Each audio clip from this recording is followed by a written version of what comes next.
Those who have been through the underworld know that the endings of all the big bosses are quite tragic. They are either betrayed by their brothers or end up in prison. I was originally just a lowly underling, relying on betraying my brothers and taking care of the big sister, gradually becoming a well-known figure. However, during a conflict over territory with a gang, I was unexpectedly ambushed by a trusted confidant. I cursed inwardly. "How dare you betray me?" I shouted loudly and stood up. But when I saw a row of police officers sitting in front of me, I was instantly stunned, thinking to myself, what is going on? Am I surrounded by the police? Wasn't I taken out by Sang Biao with a gun? Did he not die, but was instead caught by the police? Thinking of this, I looked down at my hands, and there were no handcuffs. Then I reached back to feel my heart, and there were no wounds. Suddenly, I couldn't help but freeze in place. At that moment, a young police officer shouted, "This candidate, we are in a special recruitment exam for the police force, not an admissions exam for a film academy. Please state your name immediately."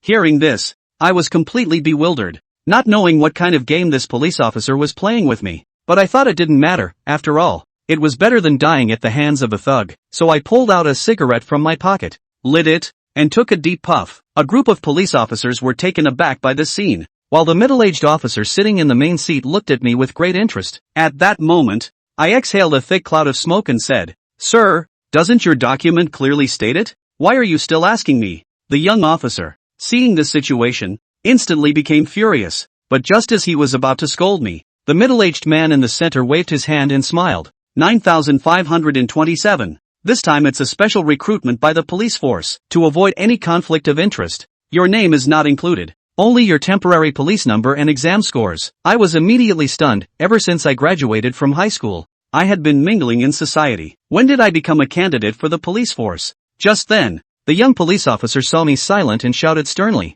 "Candidate 9527, didn't you hear Officer Lee's question to you?" In this situation, I didn't know how to respond, so I decided to play dumb and continued smoking. But as I smoked, I realized something was wrong. Why was the cigarette in my hand so irritating? Looking down, I saw Phoenix brand written on the cigarette. I was stunned. Hadn't this brand been discontinued 20 years ago? Had I been reborn? I suddenly raised my right hand and saw that the scar from the horizontal cut on my palm had actually disappeared. I really had been reborn. At this moment, the young police officer impatiently shouted, "Candidate 9527, are you playing with us?" Hearing this, I came back to my senses from the shock, first glancing at the young police officer, then raising my head to look at the middle-aged man and said, "Officer, I'm sorry, I didn't rest well last night and I'm a bit nervous. My name is Lu Nan. The road leads to the sky. Just go straight down the southern road." After saying this, I took a deep puff of my cigarette, then threw it down at my feet and crushed it, showing no signs of nervousness at all. The young police officer turned to the middle-aged man in the center and said, "Officer Lee, I don't think this kind of person is suitable for our police team. I think we can end this interview now." However, the middle-aged man showed a meaningful expression and said, "I find this kid quite interesting." The young police officer continued to persuade, "Officer Lee, this kind of person." The middle-aged man directly waved his hand, signaling him to stop talking. He then looked at me curiously and asked, "Lunnan, you scored only 38 points on the written exam, but you got a perfect score in combat. Have you studied martial arts?" I nodded and replied, "Yes, my father is a martial arts coach, and I started learning kung fu when I was 3 years old." The middle-aged man raised his eyebrows and glanced at me, saying, "I didn't expect you to come from a martial arts family." "Alright, the interview ends here for today. You can go back and wait for news." I couldn't help but secretly breathe a sigh of relief. I don't know why. This middle-aged person has always been friendly, but the pressure they give me is immense, and I always feel like they can see right through me. I came out of the police station, turned back to look at the national emblem above, drenched in sweat. Then I fished my phone out of my pocket to check what time it was, but when I saw the Nokia 8210, I was first stunned, then suddenly shocked. August 8, 2002. This time, I couldn't let my dad get into trouble no matter what. I cursed and ran to the roadside to hail a taxi to go home. While sitting in the car, I directly dialed my dad's number, but no one answered. Suddenly, I felt a bit restless and kept urging the driver to go faster, because today, my father, Lu Yongqian, would either be missing or dead, and it was from that day on that I completely became an orphan. If I could save my father, I would rather become a police officer than get involved in the underworld. After the taxi stopped at the entrance of the community, I threw down 30 yuan and turned to rush inside. When I reached my front door, I kicked it open without hesitation, and immediately a large fist came crashing towards my nose. I cursed loudly, dodged to the side, and then kicked towards the intruder's groin. The other party was clearly taken aback, but still quickly dodged. After the two kicks collided, both of us instantly took several steps back. At that moment, I could finally see the appearance of the person. A burly man with a full beard was my father. Lu Yongxiang, you little brat. Your skills have improved. Seeing this, tears instantly filled my eyes, and I shouted, I called you. Why didn't you answer? Lu Yongxiang looked at me strangely and said, why are you crying? What's the point of answering? Shenzhou's call costs 60 cents a minute. Then, as if he remembered something, he shouted, kid, did you fail the exam again? How many times have I told you not to mess around? If you can get into the police academy this time, it would be a great honor for our family. Listening to my dad's rambling, I suddenly stopped crying and smiled, saying, no, the examiner had a very good impression of me. I should be able to get in. Although I knew that this time it was probably a lost cause, I didn't care about that much. As long as I could keep my dad from going out today, it would be a win. Just then, Lu Yongxiang's phone suddenly rang, and I was startled. It was this call that turned me into an orphan. I quickly stepped forward and interrupted. Didn't you just say that phone is from China Unicom? Answering it is too expensive. You should hang up. It's probably just another useless scam call. Lu Yongxiang looked at me in confusion and said, kid, why are you so unusual today? When did we start talking about scam calls? It's really baffling. As he spoke, he was about to press the answer button. Suddenly, I panicked and rushed to grab the phone, shouting, Dad, don't answer. But Lu Yongxiang had been practicing martial arts for over 30 years, so it was not something to be taken lightly. He simply turned around and easily dodged. Meanwhile, a pleasant female voice came through the phone. Hello, is this Mr. Desire for Happiness? Lu Yongxiang smiled and said, yes, may I ask who you are? The voice on the phone seductively replied, hello, Mr. Desire for Happiness. There is news regarding the matchmaking information you posted on our website. I wonder if you have time now. We would like to invite you to our magazine office. Lu Yongxiang excitedly said, what? Is what you said true? Are we having the second round so soon? Yes, sir, please come over as soon as possible. I was stunned listening to the conversation between the two of them. What's going on? Dad really went to seek the sunset, but how could something happen outside? This is too strange. But at this moment, I couldn't care less. I had to stop Dad no matter what, or it would cost lives. With that thought, I gritted my teeth and swiftly struck my hand towards my father's neck. At that moment, Lu Yongxiang, who had just hung up the phone, never expected his son would ambush him. Before he could react, I knocked him out with my strike. I looked at my unconscious father and sighed. Old man, don't blame me for being unfilial. No matter what, I can't let you go out today. Knock, knock, knock. At that moment, a sudden urgent knocking sound rang out. Mr. Desire for Happiness. We are the staff from Happiness magazine, and we are here to pick you up. Upon hearing this, my body jolted. This was too fast. Clearly, these guys didn't come up with this on a whim, but had made arrangements in advance. At that moment, the voice outside continued, Mr. Desire for Happiness, are you not ready yet? If you take any longer, the other party might leave. I took a deep breath and replied in a low voice, wait a moment, I'll change my clothes, it will be ready soon. I immediately walked into the bedroom, wanting to grab a piece of my father's clothing to impersonate him, but when I opened the wardrobe, I was stunned to see a Spider-Man costume inside. I was taken aback. What was this? Could my dad have some special preference? I frowned, planning to throw it out, but then I noticed the words Desire for Happiness embroidered in the middle of the costume, and I was completely dumbfounded. Could this be a blind date uniform? Wearing this for a blind date would be too embarrassing, right? But after thinking it over, I gritted my teeth and thought, forget it. It's better to be called crazy than to be recognized as not my old man the moment I opened the door. Then I directly put on the clothes and opened the door. Outside the door stood 2 men and 1 woman, with a woman in OL professional attire standing in the middle, while the 2 men wore gold-rimmed glasses and a flat cap, respectively. Mr. Desire for Happiness. I didn't expect that this time you actually put on the blind date outfit directly. Hearing that woman say this, I couldn't help but breathe a sigh of relief. It seems I guessed right. The woman did not suspect anything and pointed to the stairs, saying, please follow me. The car is downstairs. Lunnan answered, then took a step down. Upon seeing the parked at the front door of the staircase Ben's nanny van, Lunnan confirmed his suspicions. Sure enough, what magazine can have such a service? Mother asterisk asterisk asterisk asterisk her. I don't know what I'm going to do this time. If you're here, you're here. Big deal. I'll just do it. Squeezing the short knife hidden in his small arm, Lunnan couldn't help but feel quite relieved. Mister, please get in. Desire for Happiness. That old workplace beauty got into the driver's seat. Then she gestured at Lunnan. Upon hearing this, Lunnan had no objections and sat straight up. Soon the vehicle started slowly, pulled out of the neighborhood. On the way, Lunnan never said a word. Moreover, he noticed that the glass in the car was also composed of mirrors. There's no way to see what's going on out there. In other words, the other party didn't want him to know where their destination was at all. After roughly 40 minutes of traveling, Lunnan's ears couldn't help but twitch, for he vaguely heard the sound of an incoming train whistle.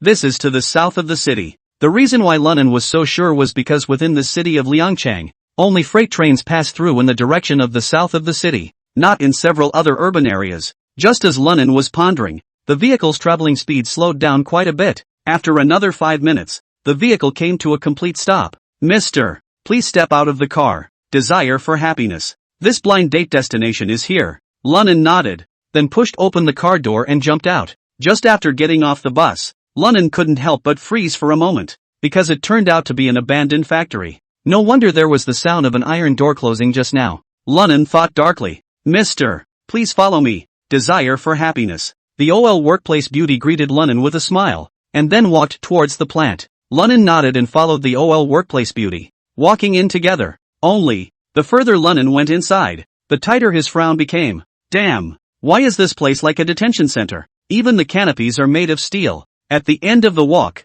the jobber stopped at a closed iron door, then said, Mister, if you still win this marriage contest, Desire for happiness, you will receive $20,000 in prize money. Go for it. The words fell, and before Lunnan could understand, he saw the woman suddenly pull open the iron door. In a flash, a mountain of cheers came out of the door. Lunnan saw a completely enclosed octagonal cage through the iron door and the spectators sitting around it. He instantly reacted to the fact that this was a black boxing match. These onlookers are the gamblers and even the bookmakers. He, on the other hand, is the fighter of the day. Lunnan was confused. Nima, my dad, he's practically screwing his son. When did he get into a black boxing match? And, with what he can do, he was actually beaten to death by someone else in his last life? How is that possible? He could know his old man's strength very well. Even if in his last life, he was confident that his fighting level was no worse than a professional's, nor would he think it was possible to secure a victory over his father. He damn well could get killed today.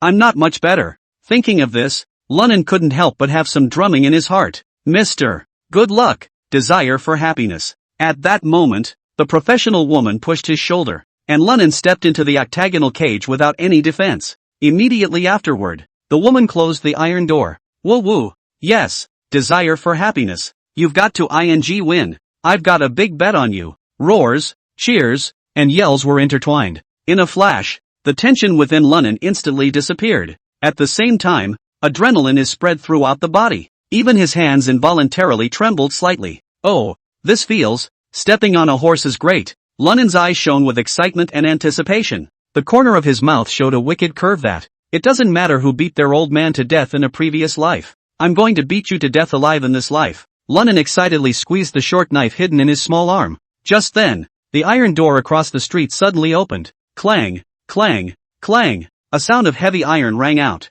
Immediately afterward, a large iron cage was pushed out. All of a sudden, the cheers got louder. It seemed to lift the entire roof off the house. And Lunnan, who saw this scene, was instantly dumbfounded. What the is going on here? Chapter 5 in the octagonal cage. Only to see that the iron cage, actually loaded with 7 or 8 poodles, is rushing to him whimpering and growling. Of course, this poodle is not the little white dog we remember. Instead, it's a mastiff that grows as big as a lion. Just as Lunnan was in a daze, the horn above the octagonal cage suddenly sounded. The voice, the same woman who had called his father earlier. Mr. Desire for happiness. These 8 below beautiful ladies are your blind dates this time. For the next few hours, if you can these 8 capture ladies, or kill it, even if you have completed this matchmaking mission. Good luck. The words fell and the room thundered. In the midst of all this noise, the 8 mastiffs in the cage were even more cranky. There was a flurry of pouncing on the cages and constant bumping and tearing. It's conceivable.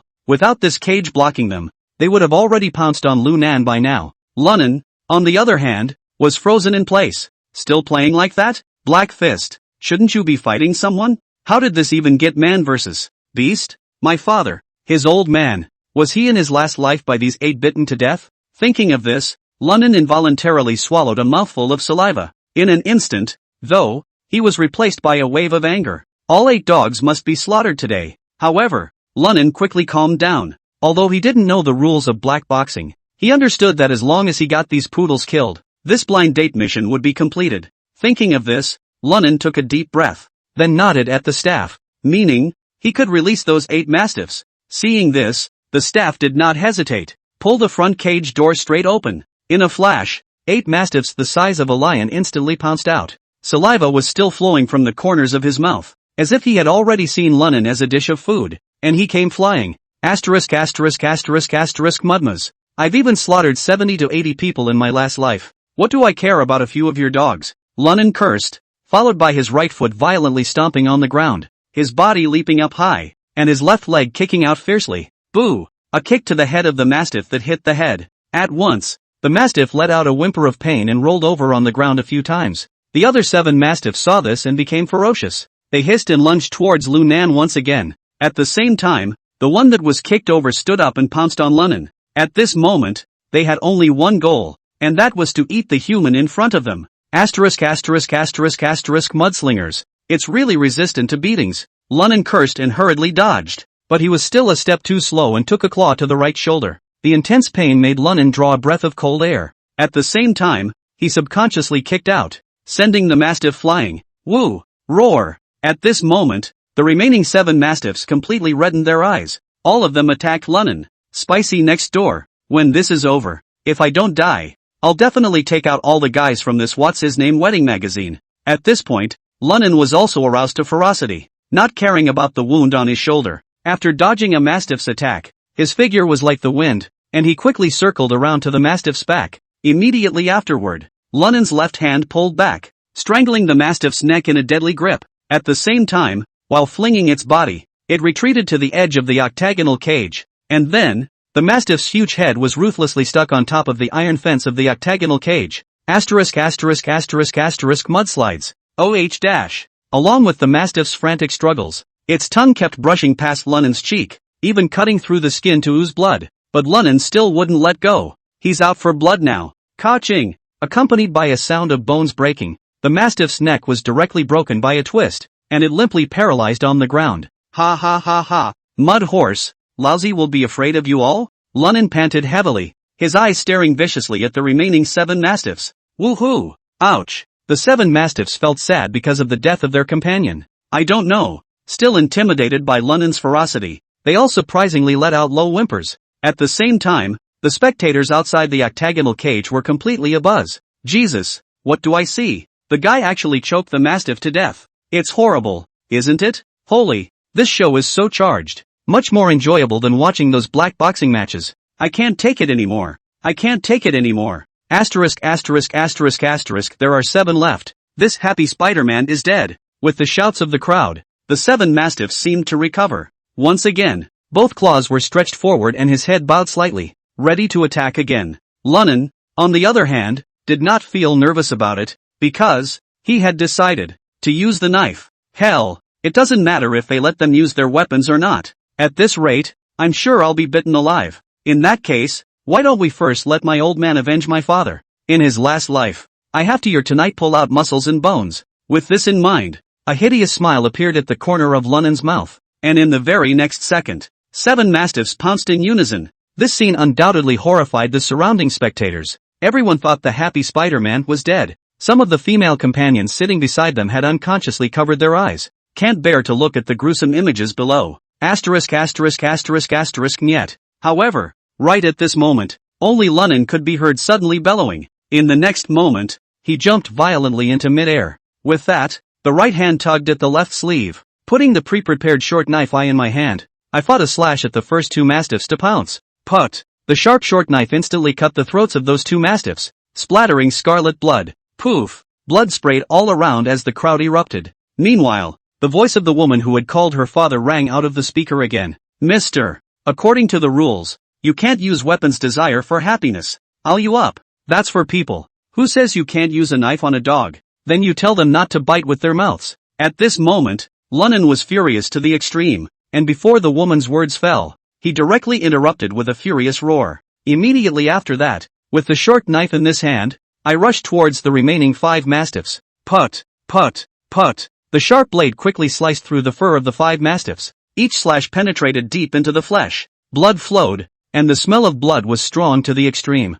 I don't know if it was because of the smell of blood or because of the perceived danger. The remaining 5 mastiffs were also ferocious. Surprisingly, he ignored the injuries on his body and frantically tore and scratched at Lunnon. For a moment, the entire octagonal cage was suddenly plunged into a scene of blood dripping and blood raining down. It was as if instead of 1 man and 5 dogs, there were 6 endangered beasts inside, fighting non-stop. Chapter 6, Scooby-Doo. Ha, ha, ha. At this moment, it was as if Lunnon had turned into a killing machine. His eyes were bloodshot and his expression was grim, without the slightest hint of fear or panic. Instead, the more you fight, the more you get. At the moment, he was stained with blood. There were his own and those of the 5 dogs in front of him. Seeing this scene, the audience on the field not only did not feel sympathy and horror. Instead, it fuels their hormones even more. Okay, Spider Boy, you're good. Slaughter those 5 dogs. Great job. The atmosphere of the scene was just high as hell. At the sight of this,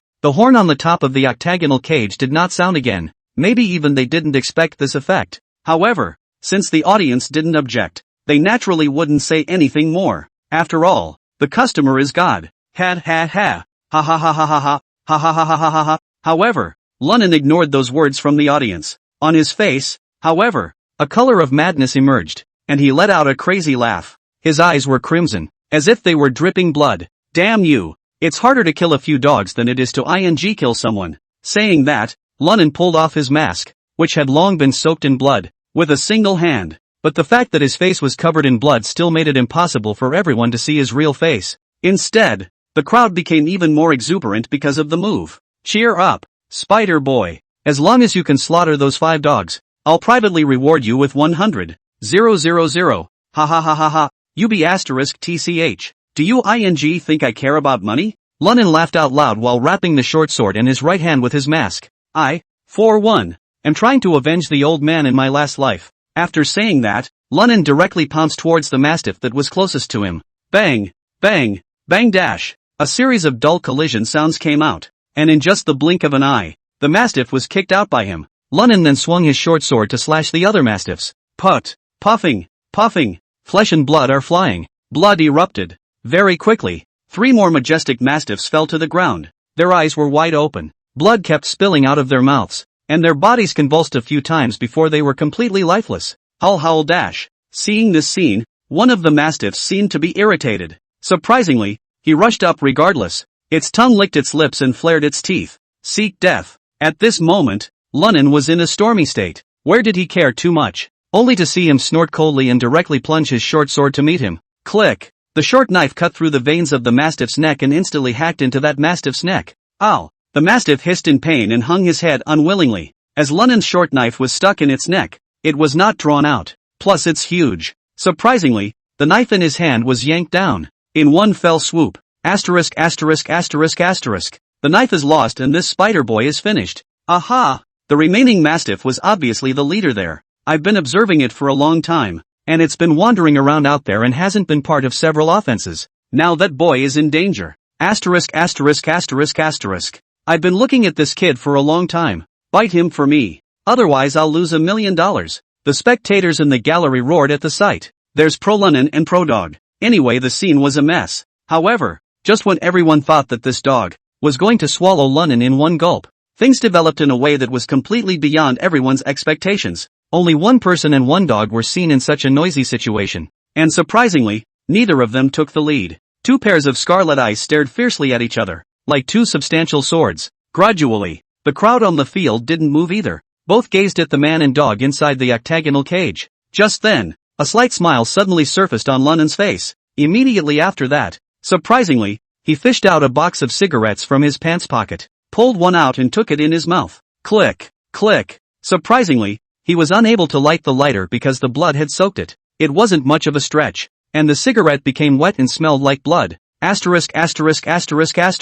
Lunnon frowned and spat out the entire blood-stained cigarette. It landed right in front of the mastiff that had been watching him. The mastiff lowered his head at once and sniffed the cigarette that had become a ball. Immediately after that, it violently roared up to the sky. Ho ho ho ho ho! A deafening roar, mixed with a strong odor of brutality, spread throughout the grounds. Just when the crowd thought the fun was about to begin, Lunnan suddenly bellowed. Get down! Who? Hearing this angry rebuke, the mastiff, which was already poised to strike, actually trembled. It slowly raised its head and stared at Lunnan with a scarlet and doubtful gaze. I told you to squat. Lunnan's expression was no longer as fierce as it had been earlier, but was calm to the core. Even the voice, it didn't carry an ounce of emotion. He slowly forced his way towards the mastiff. Ow dash! The mastiff let out a low growl, and although it still bared its teeth at Lunnan, its body slowly slumped down. In the meantime, Lunnan finally walked up to it. Great! Lunnan stretched out his right hand and slowly reached for the dog's head that was at the height of his chest.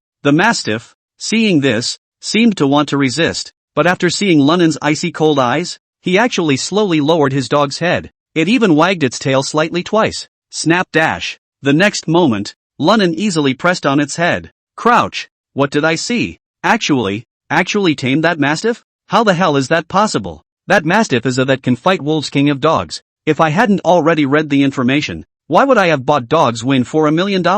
Those surrounding crowds who were watching the battle were all stunned. The gambler in particular was furious, because he bought Lunnan's death, and as a result, he's now losing money. Oh, though you're obedient now, but in a previous life you took out my old man, so I can't let you live. I don't know if I understood Lunnan's words, still feeling his murderous aura. The, which was already docile king dog, suddenly barked furiously and rushed to bite Lunnan's neck. Ha ha ha, you dumbass. Triple the odds. That's 3 million. Spider boy, let's get you in there and pretend. You might as well go to hell. The gambler laughed out loud, as if he had already seen the sight of Lunnan's neck being torn apart. He or she will also be victorious. Chapter 7, Out of Time. Bang! But just as the dog king's bloody mouth was a centimeter away from Lunnan's neck, a loud bang came. Immediately afterward, the dog king Tibetan Mastiff unexpectedly flew out instantly. It was Lunnan's inch punch that took the lead and hit its stomach. Woo! The dog king let out a miserable wail and crashed on top of the iron cage.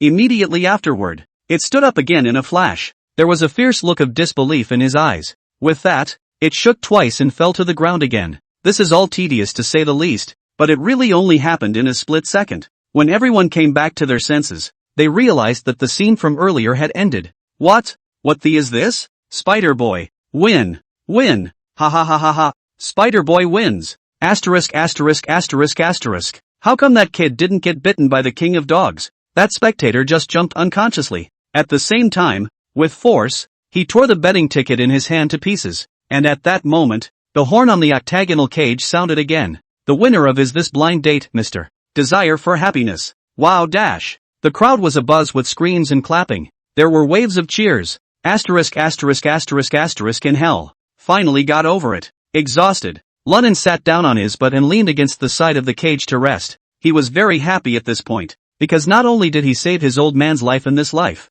and avenged my old man in a previous life, it was also as if this bruise from the dog scratching and biting didn't hurt as much. Just then, the iron door in the octagonal cage suddenly rattled. A woman with a golden mask on her face walked in. Mr. Congratulations on winning the second Desire for Happiness blind date. Here's your bonus. Hearing her say that, Lunnan didn't look up, because he wasn't sure if he'd ever seen Pops in the flesh. Even if he hadn't seen it, he knew who Pops was. Although his own face was covered in blood, he should still be able to tell that he was a young man. If he let the other party know that he was not Liu Yongxiang, there was no chance that he would cause other problems. Now he was completely incapable of fighting himself. So the safest thing to do is to keep your head down and cover most of your face with wet, blood-stained hair. Thank you. When can I get out of here, please? Lunnan deliberately asked in a deep, indifferent voice. The masked woman was clearly not amused. Handed 2 stacks of in his hand over they. By UNCP. 1 moment, please. Because of the severity of your injuries,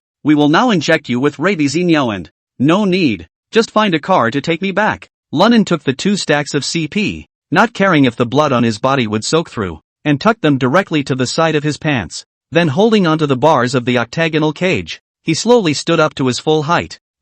Well, just a moment. We'll go and make the arrangements. I'll notify you of afterward, so please be prepared. The next matchmaking event. The woman nodded, then backed out. Lunnan wiped the sweat from his forehead with his sleeve. Hiss. Grass. That hurts. Lunnan covered his left shoulder and limped outside, but when it came time to walk over to the cage, he resisted the urge to stop, only to see that the corpses of the 8 vicious dogs had all been contained within the iron cage. But the topmost dog, the king of dogs, seemed to move his dog's legs slightly. Aha! I'm surprised this inch punch didn't kill you? Lunnan was slightly surprised, but he didn't think much of it and turned to leave. Just then, however, the king dog gave a soft whimper. Immediately afterward, he unexpectedly opened his eyes and looked at Lunnan. The moment he saw those eyes, it was as if Lunnan was struck straight to the soul. There was despair, helplessness and fear in those eyes. This kind of look, Lunnan never thought that it would appear on a dog. And, most of all, he empathized with the knowledge of his old man's death as well as his being taken out by the morning ghosts back then.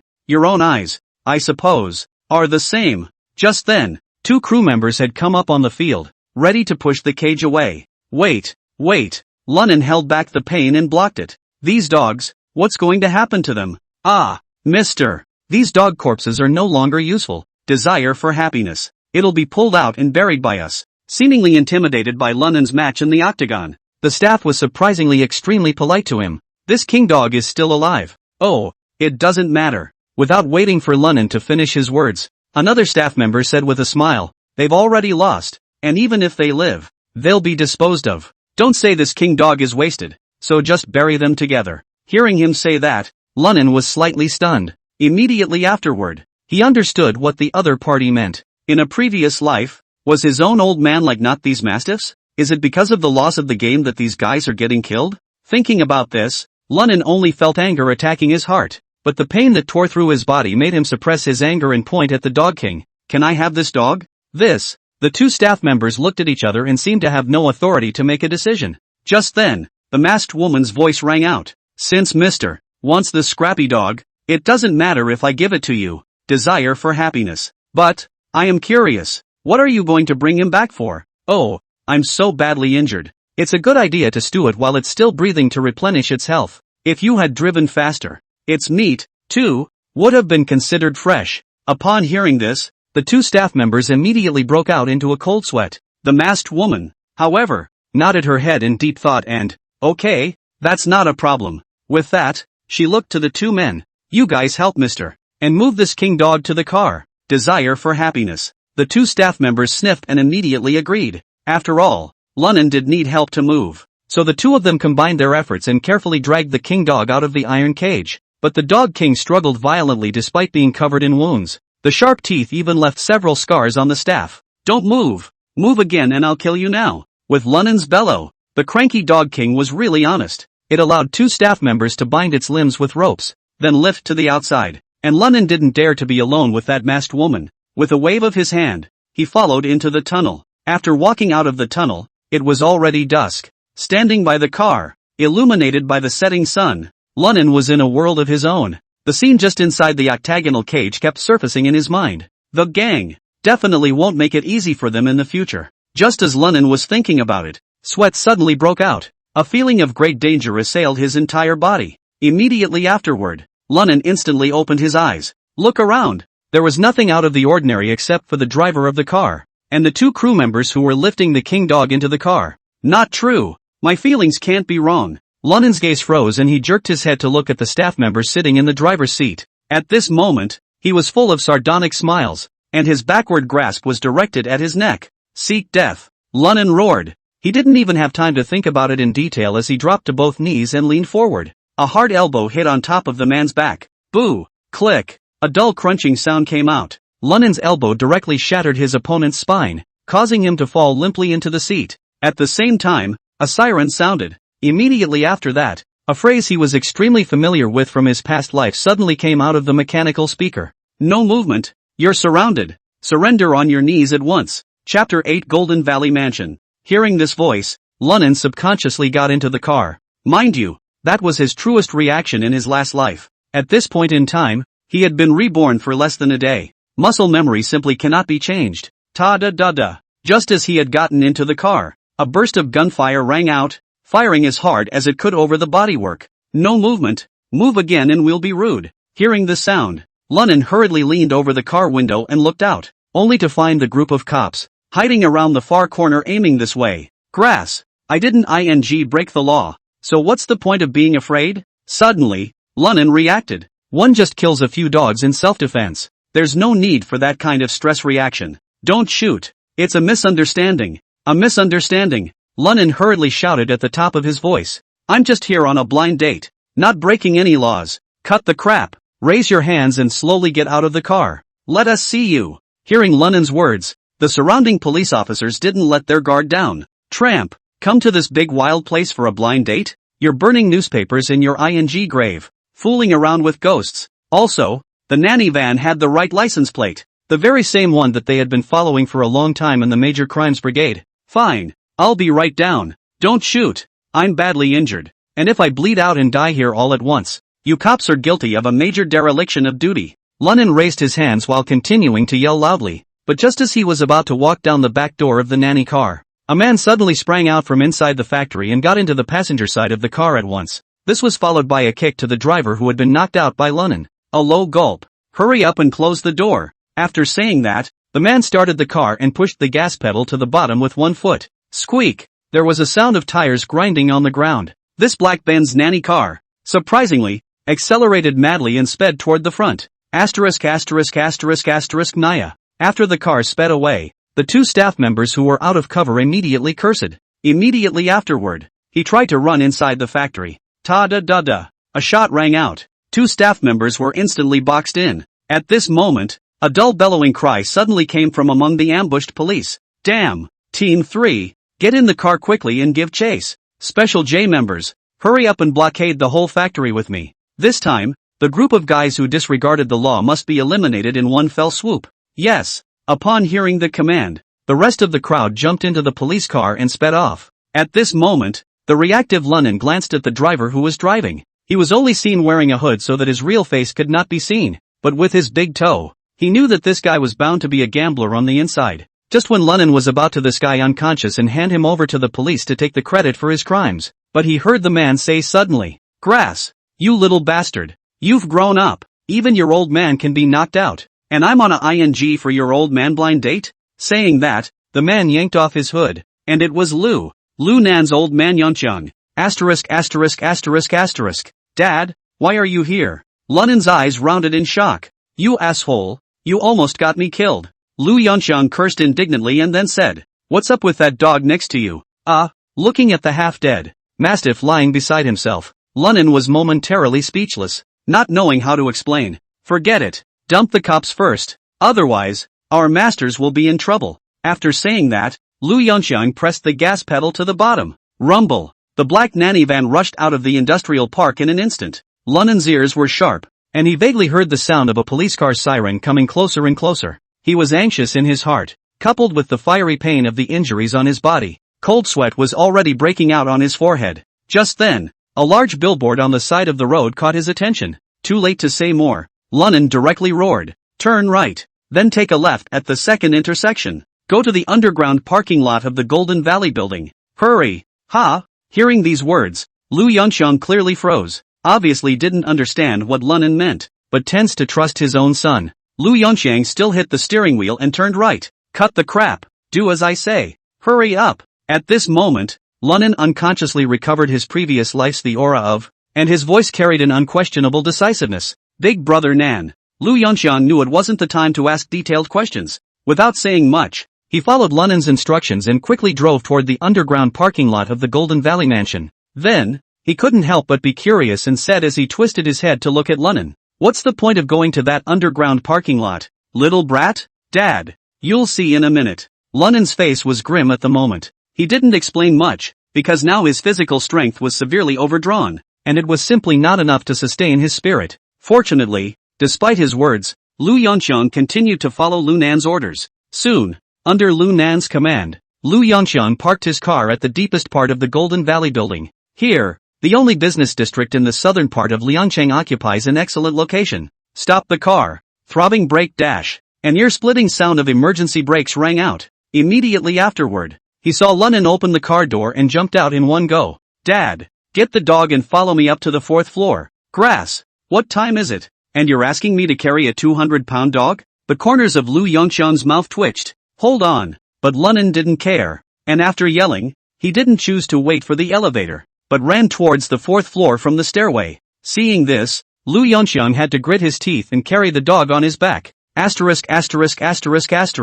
Today is considered to be in this brat's hands, he muttered before quickly catching up with the dog on his back. Soon, Lunen arrived on the 4th floor with his father. "Quickly, Come with me to the bridge dog meat house, Lunan yelled as he ran. At that, Lu Yongxiang suddenly realized that his son was trying to pretend to be a dog meat dealer. But the ING cops aren't cuties. You can find out what's going on when you ask. This mother asterisk.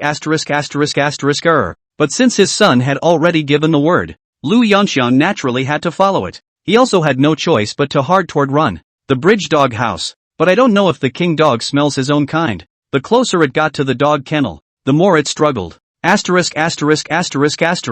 Don't move. Lu Yongxiang's kung fu is extremely good. It's natural to deal with a wounded dog. He only saw his hands pinching each of the dog king's 2 legs, and then with a bend, he carried it on his shoulders. Following Lunan, he scurried into the store. As soon as you enter the store, a strong smell of meat flavor hits your nose. Sir, you are. Seeing Lunan, who was covered in blood, the waiter couldn't help but be startled. Cut the crap. Lunan's eyes widened in anger at this moment. Then he roared. I'm Master Jin's brother. There are cops in the back. Help us hold them off. This dog I'll put in the back kitchen. If they ask, tell them we're here to sell dogs. With Lunan running and shouting, he had arrived at the back of the store. Dad, leave the dog king here. Let's go. With that, Lunan ignored the dumbfounded chef and ran towards the very back of the kitchen. Don't kill this dog. Keep it well for me. I'll pick it up in a few days. Tell Master Jin that he's in trouble for today. Lunan yelled and lightly pushed open a 3-door refrigerator. This was followed by a few clicks on a side burner.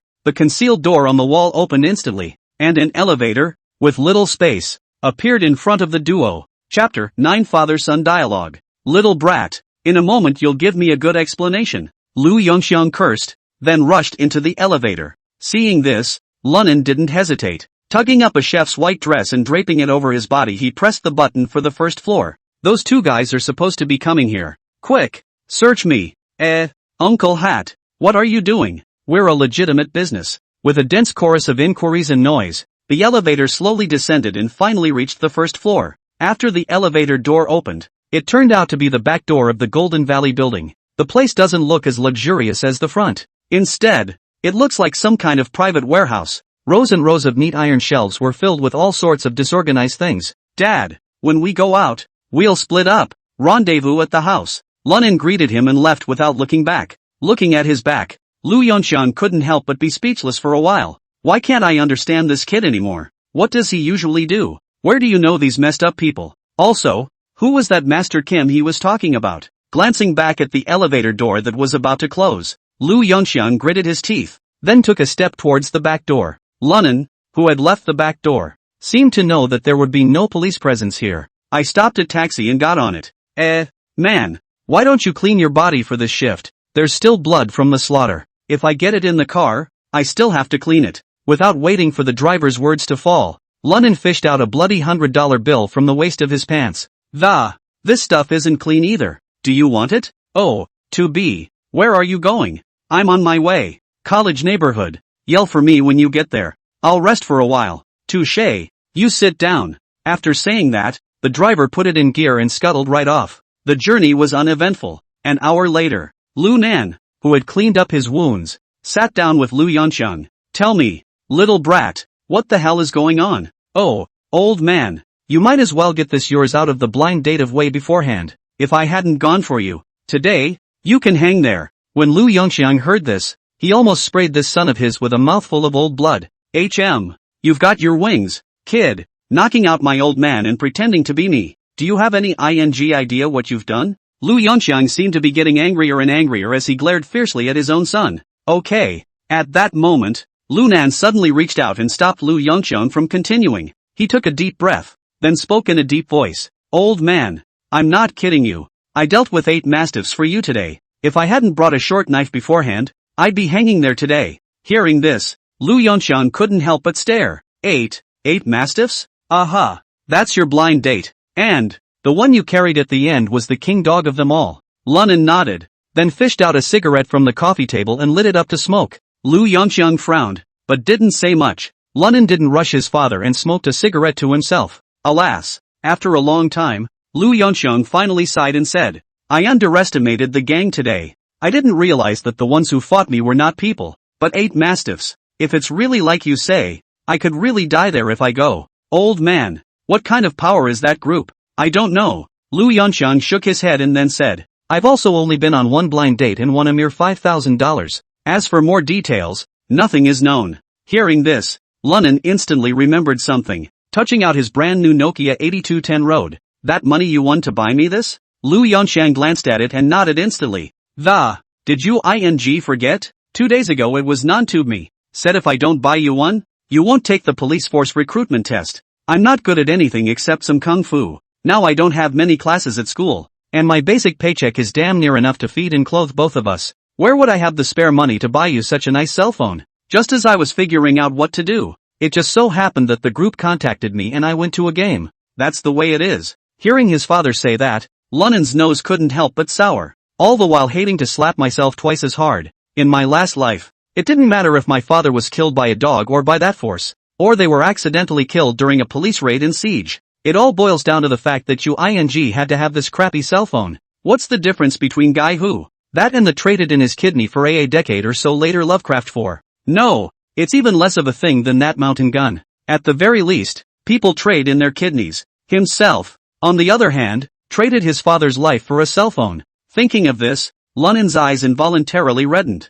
Oh, little brat, not like your character. Lu Yongxiang picked up the cigarette case on the coffee table and touched out a cigarette in his mouth. As I recall, in the past, if I had mentioned something like this, you would have blown up. Why have you become a good boy today? At that, Lunan exhaled his cigarette. Taking advantage of the cover of the fog, he hurriedly wiped the corners of his eyes, then pretended to be full of care and dryly laughed. Ha ha, old man. Why I'm 20 now. Can't always use your old man's money, can we? I'll figure it out on my own if it happens again in the future. You don't always follow around and worry. Hearing Lunan say this, Lu Yongxiang, who had his cigarette lit, suddenly frowned, then narrowed his eyes and said, Oh, that I do believe. Little bugger. Say something. What's with that dog meat restaurant? Lunan was stumped for words, his head spinning as he searched for the right wording. I'm telling you, don't bull me. That dog meat restaurant. It's definitely not going to be a proper business. And who is Master Kim?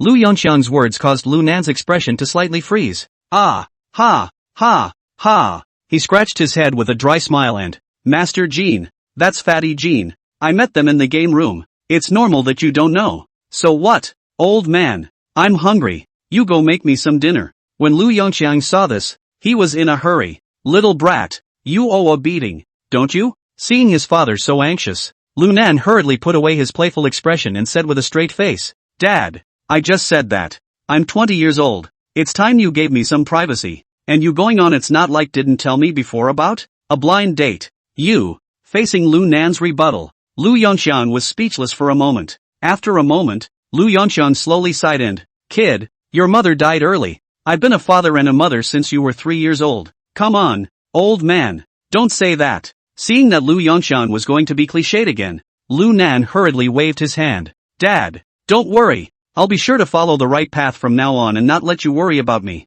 I'll be out looking for a job in a couple days. Definitely don't fool around with the loafers in the community. Do you see into it? Hearing him say that, Lu Yongxiang paused, then suddenly asked, By the way, didn't you say that you're only 10 times better at this police special exam? When will you be allowed to report for duty? Chapter 10. A twist in the road. Hearing my father ask that, Lunan couldn't help but have a headache. Grass. Bragging is bigger than blowing. God is 10 to 1. Ha, it's a 9 out of 10 chance of failing the test. But looking at Lu Yongxiang's hopeful eyes, Lunan hardened his head and laughed dryly. Ha, it's not that fast, is it? They interviewed all the trainees and had to do a comprehensive evaluation, right? I'm guessing it'll be a week or so at the earliest before the results are announced? Even that specialized college of yours, doesn't it take a month for the admission list to come out? At those words, Lu Yongxiang nodded thoughtfully. Well, okay then, take a break. I'll get the induction cooker out. Tonight, let's have hot pot. I'll buy the tripe and beef and you can build it. With that, Lu Yongxiang patted his son's shoulder and headed towards the kitchen. Seeing this, Lunan's body loosened. Meanwhile, the mind kept thinking about the events of the day. Being a cop is probably out of the question. Pops isn't hung up on this life, so he can't still be a jerk, can he? But let me go out and get a job. What for? I'm just like Pops, except I know kung fu and chopping. The mother of all other will not what. Thinking about this, Lunan couldn't help but scratch his head for a while. Grass. I didn't play the lottery or stocks in my last life either. Otherwise, just go with your memory and buy some random stock. Or buy $100 lottery ticket for the special prize. Old me can get rich too. What a headache. Come on. One step at a time. Take a couple days to reminisce. See what you can do to make money through time differences. Knock knock. Just as Lunan was thinking out loud, there was a sudden knock at the door. Shoo, Lu Yongqian, who was preparing the hot pot in the kitchen, instantly flashed out. A silent gesture was made at Lunan. Immediately afterward, it tiptoed to the door. Looking through the cat's eye, there were 3 men standing outside, and all were uniformed police officers. Asterisk asterisk asterisk asterisk. Looking for it so soon? Lu Yongqian couldn't help but be shocked. Hurry whispered at Lunan. Son, you find a way out through the window in my house. I'll deal with these cops. Through the window of your house? Lunan sniffed and a black line appeared on his face. Dad, our house is on the 5th floor. Can I fly? Going through your house window? Asterisk asterisk asterisk asterisk. After teaching you kung fu for so many years, how hard can this be? Move, Lu Yongqian said as he reached out his big hand and shoved his son, then quickly turned off the lights in his own room. Seeing this, Lunan only felt his eyelids jumping. No way. Is this forcing me to jump off a building? Just then, a deep male voice suddenly sounded outside the door. Hello, is this the Lunan family? We're from the city detective squad. Please open the door. Lu Yongqian hurriedly pushed Lu Nan into his house, and then gently brought the door of the room with him. Ah, Lunan is not at home. What's the matter with you guys? Lu Yongqian stood behind the door and inquired in a low voice. Mr. Lu, you are Lu Nan's father, right? The male voice at the door sounded again. It's me. I'm his dad. What can I do for you guys? It's like this. We're delivering the acceptance letter to Lunan. He was accepted by us in this special recruitment for the police force. With that, the man took out a piece of A4 paper and shook it in front of the cat's eye. Seeing this, Lu Yongqian was first stunned, followed by ecstasy. Ah, Lunan was accepted? You wait a moment. With that, he opened the door to the room. Freeze, hands up. But the moment the door to the room opened, 3 police officers suddenly sprang out of the door. The black, heavy pistol was in his hand. You guys, what are you doing? Lu Yongqian was startled and hurriedly raised his hands, but remained calm and tried to put on a look of bewilderment. Seeing this, the middle-aged man at the head of the door sneered and faintly said, Oh, Mr. Lu Yongqian, we have a few questions for you. I hope you'll cooperate with us. I'll cooperate with you guys, but this seems a little excessive, doesn't it? Lu Yongqian asked, feigning confusion. Do you need to come up here and pull out a gun? We wouldn't dare to be careless when dealing with a martial English ranked coach. The middle-aged man let out a cold smile, and then he walked into the house with 2 of his men. Lunan, come out. I know your home. Your entire neighborhood. It's been surrounded by us. You can't leave. Lunan, who was hiding inside the house, couldn't help but frown. Flicking back the curtains, I saw that police cars were indeed covered below. Grass. This is bad food. Nope. I didn't break the law. Wasn't it just killing a couple of dogs? Thinking of this, Lunan wanted to go straight out. But just then, Lu Yongqian spoke up. This officer, I could charge you with trespassing. You'd better leave now. Otherwise, I will definitely hold you responsible. By this time, the middle-aged man had come to the coffee table in the living room, only to see that he was in no hurry either. Surprisingly, he sat down in an old-fashioned manner, grabbed the cigarettes on the table with his hand, and drew one out and held it in his mouth. A young policeman next to him, on the other hand, hurriedly took out a lighter and lit a cigarette for the middle-aged man. Seeing this scene, Lu Yongqian's brow immediately furrowed. Officer, now I have one more reason to complain. Unauthorized use of people's property. Upon hearing this, the middle-aged man let out a light laugh, and then fished out the piece of from earlier A4 paper and placed it on the coffee table. Then he said slowly, Mr. Lu, this is a search warrant issued by office. You can look. Lu Yongqian is not spoiled, and directly picks up and watches for himself. Sure enough, it was a search warrant, and the R stamped at the bottom, respectively official seals of the office and the city council. It's definitely not fake. Meanwhile, Lunan's heart trembled violently when he heard the conversation between the two. The Hall of S. How big of a deal is the treadmill? How dare you let the S office issue a search warrant straight away? Even if I had hacked someone to death in a previous life, I wouldn't have gotten this treatment. It's definitely not as simple as killing a few dogs in this treadmill, but I didn't do anything illegal. It's just that I was just thinking about all this mess when I was pondering what I would do for work in the future. Is it illegal to think about it? Lunan pondered darkly. The voices outside sounded again. I have another document here. Saying that, The middle-aged man took out another piece from his pocket A4 paper and placed it on top of the coffee table. This is Lunan's notice of acceptance into the police force. Mr. Lu, which direction things go next will depend on whether Lu Nan comes out or not. What? Lu Yongxian, as well as Lu Nan inside the house, were all shocked. Lu Yongxian was even more excited and picked up another piece of A4 paper and read it carefully. This turned out to be a real offer of admission. It also has the official stamps of Hall and the city council on it. At that moment, Lunan in the house came to a realization. I said, why does this voice sound so familiar? Isn't this the same Officer Lee who interviewed himself this morning? I can't believe I actually got accepted into the police force? Lunan's mind went blank, and even his body trembled slightly. He hadn't expected at all that he would be able to join the ranks of the cops. Originally he had been ready to run away to go back to being a jerk. However, it was not expected that a scene of peaks and valleys would be staged. Chapter 11 The Iron Blood Police Inspector. Now, tell me your choices. Officer Lee seemed sure that Lunan was at home and said in a deep voice, either that, or be a wanted man on the run forever. Either that, or become one of us. Lunan, what do you choose? Hearing him say that, Lunan's mind turned sharply. The other guy didn't have to lie to himself. They've got guns now, and they're covered underneath. No matter what, there was no way he could have gotten away with it. In that case, might as well take a shot. Thinking of this, Lunan no longer hesitated and directly pulled open the door to the room. The three people who came into view, two of them were none other than Officer Lee from the interview during the day as well as the young policeman. Oh, Officer Lee, why such a big show? Isn't it just to send me a notice? How come there was a search warrant attached? Lunan smiled and walked out, then sat down across from Officer Lee with a big grin. Not a bit of restraint at all. Seeing this, the young policeman couldn't help but frown. Disgust covered his face, but when he saw that the middle-aged man didn't say anything, he didn't say anything more. Lu Yongxiang was also surprised at his son's behavior. How come this kid seems to have grown up instantly in a day? Look at this pie in the face of the police. He's more composed than his old man. The middle-aged man, on the other hand, had a smile on his face, showing a hint of appreciation. Ha, Lunan, I'm not just here to deliver your notice this time. It was you, wasn't it, who competed in the black boxing tournament in the South End today?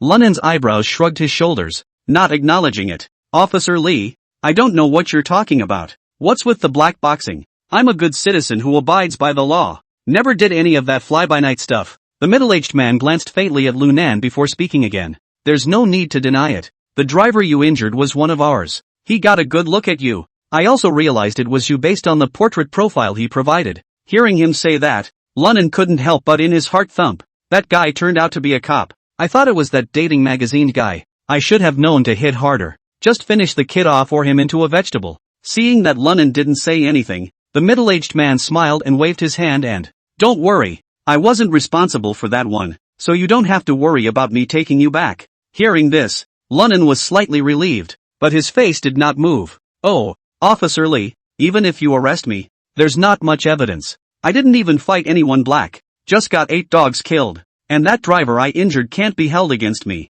because he made the first move. Well, that's true. To Lunan's surprise, the middle-aged man nodded in agreement. But then again, faced with 8 well-trained mastiffs, you managed to come out of the octagonal cage alive, and shrugged off the tracking of my co-workers. It's really something you can't underestimate. Hearing the middle-aged man's words, the corner of Lunan's mouth flicked up, revealing a hint of a feigned smile. I'm flattered. I'm just lucky. Okay, don't jabber at me. The middle-aged man took a deep drag on his cigarette, then stuck the butt in the ashtray and said in a deep voice, Lunan, I ask you solemnly, does it join us? At that, Lunan looked at the 2 documents on the coffee table. Bitterly, he said, Officer Lee, in this situation now, even a little cutie, all know how to choose, right? If I'm not mistaken, if I refuse your invitation, I suppose the next moment, my father and I will be in the interrogation room? Seeing him like this, the middle-aged man revealed a mysterious and unpredictable smile and,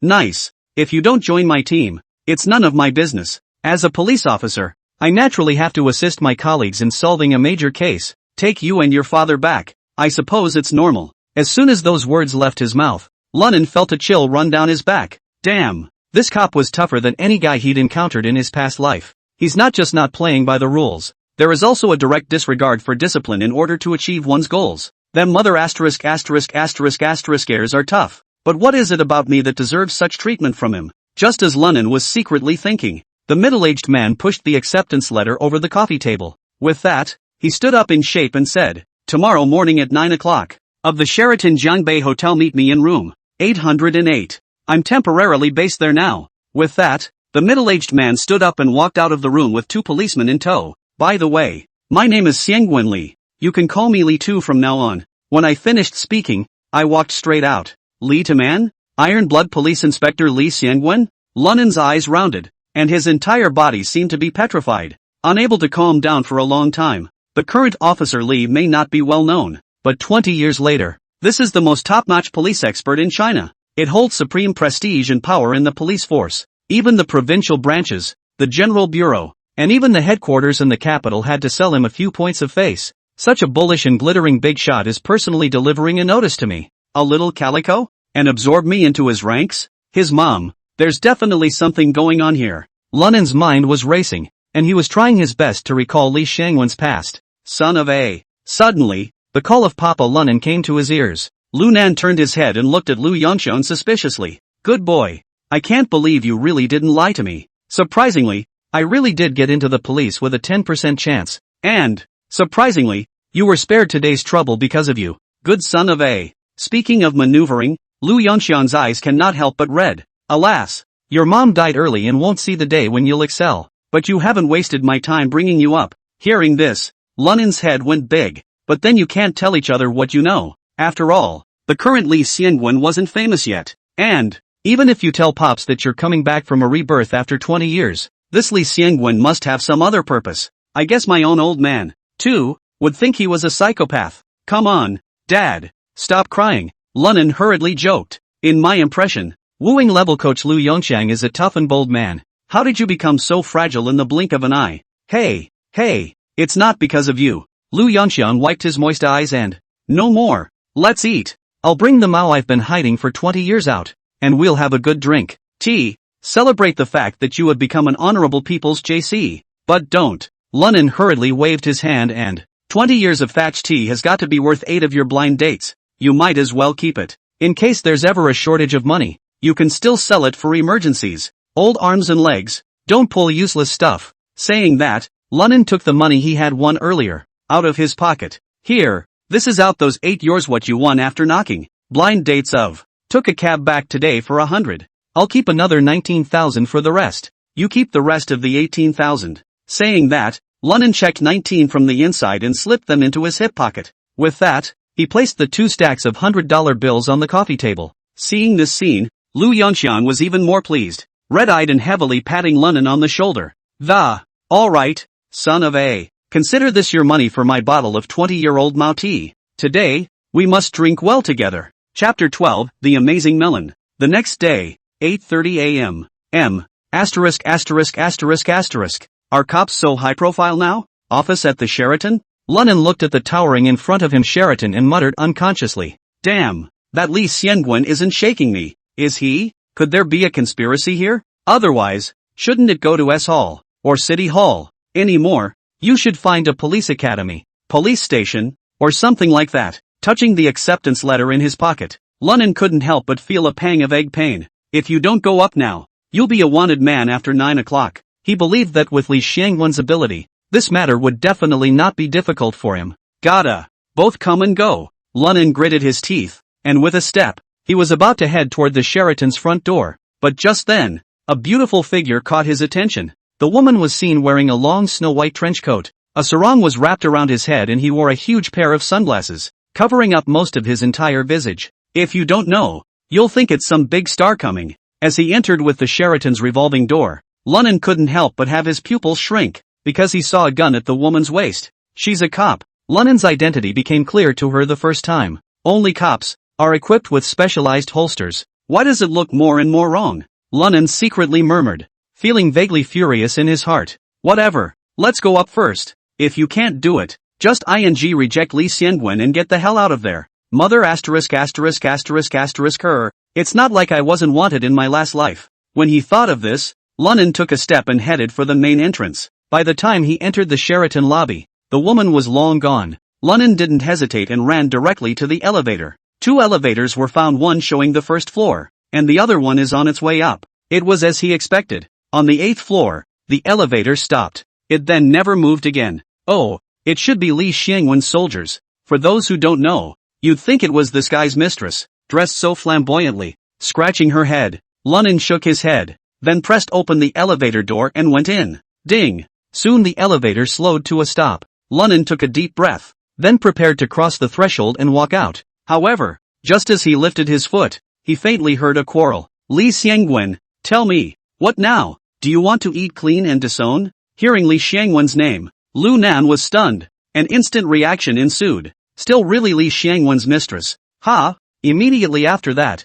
Lunan realized something. Instantly, he ran out of the elevator, then hid behind a raised wall stack in the hallway. Only half an eye was showing, gazing darkly ahead. Wangwen, don't argue, come in first. If anyone hears about it, my career will be over. Li Xiangwen's voice came out, and immediately afterward, he watched the woman being dragged into a room. Grass, big hair, big hair. How did this even come across such a big melon? Lunan didn't because he knew about this feel excited. Amazing melon. Instead, it's full of angst. Experience in his last life had taught him that the more he knew, the faster he would die. Tay mother asterisk. The whole holding some secrets for nothing and trying to blackmail people thing only happens when status matches or in a TV show. With his current status, if he wanted to use this to blackmail Li Xiangwen, it was simply too long to live. No way. I can't go. At least not over there now. If he is now foolishly going over to report for duty, it is estimated that he will directly have to let Li Xiangwen get to the prison. Thinking of this, Lunan pulled out his cell phone and looked at the time. It's still almost 20 minutes to 9. One should return to the first floor and step up. At that time, with Li Xiangwen's ability, I think he would have been able to solve the problem. With that in mind, Lunan turned and tiptoed toward the stairwell. Being careful is obviously not a good choice to go to the elevator right now, but what he didn't expect was that he was just about to pull open the stairwell door. A voice was heard behind him.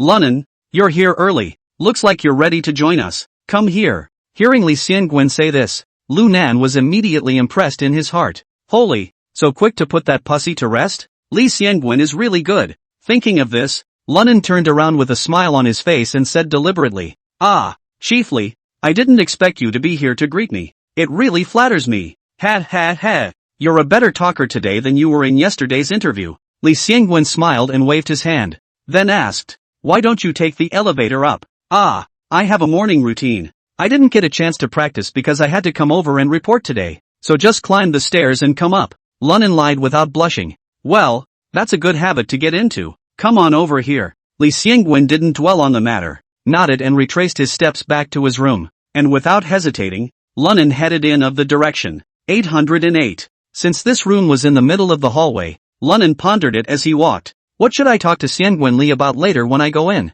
Also, a word about the marriage magazine. If Li Xiangwen can help himself against the magazine, I'm sure my father and myself will be safe. But the moment he stepped into the room, he couldn't help but be slightly stunned, because there was no sign of the female cop, but soon he realized that the female cop must have been hidden by Li Xiangwen in the inner suite. Here, Lunan, come and sit down. Li Xiangwen sat down on the sofa and waved his hand at Lunan, signaling him to come over. Lunan sniffed and immediately took a few steps forward to sit down. His eyes fell on the glass of water placed next to the coffee table. The water glass had obviously been freshly cleaned, but Li Xiangwen had overlooked the teapot. There was clearly a pinch of something powdery stained there, and if you didn't look closely, it wasn't easy to notice. Li Xiangwen the old calf wouldn't have drugged that, would he? Although he thought so in his heart, Lunan didn't show any abnormality. One butt was right across from Li Xiangwen. Here, Lunan, taste it. This is the pour I've been saving for 10 years. Li Xiangwen reached for the teapot and poured a cup of tea for each of the two men.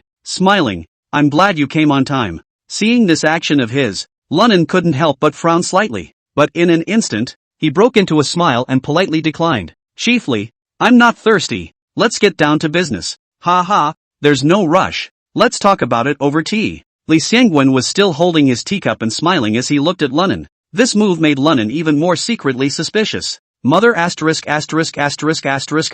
What is this old calf trying to do? Could it be that he wants to mesmerize me as well and then have me take the fall for him? No way. This tea is absolutely undrinkable. Lunan smiled and scratched his head at the thought. Oh, Chief Li, to be honest with you, I can't drink pure or black tea. When you drink it, you get an upset stomach. The Sheraton should have free drinks available, right? With that, Lunan glanced over to the small refrigerator in the doorway. Chapter 13, Shoot Me. Hearing Lunan say this, a coldness crossed Li Xiangwen's face. Putting down his teacup, he said, yes, I'll get you. Chiefly, how can I let you do it? I'll just go by myself. Lunan hurriedly waved his hand, then got up and walked towards that small refrigerator. But just then, Li Xiangwen moved violently. It smashed at the back of Lunan's head. Lunan, who had been prepared for this, was still startled by this sudden turn of events. After cursing, his body quickly lunged forward. It was also a lunge that managed to dodge Li Xiangwen's attack, but he also rubbed his scalp with his fist and couldn't help but feel some fiery pain. If he were to take this blow solidly, he would be crippled if not dead. Li Xiangwen, what are you doing? Hey. Li Xiangwen laughed sorrowfully and strangely. Kid, you can only blame it on your bad luck. You might as well go to hell. With a scowl on his face, Li Xiangwen raised his leg and delivered another whip kick. Seeing this scene, Lunan's heart was on fire. This old B-breed looks like he just wants me to take the fall. But at this moment, he had no time to think about it. Li Xiangwen's move came with great force and power. If you get hit, you're definitely not going to do well on your own. Thinking of this, Lunan gritted his teeth. Spell it out. Boom! Lunan's arms ruthlessly collided with Li Xiangwen's long legs. In a split second, under the huge impact, Lunan's entire body flew out and fell hard against the wall. Under the strong recoil, Lunan couldn't help but stifle a grunt. However, Li Xiangwen was also hit by this, knocking him back several steps before stopping. At this moment, Li Xiangwen's eyes were filled with amazement as he looked toward Lunan. This kid actually managed to carry his own blow. He did have some strength. The bottom line is that this kid has injuries on his body right now. If he was in a healthy state, he wouldn't have been able to take him himself. Mudhorse Li Xiangwen, since you want me to die, I can't let you live either. At this moment, Lunan was completely furious. He didn't expect Li Xiangnan to be so vicious. From the beginning to now, the moves were in the rhythm of trying to finish himself off. In this case, as a former life to fight out of the big gangster Nan, and how can not let go? You're looking for death. With that, he violently drew out his belt and jerked it towards Li Xiangwen. Seeing this, Li Xiangwen didn't dare to fight hard and scrambled to dodge sideways. However, Lunan was chasing after him like a mad dog. This gave Li Xiangwen the illusion that if he didn't use his full strength, he might really die in his hands. Kid, you seek death. Li Xiangwen was enraged. He violently grabbed Lunan's belt and then yanked it hard. Lunan was caught off guard and stumbled as he was yanked. However, he didn't panic. Instead, he took advantage of the situation and lunged forward, and a punch was thrown towards Li Xiangwen's lower body. Little Thane, you're tough. Li Xiangwen cursed, loosened Lunan's belt, and raised his foot to kick. Lunan then clutched his right foot while kneeing him hard. Bang! Li Xiangwen suddenly felt a sharp tearing pain coming from his crotch. Immediately afterward, his left foot kicked the air uncontrollably. Under the miserable scream, Li Xiangwen stood unsteadily on one foot and retreated backward repeatedly. Bang! With a loud bang, he actually crashed right through the door of the inner room. Seeing the scene inside, Lunan froze. Only the female stripling in the white trenchcoat was lying on the carpet in the inner room. There was blood all around. There was also a deep scratch on the neck throat. Mudhorse Li Xiangwen, I can't believe you even killed your horse. I'm going to have to get you killed. Hearing Lunan's loud curses, Li Xiangwen unconsciously took a defensive stance and prepared for his attack. But to my surprise, Lunan turned and ran. Gotta get out of here in a hurry. Then call the police. This was Lunan's only thought at this point. This was because he knew that it would be hilarious if he really finished off Xiangwen Li. The police will have to think that they killed both of these guys themselves by then. Pants full of yellow slime. It's not. Bang dash. But before Lunan could run out of the room, a gunshot instantly stopped him in his tracks. Immediately after that, Li Xiangwen's sorrowful voice suddenly came out from behind him. Boy, put your hands up and turn around slowly. Otherwise, I don't mind shooting you, the cop killer, right now. At those words, Lunan's heart was already cursing. However, they did not dare to disobey each other's orders. Only stiffly and slowly raised his hands and twisted his head, only to see that Li Xiangwen was holding a pistol, pointing it at himself and, kid, walk over here slowly. Don't play tricks on me. Li Xiangwen stared viciously at Lunan Dao. Lunan keeps swallowing and moving his feet slowly. When almost 5 meters away, Li Xiangwen swung his gun around and, sit on the couch, drink that cup of tea. Hurry up. Li Xiangwen roared with an iron color. At those words, Lunan slowly sat down on the sofa, but his eyes stared at the other party without blinking. Drink! Lunan picked up the teacup in front of him, and I don't know if it was because he was nervous, but he didn't hold it steady for a moment and dropped it on the carpet. Immediately after that, he subconsciously bent down and lowered his head, as if he was trying to clean up the tea. Don't move! Li Xiangwen coldly rebuked. Lunan only felt chills rise up all over his body. He dared not move again. Drink mine! At that, Lunan was afraid that the other party would shoot, and slowly brought his hand to the tabletop, toward the other man's teacup. Kid, don't play games with me. I tell you, you can't move any faster than my gun. Li Xiangwen threatened with a gloomy face. Lunan didn't move around, but honestly picked up his teacup. Chief Li, isn't that just taking out a pussy? It's not such a big game, is it? Lunan stared at Li Xiangwen with a deadly stare and said in a deep voice, you're trying to plant evidence and get me to take the fall, and that's not the best way to do it, because I don't have any motive to kill. Li Xiangwen froze for a moment at first when he heard this. A sardonic laugh followed. Oh, boy, you're pretty smart, but there are some things in this world that don't require evidence. As long as I say you're a suspect, then you're a suspect. You should know what I mean. Hearing Li Xiangwen's words, Lu Nan's gaze narrowed slightly, but he calmed down in an instant. Chief Li, you really don't need evidence if I'm drinking this cup of tea. But what if I don't drink? I don't believe you dare to shoot me. Otherwise, I would have been a dead man when you fired the first shot just now. Li Xiangwen was stunned. This guy's head is spinning fast enough. Oh, you think I can't do anything with you if you don't drink? I'm perfectly capable of shooting you and injecting the contents of the tea into your body. Even forensics can't tell the difference if it's fast enough. Hearing this, Lu Nan, instead of being afraid, revealed a meaningful smile. Then shoot me. Chapter 14. Well done. Seeing the expression on Li Xiangwen's face, Lu Nan knew that he had guessed correctly. He didn't dare shoot so easily. Don't you force me or I'll do anything. Li Xiangwen gritted his teeth, while his eyes were filled with resentment and indignation. Oh, Chief Li, take it easy. I have a way to make this accident better for you. The corners of Lunan's mouth hung in a faint arc, but he didn't dare to make the slightest movement in his hands, afraid that if the other party had an impulse, he would be a corpse. Oh, Li Xiangwen narrowed his eyes and asked, tell me about it. It's simple. Blame this on that power that organized the Black Fist yesterday. Lunan said slowly. Today, I'm here to report. It resulted in retaliation from the guys from yesterday. Inside, Madam died heroically to protect me. After all, that power that organizes the Black Fist never takes human life seriously. What do you think? Upon hearing this, Li Xiangwen frowned slightly, seemingly pondering the feasibility of the matter, but soon shook his head. There is no evidence. No. Without waiting for him to finish his words, Lunan interrupted. Chief Li, have you forgotten what you just said? As long as you think the other guy is a suspect, they are the suspects. And, with me as a witness present, it's easier than being on your own, explaining with empty words how that and my body died on your property, isn't it?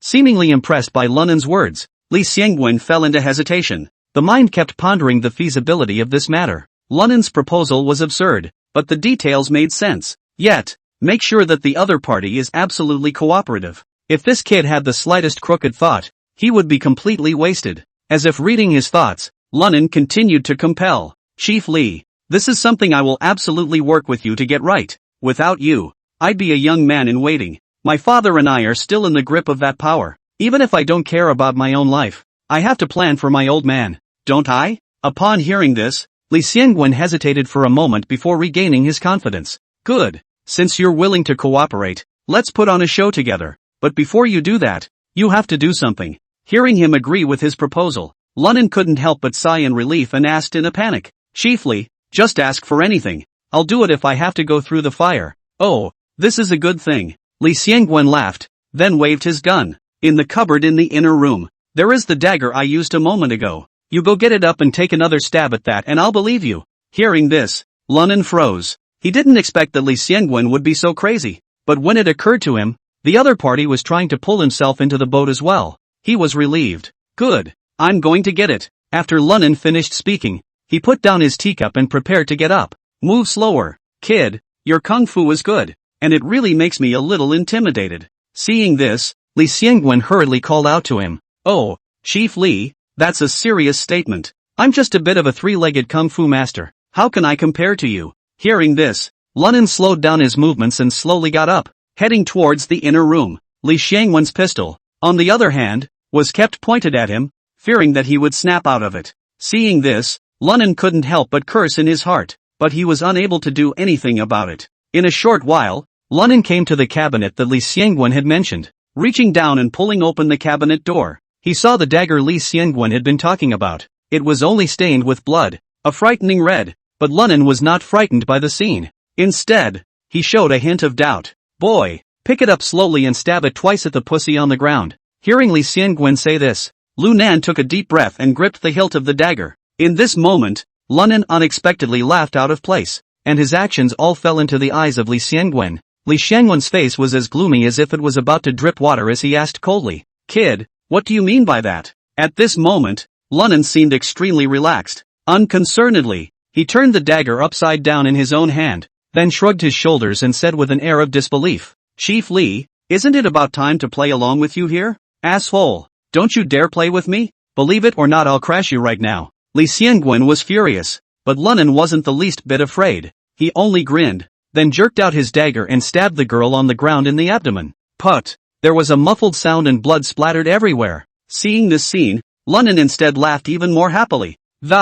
Yoo-hoo, that worked out well. It should be real plasma. Madam, if you don't get up, you're going to get another cut on your throat. Don't blame me if you really hang up then. After Lunan's sentence was finished, the woman lying on the ground actually stood up with a flip, her eyes staring at him with a deadly stare. "How did you see that? Ha ha ha, little girly boy. You're too funny. Yesterday you blocked my way. Today you come over to play mistress and pretend to be a dead body. Are you very idle?" Lunan couldn't help but burst out laughing. This woman was no other than the young girl who had blocked Lunan's way after the interview yesterday. Although her appearance had changed drastically, Lunan still heard the voice. "Lunan, talk, how the hell did you find out? We thought it was seamless, but I didn't think we'd let you see it anyway." Not waiting for the young girl to get mad, Li Xiangwen suddenly turned his pistol and asked with a smile. At those words, Lunan couldn't help but narrow his eyes and, "Chief Li, there was nothing wrong with your performance before. It was after being fooled by me that you actually agreed to my proposal, which is completely unlike Iron Blood."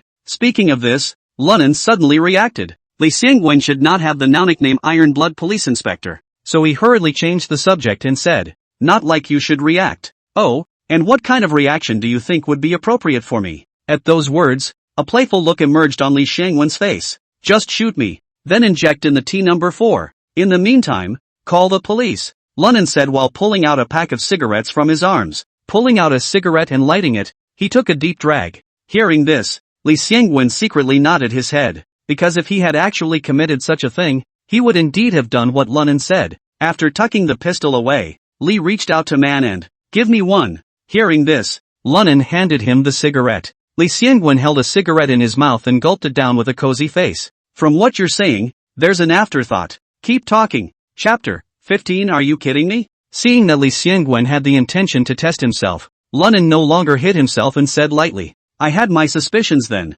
but after all, I was being held at gunpoint by your old man. Naturally, I dare not be careless. It wasn't until I saw the dagger that I realized you guys were acting together to trick me." "Daggers? What's wrong with the dagger?" Hearing him say that, he didn't wait for Li Xiangwen to open his mouth. The young girl on the side couldn't help but ask in confusion. Lunan sniffed and glanced at the young girl with contempt and disdain. "Ha, no problem with the dagger. There's a problem with you. The relation. You." The young girl's eyes widened in anger, but Lunan simply ignored her. "Lunan, what do you mean by that?" The young girl was on fire when she saw this. Li Xiangwen, on the other hand, looked impatient, waved his hand and, "Liffy, let Lunan continue." Seeing Li Xiangwen in this state, the young girl could only grit her teeth and shut her mouth. And Lunan, still looking at the young girl with a disdainful face, slowly said, "That cut on your neck, you put makeup on it, didn't you?" Li Fei heard, seems to be in their own extremely confident. Special makeup.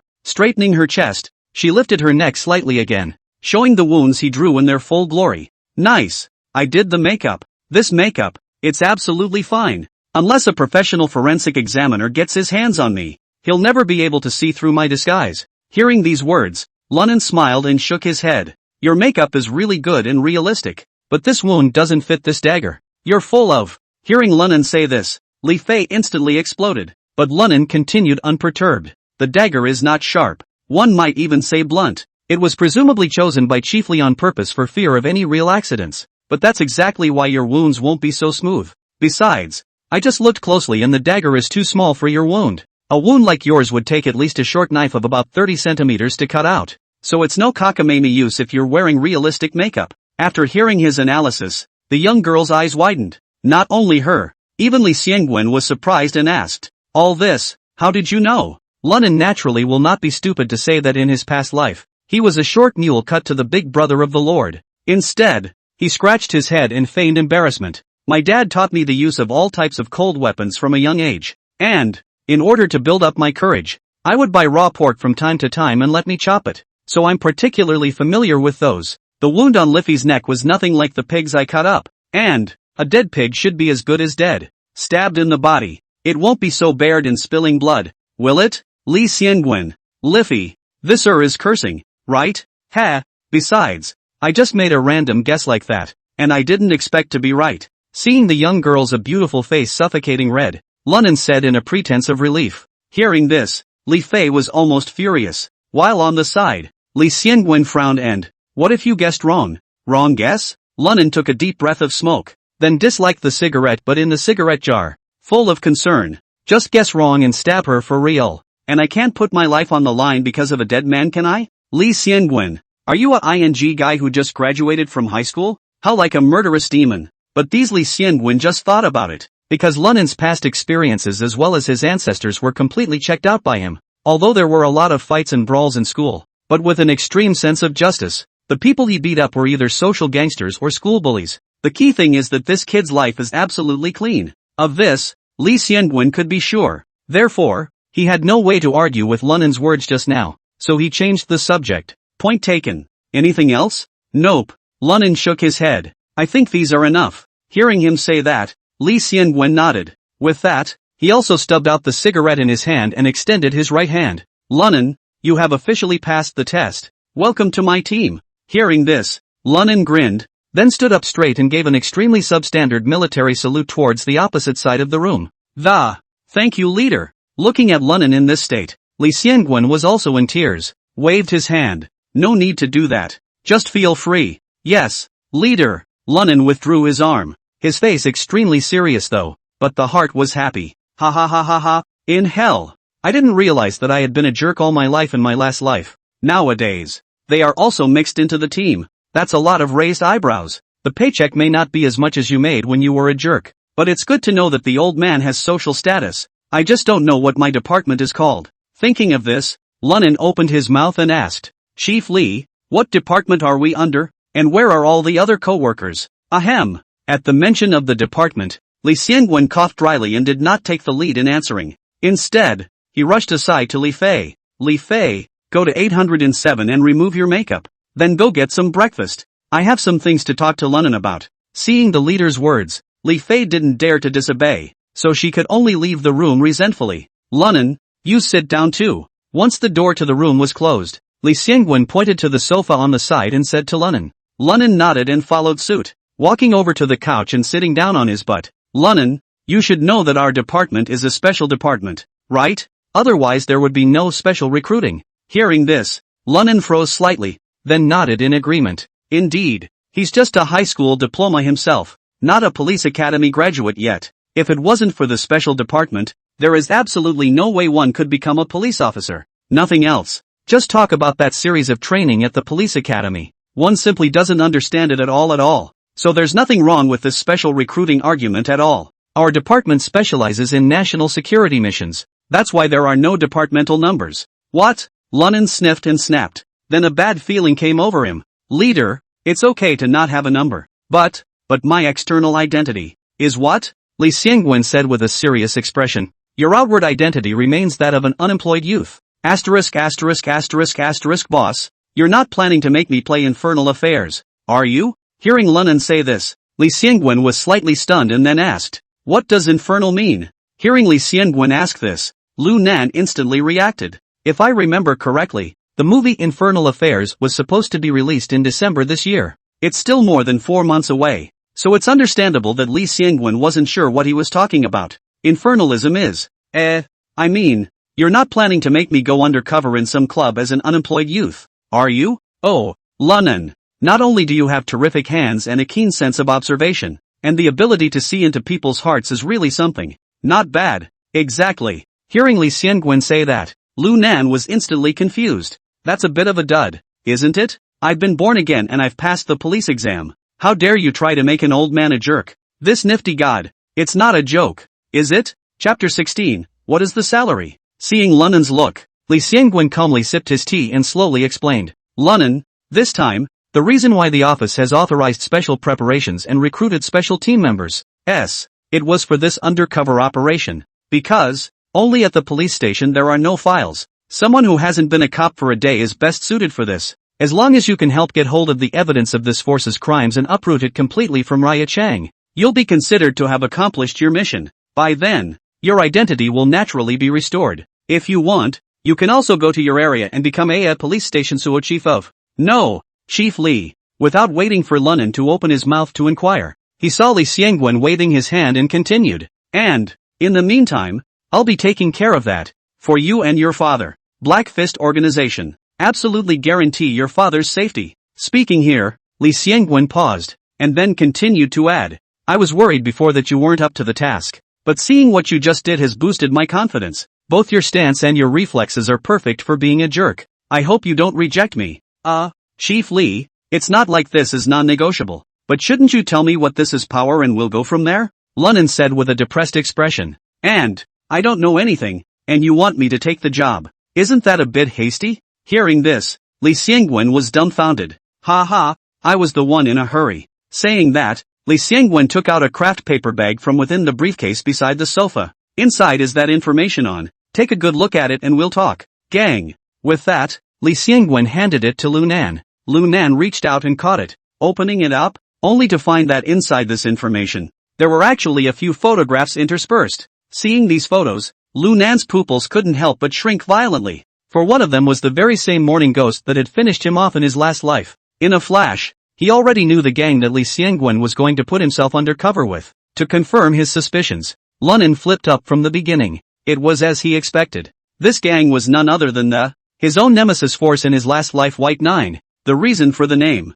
It's because they're a different kind of gang than a society in the traditional sense. There are only 9 members, and each of them is ruthless and kills countless people. One could even use the word to describe their character. Perverted. But the abilities are all extremely good. It could be said that these 9 people, singling out a single one, were no less than the leader of a medium-sized society. The 9 were even more terrifying if they came together. Just because of this, their special character and strength of it made them in the Jianghu. Almost no one dared to mess with them. In his previous life, Lunan had also inadvertently befriended the morning ghost of the 9, and blindly took him for a brother, without realizing it, during a firefight with a rival gang. By this Cav's sudden cold shot, he ended his own life. But now, apparently, they haven't set up the White Nine, or rather, they are, at the moment, in the early stages of their inception, because there are only on the profile 5 people profiled. Moreover, were also they targeted for the crime of roaming. Chiefly, I see from this information that these people are completely blind and roving criminals.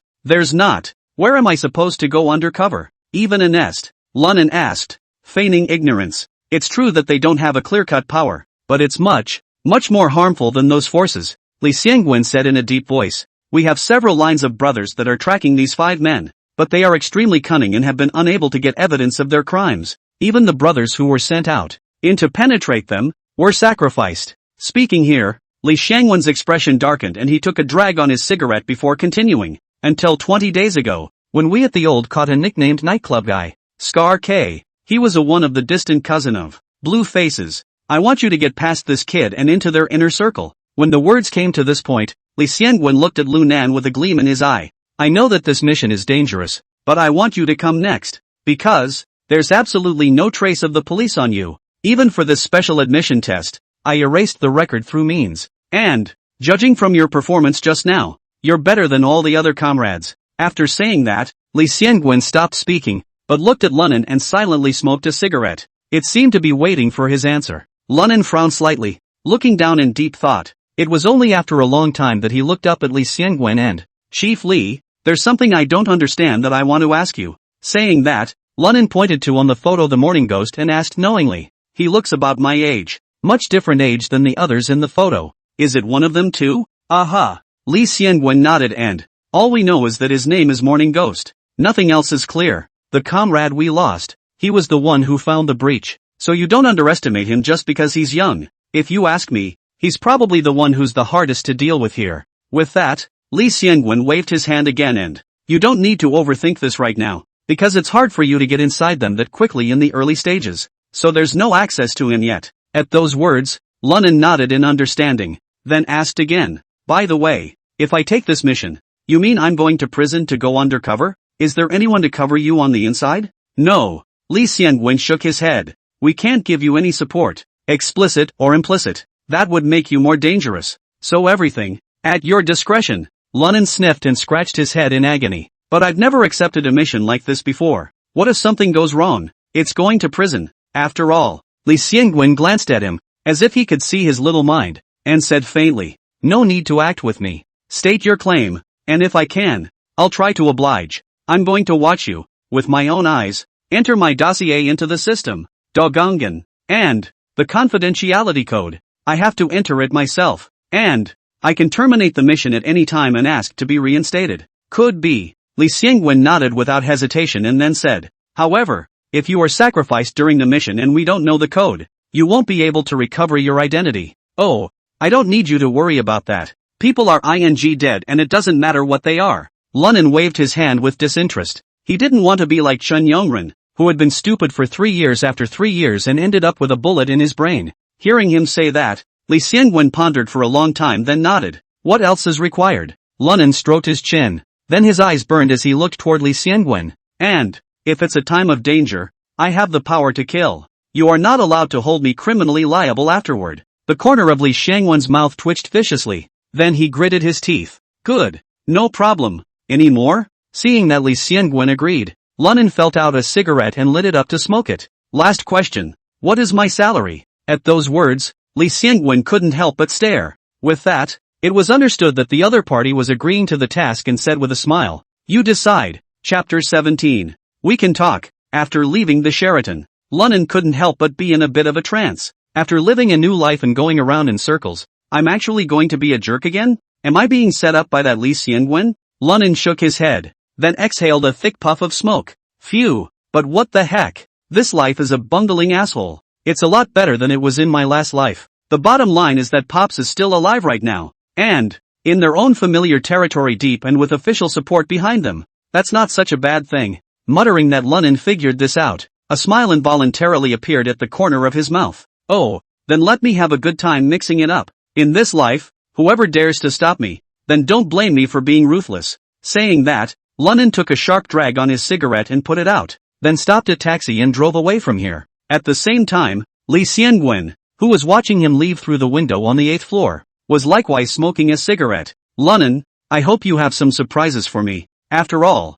the people I chose before failed. Lunan, who was in a cab, called his old man. After briefly mentioning that the interview went well, he headed for the Golden Valley building on the south side of the city. First, the plan he made with Lee Seung-gun, from the gold master of the dog meat restaurant as in him opportunity for to enter the prison. Because, right now, Master Jean is the biggest dog thief in Liangcheng. Until more than 20 years later, Master Kim was already worth over $100 million and had many minions. The business of stealing dogs has long since gone, but the dog meat restaurant, however, has always been in business. In his words, that's called not forgetting your roots. It was precisely because of this that Lunan remembered this Master Jean the first time he saw the Golden Valley mansion. Secondly, he also wanted to get that king dog back and take it home to raise it properly. Even if he goes to jail, Pops will at least have a dog to keep him company. It's better than him going on those blind dates. When I arrived at the dog meat restaurant on the 4th floor of the Golden Valley mansion, it was already time for the noon meal. But at this point in time, the dog meat restaurant has its roll-up door closed. Although there was a suspension notice posted on the top, Lunan still vaguely heard the sound of drinking and cursing as well as dog barking through the roller shutter door. Bong bong bong. Lunan didn't hesitate and directly knocked hard on the tin door. Bam! The roll-up door slowly rose, revealing a fat man with a full face and in his 40s. He glared at Lunan outside the door with a pair of menacing eyes, then snorted coldly. What's up, kid? Can't you see this place is closed? And knock? Seeing this fat man, Lunan first froze, followed by an involuntary smile. Oh, old Jean, I didn't realize you were so young now, and so fat, with no creases in his face. Unlike 20 years later. Without waiting for that sentence to finish, Lunan suddenly felt that something wasn't quite right. He hurriedly tightened his smile and said with a dry cough, "Ahem. That. I came by today to talk to you about a business deal." Hearing these words, Master Jin's eyebrows raised slightly as he surveyed Lunan from top to bottom before asking warily, "Kid, you know me? Not recognizable. But Fatty Wang Wang Shifa is my brother. I've come here specially to talk business with you today." Lunan remembered that in his last life, he had met Master Jin through the introduction of Fatty Wang, his hairy friend. Therefore, he decided to use this relationship to get close first. Who knows? Master Jin narrowed his eyes and stared at Lunan for a moment before suddenly bursting into laughter. "Ha ha ha, Hifa, that little brat's brother? Talking business with me? Kid, I advise you to go back to your studies. Don't waste your time with me here." Saying that, ignoring Lunan, he prepared to close the door. Don't! The words are not finished. Why are you chucking them out? Lunan hurriedly reached out to block the roll-up door and was just about to open his mouth. Instead, he heard two dogs barking from inside. Lunan subconsciously looked in, only to see the dog king he had brought with him, hanging in the middle of the dog meat restaurant. A couple of burly men were gesticulating and were saying something. It looked as if they were discussing what to do with the king dog. Seeing this scene, Lunan burst into a rage. Yesterday he had told the guy in the back room that he would come by and pick up this dog, but I never thought that after only one day, these calves would want to slaughter and eat dog meat. How does that not make him angry? Lunan instantly exploded. He said with a low growl at Master Jin, "Jin Sangue, do you want to die? How dare you even touch my dog?" With that, he pushed Master Jin out of the way as he stepped toward the inside. Looking at Lunan, who rushed into the dog meat store, Master Jin was slightly stunned, and then he grimaced. "Little Thane, you were the one who led the cops to me yesterday? I was wondering how to find you.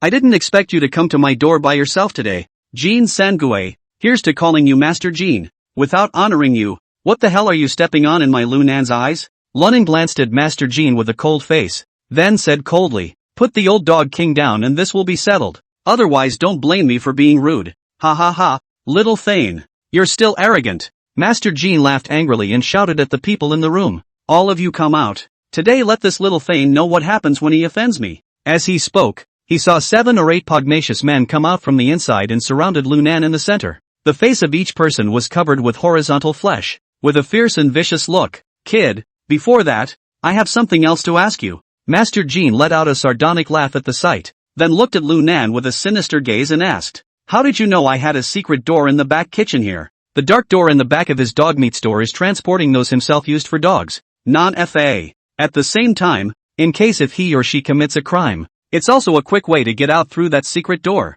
On weekdays, no one knows about it at all, except for a few beloved minions in his own back kitchen, but an outsider knows all about it. How could this keep him from muttering? Lunan sniffed, but grinned and, "Hey, I know a lot of things. Not only do I know the secret door to your place, but I also know that your wife wears free Yulf hats. Do you believe that?" When Master Jin heard this, he was first stunned, then he shouted in annoyance, "Don't you bull. Kid, I don't think you want to go out today. In that case, I won't bull you." When he finished speaking, he saw Master Jin wave his hand and,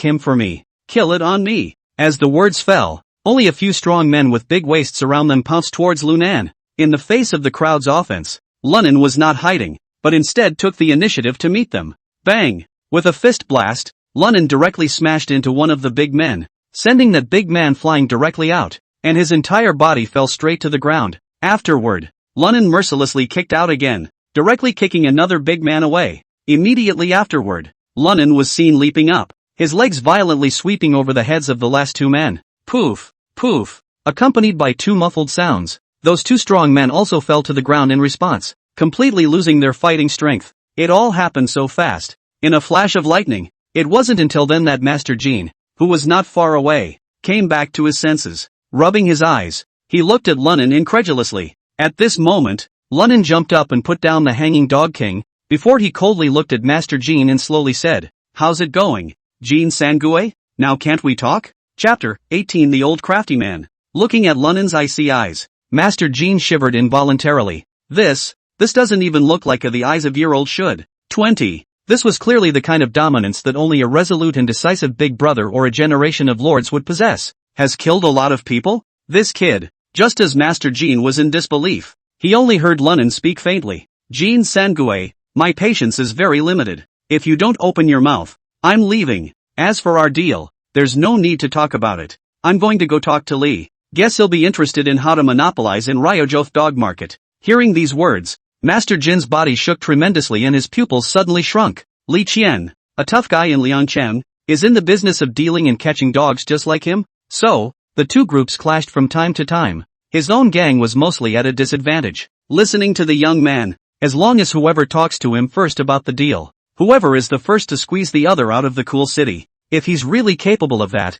what's the harm in listening to him? What's more, even if he wanted to leave the other person and the dog behind, he couldn't do it. Thinking of this, the slippery Master Jin immediately changed his face. Immediately nodding his head, he apologized and admitted his mistake. Brother, don't be anxious. Just now is my brother wrong? Is my dog's eyes do not know Tai. The sudden change in Master Jin's attitude didn't surprise Lunan in the slightest, because in my last life, I was too familiar with this guy. Otherwise, I wouldn't have called him Smiling Dog. Oh, Master Jin, it looks like you've agreed to talk to me? Goo, I got a brother. Calling Master Jin would be too shabby for my brother. If you don't mind, just call me third brother, Master Jin said, immediately pulling out cigarettes from his pocket and handing them to Lunan. Bro, have a cigarette to cool off. Just now brother really didn't know you were here to talk about business. Lunan narrowed his eyes and reached out from taking the box of soft Chinese all the way over. With that, he pulled out one and threw it to Master Jin, while the rest he put into his pocket.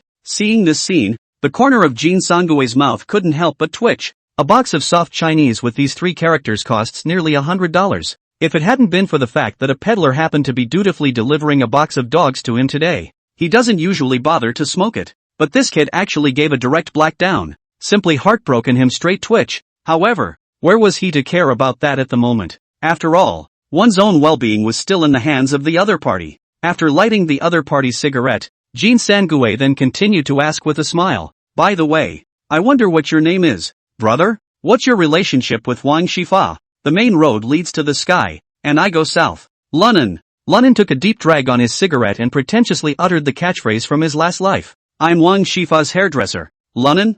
You're Lunan? Jin Sangue's eyes widened when he heard this. Seems extremely surprised. This in turn caused Lunan to be slightly stunned and asked in confusion.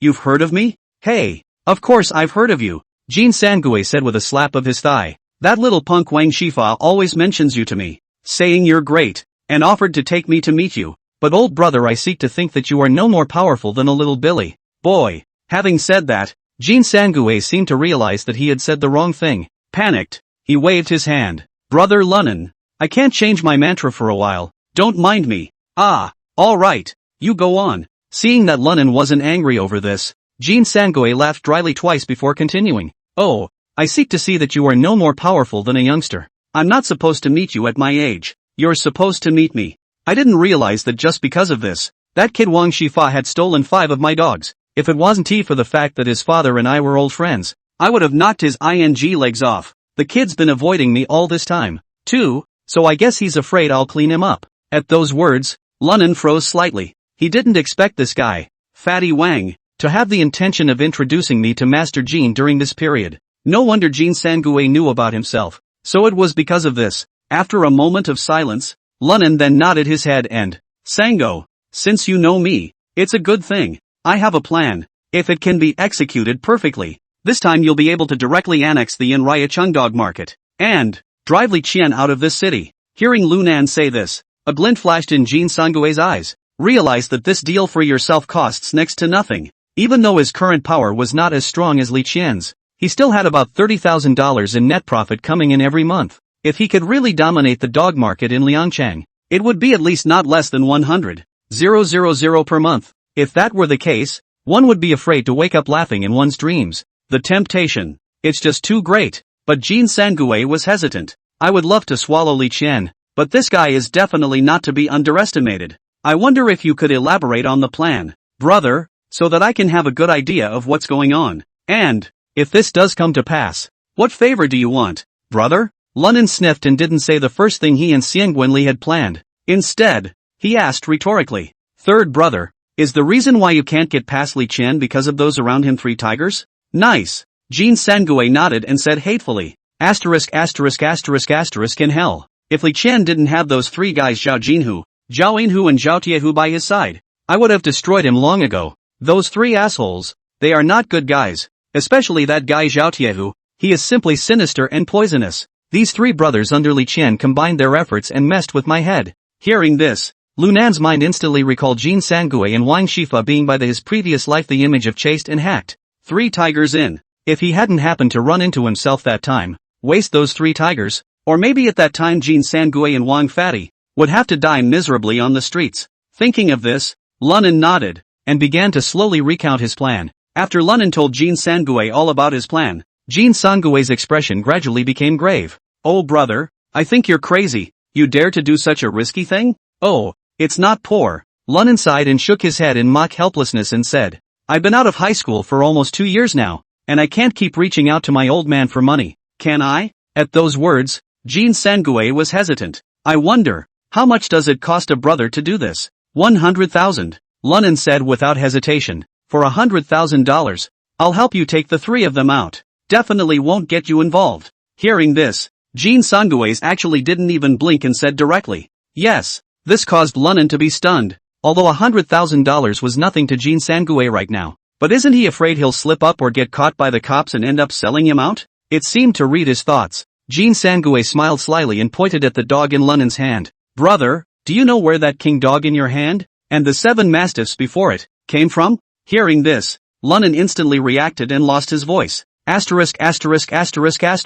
Did you start? That Black Fist magazine. Chapter 19. Let me help you. Seeing Lunan so surprised, Jin Sangui could not help but a smile, and then said, brother, then you think too highly of me. If I had those 2 skills, would I still care about the one in front of Li anymore? I'm just that supplying with some dogs. Magazine. Saying that, Jin Sangui pointed at the dog king beside Lunan and, it's what I raised. Holy, you raised it and had to kill it for meat? Nitwit, isn't that harsh? Hearing this, Jin Sangui hurriedly waved his hand and, dude, who said I was going to kill it for meat? I'm treating its wounds. But this ING dog can't keep it up. It's going to bite me when it sees me coming, so I can't do it without hoisting it up. Speaking of which, Jin Sangui looked at the dog king in Lunan's hands, extremely docile, and couldn't help but have his fire skyrocket. Again, he opened his mouth to curse. The ice. This animal is an animal. Raising you for so many years can't raise you well. Someone else ING beats you up and you're honest.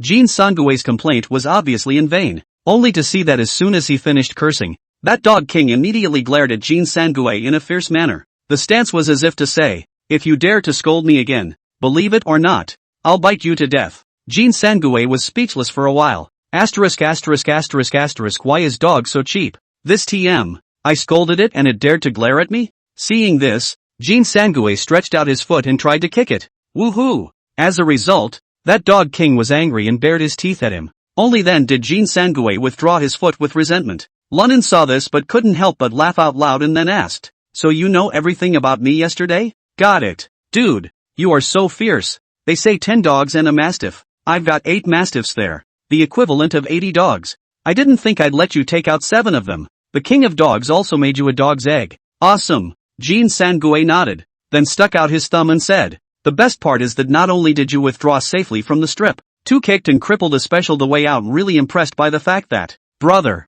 J-Un, if I had known you were Lunan, I would have gone with that little brat GFA to pay you a visit long ago. At this point, Jin Sangui no longer cared about his Zhenghu status at all. That's a rainbow fart of a meal. Even though Lunan had a thick skin, he couldn't help but make him a little embarrassed. Ha ha, third brother, you're flattering me on that. How about that? So you agree to the deal I just mentioned? No problem. Jin Sangui agreed cheerfully. Brother is going to get you the money now, as long as you can take those around Li Qian out. 3 tigers. Brother will give you another 20% of the shares of this dog meat restaurant. What do you think? Hearing him say that, Lunan was not polite and nodded. Then we have to thank you, brother. Good point. I just don't know. Brother, when do you reckon you'll be able to get rid of those 3 tigers? No more than a week, Lunan said with extreme confidence. After all, behind him stood the future Iron Blood police inspector. It shouldn't be too hard to take out a couple of assholes and a mother asterisk. This time, Lunan finally realized the benefits of having someone behind him. Okay, it's a deal. After saying that, Jin Sangui didn't avoid Lunan and opened the safe under the bar, so he took out $100,000, shoved right into his hands. Dude, point. What else? There's 10 stacks of them here. And you're still smoking a sheet, aren't? Lunnan smiled and took the 10 stacks of money, rolled them up in the tablecloth of the dog meat restaurant, and then clipped them under his armpits. Okay, brother, I'll go first then. The king dog will be boarded with you for now, and I'll have someone come and get it after a while when you've cured him. For the rest, just wait for my good news. After saying that, Lunnan patted the dog king's head and headed towards the gate. Yes, Jean Sangue didn't dawdle and sent Lunnan to the door. Just as Lunnan was about to walk out the door, he suddenly remembered something. Stopping in his tracks, he turned back. By the way, Sango, I wasn't kidding about that earlier. You'd better go home now and see. That new little pussy you found can be gallivanting in the prairie above your head. After saying that, not caring if Jean Sangue understood the meaning of his words, he turned around and left the dog meat store. And left Jean Sangue alone froze in place. Half a long time no reaction. After Lunnan left the dog meat restaurant, he first called Li Xiangwen. A brief account of what happened was given, but did not say anything about Jean Sangue's relationship with Black Fist magazine. After all, Jean Sangue was nothing more than the outermost little calamite. Even if we catch him, we probably won't be able to ask for any useful information. The key thing is that in his last life, Jean Sangue was ruthless to others though. But you've always treated yourself like a brother. He couldn't do anything to betray his brother. After speaking with Li Xiangwen, Lunnan rushed straight towards the bank. When he opened a card, he deposited $100,000 into it. Phew, I don't know how long it will take to get out of the number this time. I have to leave some money for my old man. Otherwise, even if you are looking for a sunset romance, you don't have that capital. With his old arms and legs, we can't still let him go blackboxing, can we? Saying that, Lunnan shook his head, then stopped a taxi and headed for home. 8 o'clock in the evening. The old on Struggle Road in Liangcheng K nightclub was filled with all kinds of luxury cars. This was one of the most exclusive, luxurious and high-class clubs in the entire Liangzhou. There are not only delicious food, wine and champagne, but also several beautiful women with explosive bodies to accompany the drinks. At the moment Lunnan was smoking a cigarette not far from the gate. The person standing next to him was none other than Li Xiangwen. Lunnan, you have to be extra careful with this operation, because the co-workers inside don't know who you are, so there's a good chance you'll be injured by mistake. Li Xiangwen solemnly urged. Don't worry. Lunnan took a deep breath of smoke, then said with a calm face. You just have to wait until I get to the door and have my co-workers go to the V222 private room for a routine check. They're bound to fight back and come charging out. When the time comes, I'll break those 3 guys' legs. I've asked around. The 3 of them are pretty good, so don't be careless. Oh, chiefly, you still can't rest assured that I've got the skill? Lunnan said with a confident expression. In 1 minute, settle the fight. Hearing him say that, Li Xiangwen glanced at Lunnan with some surprise, but nothing more was said. It just seems like this is a little too fast, isn't it? At this time, Lunnan added. Chiefly, remember to have the colleague who captured me ambush at Innovation Road. I'll run from there. Well, don't worry, I've already arranged it. Li Xiangwen patted Lu Nan's shoulder hard, and then shoved the soft Chinese in his jacket pocket into his hand. Be sure to be careful. If we fail this time, we can figure it out again. Always be safe. At that, Lunnan didn't say anything, just ripped open the soft Chinese, fished one out and looked at it, then snickered. Ha, chiefly, you're not as mixed up as Jean Sangue. He's a 3-lettered one. Gotta deal with the smoke. After saying that, Lunnan threw the remaining half of the cigarette into the garbage can, then lit the soft Chinese and raised his leg to step into the nightclub hall. At the moment, the hall was brightly lit. The dance floor was filled with men and women dancing hot, singing and laughing. The air conditioner blew the dry temperature, and Lunnan didn't go inside, just leaned against the card table not far from the door. At the same time, put his right hand into his arms. Upon touching the double-barreled shotgun that had been sawed off in one piece, Lunnan couldn't help but reveal a cold smile. Oh, good hands? I'd like to see if being nice again can be as fierce as a gun. 10 meters away. The gun is fast. Within 10 meters, the gun is hard and fast. Fatty Wang, his old man's private stash of this shotgun. I used it for 7 or 8 years in my last life. This time, let's use it, to help me make a name for myself. Chapter 20 For real? Just as Lunnan was silently smoking a cigarette, within the nightclub, a sudden commotion was set off. Old K. Only to see several young men suddenly rush out from the second floor and dart onto the dance floor. Then, there was a series of shocked cries. Immediately afterward, several uniformed police officers came out after them, scanning the dance floor without stopping. It seemed to be looking for the ones who had just run out, and there was one other person who was quickly running towards the backstage. Should be going off live music. Lunan narrowed his eyes and observed. The 3 tigers of the Zhao family were spotted in an instant, though they struggled to hunker down and push their way out, but it was still too recognizable for Lunan, who was extremely familiar with them in his previous life. Ha! Still young. Lunan snorted and spat out the half-empty cigarette in his mouth. Immediately afterward, he exclaimed, 3 tigers? Quick! Quick! Here! The Zhao family's 3 tigers were stunned, and immediately they followed the sound. As a result, he saw Lunan, who was leaning on the edge of the card table. 3 tigers? Don't stand still! Hurry up and come with me! Lunan pretended to look eager and yelled. X got the message and specifically asked me to meet you 3. Outside. Sundowner, I'm parked in front of the 2000-inch. Upon hearing this, the Zhao family's 3 tigers were no longer skeptical and ran in the direction of Lunan and squeezed over. Because that Santana 2000 wasn't Lee's best car though, but it's Lee's car. Errand. Because that car is modified to go 0-100 in 5 seconds. The average punter doesn't even know about it. Just as the 3 tigers of the Zhao family squeezed to the edge of the dance floor, all the lights in nightclub suddenly came on and the music came to a screeching halt. The entire Old K, the center of the originally noisy dance floor, became silent. What's going on? What happened? What little fan's eye son of a turned the lights on? There was a chorus of curses from those who didn't know what was going on. The 3 tigers of the Zhao family at this moment didn't dare to delay, and flew towards Lunan. But just then, the 3 suddenly saw a scene that they would never forget, only to see the youth by the deck, surprisingly, pull out a blackened double-barreled shotgun. Hey, tiger buddies, count yourselves unlucky. I was sent here to take your lives. A cold smile appeared at the corner of Lunan's mouth, and immediately afterward, he pulled the trigger. Bang! Bang! After 2 gunshots, the whole dance floor was in chaos. Everyone kept screaming and crying, and all 3 tigers fell to the ground. Because there was a shot, Lunan utilized the properties of the shotgun and chipped the right leg of Big Tiger and the left leg of Second Tiger together. The second shot, on the other hand, directly chipped off San-Hu's legs. 3 tigers? I hope you don't get trampled. Bye. After saying that, Lunan rushed at his cop colleagues who were hiding behind the stairs, smiled, turned around and left the Old K nightclub. Ha ha ha, this feels so damn good. Lunan laughed wildly as he ran, leaning up to the sky. In a previous life, how could there have been such an arrogant performance? Sure enough, it's still being an asshole that makes me feel happier. When he finished speaking, he darted into the dim night and disappeared at the end of the street. And in the meantime, Li Xiangyang, who was smoking not far away, was shocked when he heard the gunshot. Thought it was his co-worker who moved the gun. But after hearing the report over the intercom, he couldn't help but stare. Asterisk asterisk asterisk asterisk. This little brat. He's got some nerve. Tap out. This is going to be a big deal. But on second thought, Li Xiangyang's mouth couldn't help but reveal another smile. Oh, but the effect of him doing so was just perfect. Damn. Even those 5 ghosts didn't seem to have the epilepsy he did. Scar's a little carom compared to him.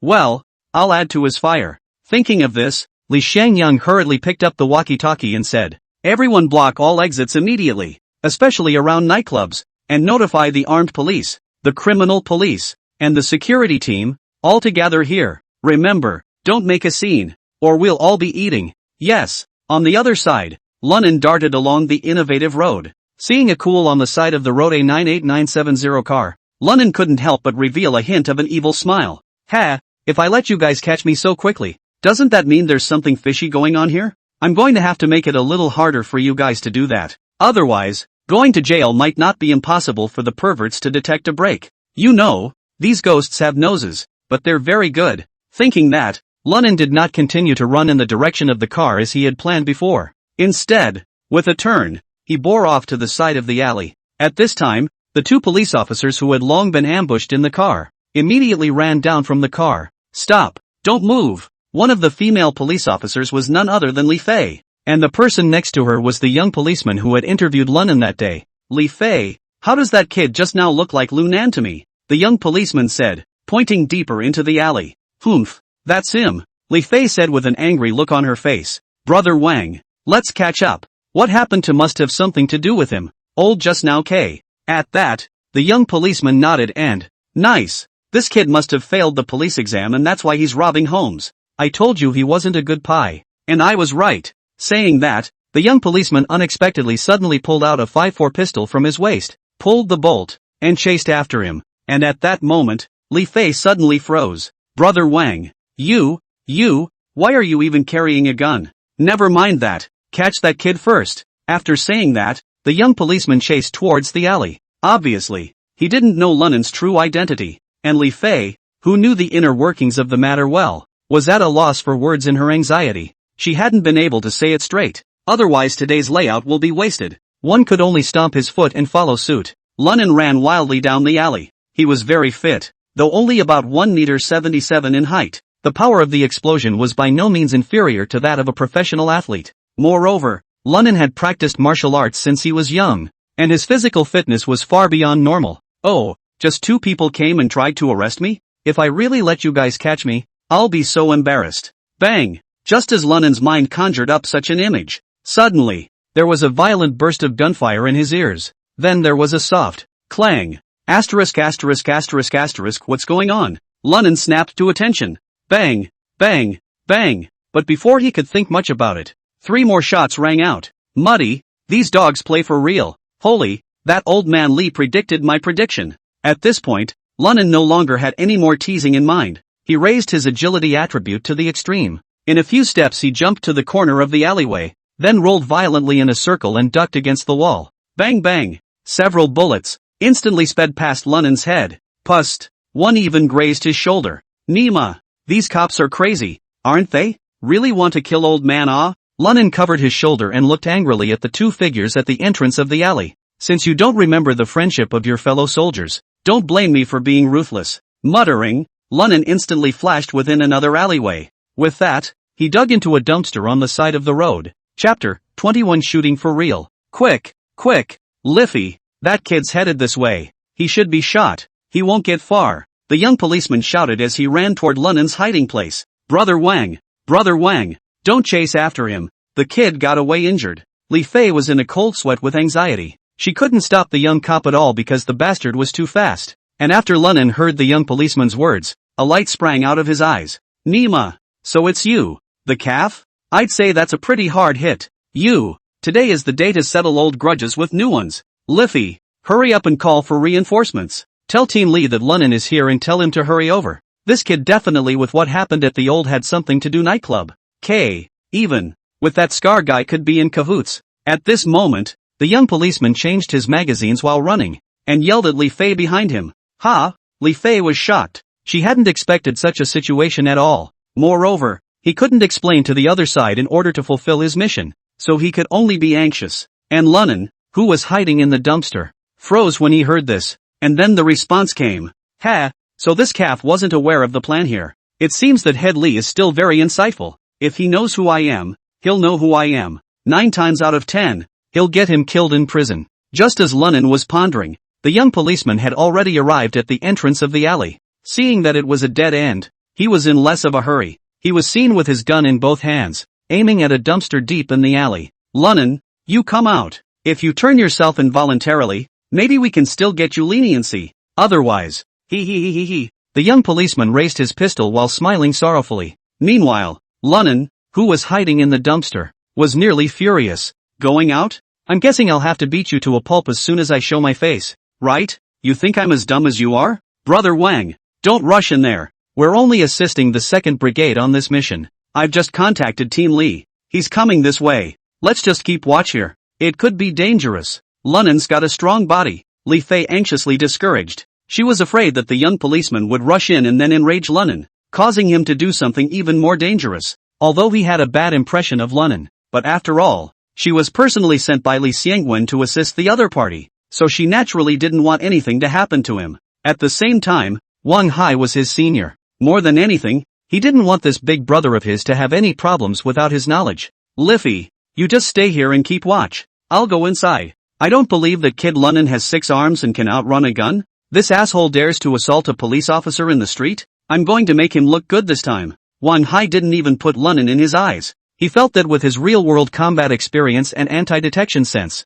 how could he not even catch a brat? And what angered him the most was that yesterday, Team Lee had taken himself to the kid's house in person, rather than inviting that little rascal to join his special operations team. And keep yourself out of it. It was nothing short of humiliating for him. Naked humiliation. Today, he had to let Li Xiangwen know that he was the one who had the best presence among the police force. Brother Wang, please don't go in there. It could be dangerous. Liffy was practically breaking down with this bone-crushing feeling. She was really helpless. How all these men like to play the hero. Dangerous? Oh, when I went to the police academy, this kid was still wearing open pants. You stay out of the way and wait here for reinforcements. Wang Hai waved his hand, signaling Li Fei to leave it alone. With that, he walked slowly toward the dumpster, for he had watched the whole hut on carefully. Only this dumpster is the best cover. He believed that Lunan should be right here. Oh, Lunan, it's not in your character to hide in a dumpster like a rat. Wang Hai alternated his left and right feet slowly, his mouth coldly mocking.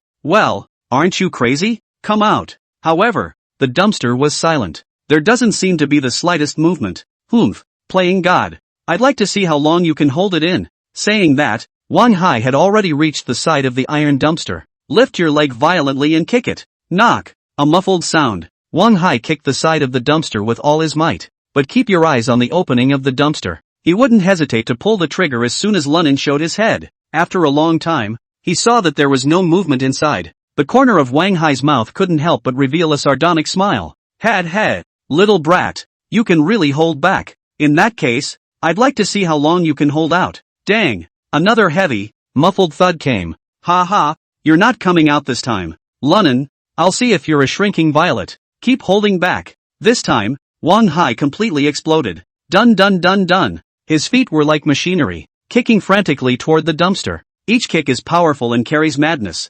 Instead, the scene caused heartburn for Li Fei, who was standing at the mouth of the alley. Lunan, you come out quickly. Wang, stop kicking. Li Fei kept shouting, trying to get Wang Hai to stop.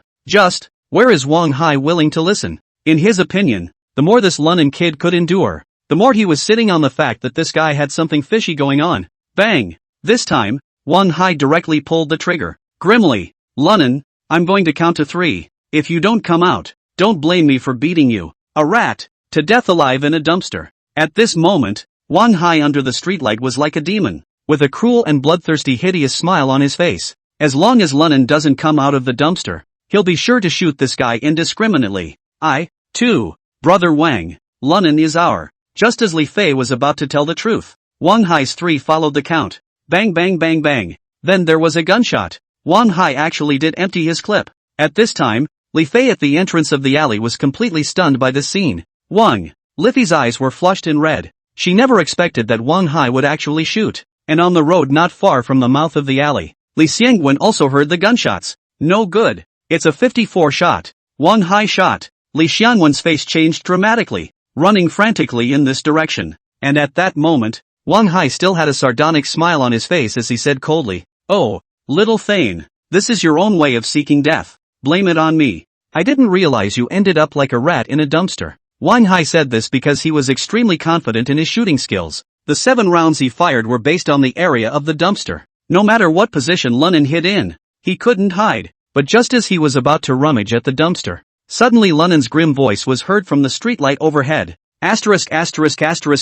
Since you did shoot, then I won't spoil you. Chapter 22 Standard Black Police. As the words fell, Lunan instantly appeared above Wang Hai's head. Wang Hai froze and then exclaimed, "Blackout under the lamp?" Only, just then, bang! Lunan quickly flew up and kicked Wang Hai hard in the chest. The kick was too powerful. It directly kicked Wang Hai flying out sideways. Put! Immediately afterward, a mouthful of blood sprayed out from Wang Hai, and his figure fell backwards into the dumpster. And at that moment, Lunan jumped down and stomped Wang Hai under his feet. Click! Ow dash! With the sound of breaking bones, Wang Hai's 2 arms were instantly wasted. Hiss dash! Seeing this, Li Fei couldn't help but suck in a breath of cool air. Immediately afterward, he lost his voice and cried out, "Lunan, you can't! The dead cops." Lunan was afraid that she would expose her identity, and after bellowing, he directly shone a kick at Wang Hai's head. Bang! With one blow, Wang Hai went straight into unconsciousness.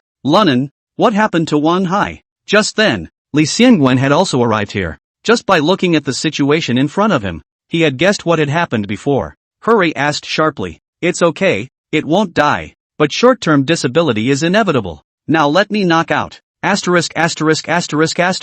You're in trouble." Hearing this, Li Xiangwen couldn't help but suck in a breath of cool air. Although Wang Hai this person's ability is average, business is even worse. But his father, however, was extremely uncomplicated, and could be said to be powerful in Liangchang.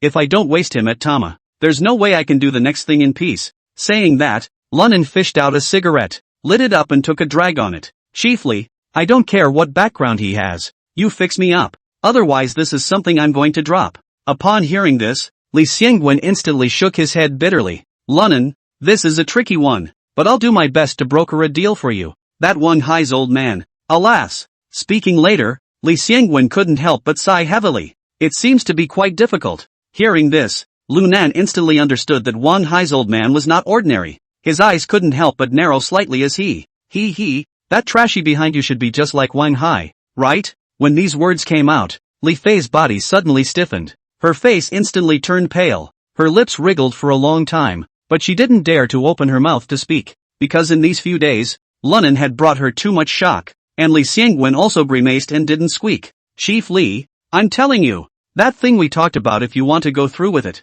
and it was a success. Just get less nepotistic crap to add to the mess. At this moment, Lunan didn't care about the earthy-faced Li Fei at all and said in an unforgiving tone, if it had been two ordinary co-workers today, this would have been a good thing to do, but you brought in these two losers. It's okay for this little to be stupid. This Wang Hai actually emptied his clip on me. If I hadn't prepared ahead of time and climbed up to the top of the streetlight to get a light, I'll be martyred in the line of duty before this mission even begins. Lunan seemed to get angrier and angrier as he spoke. Straight away, he ripped his from his shoulder t-shirt and roared in a deep voice. If it weren't for your Chief Lee's face, this Wang Hai would be a dead man now. Scrapping him is because I'm afraid this going to in the future beyonds cause trouble for me. It was then that Lee Seung-gun noticed the burns and blood on Lunan's shoulders. His pupils shrank and he couldn't help but suck in a breath of cool air. The scar, apparently, was caused by a pistol. This Wang Hai, what a ing waste. I didn't realize that this kid had disobeyed his orders and carried a gun privately. If it wasn't for the fact that his father couldn't afford to offend himself right now, I would have wanted to waste him. Lunan, this won't happen again. I'll take care of the follow-up. Li Shangwen's face was gloomy. Then he rushed at Li Fei. Li Fei, you carry Wang Hai out and drive him to the hospital. I'll have a word with Lunan. His meaning was obvious. From here on out, there were only two of them among his team. One for him and one for Lunan. Hearing the meaning of Li Shangwen's words, Li Fei's eyes instantly reddened, tears welling up in her eyes. But in the end, he didn't say a word more and put Wang Hai behind his back and walked towards the car he came from. Only after the two left did Li Seung-gun open his mouth and ask, Lunan, what are you going to do next? Seeing him defend himself so well, Lunan gradually lost his temper. After touching out a soft china and throwing it to Li Seung-gun, he then opened his mouth and said, I will go to Jin Sangue's place to hide for a few days. You guys can check whatever you want on your end. I made it a point to show my face under the surveillance when I broke Zhao's three tigers' legs. You guys can leak some of this video out intentionally, and I'm wanted internally, but don't let the general public know and get involved. Otherwise there's too little room for me to maneuver. Speaking of which, Lunan couldn't help but take a deep breath. He needed his Taoist status now, but he definitely couldn't draw fire. Aha! Upon hearing this, Li Seung-gun gently nodded in understanding. Also, that Li Fei you might as well convert her to a civilian position. It's fine to print out some information for you or whatever. Just don't make a fool of yourself in there. You're just here for the gold plating, aren't you? There's no need to come to the forefront like a stirrer. You're not helping. You're making a ing mess. If I let that Beyond's Wang Hai know my true identity, with that small-minded punching nature of his, he'll find a way to get me killed. I don't want that scar to know I'm undercover just after I'm in jail. Lunan snorted coldly and looked at the back of Li Fei's duo with a disgusted expression. Don't worry. I'll keep an eye on them and nothing will go wrong. Okay, not much else. I'll keep an eye on the internet. If you were in charge of this case, when I think we're stressed enough, I'll offer to let you grab it. Add to your book of credits. Upon hearing this,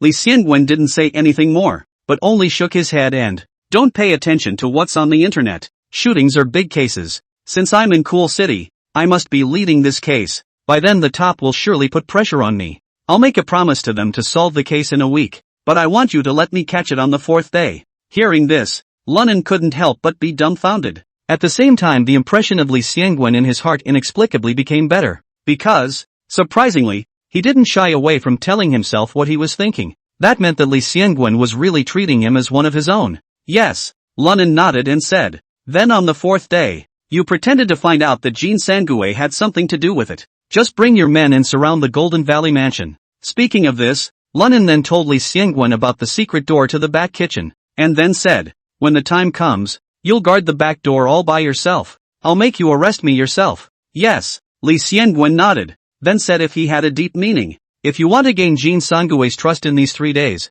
just let go. I'll secretly help you hold back some of Li Qian's forces. As for whether or not you can get him as a person out of Ryujo, it's up to you. Ha ha ha. Chiefly, I'm relieved with your words. After saying that, Lunan looked at Li Xiangwen and said snidely, no wonder you succeeded later. The way you are now, you are simply a standard black cop. Chapter 23 A Great God. The next day, the whole cool city road went crazy. Overnight, the news of the Zhao family's 3 tigers having their legs broken spread throughout Liancheng. And, not only was the other guy a young man, but he was using a surprisingly good gun. At the same time, the gun is not one of those steel ball guns that kills at less than 2 meters. Instead, it's an old double-barreled shotgun. This is unbelievable. This news was like a stone thrown into the middle of a calm lake, setting off layers of ripples, especially the various bigwigs in Cool City. Who would dare to believe that a young man in his mid-20s could do something so shocking? For a time, the entire Liang city was in a state of flux. All the big brothers of the road were on the phone, trying to find out who did this. At the same time, some people also gathered their eyes on Jin Sangue, because all the people on the road knew that the Zhao family's 3 tigers were Li Qian's right and left arms, and Master Jin, who has always been at odds with Li Qian, is naturally the most suspicious. However, none of this seemed to have anything to do with Lunan. At this moment, he was sitting in the private room of the dog meat restaurant in a dignified manner, drinking wine, next to the squatting by Jin Sangue bandaged into a dog king. Mummy, dude, awesome. Jin Sangue gave Lunan a thumbs up, then raised his glass and said, yesterday you said it would take no more than a week to fix the 3 tigers. Although I knew you could do it, I didn't realize it would only take a day. Just let the 3 tigers of the Zhao family become 3 dogs. It's awesome. Come on, bro. I'm toasting you. You're welcome, Sango. Lunan stood up with his wine glass and touched it with Jin Sangue before tilting his head back and drinking it. Sango, I just hope this didn't get you in trouble. After all, I was too hyper yesterday. Things are getting a little big. After taking a drink, Lunan frowned. Never mind. Jin Sangue waved his hand with disinterest. It's just right to let the people on the road know my strength, and see who dares to ooh-heen with me in the future. Even though Jin Sangue said this, it still showed Lunan that there was a hint of uneasiness on his face. Seeing the situation, Lunan pondered for a moment, after which, as if he had made up his mind, he gritted his teeth and, Sango, I won't give you any trouble about this. In that case, get me another 100,000 and I'll do it for you straight away. Then I go out and hide. I'll be back when the wind dies down. Hearing these words, Jin Sangue was first stunned. Then he jerked his head up and looked at Lunan in surprise. Elder brother Lu, are you sure you're not joking? I wasn't kidding. And the gun had moved anyway. If the cops catch you, it's no good. Why don't we do a good deed to the end and send that Li Qian away? Third brother, don't worry. If anything happens, I promise I won't drag you down. Lunan looked serious and said in a serious tone. At those words, Jin Sangue froze. He had originally thought that Lunan was just talking for fun, but I didn't expect that Lunan was for real. On the spot, he was in a state of hesitation and entanglement. Of course he wanted Lunan to directly finish off Li Qian. But he was afraid that if he did get caught, he would shake himself out. That would be more than enough. After all, you are a family man yourself. It seemed to see Jin Sangue's concerns. Lunan couldn't help but have the corners of his mouth quirk up, and immediately afterward, he uttered the classic mantra of Jin Sangue in his last life. Sango, wrestle a bike into a motorcycle. Take a gamble on a motorcycle for a Land Rover. Life and death are destined to be rich and famous. If you just want to hang around so peacefully, forget I said anything about this.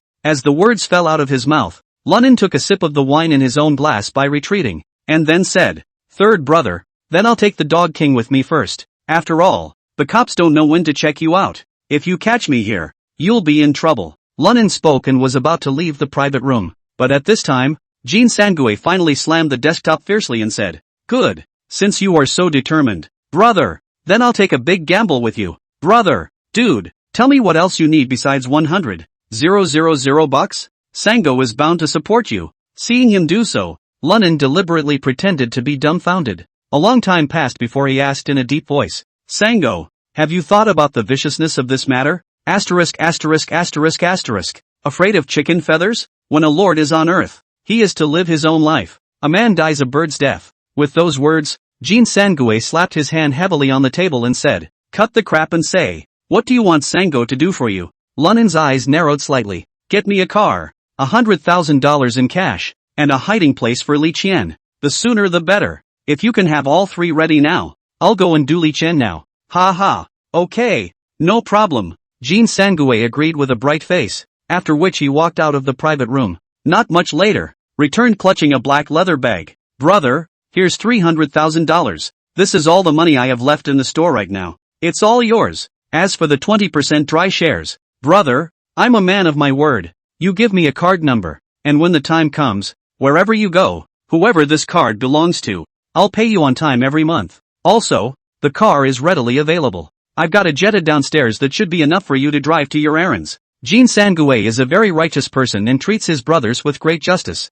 It was because of this that Lunan had become good buddies with a guy who killed dogs in his last life. Then thank you, third brother. Lunan nodded, then made no pretense. He took out a piece of paper and wrote his father's bank card number and gave it to Jin Sangue. Sango, give me Li Qian's address. After receiving the cash and keys, Lunan immediately said, good. I've been guarding against Li Qian since yesterday when you ate up the Zhao family's 3 tigers, so it's kinda obvious where he is. Saying that, Jin Sangue directly wrote out an address on a piece of paper. After handing it over to Lunan, he barked, brother, be careful. If you can't that dog Luan, it's fine, but don't fold yourself in. Lunan sniffed and smiled after burning the note with his lighter. Don't worry, Sango, if we don't do that dog, my name wouldn't be Lunan. Hearing this, Jin Sangue did not say much. Instead, he stared at Lunan and solemnly tapped him on the shoulder. Okay, Sango, I'll go now. If it goes well, there's still time to come back and have a drink with you. I'll call you when the time comes to find out exactly what's going on.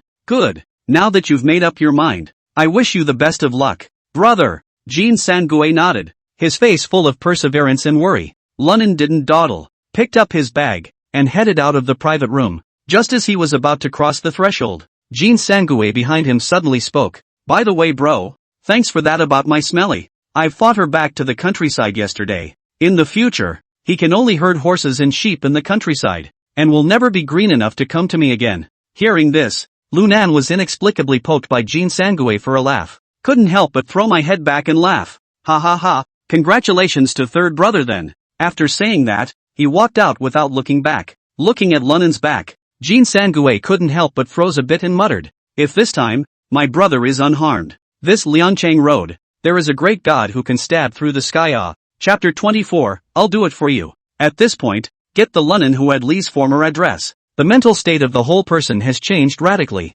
Within his eyes, there was a flash of madness and excitement. It was like a beast that had been hungry for a long time and suddenly found food. At this moment, he couldn't wait to immediately make a move to slaughter Li Qian. Not because of anything else. Rather, this Li Qian is really a mongrel. In his previous life, although he also confronted Li Qian because of Jin Sangue and Fatty Wang, but for the fact that this guy is just not human. Lunan didn't come up with a murderous intent. This Li Qian I do not know if it is not stealing dogs and killing dogs to do more, but there is an extremely special fetish. It is the willingness to go to some colleges and high schools to lure some young girls who are not well involved in the world. After tricking them into his villa, he persecuted the little girls with those dogs he had. It was the only way to make him hyper. In his previous life, at that point in time, Li Qian was already a dominant big shot. And again, most of those girls came in from the countryside or had average working class parents. So eventually it was all ruined. And after those girls were hobbled by him, their bodies, I heard, were fed to those dogs.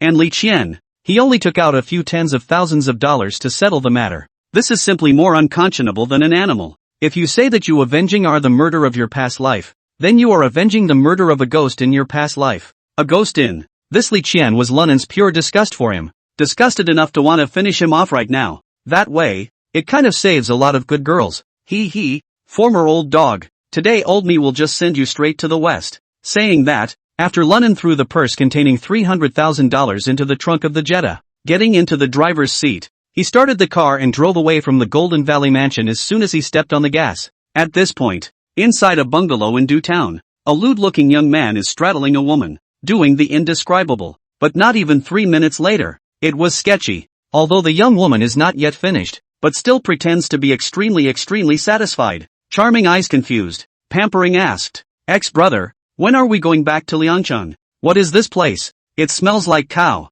Humph, what's the hurry? Li Qian opened his mouth while lifting his pants. I gave you $50,000 out of pocket for letting you stay with me for a few days. This just in, and you're in a hurry to get back. Is the money that good? Seeing that Li Qian's tone was not right, The young woman hurried to curry favor. No way. Ex-brother. I'm just not used to smelling this cow. Pow. Without waiting for the woman's words to fall, Li Qian raised his hand and slapped it, cursing, "You! I'll take you to eat and drink and spend money on your bags. Can't you get a ing clue?" The more Li Qian looked at the young woman, the more annoyed he felt. It's disgusting to pretend to be innocent when you're obviously a asterisk. Since you don't like smelling cow, I'll let you smell dog. After saying that, Li Qian shouted at the outside of the house, "Den yo, Kuei, take her into the kennel and put them together." Ouch! Former brother, don't! The young woman suddenly screamed in shock and struggled desperately. Seeing this scene, originally already no desired Li Qian, but suddenly excited. Ha! Only to see his eyes suddenly overflowing with essence. Den yo, Xiao Kuei, hurry up and drag her into the kennel for me. I'm going to watch from the sidelines. After saying that, Li Qian excitedly put on a piece of clothing and surprisingly really followed out. It was important to realize that at this point in time, although he had a place on the cool city road, but he had a difficult thing to say for himself. That's too short a time. Because of this incident, he had taken countless health supplements and visited almost all the famous doctors in province. However, little has been achieved. I didn't realize that an unintentional act would make him lift up. And now, how can one miss such a thing? Hey, I'll watch it this time. Li Qian's eyes narrowed into a line and an evil smile appeared on his face. He then ran quickly toward the door of the kennel. At this time, Lunan, who had long been on the wall for a long time, was also overjoyed. He did not expect that the group of dogs, which he could not do anything about, would be by Li Qian himself solved. Dutown is not far from Liancheng. He arrived here in less than 2 hours. According to the address provided by Jin Sangue, he had been wandering around outside a courtyard for 2 or 3 hours. The reason why they have not been able to do anything about it, it's because of those dogs that Li had before. He did not expect that Li Qian, the calf to hide from the wind, also brought a dog. The dogs growled low as soon as he approached the mansion. If you get a little closer, it's a barking frenzy, and a bunch of minions inside Li's front would come out and do their rounds. He didn't even have a chance to make a move. Still, it's really a godsend. Even God can't see what Li Qian this did. Listening to the incessant barking of the dogs inside, and a burst of evil laughter from Li Qian and his little brother, Lunan couldn't help but mumble, "Li Qian, since God also let me come here to take your life, then be a good boy and go down." Saying that, Lunan took advantage of the chaos and flipped over the courtyard wall with a single leap. Also disguised as Li Qian's minions, he rushed towards the direction of the kennel. When he arrived at the kennel, he was immediately shocked by the scene before him. At the same time, there was a surge of anger that went straight to his head, only to see that the woman was being surrounded by a pack of vicious dogs in the middle of a corner. Although she had long been paralyzed with fear and was constantly begging for mercy from Li Qian, but at this point, Li Qian had long been overwhelmed by evil thoughts, yelled at the top of his voice, "Bitch, get a clue, and save me the trouble." No, don't, the woman cried and pleaded. Unfortunately, seeing him in this state, not only was Li Qian unmoved, but he became even more excited. "Beauty, after we finish this time, ex-brother will give you another 100,000. I don't want money. No, bitch, give face." Li Qian cursed, then rushed to the little brother beside him. "You guys get in there and hold her down." Hearing this, everyone looked at each other in disbelief. Even they, too, felt that this thing their boss had done was so inhuman.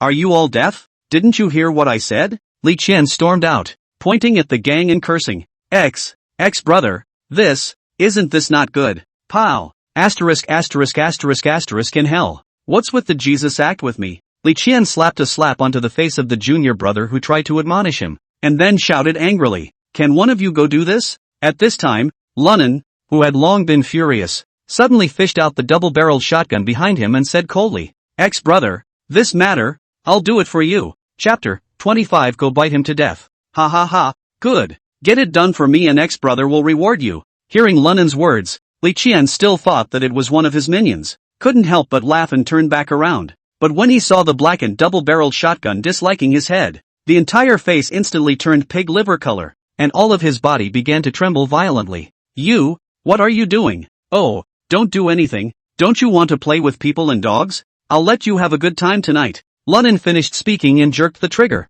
Click! As the crisp and piercing sound of a firing pin striking the air rang out, Li Qian's lower body instantly scared out a hot stream, but the images of blood splattering and brains bursting did not appear. Seeing this situation, Lunen's mouth couldn't help but reveal a mocking smile. Immediately afterward, the trigger was pulled again. Click. Again. No surprise there. The chamber was empty. Asterisk asterisk asterisk asterisk mudhorse. I killed you. Give it to me. Li Qian, who finally snapped out of his fear, violently pushed the little brother beside him out. He himself backed away quickly. Oh, if the bullets weren't gone, it wouldn't be necessary to go through all that trouble today. However, finishing you off with a cold weapon strikes me as more fitting for a scumbag like you. By this time, Li Qian's group of minions had already pounced on him. Lunan was not alarmed. Turning the shotgun, he gripped the barrel and swung out. Phew dash. As a strong wind struck, a punk screamed miserably and fell to the ground. Go! Him up! The other punk, who was just about to raise his knife to slash Lunan's figure, flashed and kicked his opponent while blowing his head off with another gun butt. In just a few moments of work, all of the 10 or so gangsters that Li Qian had brought with him were lying in the kennel, constantly wailing. Who the hell are you? Who the hell are you? Oh, just beat the 3 tigers under you without tails and ears, and you don't recognize old me? Lunan teased. It seems the little lord doesn't have much of a presence. It's you? Li Qian's heart stuttered. He saw the Zhao family's 3 tigers in trouble last night and wanted to come out to hide from the wind. I didn't think this kid would find his way here. Look at his stance. With that innate ruthlessness, it should be a professional killer, right? How much did this cost to kill me? Kim Sam Gue that Bayong. Thinking of this, Li Qian immediately fell to his knees and begged. Brothers, we have no grudges. Don't kill me. If you let me go, I can pay for it. 3 times. No, 10 times the price for my own life. Oh, you're such a joker. If I was short of money, why would I come to you to make money? Li Qian sniffed and his heart went even colder. He asked hastily. Good man, then how can you let me go? Oh, it's actually quite simple. Lunan smiled faintly and pointed at the dog cage and said, let the pussy out and get yourself in there and play with those dogs for a bit. If I get a good look, I might be able to spare you. What? You're crazy. Dogs and people are 2 species. That kind of stuff might be exciting to see for yourself. Playing is never to be played. Li Qian let out a cry of surprise and hurriedly refused. Warrior, I don't see any desire for those dogs. Seeing this, Lunan's eyes narrowed slightly, revealing a morose gaze. Oh, who told you to play with the dog? I'm stepping over you to pucker up there and let these dogs play with you. In Li Qian's eyes, Lunan at this moment was as if he was a demon. This Beyonds must be nuts. If I do go in, those dogs will tear me apart. And so on. If I had opened the dog cage, these big babies of mine should have been able to tear him apart. How the hell did I forget about this? Thinking about this, Li Qian's eyes rolled. Then he put on an expression of being scared to death and begged with a crying face. This big brother. Spare me. I was wrong. I'll never dare again. Oh, if you don't go in, I'll send you to the west. Wait warrior, I'm going in. In, please, warrior, you must keep your word when you're done reading. Seeing Lunan say this, Li Qian hurriedly put on a lifeless look and opened his mouth to plead. Don't worry, I'll keep my word. As soon as I've had my fill of watching, I'll absolutely let you go. Okay, I'm going in. Now. Li Qian pretended to be grief-stricken as he slowly and painstakingly made his way towards the cage. Damn, little brat, when I release these big babies of mine, there will be absolutely nothing for you to do. When the time comes, I'm going to put you in a dog cage too. Then let me, the dogs, play nice with you. When Li Qian's thought of this, all the indignation and humiliation dissipated. He was seen suddenly pulling open the dog cage, followed by a loud roar. Give it to me, bite it. At this time, the 7 or 8 dogs that kept hissing and barking furiously in Longzhong saw their master give the word. Instantly, he rushed out of the cage and lunged towards Lunan. The dog running at the front of the pack just jumped up, only to see Lunan suddenly swing the double-barreled shotgun in his hand like he was playing baseball. Bang dash! The butt of the gun slammed down hard on top of the dog's head. Woo! Ho ho ho! The dog that was hit fell straight to the ground. But soon, it struggled to get up and continued to charge towards Lunan. At the same time, the other dogs came roaring close to him. Sit down, all of you. At this moment, Lunan roared violently, then his eyes glared angrily. Ha ha ha, boy, you still want to command my big babies. Without waiting for Li Qian's words to fall, he was stunned by the scene in front of him, only to see all 7 of his big babies stop in their tracks. The front paws were on the ground, and the body kept shivering slightly. Great, Lunan nodded with satisfaction, then squatted down, stretched out his left hand and patted the head of a large wolf dog. Give it to me, sit down, woo. These vicious dogs that usually ran amok, after hearing Lunan's words, they actually obediently did as they were told. Then one by one, Like schoolchildren, they plopped down in a neatly disciplined manner and hung their heads low, as if in penance. Some of them actually wagged their tails, seemingly pleasing Lunnan.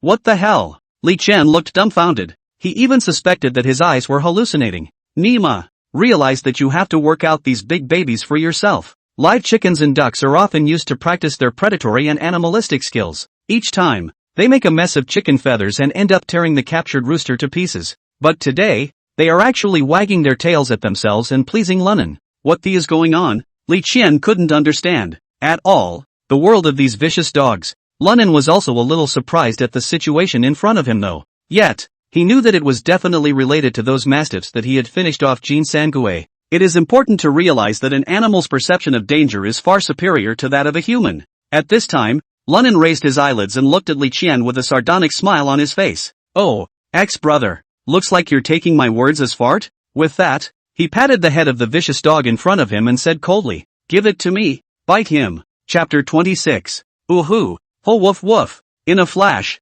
these ferocious wild dogs suddenly howled and scrambled towards Li Qian. Seeing this scene, Li Qian was so scared that his legs went limp and he rolled and crawled to get into the dog cage. But the beautiful woman he had locked in earlier had closed the dog cage before him.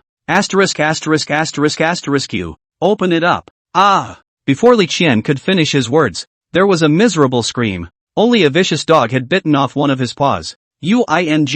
I usually feed you guys food and drink. You even. Li Qian wailed in pain. Roar! However, just at this moment, the other dog had opened its bloody mouth and bit down hard on Li Qian's right leg. Click! Blood spurts. This time, Li Qian could not bear the pain after all and fell to his knees at once. At this time, the few remaining dogs had gathered around Li Qian again. While licking the blood that dripped on the corners of his mouth, he bared his sharp fangs. Woo! Woo-hoo! Li Qian kept rolling around in pain and kept crying out. Warrior! Good man! Have mercy! Help! Someone help me! At this moment, his heart was filled with deep trepidation and despair. Seeing him in such a miserable state, Lunnan did not have a trace of pity in his heart. You know, this dog didn't do a lot of things like this in his last life. It's kind of a karmic cycle now. Doing this on your own definitely qualifies as a scapegoat. However, he didn't choose to personally go forward and understand Li Qian, but instead stood by the side, admiring the other party's expression of despair and fear.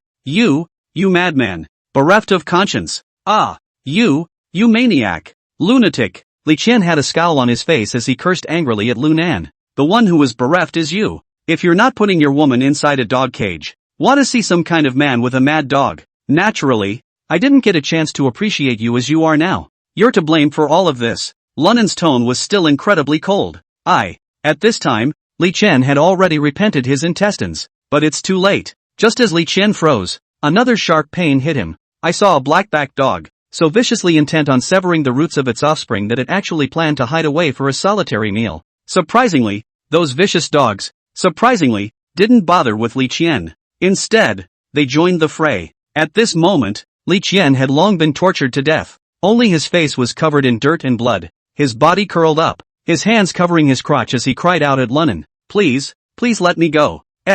You might as well beg your big babies. Stay away from me and don't let these crazy dogs hurt me. After saying that, Lunnan kicked him to the ground, and Li Qian instantly flew up and smashed down right in the middle of the crowd of vicious dogs. Hoo! Woof roar! After a burst of hissing and growling, all the vicious dogs once again pounced and bit towards Li Qian.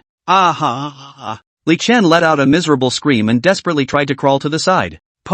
Only to see a vicious dog directly bite off Li Qian's arm. Immediately after that, more vicious dogs pounced on Li Qian, completely drowning him and gnawing him to death. Blood mixed with meat foam and splattered in all directions. A sadistic killing. Just like that, Lunnan watched the scene expressionlessly, until Li Qian was bitten by a German shepherd, biting off his throat, and only then did he exit. Stop. Woohoo! I don't know if it was because I was too excited after biting Li Qian. Surprisingly, those dogs didn't listen to Lunnan's orders and continued to fight and tear Li Qian's corpse. I told you to stop. At this moment, even if Lunnan had been a man for 2 lifetimes, he still felt a slight discomfort. After all, Li Qian is already dead. If he is devoured by the evil dog again, the image is more or less disgusting. And so, Lunnan approached the German shepherd that was holding Li Qian's corpse in his mouth and was about to enjoy his lunch. Swinging his double-barreled shotgun around, he slammed down hard on it. Bang! The butt of the gun slammed smoothly into Dermot's head and instantly whimpered and let go. and the latter's body fell heavily to the ground. At that moment, the rest of the vicious dogs stopped as if they sensed the threat. "Get out of here, all of you," Lunan blared. "Ow!" The vicious dogs murmured a couple of words that they seemed to understand, and then they ran towards the gate. Seeing this scene, Lunan finally breathed a long sigh of relief. He turned his head to the woman to the side and frowned slightly. "Hello, The woman stared dumbfounded at the scene in front of her. She clearly hadn't expected this ending. She had thought that this time she would surely die. "I didn't realize it was Li Qian who died. And, in some ways, Li Qian's death had something to do with himself. If he hadn't closed the cage at that time, even if Li Qian had died, he wouldn't have died so miserably. When you choose a man in the future, wipe your eyes brightly," Lunan said coldly. "When the cops find you, don't tell on me. How you make it up, that's up to you. Moreover, if I'm not mistaken, you should know exactly where all of Li Qian's properties, as well as his money, are kept. Those, count them as my hush money for you. If you dare to talk nonsense and let me know, I don't mind sending you back to your grandma's house as well." Hearing this, the dull woman instantly shivered and hurriedly waved her hand. "Don't worry, don't dare, wouldn't dare." Humph. Upon hearing this, Lunan lazily ignored her and those fainting punks and turned around to leave straight away. Woman goes limp in cage, struggles to regain composure. Lunan, who had left the compound, pulled out his cell phone and pressed out a string of numbers. "Hey man, is something wrong this late? Did something go wrong before dealing with Li?" Jin Sangue's worried voice rang out over there. "No, things are going well. Li was taken out by me before." "What?" Jin Sangue on the other end of the phone was visibly startled, but then a look of ecstasy appeared. "Ha ha ha, great, the one before Li finally hung up." Speaking here, Jin Sangue suddenly paused, then hurriedly said, "By the way bro, where are you going to hide? I'll see if there are any brothers in the place or to help you out." "Sango, this is something I was going to tell you." Lunan fished out a cigarette, lit it and took a deep drag, then said, "I just mulled it over. Where it's most dangerous, it's safest, so I can't hide anywhere as safe as your dog kennel. I wonder, do you agree, Sango?" Chapter 27 Waiting for the Rabbit. Hearing Lunan say this, Jin Sangue couldn't help but stare. Then he said with a slight frown, "Dude, convenient is definitely convenient, but are you sure you're just going to take shelter in my doghouse? After all, Li Qian is dead, and I'm the most suspicious in this case. The cops shouldn't have let me off this lead."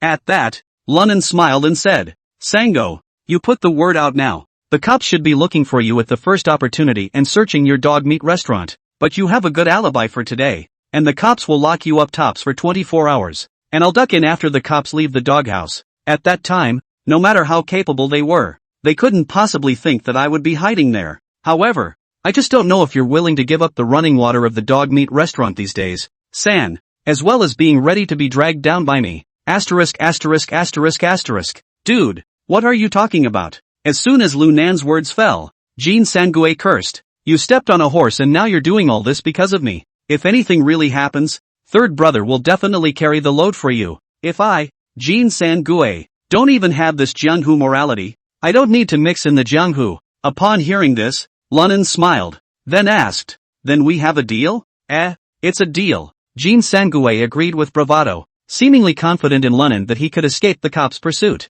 At that moment, Lunan lightly exhaled a mouthful of smoke and slowly said, "Row, then stick to the plan." After saying that, Lunan hung up the phone. In fact, deep down he wasn't sure if Jin Sangue would betray him directly. After all, the two were on good terms in their last life though, but that was all after the duo became famous. Now that they were still just ordinary people, their relationship was far less ironic than in their last life, and who could guarantee that Sangue would not turn against them? But what can you do if you get caught? Wasn't that exactly what he had planned with Xiangwenli? It's a good time to take this opportunity to take a good look at Jin Sangue's character, how it really is.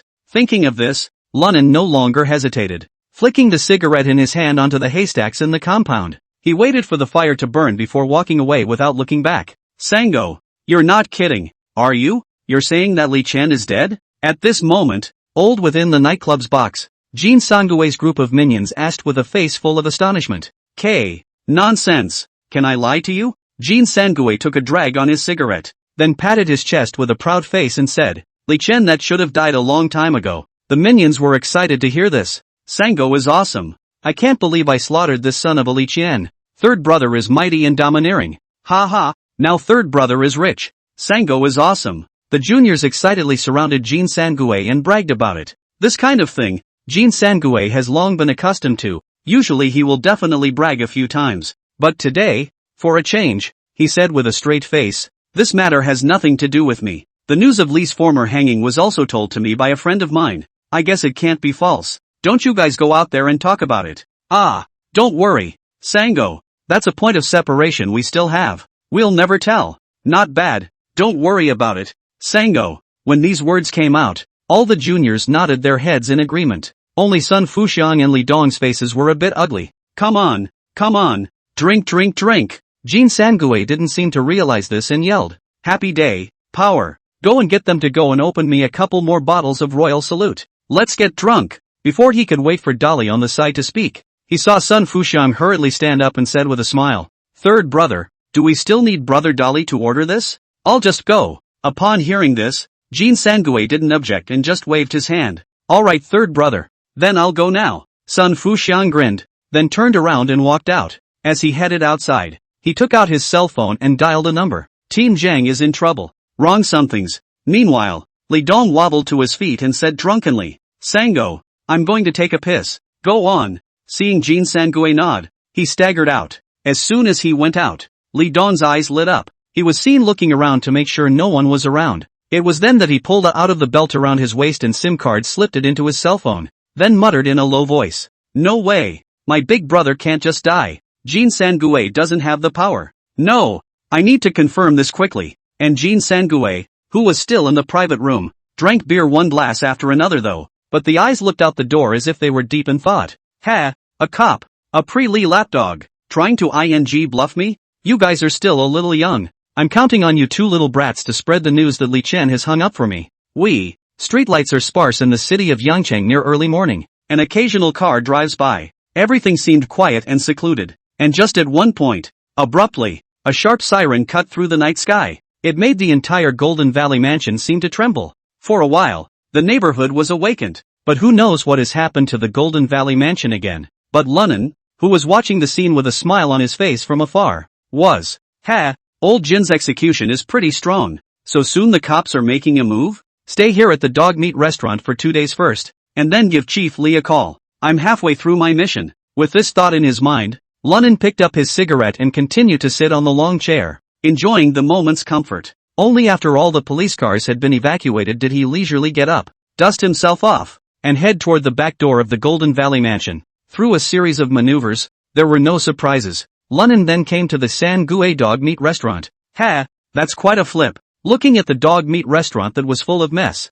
Lunnan couldn't help but reveal a hint of mockery. And I don't know if it's too much for old Kim, or are the cops just too bad at it, or is the over him umbrella too big? Frozen couldn't find the secret door, and it's pretty funny. While muttering, Lunnan walked towards a hidden resting place of the dog meat restaurant, but just then, suddenly, a familiar and unfamiliar voice slowly sounded. Sir, would you like some dog meat? Lunnan was stunned. Only a dark figure, at some point, was walking out from behind a refrigerator. Oh, as for how strong Jin Sangue's ability is and how big is, I'm not sure. The umbrella. But we cops aren't bad at it. A cold voice slowly sounded. Lunnan instantly raised his head, only to see a man wearing a suit and black framed glasses, looking at himself with his arms wrapped around him. This man Lunnan recognized. In terms of past lives, it could be considered an old acquaintance. His name is Lu Jiming, and he serves in the Special Division of Chinese Criminal Investigation, also Li Xiangwen's later partner. However, his reputation was a far cry from that of Li Xiangwen, but the ability, definitely not bad. Yeah, how can anyone who can keep a watchful eye at this point in time be less competent? Chapter 28 Ignorant. Officer, I was just commissioned by Master Jean to come and get something. Take it and leave right away. Lunnan smiled. Hearing this, Lu Jiming coldly smiled. I've seen a lot of pretentious short mules like you. Getting something? Take what? Do you think I'll believe it? Lu Jiming's tone was filled with intense killing intent, but his face showed a smirking expression. Lunnan, Nan, you've been making a name for yourself on the Liangchang road lately. Even the next door province has heard about it.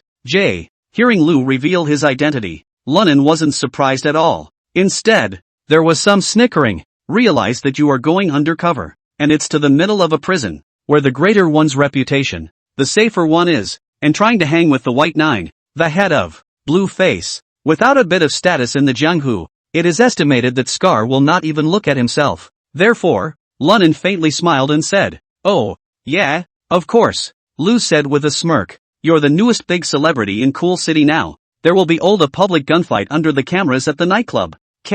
And after breaking the legs of the 3 tigers of the Zhao family, he attacked the police. Today, actually went straight to Do Town to get Li Chen killed. Gee, Nan, you're pretty good, officer. There are some things you don't say." Lunan narrowed his eyes slightly. "I haven't killed anyone. I've never met that Li. What's his death got to do with me?" The interruption of Zhao's 3 tigers and the assault on the police were also misunderstandings. As for the gun, it's just a clay gun. The inside is also filled with gravel, which is not considered excessive. Even if I'm caught in the act, it's only a matter of 3 years or 2. Oh, not bad for being able to skyrocket to fame in a day. Not only are they ruthless, but they're also thoughtful. Lu smiled instead of being angry. And then, he suddenly stuck out his tongue and licked his lips, saying in a gloomy and morose tone, "Nan, whether you get a few years or the death penalty is a matter for the judge. I'm only responsible for taking you back. You should know exactly where you are now, and I don't want to be difficult." Saying that, Lu Jiming fished out a pair of handcuffs and a matching gun from his waist and continued, "I'll give you 2 choices. Either that, or take this pair of yourself and bracelets go back with me. Either that, or I'll break your legs and put a on you bracelet to take you back. Take your pick." With that, Lu raised his sidearm and aimed at Lunan's ankle. Lunan couldn't help but furrow his brows when he saw this. Based on my own memories from my last life, although this Lu Jiming looked thin and weak, his actual fighting strength was absolutely explosive, even better than many special forces. If it comes to marksmanship, Lu is even more hit by 100 shots. That's a pretty tough situation to be in. "Oh, officer, take it easy." Lunan laughed dryly and, "Just throw the handcuffs over here and I'll go back with you. I'm just a bit of a petty crime, not guilty of fighting you to the death here." Hearing this, Lu Jiming smiled contemptuously. "Well, since you know what's good for you, it's for the best." Saying that, Lu Jiming threw the handcuffs in his hand to Lu Nan's feet. "Pick it up slowly and cuff yourself. No tricks, or I promise, before you make a move, on your head, open an eye," Lu threatened, while holding the gun with both hands, aiming at Lunan's head. "Officer, take it easy. I'll be sure to do as I'm told." Looking at Lu Jiming like this, Lunan pretended to be afraid and slowly lowered his head to pick up the handcuffs. Click! With a soft click, he cuffed his left hand. Then, without hesitation, he directly cuffed his right hand again in the same way. After doing this, and making a point of raising his hands to his chest and bracing them to the sides of the, "Are you satisfied, officer?" Saying that, Lunan raised his head and looked at Lu Jiming and said, "Oh, it's quite sensible. I do think highly of you." Though, Lu had a sneer on his face while putting away his pistol and walking towards Lunan. At this point, he had completely let his guard down. At the same time, laughing at my own earlier caution.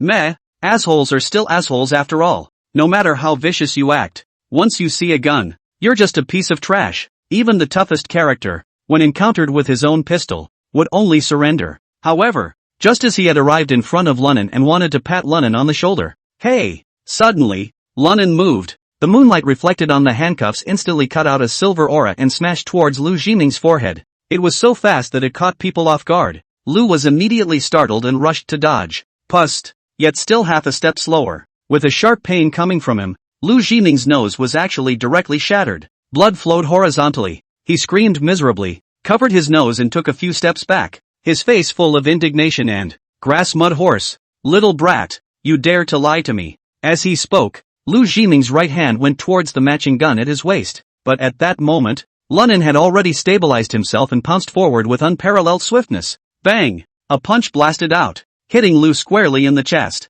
Lu cried out miserably, and his entire body flew out 5 or 6 meters backwards, falling heavily to the ground. At this moment, it was as if Lunan had transformed into a wild beast. Rushing up, he gave Lu another wild beating. He was already outstanding in kung fu, and he hit his opponent by surprise. For a while, Lu Jiming was unable to fight back, just holding his head and wailing. Lunan struck wildly and violently beat Lu to a pig's head. "Damn, dare you arrest me?" Lunan cursed after punching Lu over. "I'll let you damn well catch me." Bang bang! Lunan shone his light on his opponent's face and kicked him hard twice more. Surprisingly, Lu was directly knocked out. "Oh, thanks for knowing what a load you are. Otherwise it's not going to be easy this time." Lunan took a few ragged breaths and sat down on a nearby counter to rest. He looked at the on his wrist bracelet and, another look at Lu Jiming, who was lying on the ground, unconscious. Immediately after that, the corners of his mouth couldn't help but reveal an evil smile. Hey, you Beyongs must have stayed here on your own for the promotion.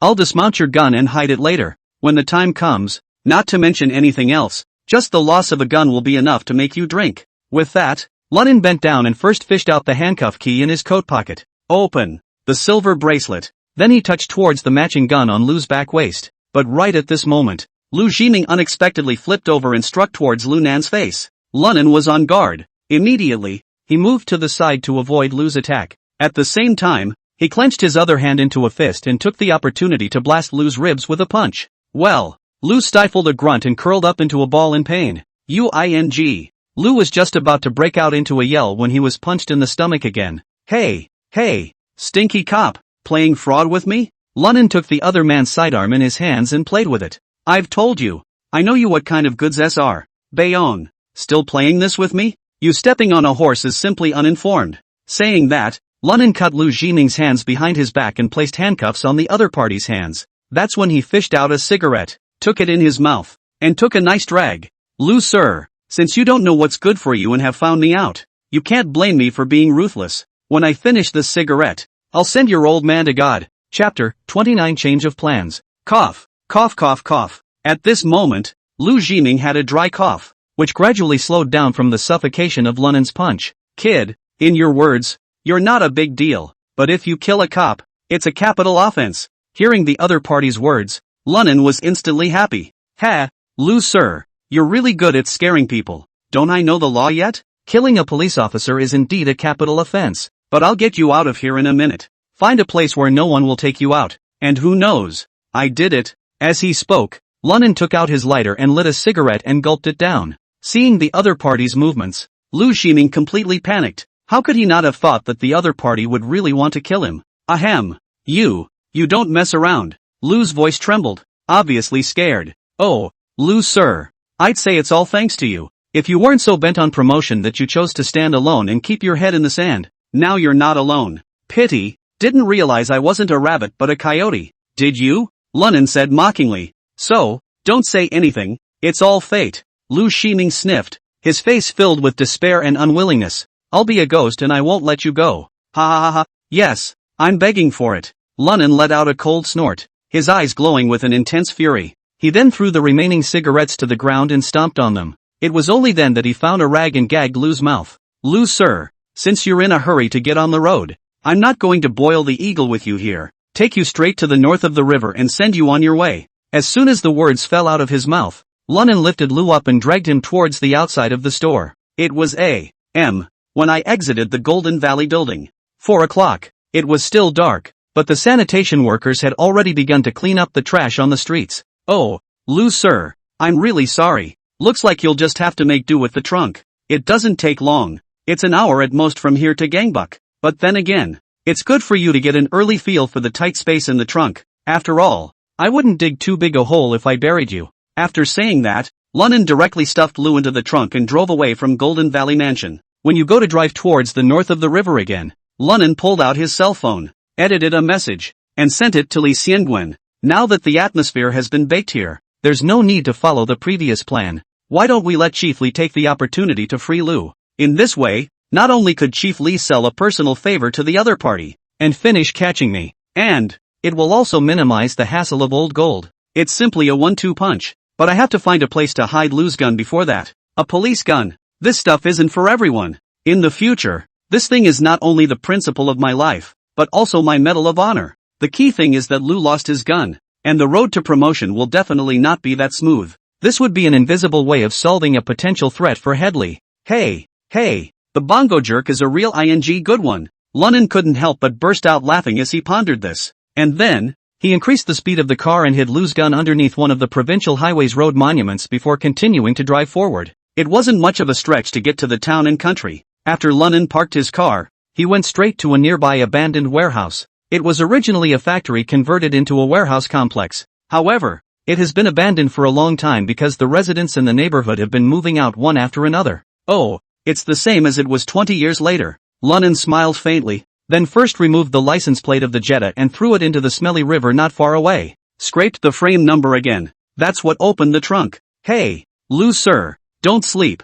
Now it's time to send you on your way. Lunan teasingly laughed as he gripped the rag out of Lu's mouth. Ahem. Lu opened his eyes with difficulty and, don't touch me. Whatever you want. Just don't kill me. Beads of sweat permeated his forehead as he spoke. You who? Not awesome anymore? Lunan smiled contemptuously. He reached out and pointed to the abandoned factory building behind him. Unfortunately, it's late. I even picked out the place to bury you. There's nothing left to say. After saying that, he directly pulled Lu Jiming out, pushing and shoving his way towards that abandoned factory. At this moment, seeing that Lunan didn't look like he was joking, Lu Jiming had long since turned pale, and his body was constantly shaking violently. Lu sir, actually you don't need to be nervous. I'll do it sharper in a minute so you don't feel any pain. Lunan looked at Lu with a smirk while kicking him in the ass, causing him to fall to the ground. And then he turned and picked up a wooden square with a long nail and swung it through the air. Well, this thing will do. With enough aim, a nail is swung right into your temple. You'll be seeing God in no time. Absolutely no pain. Lunan, mud blood, you can't kill me. Lu was fearful after all. He roared hysterically, his legs pounding the ground as he tried to escape. Nay, his hands were cuffed behind him, making it impossible for him to stand up no matter how much he struggled. Curse it. This place is not in front of the village. No matter how much you curse, no one will hear you. Just then, there was a sudden roar of a motor outside. Lunan's heart rejoiced. It should be the arrival of Chief Li. Just to take this opportunity to scare Lu Jiming in a bit. It's also good to establish the little master's domineering persona. This time, Lu suddenly yelled, help! Someone's killing people! Asterisk asterisk asterisk asterisk Q. Lunan saw him shouting like that, and it was just what he wanted. The injured wooden square swung straight down, but the movement was deliberately slow, and the nail swung right into his arm. Ah! The intense pain came, instantly causing Lu to scream in pain. However, it also stimulated his will to survive. Forcing himself to endure the pain, he actually stood up with a carp. Panic ensued and he ran out the door. Asterisk asterisk asterisk asterisk Q. I'll see where you run. Lunan deliberately cursed and followed after. Hey! It's only logical that Chief Li will arrest me now. But when he chased him out of the warehouse beyond, he froze, because someone did arrive outside, but not Li Xiangwen as well as the police. Instead, it was 7 or 8 menacing-looking men. At their feet, a sack was sitting. What the hell is this? How is it different from what you imagined? Just then, Lu Jiming also saw that the other party was not a good person. Thought it was Lunan's accomplice. With a yell, he ran off to the side of the pod. When Lunan saw this, he didn't care who was coming. Gritting his teeth, he went after them. And the 7 or 8 people on the other side of the room were in a daze. Between looking at each other, they all took out their guys. Asterisk asterisk asterisk asterisk. No one must ever know that we've been here. Get these 2 pussies together and bury them. Otherwise we're in big trouble. The leading bald man suddenly roared, followed in pursuit as well. And when the 6 behind them saw this, they didn't care about the bloodied sacks at their feet. There was a rush. These guys are obviously well-trained assholes. The speeds are all extremely fast. Since Lu can't run fast with his hands cuffed, it wasn't like Lunan could really finish this guy off. So, not 2 minutes later, the duo was cut off by 7 people and surrounded in the middle. Chapter 30 at last. Brothers, have a word. Lunan saw the crowd gawking and hurriedly identified himself. I see that a few brothers are also people of the Jianghu. Let's do our own thing and not interfere with each other. There's no need to beat the living daylights out of each other. Ha ha ha, little b-boy. Who are you calling brother and brother? Without waiting for the bald man to open his mouth, the gray tweed-jacketed middle-aged man on the side directly coldly grunted. You don't look at your own virtue. A little scum like you who doesn't make the grade is worthy of calling us brothers? Hearing him say that, Lunan's face couldn't help but instantly sink. You know, he looks like he's only 20 years old though, but in reality, he was a 40-something-year-old soul inside. Besides, he was a standard social big brother in his last life. It was also really upsetting to have an unassuming little calico counted like that, so he said with a cold grunt, I'd advise you to be polite, or I'm afraid you'll be on your knees crying for help later. Yoo-hoo, the little bee-pup is quite cross, but I'll tell you what, in this world, no one has ever dared to talk to Lousy like this, not to mention bringing the old man to his knees, the middle-aged man said with a scowl on his face, and the leading bald man was even more dry, directly said coldly, cut the crap and finish these 2 guys off. With that, the 7 strong men pounced towards the middle-aged man and Lunan. Humph, looking for death. Lunan let out a furious cry and swung the wooden square directly in his hand. Bang! The wooden cube slammed solidly into the gray man's head, directly knocking him to the ground. In the meantime, Lunan raised his right fist high, whistling, boo, It struck hard on the bald man's chest. Poof! The bald big man flew backwards. It fell heavily more than 3 meters away. A move to gain momentum. Lunan then tried to capitalize on the victory. But I didn't expect Lu Jiming to turn around and continue to run to the bract field at this moment. Asterisk asterisk asterisk asterisk mud horse. Lu Jiming, today I want to see where you can run to. Lunan was furious and hurriedly drew his legs and chased after him. But he had only taken 2 steps when the wind rumbled behind him. Bang! Right in the back of his head. This one directly made Lunan's eyes bleed. The whole head exploded with a buzz. It was as if it was going to split open and ache. It made him unable to help but make him glare in shock and anger. Asterisk asterisk asterisk asterisk mudmen horses. You really don't see the coffin. Lunan roared angrily and turned his head to deliver a whirlwind swing kick, ruthlessly kicking the sneak attacking man in the crotch. The blow was so hard that it directly puckered the asshole to the ground. The asshole screamed miserably, covered his crotch and rolled all over the place. Lunan didn't even give him a chance to catch his breath. Going up and kicking down. Click! With a crunching sound, the man's nose was shattered. The person fainted along with it. At this moment, Lunan didn't care about Lu Jiming who had already drilled into the bract field. Viciously, he looked at a few people. Since a good deal won't do, then you'll all die today.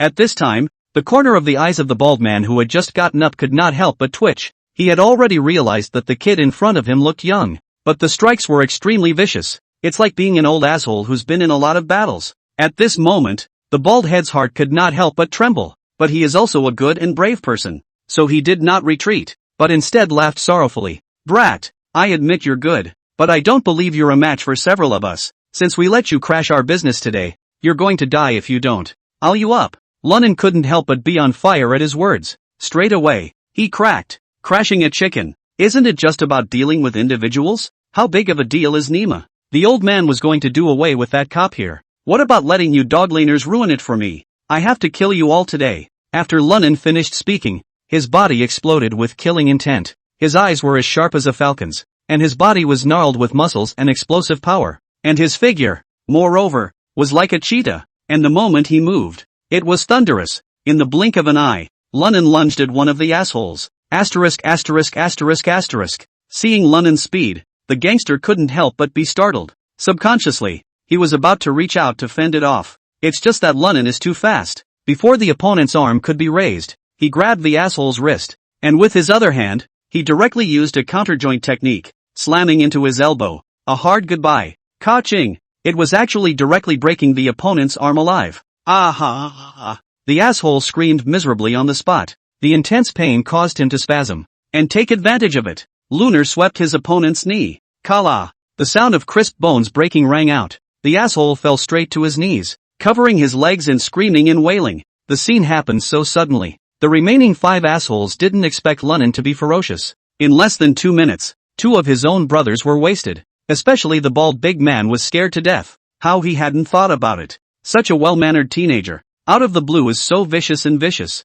It's like a wolf in a flock. Brothers, together! The bald Hulk hissed and charged up wielding a steel blade. The other 4 assholes, on the other hand, all attacked with their weapons as well. Lunan, however, was not afraid at all. With one step, he rushed to the bald man with an arrow step and blasted his fist on the bald man's chest. Bang! This punch was enough to knock the bald man to the ground, followed by a wooden square swung out in his hand. Put! The long nail in the head of the wooden cube hit his opponent right in the cheek. Dash! Before the bald man's miserable howl could be uttered, Lunan surprisingly yanked on the wooden cube. Snort! The long spike had actually opened up the bald man's cheeks directly to the corner of his mouth, only to see the bald head's teeth flare out with it. Blood kept spurting out. This scene is so scary, so much so that the remaining 4 all stopped their attacks in their hands and looked at Lunan with fearful gazes. It was at this point that they realized they had messed with the wrong person. But Lunan didn't think of letting the other side go. After all, these guys are no slouches. Came here also ready to dispose of the man in the sack.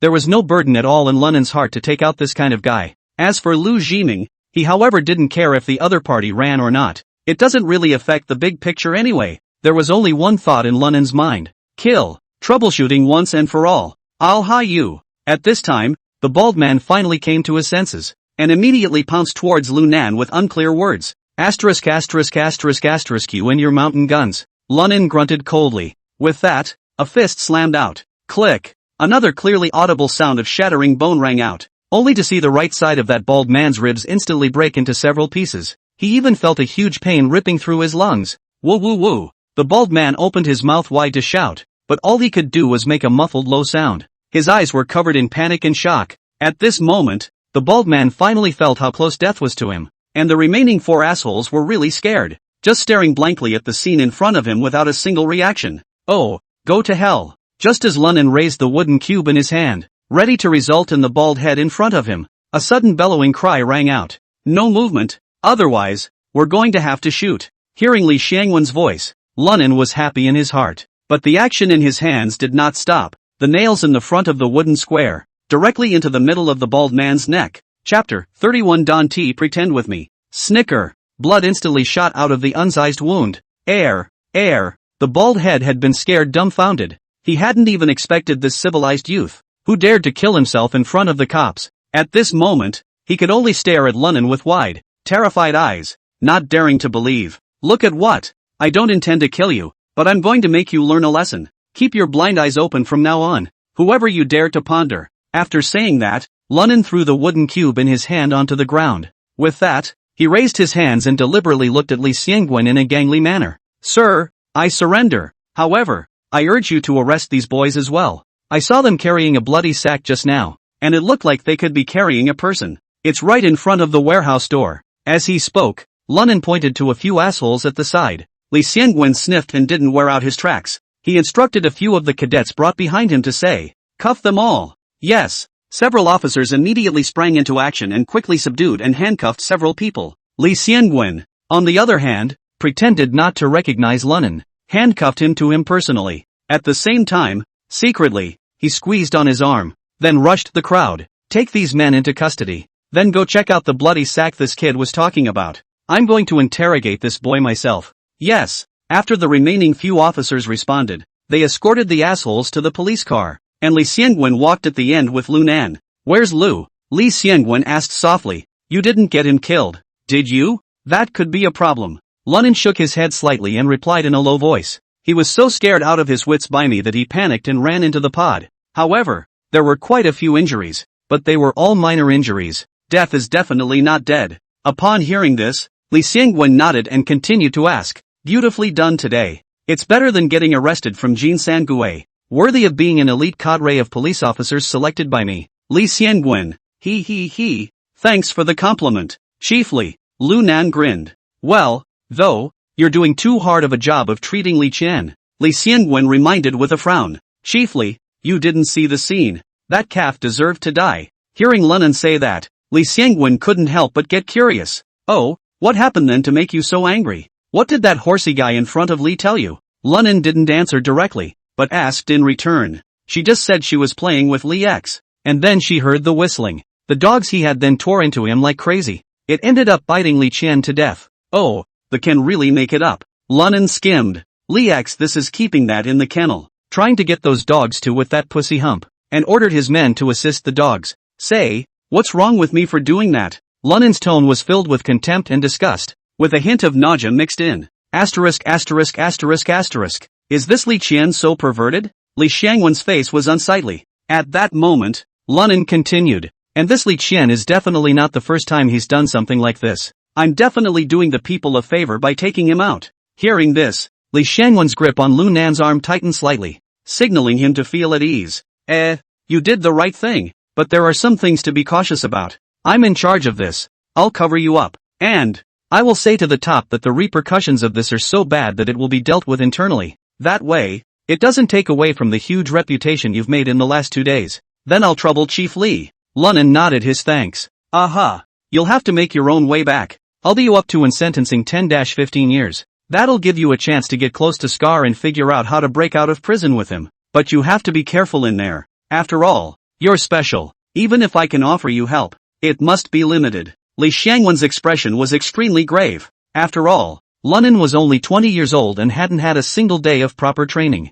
How far he could go after going in there really left him with no idea. Well, don't worry Chief Li. Just find a way to help me out on my dad's side. Otherwise he'd know his only son was in jail, and be so anxious that he might again go over there. Don't worry. The two had reached the police car as they spoke. Li Xiangwen pretended to be ferocious and spoke. Lunan shoved into the backseat and rushed to the colleagues inside. Keep an eye on the boy. Don't ever take him lightly just because he's young. You know, Brother Nan is now a famous and popular person in our Liang city. Hearing this, the two cadres hurriedly assured them, "Don't worry, Team Li, we'll make sure to keep this kid in check." And only then did Li Xiangwen wave his hand in satisfaction. And then he got into the driver's seat and left the place with a step on the gas. In the coming month, Li Xiangwen for arresting in the shortest possible time was awarded a commendation and bonus by the City Bureau Lunan, the main culprit of the vicious assault. Therefore, Li Xiangwen's scenery during this period of time had simply reached its peak. Even more so, some call him the linchpin in the realm of Ryujo. Li Xiangwen in the springtime, Lunan is living miserable for assaulting a police officer, wounding someone, and using a homemade clay gun. The crimes were combined and the court sentenced him to 17 years in prison. That's 2 years more than Xiangwen Li expected. Later on, it turned out to be Wang Hai as well as Lu Jiming who made trouble out of it. But it was good that Lunan didn't care. Whether it's anyway 17 years or 70 years, it's all the same to him. After all, after a few days inside, you'll find a way to get out on your own. At this moment, he was wearing handcuffs and shackles, standing at the main entrance of Liangcheng South Prison. The escort drove away from the area after the handover. "Boy, don't look. You're basically going to spend the rest of your life here." A man with a tall and thin figure slapped Lunan's head and mocked in a cold voice. "Ha!" Lunan smiled faintly and didn't bother with the bastard. "Damn. You're still tough?" The man was enraged at the sight. Raising his knee, he came crashing towards the small of Lunan's back. "Get out of here!" Lunan turned violently. An elbow strike blocks the man's knee momentarily. Bang! A dull collision sound came out. The man's entire body staggered back as if he had been hit hard. Seeing this, the several prison guards around him pulled out their rubber batons and surrounded Lunan. "Oh, I advise you not to pretend with me. Staying here anyway for 17 years is no different than dying. So one day when I'm not happy, I don't mind really getting a few killed and saving myself the loneliness on the road. You should know what I've committed and my name. If you don't believe me, go ahead and try your hands." Hearing this, all the prison guards looked at each other in disbelief, and they really didn't dare to make a move. Just as the crowd was at a standstill, a voice that Lunan was extremely familiar with suddenly came from behind him. "Oh, Lunan, you're still so grumpy, aren't you? This time, it's my turn to play nice with you." Hearing this, Lunan's pupils shrank as he looked back, and the visitor was no one else. It's none other than Wang Hai. Chapter 32, Prison as Desired. Seeing Wang Hai arrive, all the prison guards around Lunan shouted in unison, "Hello Warden." Well. Wang Hai waved his hand at the crowd, then looked at Lu Nandao with a smirk. "Didn't expect that, did you? It took a lot of effort to come here and have a good time with you." "Ha!" The corners of Lunan's mouth arched out and, "Waste will always be waste, with a gun in your hand. You're a loser too." Upon hearing this, Wang Hai's face immediately turned gloomy. Coldly, "Humph, Lunan, no need for you to talk tough. There'll be plenty of time for that later, and I'll show you who's really the loser between us." At those words, Lunan shook his head disdainfully. "How do you want to play it? Just come. There's no point in yakking." After hearing this, Wang Hai's eyes gradually narrowed into a thin slit, but it didn't go straight to the top. Instead, he rushed to the perimeter prison guards. "Get this guy checked out properly for me." Subsequently thrown into the third cell. "Tell Daikyu and the others to teach this kid the rules. Bring it back to me tomorrow." "Yes." The guards agreed in unison. Immediately afterward, he pushed and shoved Lu Nan into the middle of the barbed wire cage. Lunan, on the other hand, remained undaunted, standing tall and calm. In the depths of his eyes, a ruthlessness was hidden. This kind of treatment, he had experienced too much in his previous life. But which time was it not by virtue of this ruthlessness of his own that he was able to turn the situation around? This time, it's the same. What's more, this time is different from the previous life. Because, again, he's a cop in his own right. The third prison cell, a dim and narrow one. There are tungsten lamps at regular intervals. The light bulb was faint and dim. The walls were clean and tidy, but the air stank of the rancid hormones of the male animal. Lunan, who had already changed into his blue diaper prison uniform, was pushed and shoved by the prison guards to the last room of the third prison cell. "Daikyu, there's a new person in the house. The warden told you to teach the new guy the rules." The prison guard shouted from outside. "This kid is leaping so much that he doesn't need to show any mercy when he strikes." "Got it, Sean." A low voice came from inside and, "You tell Warden Hay that tomorrow, the boy will be a good, obedient boy." "Oh, it's up to you guys." The prison guard who was called Brother Sean glanced at Lunan, then with a sardonic smile, he opened the door of the prison room, and then pushed Lunan inside. Then, without stopping, he turned around and left the prison room, with a sneer in his heart. "Ha, this kid is going to shed his skin tonight." even if he doesn't die. Also let him know no matter whether you are a dragon or a tiger, you can only be an obedient lamb here. As soon as they entered, all 7 men in the prison cell stood up. These burly men were bulging with muscles and fierce and scary. The leader of the group was with a shaved middle-aged man, who smoked a cigarette while looking at Lunnan with interest and grinning green skin. Hey, kid, keep your head up. Let us brothers see what kind of a brood we need to serve. But at this moment, Lunnan was indifferent, still hanging his head low, not knowing what he was pondering. Hey, kid, are you deaf? My big brother told you to raise your head. Didn't you hear him? Lunnan remained silent.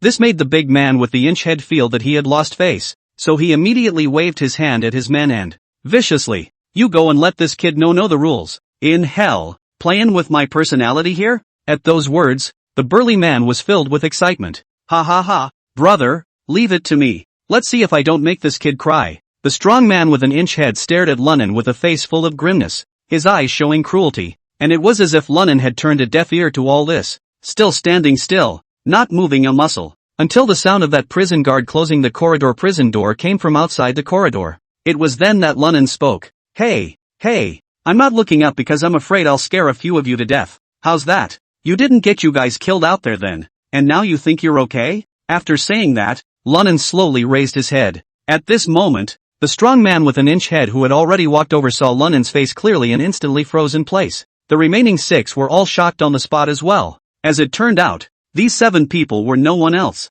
It was the same 7 brothers who met in front of that abandoned warehouse a month ago. There were 7 of them in the beginning, but they ended up being easily ed over by Lunnan. Not even a little resistance. The boss was even almost killed on the spot by Lunnan. Now re-encountered, the green-skinned strong man couldn't help but gulp. The inchworm who had already arrived in front of Lunnan's eyes was even more frightened and his legs were shivering. Although only a month or so had passed, these 7 brothers had long been scared out of their wits by Lunnan, especially when he later found out who he was. He was glad the cops came early. Otherwise, the 7 of them would probably have no chance of surviving. Poof! Just a muffled thud. The strong man with an inch head actually fell directly to his knees. He said with trepidation and fear, Master Lu, I was wrong. Please spare me. And when the other 5 big men saw this, they all fell to their knees and kowtowed, begging for mercy. Master Lu, we have eyes to see. Please spare us. The only one who was indifferent at this point was their boss.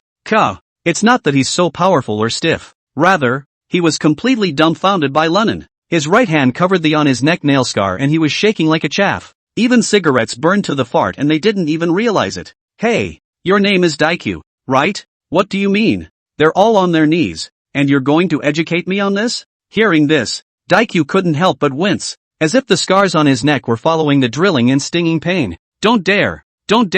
He cried out and waved his hands, then fell to his knees with a thud. Master Lu, I was wrong. I really know I'm wrong. Don't kill me. Spare me. Hearing this pig-killing howl, Lunnan subconsciously picked at his ears and then flicked them in the air. Fade said, You guys, recognize me? Know my last name Lu? No. Daikyu hurriedly nodded and opened his mouth. You are the one who, some time ago, openly used a gun to disintegrate the 3 tigers of the Zhao family into a living cripple. He even threw Li Qian into a pile of dogs and was split into pieces by a pack of dogs. And, with the intention of taking out the strips, Master Lu, we were blind before we dared to hit you. Don't talk nonsense. Li Qian is making his own death. Had to play man versus dog. And that's how he got by his bitten big babies. What's it got to do with me? Lunnan bristled and sat down on his butt on the bed.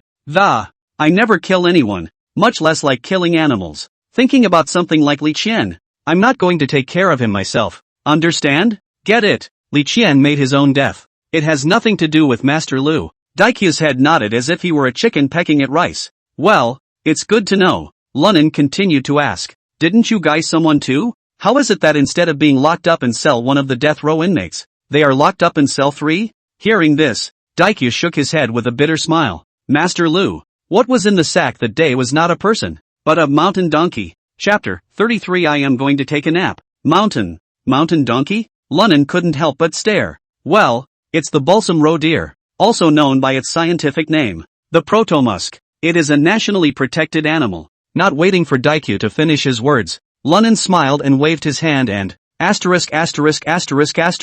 You're quite cultured. I'm a native of Cool City and know what a mountain donkey is. Yes, Master Lu. It's me talking too much. Seeing this, Lunnan smiled and shook his head. Catching a mountain donkey can also get you into a jail cell. And you're even assigned to a jail cell with me. A murderer. And I don't know if you guys are lucky or unlucky. Damn. Human life is not worth a single animal these days. With that, Lunnan waved at Daikyu and, "Get me a cigarette." Hearing Lunnan's words, cold sweat broke out on the corners of everyone's foreheads. 10,000 grass horses raced by in his mind. Yeah, the old boy's just grabbed a head of livestock. I can't believe I'm locked up with a real murderous demon. Why doesn't this guy get the death penalty? Although the heart thinks so, but Dakue still have the good sense to pull out the pocket of the red Taschen cigarettes. Master Lu, the only condition in there is this. This stuff costs more than soft china, said, handing it to Lunnan. Oh, it's nice to have one that smokes. Lunnan smiled and took the cigarette, then asked,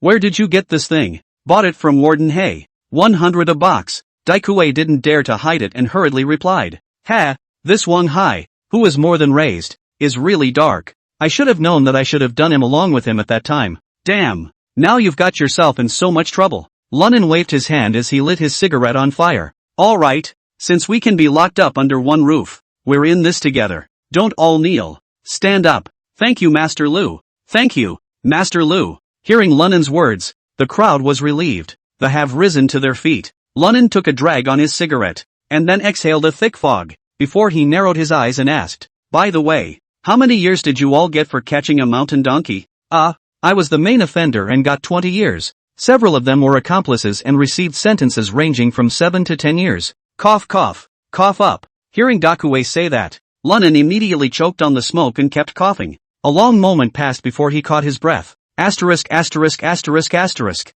Human life really doesn't drive a herd. You sentenced me to a heavier sentence than I did? I only got 17 years. Hearing him say that, the crowd didn't know how to take it. All one can do is laugh along. Come on, sit down. It's just as well I have something to ask you guys. With that, Lunnan gestured for Dakue and the other assholes to sit in front of him. After everyone was seated, Lunnan then opened the door and asked, "Where did you guys used to hang out?" "Master Lu, several of us are from the Song family village in Jiangbei. Usually, he follows Brother Song to do demolition work and stuff. When things are done, a few of us will go into the mountains and get some wildlife. I didn't expect to run into you that day, and I'm afraid you'll expose a few of us. That's why." Speaking of which, Daikyu looked embarrassed, and Lunnan was shocked in his heart. Doing demolition work with Song Si? These boys are something else. You know, in his previous life, Song Si had already from the streets of Liangqing Kaleto the center of the city. Even he himself had to respectfully call out when he saw him fourth master. It's not how well the other team can fight. Rather, the other party's men and money were definitely not something that a jerk of his magnitude could challenge. But it's true, at this point in time, Song Si was nothing more than a bagman. Thinking about it, Lunnan nodded and, "Well, Song Si, I know him, pretty ruthless guy." Hearing him say that, Daikyu hurriedly climbed into the relationship. "Master Lu, do you have a friendship with our fourth brother? A few of us are also considered to be fourth brothers in our circle." At those words, Lunnan sized up the 7 people and snorted in his heart. "Oh, like that's any good. You're in his inner circle, but I've never heard of you after 20 years. There are only 2 possibilities. One is that all 7 of you are ing hungover, or, as is the case now, sentenced to death." In his heart, but Lunnan nodded without moving his head. "Not exactly familiar, but heard his name. When you guys get a chance, introduce me to them. Master Lu, we'll leave this to our brothers." Daikyu beat his chest bang bang loudly, with a look of conviction. Looking at his behavior, Lunnan cursed in his heart and, a bunch of lapdogs. With that, Lunnan made some more small talk with a few people. The relationship between a few people seemed to have gotten a lot closer. It was then that Lunnan pretended to ask without meaning to, "Daikyu, tell me about the power of these 3 eunuchs. There's going to be a long time of hanging around here in the future. Not knowing the state of the forces on all sides, it's going to be hard to deal with in the future." Hearing Lunnan's words, Dakue hurriedly replied, "Master Lu, the underground forces on the 3rd supervisor's side. Besides us, there are the Axe Society and the Hammerhead Gang. These 2 groups of people are not easy to deal with, but we are not afraid of him. Now that you're here again, Master Lu, then you can surely hold them." At those words, Lunnan frowned slightly and continued to ask, "Is there any more?" "The rest of. There doesn't seem to be any more." Daikyu shook his head. Obviously he wasn't very clear about the composition of the forces here. At this moment, Lunnan's frown tightened. Himself came at Scar, but that guy was clearly not present in either group. It seems like it's better to get a feel for the situation before deciding what to do. As for the shrimps, Lunnan didn't put it in his eyes at all. With that, Lunnan smoked the last cigarette, and only then did he faintly say, "Okay, I get it. I'll take you guys out for a spin tonight when the wind is out, and clean up the Yakuza. Let these two turd gangs, too, know how powerful we are. Master Lu, it's better not to." Surprisingly to Lunnan's surprise, upon hearing him say that, Dakue actually waved his hand with a difficult face. How's that? Just squatted for less than a month in a bitter kiln and piled on the crumbs? How come you don't have the same swagger you had a month ago, when you were about to finish me off? Hearing Lunnan say that, Dakue rubbed his hands awkwardly and said in a difficult manner, "Master Lu, Wang Hai that then asked a few of us to take good care of you, this to the point of dinner. You are not only unharmed, but also alive and kicking to clean up those two gangsters. I'm afraid none of us will have a good time." Lunnan's eyebrows lifted. "Oh, so what do you think I should do? And really take care of me? Master Lu, don't be angry." Dakue, as well as the little brother next to him, instantly shed cold sweat and waved their hands in succession. "With your aura glaring at us, we'd all have to be on the floor. How dare I make a move against you?" Only after first patting his ass did Daikyu clench his teeth and harden his heart. "Why don't you stay out of the dining hall for dinner? Let's go get you some barbecue chicken and beer and come back and deal with it?" Lunnan was instantly energized and opened his mouth to ask, "Still got that stuff?" "Yes, you can buy anything if you're willing to pay for it." "Okay, that's it." When he finished speaking, Lunnan slumped toward the bed, waved his hand and, "I'll take a nap while you guys get busy." Chapter 34 An Accident. By the time dinner rolls around, prison guard Lu Dashin once again came to the door of Lunan's cell, only to see 6 of Daikyu's minions, who were surrounding a lower bunk and punching and kicking non-stop. It only made the iron bed clank and bang. There seemed to be a person in the bed covered in a quilt, shifting around. Dakue,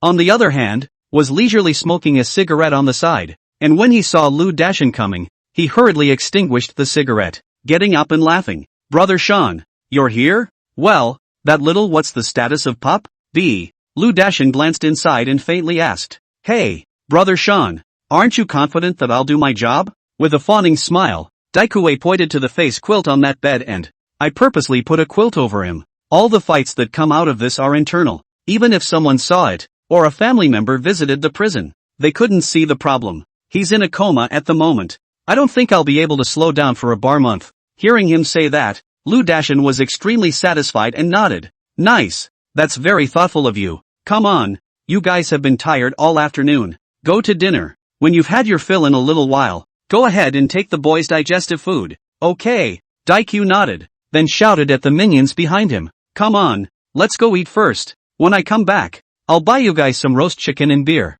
Serve this little well tonight beagle." What Brother Sean and Brother Hai have explained, do it with all your heart. With that, Daikyu led his little brother away, and Lu Dashin was also extremely satisfied with this statement from Dakue, nodded and followed him out, and didn't go in to see how Lunnan was really doing. This kind of prick, he didn't even bother. As long as they didn't get killed in the jailhouse, it doesn't matter if you kill them. After all, there's still Wang Hai holding up the top. Only, when a few people had just left, Lunnan, who was still unconscious under the covers, suddenly lifted the covers, taking a heavy breath. "Hey, I'll be damned. That ing stinks. The quilt, I guess, hasn't been washed in a couple years? Damn. It took less than 5 minutes to smoke me to death." After a moment of whining, Lunnan got up from his bunk. With that, he pondered the movements of this Scar guy. It was reasonable to say that it was impossible for Daikyu and the others not to have heard of someone like Scar. Is this guy hiding his identity? Or, not in the third cell? Can't. If Scar wasn't in the third prison cell,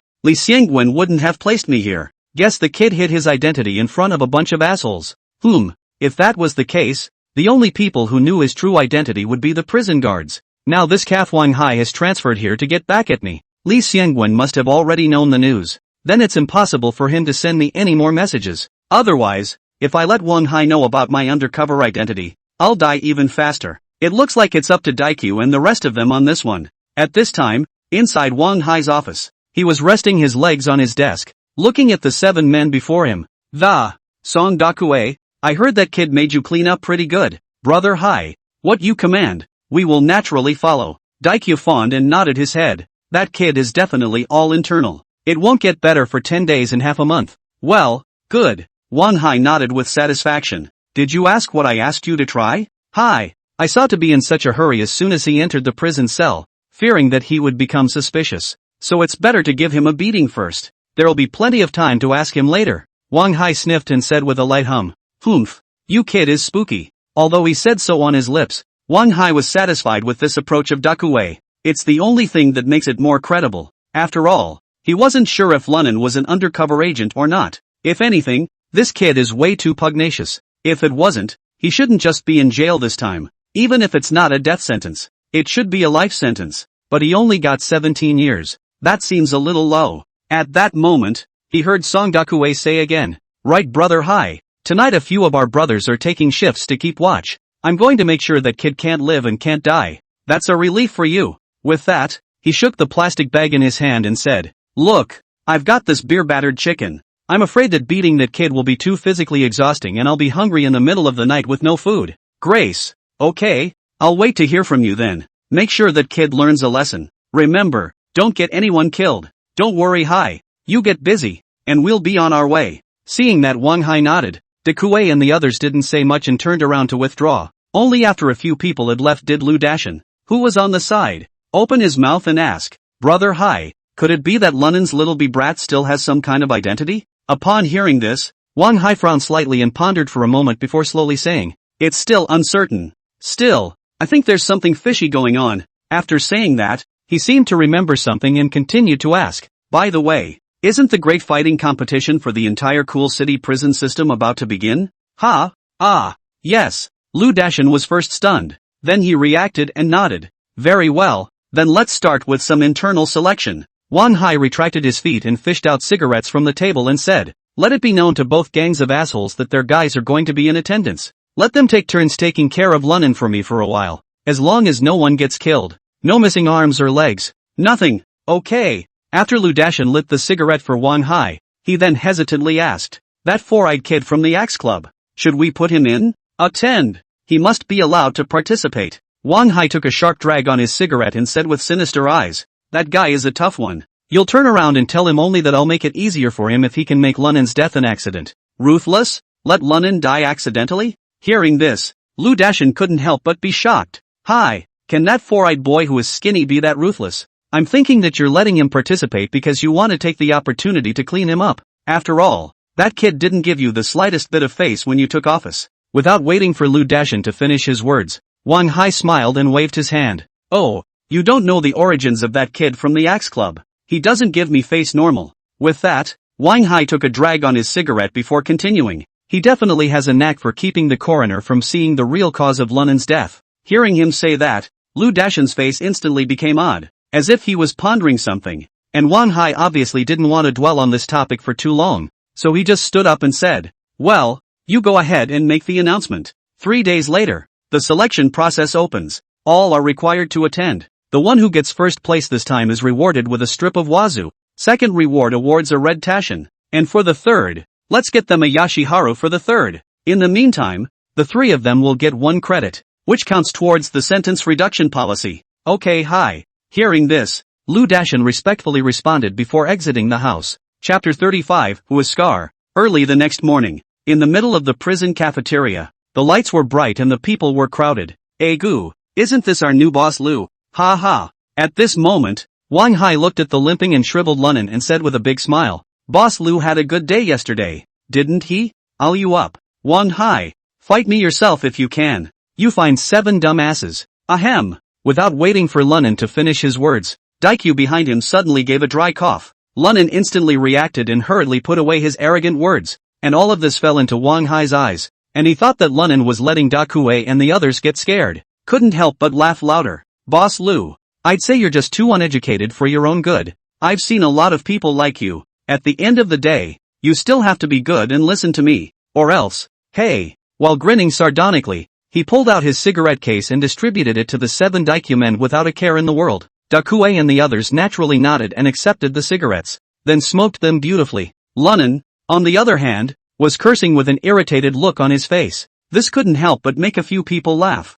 The inmates in the other cells, on the other hand, were looking sideways. "I don't know the new how Wang Hai." Chick offended. "Alright Hai, don't bull asterisk with this kid. I think he's scared out of his wits. How would he dare to cause trouble?" Yeah, hi. Anyone else who dares to prick his hair with you on your acreage, we will absolutely not spare him. This kind of trash, just ignore it. The surrounding crowd chimed in. These words fell into Lunan's ears, but he scoffed. Old man was burnt chicken beer whole lot last night. It's not sober yet. Still really think I let those 7 mallets clean up all night. Ha! However, he also happened to take this opportunity to scrutinize the crowd, trying to see how many of them, from among them, I knew in my past life. Also, which guy, most likely, is Scar. Observing the circle, it really let him find a few old acquaintances. Oh, I see boy. Lao Kwai, Zhou Biao, Li He, Fan Gao. Damn, these 5 oddballs are so young now. I'll catch up with them when I get a chance. These guys are really the key to my prison break.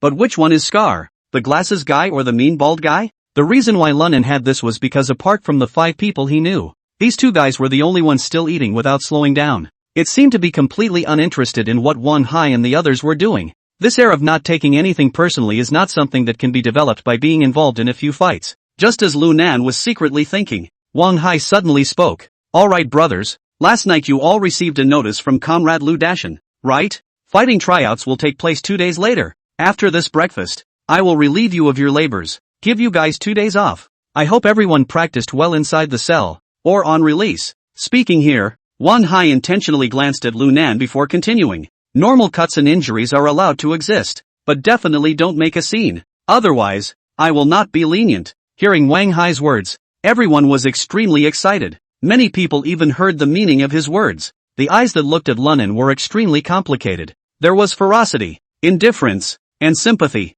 All of this was seen by Lunan. That spectacled boy as well as that bald, burly man convinced Lunan even more. Scar was one of the 2 who stepped on the horse, because they look at themselves with nothing but disregard for life. It lacks even the slightest human emotion. Brother Hai, don't worry about this. At that moment, Daikyu slammed his dishes down on the table. Drink viciously. Hi, everyone knows the rules. Either way, no one will get killed to cause you trouble. Oh, well. Wang Hai very appreciatively patted Dakue's shoulder, and then pretended to charge at Lunan. Boss Lu, I hope you're on your own. Being able to survive until the official start of the fighting trials. Mud Horse Wang Hai, you are trying to play with me. Lunan sniffed and pretended to be hysterical as he prepared to rush towards Wang Hai, but not before he got up. A handful of Daikyu's brothers held him. Immediately afterward, Daikyu struck his fist on Lunan's stomach with a heavy swing and light release. The 7 then instantly surrounded Lu Nan in a circle,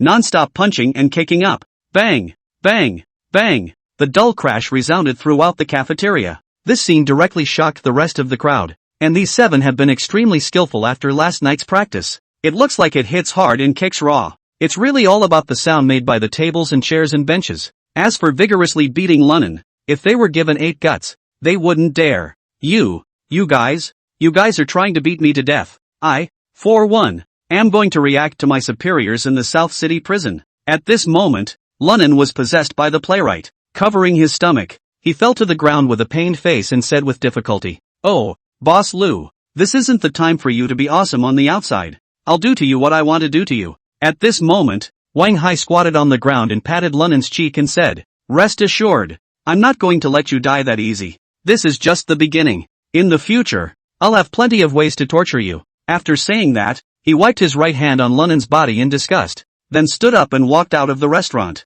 Seeing this, the others followed and left one after another, leaving only Lu Dashan sitting at the door to smoke. Symbolically, he looked at the crowd, and when Lunan saw the group of scum leave, he immediately revealed a grim expression, the corners of his mouth curling slightly. "Oh, let you first **** be arrogant for a few days. Wait for me to think about it in the next couple of days. Let's see how I'm going to get you and that administrator's dad killed." Soon, the time for breakfast was then over. After that, it should have been labor time, but because of Wang Hai's order, so it became a free-for-all. The inmates can go out for a release or return to their cells, because the meals are together in the second and third cells. After all, the prisoners here have had their sentences reduced. Instead, the first cell where death row inmates are held is all in one place. Even their prison cells are single rooms. This is also for the safety of the people in the second and third cells. At this time, someone was already walking slowly towards Lunan. Obviously, they wanted to make a good impression on the sea warden,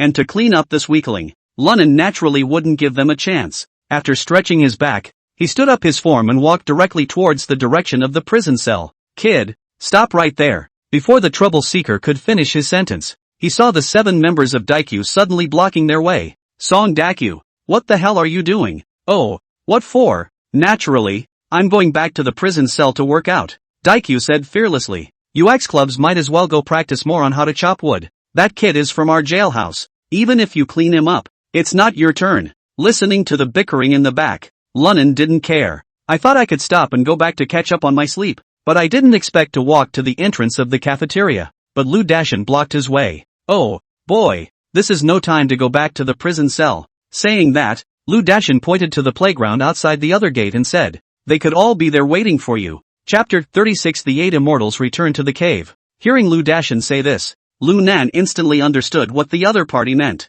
It's a personal vendetta to get those guys to give me a good beating. At this time, Daikyu's few people had already chased after him, also heard Lu Dashin's words, so he rushed forward and said, Brother Sean, it's better for this kid to be brought back to the prison cell for education. If we let him die out there, then someone else will take the credit for us. Saying that, Dakue touched a box of unopened hontishin from his pocket and stuffed it into Lu Dashin's hand. Whispered, Brother Sean, we bought these cigarettes from us. It's got our security markings on it here. Daikyu's meaning was clear. Tell the other guy not to underestimate this box of tashin. You can sell it to other inmates if it's too substandard for you. There's enough money for 2 boxes of soft Chinese. 2. Seeing Dakue being so understanding, Lu Dashin couldn't help but be happy. He only thought that these guys were afraid that the Axe Club, as well as the Hammerhead Gang, would steal the limelight from a few of them in front of Wang Hai. So with a fake nod, he slipped the red Tarzan into his pocket, and then said, Humph, kid, for the sake of Daikyu's face,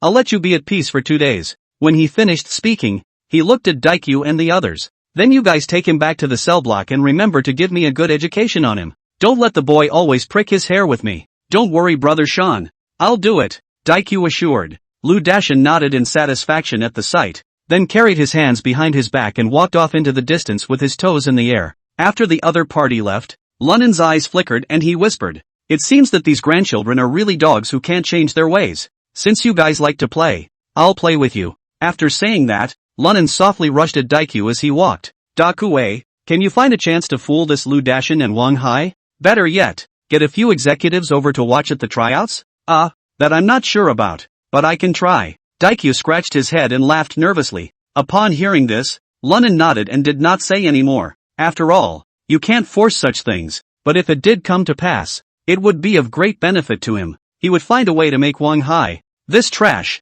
lose face in the eyes of the higher-ups. By the way, Daikyu, those guys, are you familiar with any of them? Lunnan covertly pointed towards him to the 5 people he knew from his previous life. All know each other, but not much of a friendship. After all, I've been here too short a time.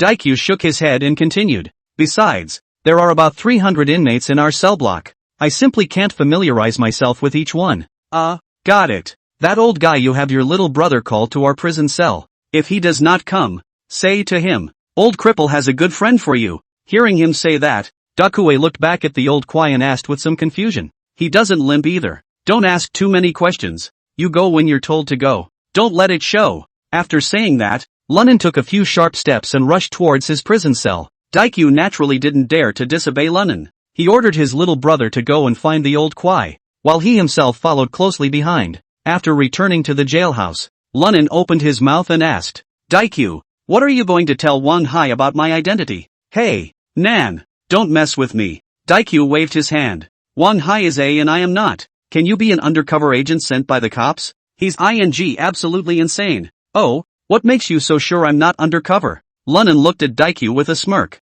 Nan, tell me, do cops ever have to take out cops in front of people? Is there a who kills people? I'd believe it if I had to say you were a professional killer for some organization. Saying you're undercover is pure bull *******,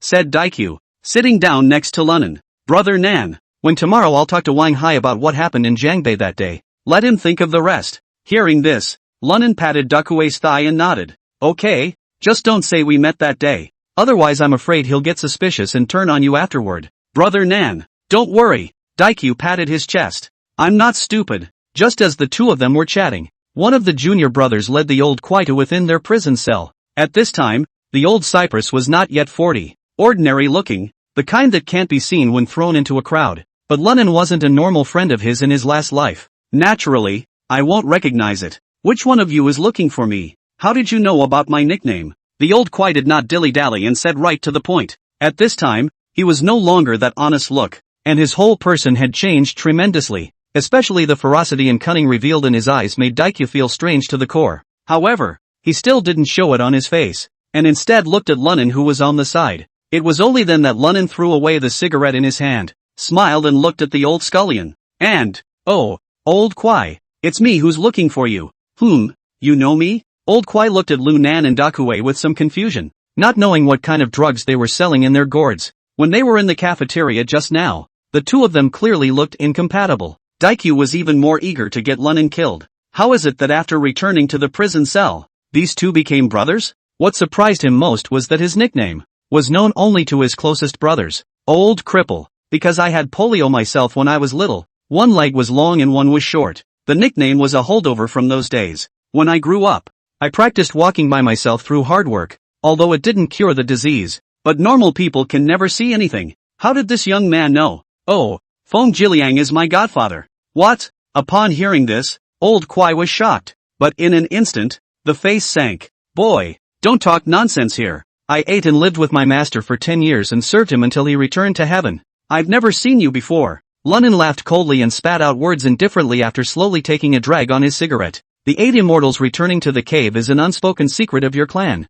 isn't it? Come on, I'll show you. With that, Lunnan rose to his feet. Just then, Daikyu only felt a sharp pain in his foot, an involuntary shout. Ah, ouch, Nan, you're stepping on me. Ah, sorry. Lunnan apologized and patted Daikyu's shoulder. However, the old Cyper on the side always stared coldly at Lunnan without a single reaction. Oh, come on, Lao Kwai smoke. Lunnan pulled out a cigarette from among the cigarette case, so he handed it over.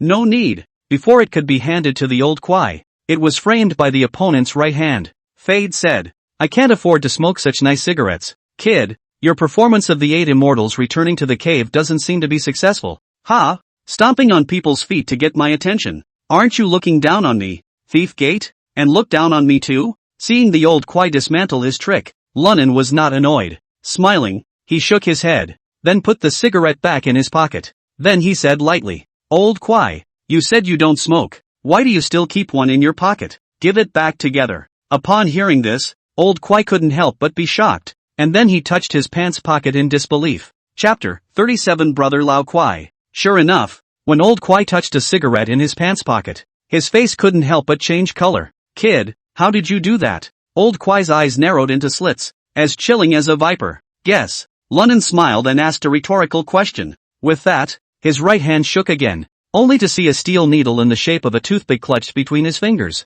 It seems that my godfather was right. Old Kwai, you with this never leave your body. Tong Tian Ki. Seeing this steel needle, the old Cyper's face changed drastically. At the same time, but without further ado, he raised his fist and attacked towards Lu Nan's face. Boom! Just as he swung his arm, Lunnan slammed his elbow, hitting the old Cyper squarely in the chest. Old Kwai, it's that time of the year and you still don't believe me? Had to make me learn your skills when you were 18. Going to someone's house and stealing things instead of doing the right thing. Instead of peeking at Widow Zhang's bath to tell about it? After hearing Lunnan's words, the old Kwai's face turned as white as paper as he looked at him with round eyes. You know all this? Crap, if my godfather hadn't shown up in time. Yet mother ***** would have to be beaten into a real cripple by the Li Erdnace next to him. Hearing this, the old scullion had no more doubts, because only he and his master knew about it. Even the brothers he hangs out with are not sure. And the reason Lunnan knew so well was that the two of them had gotten high on alcohol in their last life.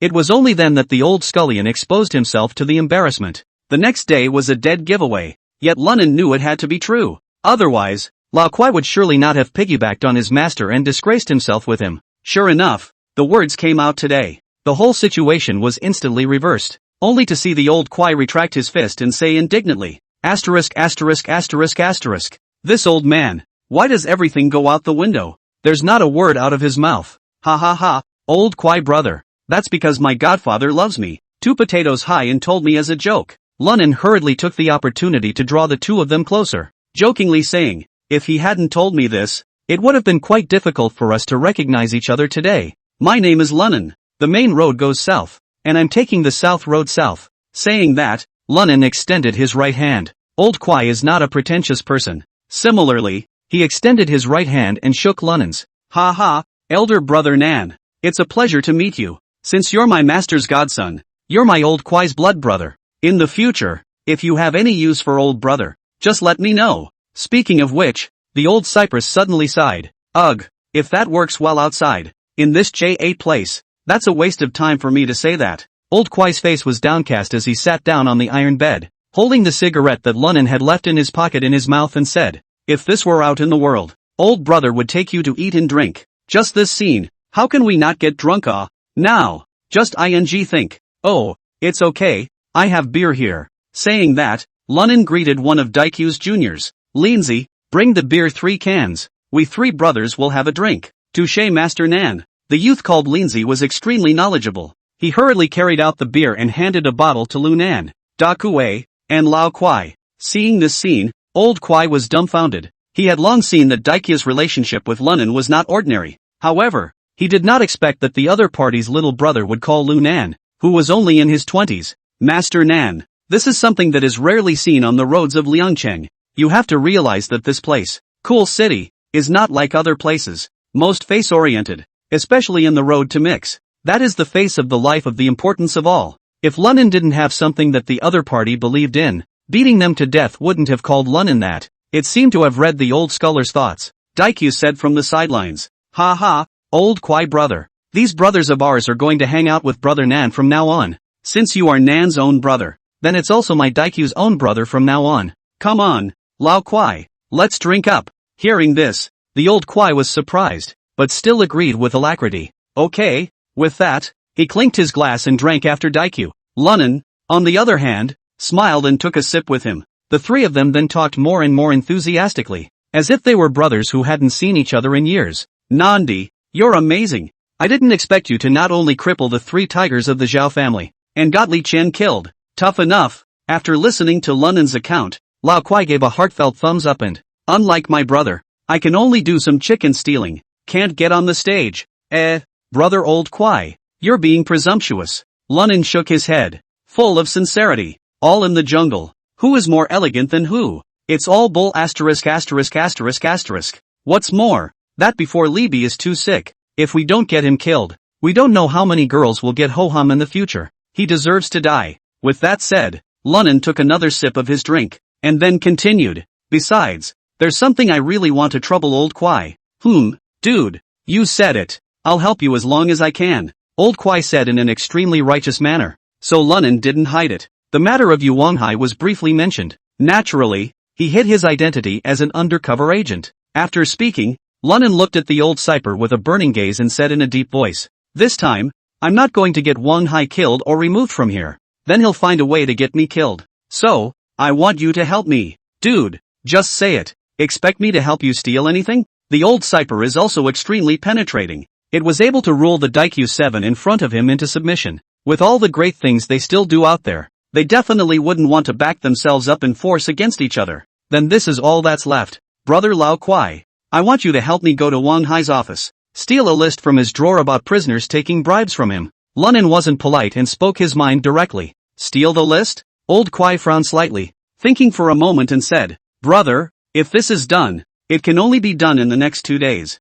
After all, it's been loosely managed over the past 2 days for that whatever fighting competition. But the office area on the 2nd floor is a bit troublesome with too many guards. Old Kwai brother, this matter I think well. Saying that, Lunnan pressed his mouth to old Kwai's ear and whispered. The more Lao Kwai listened, the brighter his eyes became. When Lunnan finished speaking, he nodded his head repeatedly. Nandi, just do as you say. I'll take care of this, guaranteed to go unnoticed. But you can and must be careful. After all, by doing so, you are likely to be in danger. Before the old Kwai's words fell, the voice of one of Dakue's juniors suddenly came from the outside of the prison cell. Brother Sean, what brings you here? Chapter 38, An Opportunity. I've come to see how that Lunnan kid is doing for you guys to clean up. With that, Lu Dashin peeled that little brother to the side and was about to yank the iron door open. Oi. Sean, Kat and the boys are ing that kid inside. You just don't want to go in there and splatter blood all over again. Get out of my way. I'm still afraid of spilling blood?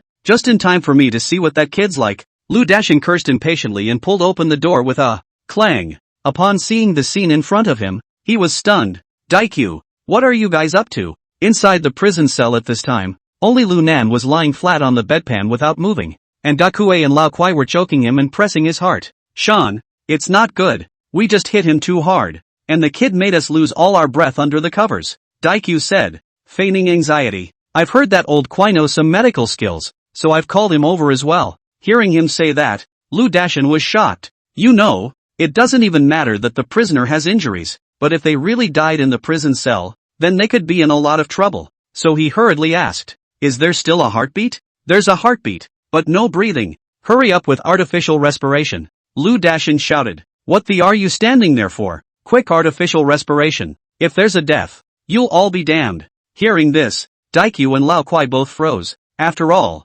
Lunan was faking it, and this ing mouth-to-mouth was a little revolting to think about. At this point, Lu Dashin seemed really anxious. As soon as he peeled the duo aside, he took a deep breath right afterward and tried to blow into Lunan's mouth, but not before his mouth came up. Lunan coughed violently twice, then opened his eyes and roared,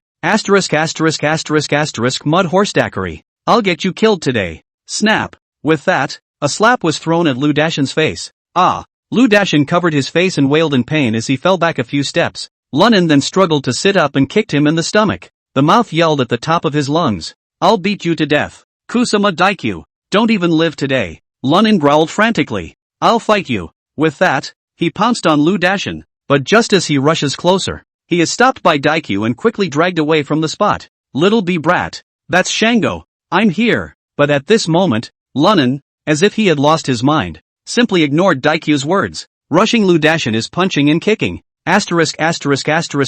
In hell. Today I have to get dead. Otherwise, sooner or later, I'll have to let you guys beat me to death. After saying that, Lunan pushed Dakue away and rushed towards Lu Dashin once again. This time, Lu Dashin also reacted and roared out, give me a beating. Beat it to death. Damn. Dare to hit your mountain brother. Bang. Before Lu Dashin's words could fall, he was punched in the cheek by Lunan. All he felt was a dizziness in his head, and he was unconscious. Alright. Seeing Lu Dashin pass out, Lunan instantly regained his composure, rushing at Daikyu and Lao Kwai. Dakue, you now take two of your brothers and Lao Kwai to set up Lu Dashin and go to Wang Hai's office. If there's no one inside, smooth that list out for me. If Wang Hai is in there, you guys say I lost my mind and knocked Lu Dashin out, and people ran off to the playground to go crazy. Ask Wang Hai what to do. Not bad, bro. It's just in time. Before Dakue could open his mouth, the old Kwai clapped his hands and said, this is a once-in-a-lifetime opportunity. Although Dakue, who was on the side, still had some scruples in his heart, he was extremely afraid of Lunan. Gritting his teeth, he nodded back. Okay, we're going now. Hurry up. I'm going to the playground now. If Wang Hai is in that place, I'll find a way to stall him. After saying that, Lunan got up and ran towards the playground where the wind was released, while the two of them, Dakue, set up Lu Dashin and headed for Wang Hai's office. When Lunan ran to the playground, as luck would have it, Wang Hai was blowing awesome with a group of prison guards. That means that his office is empty right now, so he didn't care and ran directly at Wang Hai. There was no way to attract the attention of all the guards and stall for time better than beating up Wang Hai. Ah, mud horse song Dakue, I am going to kill you today. Lunan's eyes reddened as he rushed to Wang Hai, swinging his arm round and shining a vicious punch at the bridge of Wang Hai's nose. Wang Hai was startled and reached out for a block, but not before striking. The head is just confused. Boo! His head hit the concrete hard. Sound of escaping laughter. Wang Hai only felt his head buzzing, and a stream of blood flowed down, and the few prison guards behind him were so shocked that they froze in place. But before Wang Hai could slow down, Lunan raised his leg and kicked towards his crotch. Ow! Wang Hai howled miserably and fell to his knees. Lunan, on the other hand, took advantage of the heat and swung his fists and went on a wild rampage against his head. Bang bang bang! In Daikyu, I'll let you beat me up. In old man letting you set me up. Kusama Daikyu, you mother actually tried to smother me with being. Bang bang bang bang. At this moment, Lunan was as if he had really gone crazy. His eyes were red and he was beating Wang Hai crazily, but he struck out in an extremely measured manner. He could beat up Wang Hai violently, but he couldn't really beat him to death. Otherwise you're no better. In just a few seconds, Wang Hai had been beaten to a pig's head, and that's when the guards on the side reacted from their shock. they all pulled out their batons and swung them at Lunnan. Bang bang bang. The rubber batons all smashed above Lunnan's back, but it was as if he didn't react, still punching and kicking at Wang Hai. This scene completely alarmed the other district jails. For a while, countless inmates all gathered around to watch, one after another. They were stunned by Lunnan's life-threatening behavior, and Lunnan saw that Wang Hai had completely lost consciousness and knew that it was almost time. So as the prison guard's rubber baton came down, purposefully, he tilted his head. Bang! A muffled sound. The rubber baton grazed the side of Lunnan's scalp right onto his shoulder. Instead, he took the opportunity to roar. His eyes closed, and he fell on top of Wang Hai's body. Quickly, quickly, pull this madman away. Let's see how Hai is doing. One of the wardens hurriedly greeted. Quickly, Lunnan was dragged aside by the crowd from Wang Hai's body. How's Hai? Is everything okay? The prison guard fretted. Still, not dead, just passed out. The other prison guard said. That's good. Call the infirmary doctor. Better carry Hai straight to the infirmary. Aha! Quickly, quickly, to the infirmary. A few prison guards combined their efforts, and it took a lot of effort to lift Wang Hai up, and quickly ran towards the infirmary. As for Lunnan, who was lying on the ground, a cold smile appeared at the corner of his mouth. Oh, Wang Hai, this is just an appetizer. I'll see how you die when the list arrives. Chapter 39, All's Well That Ends Well. At this time, a group of prison uniforms had already gathered around, looking at the closed eyes Lunnan, all full of curiosity. I don't know how this youngster is so explosive. This little pup is quite fierce. Even the sea warden dared to do it. Asterisk asterisk asterisk asterisk slam a chicken. Didn't you see that he was just as crazy as he was? I suspect he's letting those guys from Daikyu give him the hokey pokey. Well, it's possible. Where's Daikyu and the others? That's right. Why is this kid out here alone? I'm going to see if Daikyu and the others are hung up. Ha ha ha. Hearing these people's words, Lunnan secretly said that it was not good. If this group of inmates saw something fishy, this would be a big deal. Thinking of this, Lunnan suddenly got up with a start and kicked at the guy who was planning to go to their jail cell. Asterisk asterisk asterisk asterisk who the hell kicked me? The guy was instantly furious and turned to Lunnan and cursed. But when he looked at Lunnan's appearance clearly, he was instantly dumbfounded. Aren't you in a coma? Daikyu, I'll kill you. What did Lunnan care what he said? Straight away, he pounced on his opponent and threw a flurry of punches with his teeth and claws open. The prisoner had been unguarded and was instantly pummeled. Asterisk asterisk asterisk asterisk. This kid is absolutely insane. Him for me. The identity of this prisoner was also unusual, and it was none other than Zhang Lin of the Axe Club. The reason he was curious about Daikyu and the others was also with the intention of gloating. Being so shell-shocked by Lunnan, he immediately focused his anger on him. Get me this. Don't be polite. With those words, Zhang Lin led the fight towards Lunan. Asterisk asterisk asterisk asterisk mudhorse Daikyu. I have to you all up today. Lunnan's mouth continued to babble, but his hands were not slow. He dodged left and right while grabbing Zhang Lin's arm and slammed a knee into it hard. Click. With a fracture sound, Zhang Lin's entire body instantly bowed into a shrimp shape, but Lunnan didn't stop at all. Asterisk asterisk asterisk asterisk Naya. Zhang Lin wailed in pain. His right arm was broken, not to mention his ribs were in excruciating pain. Guys, him. By this time, the Axe Club prisoners had gathered around. Lunnan's face sank as he directly greeted them. Damn it, waste his limbs for me. Zhang Lin shouted viciously. Upon hearing this, Lunnan didn't say anything and shone a kick at Zhang Lin's cheek. Bang! Ah! Zhang Lin once again let out a pig-killing scream. Because the bridge of his nose was shattered by the kick, blood gushed out like a fountain. And the others are not subtle. They had long been looking at Lunnan in a bad light, and now that they had the opportunity, they were hitting towards him.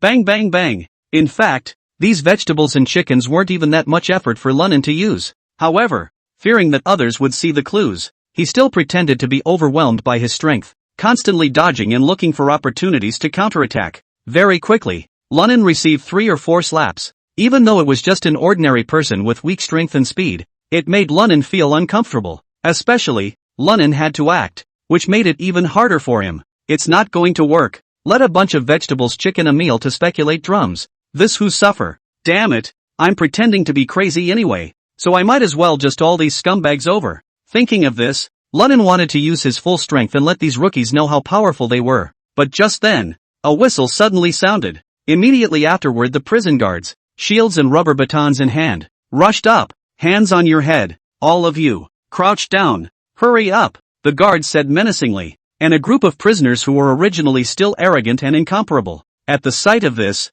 immediately scared and behaved themselves, crouching on the ground with their hands on their heads. Lunnan did the same thing, only, instead, he just laid down on the ground and pretended to faint. Hey, you guys can't do anything to me now, can you? As he expected, the arriving prison guards only thought that Lunnan had been knocked out and didn't care much.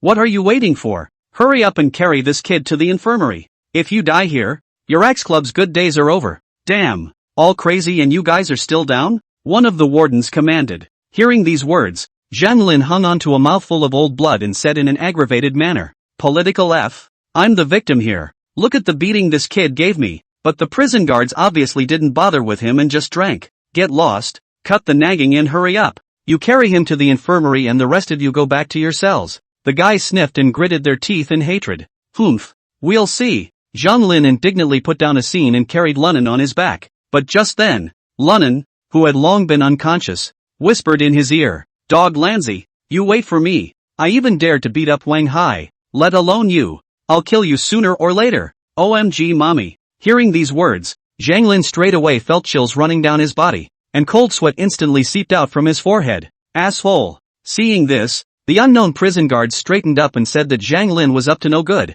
He was so annoyed that he raised his rubber baton and smashed it against Zhang Lin's head. Ah! In an instant, Zhang Lin let out a miserable scream and fled with a face full of panic. Instead, Lunnan wrapped his arms around his neck in a death grip to keep him from throwing himself off. "Take me to the infirmary now if you don't want to die, or I'll break your neck right now," Lunnan said grimly. Hearing these words, Zhang Lin's body shuddered violently. Thinking about his pugnacious aura just now, there was a real possibility that he could kill himself. Thinking of this, Zhang Lin didn't dare to slow down and hurriedly ran towards the infirmary with Lu Nan on his back, and when the surrounding crowd saw this scene, they thought that Zhang Lin was afraid of the prison guards behind him. That's why it's so submissive. For a while, the crowd's eyes became compassionate. This guy Lunnan is just looking for death. Even if he wakes up, what can he do? Not only did he offend Wang Hai, but he also made Zhang Lin of the Axe Club so miserable. This guy's screwed. When he arrived at the infirmary, Lunnan couldn't help but be pleased, because he saw Lu Dashan lying here too.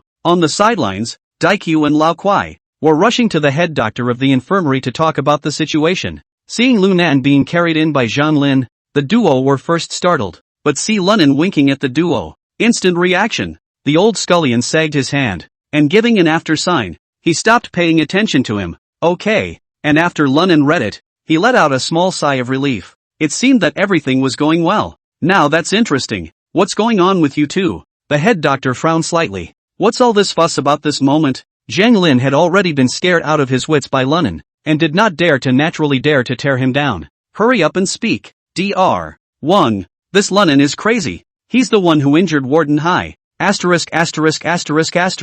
It's something I can prove. Daikyu also chimed in. Asterisk.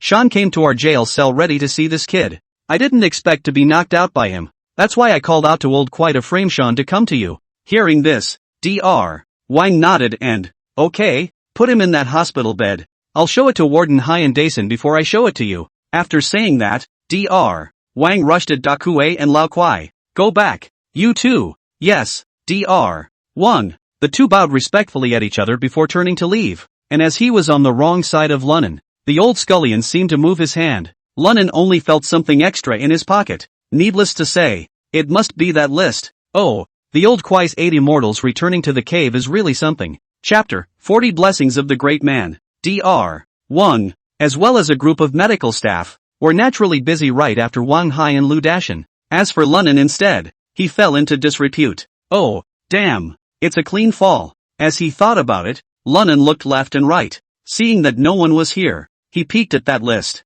By analyzing and judging the bribery personnel, as well as their own memories and speculations, in the end, Lunnan really did find some important information. TSK,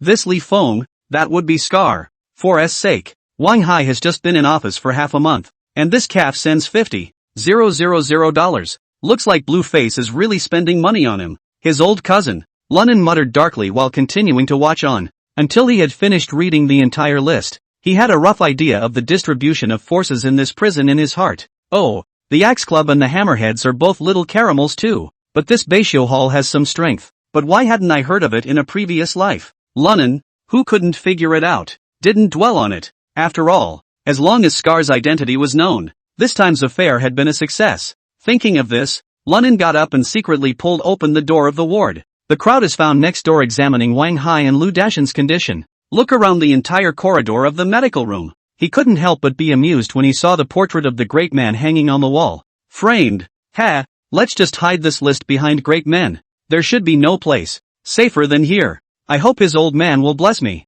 Making up his mind, Lunan didn't hesitate and tiptoed over, lifting the solid wood glass frame. Just shove the dozen-page list in your hand. It's amazing that you can't tell at all when it's set up. Hey. After doing so, Lunan couldn't help but grin. As long as I have this list, I'm going to turn over the serfs and sing. The old man's suffocating life is over from this moment on. Wang Hai, I'll play playing cards with you today. I'll see if you're in a hurry. Thinking of this, Lunan quietly went back into the hospital room and leisurely lay down on the bed. As a result of figuring out a lot of things in my mind, his whole being was much more relaxed. Without realizing it, he actually fell asleep. That's a normal situation. After all, he hadn't slept properly since he entered the South City prison. Lying in the hospital bed at the moment, although not too comfortable, there was inevitably a sense of comfort that had been missing for a long time. And for some reason, his unseen mother appeared in the dream world. Ha! Mom! You're much better looking than my dad. Looks like I'm like you. The dreamy Lunan hangs back and smiles.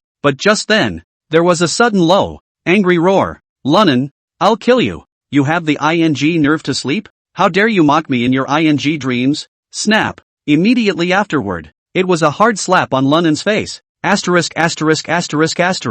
Who dares to hit the old man? The dreaming Lunan was suddenly struck dumb and sat up violently, looking around in all directions. At this look, he was dumbfounded. At the moment in his hospital room, Wang Hai and Lu Dashan were wrapped up like two mummies. With a resentful face, he glared at Lunan, and if his gaze could kill, he would probably have already left Lunan with 1,000 holes. The medical staff, who had obviously been instructed by Wang Hai, all hid out. His own right hand, at some point, was handcuffed to the bars along the bed. At this moment, Wang Hai was staring grimly at Lunan with a sardonic smile. Lunan, I've changed my mind now. I don't need you to enter any fighting tournaments. I'm going to break your limbs alive right now. Mud bloods. Speaking later, Wang Hai had become hysterical. Obviously the hatred for Lunan had reached its limit. Only Wang Hai had a fierce face as he slowly approached Lunan. Wang Hai, I advise you not to pretend with me, or else I'll make you eat your words. Lunan didn't put the duo in his mind at all and remained arrogant. If I beat you guys up now,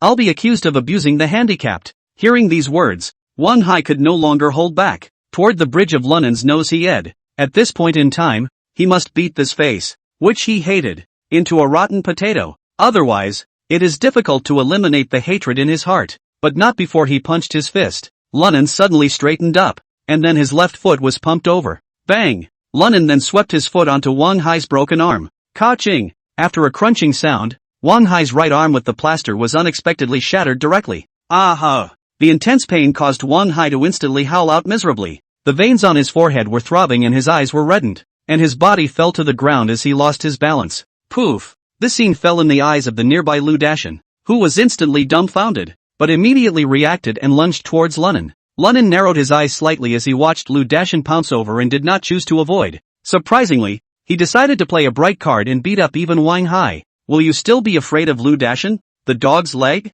As expected, looking at Lu Dashan's fist, it was getting closer and closer to Lunan. But a sardonic smile appeared at the corner of his mouth. You're a ing douchebag. With that, Lunan violently raised his leg and kicked out. Boo! That kick lands directly on Lu Dashan's midsection. Moment! Only a mouthful of blood sprayed out with a poof. Lu Dashan instantly fell to his knees. Well. Lu Dashan covered his stomach and his body bowed into the shape of a shrimp. His face was white, his teeth were bared in pain, and he was trembling unceasingly. From now on, don't call Lu Dashan, or Lu Dashan Cannon. Haven't you gotten enough yet? Boom! Lunan faintly mocked. At this time, the slowed down Wang Hai had struggled to climb up. Lunan, how ing dare you hit me? What wouldn't I dare hit you for? Lunan squinted at Wang Hai and said disdainfully, counting this time, that's 3 times I've punched you. Wang Haier, grow a pair. These words only made Wang Hai tremble with anger and gnash his teeth. Lunan, you asshole, I'll fight you.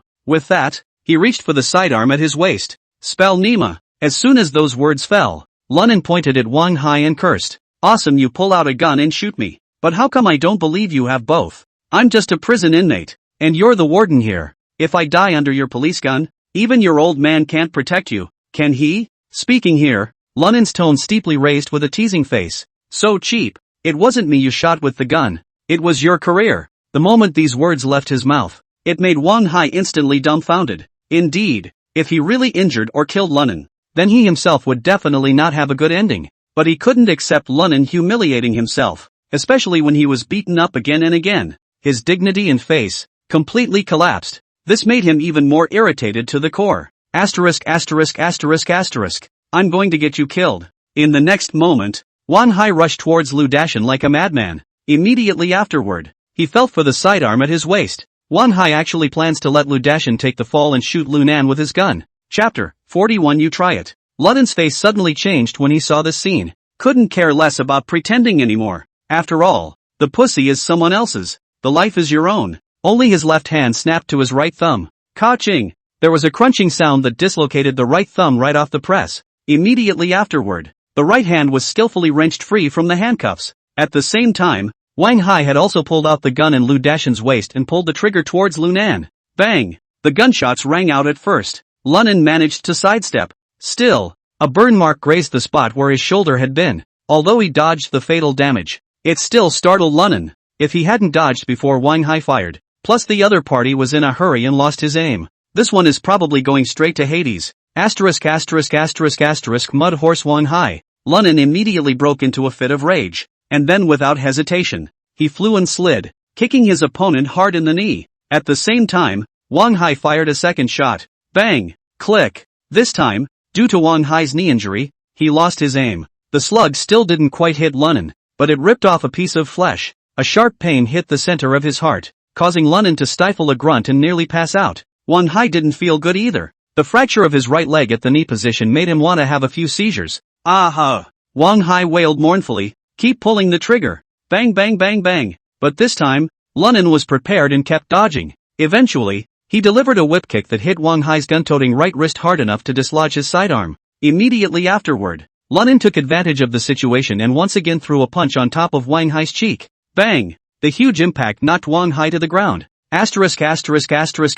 Mud horse Wang Hai. You pusher breeder don't deserve to be a cop. At this point, Lunen hated the rotten people in front of him. If he hadn't dodged quickly just now, he would have died directly under the opponent's gun. The second shot, in particular, was less than 10 centimeters from where his heart was. A little slower yourself and you'd be a corpse by now. I have to waste you today. Lunen roared angrily and swung his fists at Wang Hai's body. Wang Hai is not good at fighting himself. Now with a limp, he was no match for Lunen. In just a few moments of effort he was beaten without any power to fight back. All you can do is desperately shield your head. Lunen, stop fighting. Don't fight it. I'm convinced. Wang Hai screamed miserably. His entire face had been beaten into a pig's head. Grass mud horse Wang Hai, you be raised with no face. If I don't beat you to death today, you'll have to kill me sooner or later. In that case, might as well pull you as a back. Lunen's expression was fierce. His eyes red. It was like a murderous king. Wang Hai was currently beaten up,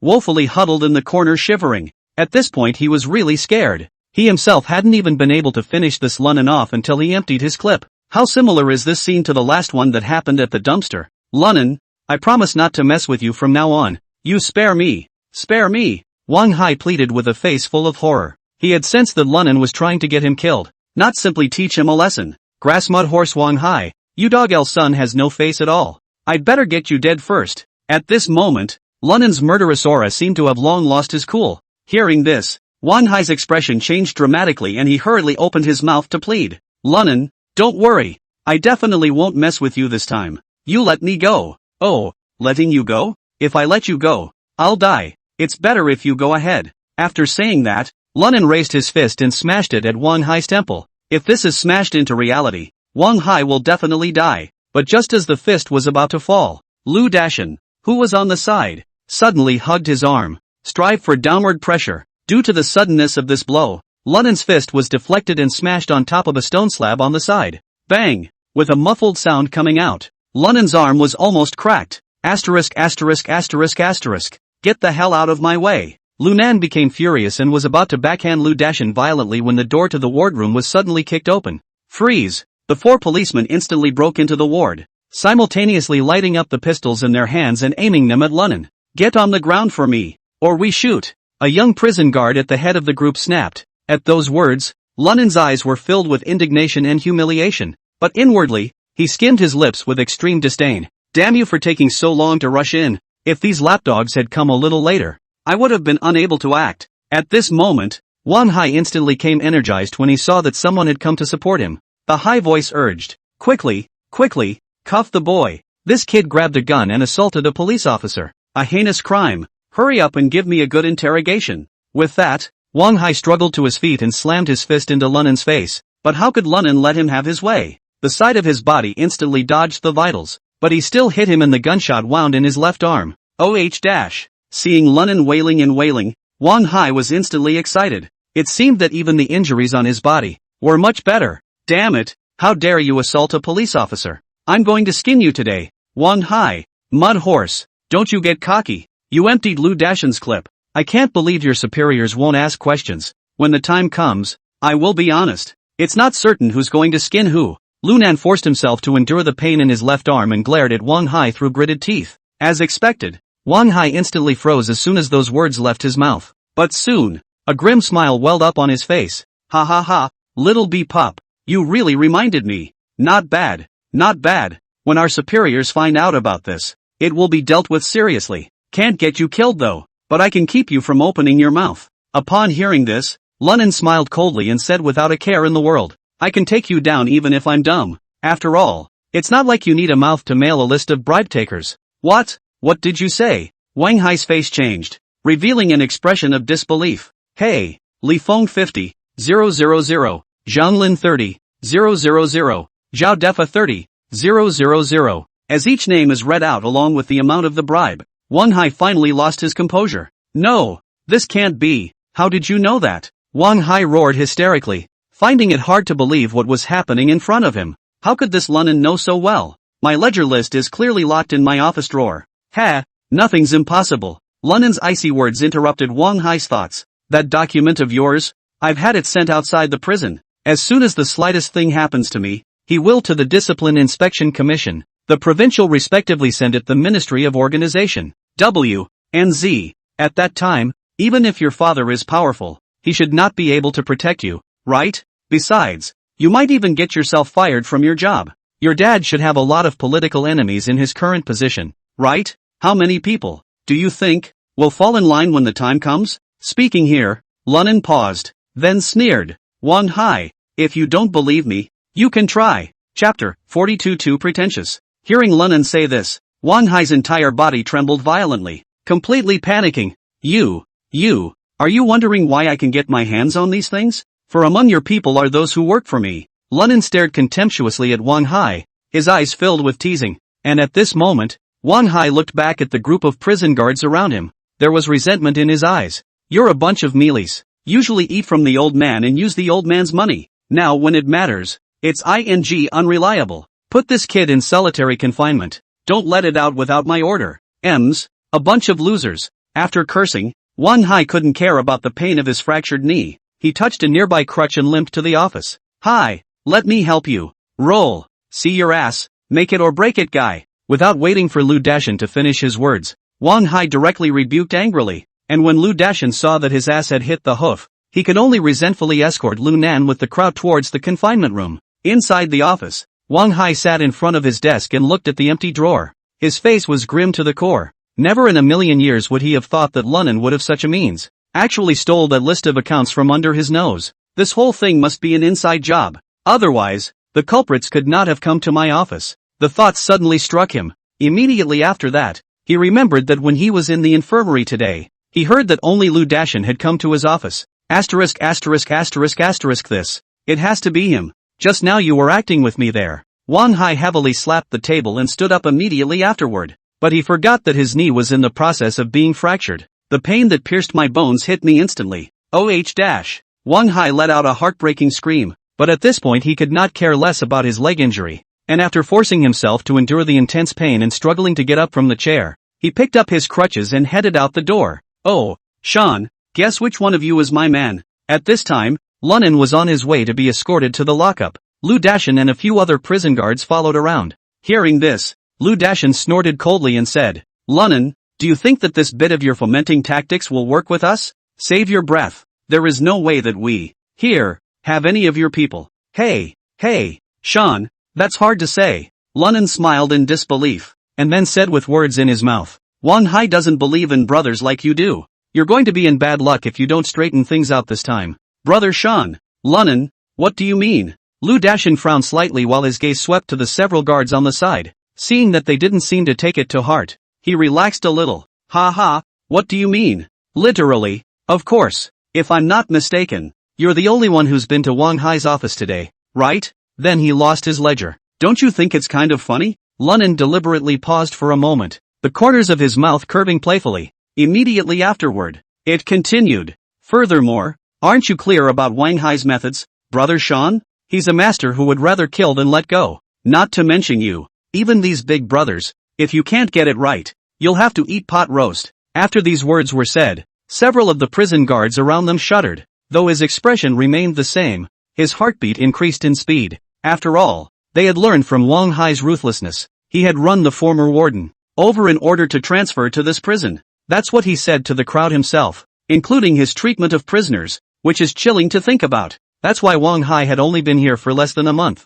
Yet there was no one who didn't fear him from the bottom of their hearts. If it was really like what Lunnan had said, I'm afraid that all of their group would be in trouble. Lunnan, don't you dare spit blood. I didn't even steal Wang Hai's ledger. Don't you talk nonsense here. Lu Dashan's eyes widened as he pointed at Lunnan and cursed. Is that so? I hope Wang Hai will think so too. Good luck with that. Lunnan grinned, revealing 2 rows of white teeth. And after hearing this, Lu Dashan became even more flustered. But he still growled with a stiff upper lip. Lunnan, don't scare people. Hai would never suspect me. Anan, I'm just saying it's a possibility. It doesn't say Wang Hai will definitely clean you up. But, speaking here, Lunnan deliberately paused. Seeing that several people's faces did not show it though, but all of them showed a listening look before he continued. However, if any of you really can't hold up after being cleaned up by Wang Hai, when the time comes, you can come to me and I'll show you a clear path. Ha, Lunnan, you're too damn funny. Lu Dashan laughed wildly,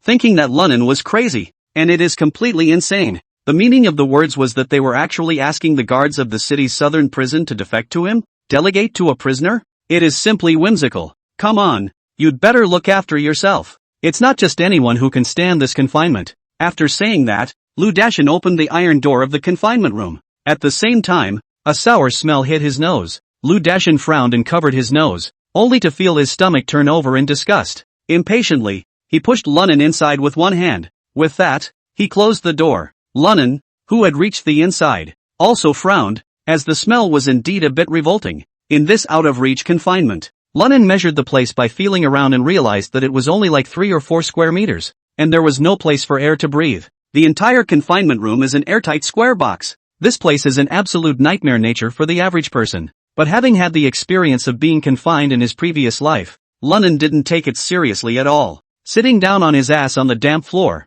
he mumbled something under his breath. Asterisk. I hope the instigation just now worked. That would make my subsequent plans work a lot better. Moreover, the kick Wang Hai received from me should have injured the meniscus. Not surprisingly, he'll soon be a cripple for life. Hey. Lu Nan smiled sorrowfully, as if he had already seen the image of Wang Hai failing step by step under his calculations. Just then, squeak dash, the tin doors suddenly rattled. Immediately afterward there was a rush of footsteps. Lunnan turned his head to look and couldn't help but burst out in joy. Oh, Warden Hey, what's the matter? I just got locked in, and you're just going to let me out? Isn't this a little fast? Lunnan, cut the crap. At this moment, Wang Hai stood in front of the iron gate, his eyes ferocious. Tell me, who the hell betrayed me? What will it take for you to leave me alone? When Wang Hai said this, he exuded a cold and piercing fury. Apparently there was real anger. You who? Begging and still using this kind of attitude. Wang Hai, aren't you a bit too able to pretend? Chapter 43 Zhou Yu and Huangai. Lunnan, cut the crap. Wang Hai slapped his hand on the iron door and roared with incomparable anger. I'm damned if I know you're as much of a cop as I am. You must be on some kind of mission from Xiangwenli when you come here. Liffy has told me all about it. If you don't hand over the ledger, I'll make your identity public. I'd like to see if you can survive here. Hearing this, Lunnan was shocked in his heart. At the same time, he cursed that little Li Fei for being bad. but on second thought, this is not right. Wang Hai is scamming me. If Li Fei really told him my true identity, he'll definitely know I'm coming for Scar. Instead of as it is now, what a mission. That douchebag Liffey doesn't say half of what he means and leave half of what he says. Thinking through this section, Lunnan immediately returned to normal. Oh, yeah? He glanced lightly at Wang Hai and didn't pay attention to him, but got up from the ground and slowly said, then you'll tell me who I am. In that case, I should have a better time here. What inmate would have nothing better to do than mess with an undercover cop? It's too late to hide from me, isn't it? Ha ha ha ha ha. You! Wang Hai exploded with anger at Lu Nan's attitude. It was as if he wanted to eat Lu Nan alive. But one can do nothing about it, because everything was just his guess. And looking at Lunnan's current reaction, that guess was wrong in all likelihood. And the other guy was right. I'm going to really frame him for being an undercover agent. Who else would dare to mess with him? In this way, his plan would be ruined, killing a man with a borrowed knife. Thinking of this, Wang Hai gritted his teeth and decided to hold his tongue for now. It was still imperative to ask where the ledger was. Otherwise one has an axe hanging over one's head all the time. The bottom line is that this kid shouldn't have realized the secret hidden inside yet. Otherwise, it would have been time to speak up and threaten me. Thus, Wang Hai pondered for a moment and asked tentatively, Lunnan, we've had a bit of a rough time, but it's not even a big deal. Here's the deal. You give me back the ledger and I'll help you in this prison. Whether it's a reduced sentence quota or something else good, I'll be available for you to come first. In that case, you don't even have to be here for 17 years. There is a 7 or 8 year period to get out. This is a good thing that a lot of people in the prison south of the city can only dream of. Hearing Wang Hai's proposal, Lunnan couldn't help but narrow his eyes slightly, revealing a smirking expression as he said, oh, if you say so, it's not really non-negotiable. Lunnan purposely trailed off, and after a pause, continued, this way, to see how sincere you are, you get me too wazzy to smoke first. When I've recuperated from my injuries, and you've done enough to earn my trust, I will naturally return the ledger to you. What do you say? Lunnan's face was full of playfulness when he said this. Wang Hai, on the other hand, had his eyes wide open and almost spat out blood in anger. In hell, that comment just now was like talking to a cow. It was because he was in a hurry that he wanted to get that ledger in a hurry. Otherwise, who the hell would waste their time and energy with this asshole thing fooling around? But this guy, Lunnan, actually took the opportunity to extort money. Lunnan. Wang Hai gritted his steel teeth and said word for word, don't you bully me. Oh, if you don't agree, there's no more talking. Lunnan spread his hands. After all, I can't really trust you as a person. You get the ledger today. I'll have to send you to God tomorrow. Do you think I'm? Yes, yes, yes. Wang Hai was exasperated and said 3 good words in a row. His chest rose and fell violently. His fists clenched and crunched. I hope you don't regret it. After dropping a harsh sentence, Wang Hai slammed the iron door heavily and turned to leave. At this moment, Lunnan, who had once again returned to the darkness, couldn't help but have his doubts skyrocket. There was no need for Wang Hai to be in such a hurry. You could have just agreed to my terms and slowly coaxed me into playing. But look at him. It's like he's about to jump over the wall. Could it be that there is some secret in that ledger? Thinking of this, the contents of the ledger once again appeared in Lunnan's mind. But other than the amount of the bribe and some names of people, there isn't much other useful information. Whatever, take one step at a time. Since Wang Hai that is so anxious, let him toss it. Toss and turn and the secret is out. After making up his mind, Lunnan stopped thinking about this. Instead, he played that he had practiced since he was a child 5 animal play, huffing and puffing, lap after lap. After Lunnan's breathing had stabilized, he gradually entered a meditative state. At the same time, I don't know if it's because of practicing the 5 birds, or is it because I'm so used to the smell inside the confinement room that I can't believe I gradually can't smell the stench inside. Inside the single room in the infirmary, Lu Dashan stood by Wang Hai's bedside. Hi, I have something to tell you. Say something. Fart something. Wang Hai, who has a cast on his knee, is extremely grumpy, coupled with Lunnan's previous remarks. The more he looked at Lu Dashan now, the more he felt like a 250. Brother Hai, what Lunnan said just now was intentionally said to you. Lu Dashan knows Wang Hai's temperament, and instead of hiding it, he should just open the door. Thinking about this, Lu Dashan didn't hesitate and opened his mouth. I know his little beastie stole from you, and I have a way to get it back for you. Ha! Hearing Lu Dashan's words, Wang Hai instantly became interested, and ignoring the injuries to his knee and right arm, he sat straight up and, Dason, give us your thoughts. If you can get my stuff back, the second in command of this city's South prison. It's you. Thanks Hai. Lu Dashan forced down his excitement and with a lowered brow, He told what he had said when he escorted Lu Nan to the confinement room earlier. Afterward, Lu Dashan said, "Hi, I checked earlier and no one was off duty the week before except you. So the kid must have hidden something somewhere we don't know about. Lunan said you could show us if you dealt with us a clear path. Then how about I just submit to him, ask him to show me the way. That way, I'll have a good chance of getting the address of where he hid the stuff he stole." Hearing Lu Dashan say this, Wang Hai couldn't help but fall into thought. A few moments later, Wang Hai snapped his head up to look at Lu Dashan in appreciation. "Good. What a great move. It's just that this kid is too cunning. What are you going to do?" "Zhou fights Wang Gai." Lu Dashan spoke directly. "Hi, you beat me up hard now, and afterward I'll go defect to Lunan. Ha ha ha ha ha. Good, good brother." Snap dash, clanking, dash. In a flash, the sound of beatings accompanied by Lu Dashan's screams spread throughout the entire city South prison. Chapter 44. The next day, Lu Dashan, who had been beaten into a black eye, opened the door of the confinement room. At this moment, Lunan was seen sitting with his knees crossed and his eyes closed. Looking at that, it didn't seem to be affected by the confinement in the slightest. "Lunan, talk." Upon hearing this, Lu Nan opened his eyes and was first stunned when he saw Lu Dashan's unlucky face. Couldn't help but laugh immediately afterward. "Ha ha ha, Lu Dashan, how come I haven't seen you in a while? Nyet mother asterisk asterisk asterisk asterisk her turned into a panda? Don't bull asterisk asterisk asterisk asterisk me," Lu Dashan said without a trace of anger. "It's been all night. Mother asterisk asterisk asterisk asterisk her. You talked to me for a while? All night?" Lunan was slightly surprised at what he heard, but he didn't think so, and deliberately stretched out and said, "Ah Yan, it's been all night?" I said in such good spirits. Hearing this, Lu Dashan couldn't help but be furious. He was almost beaten alive all night for acting like a man. Lunan is good. Instead of suffering,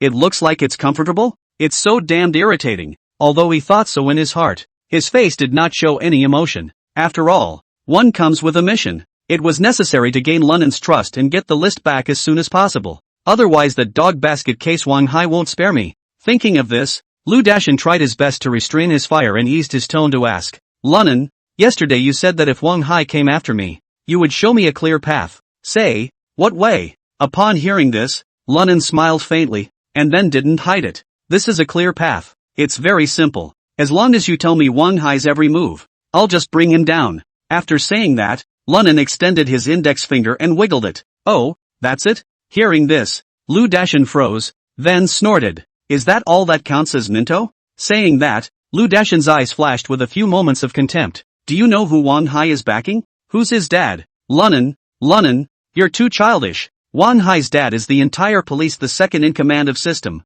See, you think you can take him down? Oh, I advise you to wash up. Do you know what Wang Hai's father hates most? It's your kind of 250. I'm just afraid you'll be swept off your feet before you even see him." After Lu Dashan said this, he turned around and left. The reason why he left so dryly was naturally the application of the trick of the desire to escape. If Lunan had casually said that, he would have agreed. It's a travesty of the world. I'm guessing even can tell there's something fishy going on in there. As for why Lunan dared to make this boast, there are no more than two reasons. 1. Lunan doesn't know what it means to be an official at all. 2. That ledger in his hand. But trying to take down a second in command of the police system with just those 2 points is thinking too much. After thinking about it, Lu Dashan shook his head. He doesn't care if Lunan is or not asterisk asterisk asterisk asterisk. Just ask something anyway. Lu Dashan just came out of the confinement room, and saw Wang Hai on crutches, sprinting forward. "How are things going? Did the boy believe you?" "Oh, hi. He says he wants to bring you down."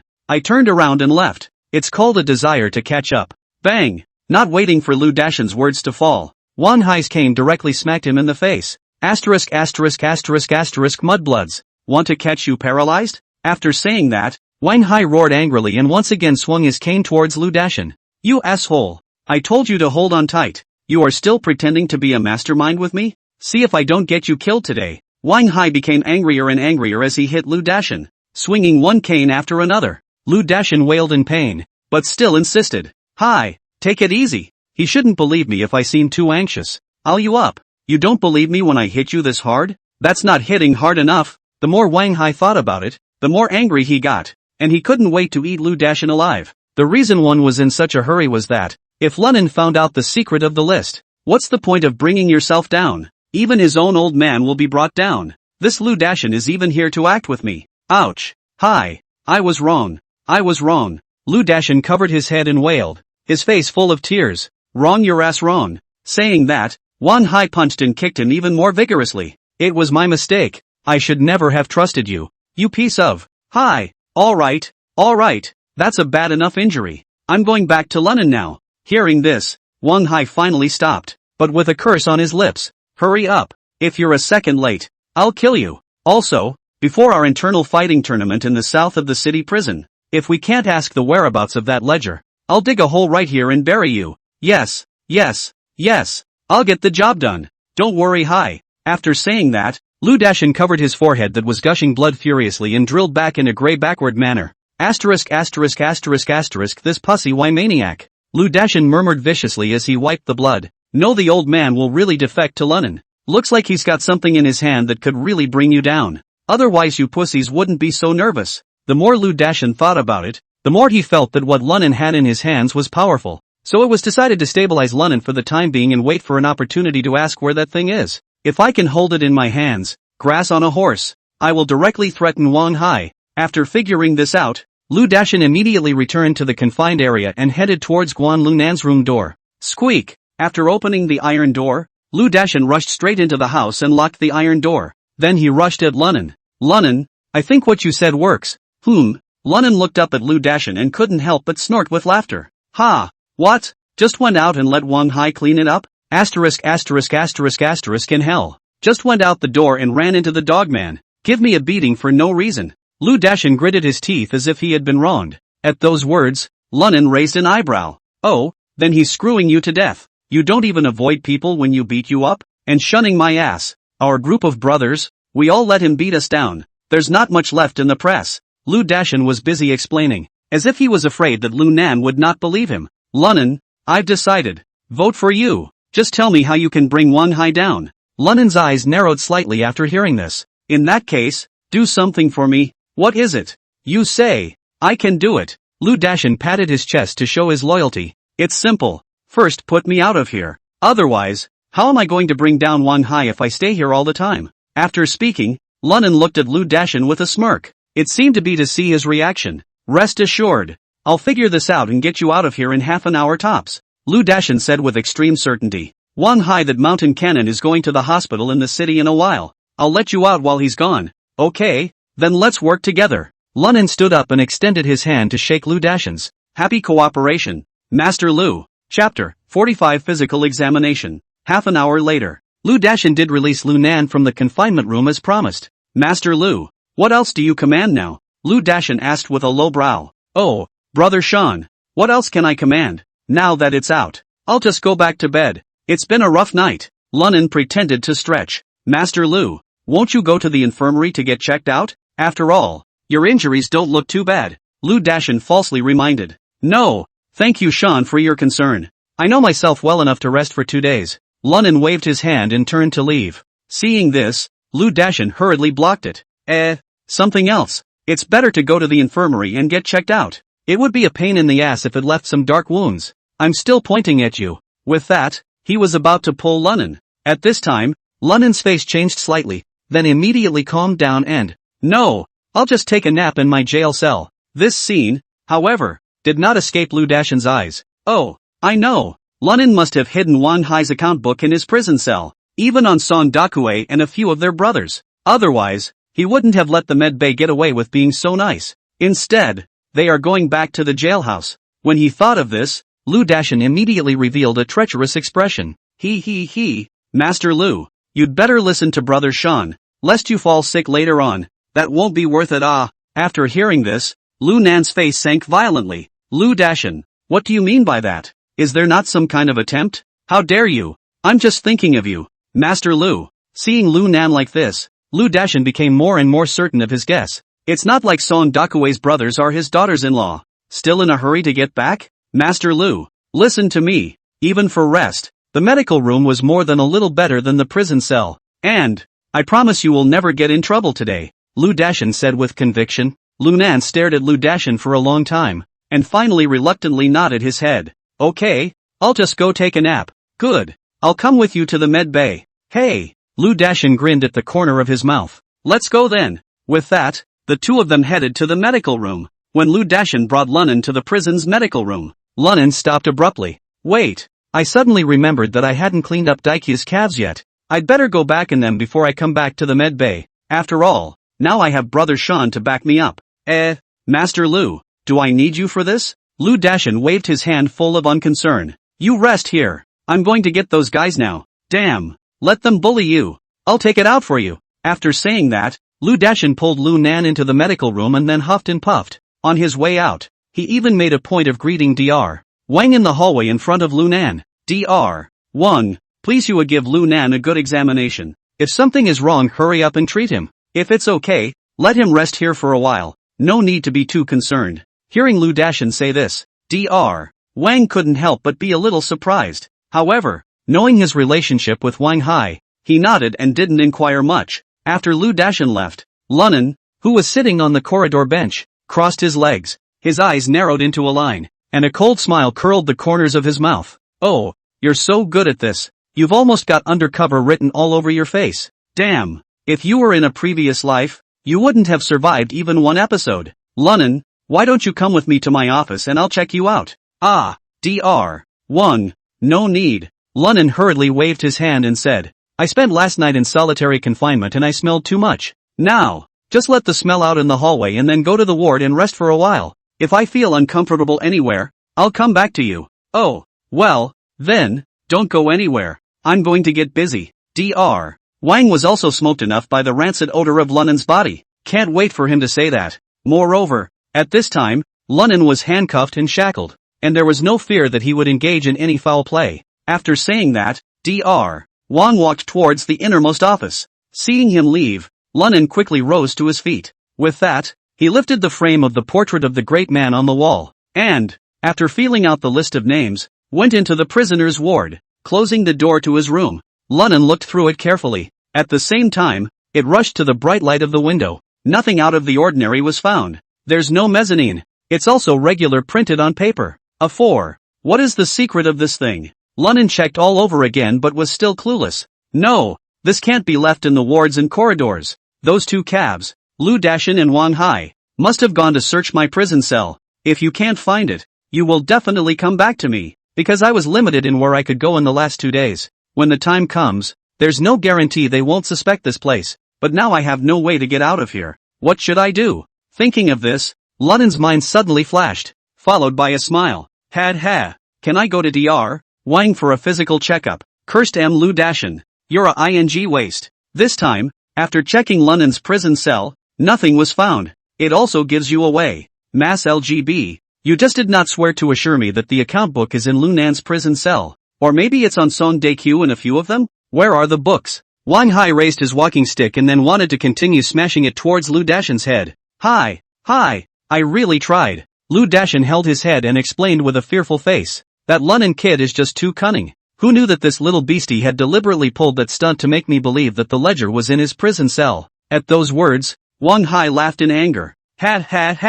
You're damn good at shirking responsibility. Treadmill. You've been undercover for less than a morning and you've revealed yourself. What do you say now? Brother Hai, this kid hasn't been to a few places in total since he came in the road lockdown. How is it possible that it's not hidden in a jail cell? It's not scientific. Not waiting for Lu Dashan's words to fall, both of them were stunned. Then he said in the same breath, Infirmary. Quickly, carry me to the infirmary. That little beastie must have hidden the ledger in the infirmary. And, in all likelihood, it's in the prisoner's ward. Yes, it must be in the infirmary ward. Lu Dashan rushed forward, picked up Wang Hai on his back and hurried to the infirmary. Clunk dash. Lu Dashan ran to the front of the prisoner's ward with Wang Hai on his back and kicked the door open. Realizing that Lunan's figure was not visible inside, he couldn't help but stare. Asterisk. Those in white coats, come out of there. Where's Lunan? Hearing Wang Hai's roar, all the medical staff walked out. Uncertainty looked at Wang Hai. Say, where's Lunan? See him hysterical as if he were crazy. The paramedic winced in disbelief, and then gestured toward the innermost room of the Dr. Wang is checking Lunan's health. There he is. Chapter 46 Discovery of Secrets. Damn, this little beastie went to Dr. Wang's? Did he find out the secret? Wang Hai was furious and struggled to jump off Lu Dashan's back, rushing to the outside of the innermost room to kick. Bang! After kicking the door open, both Lunan and Dr. Wang inside seemed startled, puzzled. He looked at the hysterical Wang Hai. Wang Hai also ignored the two, even jumped and turned around and came close to Lu Nan, quickly searched on his body. Nothing. At this point, Wang Hai had completely lost his mind, only to see him grip Lunan's collar with his unbroken left hand. Roared angrily, "Lunan, mud horse, where the hell did you put the account book?" In the face of Wang Hai's maniacal appearance, Lunan was calm. "Wang Hai, if you don't want all your limbs to be crushed and fractured, I advise you to spread your hands right now." At those words, Wang Hai was stunned. This kid's eyes were so stern, as if he only needed to slacken off a little bit. This guy would dare to immediately pounce on him and bite him to death. "Lunan, I don't have time to fool around with you. Tell me right now where the ledger is. Otherwise, I would have gotten you dead by now." Wang Hai snorted coldly, but did not spread his hands, instead grabbing Lunan's neck and violently pulling it towards himself. However, in the next second, Lunan, whose hands were handcuffed together, violently raised both hands upwards. It directly hit Wang Hai's armpit. Ka-ching! The sound of crisp bones rubbing together rang out instantly. The intense pain instantly spread throughout his body. Wang Hai's arm was directly dislocated down by Lunan's brute force. He screamed in pain, his whole face twisted and distorted. Dr. Wang, who was scared silly, turned back and went to get the electric baton. Dr. Wang, I think you should be a smart person. Since I dare to touch Wang Hai, I don't care about touching you. It was as if Lunan's words carried magic. It instantly froze Dr. Wang in place. A long time passed before he turned back around. Lunan, you're going to make it hard for me if you do this. No need to be difficult. You might as well restore Warden Hei's arm first. I'll go back to the prison cell since my body is not in any serious condition. Saying that, Lunan deliberately scratched the clothes on his body and looked at Wang Hai with a sneer. "Oh, Warden Hai, you don't believe me when I say that I had the ledger taken out. Have to make a fool of yourself. Even if I didn't give it away, could I still carry it with me? Somehow." Speaking of which, Lunan fiercely recalled the words Wang Hai had shouted in the corridor. That little beastie went to Dr. Wang's? Had he discovered the secret? This means that the secret of the ledger list is in this office of Dr. Wang. Thinking about this, Lunan's eyeball boy turned around and pretended to have a plan. And, since I showed up in Dr. Wang's office, naturally, he knew the secret of the ledger. Otherwise, Lu Dashin that in order to check my prison room. Hard to bring me into the infirmary. Why don't I fight back? You don't think that he can really stop me, do you? Saying that, Lunan pointed at Wang Haidao, who had just been dislocated by Dr. Wang's recovery. Would I if I even dared to your arm care about that mountain gun of his? Unload. You guys want to go to my jail cell? I want to come here. We get what we deserve. After saying that, Lunan also deliberately glanced at Lu Dashin in the doorway and said with a smile, "Oh, brother mountain gun. Thank you." Hearing this, Wang Hai was shocked. Eyes subconsciously looked towards the special medical record book on Dr. Wang's desk. The reason why it's a special, because the medical record books here are different from those in the regular hospital. Again, it was printed in A4. It's probably about 7 or 8 sheets of paper thick. The top is painted with various irregular grids, and within the grid, it was Dr. Wang's diagnosis of Lunan that was written. And Lunan, who had been watching him with his afterimage, couldn't help but have his eyes light up. I know. Use the grid at the top of the medical record book to sift through the various pieces of information on the list. That's the real useful news. The so-called bribe is nothing more than a front. Is this a game of espionage? Making such a big deal out of it? And, who was the message intended to go to? Couldn't we just say that? Just between Lunan's thoughts, Wang Hai seemed to think that the other party did know about their plan. Unable to help himself, he sat paralyzed on top of the hospital bed like a deflated leather ball. Lunan, talk about it. What do you want? At those words, Lunan's heart turned sharply, but his face did not move. Warden Hai, what else can I do? I said I'm getting out tomorrow. Can you do that? Hearing Lunan's words, Wang Hai fell silent. Although he himself is the warden, there are also opportunities to create mitigation for the other side. But for him to just let people go, that's pure bull ********. Just when Wang Hai didn't know how to answer, Lunan also kept thinking, gotta show some real stuff. Otherwise, Wang Hai, the calf, will only have to come back to his senses to try, and I will have to show my face. Thinking of this, Lunan didn't hesitate, strutting over to a stack of blank medical charts. If you pick it up and shake it, Dr. Wang, according to the rules, I am also considered a patient. Is it okay if I take my medical records away from Ben? Seeing this, Dr. Wang frowned slightly, but, it can. But what are you going to do with it? The corner of Lunan's mouth ticked. Of course it works, and I plan to spend tens of thousands of dollars more each year from now on. Then it's okay to reduce the sentence or something. All this, but it all depends on this medical record. As soon as his words fell, the wine high next to him suddenly looked like he had gone crazy and wanted to go up and grab it. But Lunan dodged it with a flick of the wrist. Warden High, as long as you don't come after me in the days to come, the format of this case would not have been sent out to the public. And it doesn't matter if I give it to you, because this case format has been in my head for a long time. As soon as I pass him on to my people, you and your father will wait to die. Speaking here, Lunan took a deep breath, then continued, you guys should pass the message this time, but as long as the list is in my possession, the information on it is proof. I don't think it will be past the recourse period even if it takes 10 or 8 years. Dr. Juan was completely flustered when he heard this, and he hurriedly explained, Lunan, don't mess around.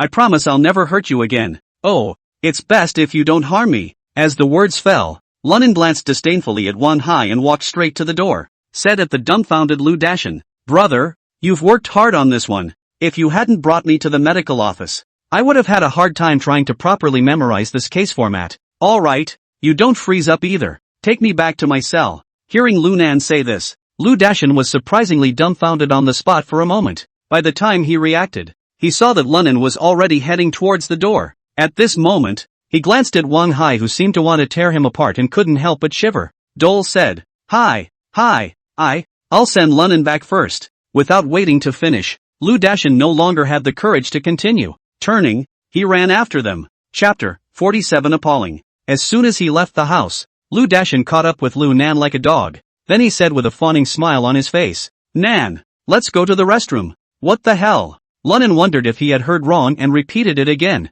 Going to the bathroom? Ah, to the restroom. Lu Dashin nodded and looked at Lu Nan with a longing face. All your old wood. Lu Shan Gun. What are you doing? Wouldn't be trying to sell PG, would you? I'm not good at this, old man. Seeing Lu Nan's misunderstanding, Lu Dashin hurriedly waved his hand to explain. Nan, I have something I want to say to you in private. The restrooms are quieter here. Saying that, Lu Dashin pointed towards the corner of the corridor. The face was full of pleading. Nan, I beg you, if I hadn't said that today, if I don't get it right, I'll die here humanly. Seeing Lu Dashin's expression on the verge of tears, Lunan sighed. He also knew very well that Lu Dashin was also considered a victim. I've been a fool since the beginning and I don't know anything about it. And ING learned to things up from other people. Let's see what this mountain gun is going to say. Seeing as how he did help himself by being invisible. Thinking about it, Lunan nodded and, come on, it's just as well I want to take a poop. With that, he took a step toward the corner of the hallway.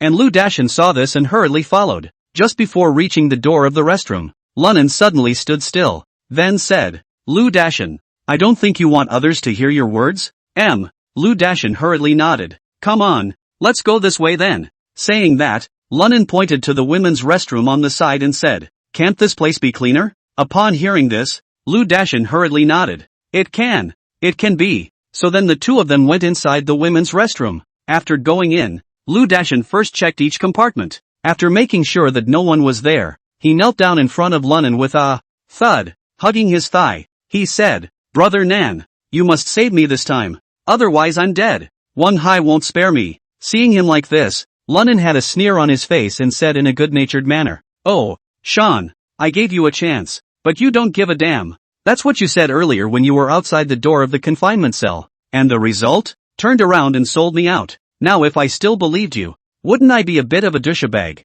old man? Hearing this, Lu Dashin's heart sank downward violently. He was on the verge of tears in his anxiety. Nan, let me explain. I was really pushed. As you can see, I don't dare to confront Wang Hai and his dad. My family is from the countryside and both my parents are masons. If I piss them both off, they can break my family in minutes. Saying that, Lu Dashin lifted his right arm and slapped himself fiercely. Snap dash. The slap was extremely loud. Nan, believe me, I really had no choice. At this time, Lunan was the one who coldly swept a glance at him. Unsalted said, Come on, do I look like a 3-year-old to you? Still compelled. You're lying to the devil. After saying that, Lunan shook off Lu Dashin's arm and prepared to leave. But who would have thought that at this time, Lu Dashin was suddenly said, Nan, wait. Lunan frowned slightly and asked back, What's up? Something else? Nan, this way. You give me the case you're holding and I'll send it out for you. This time you don't worry. This case is just the most common thing in the infirmary. and you don't have to worry about me having any other agenda. Hearing Lu Dashan say this, Lu Nan couldn't help but feel secretly amused. I'll let you deliver a chicken feather Where to send it? Where outside of me can I pick me up? Despite thinking so, Lunan couldn't say so. He was only seen pretending to meditate, as if he was thinking about the feasibility of the matter. Brother Nan, if you're not comfortable with that, you can also have me deliver the case to the designated location. I in no way meant to pry into your secrets. If you agree, you'll be my brother's benefactor now. Seeing Lunan's hesitation, Lu Dashan hurriedly held up 3 fingers and, Nan, I could have sworn, from now on, if I betray you, let me, Lu Dashan, be struck by lightning. The family is broken and shall not die. Seeing this, Lunan pretended to have a decision. Ro, since you say so, I'll believe you for once, but if you dare to double-cross me this time, don't blame me for being ruthless. Speaking of this, a sinister fury appeared on Lunan's face. It only made Lu Dashan look shocked for a moment. This Lunanju is very human. At such a young age, that aura is even stronger than those bigots in prison. Such a character, if you can hold on to his thighs, there may be a real possibility of soaring to greatness. Thinking of this, Lu Dashan hurriedly assured, don't worry, Brother Nan, I'll complete the mission. From now on, you will see how I behave. If I am half false, let me be beaten alive by Wang Hai. Oh, I hope you remember what you said. And, in the future, do things with more brains, don't always be a gun for others. After saying that, Lu Nan was about to hand over the medical record book in his hand to Lu Dashan. Ouch, ouch, ouch, ouch. No, my stomach hurts. You keep watch for me. I'm going to clear my stomach. After saying that, Lunan turned around with one turn and entered the toilet cubicle. Then the door was closed and there was a lot of cracking up, only to hear Lu Dashan, who was waiting outside. The corners of his mouth twitched. What he didn't know was that Lunan, in this endeavor, had put his hand in the gap between the water tank and the wall right next to it, effortlessly yanked out a pile of stapled A4, the very same list of ledgers that Wang Hai lost. Damn! I'd like to see what the secret is here. In the midst of his thoughts, Lunan then placed the single page of the medical record book in his hand and overlaid it on the first page of the ledger. With that, he raised it at the light. Only, under the incandescent light, the words on the ledger came through the medical record paper. Lunan read it on the fly. As the message line by line comes into view, he couldn't help but break out in a cold sweat on his forehead. The heart is even rolling in shock. Tama, this Wang Hai and his old man are really big spenders. I didn't realize that the fledgling White Nine was supported by Wang Hai, his old man Wang Donghui, and Scar was caught at the old on purpose K. If so, Wang Hai's main purpose in transferring here was not at all himself. Instead, he asked Scar to deliver the message to Blueface? Oops. In that case, it should be Wang Donghui behind the group of mourning ghosts as well? I say they were so arrogant in Lianqing back in the day, yet they have been living so well? No one bothered to even sell openly little pills. Turns out, it's because they're backed up against the big tree that is the police department. Thinking of this, Lunan exhaled a mouthful of cloudy air. The light in his eyes was shining brightly. It seems that I really need to find a way to send out this list of accounts. Damn, this Wang Donghui even has a relationship with Main North? Kinda ing underestimated him. Chapter 48 Go to Hell. Now that we know the message hidden in the ledger, Lunan knew that the ledger would be of little use. Besides, he had memorized the list of people and the number of bribes long ago. Now just destroy this ledger straight away. Wang Hai was never able to find this ledger, but instead, he was jealous of him and did not dare to target himself too much. As for the evidence of Wang Donghui and Wang Hai's corruption, he didn't care. This should be something Jiwei mulls over. His top priority right now was to find a way to build a relationship with Scar, thus blending into the inner workings of the White Nine. After all, that was his mission. Shouldn't I be able to use the message Wang Hai is trying to deliver to get mixed up with Scar? One more question. If Scar was in prison, it was to establish contact with Wang Donghui. He should have been in contact with Wang Hai already, right? I just don't know how far they've gotten. For a while, Lunan was in deep thought. Just as Lunan was meditating, he suddenly heard a knock at the door. Wait, it's not done pulling. Lunan frowned slightly and said impatiently, Nan, you hold on tight. If Wang Hai knew that we never left here, he'll think about it more. Lu Dashan outside the door whispered. He left the infirmary a while ago. I think he went back to his office. Got it. Hearing this, Lunan did not hesitate. Rubbed paper for a while. The sheets from the ledger A4 softened up and wiped my ass straight away. It was then thrown into the squatting pit and flushed out with the commode. Phew. Yes. Lunan opened the door, refreshed, and rubbed his stomach. Mother *********. Several days worth of stock has been released. Yes, brother Nan. Let's hurry up and go, Lu Dashan eagerly urged. Well, you can have this medical history book for now. Go back and find a way to get me a cell phone. Lunan grinned broadly and handed over the medical record book in his hand. Nan, I can deliver this medical record for you, but I'm really bad at getting this cell phone for you. Lu Dashan took the medical record book and said with some difficulty, we're all frisked and checked when we enter the cell block. No one in the entire south side of the city jail can bring in a cell phone. Even Wang Hai abides by this rule. After all, if something did go wrong, bringing a cell phone into the cell block would be the first thing that would have to be traced to the top. So, I know. Lunan waved his hand, interrupting Lu Dashan's words. This road really doesn't work. Then we'll have to think of something else. In this case, you will take this medical record book to the Star Internet Cafe on Linsing Road. Handing him over to the barman there, he said to him, when the time comes, the legendary Chopper King will come and get it from you. Ah, yes. Lu Dashan didn't ask more questions, but nodded. Then seemingly afraid that Lunan wouldn't believe him, he once again gambled and swore, brother Nan, don't worry this time. If I can't handle it, you can do whatever you want to me from now on. Oh, okay, then I'll see what you do this time. After saying that, Lunan slowly walked outside. Brother Nan, why don't you go to Wang Hai's office for me first? Lu Dashan asked tentatively. What's the point of going to his office? Lunan looked speechless. I'm worried that Wang Hai will make a move on me. Lu Dashan explained somewhat anxiously. I'm afraid he'll jump over the fence and just get me killed. Oh, don't worry then. This Wang Hai is probably figuring out how to deal with me right now. How can you possibly have the time to pay attention to you? If I go to his office, I'll make him think of you instead. That would get you in trouble instead. A smile appeared at the corner of Lunan's mouth as he said faintly, tell you what, if you're really scared, you can just go ahead and deliver my medical records in a few minutes. Then take a few days off with Wang Hai and hide out outside. This, Lu Dashan froze. He knew all about Wang Hai's ruthlessness, and once he moved, it was definitely enough to eat a pot. But what Lunan said made sense and left him a bit speechless. So, Nan, when will I be back? I can't keep taking time off work to avoid him, can I? At that time, he mustn't find a reason to fire me? Lu Dashan asked in a depressed manner. Lunan glanced at him with a grave expression on his face. I'm not sure now what Wang Donghui and Wang Hai will do to me. If he sends someone to kill me, do you think I'll have the energy to take care of you? So yeah, you just hide for a while. Life, it's always more important than work, right? Lu Dashan's expression froze, and a fine cold sweat oozed from his forehead. Okay, you don't have to worry too much. In Wang Hai's eyes, you're not even a stray fish. Lunan opened his mouth to comfort. Tell you what, when you get to the Star's Internet Cafe, you'll leave another phone number for the webmaster there. I'll have someone contact you then. After saying that, Lunan didn't hesitate anymore and directly turned around and left the bathroom. And Lu Dashan couldn't say any more. Gritting his teeth, he followed,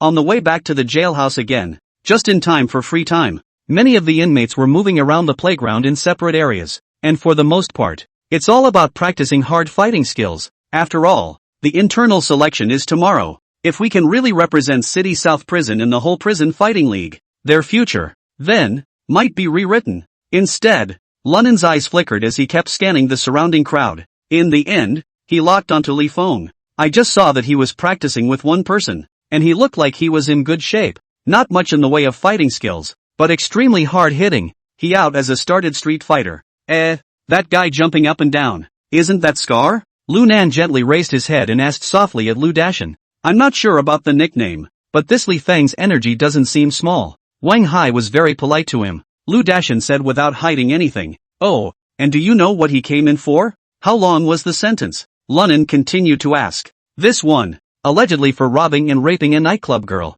The specifics are not known. His information is kept by Wang Hai himself. Lu Dashan shook his head and answered with some uncertainty. Ha, does a lady still need a strong J? It's so damn good at making up. Lunan smiled contemptuously, but said nothing more. He had been able to determine that this Li Feng should be Scar without a doubt. Dason, did you loosen my handcuffs? Lunan spoke up. It's activity time anyway, so I won't go back to the prison cell. You untie me and I'll practice on the playground too. Hearing this, Lu Dashan couldn't help but frown and whisper. Brother Nan, normally, you should have reported to Wang Hai first. What's the point of reporting? You take the cuffs off me and get upside down. Leave it late and don't let him get you straight to death in this prison again. Hearing Lunan say this, Lu Dashan involuntarily shivered. With that, it didn't matter what the rules were. Pulled out the key straight away, unlocked the handcuffs, And, Brother Nan, then I'll go ahead and deliver the materials to you. You move around on your own. Well, go for it.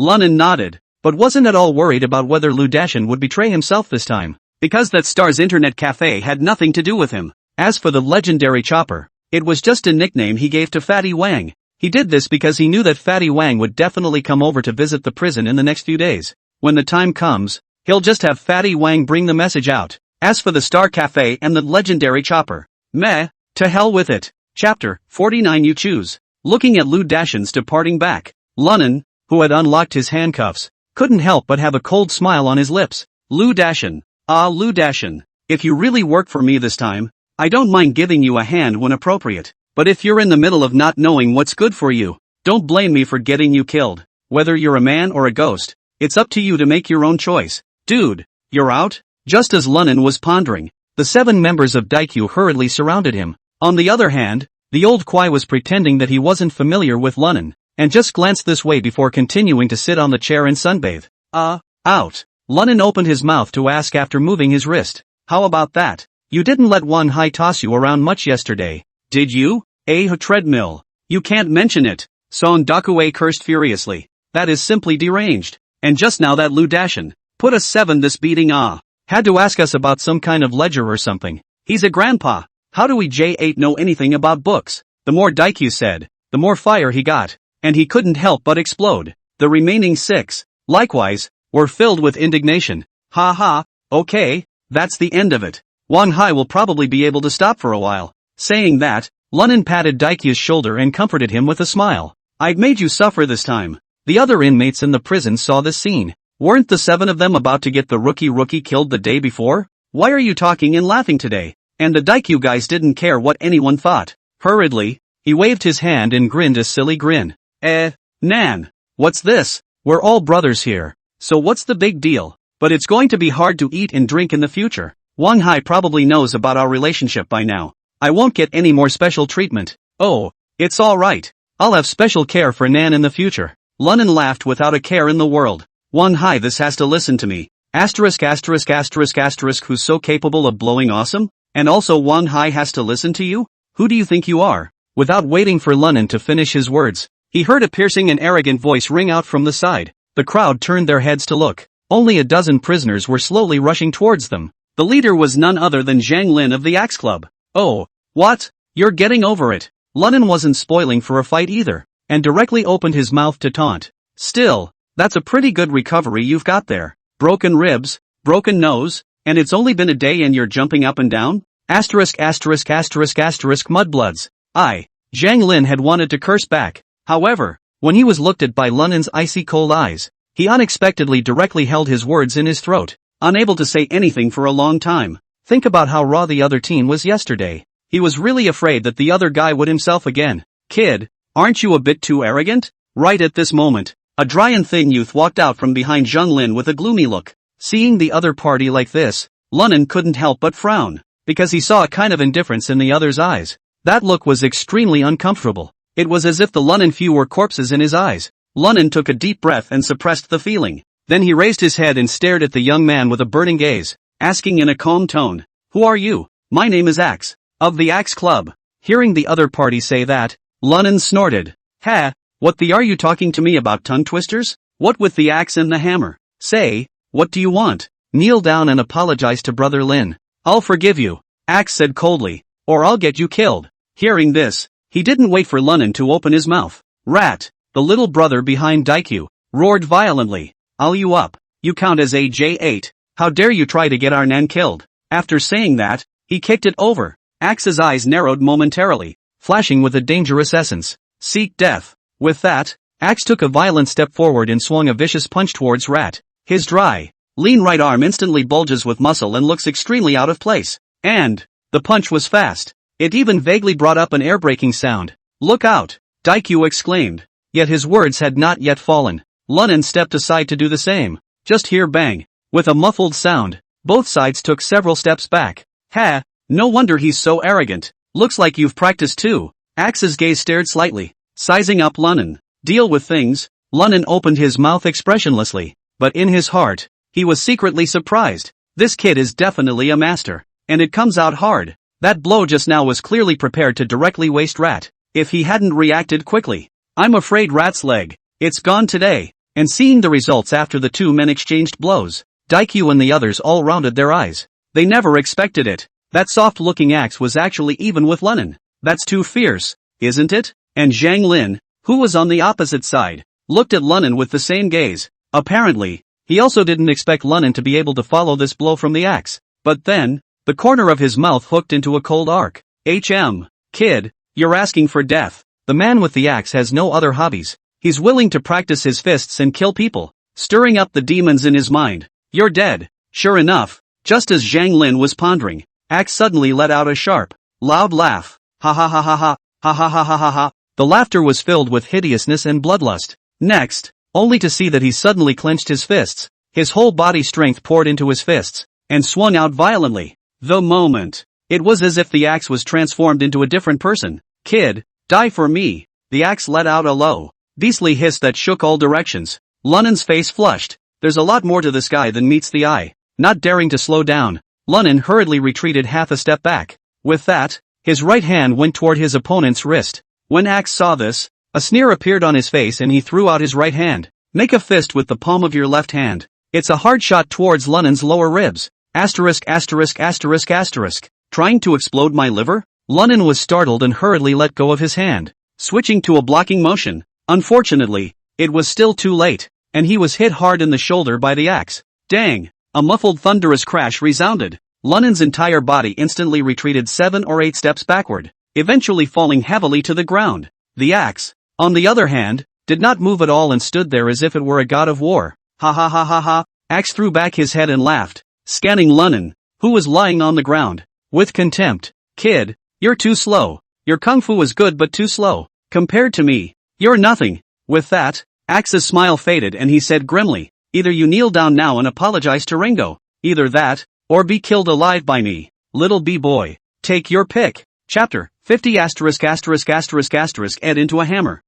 Damn. That hurts. Lunin struggled to sit up, ignoring the axe. Instead, he looked aside to Daikyu. The old son, got any food? Ha, crowd. Axe. Ha ha ha, little B-boy. I really don't know whether to appreciate your big heart, still despise your stupidity. It's that time of day and you're still thinking about food? After Zhang Lin laughed maniacally, he looked hideously at Lu Nandao. Now get down on your knees and kowtow to me, and I can pay for you to go buy a loaf of bread. Otherwise, you're going to die like a good boy. At this time, Daikyu even hurriedly ran next to Lunin and held him up. Brother Nan, this kid is too strong. The good man refuses the loss before the eyes. If not, let's just concede. Asterisk asterisk asterisk asterisk you. What good man does not do that? I'm a good man who can't stand 3 bubbles of dilution. Lunin cursed angrily, then stretched out his left hand and pointed the axe. If it hadn't been for the fact that I'd had 1 breakfast since yesterday morning, plus a pull in the infirmary earlier, this thing called an axe,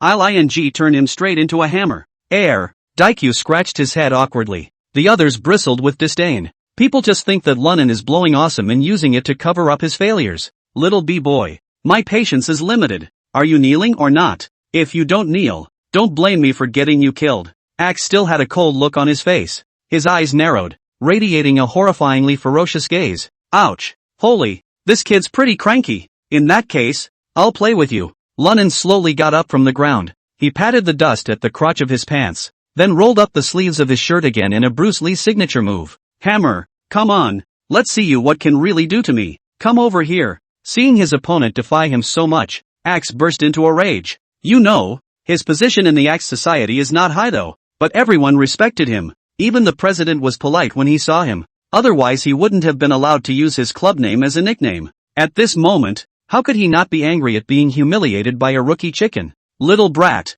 you brought this on yourself. Strike that. The axe was like a ferocious cheetah as it darted at Lunin. Huffing and puffing, the air circulated violently, even bringing up a piercing sound of breaking wind. Holy, this axe is not to be underestimated. With the old man's current fitness, he definitely can't beat him.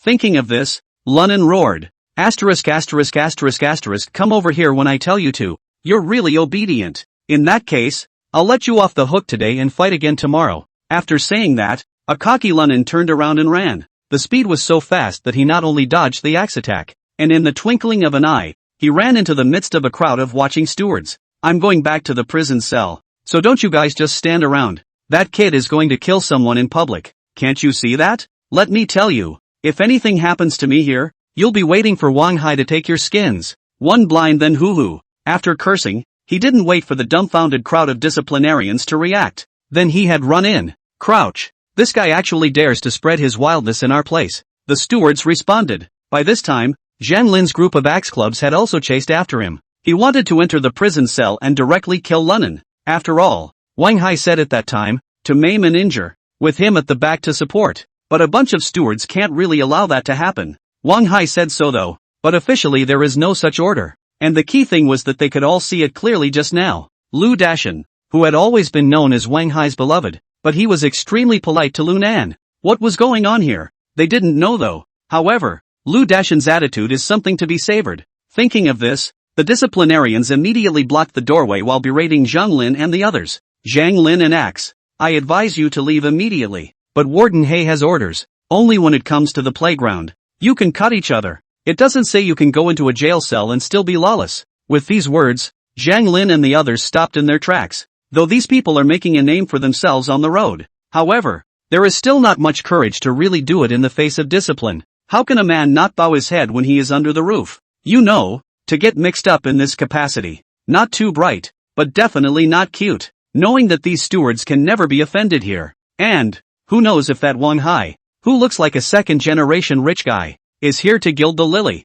If he leaves in a couple of days, these disciplinarians won't try to kill them, will they? Thinking of this, Zhang Lin could not help but take a few deep breaths and forcefully suppress the anger in his heart. Political F. For your sake, we'll let that little go today beastie, but when he gets to the playground, I hope you all can stay out of the way. Don't worry, one of the middle-aged stewards said. Zhang Lin, it's been a little over 2 years since we've been brought together. We won't break our friendship because of a little brat. Next time he goes to the playground, I'll close the door myself. No matter what happens, we will not open the door. The words of this disciplinarian were extremely well spoken. On the one hand, it gave Zhang Lin face. On the other hand, it was also a reminder to Daikyu and the others. Go back and tell that kid Lunan, out of the cell. He'll live or die by God's will. If you still want to live well, stay in your cell and don't go out. Asterisk asterisk asterisk asterisk. Count this little bee pup's luck. After cursing, Zhang Lin clasped his fist at the middle-aged disciplinarian. Brother Yang, since you put it that way, I won't bother with that kid today. We'll talk about this later. After saying that, Zhang Lin waved his hand at the group of minions behind him. Forget it. That little bee pup conceded. Keep going to practice. When they heard Zhang Lin say that, a group of juniors immediately rushed at Dakue and the others and cursed. Asterisk asterisk asterisk asterisk. Nothing. Just pretend. Go back and tell that little brat to keep a low profile from now on. That's right. If he didn't run fast, Brother Axe would have killed him. Gotta keep practicing. I'm going to learn from Brother Axe. Dakue and the others didn't dare to say much when they saw that the other party was outnumbered. At the same time, it was anxious to see how Lunan was doing, so he turned and walked in. And the group of minions saw this and felt bored. After a few curses, he clustered around the axe reappearing and headed for the middle of the playground. It was only at this point that Zhang Lin rushed at the middle-aged disciplinarian. Brother Yang, I just let that little beast hurt me. You take me to the infirmary. Saying that,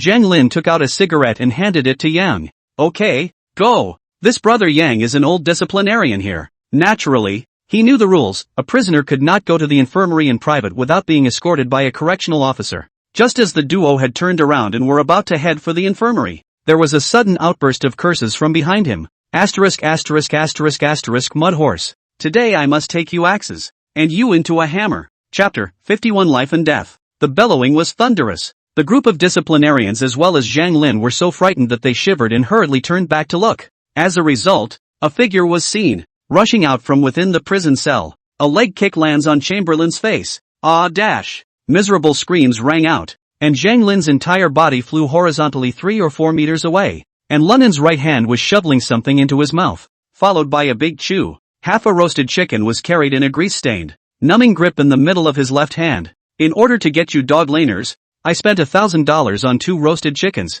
Muddy, $1,000. At this moment, all the correctional officers and prison guards were stunned. Even Lunan's voice was included, drawing the crowd of inmates to turn their heads this way in unison. Lu, Lunan, I, Mud Horse. At this moment, Zhang Lin breathlessly turned around and cursed. Lao Zi will get you killed today even if I break the rules and get shot. Asterisk asterisk asterisk asterisk you. Then I'll finish you off first. As the words fell out of his mouth, London stuffed the remaining half of the roasted chicken into his mouth in 3 bites. With that, he arrived in front of Zhang Lin with a flash. Bang dash. A jab lands right in the small of Chamberlain's back. Ah, wow. Miserable screams rose and fell, poignantly piercing everyone's eardrums. And after kicking over Zhang Lin, London continuously kicked a few more legs as if he really wanted to kick Zhang Lin alive. Asterisk asterisk asterisk asterisk Naya. In an instant, Axe and the others reacted. A swarm of people lunged towards London. Kid, surprisingly you seek death. A group of Axe Club's minions, waving their arms, seemed to want to beat London to death alive. Yet London didn't dodge. The eyes were cold as hell. MLGBs. I'm full now, and you guys are still a dick. As the words fell, London finally moved. A high kick to the nearest one. Poof. That Axe Club Jr. instantly fell to his knees. Immediately afterward, he dodged violently to avoid the Axe's attack. With that, he rushed at the other punk. Bang! Ka-ching! A punch shattered the little punk's nose, followed by a knee to the crotch. The little bastard instantly fainted from the pain. And at that moment, London had already arrived in front of the other person. He grabbed the other man's lapels and slammed his fist hard into his face. Asterisk asterisk asterisk asterisk nymphets. You're the one who's just been burying me. I'll let you mouth off. Bang! Bang bang! Bang bang bang! Under a muffled sound, the little punk's face was covered in blood. A mouthful of teeth was even broken by him. Little B-Pup, have the guts to fight me. What are you running for? Axe growled with red eyes. Ha! At those words,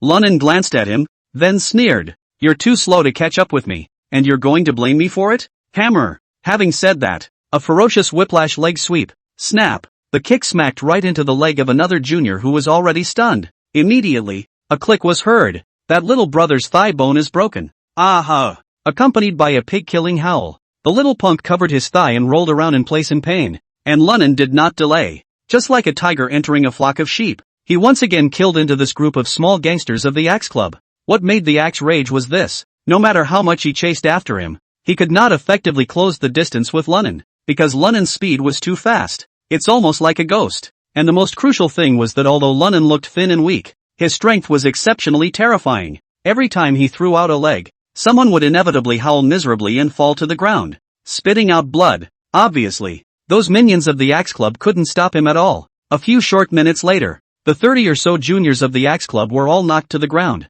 One by one the woe is me. London, on the other hand, stood aside, pulled a chicken leg out of his pocket, and chewed on it. Here, now I can play with you. Saying that, London walked over slowly, his eyes revealing a morose coldness. Who just buried the old man? And which dog was it? Little B-Pup. It seems I did underestimate you. Axe stared gloomily at London, and in his mind, he was already calculating how to clean up London. After all, in his opinion, no matter how powerful London's hands were, he must not be a match for him. A warrior who had killed his way out of a pile of dead men. Only at this moment, London licked his scarlet lips and indifferently said, What? Waiting for your dog master to give you an order? This two-bit has passed out from the pain. At that, Axe frowned slightly. He turned his head to look. Only on top of an open field, Zhang Lin was lying curled up on the ground. His face was white as a sheet, but he didn't make a sound. Obviously passed out from the pain a long time ago. Little B-Pup, don't be arrogant. You dare to hurt my brother. Do you know who I am? Axe had a hideous face at the moment, itching to tear London into pieces. London, however, grinned at that moment. Of course I know who you are. Aren't you just a hammer? Don't think you really think you have an axe to grind just because you know Muay Thai. Speaking here, London's smile tightened and he said coldly, I've seen a lot of Muay Thai masters, and have killed quite a few. What the hell are you doing pretending to be a chicken with me? Hearing this, even though Axe was always calm and collected, he was infuriated enough, but he still didn't make a move. Instead, he looked aside to Yang and said, Political F. Just now you said you would close the gates if this boy came to the playground. This matter isn't just a random perfunctory thing for our Axe Club, is it? This time, Yang and the others were in a difficult situation. They didn't expect that what this London had said before wasn't even a scene. Really ing ran back to the prison grocery store to get roast chicken. If they knew that he would come back, beating them to death wouldn't have been able to make this promise with the Axe Club group. That's a liability. If you don't get it right, you'll lose this job. Just as several people were unsure of how to reply, they heard a gloomy voice suddenly come out from behind them. Lao Yang, close the door. let the two of them have a good fight. If anything happens, I'll take the blame. A few people looked back and it was Wang Hai who was on crutches. See Warden. Yang just wanted to open his mouth to advise, but he saw Wang Hai waving his hand. Then he rushed at the duo on top of the playground. Are you two going to split the difference between victory and defeat or life and death in my place? A duel to the death. Of course, the axe did not budge, and a strong killing intent filled his eyes. While on the side, Lunan dug his ears with his little finger and glanced back at Wang Hai. Oh, Wang Hai, you're trying to kill someone with a knife. Hey, Nan. You can't say that. Wang Hai did not get angry when he heard this, but grinned. I can't even wait to provide for your old man now. How would I dare to use a knife with you? When Wang Hai said this, he suddenly changed his words. I'm not thinking of letting you show off your skills in front of everyone. Otherwise, wouldn't those words of yours just now become bragging rights? Don't you think so? Nah. Wang Hai's latter Nan was very heavy. At the same time, it's filled with resentment and sarcasm. Oh, good. Lunan didn't think so and nodded. Wang Hai, since you are confident in this hammer, then I'll play with him. After saying that, Lunan looked fiercely at the axe and hooked his finger. Here, hammer, have some fun, both to divide high and low, and to decide life and death. Asterisk.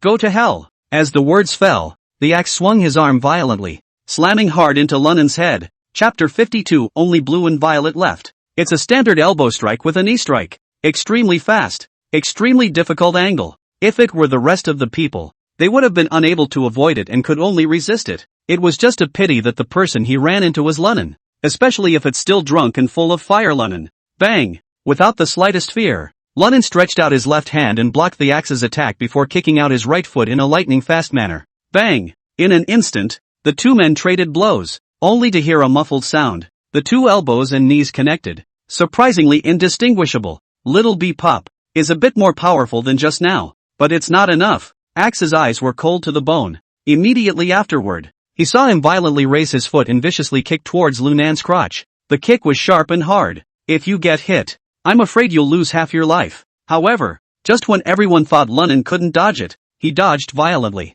his right elbow going straight to his opponent's temple.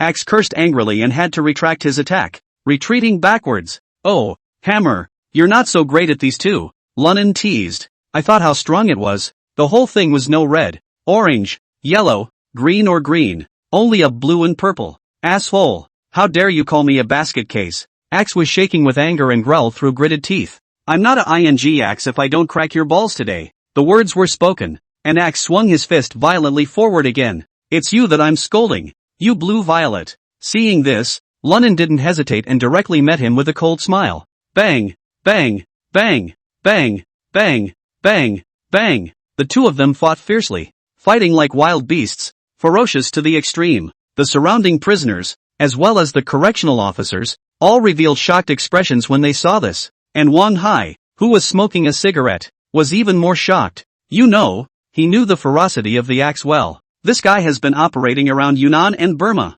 influenced by the fighting style over there. He has practiced Muay Thai to perfection. At one time, I don't know how many black boxing masters I've killed with my bare hands. If the boss of the Axe Club hadn't gone over there on business and inadvertently saved this kid, there's no way he's coming to Ryujo. But now, it was surprising that he had continuously blasted dozens of moves against Lunan, and actually did not occupy the slightest advantage. On the contrary, Lunan looked like he was walking leisurely. There was even room for a few mocking axes. This made Wang Hai more and more alarmed the more he looked at it. Asterisk. How is this Lunan so strong? At this rate, the axe won't necessarily be able to take him down. Wang Hai threw the cigarette butt in his hand to the ground and crushed it competently with his foot. It seemed to be stepping on Lunan in general. At this point, the axe also hit true fire. Asterisk in hell. He shouted violently. His legs violently stepped on the ground and instantly scurried to Lunan's side, and then a whip leg ruthlessly swept out. Huffing and puffing, a strong wind hit his nose. This leg was incredibly powerful and fast. Lunan had nowhere to dodge. Seeing that the leg was about to kick Lunan in the midsection, the 7 Daikyu had closed their eyes, unable to bear watching. Only the next moment, they were staring at Lunan with wide-eyed disbelief, only to find it unbelievable. Lunan turned around and clasped his opponent's right leg with both hands. Immediately after that, he scurried upwards and unexpectedly went straight around to his opponent's back. A hard backdrop hold follows. Bang dash. a muffled sound came out. Axe was dropped solidly to the ground. I've only seen this move on TV. Is Nan making a martial arts movie? Daikyu rubbed his eyes incredulously. So did the rest of the crowd. No one had expected that Lunnan would not only be able to dodge the axe attack, even more so, they used fighting techniques that were usually rare. It simply turned their perceptions upside down. This scene similarly stunned Wang Hai, who stood watching from afar. What? That can't be right. Wang Hai froze in place, then immediately remembered what he had said that day when he interviewed Lunnan. He has been practicing martial arts since childhood and has also practiced mixed martial arts. At the time, I thought the kid was blowing off his power, but now it seems he's still saying it with modesty. Ha ha ha, Axe. You can't. Calling you a rookie is a compliment. Lunnan didn't take advantage of the situation, but instead stood still and scoffed loudly. You're a chicken for stepping on a horse. Little pup. I'll kill you. Axe burst into a fury, struggling frantically to get up, while then rushing towards Lunnan with a hideous face. Oh, you still want to fight me? Lunnan shook his head and took a single stride, before jerking his foot up. Bang! The kick hits Axe squarely in the chest, sending his body flying out in an instant. With a plop, he fell to the ground, blood spilling from the corner of his mouth, his face full of horror. Oh, more fighting? Lunnan slowly walked over, grabbed the collar of the axe with one hand and lifted it up, asking with disdain, Little brat, this matter is not over. I will kill you sooner or later. The axe stared viciously at Lunnan as if it wanted to eat him. Ha, so that's an admission of weakness? Lunnan scoffed and didn't give a damn. Since you've conceded, I don't want your life. After all, if it's really add up for you here, that Yakuza Wang Hire might arrange charges for me. With that, Lunnan swung his arm violently, flinging the axe aside. Then he stormed off. I'm telling you guys, don't mess with me in the future. What ing axe club? Hammer gang? With me here. You all squint. Otherwise, I don't care about ing you all to death. Arrogant. Bully. Lunnan's words were filled with absolute contempt, especially with his disdainful stance. He was simply arrogant to the extreme. The expressions on the faces of the crowd of prisoners varied. There were frowns, fear, adoration, and contemptuous disdain, but none of them spoke up. Apparently at this point in time, there was a consensus among these 300 or so prisoners in the playground. Don't mess with this kid now. After all, aside from the Axe Club, there was no substantial conflict between them. It was not a crime to give Wang Hai a gun just because of a few arrogant words from the other party. Boy! Axe got up from the ground with great difficulty, his chest heaving violently, obviously injured by Lunnan's kick just now. I remember you. Sooner or later, I'll get you killed. Axe viciously put down a scene, and then assisted the fainting Zhang Lin, and left indignantly. Oh, I'll wait for you. Lunnan smiled in disbelief, then looked at the Wang Hai crowd inside the prison chamber. Skimmed. Hi-rah, now don't you have anything to say? When these words came out, Wang Hai was instantly furious. Several times in a row, he was defeated at the hands of this kid. This kid was born to be my nemesis. No matter which way you look at it, the old man has to find a way to get rid of him. Otherwise you not only have a knife hanging over your head all the time, even in the future, there will be no prestige within this prison. But now is not the time. I'll have to figure out how to capitalize on Scar's side of the relationship. A few of them, after all, were real murderous masters. Thinking about this, Wang Hai took a deep breath and forced down his anger. Lunnan, congratulations. You won. Chapter 53 Master Jin's Brothers. Ha ha ha, good. Since you admit it. Lunnan sniffed and laughed up at the sky. With that, he waved his hand at Daikyu and the others. Let's go, brothers, back to the prison cell for a drink. Done. Dekue and the others immediately nodded excitedly and followed behind Lunnan.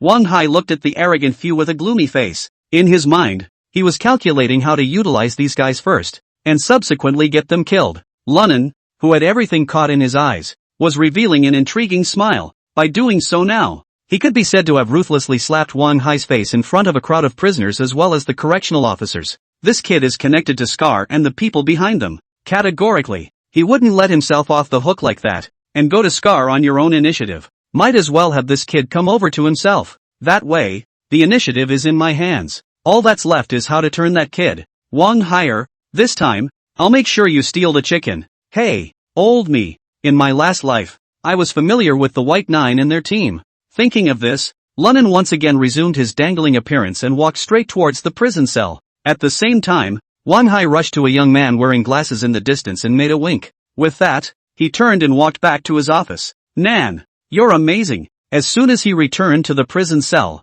Song Dakue said excitedly, You're setting up a stick right in the south side of the city jail this time. The Axe Club's axe was taken out by you with 3 punches and 2 kicks. No one else is to be feared.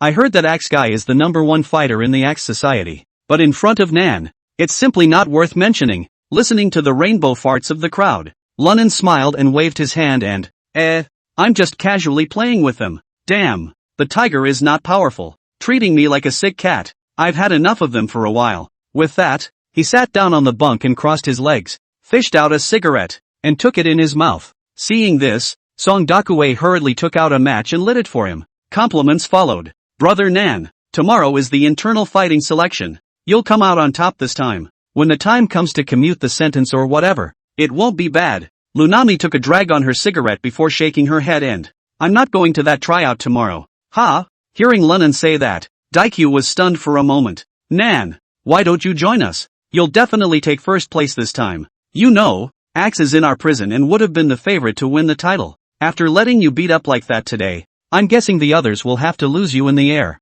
Daikyu, do you think Wan Hai will really reduce my sentence if I win? As soon as Lunnan's words left his mouth, everyone froze. Immediately afterward, Daikyu reacted with a bitter smile and shook his head. Kinda forgot about that. No matter how we this place act in, the leader is still Wan Hai. With his small-minded temper, it's good that he doesn't come after us. Well, it's good that you realize that. Lunnan took a drag on his cigarette. And, even if he does get me a reduced sentence, I'm not going to pull this crap. After all, that's more than a gunshot wound to my shoulder. Going to a prison fighting league for the entire cool city. Who knows what masters you'll run into. And then I'll lose my whole arm when the time comes. With that, Lunnan touched the gunshot wound on his left shoulder. Although the slug had already been dug out by Dr. 1, there was still some vague pain from the hard fight with the axe just now. Then again, even if it really should, it's just earning honor for Wang Hai. It's up to you to get out early. After saying that, Lunnan leaned against the bed with his hands resting behind his head. On your own? Nan, how to rely on yourself? Daikyu asked suspiciously. Didn't you just say that Wang Hai wouldn't agree to reduce your sentence? Hey, I'm getting out of jail early. Do I need him to reduce my sentence? After saying that, Lunnan snuffed out the cigarette in his mouth violently in the trash can, then narrowed his eyes. Can't you just figure out a way to get right out on your own? Straight out? Song Dakue and the others were all stagnant, and then seemed to react immediately afterward. Unbelievably, he looked at Lunnan. It was only after a long time that he swallowed and stammered out a question. Nan, you mean, you're going to break out of jail? When Song Dakue asked this, he was stunned himself. The rest of the crowd even stared with rounded eyes and drew in a breath of cold air, their faces full of shock. That's nifty and crazy. The whole jailbreak thing is only in the movies, I guess. In real life, who the hell is crazy enough to break out of prison? If we get caught, it's the end of the line, isn't it? Oh, brothers,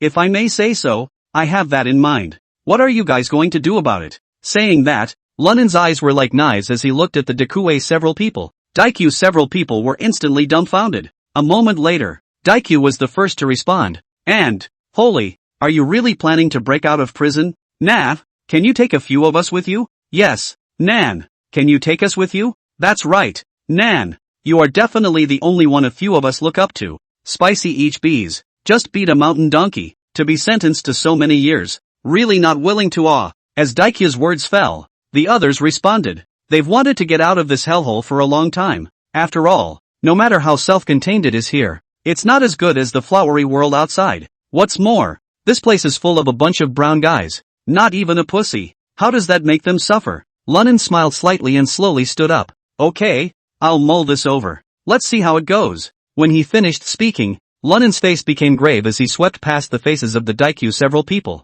Of course, if you guys don't have that in mind, or you can report me to Wang Higher, maybe we'll get a commendation or a reduced sentence or something. What are you talking about? Nan, brother, am I not that kind of backstabbing person? Brother Nan, don't worry, I absolutely swear to follow you to the death. Saying that, Daikyu patted his chest with a resolute face and assured him, yes, we also have the same attitude as Brother Daikyu. Several others have also taken a stand. For Lunnan, they all admired him from the bottom of their hearts, able to fight, bold, and crucially righteous. So, both Daikyu and the other 6 cellmates, all are willing to follow Lunnan. As for Lunan, but he really wasn't worried about them going to Wang Hai to report themselves. After all, he hadn't done anything himself. even if he knows. What can he do with me? Is it against the law to blow off steam and get over it? Thinking of this, Lunnan opened his mouth and laughed. Come on, that's all we're going to talk about today. Go to the kiosk and get us some food and drinks.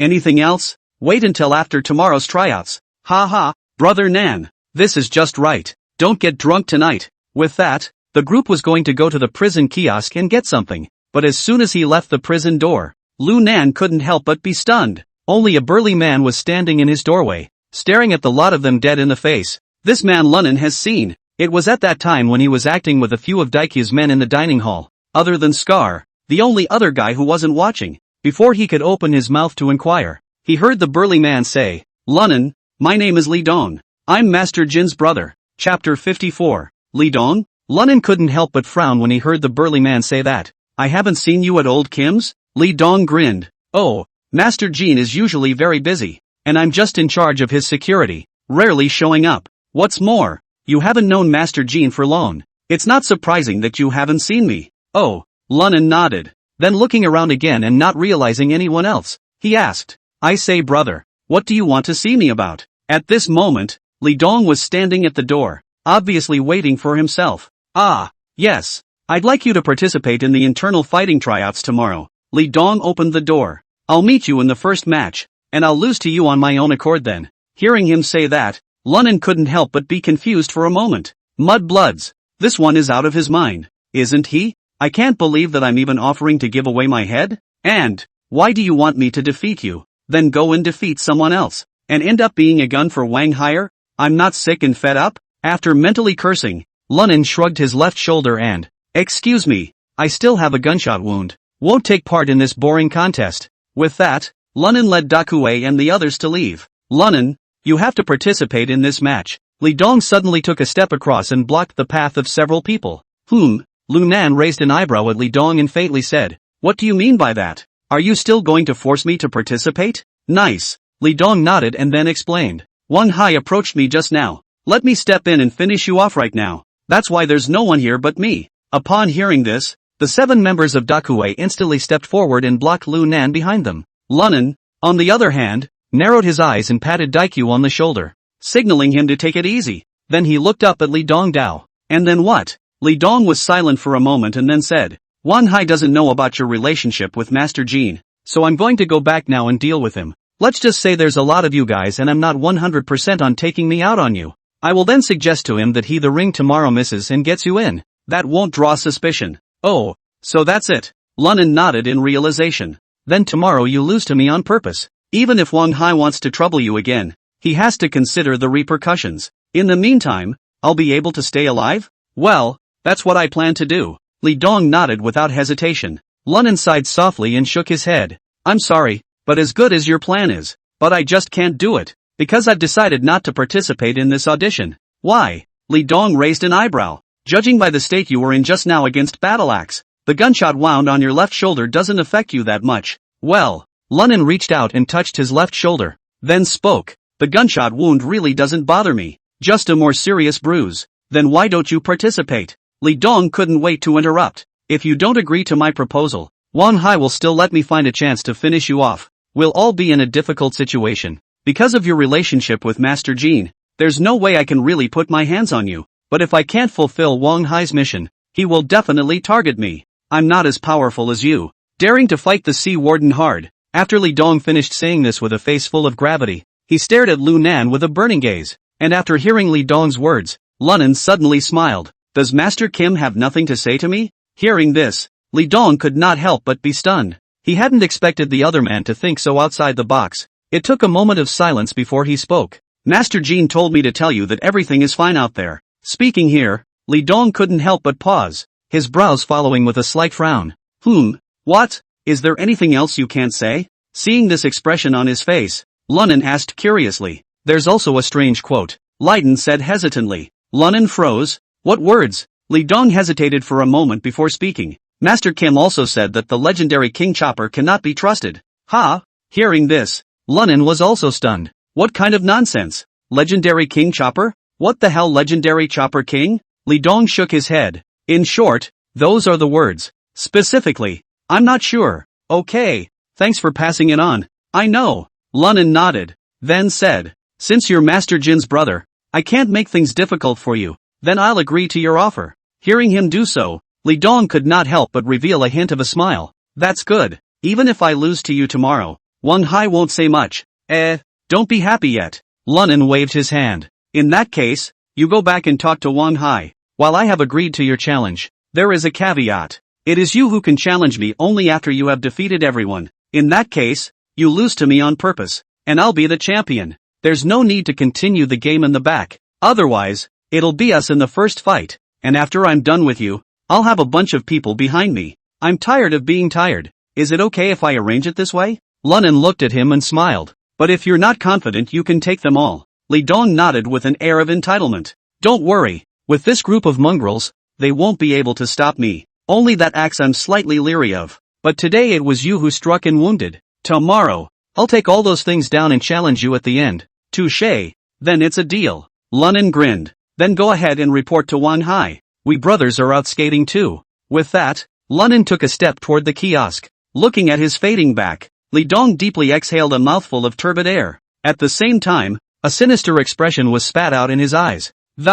Lunan, I'll finish you off straight away tomorrow. Avenge my big brother Li Qian." After Li Dong murmured two sentences in a low voice, he quickly headed towards Wang Hai's office. And at that moment, Lunan was also muttering under his breath, "Legendary King Chopper can't be trusted? Ha, old Kim is telling me that you can't be trusted as a kid. Nan, what are you chattering about?" Seeing him muttering, Daikyu on the side couldn't help but ask. Lunan hemmed and hawed. "Nothing, I just think this Wang Hai guy is too small-minded. Looking for someone to backstab me, can't even figure it out. Come on, don't talk about him. Go inside and pick up some wine and food. Eat and drink so you can sleep. Have fun with them tomorrow." "Done." Daikyu responded and took the lead in the kiosk. Chapter 55. Underestimating him. Early the next morning, watching Lunan, yawning and with a mouthful of booze, as he appeared on the playground, a cold smile surfaced on both Wang Hai and Li Dong's faces. "Ha, that wasn't much for Nan to drink last night." Wang Hai flirted with a leathery smile.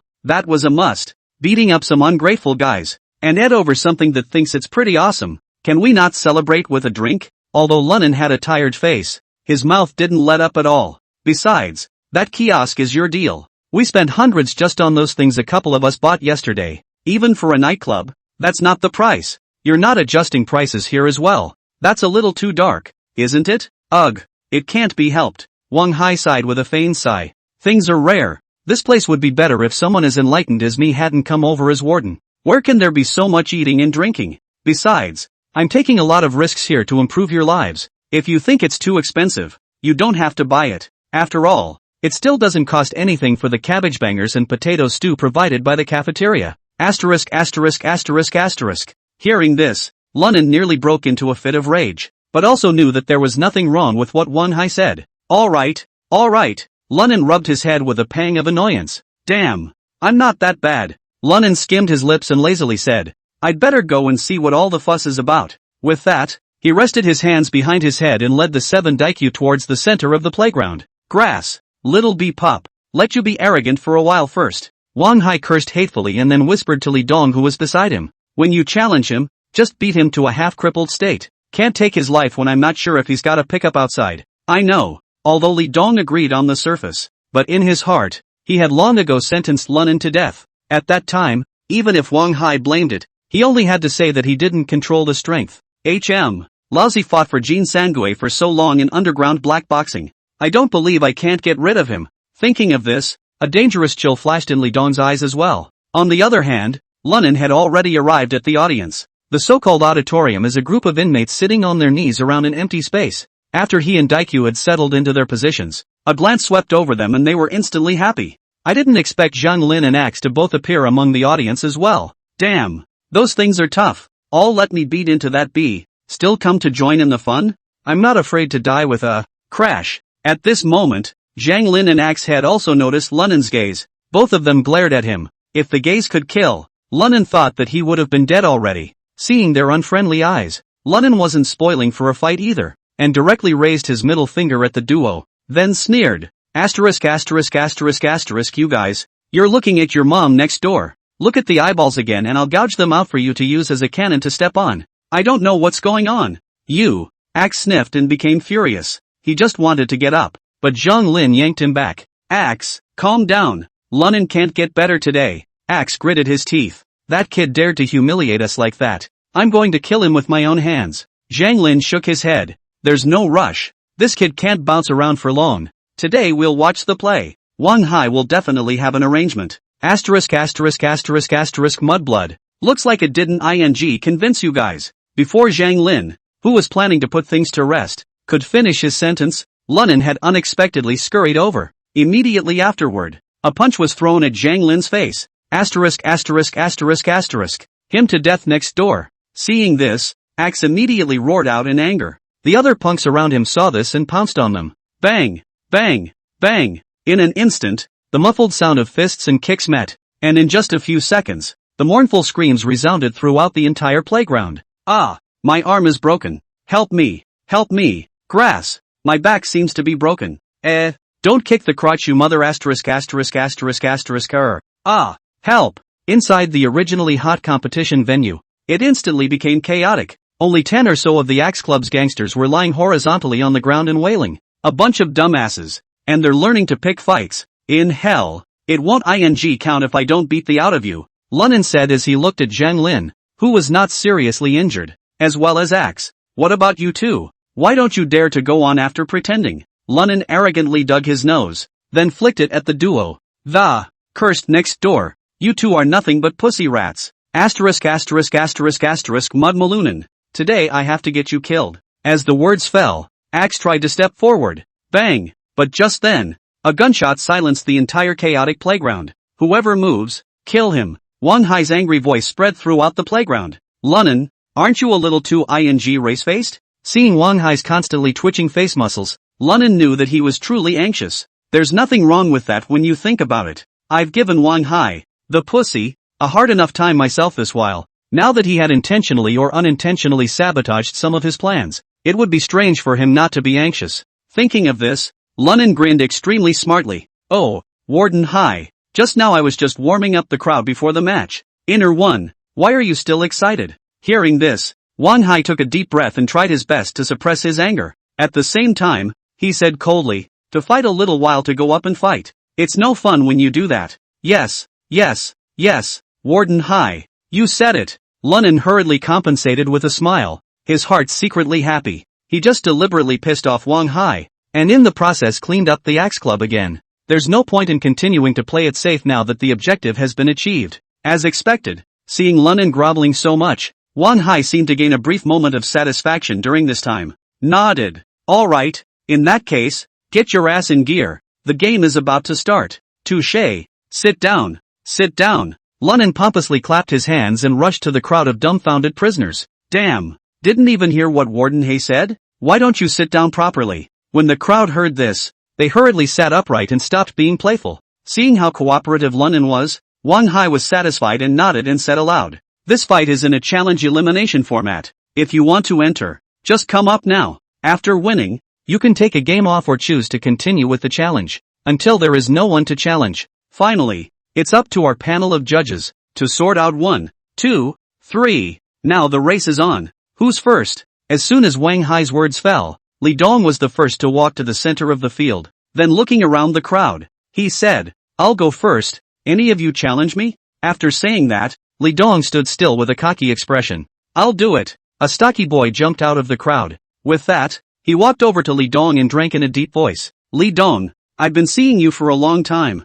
Come on. Let me teach your punk ass a lesson. Cut the crap. Come on. Li Dong grinned a sardonic smile. With that, the two of them instantly tangled and fought together. Bang! To the astonishment of the crowd, with just one punch, Li Dong directly smashed the burly man to the ground. This was followed by a kick to the gut. Seeing this scene, Lunin's pupils couldn't help but shrink slightly. Yoo-hoo! Underestimating him. This guy seems to be tougher than an axe. No wonder he was so confident that he wanted to take advantage of the opportunity to finish me off. Chapter 56 Dare to Fight. Lunin's eyes narrowed falsely as he scrutinized Li Dong's moves. The guy in this one is quick and swift with his moves, and there's a lot of power. If he didn't have any injuries on him, he shouldn't have much of a problem dealing with him. But now, I'm afraid the odds are only 50-50. Seems like he really underestimated him. At this time, Li Dong let down a few more prisoners who came forward to challenge him. He then swept his gaze across the room and said arrogantly, "Well, anyone else not convinced?"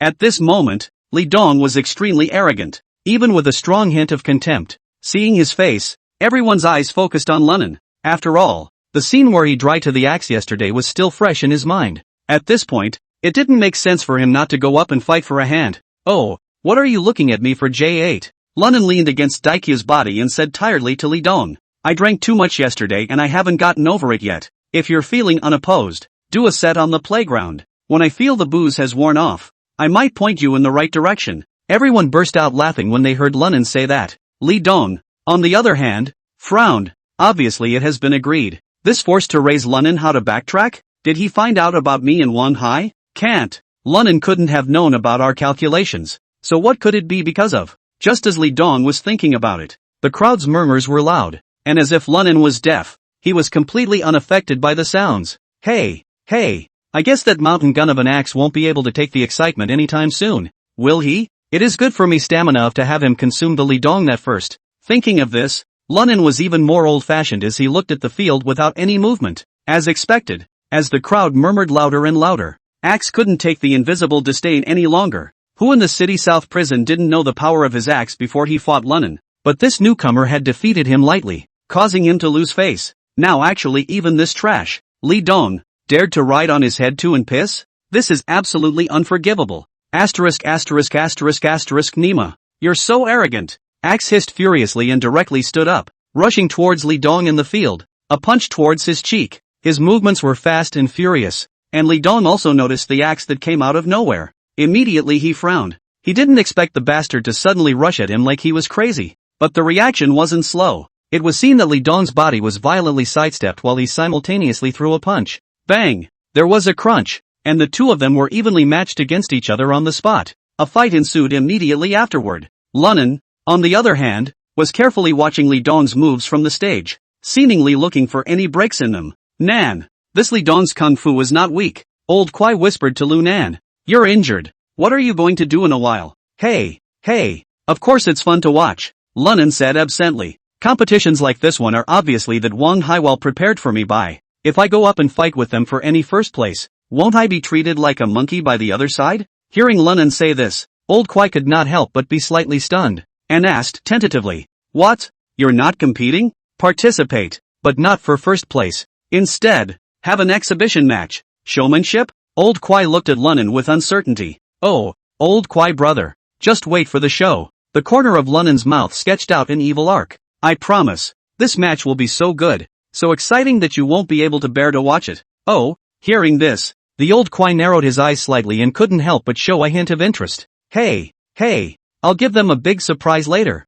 Lunnan gave a secretive smile, then said softly, Lend me again, your Tong Tian Ki. Hearing Lunnan's words, the old Cyper was instantly startled. Are you preparing to die? What's so rare about that? That pussy Wang Hai wants to count on me. I'll let him steal the chicken without getting it. A cold smile grinned from the corner of Lunnan's mouth. If there was a possibility today, I'd damn sure make this look good. Old Scuttlebutt. After a moment of silence, this was spoken. Then you need to be more careful. Don't worry, just these few rotten potatoes and stinky bird eggs. Trying to get the old man? In another life. Saying this, Lunnan rested his hands behind his head, his face filled with confidence. Seeing him like this, the old Cyper didn't say any more, eyes back on the field. At this time, the fight between Li Dong and Axe was nearing its end, although Axe was brave. After all, he had been injured in the shoulder by Lunnan yesterday. Initially, it didn't feel like much, but by now, it was obvious that the pressure was on. Right at this moment, Li Dong suddenly he ignored the Axe's attack and violently swung his arm, heavily smashing on top of the Axe's right arm. Ka-ching! The crunching sound of cracking bones spread throughout the room. Axe's face was pale and covered in a cold sweat. Meanwhile, Leiden got the better of him. He took advantage of the moment the axe landed and stumbled, grabbing him by the collar, then backhanded the axe's elbow. Get the outta here! Li Dong shouted angrily and yanked the axe as hard as he could, flinging it 5 meters away. Cut it out. Axe's entire right arm drooped limply to his waist, clearly wasted. Silence in the house. No one expected that events would unfold so swiftly. It was almost a blink of an eye. Axe was surprisingly crippled. As for Li Dong, he was still standing in the same place with a solemn expression. At this moment, he was carrying a fierce aura. It seemed as if breaking the other party's arm just now was a matter of course. hatchet lies on the ground, eyeballing him. However, Li Dong paid no attention to it, and while his mouth seemed to be cursing the axe, his eyes were fixed on Lu Nandao. Ha! Garbage! What's the point of coming up here without that? Now that I've broken bones and tendons, you're so damn proud of yourself? Li Dong, are you blind? Lunan disliked it back without any inertia. The guy you beat into a broken bone and tendon is over there. What the hell are you screaming at me for? Grass. I really don't know where you got this confidence to be so powerful after a defeated man of mine. You. Hearing Lunan say this, Li Dong could not help but feel his anger go straight to the sky. At the same time, it was also realized that Lunan should have suspected something, so he didn't commit more words with the other party, but looked at Wang Haidao. Warden Hai, though no one dares to be fighting me now, but I haven't had my fun yet. I wonder if I can order someone up. Hearing this, and discussing the point with him, Wang Hai naturally knew what he meant. However, his face pretended to be in a difficult position, as if he was weighing Li Dong's claim. At that moment, someone in the crowd suddenly shouted, "Damn! This Li Dong is too arrogant. Get Lunan up there and him up."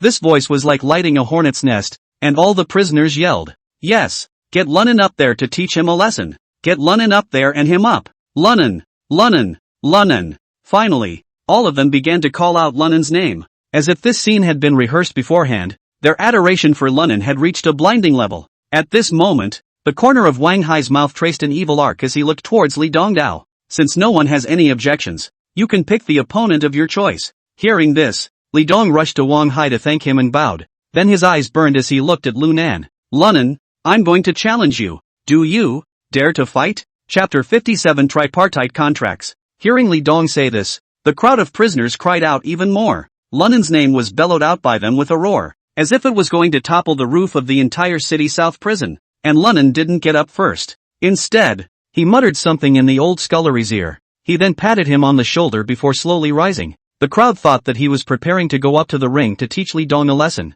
and the scene erupted into a landslide of cheers. "Everyone be quiet." Lunan made a downward pressure gesture with a calm face. At once, everyone stopped shouting. Immediately afterward, only Lunan's gaze was seen calmly looking at Li Dongdao. "You want to challenge me? Nice." Li Dong agreed in a deep voice, then added what Lunan had said yesterday, both to divide the high and the low, as well as to decide life and death. Ha! Hearing this classic line after more than 10 years, Lunan laughed and shook his head to look at Wang Haidao. "Warden Hai, in this situation now, do I have to accept this challenge? Ha ha ha, that's certainly not necessary." Wang Hai laughed out loud, and then his words took a steep turn. "But the mood has been set here, and I don't think you're going to say no, are you? After all, everyone is watching you." Hearing this, a teasing smile suddenly spread across the corners of Lunan's mouth. Opened his mouth. "I refuse." "Ha!" Wang Hai froze. Leiden froze. The entire crowd around them was dumbfounded. "What the hell? Look at that pretentiousness.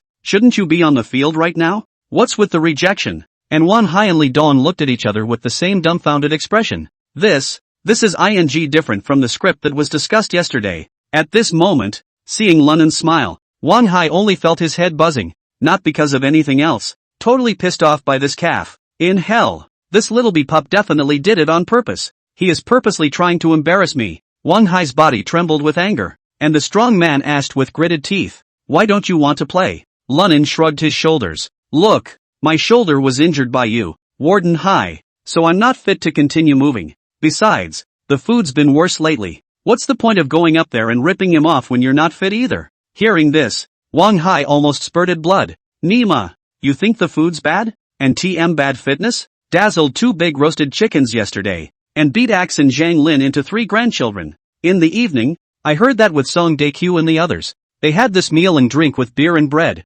That's about the condition of the resort, right?" Seeing Wang Hai's exasperated appearance, as well as Li Dong's sinister face, Lunan couldn't help but be extraordinarily happy. "Mother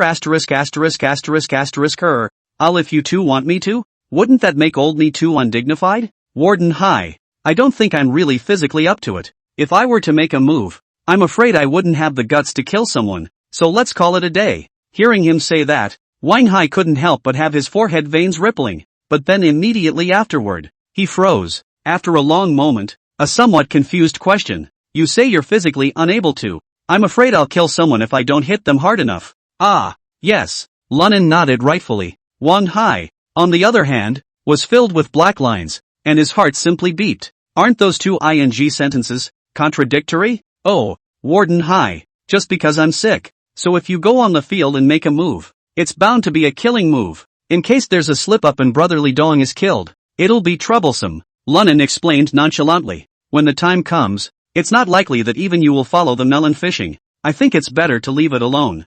Ha ha ha ha ha ha. Asterisk asterisk asterisk asterisk. Why do I sound like Lunan's makes sense? That sounds about right. Hearing Lunan's words, the surrounding crowd couldn't help but smile. Wang Hai and Li Dong, on the other hand, were turning blue in the face, itching to get this little killed right now B-brat. Lunan, I just said, you and I will both be divided and decide between life and death. So, whatever happens between you and me in a moment, none of the other parties have any responsibility. Li Dong said grimly. Words can't be said like that. Lunan waved his hand and smiled. You're not primarily a sea warden, so what you say doesn't have much legal effect. Besides, even if those words had come from the sea warden, I wouldn't dare believe it. Holy, I'm ing convinced. Ha ha ha, that's a pussy 6. Hearing Lunan's words, the surrounding crowd burst into laughter. These words were clearly satirizing Li Dong's low status. Wang Hai is not true to his word. But this time, Wang Hai didn't get furious over it. Instead, I heard something in those words, so spoke up. Lunan, I'm the head of this city's southern prison. Here, the words I utter are the law. What I don't want to pursue, I won't have any problems with. Oh, I'm just afraid you'll pursue it. Lunan didn't give Wang Hai the slightest chance to pretend, and directly opened his mouth to interrupt. I'm afraid there's no one in this prison who doesn't know that you're trying to get me killed? By then if Li Dong accidentally gets me killed, that's the way you want it. If I accidentally killed him, you can shoot me for any ing reason. Warden hey, under the circumstances, I'm still on. Does that make me a tubi? Wang Hai, Leiden, surrounding crowd. For a moment, there was silence all around. Everyone was staring at Wang Hai with a strange gaze to see how he would actually solve this matter. Lunan, on the other hand, stood still with a calm face, as if everything was under control. Lunan, what do you say then? Wang Hai forced down the anger in his heart and asked in a deep voice. He was ready to oblige whatever Lunan requested, because Lunan will surely die today, not only because he thought highly of Li Dong's stature. Meanwhile, just to be sure, it was also spiked in the beer that was sold to Lunan and a few of them yesterday. It may not be showing now, but if you move your hand, as your metabolism increases, Lunan is bound to run belly up. At that time, even a random person would be able to play Lunan alive. Upon hearing this, the corners of Lunan's mouth curled slightly as he spoke faintly. Simple. Warden hey, you produce a 3-way contract. Write clearly about the race exchange waiver. In the meantime, let's sign it in front of everyone. In that case, I'll go up and play with Li Dong. Good. I promise. Without any hesitation, Wang Hai nodded before instructing his men to go out and produce a document. The reason he was in such a hurry. Just be afraid that the medicinal properties in the beer will be released after a while. Then Lunan would be even less likely to be on the field. As for the signed document, it was rather more like evidence to exonerate him and Li Dong. How could he not agree? Without much effort, the prison guards with 3 came out printed documents. A 4. Lunan swept a glance and without hesitation directly signed his big name and pressed his handprint.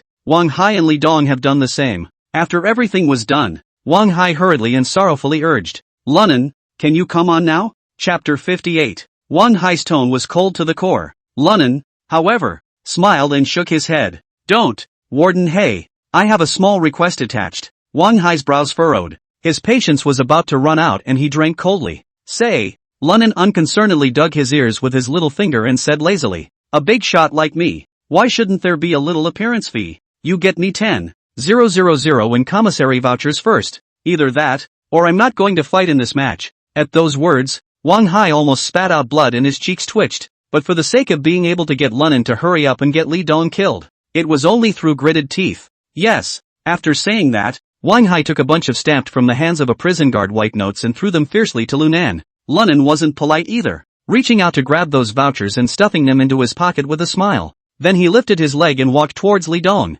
Seeing Lunan's arrogant appearance, Wang Hai said viciously, beat him to death. Before Li Dong could say anything, Lunan picked up the conversation. Don't worry, since you're paying me for my appearance, I'll definitely help you beat him to death. As the words fell, Lunan's speed erupted violently, directly pouncing towards Li Dong. Seeing this, Li Dong's eyes stared. The body shape stormed back several steps like lightning, then turned around and kicked out. In a blink of an eye, the two collided together. Knock! A dull thud came. It's an even match. Ha! Li Dong sneered. Then once again, he bullied his way up. His right fist was full of power, and it slammed into Lunen's face. Lunen didn't panic when he saw this and lightly dodged over with a side shift. Bang! The huge impact shook Li Dong back a step. Li Dong also took this opportunity to stomp the ground with his right foot, and his entire body catapulted out, directly circling around to Lunen's back. With that, his right arm was bent, his left shoulder was raised high, and his elbow slammed heavily toward the back of Lunen's head. Lunen's pupils plummeted at the sight. In hell, this kid is definitely aiming to get me killed. If this one hits solid, the old man's brainstem will have to be ed to pieces. At the moment of crisis, Lunen instinctively took a half step forward and managed to dodge this menacing blow from Li Dong. In the meantime, Lunen swept his right leg towards Li Dong's neck with a whip kick, trying to force him to give up his attack. Li Dong had long guarded against this move. Seeing this, his body leaned forward slightly, dodging Lunen's whip leg before his left hand quickly probed out and grabbed at Lunen's throat, wanting to capture him alive. At this time, Lunen was suddenly changing his stance, and his right leg was violently tensed. Bang! A vicious kick to the midsection of Li Dong. Li Dong was kicked by this kick and flew directly backwards, but Lunen didn't dare to linger this time. After all, Li Dong had just made that set of chain moves vicious and unusual. A little carelessness and you'll have to go to God. Thus, Lunen utilized the power he had just gained and his body shot out like a cannonball, and in the blink of an eye, he caught up with the backwards flying Li Dong and threw out a punch. When Li Dong saw this, his pupils suddenly contracted. Although he knew that Lunen was a tough guy, he didn't expect Lunen to be so tricky. Immediately, Li Dong did not fight back, but instead, his body twisted, and after dodging Lunen's strike, he stretched his arms forward, then with both knees bent, his body snapped out like a cheetah. Surprisingly, he went for a double leg hold on Lunen. *******. You know a lot of things about stepping on a horse. I can't believe mixed martial arts understands that. Lunen was surprised. For his part, Li Dong grinned sardonically. Oh, it's not like this thing is some kind of profound thing. If you can learn it, why can't I know it? With that, Li Dong's arms had firmly wrapped around Lunen's legs. Lunen's face changed slightly, and he immediately tried to struggle. Unfortunately, it's already too late. Li Dong's arms seemed as tough as steel. Even though Lunen exerted himself to tug at it, he still couldn't shake it in the slightest. Ha, that's pretty stubborn. Li Dong laughed hideously, and then his legs violently locked onto Lunen's right leg, hands on his ankles, and with one turn, he has Lunen pinned. In a flash crossfix. Lunen struggled, but it simply won't break free. At this moment, Lunen felt as if his spine was about to break. The pain was unbearable. Li Dong lowered his head and looked at Lunen's cheeks, which were red from anger suffocation, and grimaced. Kid, today I will not only waste you, but I will also make you pay the price in blood. Li Dong, I realized yesterday that something was wrong with you. You really did conspire with Wang Hai to bring me to my death. Lunen struggled. But what puzzles me is that I didn't know you before, and it didn't offend you. Besides, you're Master Jin's brother. Why do you have such hatred for me? When Li Dong heard this, his complexion became more and more shadowy as he said in a chilling voice, Master Kim's brother?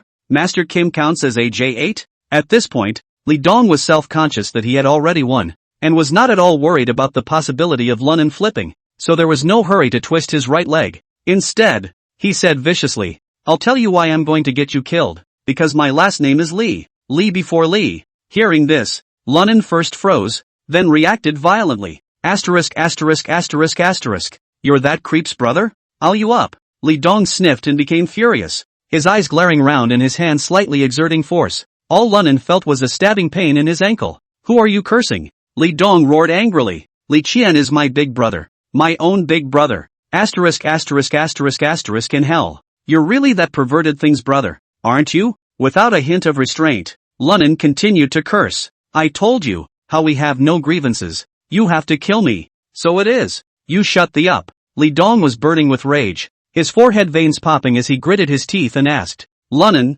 let me ask you, what the hell is the real cause of my brother's death? Hearing this, Lunen was slightly stunned. Li Qian is your own big brother. How did he die you don't know? Cut the ing crap. Li Dong angrily said. Hurry up and answer me. Ah, I got it. Lunen said with a sudden realization. You're working as a second fiddle to Master Kim. That's why you didn't go to collect your big brother's body. No wonder you don't know the real cause of his death. Saying that, Lunen shook his head in mock regret. Geez, Li Dong, you're really missing a big scene then. Your big brother died in a shocking way. After saying that, Lunen smiled sorrowfully. I suppose you've heard something about it. 2. He was bitten alive by those vicious dogs he kept. Even the lifeblood was pulled down. It ended up being a pile of shredded meat. Ha ha ha. Listening to Lunen's words, Li Dong's breathing began to become heavy as his chest rose and fell violently, obviously extremely irritated. At this moment, his eyes suddenly turned scarlet, eyes glowing with ferocity and madness. He gritted his teeth and said,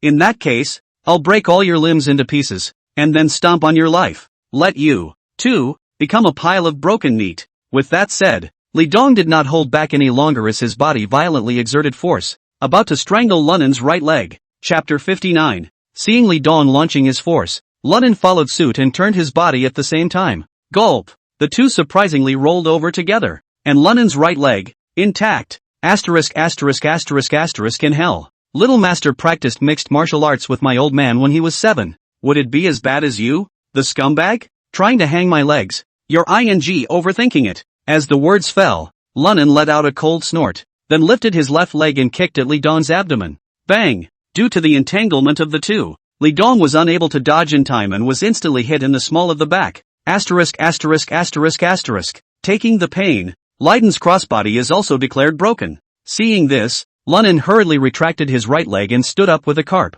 followed by pulling away from the opponent. Ha. Li Dong covered his stomach and looked at Lunen in a cold sweat, grimacing. I had underestimated you guys. Kung Fu is really something. Lunen rubbed his right ankle in disdain. Of course my Kung Fu is great, but you're a lot worse. The crossfix is molded, and it's still going to break me. You're just as wasted as that pervert Li Chen. Li Dong's face flushed red as he gritted his teeth. I will slowly torture you to death. Am I afraid of you? Lunen snorted and laughed. If you have the guts, let your horse come here. Don't gab. As soon as the words fell, the two of them fought in one place once again. The duo were both injured but still fought with fervor. Asterisk asterisk asterisk asterisk. No wonder Li Dong is so arrogant. It seems that his skills really aren't blown away. Well, Lunen is a monster too. So young and so skilled. I don't know who will lose or win this time between the two of them. Hey, winning or losing has nothing to do with us. Just watch the show. A crowd of prison uniforms exchanged whispers. The 7 Daikyu, on the other hand, looked at the field with worry. After all, the 7 of them were already on the same rope as Lunen. If Lunen lost, the 7 of them would be no good in this city south prison from now on. Brother Lao Kwai, will Lunen be alright? Daikyu looked at Lunen worriedly and anxiously. Nothing. The old scullion shook his head in certainty. That Lunen fellow has a skin as thick as a calf. Surely nothing will happen. Besides, he's got tricks he's not using. Although they didn't know the meaning of the old Kwai's words, the Dakue few were secretly relieved. On the other side, the same small group of people were discussing the duo's stature. Big brother, this Lunen has good hands. A dry, thin man whispered. If we can pull them into our North Show Hall, it could be a big development. The body is good, but the personality is too high profile. The middle-aged man sitting next to him shook his head and returned. With that temperament, he'll probably be exposed on one mission. Our Bei-Shou Tang is in the business of secretly getting people killed. If you pull this kid's in, I guess he'll be able to take a machete to his target on the street on his occasion. And it has to be proclaimed for all the world to see. Isn't that a ripoff? Oh, yeah. The dry, thin man nodded. It seems that our northern Shou Tang still lacks elites. Well, we'll figure out how to recruit when Lausen gets us out of here. The middle-aged man sighed. Ugh, those newly trained pups are just too much. Not a single one that can compare to Lunen. Just as the two whispered, there was another person who was similarly staring deathly at the duo fighting in the field. At first, he didn't care much. However, after Lunen broke Li Dong's cross-fixation, he couldn't help but let his eyes light up slightly. Oh, this Lunen's kung fu is pretty good, but I just don't know if the character is as ruthless as his mouth says. If he really dares to get Li Dong killed and pull him into our team, Brother Morning Ghost will probably appreciate him. After all, both are as psychotic as they come. This man is none other than Li Feng, also known as Scar. However, the main thing this time is to meet Wang Donghui and to his bring back. Claim. Guess there's still a week to go before we see him? This Wang Hai is too slow.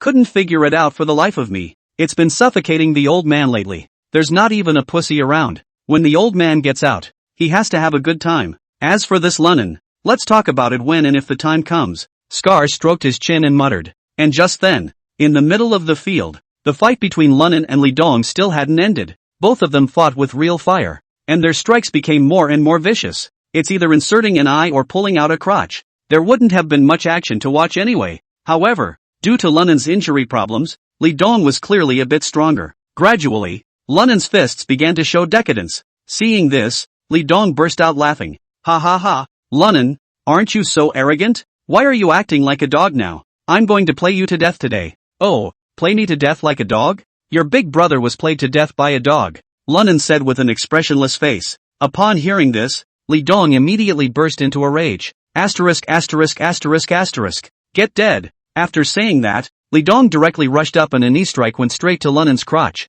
Seeing this, Lunen's face was shocked and he blocked his hands in front of his crotch. Put. A solid knee strike knocked on top of Lunen's palms. Only was harder. And Lunen's left shoulder visibly shook. Click. His entire body flew backwards and fell, slamming heavily on the ground. Hiss dash. Lunen sucked in a breath of cool air and couldn't help but twitch. Intense pain instantly swept through his entire body, causing the veins at the corners of his forehead to bulge out. In hell. It still hurts. Li Dong condescendingly looked at Lunan and said in a gloomy tone. Oh, Lunen. Look at your stamina. You said you were drinking yesterday to intentionally fool me, right? However, your little mind has no effect in the face of absolute strength. Now, I'm going to avenge my big brother. Beat you to death alive. With that said, Li Dong once again pounced on him. Humph. Lunen snorted coldly and kicked his right foot violently forward. Bang! The two's legs touched. Lunen stifled a grunt and took several steps backward before barely stabilizing himself. Li Dong multiplied his victory and blasted out his legs like a blistering wind and rain.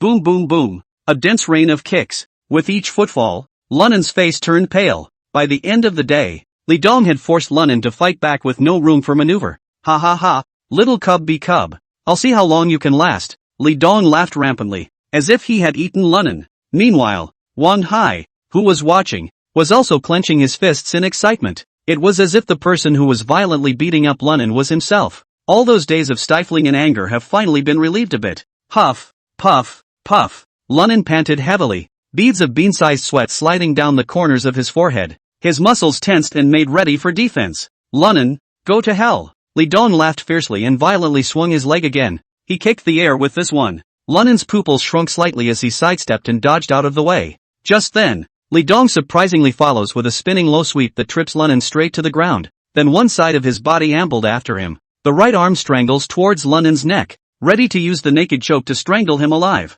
Chapter 60, Killing Li Dong. But right at this moment, not only did Lunen not panic in the slightest, he instead revealed a sneer. When Li Dong saw this scene, his heart could not help but thump. But the naked strand had already been cast, and it was too late to retract it. At that moment he just had to pick up the pace. He was going to choke Lunen's throat directly with a thunderous force and suffocate him. However, in the nick of time, suddenly, Lunen's head, which should have been hanging down, was raised abruptly. Li Dong, you didn't die unjustly. The corner of Lunen's mouth curved into an icy arc. As he spoke, he only saw his right hand quickly touching Li Dong's left chest. The blow was devoid of force, except for the fact that it was strangely quick. Li Dong, who had already completed the naked strangulation maneuver, stopped abruptly. He was only seen staring at Lunen with rounded eyes in disbelief. There's no need to talk about useless things. Had I known you were planning to finish me off, wouldn't I have been prepared? With a cold smile on his lips, Lunen gently raised his palm,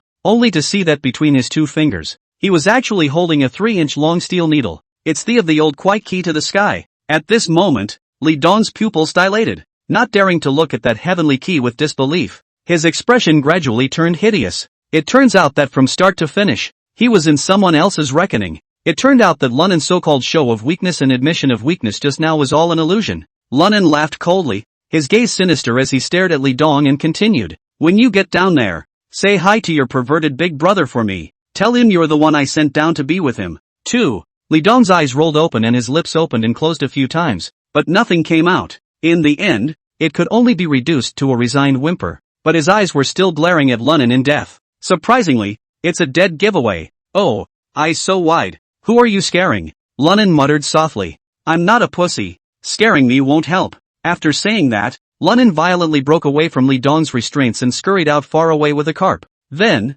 pretending to be defensive, he stared at Li Dong, who was lying on the ground, and bellowed, Li Dong, mud horse, don't play dead with me. Let's do it again. Lunen's performance was very pompous, as if he was scared of being beaten by Li Dong, and he had a nervous look on his face. At this time, Wang Hai also roared not far away. Li Dong, what's doing? Keep ing him. Hearing this, Lunen cursed in his heart. But his face showed increasing tension. However, Li Dong on the ground never had any reaction, just lying there motionless. What's going on? Why isn't Li Dong up? I don't know. Didn't I have the upper hand just now? Why are you starting to play dead now? Is he trying to let Lunan win on purpose? Is that why you're lying here? As Lunan struck out, he was extremely stealthy. Almost everyone had no idea what was going on. Coupled with Lunan's performance, movie star, it's even more confusing. For a while, the prisoners watching also began to whisper. Only old Kwai looked at Lunan with a smile on his face, then whispered at Dakue and the others. Yunnan are quite the drama queen. They've gotten people killed. And they're still acting here. Hearing him say that, Dakue and the others were shocked and asked incredulously. Beat to death? Well, dead as dead can be. Old Kwai nodded, his face filled with admiration. Although he was not involved, Lunan borrowed from him knew what he intended to do when he, that heavenly key. But even so, when he saw Lunan really piercing through Li Dong's heart with a steel needle, he still couldn't help but be shocked in his heart.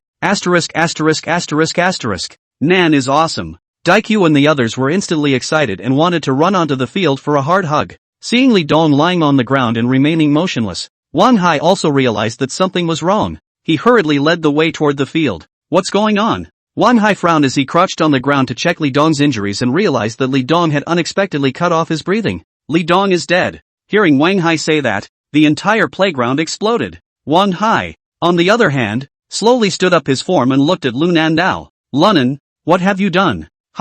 Upon hearing this, Lunan then feigned a look of dismay. What did I do? I made you MB. Lunan drove straight into the spray lane. What can I do when I'm getting my ass kicked all the time? I tell you, if I hadn't gotten near my shoulder. Gunshot wound in. You think I don't want to get him killed? Lunan seemed to be extremely indignant towards Li Dong and shouted hysterically. Don't say that I had nothing to do with the death of this thing. Even if it's really for me to take out, what else? We have a contract. Saying that, Lunan pulled out the he was carrying A4 paper and shook it. Seeing him like this, Wang Hai was confused instead. Did Li Dong's death have nothing to do with him? Heart attack? A cerebral hemorrhage? Or was it sudden death from a violent fight? That's too much ing bull, isn't it? Damn. Bad luck. Wang Hai cursed and then greeted the people to pull Li Dong away. Then his face was ugly to the core as he gritted his teeth and stared at Lunan. This time, he had fallen into this guy's hands, but there was nothing he could do about it. After all, the other side has a contract. And,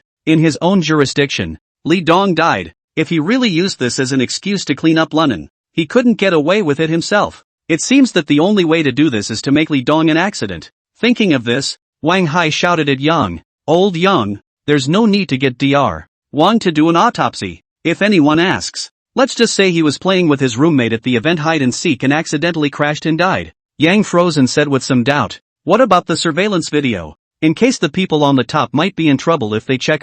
Wang Hai's face was icy cold as he said in a deep voice. The security camera malfunctioned this morning. That's why I didn't turn it on. Hearing this, the crowd all came to a sudden realization inside in their hearts that Wang Hai was indeed a ruthless character. He was prepared to use this to finish off Lunan. I didn't realize that it was lifting a rock and stoning my own foot. Wang Hai snorted coldly, sorrowfully scanning the crowd and said in a deep voice. Okay, you guys do what you need to do. Tonight, whoever leaks out half the news, don't blame everyone. Understand? Get it.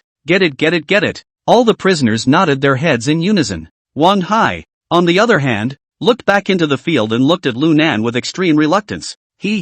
Warden Hai, for this selection contest, isn't it counted as a win for me? Count on it. Wang Hai gritted his teeth and nodded. Then shouldn't I get the reward for winning the championship? Saying that, Lunan stretched out his right hand and said with a smirk, bring it on, and give me another $3,000 in kiosk white slips. Chapter 61 Knocking me out? Seeing this expression on Lunan's face, Wang Hai only hated his teeth. However, he didn't dare to turn the tables on Lunan to his face, or else he definitely wouldn't be able to do well. This calf just came in and had the nerve to violently beat himself up. Now that you have the upper hand, you're not going to be soft. In the end, Wang Hai gave Lunan a deep, vicious look. Okay. As the words fell, Wang Hai took out from Yang's hand and handed white slip it to Lunan. After Lunan received the card, he directly put it into his pants pocket and grinned. Warden Hai, thank you Lu. There's nothing going on, is there? I'm going back to bed if there's nothing else. After saying that, Lunan didn't care about Wang Hai and the group of prisoners on the playground, slouching toward the jail cell. Looking at his back, Wang Hai's eyes flickered a few times before he suddenly shouted, Lunan, I hope you get good grades in the Cool City Prison System League in a week's time. All of us will be rooting for you. After saying that, without waiting for Lunan to reply, he shouted at the group of prisoners in the playground again. Listen up everyone. If Lunan can win this league, I will use all my personal resources to apply for a reduced sentence for everyone. What do you guys say? Okay? Hearing Wang Hai say this, the group of prisoners didn't care if he was painting a big picture. All of them showed excitement. Loudly, he replied, Good. Must champion. Must win. Must win. Must win. Victory. Hearing this cry, Lunan, who had been lazing around, didn't stumble and fall to the ground. With that, he turned back to Wang Hai without a good look, only to see that Wang Hai was proudly raising his head at him. The meaning seems to be saying, I'll play you to death sooner or later. But Lunan had no way to refute him at this point. To do otherwise is to go against the entire prison population. At that time, without Wang Hai saying anything, these people would eat him first. Thus, Lunan could only hold back his anger and turn around to walk inside the prison cell. Only after Lunan's figure had completely disappeared did Wang Hai order the many prisoners to return to their respective cells. At the same time, it was announced that from now on, the daily hours of labor would be resumed. The night was already very late. Lunan lay on the bunk. He listened to the snores of Daikyu and the others, but he smoked silently. Everyone else has a superior to back them up when they go undercover. I'm totally on my own as an undercover agent. It's just been a few days since I've been here, and I've almost died in the middle of this prison several times. I can't. I'm going to pick up the pace a little bit, find a way to get acquainted with Scar over the next few days, and then figuring out how to get out of this place. According to the memories of my previous life, the main business of these White Nine guys was small pills. The next step is to go out and rob people on an irregular basis. According to the information Lao Li gave me, the White Nine is still in its infancy. The main members were also only 5 of them, Morning Ghost and Blueface. That Scar guy is nothing more than a little carom. Going undercover to be his sidekick is really aggravating for the old man. Aha, White Nine. Oh, to the inside to go undercover then. Is not as good as will the White Nine this organization. What about getting a White 10? Or, just substitute a member of the 9? Thinking of this, a plan gradually formed in Lunan's mind. The next day, early in the morning, the sun shone. Lunan was sitting on his bunk and was leisurely blowing awesome with Daikyu and the others. Just then, there was a sharp sound of a door opening. Only Young walked in with 2 correctional officers. Yo, Young, Daikyu asked with a smile on his face. Is this a call for us to go to breakfast? Yang glanced at him and said indifferently. You guys can go have breakfast. Lunan, come out here with me. Lunan asked lazily, his eyebrows slightly raised. Something wrong?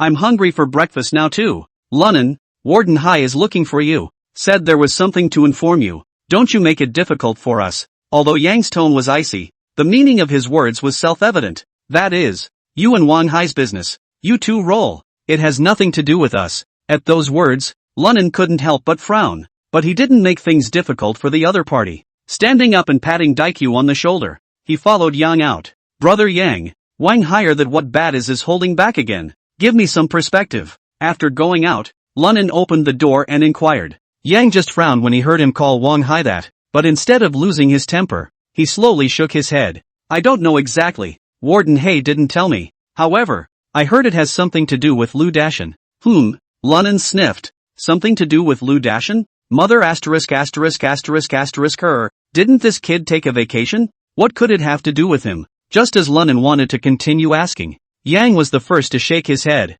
And you don't have to ask me. I'm not sure exactly how. It's just that when I went to his office, I happened to hear him yelling at Lu Dashan in there. With that, Yang shrugged his shoulders before continuing. He wasn't too grumpy when he sent me over to take you anyway. After that, Yang shut his mouth. Thanks. Lunan smiled and thanked him. With that, he didn't ask any more questions, so he followed Yang towards Wang Hai's office. Coming outside the office, Yang knocked on the door. Come in. Wang Hai's voice came from inside. Once he pushed his way into the office, Yang pointed inward. Lunan, go in by yourself. I'll go first. After saying that, Yang took several steps back with the 2 of them, obviously not wanting to face Wang Hai. Seeing this, Lunan sighed in his heart. That's so damn witty, but he still walked in with a blank face. Yo, Nan, come on. As soon as he entered the room, Wang Hai greeted with a leathery smile. How did you sleep yesterday? Lunan looked at Wang Hai's face and secretly rolled his eyes in his heart, but on his face he calmly said,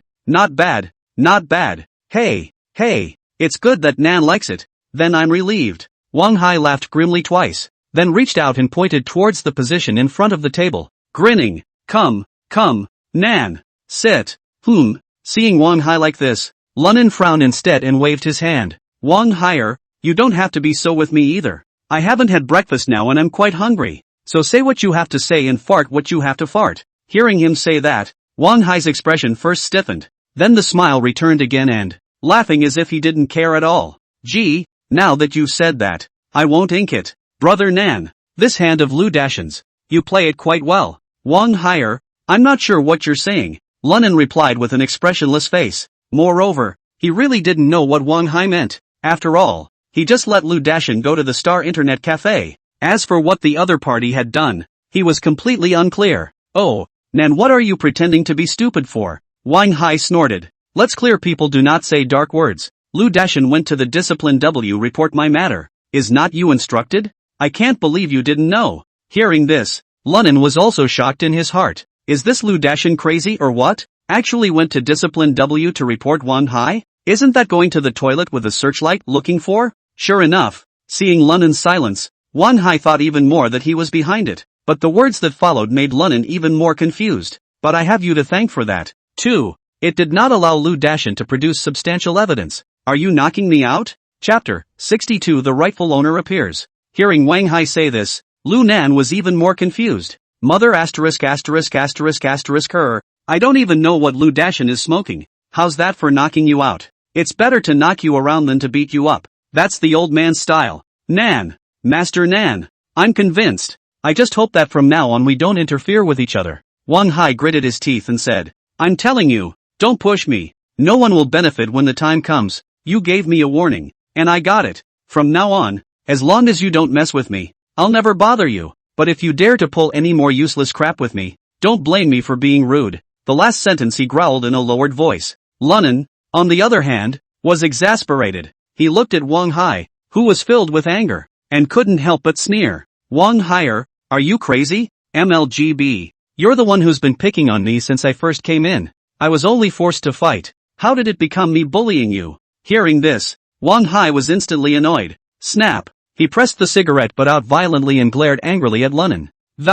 Don't you argue with me. I know better than anyone what you are. Don't think I don't know what you have in mind. Oh, what kind of goods am I? And what I'm playing at? You tell me. Lu Nan snorted coldly and looked at Wang Hai provocatively, not the least bit timid. This time, Wang Hai instead ran out of words. After all, it was indeed as the other said. From the very beginning, he himself promised the old man to come here as warden. One point is to clean up Lunan, but in the past few days, the other man was almost unharmed, except for the gunshot wound in his shoulder. Instead, it was himself, who was getting all ed up in a ing way. Just as Wang Hai was pondering, a calm voice suddenly came from the inner room of Wang Hai's office. Lunan, you're a fine piece of work. As the words fell, a middle-aged man in a police uniform stepped out from inside. Looking at the middle-aged man, Lunan's pupils plummeted, because the other party looked so much like Wang Hai. Dad, Administrator Wang, why are you out? Upon seeing the other party, Wang Hai immediately stood up with an extremely respectful demeanor. Sure enough, this person was none other than Wang Hai's father Wang Donghui. Mother I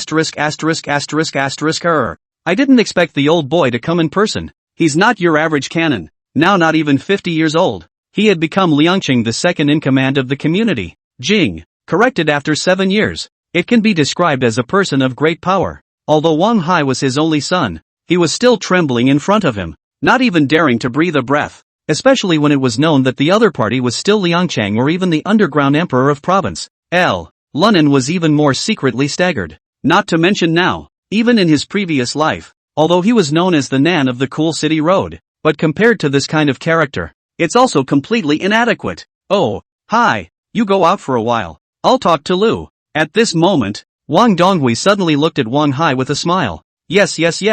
As soon as he heard these words, Wang Hai busily nodded his head and immediately exited the room. Once Wang Hai left, Wang Donghui smiled and looked at Lu Nan. Sit. Thank you, Administrator Wang. After mixing in society for so long in his previous life, Lu Nan was able to maintain his composure even though he knew the identity of the other party, and asked without moving, Administrator Wang, I wonder what you want to talk to me about. Seeing him so calm, Wang Donghui could not help but secretly nod his head. At the same time, It felt that his son had not lost unfairly. Although he was a few years older than the other party, this composure would definitely not be comparable to Wang Hai. Xiao Lu ah, let's not tell lies in front of a bright person. I know all about you. I know all about you and Wang Hai. Yesterday, Lu Dashan suddenly ran to report Wang Hai. I was angry and shaken. But will you take my advice? Lunan sniffed and looked at the administrator Wang in front of him with slightly raised eyebrows. He would like to hear how the other party was going to help Wang Hai set this matter right. Seeing this, Wang Donghui continued. Xiao Lu, since you know who I am, you naturally know that I still have some energy. As the saying goes, it's better to settle scores. I wonder if you can give me face, and forget about the grudge between you and Wang Hai? Hearing him say that, Lu Nan couldn't help but admire Wang Donghui. Sure is unusual. Nothing else. For someone sitting in Wang Donghui's position to be able to talk to Lu Nan like this, it meant that the other party's city was extremely deep. If another person had this position, it is estimated that they would have already gone up to the sky with 5 horses and a long gun. But Lunan didn't show half of it as he shook his head and said, I'm sorry, Administrator Wang. I've never had any grudges against Wang Hai. You should know exactly what's going on between us. He's the reason I'm in jail. But I don't hold any grudges against him. After all, I beat him up enough then, too. Then I was rebelled into prison. And I didn't think he'd be from criminal transferred here and it's been all kinds of hard for me since I got here. Speaking here, Lunan paused, then looked straight into Wang Donghui's eyes and said, Administrator Wang, I don't think your son has told you about what happened in the prison in the past 2 days. Has he? At those words, Wang Donghui frowned. It is true that he did not know. He's had a lot on his plate these days, basically non-stop meetings every day at conferences and meetings. There was no time to pay attention to this Wang Hai. If not for that Lu Dashan suddenly went to yesterday Jivto report Wang Hai, he might have to wait a few days before he could come here with others. After all, wanting to talk business with the people behind Li Feng, coming here alone by yourself is extremely suspicious. At that moment, only Lunan sighed and said, Alas, Administrator Wang, this time Wang Hai really did a bit too much. Lunan then added more fuel to the fire and talked about what Wang Hai had done in recent days, which naturally has to hide its arrogant and domineering attitude. Toward the end, Lunan was even more excited, tugging down his left shoulder shirt and, Administrator Wang, the shot Wang Hai gave me is still bearing blood. If I hadn't been so lucky, this shot would have killed me straight away. Lunan deliberately presented the wound in front of Wang Donghui's eyes. As expected, after seeing the hideous wound, Wang Donghui instantly narrowed his eyes. Ha ha ha, Xiao Hai did go overboard this time. Still, he's got you disciplined enough, doesn't he? Hearing this, Lunan sneered and said, Where is this? I'm not only going to rule him, I'm going to have to I get a chance, discipline you, old man. When, however, with a bitter smile still on his face, he nodded. At that moment, he saw Wang Donghui faintly laugh. Alright, I promise, in the future, Wang Hai will never go so overboard. Hearing this, Lunan froze. Immediately afterward, his face was filled with surprise. Really? Really? Sure. Wang Donghui nodded. Well, thank you so much. Lunan looked as if he was relieved. It's been a depressing time for me. After all, I am the prisoner and your son is the warden. It wouldn't be easy for him to get me killed. Ha ha ha. Xiao Lu, you're being presumptuous when you say that. Wang Donghui laughed if he had a deep meaning. Not to mention anything else. Just one Lu Dashan and that case information would be enough for our Wang family to drink a pot of water. Speaking here, his gaze steeply became stern as he stared at Lunan dead in the face. Chapter 63 The Secret Competition. Oh, Administrator Wang, you're exaggerating a bit. Seeing Wang Donghui's expression, Lu Nan was not the least bit afraid and said tiredly, I just said, I'm the prisoner, your son is the warden. If I didn't have something in my hand, I would have let him get killed long ago. Speaking of this, Lunan shrugged his shoulders. There's nothing I can do. Just saving my life. Save your life? Wang Donghui snorted coldly. Do you need to let Lu Dashan report it to save your life? I think you want to put our Wang family in danger? Ha! Administrator Wang. That's an even bigger exaggeration. I'm not very old, but I understand a lot of things. Don't say just one Lu Dashan. Even if you add that case, you can't put your Wang family in danger. Can you? Lu Nan said as he looked straight into Wang Donghui's gaze.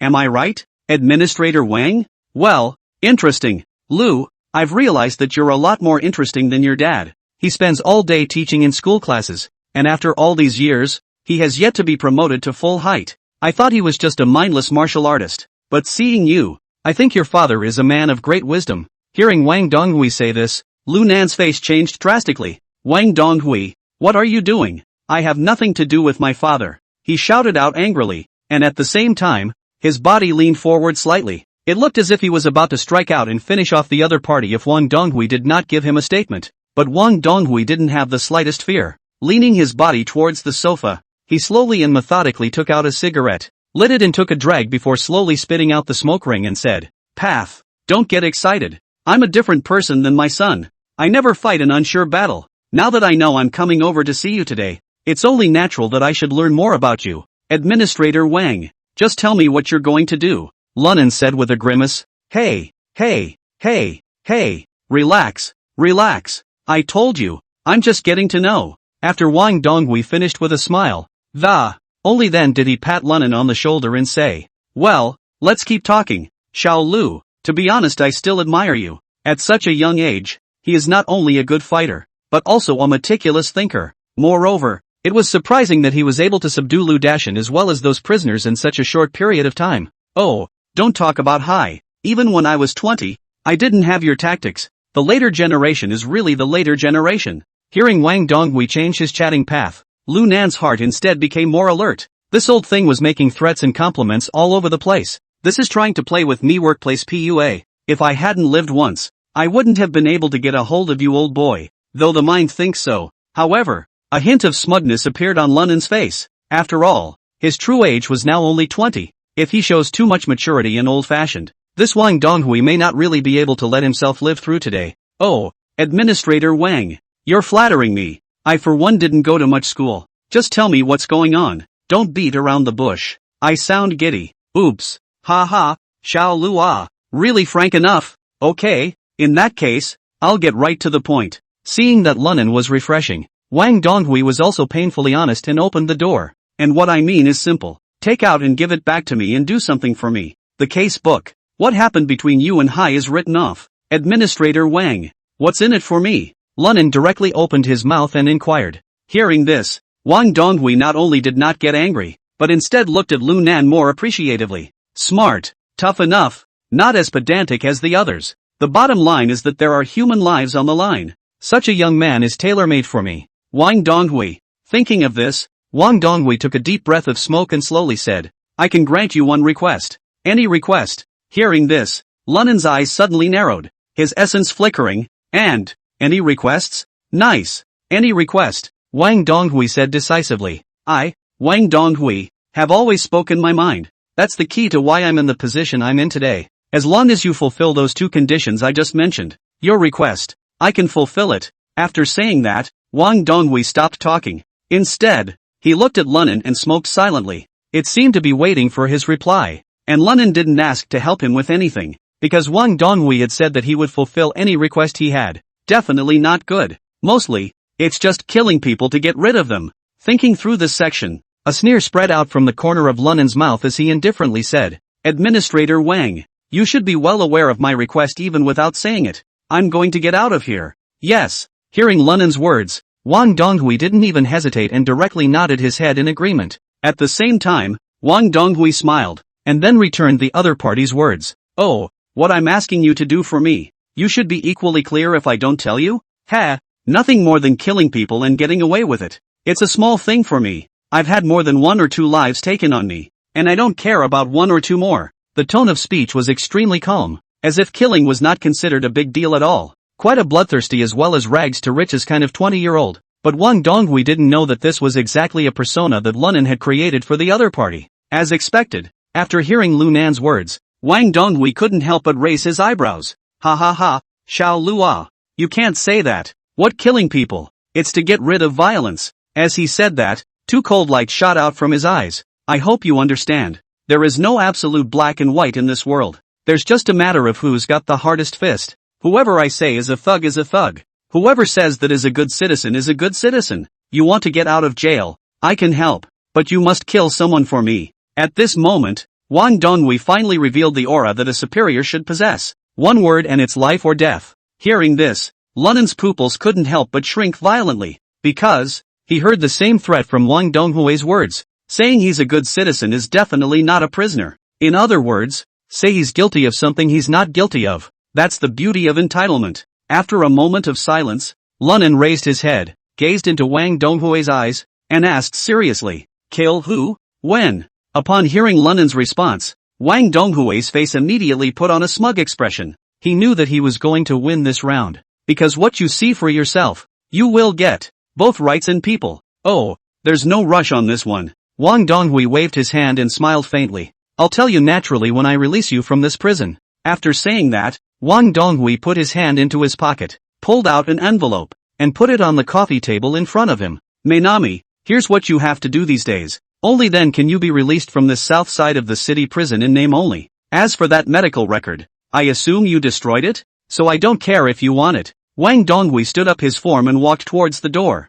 Right. As for Lu Dashan, you should leave it alone. He, as a person, is no longer useful. After saying that, Wang Donghui pulled open the door of the room and left without looking back. Chapter 64, Stealing a Thing. When Lunan heard this, waves of shock were sent through his heart. Lu Dashan was instructed by this old thing to sue Wang Hai. What a masterstroke. In order to have this conversation with me, deliberately let Lu Dashan do this. Sure is awesome. It's true that just when you doze off, someone brings you a pillow. In a sense, I can be Wang Donghui's man now. Thinking of this, Lunan longer could no contain the joy in his heart. Surprisingly, he leaned back and laughed. Ha ha ha ha ha, it's so damn auspicious. Then he picked up the envelope on the coffee table and slipped it into his pocket. Wang Donghui, who had heard his loud laughter outside the door, similarly revealed a trace of an old cunning smile. Suffice it to say, the conversation wasn't as easy as he appeared to be. The kid is stoic as hell. But hearing this unrestrained laughter from Lunan indicated that this kid was still a 20-year-old.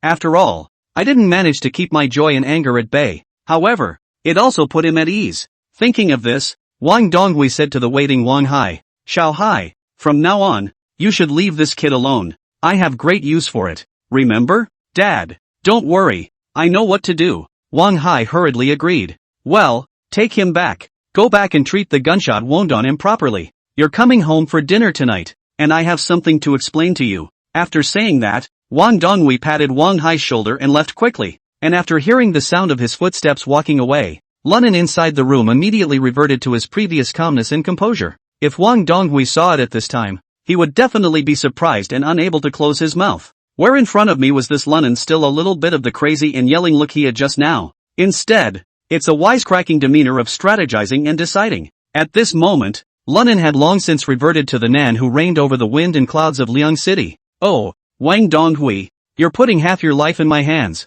Lunan, who had his head hung low, had an icy arc appearing at the corner of his mouth. Just then, Wang Hai pushed the door in and said with a leathery smile, Lunan, come on, I'll take you back to your cell myself. Yo, hi, you're welcome, then I'll labor you to suffer. Lunan immediately reverted to that cynical look and said playfully. Wang Hai sniffed and didn't say anything more. Instead, he tapped him on the shoulder if he had a deeper meaning. Then he turned and led Lunan out. After Lunan was brought back to the prison cell, Daikyu and the others should still be laboring in the playground. Because his identity had changed at this time, Wang Hai didn't make things difficult for him like before. Instead, he spoke.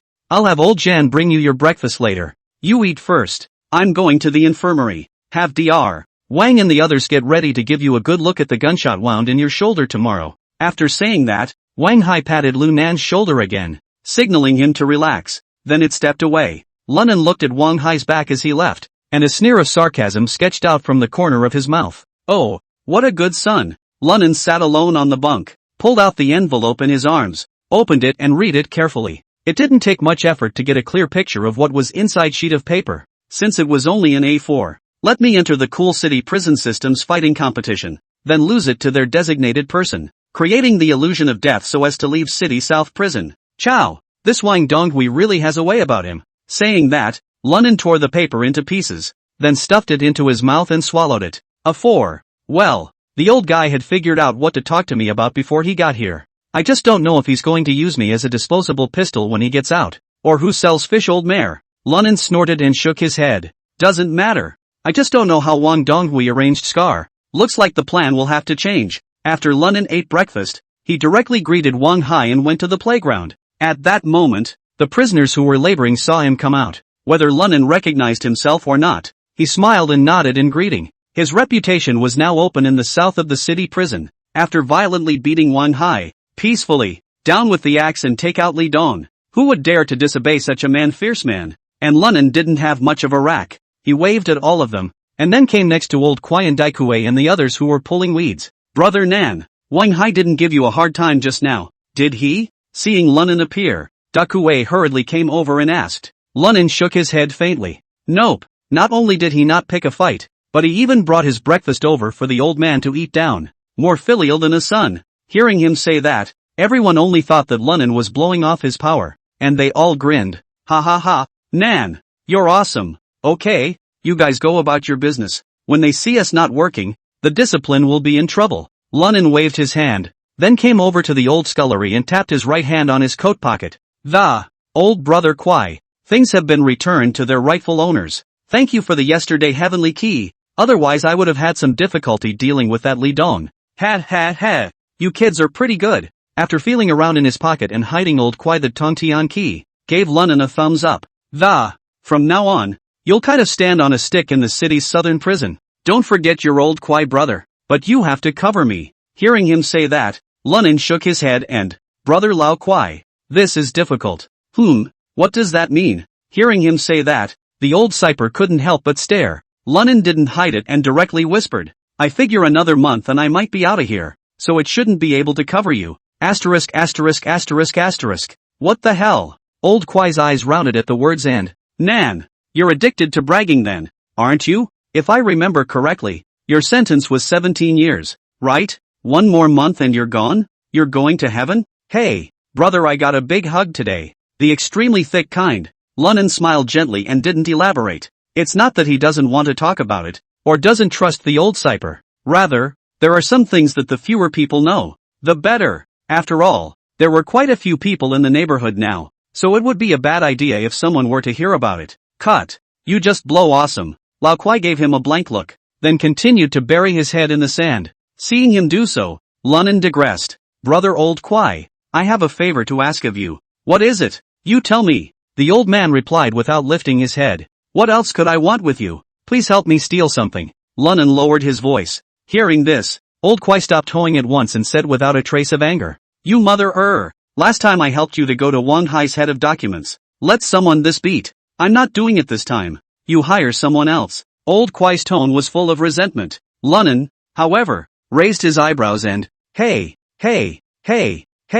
how can you tell me to hire someone else? We are brothers, and then when I get out, I'll be sure to find a way to get you out too. The old scuttle skimmed the surface of his mouth. You damn bragging beget to be strong is not it? It's not over yet. He obviously didn't believe Lunan's words and cursed before saying this. Say, what did you ask me to steal this time? I'm telling you, if Wang Hai is looking for someone to beat me up this time, I could just give you up. At that, Lunan scratched his ears and smiled. This time, instead of stealing Wang Hai's stuff, we'll steal that kid's. After saying that, Lunan used his finger to sneakily point to the far side of the playground, where a young man was clearing away the rocks. Chapter 65, It's my brother. Old Kwai frowned when he heard this and asked in confusion. Steal him for what? He's just a new inmate. No why. You just steal it. Lunan said softly. This kid has a jade pendant around his neck. It was not confiscated by the discipline because of the favors taken for Wang Hai. You get it for me.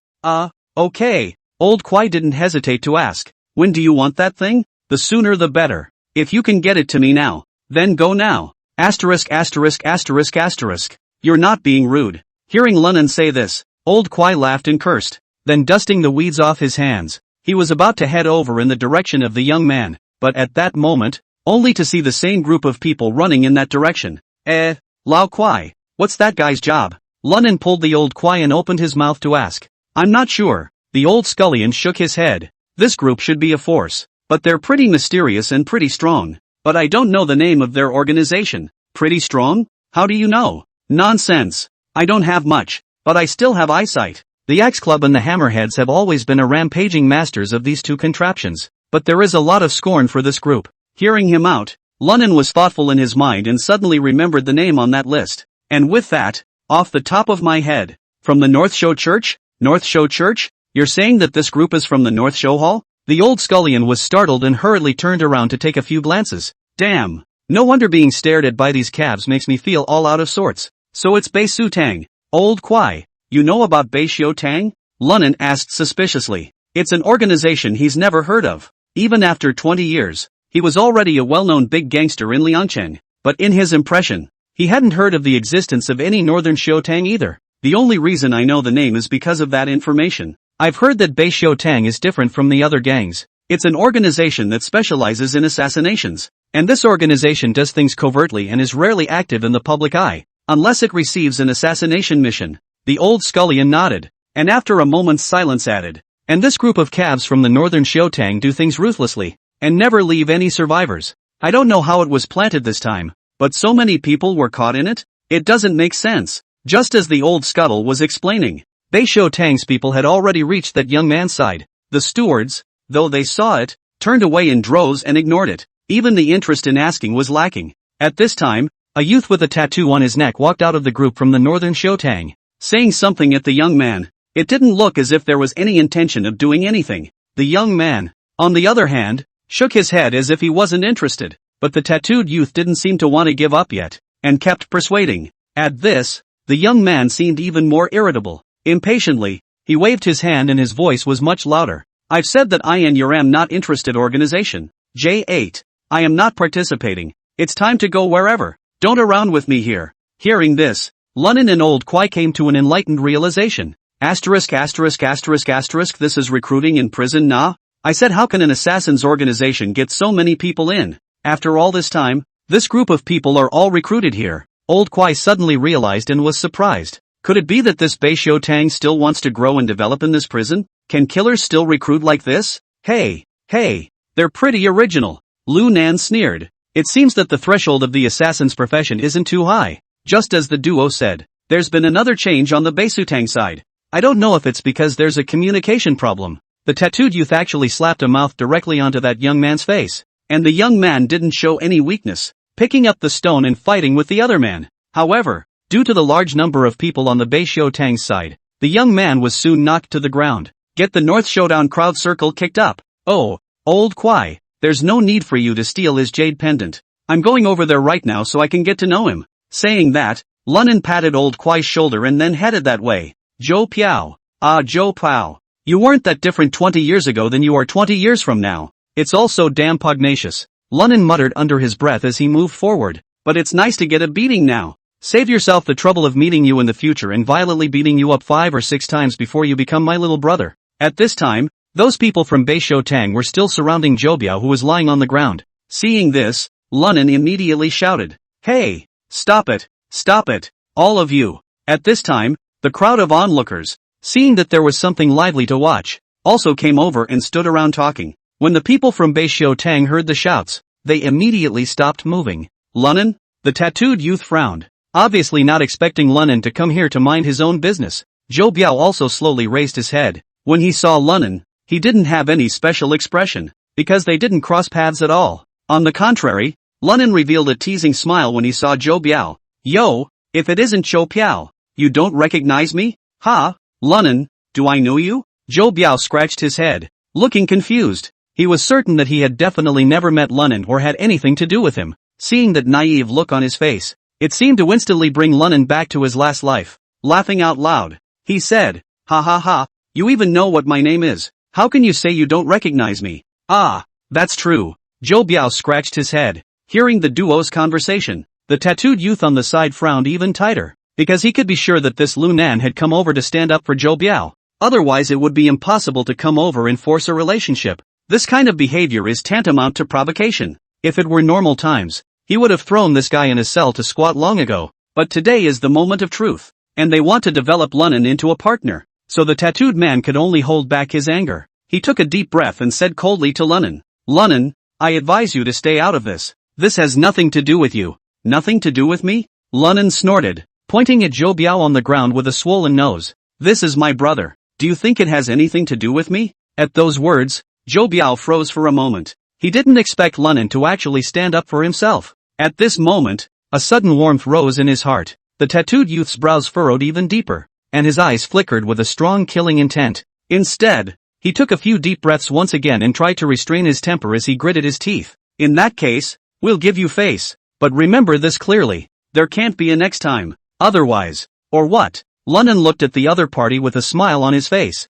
full of playfulness. "Are you able to stab me with a knife? Or assassinate me in some way?" At those words, the tattooed youth's expression froze violently, And then he said grimly, "Since you know who we are, you should know how powerful we are. I'm warning you, don't make us push your ing buttons." Without waiting for the tattooed youth to finish his words, Lunnan directly and vulgarly interrupted. "You're a ing chicken. Believe it or not, I'll get you killed right now." Chapter 66, Attention, my ass. Seeing Lunnan so arrogant, even if the tattooed youth had a good temper, he couldn't hold back. He slammed his fist towards Lunnan. Lunnan did not hesitate, directly swung his fist against the clash. Bang, a muffled sound, double fist collision, stirred up a burst of dust. While Lunnan didn't retreat, the tattooed youth staggered back 4 or 5 consecutive steps. Lunnan shook his right arm and moved his muscles. "Oh, that's not so great either. Or is it that you, Bei Shou Tang, can only engage in some sneaky dealings?" That's really what Lunnan said. Bei Shou Tang gets people,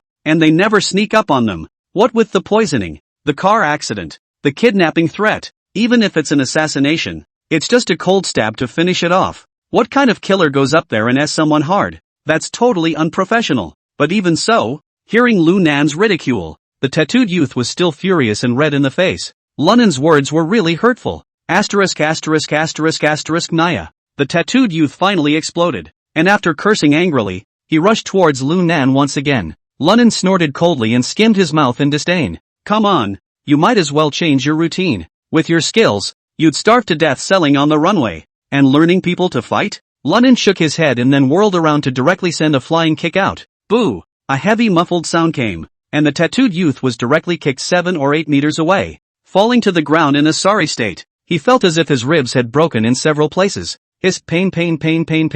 The tattooed youth covered his chest and curled up on the ground moaning in pain. Lunnan walked up to him, lowered his head, and extended his index finger to poke the other man's nose. "Crap, like your Bei Shou Tang. The old man can fight 10. So vegetable?" The tattooed youth was already in pain and struggling to breathe. So naturally, he was unable to retort, and Lunnan didn't seem to have had enough. Rushing at the remaining group of people in the North Show Hall. "Who else among you is not convinced? You can come up and try. I'll teach you all a lesson." "Oh." Seeing this, Lunnan shook his head disdainfully and patted the other's cheek and said, "Remember that for the future. I don't care if you're from Bei Shou Tang or Pumpkin House. Don't with me, or I'll get you all killed here." After saying that, Lunnan stood up and waved at Zhou Biao, about to leave the place. But just then, a voice came out of nowhere and, "Young man, don't be too angry, otherwise it's you who will suffer," accompanied by this old, mellow voice, only to see a stout and tall middle-aged man slowly walk into the place. This person was extremely ordinary looking, and even if he was thrown into a pile of people, he wouldn't be able to show himself, but the aura was extraordinary. "Who the hell are you? How dare you come to teach me a lesson? Believe it or not, I'll waste you." Lunnan glanced at it and instantly his eyebrows knitted into a pimple. Although he hadn't exchanged blows, Lunnan knew that the bastard in front of him was not easy to deal with. No reason, just a hunch. The middle-aged man ignored Lunnan and instead turned his head to the tattooed youth and asked, "Locke, what's going on?" Huff, puff, old boss. "I came here today to recruit Cho Piao." Who knew that Lunnan, this little bee-pop, would intervene? The arrogance of not putting our Bei Shou Tang in our eyes. Not only did it hurt me, and they say we're just a bunch of thieves. You must avenge me, boss. The tattooed youth climbed up with difficulty, then stared indignantly at Lunnan and said, "Oh." The middle-aged man raised his eyebrows. He slowly raised his head, his gaze icy cold as he looked at Lunnan. In a flash, Lunnan felt a terrifying murderous aura that made the hairs on his body stand up and sweat. Damn, this guy absolutely kills without counting. The number of people who have died at his hands is definitely small. It can't feel wrong. What did I just hear you say, little friend? To wipe out all of our Bei Shou Tang? The middle-aged man looked at Lunnan indifferently. "Ha, I just said that." "What?" Lunnan took a deep breath and calmed himself. Undaunted, he locked eyes with his opponent. "Ha, good, very good." The middle-aged man nodded. The young man is indeed arrogant enough. Speaking here, the middle-aged man's tone suddenly turned cold. "Do you think that winning the axe and taking out Li Dong, this city's South prison, it won't fit you?" At this moment, the middle-aged man's aura rose steeply, and his eyes were even more severe. His gaze was as cold as a falcon's, palpitating. The original ordinary face also became full of oppression. It was as if it was as majestic as a high mountain, bringing a sense of suffocation. Lunnan's expression stared slightly, but showed no weakness. "Ha, don't gab. I can't fit in the south side of the city prison. What else can you do?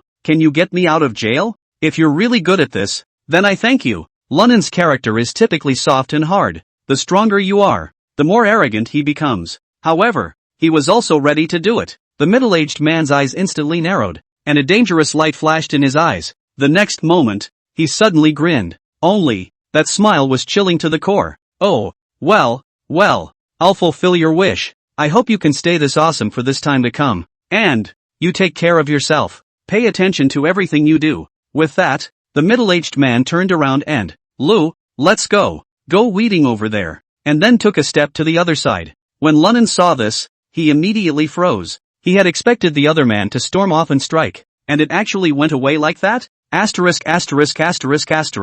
Lunnan couldn't help but spit. Goons, this is. Who are you scaring? And pay attention to everything. Pay attention. My ass. And watch out when you're ting and pissing. Don't choke to death in a ing hole. Lunnan's voice was not loud, but it drilled clearly into everyone's ears. Put. The inmates who were watching couldn't help but burst out laughing in unison. Even the people from Beisho Hall couldn't help but twitch the corners of their mouths. This nifty. It's too hard, isn't it? And while Lunnan was relaxed on the surface, he was secretly on guard inside. Damn. This old calf doesn't know what tricks he's going to play. No. Lousy will go to Wang Haier in a while and let him shut this confinement. I'll see what he can do. Thinking of this, Lunnan immediately relaxed, all the while secretly sighing. It feels so damn good to have someone behind you. And just then, Zhou Biao had walked over. Gratefully, Lunnan, thank you. Thanks for nothing. Lunnan waved his hand in a carefree manner and opened his mouth. I've just said that we're brothers, so there's no need for you to be so polite. You were born in,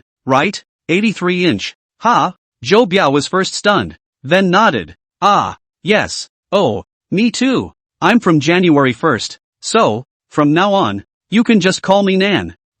Nan. Chapter 67. The Man Who Killed the Bear. Brother Nan. Master Nan. Ancestor Nan. What the hell do you think you're offending them for? Looking at Wang Hai's hysterical appearance, Lunnan looked at him dumbfounded. After spewing out a mouthful of thick fog, this is when he asked, What? They're pretending there, and I can't see it. Wasn't it just so you could put that old man in solitary confinement for a while? What are you excited about? Upon hearing this, Wang Hai cried out with an expression of being on the verge of fainting. Nan, you are really great. Oh, didn't you already know that? Lunnan smiled in disbelief and then said, As good as I am. You say confinement. Is he still as good as me? Wang Hai wanted to cry. No, Nan, do you know who that middle-aged man is? Who? Lunnan asked absently. His name is Wu Xiong. Once defeated 4 black professional fighters for the title in the Siberian underground. It's a true professional level fighter. It is said that he once felled a bear in single combat and stabbed it through the heart with a dagger.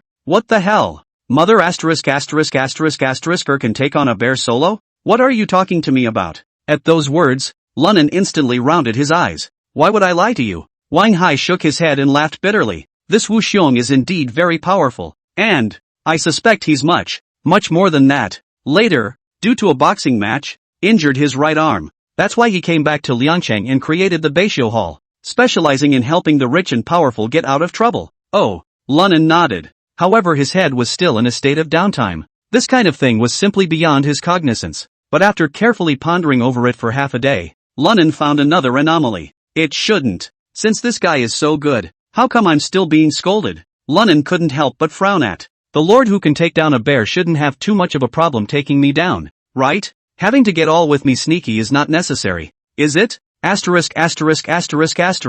That's because he doesn't want to take you down straight away. Wang Hai roared hysterically. He's afraid he'll get rusty in his business if he's locked up here. So ready to take you to practice. You're as tough as a motherer. Is there a better candidate than you? A drop of cold sweat instantly ran down Lunnan's forehead. Practice?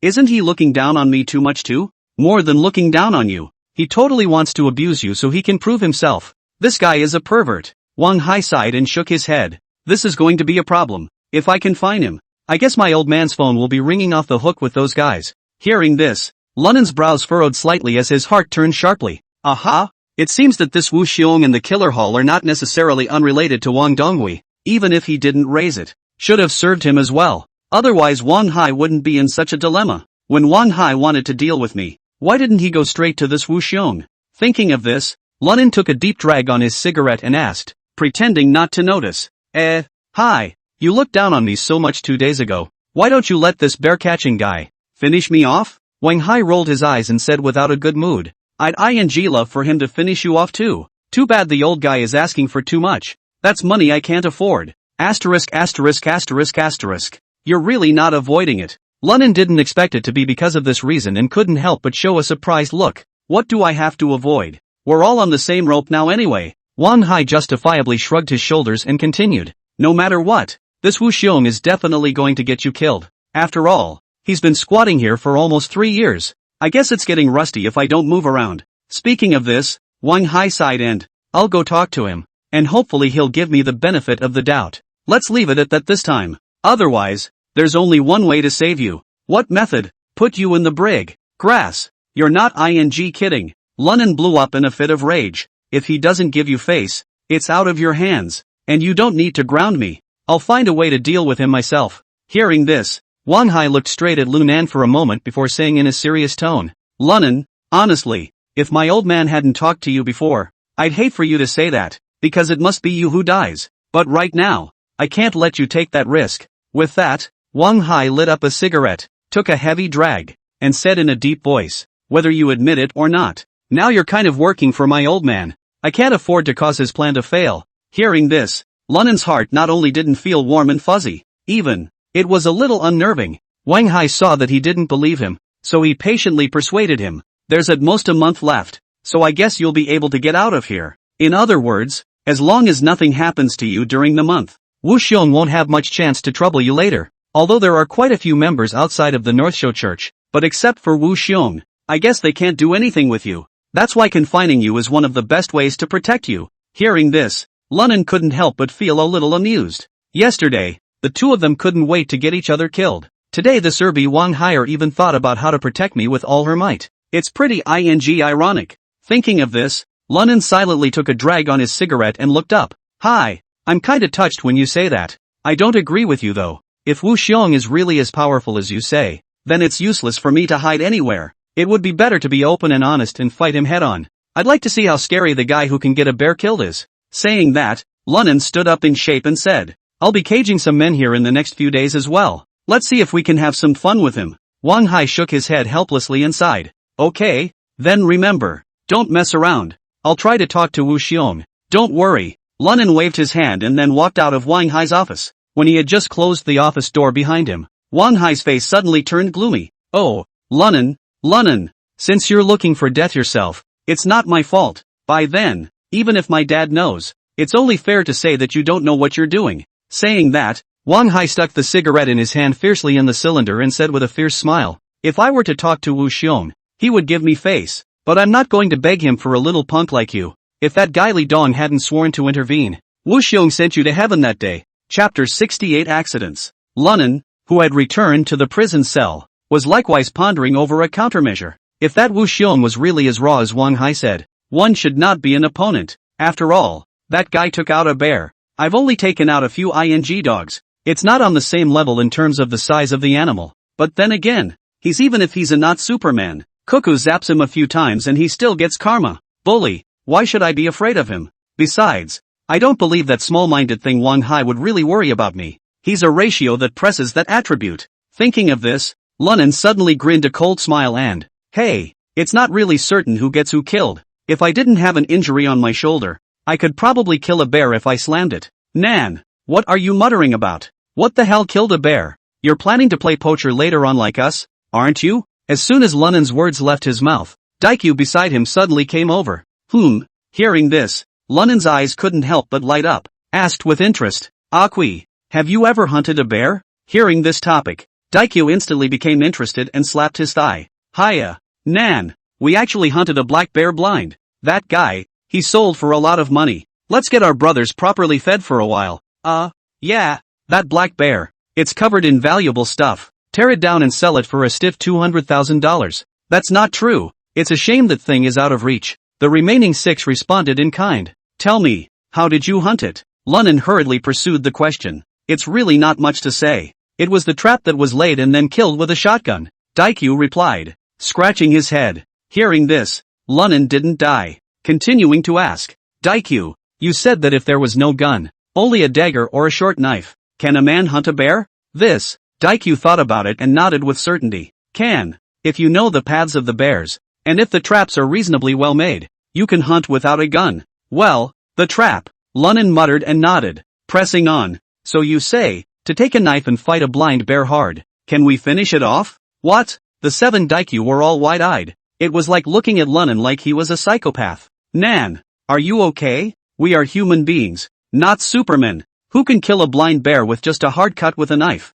That's ridiculous. Yeah, Nan. We don't need to get into some fantasy story. Brother Nan, no matter how powerful a person is, it's impossible to take out a blind bear. Listening to the crowd, Lunnan, however, frowned. He thought about it carefully and felt that this matter, indeed, was a bit fishy. If Wu Xiong is really that powerful, the mother is Superman, a knife sa bear. It was also presumably a trap made in advance. Otherwise it could not have succeeded. Moreover, since this Wu Xiong is engaged in assassination activities, making traps and such should be a piece of cake for him. Thinking through this section, Lunnan instantly felt much more permeable. Oh, how the do you still scare yourself? Dakue, come, take this white slip of mine for some food and drink. Let's get dirty tonight. In a good mood, Lunnan took out the he won yesterday vouchers and handed them to Dakue. The crowd was greatly excited to see this. Ha ha, okay. Thank you, brother Nan. Thank you, Nan. Without much effort, Daikyu and the others walked in holding a messy pile of snacks, beer, instant noodles. Nan, that's all that's left of the kiosk now. It's all wrapped up for us. Lunnan nods. Okay. Just have a beer. For the rest of the stuff, a gotta tooth would be fine, he said, fumbling over a can of beer and about to open it. Just then, Daikyu handed over a hillbilly chicken leg and said, Nan, don't drink in a hurry yet. You haven't eaten much properly all day, so build this first. There's still this good stuff? Seeing the chicken leg, Lunnan was instantly happy and, Daikyu, you eat. I've been on fire lately. I'll just have a beer. That won't do, Nan. This stuff is rare. That's all that's left of the whole kiosk. It cost a small 100. Is quite a price. After Lunnan sighed, he then threw the chicken leg onto the table. Daikyu, if you don't eat it, share it with the brothers. The day before yesterday to energize me, both roasted chickens were left for me to build alone. This stuff is a little less, just pat it out with instant noodles. I'll treat you to roast chicken when tomorrow comes. Hearing him say that, Daikyu wanted to say more. Only Lunnan waved his hand and said in a deep voice, don't do anything useless, just do what you're told. Then, Daikyu had no choice but to nod in agreement. Immediately, he greeted the other 6. Come on, brothers, each of you 6 tear a piece and split it. I'll have a drink with Nan. After saying that, he threw the chicken leg to a junior beside him. With that, he opened the filled beer and handed it to Lunnan. Lunnan was not polite, and after receiving the beer, he tilted his neck and directly poured a mouthful of it. Refreshingly. Hiss. Lunnan took a long breath. Then he narrowed his eyes and smiled. Yes. Ha ha ha. As long as Nan likes it. Brother Nan. Come on. Let's drink too. A few people tore some of the chicken legs off. After throwing in buckets of instant noodles, they all raised their bottles and drank them down with great bravado. Brother Nan. From now on, my brothers will hang out with you. Now that's not a bad place to be. Except for the lack of women. Daikyu grinned a silly grin as he put down the empty bottle. The other 6 burly men, although they did not speak, all had similar expressions on their faces, obviously agreeing with Daikyu. Okay, I've been trying to expand my forces in the area lately as well. We'll be eating and drinking every day. Lunnan wasn't fooling Daikyu and the others when he said that. After the past few days of contact, he had gotten to know the character of the 6. It's all about righteousness. Even if he went out himself, he couldn't bear to watch the 6 being bullied around here. It's still necessary to collect some minions. Not to mention that assembling a squad here is definitely more reliable than the people you'll collect when you go out. After all, they're the ones who squatted together in the slums. Then may we be stronger and stronger in the future. May we grow stronger in the future. May we be stronger in the future. In unison, the crowd shouted. A whirlwind of laughter ensued. Laughing away, one of the minions was presumably hungry. Grab a bucket of noodles and build it. The remaining few followed suit. Only Daikyu and Lunnan still kept drinking beer. Ugh. Suddenly, the little brother who was the first to eat the bucket of noodles suddenly covered his stomach and screamed miserably. Old 6. What's wrong with you? Daikyu hurriedly asked with concern. I have a stomach ache. That little brother moaned in agonizing pain. Ha ha, tummy ache is not a disease. There are bubbles of that are not clean. Just go squat for a while. Before Daikyu could finish his jesting words, the little brother suddenly fell to the ground with a thud. Immediately after that, the body would not stop convulsing and a large amount of white foam was spat out from the corner of the mouth. Chapter 69 I Want Revenge. Asterisk asterisk asterisk asterisk what's going on? Everyone was shocked to see this. Immediately afterward, an even more appalling scene appeared. Aside from Lunan and Dakue, only a crowd of people were seen convulsing in the end and foaming at the mouth. Asterisk asterisk asterisk asterisk. There's something wrong with that chicken leg. Lunan instantly reacted and cursed angrily. Chicken thighs? What's wrong with chicken thighs? Daikyu here looked at Lunan with a face full of confusion and I made a point of looking at it when I bought it. It didn't expire. Daikyu, let's not talk about that yet. You call for discipline right now. Lunan yanked a few people in the direction of the restroom while saying loudly, "Oh, well, discipline, discipline." Daikyu immediately rushed to the door and yelled towards the outside. But strangely enough, the usual bit of wind is like the discipline of a small-footed scouting party. Surprisingly, we are collectively missing today. Even though Daikyu shouted in broken tones, not a single person came over to take a look. Daikyu was as anxious as an ant on a hot pan, and his voice was roaring a little hoarse. Damn it, it's really Wang Hai that then, Lunan said through clenched teeth. It's impossible that no one could have come except that he intended to command it. Daikyu, don't yell yet. Hurry up and come over here and break his mouth open. I'm going to pump his stomach with this rubber tube. Ah, yes. Lost in thought, Daikyu sniffed and hurriedly took 3 steps and fought to pinch away the jaw of the first fallen junior. Find something for him to bite on and hold his mouth shut. Otherwise you'll be in trouble if you break this pipe. With that, Lunan pulled out the red rubber hose he usually used to brush the toilet and jerked the front edge. Daikyu looked around and there wasn't much to work with. Gritting his teeth, he crossed his wrists directly into the minion's mouth. This time Lunan didn't dare to delay, and directly followed the way he remembered from his previous life, sticking the hose inside the opponent's throat. Cough up, cough up. In a flash, a fishy, unmistakable odor filled the air. The junior was desperately trying to break free. Instead, he ended up being held down to the ground by Daikyu's dead weight. Lunan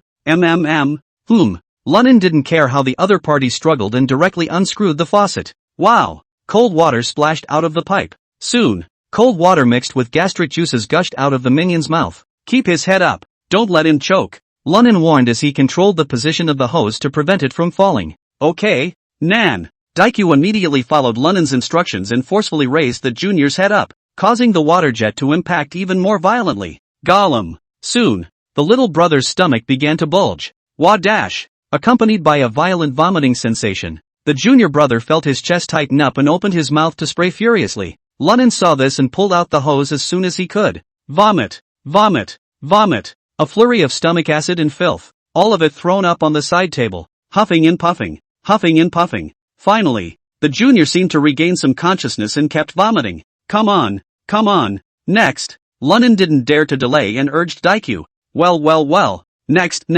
Daikyu agreed repeatedly, once again helping the other junior to his feet. The previous operation was repeated, but this time it didn't go so well. No matter how loud Lunan turned the faucet on, that little brother didn't have any reaction. Also, that little brother's abdomen became extremely bulging, like he was 5 or 6 months pregnant. Daikyu, you press his abdomen, make him spit it all out. Lunan couldn't help but burst out. At this moment he couldn't wait to finish off Wu Xiong as well as Wang Hai's group, but this was not the time to think about that. He dragged another person over and operated them alone. But unfortunately, no matter how hard Lunan tried, the others remained unresponsive. Lunan was anxious in his heart, but he didn't know what to do at this point. While this was happening, a cry came from Daikyu's side. Nan! Woo, brother Nan. He can't make it. At those words, Lunan looked over. The first person to have his stomach pumped had his head completely down by now. Apparently there is no life left. Seeing this, Lunan let out a long sigh. Then one by one, they probed under the noses of the remaining few, and they were not breathing. They're all dead. Fuck. Lunan's eyes rounded and he threw the rubber tube in his hand heavily on the ground. Immediately afterward, a buttock sat on the bed. The heart is full of frustration. Wang Hai, Wu Xiong, this thing is not over. I will make you pay for your blood. At this moment, Lunan could not wait to personally kill Wu Xiong and Wang Hai. These two people Nan, what the hell is going on? Daikyu asked in a shaky voice while whimpering. Lunan patted his shoulder but didn't say much. He was afraid that Dakue would be too impulsive and seek revenge on Wang Hai and Wu Xiong in private. In time, it backfired on him. Daikyu, we'll talk about this later, Lunan said in a grave tone. Don't worry, I will help you get justice. Brother Nan, is this something that Wang Hai that then is messing with? Daikyu questioned with sudden indignation. Wang Hai is at most an accomplice. The mastermind is someone else. Lunan murmured. Set the brothers up first and wait for the discipline to come. We'll discuss the future in the long run. Having said that, Lunan was now unusually frustrated, because he realized that even though he was born again, he knew more things than others, but there are still a lot of uncontrollable situations that happen. This may be the helplessness in life. 2 hours later, it was only when Wang Hai and a group of disciplinarians arrived late, seeing the 6 people who were dead through and through, and the mess on the ground, their brows furrowed. What's going on here? Are they getting food poisoning? Quickly, to the infirmary, Wang Hai said in a pretentious manner. No need. People are cool. Lunan stood up and sneered. At those words, Wang Hai's face slightly stagnated. He turned his head and looked at Lunan's eyes that wanted to eat people, and his heart tightened. Hurrying up, he opened his mouth to explain. Lunan, this has nothing to do with me. Don't get any ideas. I know it has nothing to do with you. These brothers deserve what they get. Lunan narrowed his eyes and faintly said, but that's a good thing. At least you don't have to squat in this place in a miserable kiln. Seeing him so calm, Wang Hai's heart tightened instead. You know, with Lunan's temper, it would be more normal for him to come up and punch someone. But now this performance is even more terrifying. Thinking of this, Wang Hai asked tentatively, Lunan, are you okay? Lunan sneered. What are you trying to say? Hearing Lunan's icy cold and piercing voice, Wang Hai was instantly startled. He swallowed a mouthful of saliva, then snapped. Nothing much. It's good to be okay. We'll go to the infirmary together in a while to get checked out, so we don't leave any problems. You guys, get everyone out of here. After saying that, Wang Hai greeted the disciplinarian to carry the body away. Until everyone was carried away, only Lunan and Daikyu were left in the room. Daikyu's face was streaked with tears, and at the moment, he looked dully at Lunan. It took a long time to stifle a few words. Brother Nan. I want revenge. Chapter 70. Blood is paid in blood. It will. This time it can never be left alone. Lunan patted Daikyu's shoulder and nodded seriously. He knew that it must be hard on Daikyu's heart. After all, the 7 of them had been living and dying together and were deeply attached. But reality is always cruel. Went to jail and got sentenced because of a livestock. Now there's no more 6. In anyone's heart, they can't let go of this revenge. Moreover, the thing that made Lunan most intolerant was that both of these things had to do with himself. Daikyu, don't be impulsive in this matter. Otherwise, not only will you not get your revenge, you might get yourself involved. Lunan persuaded. You trust me on this one. I'll give you an explanation. When tomorrow rolls around, I'll first go talk to those calves from the northern show hall. After hearing Lunan's words with a murderous aura, Daikyu's face slightly slowed down. Well, I'll listen to Nan. Then, Daikyu seemed to realize something and asked again. Brother Nan, what do you mean? This time the incident was the work of Bei Shou Tang? Well, it should be the mastermind of the North Shou Church. Wang Hai acquiesced. Lunan nodded, pondered for a moment, and then still spoke his true thoughts. Daikyu, their target should be me. Brothers are following the melon fishing this time. Nan, I know. Daikyu smiled bitterly and waved his hand. You're not to blame for this. It's all their lives. Hearing this, Lunan could no longer utter a single word. All that could be done was to pat Daikyu's shoulder hard. Locke, did you do this thing? Inside another cell in the 3rd prison cell, Wu Xiong looked at the tattooed youth with a gloomy face. Big brother, I did it. This pussy-raising Lunan is so arrogant. Snap dash. A hard slap in the face. Wu Xiong shouted angrily. How many times have I warned you? Never mess with Lunan. Ring deaf? You. The tattooed man was knocked to the ground, covering her flaming cheeks in aggravation. She lowered her head and, Big brother, I'm also doing this for the sake of our Bei Shou Tang. For the sake of you, big brother. If Pup doesn't teach him a lesson, he's not going to go to heaven, is he? This little bee. Moreover, this matter Wang Hai also agreed to it. ********. Hearing this, Wu Xiong became even angrier and stepped forward to kick the tattooed man several times. Then, through gritted teeth, he growled. Who told you to get in touch with Wang Hai? You have no idea how shady he is. Also, use your pig brain. If Wang Hai can clean up Lunan, can he just stop? Damn. Even Wang Hai his old man took Lunan. Speaking here, Wu Xiong seemed to realize that he had missed his words and hurriedly gave a dry cough. Alright, whatever you do these days, follow me. Don't ever wander off on your own. Otherwise Lunan will surely finish you off. Big brother, I know. Although Locke said so on his lips, his eyes were full of defiance. Wu Xiong shook his head and sighed. Ugh, this is a bit of a problem. Day 2. Early in the morning, A raucous trumpet call suddenly came from the distance. This was followed by a series of neat footsteps and shouts. It's the joint morning exercise for the second and third cells. Seeing Wang Hai coming out of the building, Lunan directly then walked out of the queue and headed towards Wang Hai. Nan, you, what are you doing? Wang Hai had obviously let Lunan get scared. At this moment, seeing this, he subconsciously took a few steps back to the side. For your old man's sake, I don't care if you authorized what happened last night. I'll ask you one thing. Was the person who did it Wu Xiong? Lunan stared coldly at Wang Hai as if he wanted to kill someone. Wang Hai trembled. Then he shook his head. No, not really. Wang Hai, do you think I don't dare to finish you off? No, I didn't mean that. But this incident really wasn't Wu Xiong's doing. It was his little brother Locke who did it. Wang Hai hurriedly shook his head with a terrified expression. Locke? Well, it's that kid you beat up yesterday. Wang Hai didn't dare to hide it and directly sold Alu. Aha! After saying that, he rushed towards the group of Bei Xiu Tang who were resting. Seeing this, Zhou Biao as well as Dakue followed. Old Kuai, on the other hand, went there with the big slip of people watching, but the key to the sky had already been caught between his fingers. Warden, should we stop this thing? Yang, who was on the side, saw this and inquired in a low voice. Oh, dog eat dog, what do you care? At this time, Wang Hai had lost his previous panic and replaced it with a gloating face. Anyway, I've already warned the guy, and he's the one who won't listen to me. In that case, even if the old man took it in, it wouldn't work for me. Might as well just let him die here. Yang didn't know the details of the inside and asked cautiously,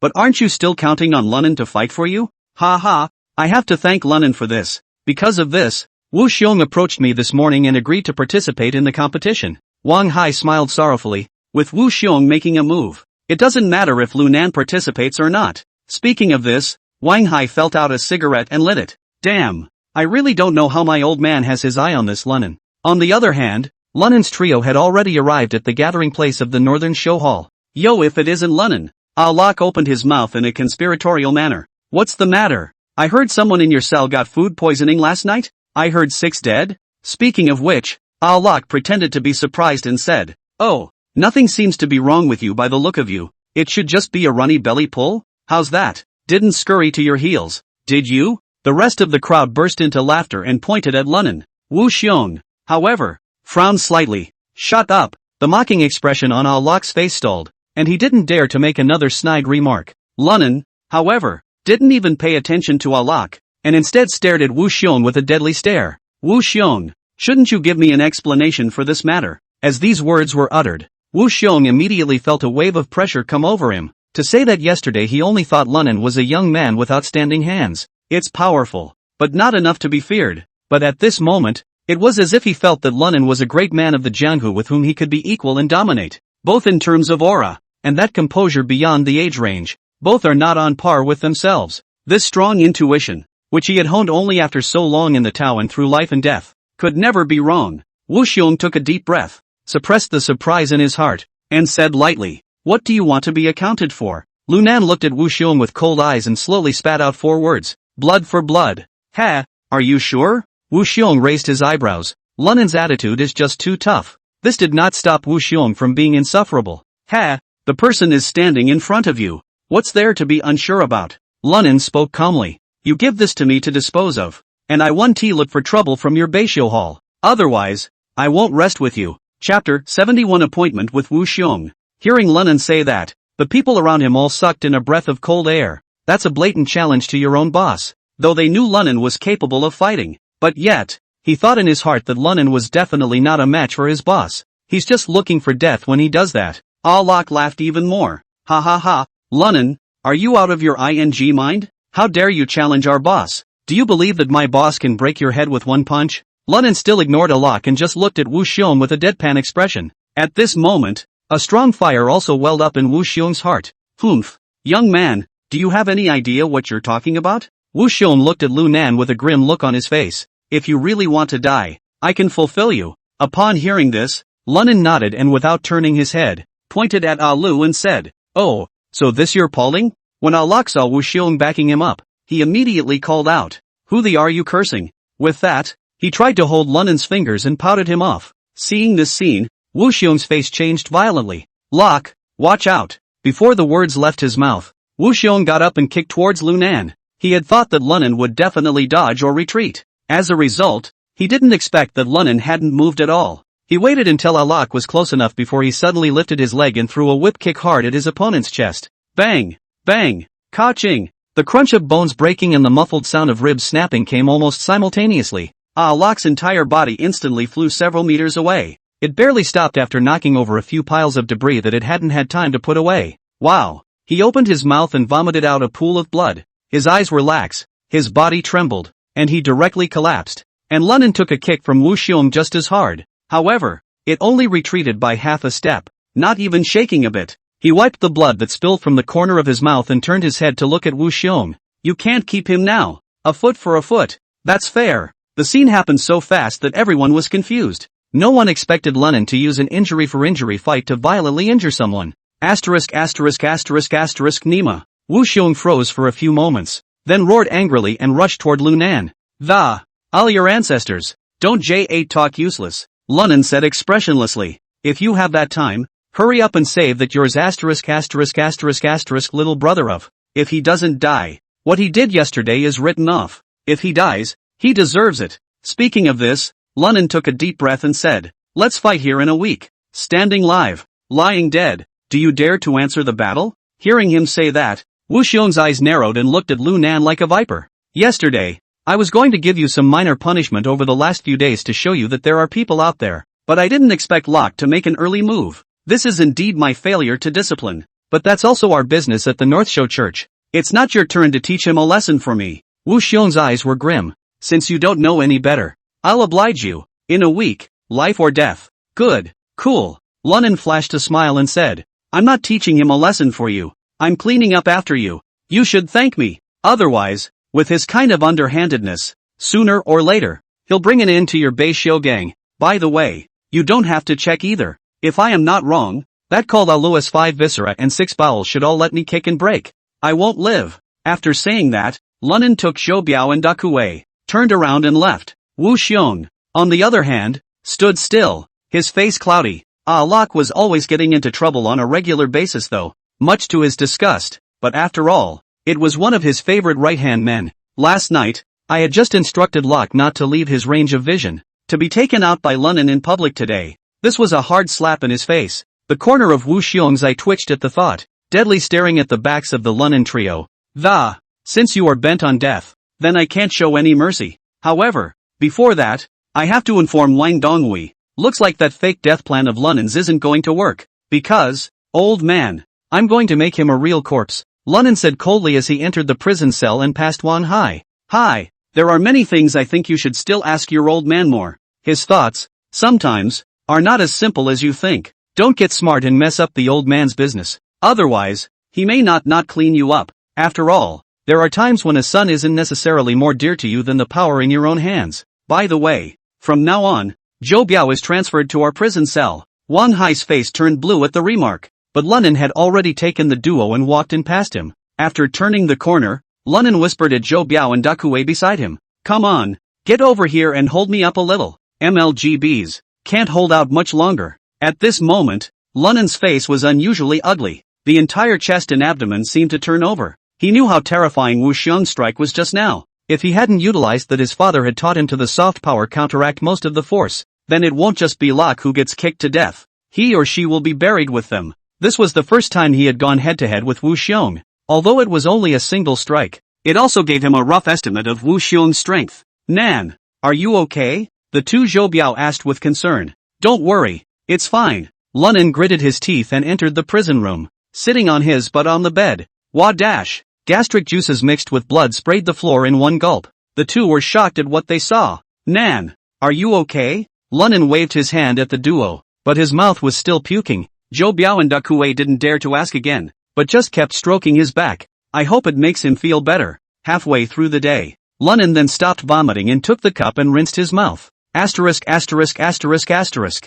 Xiong really can't be underestimated. Damn it, thanks to my surprise, I got that Locke killed. Otherwise, if he gets tangled up with Wu Xiong, with him protecting him, that scumbag Locke can't really die. Lunan spat and wiped his mouth with another tissue. Puff! Just then, Daikyu suddenly knelt down in front of Lunan all at once. Bang bang bang! Immediately after that, it didn't matter how dirty the vomit on the floor was. Straight away, he kowtowed. Lunan hurriedly pulled on Daikyu and tried to yank him to his feet, but since he had just been injured, I was surprised that he didn't tug at it when he pulled. Seeing this, Zhou Biao on the side rushed forward to help. The two of them combined their efforts, which helped Daikyu up. By now, Daikyu was in tears and, "Brother Nan, thank you for avenging those brothers of mine. In order to be able to get Locke killed, you even took Wu Xiong's kick hard. It's caused you to get hurt so badly. From now on, this life of mine, Song Dakue, is yours. Even if you told me to die right now, I'd stab myself 6 times first, then wipe your own neck. Daikyu, you're out of line to say that." Lunan patted the other's shoulder and smiled reassuringly. With that, the conversation turned. Now, it's not quite revenge for those 6 brothers. When I finish off Wu Xiong and get Wang Hai killed, it won't be too late for you to thank me properly. Chapter 72 Former Brothers. Hearing Lunan say that, Dakue wiped a tear from his eye and said seriously, "Nan, whenever you need it, I'll go through fire and water, and I'll die." After saying that, Daikyu suddenly punched the wall. The old man can hunt wild boar and mountain donkeys. It also hunts people. From now on, I am a knife in your hand. Brother Nan, I'll stab whoever you want me to. Oh, Daikyu, you're not my sword. You're my brother. Lunan smiled and shook his head. Well, don't be fooling around. The dead brother is gone. We've got to stay alive and well. Aha! Daikyu nodded heavily. Zhou Biao on the side was also touched by the conversation between the two of them. Couldn't help but admire Lunan even more. And Lunan took a few deep breaths to ease the pain. It's such an uncomfortable feeling. After a week of conditioning, the injury is expected to recover quite a bit. But the gunshot wound in his left shoulder is expected to affect his play again. That Wu Xiong is definitely not a light. By that time, if you're not careful, your life may stay in this prison forever. Brother Nan, I think that Wu Xiong is quite nerdy. Should we discuss what to do? As if he could see what was on Lu Nan's mind, Zhou Biao, who was on the side, opened his mouth and asked, "Well, it does have to be discussed." Lunan nodded, then said, "This week, I'll stay out. Get well in the prison cell. You two do a couple things for me. If these things are done right, Wu Xiong will never be able to win against me. Get it right, and don't see if he's ever killed a bear with his bare hands. I'll still be able to straighten him out. Just do as you command. Brother Nan, we will definitely do our best." Dakue and Zhou Biao are both people of nature. After hearing Lunan's words, he immediately expressed his support. Lunan was not polite, and immediately spoke to the two. 3 days later, inside the cell, Lunan was lying on the bed, crossing his legs and smoking a cigarette. Lao Kuai, Zhou Biao, Dakue and 2 other prisoners walked in.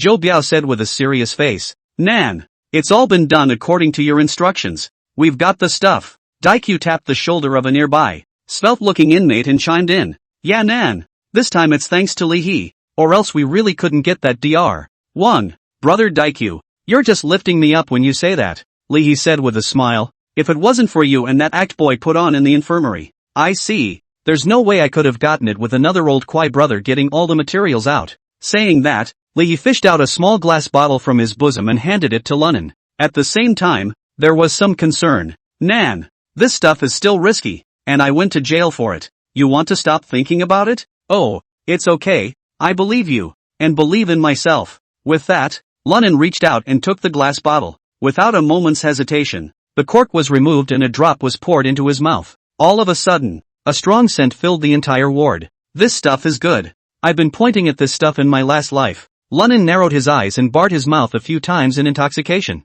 A few people sniffed and thought he was joking. Without realizing it, what Lunan said was really the truth. In the past 2 days of work, Lao Kuai, Dakue, and Zhou Biao used the method that Lu Nan said. It was smooth enough to get Li He as well as IC Boy on the team, and also moved into the same jail cell. All these things were expected by Lunan. After all, Li He and IC Boy are his brothers from his past life. They are simply too familiar with their families and personalities, though the duo didn't have much of a fighting chance. But the duo's education as well as their skills are very strong. IC Boy is a senior in the School of Computer Science at Ryoki University. Due to severe bias and not wanting to fail a class that would affect graduation, during exams, he used his hacking skills to get the questions for all the subjects. Normally, this would be a big deal, but at best, it's an expulsion. But I didn't realize that this buddy can be good. That answer not only for their own use, it was also sold to a classmate who had the same need as him, and made a profit of $200,000. Mind you, it was 2002. Illegally profiting from so much money, And it's still good? And so it was locked into here. Li He, on the other hand, is a doctor of pharmacy at Liangcheng Hospital. He is very talented in remedies and enjoys doing so. The preparation of unconventional. One of these medicines drug for is a miracle. Internal and external injuries. The only drawback is that the dose of morphine is never well controlled. So something happened. When I used it for a cancer patient, it went straight to the person. It is a serious medical malpractice. And the amount of morphine in it is not clear. That's what got you 8 years. And Lunen's method of getting Da Kuei and Zhou Biao to recruit him was simple. It was the exact measurement of morphine that he knew in his past life that he told Li He. Nan, you're not in any discomfort, are you? Let me know right away if you do. So I can pump your stomach, Li He asked worriedly. Oh, wash the chicken's stomach rest assured. Lunen smiled and waved his hand. It tastes great. Hearing him say that, Li He was still a bit relieved. So he continued to instruct. Nan, remember to tell me if anywhere is uncomfortable. Aha. With that, Lunen turned his gaze to IC Boy. I see, did it go well on your end? Nan, don't worry. IC Boy nodded and replied with a relaxed expression. I transferred all of Wu Xiong's savings to Brother Bill's account, and kept $500,000, as you instructed, and bought the rest for over 40,000 shares of Mao. Speaking of which, IC Boy raised his head in a stinky manner and said, as far as the code Wu Xiong set up, it's literally for beginners to decipher. A computer whiz like me would have no trouble dealing with him. Oh, hard work. Lunen smiled and nodded. Don't be polite to me? Nan, my life was saved by you. What is this favor? IC Boy spoke up. If it wasn't for Brother Biao and Brother Da Kuei drinking down that chap from the Axe Club the day before yesterday, I'll have to let them live. Lunen nodded and said nothing more. He was seen pulling 2 slips of paper out of his pocket. Handing to one boy said Vic. You find a way to contact this QQ number. Tell him to come here the day after tomorrow for a visit. Probe Wu Xiong's prison. Ha? Visiting Wu Xiong's prison? IC Boy took the note with a confused look on his face. Read it and then tore it up and threw it into the middle of the toilet. Well, have this man tell Wu Xiong that his money is gone. If you don't believe me, ask him to contact his daughter-in-law and ask. Lunen spoke with an expressionless face. Got it. Nan. IC Boy nodded. Then asked suspiciously. By the way, Nan, what should I say so that the owner of number can believe me? QQ. Listening to IC Boy's question, Lunen smiled. Oh, just say, your Nan told you about this legendary mountain cannon, and how the moon in the well swings as hard as it does. It's not as good as the ruling. Touché. Except IC Boy had a blank look on his face. Several others were uncertain. Seeing this, Lunen smiled and explained. Oh, you're all roughnecks. You don't know legend, it's normal that the game, too. Well, things are pretty much set up. Cho Piao. If this matter is handled smoothly, you use the remaining $500,000 of Wu Xiong's money to find a lawyer. Have him contact the family of the crash and get the letter of understanding. I guess you'll be out by the end of the year. With that, Lunen looked at a few other people. As for you guys, I'll figure it out. If things go well, I guess it won't take more than a year and a half to get out of here. Chapter 73 Crazy Fan Gao. Hearing Lunen say that, all 5 of them were excited. Because over the past few days, several people had admired Lunen. It always seemed as if he had known it all beforehand, and know extremely much more. Whether it's pickpocketing, pharmacy, or hacking, you can talk the talk. The body kung fu, that's not to mention. But they don't know these things. All of them are the last life of Lunen. Listen to them chattering and muttering to write down. Theoretical is absolutely awesome. As for practicality, that's a meh. Alright, everyone's been exhausted these past 2 days. Everybody take a break. I'm going out for a walk. Seeing this, Daikyu hurriedly spoke. Brother Nan, I'll go with you, so you can take care of yourself if anything happens. No, I'll get another person to switch to our prison cell. He's a bit of an anomaly, this one. If you go, I'm afraid he'll make a mistake. With that, Lunen left alone. When he was gone, Daikyu then muttered in a small voice. Brother Nan is really out of the ordinary. Recruiting little brother, even a psychopath? The other side. Lunen pondered as he headed for the innermost of the innermost cells of the 3rd prison cell. The cell block area of the 3rd cell block is large. There are 60 prison cells, but not all of them are fully occupied. There are still quite a few that are empty. After passing through more than 10 empty prison cells, Lu Nan saw his familiar figure, Fan Gao. The reason there wasn't much in the other cells was because it was the time to let out the wind. And the only reason this prison cell is fan high is because no one wants to live with a crazy person. At the moment, Fan Gao was lying flat on the bedpan. He had a cigarette in his mouth and his eyes were squinted into slits, seemingly asleep. Big painter. Resting? Lunen smiled and came up to Fan Gao and patted his shoulder. Fan Gao opened his eyes and glanced at Lunan. Who are you? I don't know you. He exhaled a smoke ring before continuing to fake sleep with his eyes closed. Seeing this, Lunan bristled and, come on, don't J8 act crazy. I know you didn't make that electrical panel, and know that you didn't kill anyone. Che. At that, Fanko rolled his eyes and exhaled a cloud of smoke from his mouth. I don't know what you're talking about. Seeing him like this, Lunan wasn't annoyed. Fished a red taxi out of his pocket and lit it up and smoked it. After taking 2 puffs, he said slowly as he reminisced. The electric panel was made by your brother Fanzhan. He also killed the second in command of the group. False C. You fought for him. You didn't think he'd leave you alone, did you? And now you're locked up in a place like this. Don't you feel bad? Hearing this, Fan Gao's eyes suddenly rounded. A rollover to make the bedboards click sound. Yelled at Lunan. What the are you talking about? You've got a nerve, don't you? Oh, you know yourself if I'm making this up. Lunan smiled and took a drag on his cigarette. Do you know why Fan Shan didn't come to your rescue? For your Tai J8 thing. He gave that piece of crap electrical board to the pseudo C group. Take $500,000 and give it to the prosecutor and you'll be all set. Roan, why do you still need to live here pretending to be crazy? Q. I'll kill you sooner or later. The old man doesn't know what you're talking about. Get out. Fan Gao cursed furiously and directly lay down on the bed. Obviously, he wasn't willing to talk to Lunan. Seeing this, Lunan was unmoved and shrugged his shoulders. I'll tell you what the reason why Fanzhan doesn't care about you, it's because he's got his eye on Li Meifeng. So, if he wants to marry this nominal sister-in-law, he can only let you die here. What did you say? Hearing these words, Fan Gao, who had originally been prepared to stop paying attention to Lunan, was suddenly stunned. Eyes wide, he looked at Lunan. What the are you babbling about? Believe it or not. Lunan shrugged and continued to lean next to the window and gulp down the clouds. Nima. I'll kill you. After saying that, Fan Gao rushed towards Lunan with a hungry tiger pounce. Hey, Taka-chan. You're good at drawing. If you do it, you can't. Lunan smiled contemptuously, and then his right hand violently extended. Aha! Fan Gao's entire body was instantly fixed. Feet off the ground. No matter how much he struggled, it didn't help. It was as if his neck was stuck with a steel fork, and breathing became difficult. A few moments later, Fan Gao stopped struggling completely. His face flushed red and his gaze lax, and that's when Lunan withdrew his right hand and threw him back on the bedpan. Now you can have a good natter? Cough. Fanko panted hard, his chest heaving violently. It was only after a long time that he regained a trace of sanity and gritted his teeth. I'll get you killed sooner or later. Ouch. Still so stubborn, nah? Lunan sighed and, never mind. I was going to invite you to stay at our jailhouse. Back to trying to get you out too. It doesn't seem to be necessary now. Lunan's words fell into Fan Gao's ears, and it was like a bolt from the blue. Fan Gao sat up violently and stared at Lunan as he trembled and asked, what did you just say? Are you deaf? Can't understand human language. I was going to invite you into our jail cell and find a way to get you out later, but since you don't appreciate it, forget it. Lunan scanned him indifferently and added slowly, I guess Fan Shan's wedding date with Li Meifeng is coming up. When the time comes, when I'm out, I'll accompany your gift. By the way, since the last time Fan Shan and Li Meifeng came to visit your prison once, they never came again, right? Your brother said he'd take care of your sister-in-law for you, and he's taken such good care of her that he married her straight away. That Li Meifeng of yours is a great person too. In order to get you and your brother to go out and make electrical panels, the head of group has willingly thrown himself at you two brothers.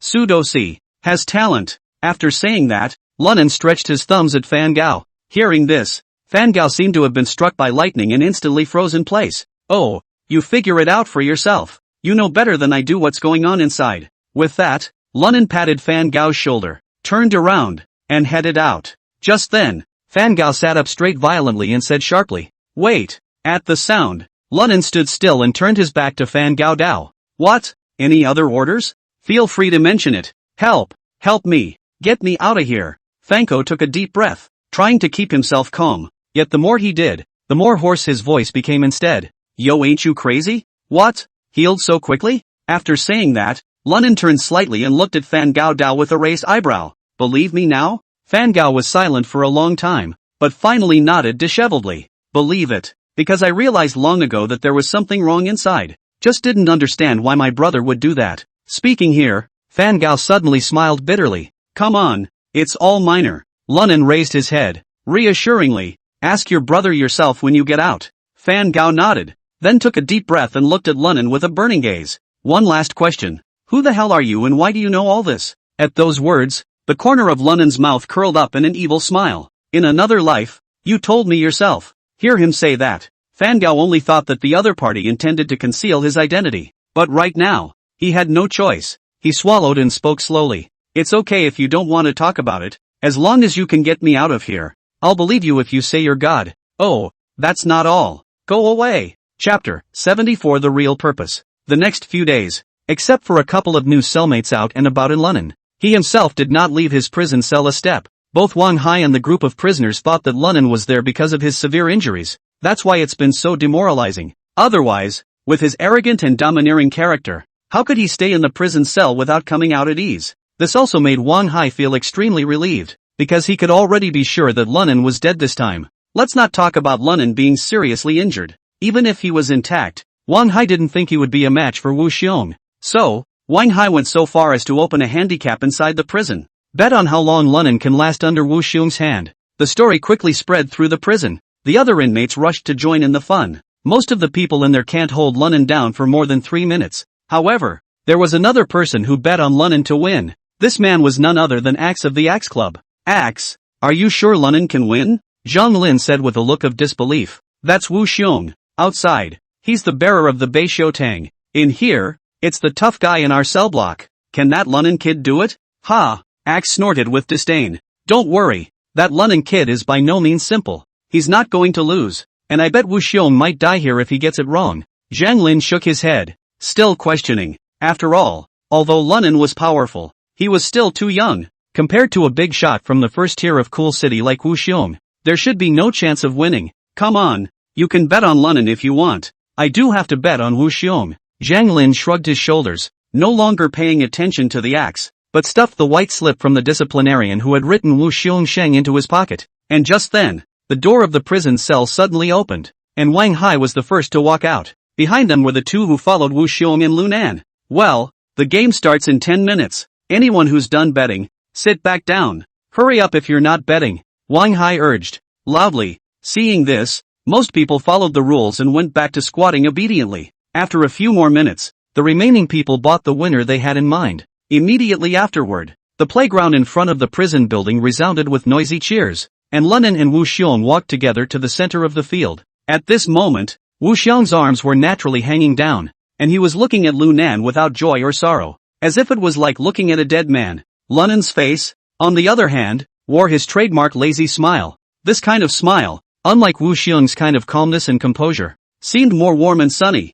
Seeing this scene, the surrounding prisoners watching the battle all cursed pretender the. Lunnan, your underhanded tactics won't work on me. At this time, Wu Xiong suddenly spoke. The deposits on that card of mine are but a small portion of the proceeds of the North Show Hall. You're short of money, so take it. It can't have any effect on me. Wu Xiong's eyes narrowed into slits as if he had seen through Lunan's thoughts and indifferently said, I'll admit, you've got a couple of tricks up your sleeve, but I'm afraid it's a bit insufficient for you to try to crush me through such means. At those words, Lunnan nodded slightly and, oh, don't blow awesome. 5 million or so is nothing? Not really what you call your daughter-in-law and busted gut to do J8 what you. Wu Xiong's face sank and he immediately snorted coldly. It's more than $5 million to finish you off. Lunnan shrugged and met Wu Xiong's gaze without fear. Well, looks like you made a deal with Wang Donghui, so you're agreeing to take my place in the race, and helped Wang Donghui to secretly get Scar's big brother. 0 money, out of the first cell block? Hearing this,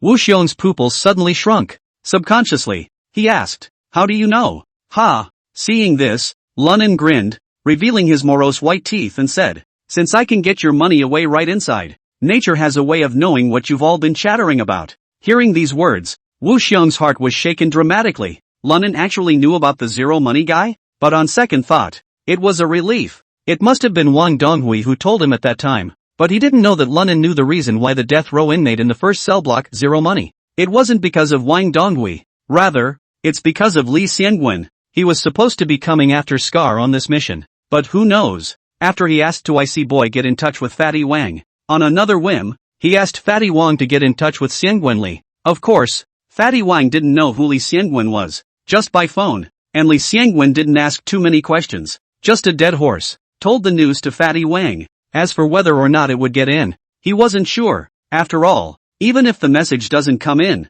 it doesn't affect the previously established plan. As long as Lunnan was able to fight with Scar, he would naturally come into contact with the secret about the change. But the reality was that Lunnan hadn't had a proper conversation with Scar right now. Instead, because of Fatty Wang's QQ message, he knew the purpose of Wang Donghui and Scar in advance. The fact that the duo came here to talk shop is one aspect. On the other hand, there is the question of how that has already been sentenced to death save. The change. Oh, since you already knew, and dared to touch my money. What a fear of death. Wu Xiong said as he stared at Lunnan. Since I promised Wang Donghui to replace you, you are worthless. I was going to spare your life and take you as my little brother. And now you've actually my savings, eh? It's suffocating me not to kill you.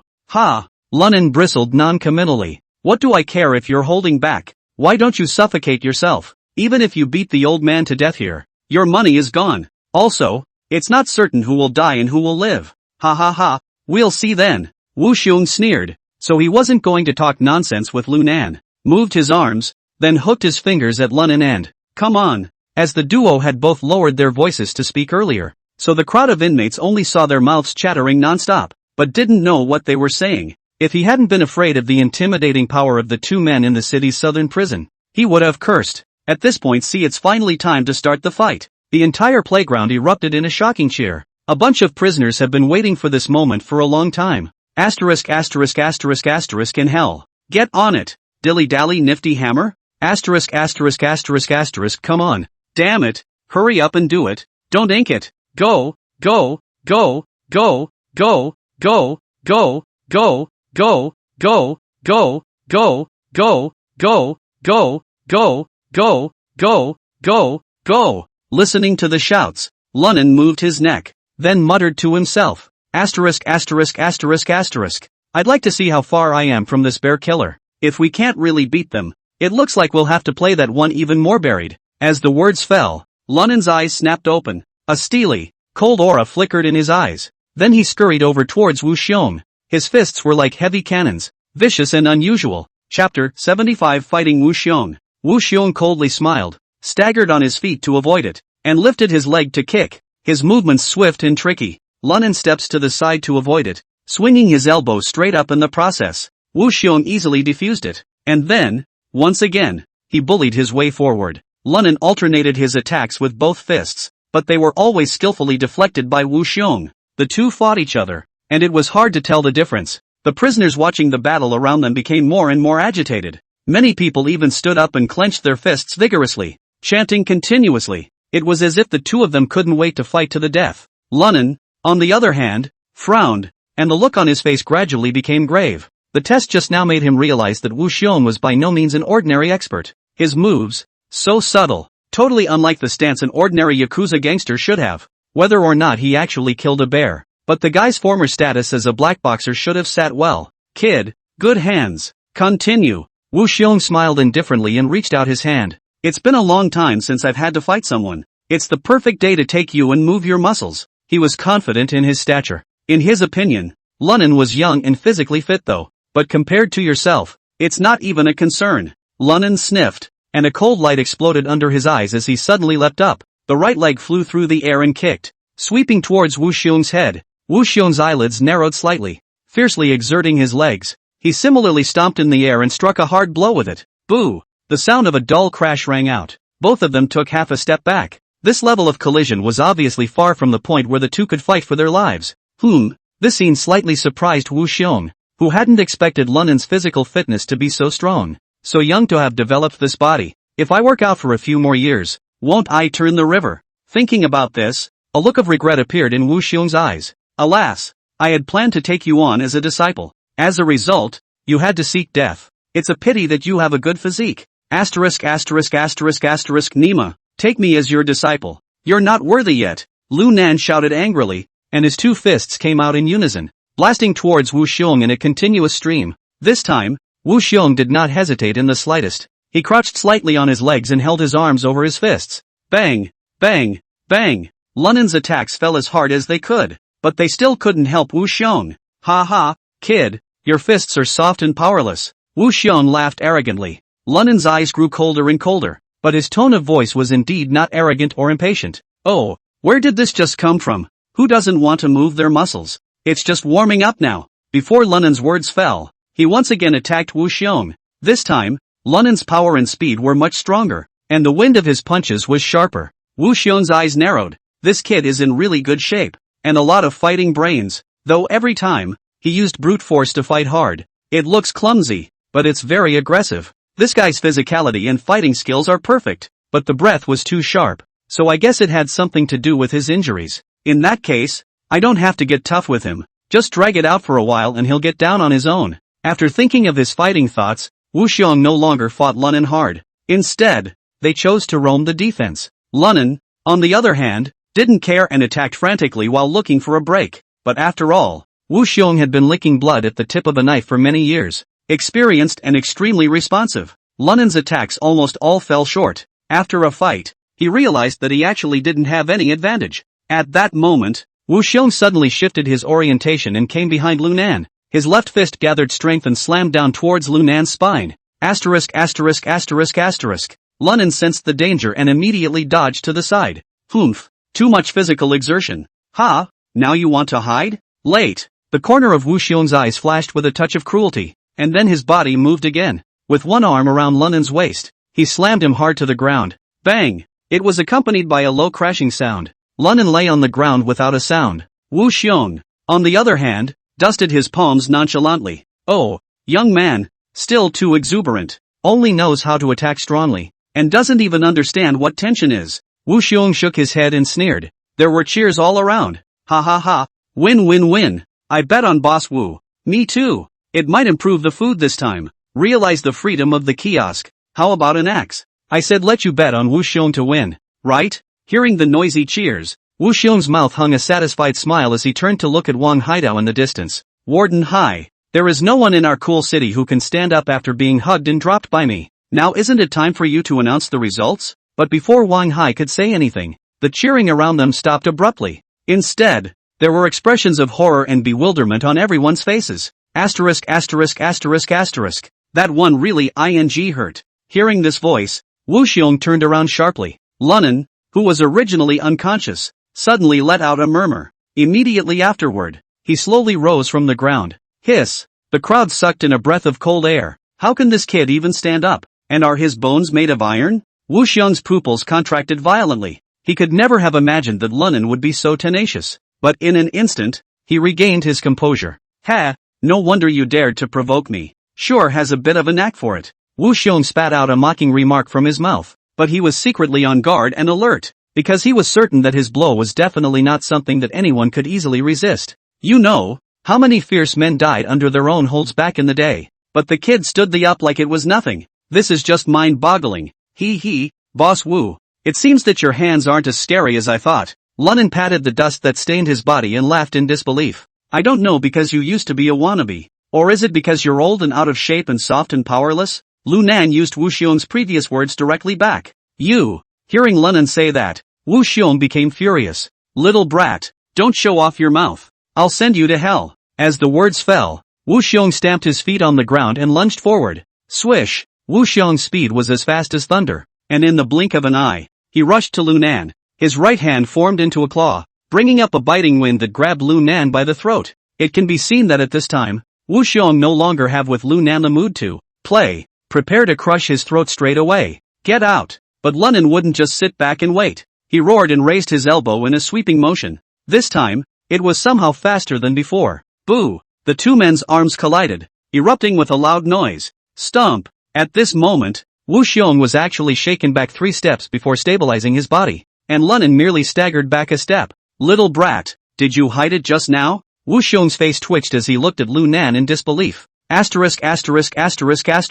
How fresh is that? Lunan skimmed his mouth and said with a look of contempt. Told you it was just a warm-up before. Let's see how fierce you really are for a guy who's killed a bear. Now it looks like nothing more than that. Saying that, Lunan frivolously hooked his finger. Come on, go on, brat, looking for death. I'm going to crush you alive. Wu Xiong was completely furious. His muscles seemed to bulge with him, as if they were cast in steel, emitting a terrifying sense of oppression. Chapter 76 Useless. Brush. Only Wu Xiong stomped his foot on the concrete floor, making an ear-piercing scuffling sound. Then under the dumbfounded gaze of countless people, Wu Xiong transformed into a black shadow and attacked Lu Nan's head directly. His legs swung like whips. The moves were harsh and ferocious. It was as if a bloodthirsty beast pounced on its prey, giving off a deadly threat. But this time, Lu Nan went against the grain. It didn't choose to fight him hard, but rather wandered and dodged like Wu Xiong did before. Wu Xiong throws several punches in quick succession, all of which Lu Nan deftly avoids. The more he fought,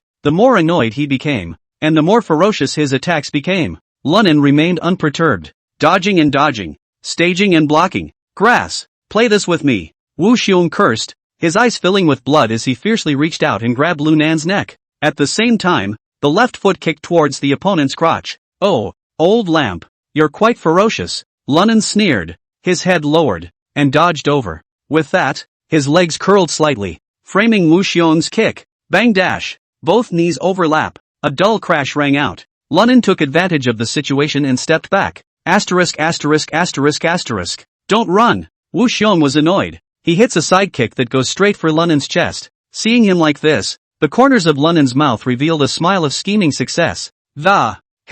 Hey, you're not a pussy, so if you tell me not to run I won't? At those words, Wu Xiong froze for half a second. Asterisk asterisk asterisk asterisk. I'll waste you. In the next second, he attacked Lu Nan even more frantically. Ouch. It's pretty fierce. Lu Nan quipped, dodging again to avoid it. Bang bang bang. After the two exchanged a few moves, everyone watching the battle outside the arena was surprised. When did the situation even change? Wu Xiong clearly had the advantage, but it was as if he was being restricted in every move and style, and he couldn't utilize his strength at all. It's like Lu Nan is deliberately stalling. What is this kid up to again? Wan Hai in the distance also frowned as he did not understand what was going on. Does this Lu Nan guy still have some power left? As he was thinking, he only saw Lu Nan go even further. I can't believe I started running in circles, and it's running while still shouting. Ha ha, old lamp, you can't catch me, can you? Come over here and hit me. Asterisk asterisk asterisk asterisk mudbloods. Hearing Lu Nan's punchy shout,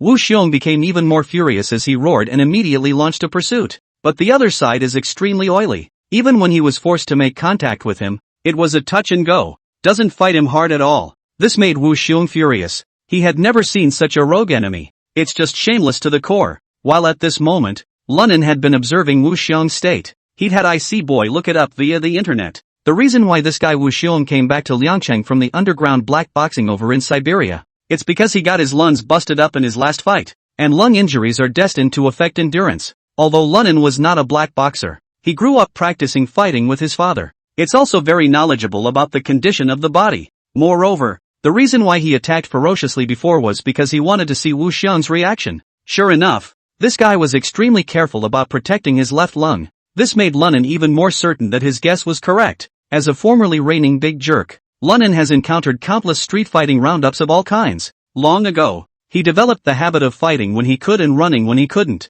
The habit of not being able to run and then fighting for your life. And right now, why would the other person be stupid enough to fight someone hard when they have internal injuries? As expected, right after the two of them had been entangled in the fight for a long time, Wu Xiong suddenly stopped and gasped for breath with his hands on his knees, huffing and puffing. In hell, kid, don't run if you dare. Ha, if you don't run, you don't run. Saying that, Lu Nan also stopped. In passing, he took out a cigarette from his coat pocket and held it in his mouth. Snort, came the sound of a match. Afterward, Lu Nan took a leisurely and cozy drag on his cigarette. Old lamp, are you too old to breathe enough? Take a cigarette break and come back? Lu Nan mockingly pulled out a cigarette and gestured at Wu Xiong, then followed the other party's example of huffing and puffing. Wu Xiong's face turned blue. He was a professional black boxer, but today he was actually by a little mocked pup. What a strange shame. At that moment, Wu Xiong didn't care about the pain in his lungs, forcibly adjusting his mind and breathing rate, and once again entering a fighting stance. Humph, old lamp, you still dare to pretend. Aren't you afraid I'll blow your lungs out like Zorovsky? Rubbish. Lu Nan bristled with disdain. Hearing this, Wu Xiong's pupils suddenly shrunk. How did you know? Zorovsky is an absolutely dominant presence in the Siberian underground boxing scene. He was the one who injured his lungs himself, and that's why he faded out of the black boxing fighting game. And this past event is known to almost no one. Who exactly was pup that he knew his secret? This little in front of him Oh, don't be surprised. He told me all about your past. Lu Nan flicked his cigarette ash and pointed at Wan Hai. No way. He and his old man don't know about this either. Wu Xiong gritted his teeth. Oh, believe it or not. Lunan pretended to be full of care and said, don't you think he and his old man should have found out everything about you before looking for you to save change? You don't think that Gai Wang Donghui would be so easy, do you? Can a simple person in the cool city make it to this position world? J. At those words, Wu Xiong was speechless. Oh, old lamp, I tell you, Wang Donghui asked you to replace me, but he just wants to take my life by your hand. In the end, when you're done with them, you're a dead dog's ass. Lunan stubbed out his cigarette and approached Wu Xiong step by step. The reason why he believed in his words was to undermine Wu Xiong's fighting confidence. As expected, after hearing his words, Wu Xiong immediately stormed out. He clenched his fists. His body was trembling. You fart. I don't give a damn about being Wang Donghui's lapdog. He wants my life and I have to give it to get it. After saying that, Wu Xiong lunged towards Lunan. Only Wu Xiong's movements were unusually swift, as if he was as athletic and swift as a cheetah. Lunan didn't expect this bastard to actually have this kind of skill, so he hurriedly dodged the attack and kicked out at the same time. Boo! The two crashed together hard. As soon as he made contact, Lunan's heart was filled with joy. He had sensed that Wu Xiong's force was no longer as strong as before. This means that the injury to Wu Xiong's lungs has really affected him a lot. In this situation, I'm afraid that even the most powerful experts wouldn't be able to hold out for much longer. Lunan took the opportunity to throw a punch at Wu Xiong's chest, and Wu Xiong instantly discovered Lunan's weakness as he extended his right hand to block his opponent's attack, while raising his left arm and blasting an elbow at Lunan's head. Sizzle! Lunan couldn't dodge in time. His right shoulder still received a heavy blow, and his entire body flew out 5 or 6 meters backwards. Wu Xiong, on the other hand, stood still and stared at Lunan with a gloomy gaze. He had already noticed that he was getting weaker and weaker. It's like a plant that has been drained of its water and withered and faded. Lunan, on the other hand, rubbed his shoulders and stood up again. Old thing, it looks like you're out of commission. Little B pup. I don't care what Wang Donghui and the others have planned, said Wu Xiong. Took a deep breath, fished out a vial from his pants pocket, unscrewed it and poured it into his mouth. Then throwing away the plastic bottle in his hand, he said in a single word, today, I have to get you killed. Chapter 77. Die here. Wu Xiong finished his sentence and took a few more heavy breaths. Immediately afterward, the rapid breathing surprisingly settled down. Seeing this scene, Lunan frowned slightly. Is high on this? It doesn't make sense. Even if it's a potent drug, it can't act on the lungs so quickly. Just as Lunan was pondering, Wu Xiong also slowly clenched his palms into iron fists and said in a sardonic voice, little B brat, today, I'll let you see what I'm capable of. What a true king of black boxing. As the words fell, Wu Xiong violently scurried over. Looking at his state, he was still more alive than just a moment ago, and even, his speed and strength seemed to have followed suit. Bang dash! The fists of the two men clashed once again. In an instant, Lunan felt a tremendous force of recoil strike him. His fists, they actually took some of it. Luckily, his reaction was extremely quick, and he immediately retreated backwards while feeling bad. At the same time, Lunan's other hand struck Wu Xiong's ribs without hesitation, but this time, it was deftly dodged by Wu Xiong, and, seizing the opportunity, Wu Xiong circled right around to Lunan's side and raised his knee towards his abdomen. Bang! Caught off guard, Lunan's belly was hit with a hard top. The intense pain caused beads of cold sweat to seep out from the corners of Lunan's forehead. Hey! Hey! Ha ha ha ha ha! Little B brat! I'm going to beat you to death today. Wu Xiong laughed out maniacally, and then he continued to chase after Lunan like a madman. Mallory, even if you're high, I also don't believe that the medicine's efficacy can last forever. At this moment, Lunan was also made really angry by this. After cursing, he rubbed his body and went up. Surprisingly, you are prepared to harden Wu Xiong. Bang bang bang! The two men engaged in a fierce battle. The muffled sounds of fists and feet in the field kept coming, each strike, all with a ferocious momentum. At this point, Lunan and Wu Xiong had already entangled dozens of moves, while Lunan was getting more and more strained. Wu Xiong continued to swim with ease, but the battle between the two was always a stalemate. Wu Xiong's punches were tricky, weird and vicious, especially after taking the unknown potion. His fist strength had grown explosively. Lunan, on the other hand, was a flexible referee, always dodging his opponent's harsh attacks, and occasionally finding a break and giving his opponent a counterattack. For a while, surprisingly, no one could help anyone. Ah, little B pup, if I wasn't injured, how could you have gone so many rounds under me? Wu Xiong roared and growled, his eyes scarlet. Lunan, on the other hand, grunted coldly, cut the crap, who isn't injured? At those words, Wu Xiong didn't hesitate as he abruptly switched positions. his body transforming into a burst of phantom shadows as he galloped towards Lunan. Swish! His right fist carried a whistling sound as it stabbed straight at Lunan's face. Lunan didn't dodge when he saw this and similarly raised his arm to meet it. Dang! The tips of their fists clashed, and each of them took half a step back. Wu Xiong's face was livid. He didn't stop, and with a burst of energy, he bullied his way closer, and his left fist blasted out once again. Lunan, on the other hand, let out a cold cry and swept his right leg across the room. Bang! The legs collided solidly once again, and both of them stumbled backwards. In hell. Come on! Lunan was completely enraged at this moment, and he went all out, waving his arms and engaging in the most brutal physical combat with Wu Xiong. Bang bang bang! The two men's fists kept blasting against each other, and the surrounding rubble was tumbling and bouncing. It was pure physical combat, as if two lions were constantly bombarding each other. The crowd of inmates gathered around them were holding their breath. This is scary. Look at the way they're fighting. They won't get excited and kill us all, will they? I see hanging. Quickly, pull the circle back a bit so we don't get hurt. A group of prisoners ducked for cover. However, Lunan and Wu Xiong acted as if they couldn't hear them, and only focused on fighting desperately. Nima, why don't you hide? Wu Xiong suddenly threw a punch at Lunan's waist, causing Lunan to bare his teeth in pain. I'm hiding from you, Malagasy. Lunan similarly slammed his fist on his opponent's chest. Although the force was not as strong as Wu Xiong's, it was enough to make his opponent's chest stuffy and short of breath.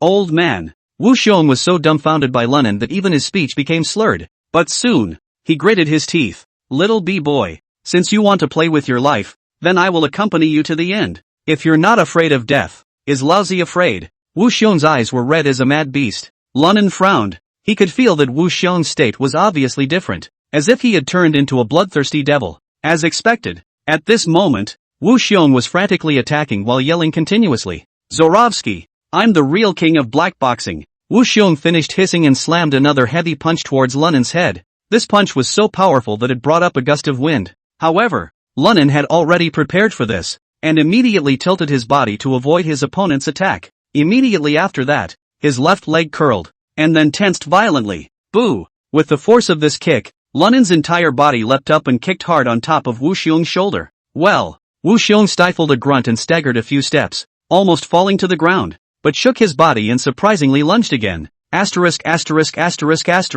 It's obviously high on the force mold. Lunan's heart was overwhelmed. At this moment, Wu Xiong was like an out-of-control bull, and anyone who came close would be torn apart by it. Just then, Lunan inadvertently glanced at the weird smiles on Wang Hai and Scar's faces. It was instantly clear what was going on. It must be these two then got Wu Xiong the medicine. But how could Wu Xiong drink it when he knew it was untouchable? Unless, of course, Wu Xiong had no idea what he was drinking. Just as Lunan was thinking about it, Wu Xiong's iron fist blasted again. At this moment, it was as if he had completely lost his consciousness and was only fighting by instinct. His speed and power, however, had not decreased at all. When Lunan saw this scene, he had an idea. Mudhorse Scar, Wang Hai, even if I can't finish my mission, I'll still find a way to get you guys killed. Thinking of this, Lunan turned around and ran towards the crowd. Yelled as he ran, get out of the way, all of you. Wu Xiong is crazy, and it seemed to confirm what he had said. Wu Xiong acted as if he didn't hear him, chasing after him like a mad dog. Seeing this scene, the crowd was in chaos, scattering towards the distance. In hell. Run, the madman's gone crazy, he's going to kill someone. The crowd panicked and fled. Some of the more timid even fell. At this moment, Wu Xiong's eyes were filled with tyranny and blood, knowing only to chase after Lunan. His goal was clear, to tear Lunan apart. Lunan ran into the crowd at the moment. His eyes narrowed slightly as he watched Scar, who was getting closer and closer, and his steps slowed deliberately. Die! At the same time, Wu Xiong roared, and his fist directly then blasted over. When Lunan saw this, he repeated his trick and deflected his body to the side, narrowly avoiding the punch. Bang! Lunan had just dodged, and Scar was directly lifted out by this terrifyingly huge force, fracturing his bones and spitting out blood. His head was tilted, and he was dead or alive. Seeing this, the corners of Lunan's mouth sketched a smile, then his eyes glanced at Wang Hai. Mother her, you're gonna die today. 2. Chapter 78 Efficient. Lunan didn't hesitate and directly rushed over in Wang Hai's direction. Behind him, Wu Xiong was close behind, his mouth still snarling and roaring, saliva dripping out along the corners of his mouth. It looks extremely appalling. Warden Hai. Hi, quick, run Wu Xiong crazy. Lunan rushed towards Wang Hai while his mouth was still full of reminders, but his heart was extremely expectant. Oh, if Wang Donghui knew that his son died at the hands of Wu Xiong, I don't know how I would feel. Wang Hai looked at Wu Xiong's hysterical appearance and was also scared out of his wits. Lunan, don't you step in here. You go that way. He was red with anxiety. Oh,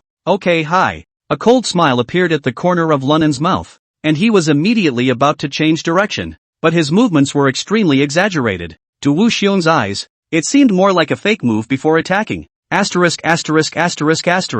Lunan, you seek death. Wu Xiong roared angrily and once again pounced like a madman. At the same time, it blocked the way to the other side of Lunan. Help Hai. Lunan yelled again. Lunan, you stepped on the horse and ran that way. Aha! Wang Hai was practically collapsing. He was so angry that his eyes were red as he desperately waved his arms at Lunan. By this time, Lunan had already come close to him, and behind him was Wu Xiong, who was in hot pursuit. Seeing that his purpose had been achieved, Lunan's mouth slightly revealed a cold smile. With a flash, he scurried behind Wang Hai. The mouth was still yelling at the top of its lungs. Hai, run, run. At this moment, looking at the grimacing Wu Xiong, Wang Hai was scared out of his wits. At this time when he was facing a crisis, he couldn't care less, only to see that he directly pulled out his sidearm and rushed at Wu Xiong's forehead before pulling the trigger. Bang! Accompanied by the deafening sound of a gunshot, a golden-colored bullet whistled out, heading straight for Wu Xiong.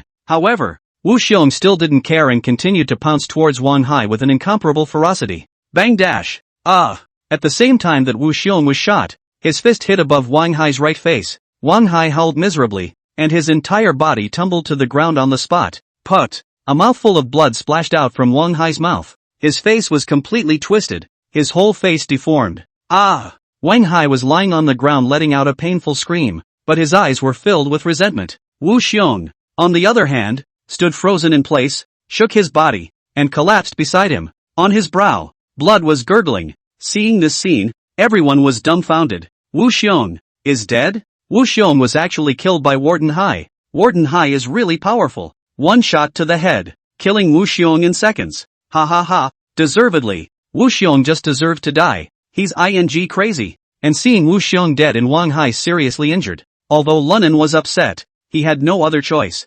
Hai, are you okay? Lunan rushed forward and helped Wang Hai up. As for Wang Hai, his face was ironic at the moment. He wiped the blood from the corner of his mouth and glared gloomily at Lunan, his tone chilling. Lunan, did you do that on purpose? As a result of being beaten crooked mouth and eyes? Wang Hai spoke in all directions leakage. Seeing this, Lunan put on a terrified expression and cried, how could I have done it on purpose? As you can see, Wu Xiong, he's crazy. I can't fight a madman, can I? Can't beat it. You, me, put. I don't know if it was because he was beaten by Wu Xiong or because he was angry with Lunan. Wang Hai directly sprayed out a mouthful of old blood and fell straight backward. Quickly, Yang, quickly send Warden Hai to the infirmary.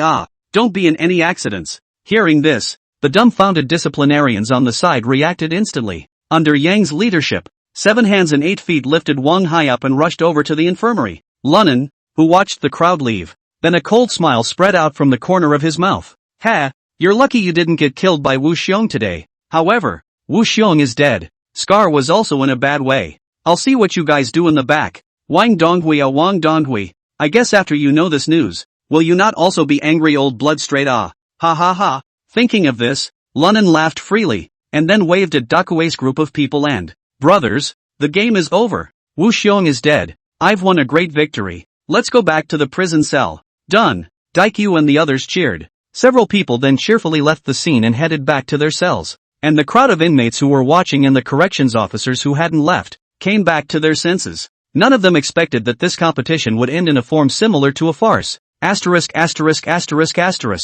so damn exciting. A small prisoner touched his nose and couldn't help but exclaim in admiration. Humph. So what if it's exciting? This guy Lunan is too useless to win against Wu Xiong. Zhang Lin looked at Lunan and their backs in the distance with a face full of contempt. At this time, the axe on the side suddenly spoke. Anyway, I should have won this bet. Meanwhile, in the office of the Deputy Administrator of Office J, he MLGBs, Wang Donghui, who received the news, shattered the phone receiver in his hand. The face was grim to the core. He never expected that Wu Xiong and Scar would suddenly die violently. The plan he had worked so hard to put together had actually failed. Phew, I thought I had taken you seriously. But I didn't think I'd underestimate you. Lunan Lunan, you've really surprised me quite a lot. Wang Donghui stared at a painting hanging on the wall and heavily exhaled a mouthful of turbid air. Since you are so capable, what Wu Xiong and Scar did not accomplish, it's up to you to finish it off for the old man. Humph, if you don't know how to behave, don't blame me for being ruthless.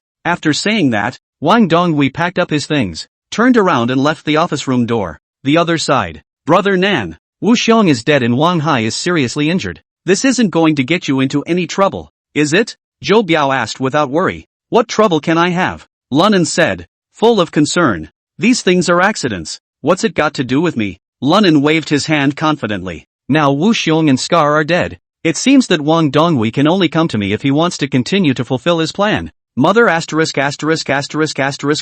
The situation is now deviating from the initial conception though, but everything is still within the established track. Becoming with Change brothers should be better than becoming brothers with Scar, right? Oh, I just don't know how Li Xiangwen will feel when he finds out this news. Just as Lunan was thinking about it, there was the sound of an iron door crashing. Immediately afterward, a correctional officer walked in. Lunan, come out here. Someone wants to see you. Hearing this, Lunan couldn't help but grin. Oh, Administrator Wang is really efficient. Chapter 79. Lunan, you're good. Inside Wang Hai's office, Wang Donghui sat on the sofa with his legs resting on the coffee table. He lit a cigarette and took 2 puffs before speaking slowly. I heard you just had a really good game. I admire your guts. As he said that, an inexplicable smile flashed across Wang Donghui's face. Lunan glanced at him indifferently. Thank you, Administrator Wang, for your compliments. I'm just saving my life, but I feel guilty for even getting Wang Hai injured. Hearing Lunan say this,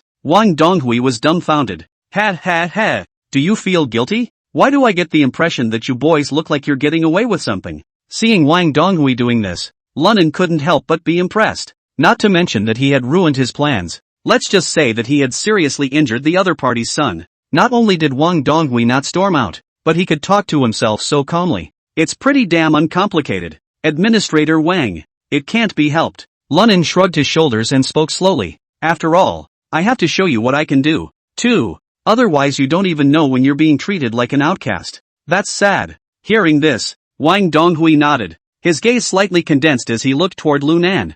I'll admit, you do look smart. It's also cunning. Do I even wonder if you're premeditated? But anyway, you've made it now. You've shown me what you can do and what you're worth. Wang Donghui stared at Lunan with a burning gaze and said slowly. Next, I want to ask you, willing to be of use to me? At those words, Lunan's eyebrows flicked up and he smiled. Administrator Wang, what do you mean by that? Didn't I make a statement the last time we talked? I am certainly willing to be at your disposal if you think I can be. After all, who wouldn't want a giant tree like you behind them? Lunan slapped Wang Donghui's ass without a trace. He knew that this was a once-in-a-lifetime opportunity, because as long as he obediently agreed to Wang Donghui, then his mission would be mostly accomplished. After that, the plan will go on as it should. Well, that's good. That's good. Wang Donghui nodded with satisfaction, then took a deep breath of smoke and said if he had a deep meaning. Nan, don't blame me for acquiescing to Wu Xiong's as well as Xiao Hai's actions this time. After all, you and Li Xiangwen crossed paths before.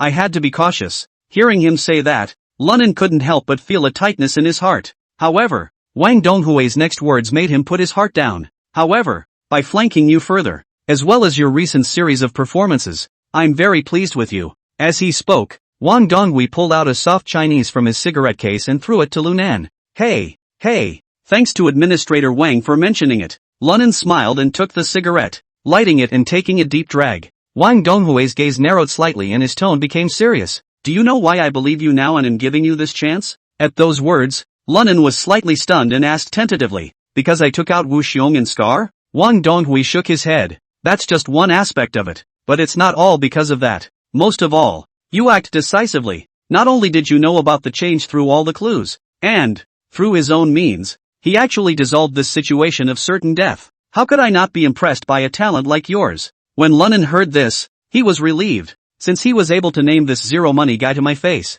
Just means he's let his guard down on me. Thank you, Administrator Wang, for the compliment. I realize that this incident may have accidentally spoiled your plans, but I have no choice. Lunan took a deep drag on his cigarette and said slowly, however, since Wu Xiong and Scar are dead, but I, Lunan, am still alive. As for what Administrator Wang's specific plans are, please feel free to let me know.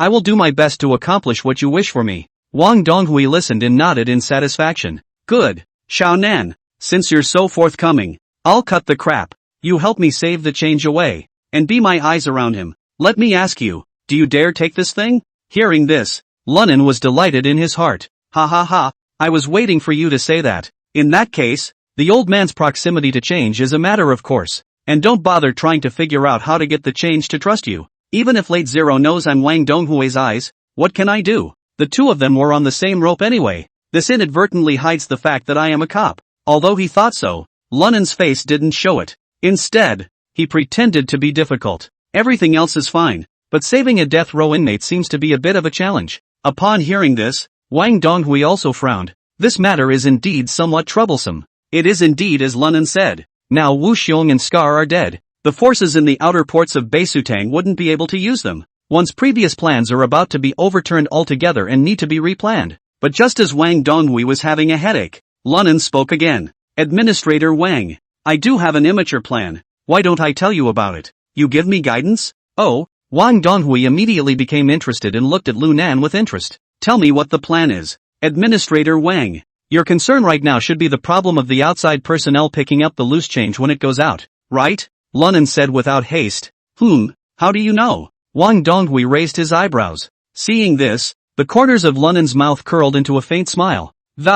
Oh, isn't that easy to guess? I'm sure you, Commissioner Wang, can easily take care of the internal affairs of the prison. But outside, after all, there are a lot of people. Plus there are a lot of things you can't do squarely, so you're definitely more scrupulous. With that, Lunan paused. He raised his head and looked at Wang Donghui and said, if I'm not mistaken, the reason why you care so much about Wu Xiong is simply because you want to utilize his resources in Beishotang, thus getting rid of the change unknowingly, and get an identity for him that is reasonably compliant, right? Hearing Lunan say this, Wang Donghui was even more shocked in his heart. He didn't realize that all the places he was worried about were known to Lunan. This caused his evaluation of Lunan to rise a few points once again. However, Wang Donghui still pretended to be puzzled and asked, now that you've learned of my concerns, what are you going to do? Lunan faintly exhaled a smoke ring and said with a smile, it's simple. Keep using the North Show Hall for these things. Upon hearing this, Wang Donghui frowned slightly and exhaled a mouthful of smoke.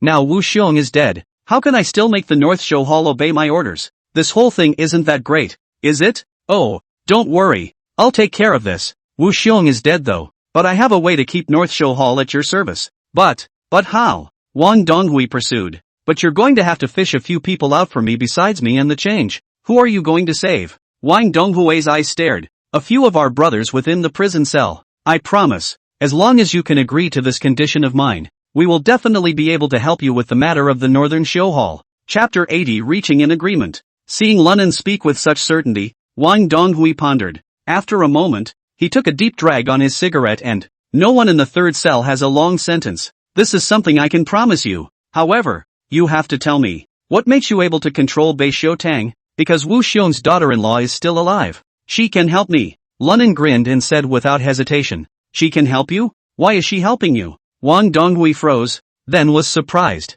Because her and Wu Xiong's son is in my hands. Lunan looked at Wang Donghui with a smile on his face. I'm afraid I won't be able to up Wu Xiong this time. So purposely contacted someone on the outside to get his money. Kidnapped his son. But it didn't occur to him that the current Wu Xiong was no longer the same person who was able to kill bears back then. Although his kung fu was still good, he has an old illness that has returned, and he has morphine provided to him by Hai Xiao. This oldest brother just walked away, so I'm no use in this business of his son being kidnapped by me. The more Lunan said, the more Wang Donghui felt shocked. He had never expected that Lunan, who had been silent all this time, would actually have such a great ability. Being in prison, it's amazing that even Wu Xiong's son can be controlled. However, Wang Donghui's suspicion of Lunan gradually diminished. After all, this series of Lunan's behavior was too out of character. The establishment could never do such a thing. After thinking clearly, Wang Donghui could not help but smile. Then he patted Lunan's shoulder. Good boy, bold and venomous enough.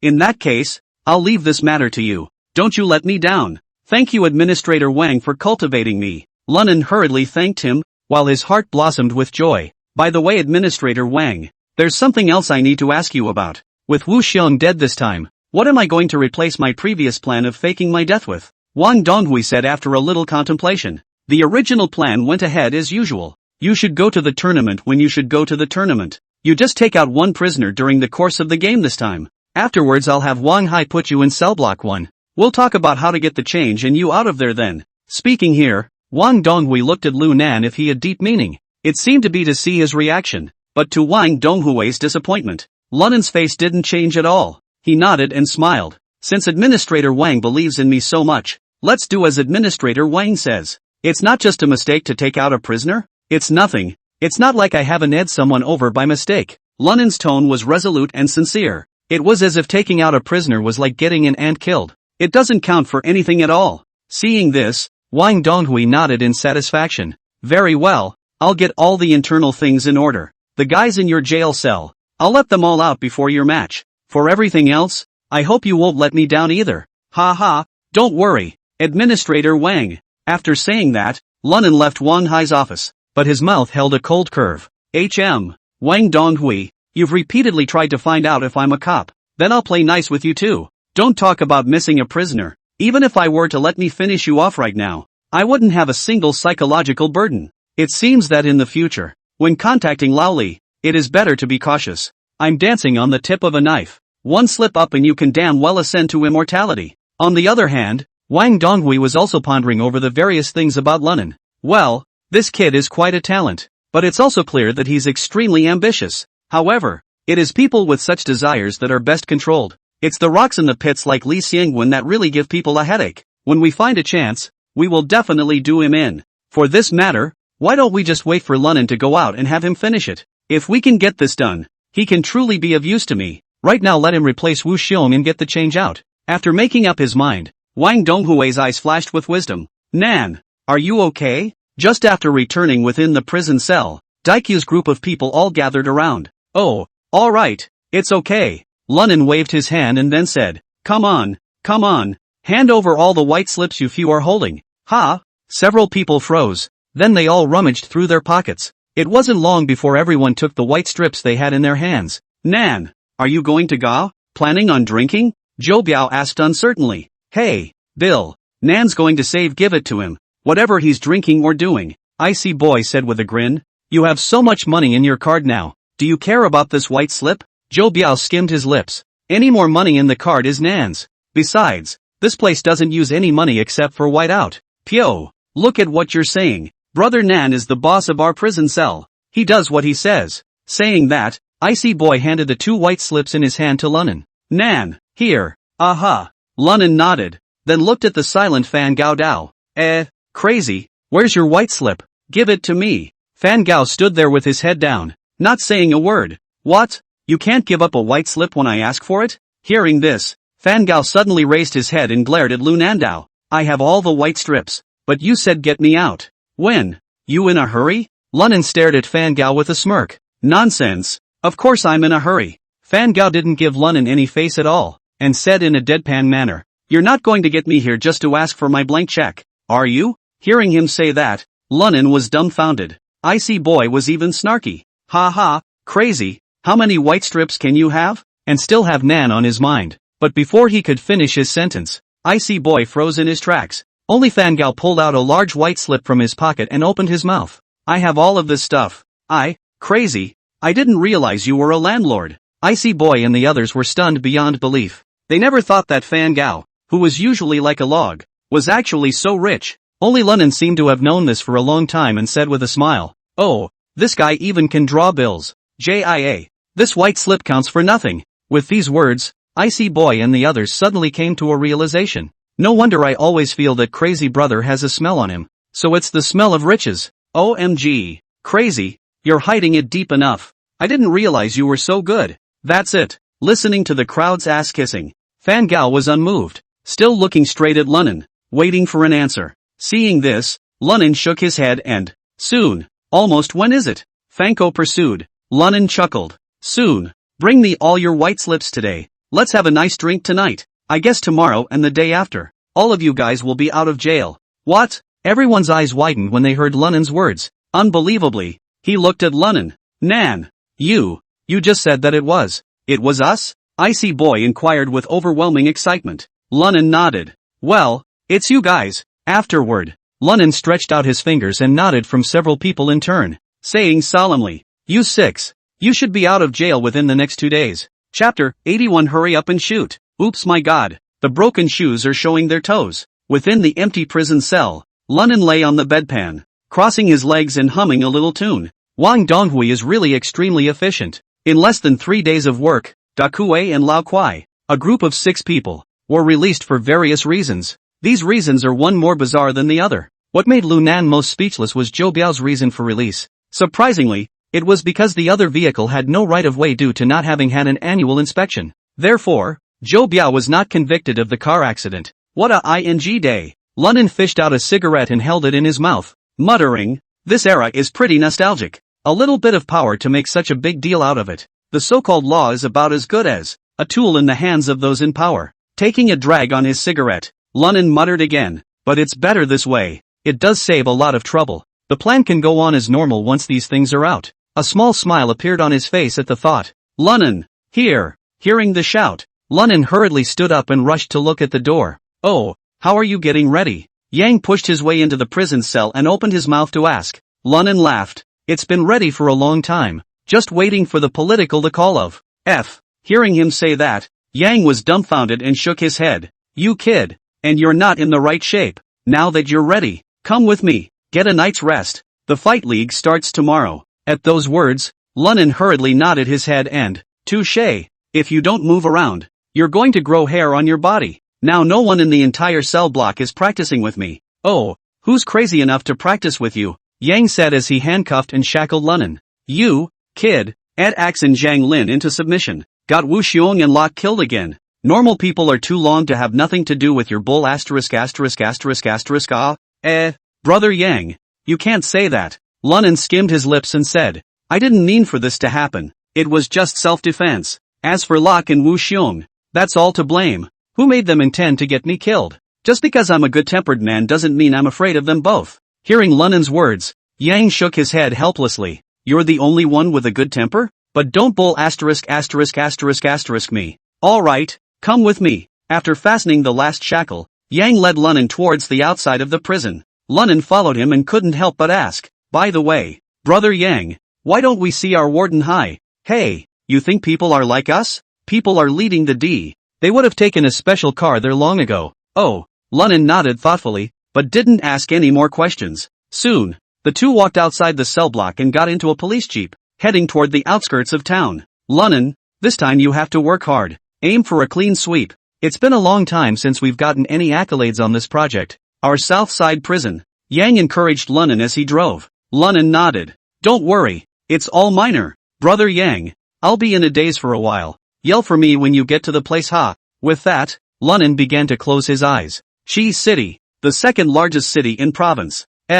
Despite this, the economy here is a far cry from the cool city, but it's sparsely populated, so the largest prison in Mills Prison, which is located here. When the car drove into the border of Chi City, Lunnan, who had long since woken up, suddenly said, Isn't this tournament a league for several of our prisons in Ryachang? How did you get to Chi City? Oh, you just reacted? Yang said with a smile. It was indeed supposed to be a match within our cool city, but I don't know what kind of madness the people at the top are smoking. I can't believe I got a in one shot. Provincial Tournament L. That's why I told you to get your ass in gear. If you take first place this time, it'll be a great honor for our city South prison. Hearing this, Lunnan's brows frowned slightly. This should be Wang Donghui's handiwork. Get to Chi City is to find the cool city crowded eyes. A lot of things do not work well. Or do you want to sit on my murderer status? Meh, doesn't matter. It's the same wherever I get it, and it doesn't bother me. Thinking of this, Lunnan closed his eyes once again and continued to fake sleep.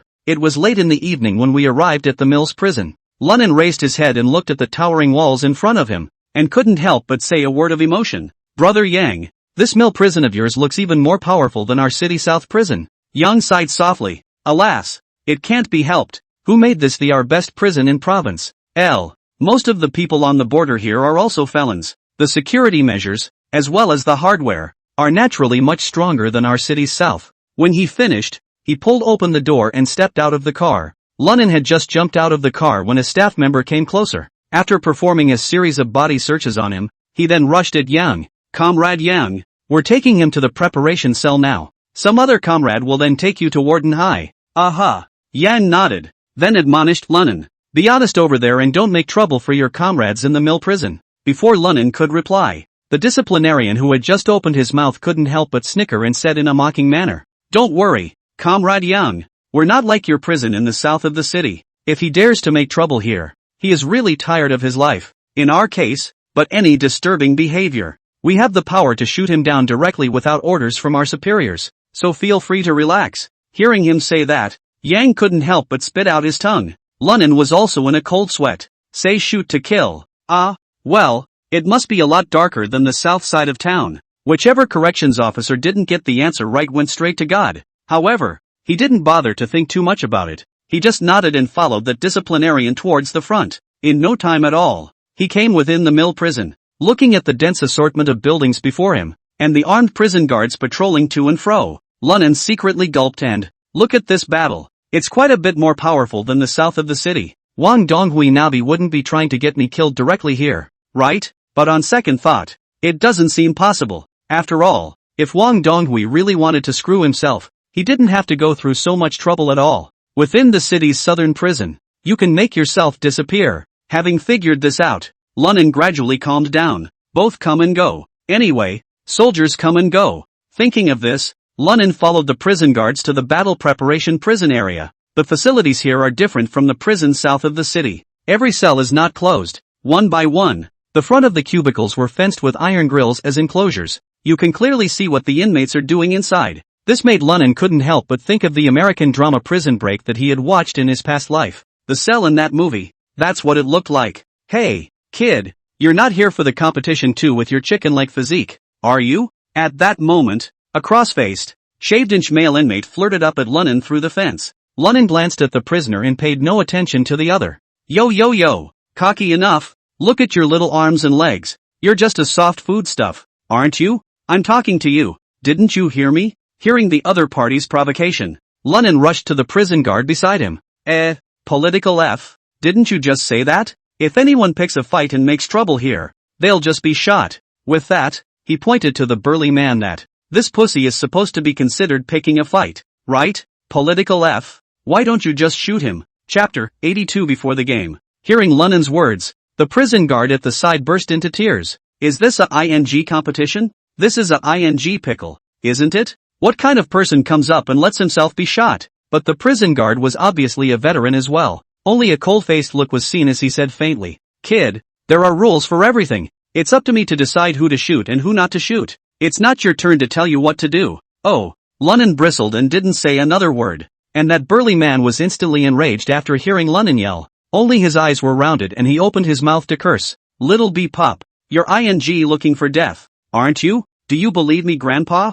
You shut up." Without waiting for the strong man to finish his words, the prison guard fiercely drank, frightening the strong man into immediate silence. And this scene was seen in the eyes of many of the prisoners in the surrounding cells, who revealed gloating expressions. There were also a number of inmates who lay directly on their backs and whistled at the cracks in the door grates. The burly man seemed to be feeling disgraced and completely ignored the prison guard's warning and opened his mouth to curse again. Mudbloods. Bang dash. A gunshot suddenly interrupted the burly man's words. All the prisoners who were watching, too, were silenced. Lunin couldn't help but stare at the prison guard who raised his arm. "Really shoot, huh?" Seeing that everyone had stopped moving, the prison guard nodded in satisfaction. "I'll tell you what. I don't care what you did at your old prison or how powerful you were. In this mill prison, I call the shots. If you're not convinced, just step forward." The prison guard looked around the crowd in a domineering manner and continued. "If you're not convinced, just give it a try. I'd like to see if you're the ones with the best hands, or who's the best shot." At these words, there was no sound in the four corners of the room. The prisoners who were watching the show hung their heads low. As for the few burly men, they didn't even dare to fart. "Well, do whatever you need to do. All hurry up and give me a break. Tomorrow morning is an early start time for the fight league. Don't give me a ING hard time." Saying that, the prison guard led Lunin to the innermost cell. After opening the barred iron gate and pushing Lunin inside,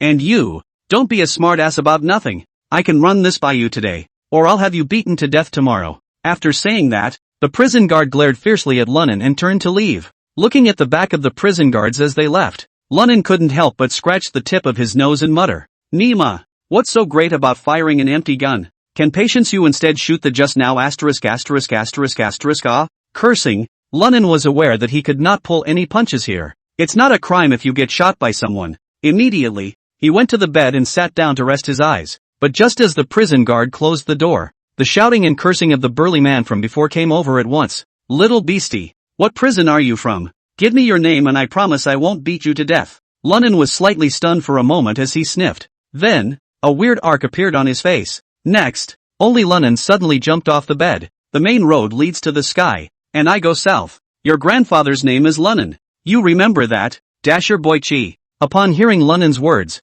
the burly man obviously froze for a moment, and then a hideous expression surfaced on his face. Asterisk asterisk asterisk asterisk Nymphet puppy coins. You have a death wish, Lunnan, right? Don't let me run into you at the game tomorrow, otherwise I'll definitely demolish you. The words fell, and a sound of clashing steel was heard. Apparently the burly man was smashing the iron fence. Lunnan grunted lightly, not bothering with that kind of lunacy. He lay back on the bed and closed his eyes. "Oh, you pray better not run into me tomorrow. Otherwise, take your life and make a pitch to Wang Donghui." Early the next morning, Lunnan was awakened by the other prisoners in his cell. Only the entire cell block of inmates were dressed and washed. Even the prison guard, who wore a medal in addition to his formal dress code. "All get up quickly, wash up and have breakfast. Then it's game time." With some shouting coming from that prison guard, Lunnan came to his senses. Wash up, eat, and gather. After a short period of confusion, everyone was ready to go to the playground. And there, a number of prisoners had gathered.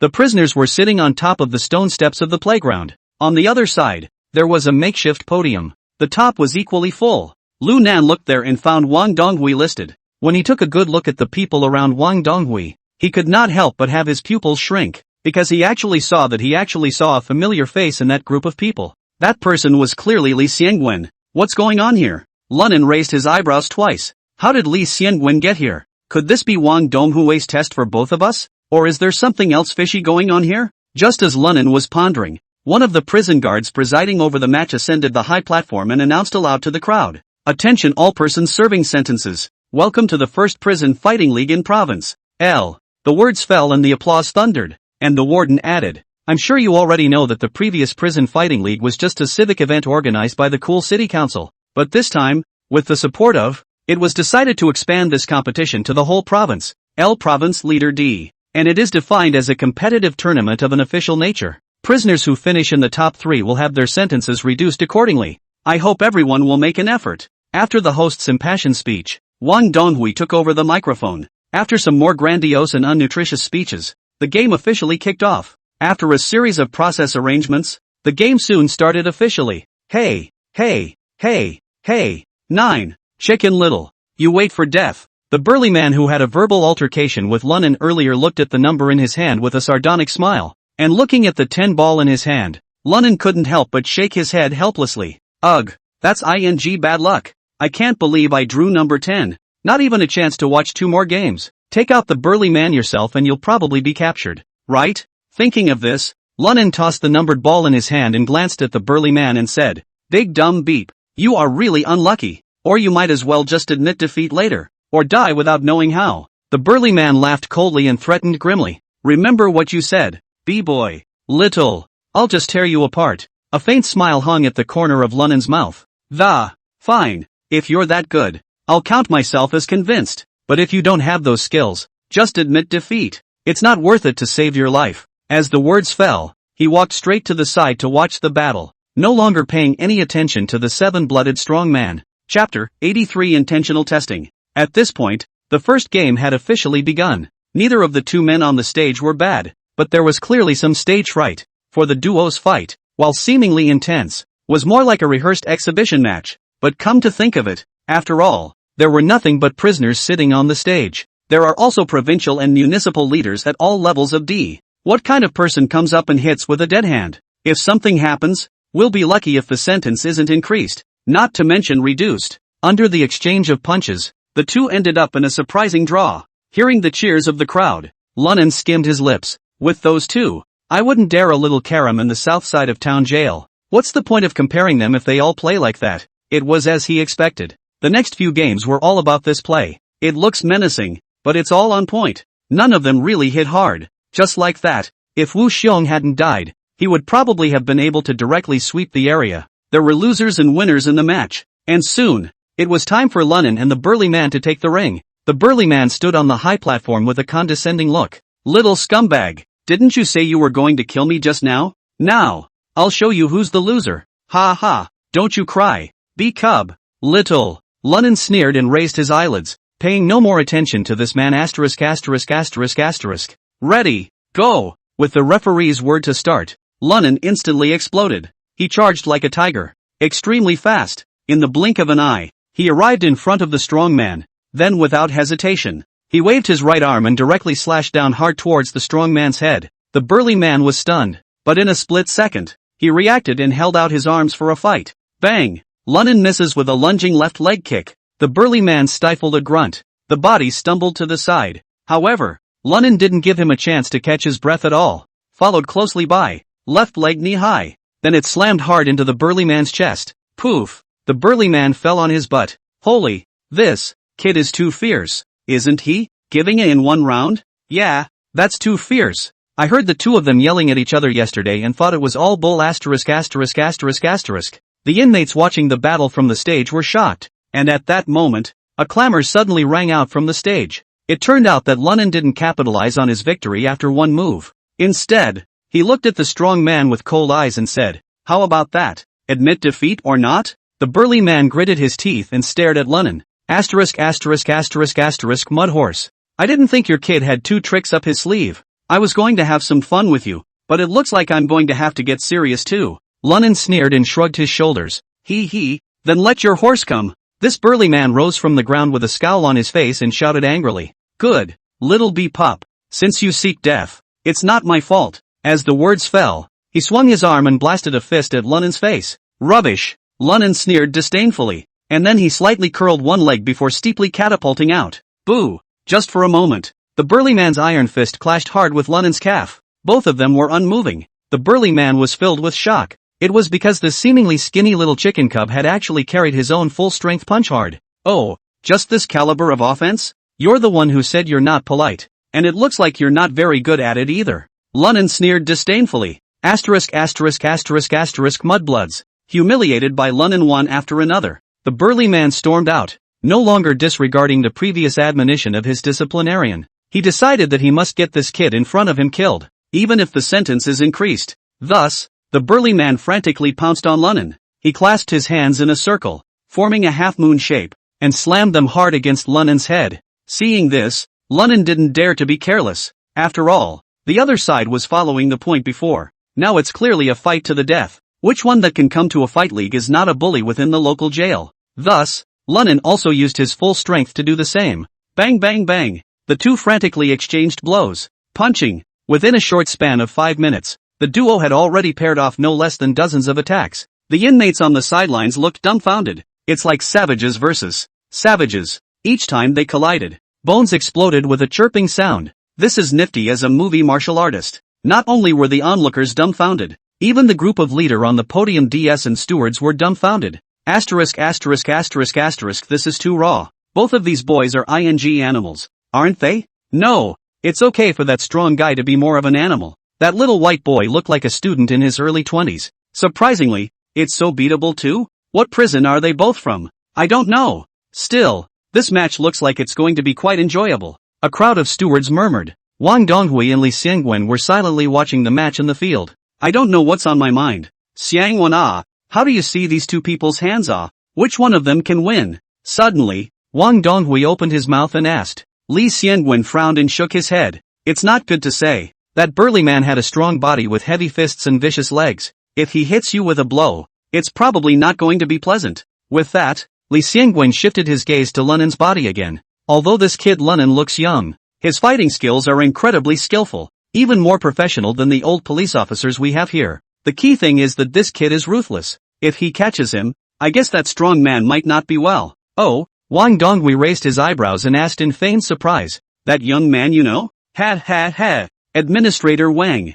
You may not know. That kid I've dealt with. At the very beginning, he even came to my place to interview our special police officers. But who would have thought that this guy would be a pervert? Not only did they shoot at us in Liangchang, but they also threw a dog trader in our city into a pile of dogs and were torn to pieces by a pack of vicious dogs. Oh, there's actually such a thing? Wang Donghui asked knowingly. I guess it wouldn't have happened if you had taken him under your wing at the time, would it? At those words, Li Xiangwen shook his head. The king's department. You don't know. I even went to his house at the time, hoping I could give him a chance, which is why I thought this kid wouldn't be able to compete. Speaking here, Li Xiangwen said deliberately as if he had remembered something. Oh, right. That day or Hai went with me. It was also this kid who later injured Xiao Hai severely. Don't you know about this? Speaking here, Li Xiangwen deliberately sighed regretfully. And, alas, it would have been a good one. Unfortunately, he grew up without a mom and his dad didn't have time to discipline him, getting to fool around in society right out of high school.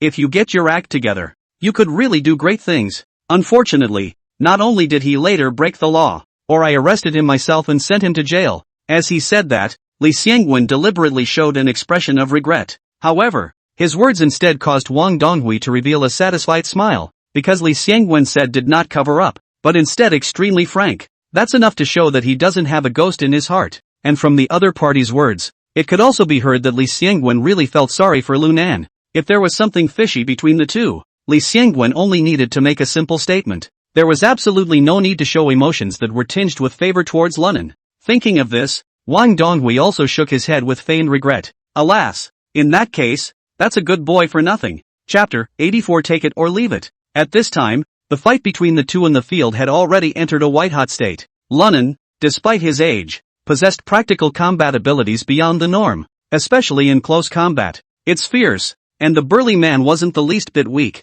His body was stout, his arms and legs thick and powerful, as if they contained explosive strength. His musculature is very hard and full of testosterone. At this moment, he was wielding his immense iron fist and smashing down frantically towards Lunan. Boom! The ring was dusty. Lunan couldn't dodge and was hit in the chest by a punch from the burly man. There was a muffled grunt and 2 steps backward. Kid, you can't! The burly man roared in rage and continued to swing his huge hammer-like arms towards Lunan. He was strangely fast and ferociously powerful. Almost every strike drew gasps from the surrounding area, and Lunan had changed his strategy by now. From the hard punches and kicks at the beginning, it turned into wandering dodges. Ha ha, kid, fight again. Weren't you great just now? Why are you shriveling up now? Seeing this scene, the burly man was arrogant. His attacks became more and more severe. His fists and feet were horrifyingly powerful, but although this attack was fierce, it still couldn't help Lunan. He was as agile and athletic as a cheetah, always narrowly dodging his opponent's attacks.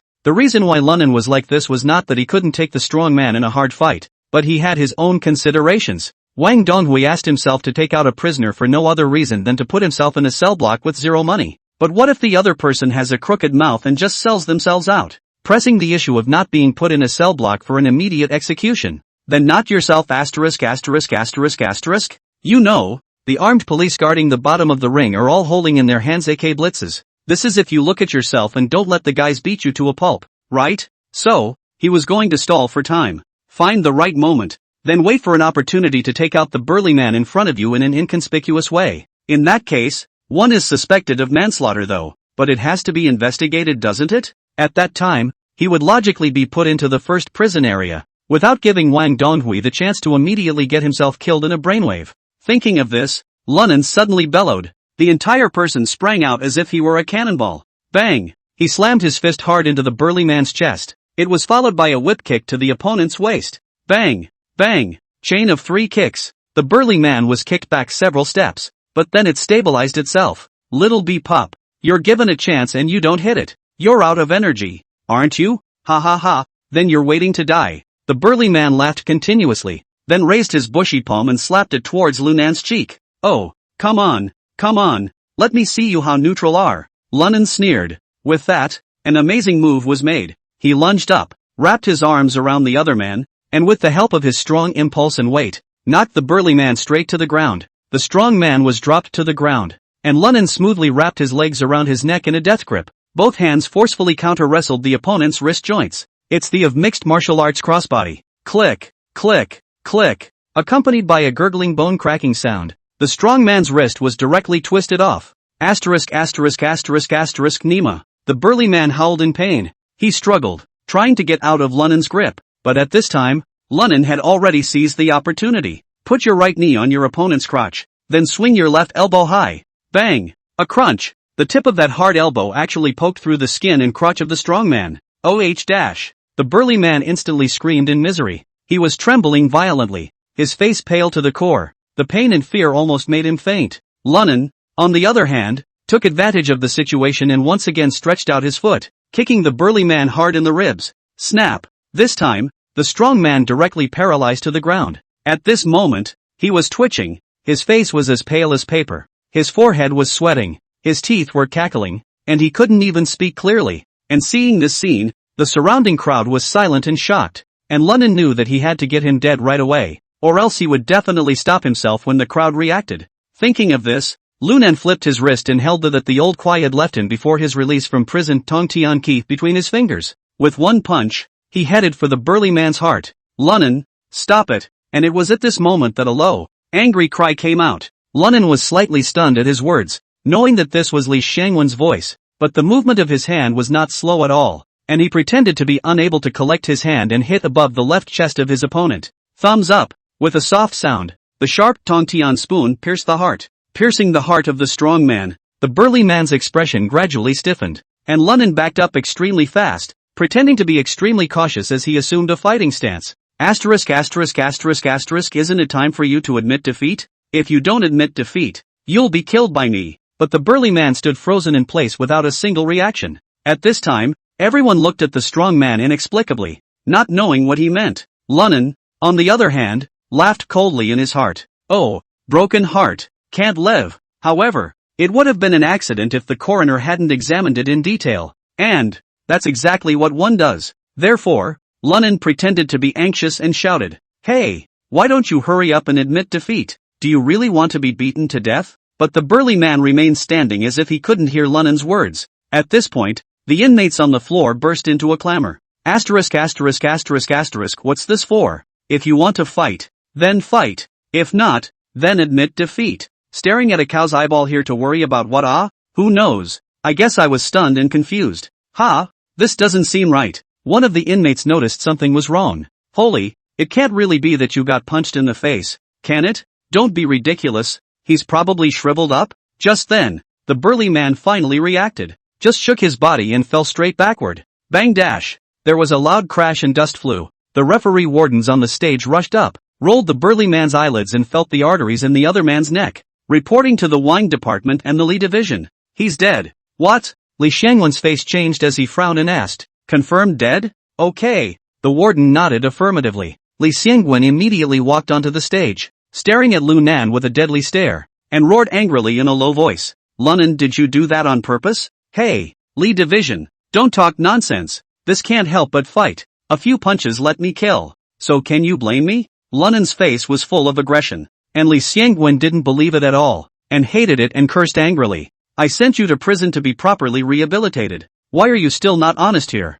In that case, can you stand up to your father? Oh, you can stop it. Lunan waved his hand wearily. Don't act like you're doing me a favor. I don't need it. Li Xiangwen, you're making me want to throw up. Lunan's attitude caused all the onlookers to freeze, feeling somewhat unimaginable. This guy is crazy, right? He actually dares to call the shots with Xiangwen Li? Li Xiangwen was even more furious, gnashing his teeth. Asshole, you're getting loose now. Men, put him on the spot. If we find out that this person died at the hands of Lunan, I will appeal directly in Chi City and apply for his death sentence. Chapter 85 Movie Star Level. Hearing Li Xiangwen say this, Lunan was first stunned, but in an instant it became clear what his intentions were. This was clearly an act to show Wang Donghui. So Lunan's mind spun rapidly, and his mouth didn't let up at all. I'm going to you up, Li Xiangwen. You're taking a personal vendetta. Muddy, what are you? Who are you to shut me down? It's just a fighting accident. Accident? Do you know what you're talking about? In hell, did you guys run this fighting competition? You messed up with the deaths and blamed it on us inmates? Prisoners are people too, not your backstabbing tool. Don't make a contest if you're afraid to die. Hearing this, Li Xiangwen was so angry that he was trembling all over, his right hand pointing at Lunan half a day without saying a word. And the mortals under the ring whispered, because Lunan's words had clearly spoken to their hearts. It's true. The competition is the official run by F. We can't be blamed for an accident. This is too nifty. By now, there were already grumpy prisoners yelling, "Nice! Can't have the credit. It's yours. If something goes wrong, blame it on us. Asterisk asterisk asterisk asterisk Nemo Lee Xiangwen. Don't you push it too far. Asterisk asterisk asterisk asterisk in hell. I've put up with you guys long enough. Even if I fight for my life today, I will duel with you." With an angry shout, several prisoners jumped up from their seats at the same time, looking like they would charge into the arena at any moment. Chugging, the sound of a submachine gun rang out.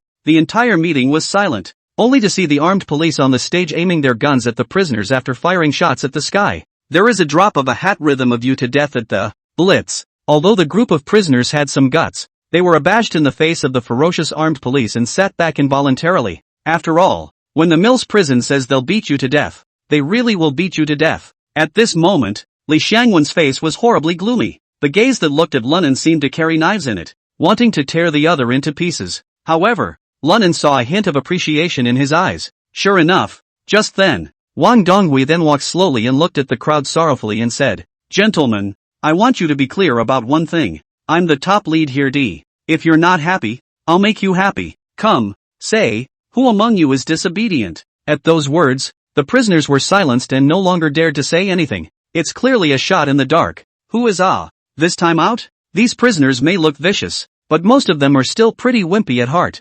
especially when faced with armed police with loaded guns. Since you don't shut the up. Wang Donghui smiled contemptuously, and then, he turned his gaze to Xiangwen Li. "Li Division, your order in this matter is inappropriate.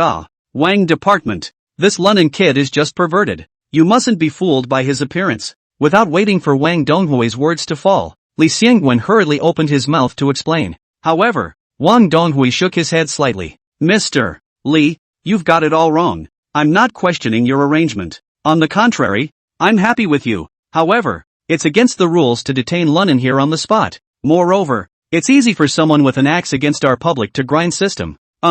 Hearing this, Li Xiangwen seemed to have calmed down quite a bit and frowned. "Oh, what about what the Ongbok said? Is it possible to just let this kid off lightly? That's never going to work. Ha ha ha ha ha." Wang Donghui smiled broadly and patted Li Xiangwen's shoulder. "You're overthinking it. That would also be a bad influence on us. By someone with a heart." With that, Wang Donghui waved at the armed police under the ring and, "You will now immediately escort Lunan back to Liangchang. Hand it over to Wang Hai. Put him on death row in cell block 1 after he's had to deal with Lunan. Judgment will be rendered after the matter has been ascertained." "Yes." Several armed police officers immediately nodded in response. When Li Xiangwen saw this, he let out a sigh of relief in his heart. However, the face once again revealed movie star level acting skills, pretending to say, "Ah, I see. This kid has beaten the little C. This is out of order." Seemingly realizing that he had said the wrong thing, Li Xiangwen hurriedly stopped his voice and smiled awkwardly.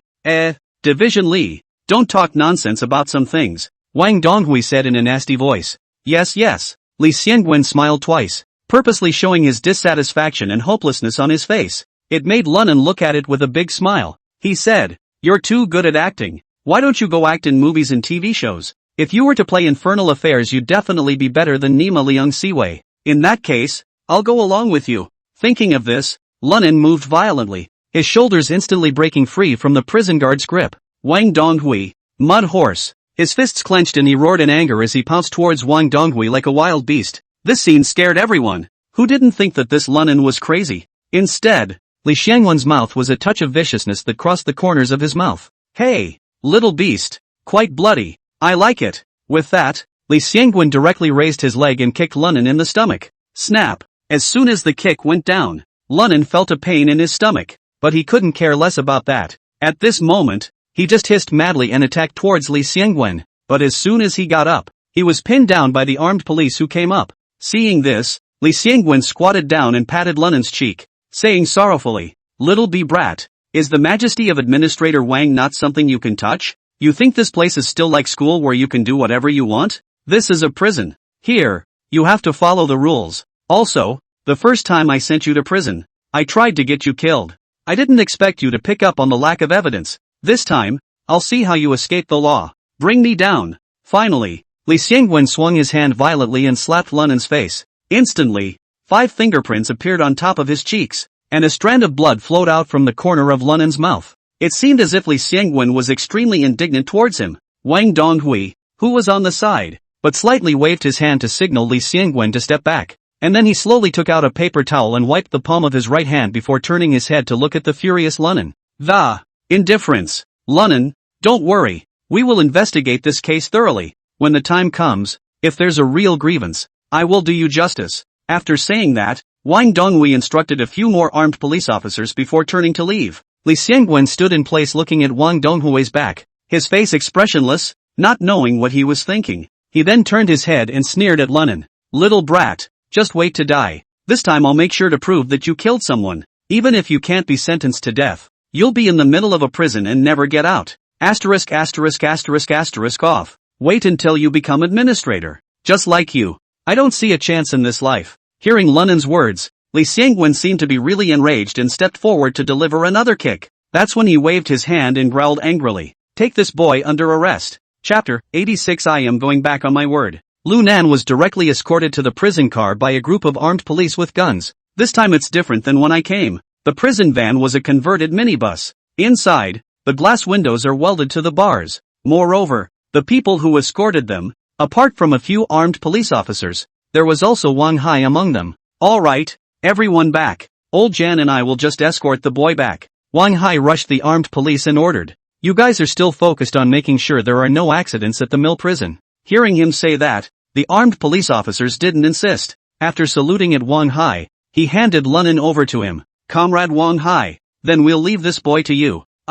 Well, there you go. Wang Hai waved his hand, signaling these people to leave first. And only after Wang Hai and Yang were left in the surroundings did he turn his head to stare at Lunan and said with a smile, Nan, you're awesome. This acting skill is comparable to a movie star. Even my old man you dare to do it? Hey, I'm not afraid that Li Xiangwen will see the cracks and shoot me straight. Lunan waved his hand in a carefree manner before asking, Old Hire, you weren't in the field just now. How do you know all this? That's out of your hands. Wang Hai waved his hand. I have other things to do. After saying that, Wang Hai patted Lunan's shoulder and said, All right, you suffer a little on the way. I won't uncuff you. It's hard to explain in case you run into a mobile audit. Well, okay, no need to solve it. I got used to it a long time ago. Lunan got into the back seat of the car and lay down straight away. In his heart, he was secretly sneering. Ha, you won't uncuff me because you're afraid I'll take you both out, right? If it wasn't for Li Xiangwen's mission, even if I didn't unlock the handcuffs and shackles,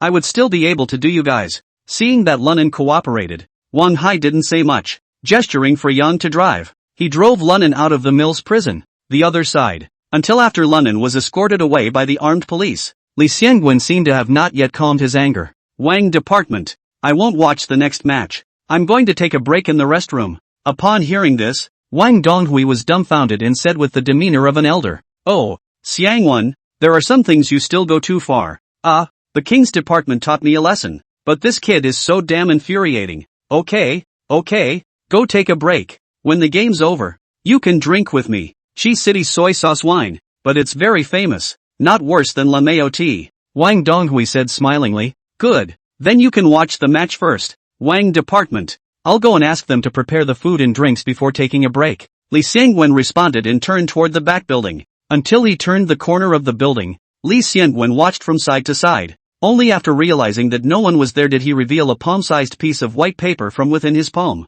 Opening it up and scanning it, he couldn't help but turn the corner of his mouth. This kid, Lunan, is really something. Well, I'm going to find a way to help him out too. Otherwise going into that Death 1 cell block he might actually go all the way to the southern heavenly gates. When he finished, he tore the paper up and stuffed it in his mouth. Then he pulled out his cell phone and pressed a few numbers to send it out. After doing so, it was time to get inside the building. Due to the converted prison van of the Chinese bus, it could not go too fast. It's a hard drive of 4 points on a 2-hour or so trip. It was already late in the evening when Lunan, as well as Wang Hai and Yang, arrived at the city's south prison. Lunan, I'm going to tell you the truth today. Wang Hai changed from his usual bossy behavior and looked at Lunan with a straight face. Lunan was a little surprised to see him like this. Warden, hey, go ahead. You know I can't look at you, and I know you don't see me, but none of that matters, because so far, you and I definitely count as being on the same rope. Wang Hai said as he pulled out a soft Chinese. Surprisingly enough, he handed one to Lunan first. Only after Yang had lit a fire for him did he continue. This time you'll be put in the first cell block, and you'll be on your own for what happens on the inside. On my own? Hearing this, Lu Nan frowned, not understanding what Wang Hai was up to again. Wang Hai exhaled a mouthful of smoke and narrowed his eyes. That's right, it's on you, because the inmates in the first cell block are all felons. The least is a death sentence, so there are a lot of perverts in there. That's not even the most critical thing. The most critical thing is that it's in a state of disorder there. State of disorder? You mean there are no prison guards inside? Lunan exclaimed with wide eyes. Good. There are no prison guards inside. Wang Hai took a deep breath of smoke and nodded heavily. Do you see those 4 towers? With his hand clasping a cigarette, Wang Hai pointed to the 4 towering spires under the searchlights in the distance. See, isn't that the guard tower? Lunan asked, puzzled. What's wrong with that? Don't we have one on our side? Of course there's a problem, Wang Hai said in a sullen tone. The prison guard on our side of the tower has only 1 round in his gun, and it's easy not to shoot. It's different over there. The corrections in the middle of the 4 towers over there are the same as the mill prison, all guarded by armed police and heavily armed. The arms are divided into 2 levels of internal and external prison areas. They turn a blind eye to whatever the inmates do in the inner cell block. But once you cross the inner prison area and reach the buffer zone between inside and outside, the guards in the 4 towers will not hesitate to shoot the prisoners. Speaking here, Wang Hai paused and threw the cigarette in his hand to the ground after stepping on it. Only then did he continue word for word. And, in Ward 1, even my father has no authority over the inmates and armed guards inside, because those armed police are only under the jurisdiction of military Q. That's why I said, once you get there, it's all up to you. Hiss. Hearing Wang Hai's narration, even Lu Nan, who had seen many worlds in his previous life, couldn't help but draw a breath of cold air. Although Wang Hai spoke very briefly, Lu Nan could still imagine the horrifying images, especially when the inmates saw the guards with machine guns, firing toward them with a scowl on their faces, and the scene when inmates were fighting inside a cell block. Thinking about this, Lunan couldn't help but gulp. Naya, doesn't that mean that a prison cell is a scaled-down version of the real world? And a darker version? Because it's full of ING outlaws, there are no good guys. As if he could see what Lu Nan was thinking, Wang Hai smiled if he had a deep meaning. Ha. Lunan, you should now know why Wu Xiong was never willing to promise my father to enter the inside? It's not because of anything else, but he's self-conscious that he's not sure he can survive in it. Wang Hai, I'm backing out now, okay? Now you call your father. Tell him I'm not playing. Lunan wanted to cry. He had thought it was just a small thing. Go inside and get the change out and be done with it. And with the support of Wang Donghui and Wang Hai in the back, what else is hard to come by? Now that I think about it, it's not that pressing. If this goes into the first prison area, I'm afraid I won't even have any dregs left. Chapter 87 The Terrorist Cell Block. Wang Hai shook his head with a cold smile as if he had expected Lunan to say this. Lunan, it can't be reversed. Wu Xiong, Scar, were all planning to go inside, but they were all taken out by you. If you don't go now, I can only follow my family's old man's instructions and shoot you down outside of this city's southern prison. After saying that, Wang Hai retreated a few steps back and pulled a safe distance away from Lunan. With that, he pulled out his sidearm, and after pulling the bolt, aimed it at his head. Asterisk.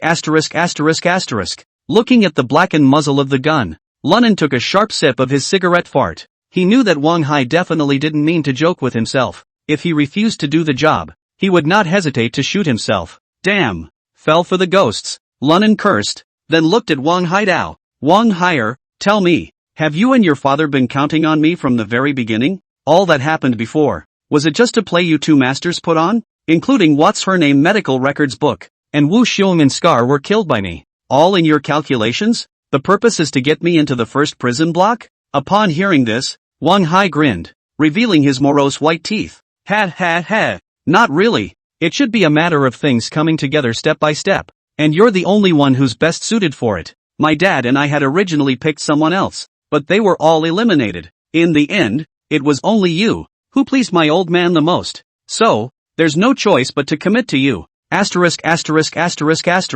Lunan threw the cigarette butt in his hand heavily on the ground, as if resigned to his fate. He said, riches and risks. It doesn't matter if you go in, but you're going to tell me how I'm going to get the change out? And your father and you what kind of help can offer me? Hearing Lunan ask this, Wang Hai snorted and shook his head. Nan, you didn't listen to me carefully. I have just made it very clear. My old man's power, penetration is not possible, which is why I want someone to go in and bring out the change. Otherwise, wouldn't he have said something and put the change away? Do you still have to go through all that trouble? In that case, what help do you think my father and I can give you? I'll you up. Hearing this, Lunnan directly cursed. I feel like I'm being asked to deliver food to my old man this time. Wang Hai, you're ruthless. It's an obvious personal vendetta. You just did it on purpose. If I die in there today, you won't get away with it either. Oh, Lunnan, you chose this path yourself. It has nothing to do with me. In the face of the angry Lunnan, Wang Hai, however, smiled in disbelief. The most I can do is to on the sidelines get up and set up. You're the one who earned your way in. Who do you blame for this? Hearing him say that, Lunnan dropped his head like a defeated rooster. A long moment passed before a breathless question was asked. You always know the division of power there, and some of the rules, right? Ah, then I do know a little. Wang Hai nodded affirmatively. Talk, the rules. There just aren't any rules. Fight hard every day to stay alive. Wang Hai shrugged his shoulders. As for the division of power, it's complicated. Every morning a new group is born. The night could be disbanded with the hanging of the boss. So the division of power, which is to say, not much power.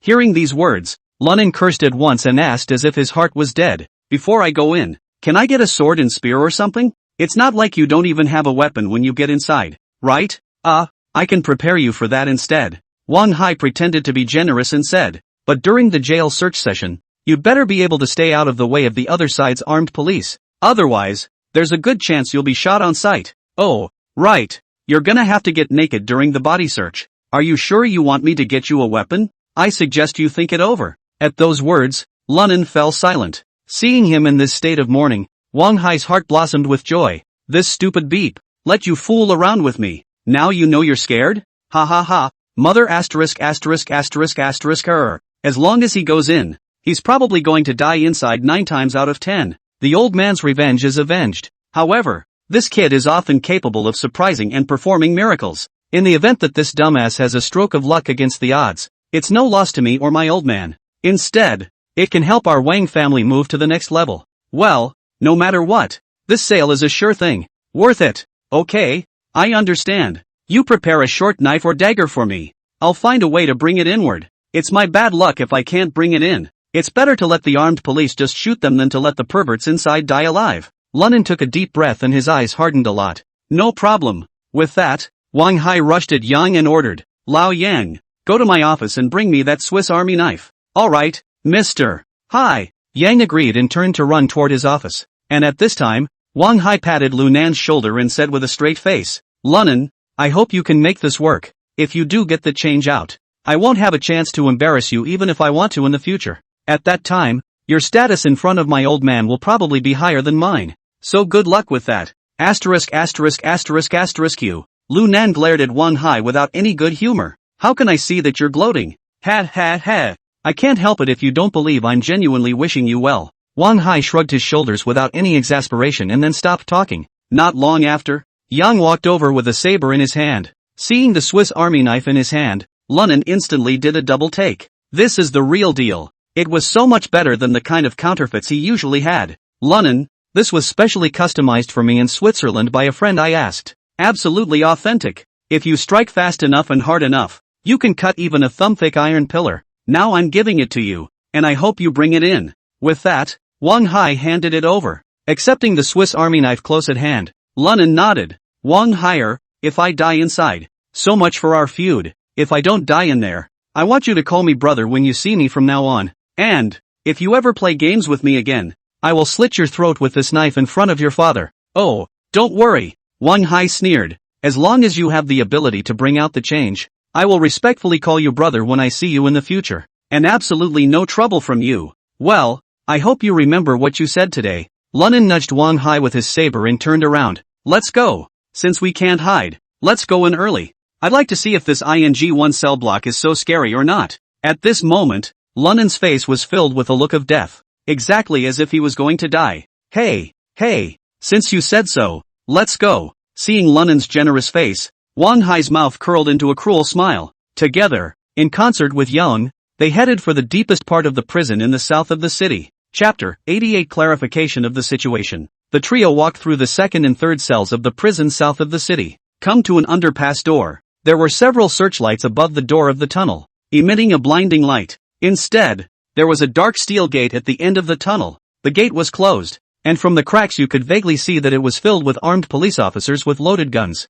These people, every single one of their faces was filled with an aura of killing and coldness. Lunnan, see? Step through that door in front of you and you're considered to be in the first cell block. Wang Hai pointed ahead and said, this is the only tunnel that is safe. If you want to get out, there are 2 ways. 1. Take out those heavily armed police in the front. 2. From the upper ground area, evade the countless snipers and return to our previous cell block, or flee into the deep mountains behind. Saying that, Wang Hai pointed at the canal above his head again. Asterisk.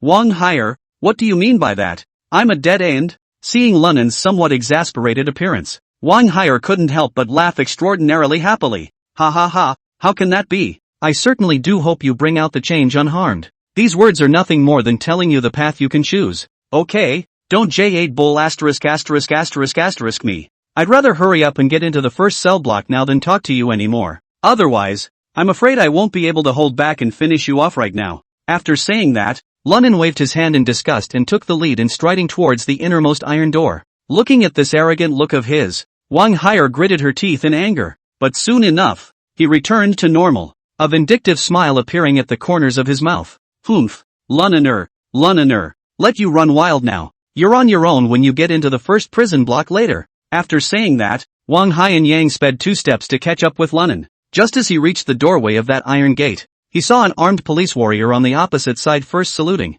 then opening his mouth to ask, Warden Hai, what are you doing here? Wang Hai returned the salute before speaking. Sergeant Li, the brass asked me to send a prisoner over. He was in the middle of a prison fighting league, and he accidentally killed someone. Due to his great hands, I was told by my superiors to send him to the first cell block for detention. The arraignment will take place when the results of the sentencing come down. Hearing Wang Hai say that, the armed police officer couldn't help but laugh dumbly. Warden Hai, it looks like this kid can't help but give the upper echelon a headache. It's more of a problem for you. The warden, is there any chance he'll be arraigned when he gets to the first cell block? With that, he surveyed Lunnan from above. I don't know how in the world this fresh-faced teenager in front of him had offended Wang Hai. Ahem. This. Wang Hai coughed twice in embarrassment and did not continue to explain. Anyway, now Lunnan has been pushed into the fire. The other side can think what they like. And Sergeant Li didn't seem to bother talking to him anymore, and said bluntly, Warden Hai, show me your custody papers and you can hand the man over. With that, SGT, Li opened his side of the iron door, came to the middle of the quarantine. Seeing this, Wang Hai didn't rub it in. Straight away, he pulled out the document his father had signed long ago and handed it over. After reading the information in his hand, Sergeant Li then nodded, opened the last iron door again and stepped out. Comrade, that would be a pleasure. I'll leave this boy to you. Don't worry. Sergeant Li took Lunnan from Wang Hai's hands and escorted him back by the shoulders. After the 2 iron gates are all closed, Wang Hai was relieved. Phew, great job. He was really afraid that Lunnan would storm out if he knew the truth. All the way there, he was on edge. After all, I'm afraid that once he enters the first prison area, he's bound to die.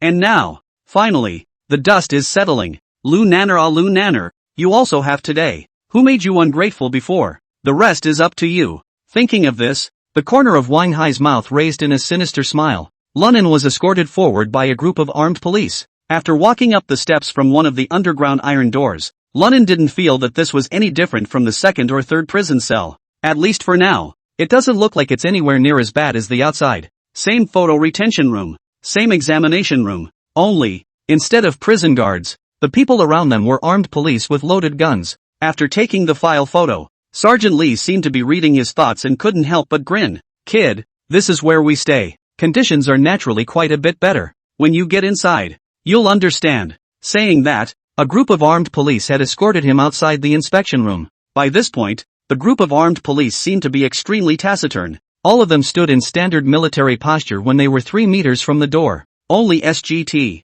Li alone escorted Lunnan into the examination room. As soon as he entered, he spoke. Take your clothes off. Now for a routine check on you. Oh, sir, there's no need to take off your clothes, is there? After all, we're both old men. It's embarrassing to face you naked, Lunnan said with a smirk. Hey, kid, looks like you're still not clear about the situation. By the time you're in the first cell block, you're basically a person who's already disappeared, and it's still gone without a trace. If you cooperate a bit, you'll still be able to suffer less. SGT, Li laughed as he clenched his hands into fists, knuckles his rattling, and got clear. Lunan waved his hands repeatedly with an exaggerated expression. Before I do, however, I have a few words to say. When you're done, you can do it, and I definitely won't struggle half as much. Yoo-hoo, you're quite funny. In that case, go ahead. SGT, Lee said with a raised eyebrow. Sergeant Lee, your name is Li Zhizhong. You are 32 years old and unmarried.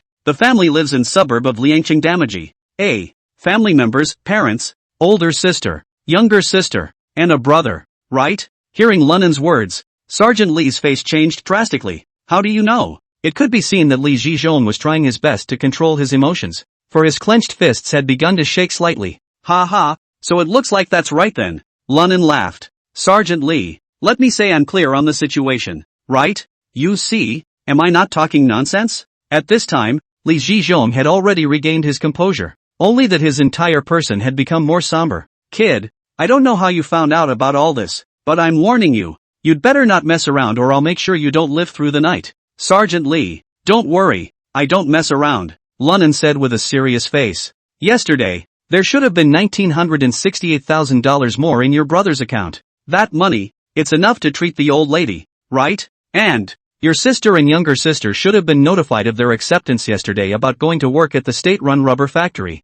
right? Li Zhizhong's eyes contracted violently, but it quickly regained its composure and stared coldly at Lunan without saying a word. So, you see, am I well aware of the situation, Sergeant Lee? Lunan was fearless, still looking playful and smiling as he locked eyes with Li Zhizhong. Chapter 88 Entry into the cell block. After a long time, Li Zhizhong slowly exhaled his turbid breath and asked in a deep voice, You ran all this? Of course I am, Lunan admitted without hesitation. Oh, looks like you have a lot of energy? Can't say there's much energy. Lunan hurriedly waved his hand in modesty. I just happen to know about a little difficulty in your family, and some of my brothers just happen to be able to fix those troubles. The bottom line is that I still need your care. No, I'll let them take care of your difficulties first, and you'll naturally take some care of me, isn't it? Li Zhizhong's eyes narrowed as he gazed sharply at Lunan. Lunan wasn't the least bit afraid and even showed his teeth in a smile. Kid, I finally realize why Wang Donghui and Wang Hai sent you here. You're great. Li Zhizhong took a deep breath and said slowly.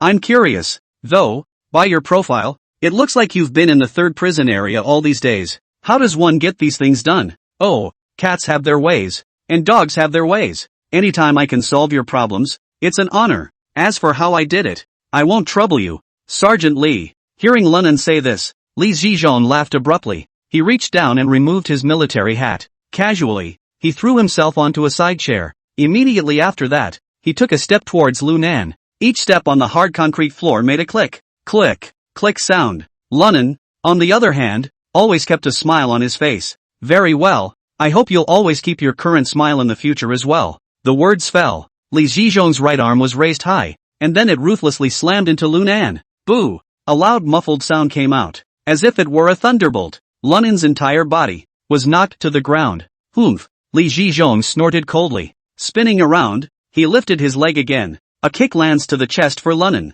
This time, Lunan failed to dodge. His entire body, at once, flew up. It didn't stop until it hit the innermost wall. Cough cough cough. Lunan kept coughing up, saliva spewing out of his mouth. And then, he twisted his neck with difficulty and looked at Li Zhizhong. Sergeant Lee, I'm afraid it's not a good idea for you to do that, is it? Anyways, I did something for you, didn't I? Humph, what the hell are you? How dare you work for me? Li Zhizhong, with you? After the words fell, Li Zhizhong raised his foot and stepped on top of Lunan's head, crushing it vigorously. Kid, I'm telling you, I like smart people, but not smart ass. Don't think you've helped me out with a little trouble. Then you can bargain with me. I'm the real king here. Huff, puff, yes, you're the king. Then isn't it right for me to do something for the king? Ha, you have a point. A cruel smile hung at the corner of Li Zhizhong's mouth as he continued to crush Lunan's head harder. But remember, no matter what you've done for me, it's still just a stray fish. If I want to kill you, it's as easy as crushing an ant. Do you understand? After saying that, he let go of the paw that was stepping on top of Lunan's head. Oh, I hear you. Lunan's hands struggled to support his body, and he leaned his butt against the corner to breathe heavily. Ryoga spoke only after a long time. SGT, Lee, the money in your brother's account came to his card in the form of a Q-tip sale, so even if someone looked into it, they wouldn't be able to find out anything. And your sister and sister's jobs were because the plant manager thought they were on the recruiting trail. Extremely knowledgeable about rubber processes. Normal admission. No questions asked. Hearing these words, Li Zhizhong's face cleared up slightly, but the tone was still cold and, I know. You've passed your check. You can now go inside the cell block. Get lost. Thanks, Sergeant Li. After saying this, Lunin held onto the wall and slowly stood up his form. With that, he limped toward the door. Right, when you get inside, if there is something you really can't solve, I can have Big Banana contact me, but I can't help you too much, or I'll break the rules of the first cell block. Take care of yourself. Lunin sniffed, and the corner of his mouth couldn't help but curl up in an arc. Then he turned around and saluted towards Li Zhizhong. Thank you, Sergeant Li, for your guidance. Aha. Li Zhizhong nodded indifferently and didn't bother Lunin anymore. When Lunin saw this, he stepped out of the inspection room. Oh, thanks to the old man's early arrangements. Leave it to IC boy figure out this jail cell through his hacking skills. Otherwise, after arriving here, it can really be 10 deaths. As for now, I'm not afraid of anyone anymore. Not only has Li Zhizhong this talisman of life, he also has it in his pocket Swiss Army knife. To kill the demons. I'd like to see who can be a match for me in this first prison district. And when Lunin left, the angry color on Li Zhizhong's face instantly disappeared. Instead, a wry smile tugged at the corners of his mouth. He rubbed his chin and muttered, sure is a smart guy. Rumble. Clack clack clack. Bam. As the thick black iron gates rattled, Lunin stepped into the first prison area. He scanned his surroundings, and as far as the eye could see, there was all sorts of filthy discarded trash. The air was thick with the smell of mold and sourness. Instead, the prison plaza, as well as its perimeter, is surrounded by two-story red brick ramshackle buildings, only to be backed by a high electric fence. Needless to say, that Thai building would be the jailhouse. At this point, the prisoners, who were wearing whatever clothes they had on, stopped what they were doing in unison, looking in his direction. It's a newcomer. Ha, look at this kid. He's very tender. Hey, this kid's got a nice body and even nicer skin. If you serve the old man's brother at night, it must be a blast. As soon as Lunin stepped into the prison cell, he felt his eardrums being traumatized. The words of these prisoners were all unpleasant. A look at the insanity caused by prolonged suffocation. Gee, it's pretty damn bad here. Lunin shook his head. Good luck, kid. Just then, the armed police behind him stepped forward and quickly opened all of Lunin's shackles. After pushing him inside, he said a curt blessing and quickly closed the iron door. Oh, it looks like it's going to be a bit more lively tonight, Lunin murmured. Immediately afterward, he reached into his bosom and touched the Swiss Army knife that, I just don't know. Which one of the ungrateful ones is going to be the for my risque calamik? Lunin laughed softly, then walked straight inside. And at this moment, the group of inmates in the prison area also already had guys who were impatient and gathered around. A leap of faith. Hey, white boy. So young to be here. You're not easy. A burly man was the first to jump out, a hideous smile on his cross-fleshed face. Lunin raised his eyebrows slightly as he looked at the burly man in front of him and, oh, it's not easy to talk about. Just can deal with it, I guess. The little white boy is quite rampant. Don't think that wounding and killing a few people outside will do it here. Which of these in there isn't carrying dozens of lives on their backs? The burly man grinned his yellow-toothed lips and said with a sardonic smile, Hey. Of course, if you can let your brother serve you well. Brother is able to teach you the rules for a newcomer, and make sure no one dares to bully you. Otherwise, hey. The burly man laughed grimly, but Lunin didn't even pick up on it, not even bothering to look at each other more than once. Just slowly pulled out a cigarette, held it in the corner of his mouth, and then lit it. Two words were faintly spat out with the smoke. Chapter 90 I am not interested. The burly man saw this and became furious. I'll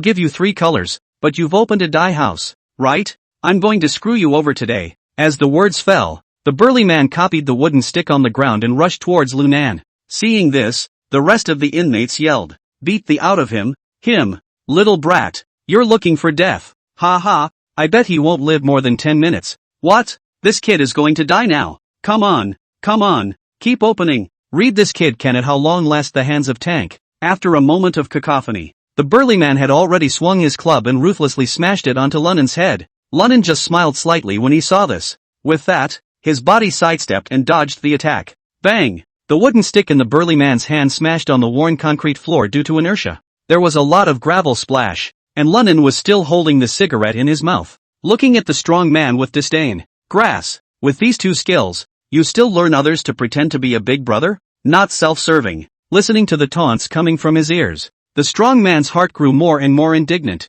Little B-Pup, let's see how I'm going to clean you up today. Before the words left his mouth, the burly man pounced again. This time, he went straight for Lunnan's crotch, clearly wanting to make his opponent change sex straight away. However, how could Lunnan let the other party fool around? He only saw him take a deep breath of the cigarette in his mouth, and then he raised his right foot violently and kicked the right wrist of the strong man. Click, tinkled. With the soft sound of bone cracking, the wooden stick in his hand was instantly kicked out. Ah! Immediately afterward, the strong man covered his broken wrist and howled miserably. Lunnan sneered, then grabbed the wooden stick and violently smacked the strong man's leg. Boo! The wooden stick smacked solidly against the leg, and there was a crisp fracture. The strong man was in so much pain that he simply lay down on the ground, clutching his knees and wailing. Ha! Since you like serving people so much, I'll let you serve them. Lunnan coldly and mercilessly threw away the wooden stick in his hand. This was followed by a foot on the other's thigh. With that, he pumped his right foot in the air towards the burly man's crotch. Ow! The intense pain caused the strong man to scream out in a heartbreaking manner. Lunnan, as if he didn't pay the slightest attention to the other party's egg sadness, just stared at him indifferently. Remember my name is Lunnan. The main road goes south, and I'm taking the south road south. By now, the burly man had passed out from the pain. The rest of the prisoners, too, had long since looked dumbfounded. No one had expected that this little white boy would actually dare to make a move. For a moment, everyone fell into a brief silence. Now, who else likes to serve? I can help you with your sex change operations. Lunnan slowly turned his head and scanned the crowd. Cursed little B-Pup, you're too rampant. Finally, a tall, thin man was the first to react. Immediately following, the rest of the group stormed out. Get him! Asterisk asterisk asterisk asterisk heck yeah! Get him! A hissing sound, like the howling of a severe ghost, raged madly within the prison area playground. In an instant, dozens of prisoners rushed towards Lunnan in unison, wanting to punch him to death. Humph! Seeing this, Lunnan flicked the cigarette in his hand, right in the eyes of the tall, thin man at the front. Put! Scarlet sparks of fire erupted from the eyeballs. Ow! A miserable wail exploded suddenly, and Lunnan, at that moment, came close to him. You're in good shape, better than that big, fat guy. As the words fell, Lunnan's knee was already heavy on the tall and thin man's crotch. Click bared, a muffled sound. It was accompanied by an even more miserable wail from the man, his eyes wide open. Immediately afterward snot and saliva flowed out involuntarily, and then fell to the ground and fainted. A pungent odor of urine followed, but all this did not deter the inmates behind him. Instead, they rushed at Lunnan even more frantically. Seeing this, Lunnan was not polite, so he directly rushed towards the crowd. Boom! Boom! Boom! Lunnan was like a tiger entering a flock of sheep, kicking one by one, all of them kicking over to the ground. With every strike he made, one person was bound to be incapacitated. In just 10 seconds or so, 4 or 5 people were put down. This kind of amazing battle record is simply horrifying. However, just then, stop! Suddenly, a majestic voice came abruptly from the distance. Immediately afterward, a group of prisoners watching from the north corner of the prison, led by an old man, came forward. These men were dressed in prison uniforms and exuded a sense of ferocity and rage, especially the weapons they wore on their waists, which looked extremely ridiculous but were chilling, because they were made from longer stones, sharpened into stone knives. The most horrible thing is that each stone knife has a thick layer of bloodstains. Looking at the old man and the prisoners behind him, the prisoners who had been up in arms earlier all revealed scorn. As for Lunnan, who was standing in the same place, he was frowning slightly, seemingly pondering something. A few moments later, the old man had arrived close by with a group of prisoners. Ha ha ha! Little brother has good hands. The old man glanced at lying on the ground the companions, and then said to Lunnan, how about it? Interested in working with us? Hearing the old man say this, many of the prisoners who were watching earlier revealed envious looks. Lunnan, on the other hand, raised an eyebrow. Work? Old man, did I hear you right? His tone was light, but there was a strong hint of playfulness. The old man, on the other hand, didn't care at all and continued to smile. That's right, work is also required within the first prison area. On what basis would you eat and drink otherwise? It's just that the opportunity to work, however, is something you have to earn. Speaking here, the old man pointed to a prisoner who was already skinny and bony, not far away, and said, otherwise, one can only be like that wasteful beggar. either waiting for someone to give him a mouthful of food when they are in a good mood. It's either that or be starved alive. At that, Lunnan looked down the road. Sure enough, he only saw that the prisoner's body was withered to the extreme. The whole person was dried up like a skeleton, and his body emitted a foul odor. He was currently huddled in the corner shivering, looking around at the prisoners with a face full of fear, as if he had long been scared out of his wits. Boy, this place isn't big though, but it's not much different from the outside world. If you're worth enough, you can get a good job in return. The old man once again smiled and looked at Lunnan, following his advice. Well, any interest in working with us? After hearing these words, Lunnan smiled indifferently, once again fished out a cigarette from his pocket and held it in his mouth. Old man, I'd like to ask, what do you do for a living? As a group? Seeing that Lunnan was willing to talk, the old man immediately replied cheerfully, ha ha, this is easy, just cleaning up the debris here, then just give it to the prison guards on a regular basis. Oh, so that's the rag picker. Ha, sorry, I'm not interested. Saying that, Lunnan actually towards the skinny and bony without looking back walked. Beggar. Sidewalk. From now on, I'm going to be a non-worker, just like him. But remember, all of you who have jobs, all have to give me 10% of your proceeds. Anyone who doesn't want to, can bring it up now. Chapter 91. The melee begins. Hearing Lunnan say that, all the prisoners were dumbfounded. The meaning of this kid's words, is a challenge to all of us. He's ing crazy, isn't he? On the other hand, the old man's face sank, and a flash of ferocity erupted from his gaze. Kid, you're arrogant. You know what? A long time ago, a man said the same thing, only later, he died at my hands. Ha, how long ago was that? At this time, Lunnan had already come to the beggar's side and snorted. You're so fond of talking about the past, why don't you tell the story of the Tang monk fetching the scriptures? Saying that, Lunnan looked towards the shivering beggar at his feet and said, do you think so? The beggar seemed to not expect Lunnan to speak to himself. Unable to help but be startled, he involuntarily shrunk his body towards the corner, but did not open his mouth. The old man saw that Lunnan not only satirized himself, he didn't even look at himself afterwards, couldn't help but burst into a rage. Kid, I'm talking to you, didn't you hear me? But what the old man didn't expect was that Lunnan still didn't even look at him. Instead, he squatted his body and rushed at the beggar and said in a pleasant manner, don't be afraid, I've decided. From now on, you're my little brother, the first little brother in a prison block. Saying that, Lunnan patted the beggar's shoulder. At this point, it seemed like everyone didn't expect him to come up with this. The eyes followed suit and became extremely complicated. That old man's face was even more like iron, and he fiercely cursed a stupid beep, and then coldly grunted, Kid, since you're looking for death, then the old immortal will fulfill you. Saying that, the old man turned violently and roared at the crowd of prisoners in the square. Today, if anyone can get this kid killed, then he can come and work for us at the Stone Gang, and I'll make sure he gets paid $1,000 a month. And, he's also allowed to use our Stone Gang's cafeteria for free. After saying this, everyone was in an uproar, but immediately afterward, the crowd shut up again. Dumbfounded, he looked behind the old man. When the old man saw this,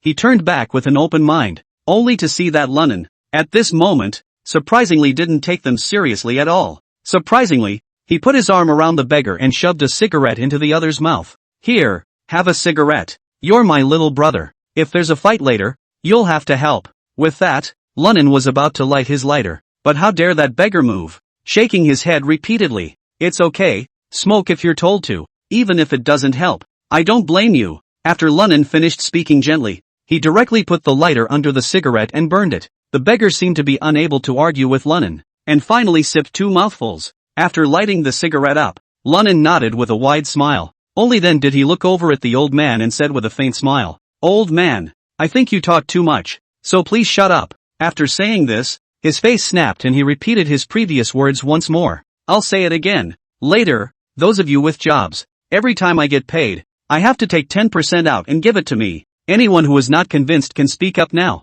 With that, he pointed at the old man again and said with a single word, including you rag pickers. At this moment, although Lunnan's voice was low, it revealed a strong murderous aura and cold aura. All the prisoners, all silent. That old man's face was even more gloomy. His fists clenched, but strangely enough, this time no one spoke up. Not a single one. ZZZ. In the large square of the first prison district, in addition to the sound of the beggar's incessant smoking, no other sound could be heard. It was as if the entire space, at that moment, had fallen into dead silence. And this eerie silence lasted only 3 short seconds. Immediately afterward, one could only hear the old man suddenly let out a loud laugh. Ha ha ha, well, kid, you're rampant. Speaking here, the old man suddenly waved his hands and yelled, "Give it to me, get him." This time, all the prisoners in the square seemed to be enraged by Lunen's arrogance. Surprisingly, they all stood up and slowly gathered towards him at the same time. Of course, most of them are still in the mindset of watching from close quarters.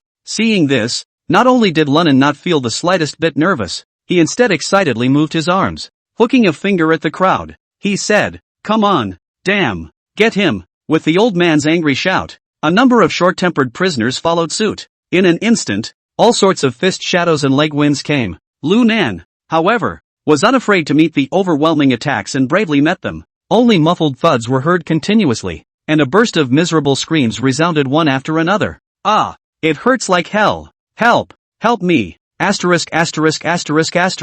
This kid practiced. Everyone be careful." In a blink of an eye, a mournful cry went up. Lunen was in no man's land. Singling out the dozens of prisoners in front of him, he was getting faster and more powerful. Punches to the knees and kicks to the gut. All the prisoners who were close to Lunen almost all fell to the ground and wailed. No matter how strong or lanky you are, you can't stop Lunen's crazy blasts. The beggar smoking on the ground also seemed to be shocked by Lunen's bravery. The smoking slowed down significantly. Seeing this scene, that old man couldn't help but frown and said coldly, "Today, it looks like we're going to see blood again. All move, guys." Upon hearing this, the group of stone gang members behind him pulled their stone knives out from their waists and held them in their hands. Grass, zap him. With the old man's angry shout, a group of minions from the stone gang had already raised their sharp stone knives and slashed towards Lunan. Lunen didn't panic and dodged with a sharp pace on his feet. And then, taking advantage of the chaos of the opposing crowd, he threw a sidekick that accurately kicked the last minion in the ribs. There was a crunching sound as the opponent's ribs snapped in response.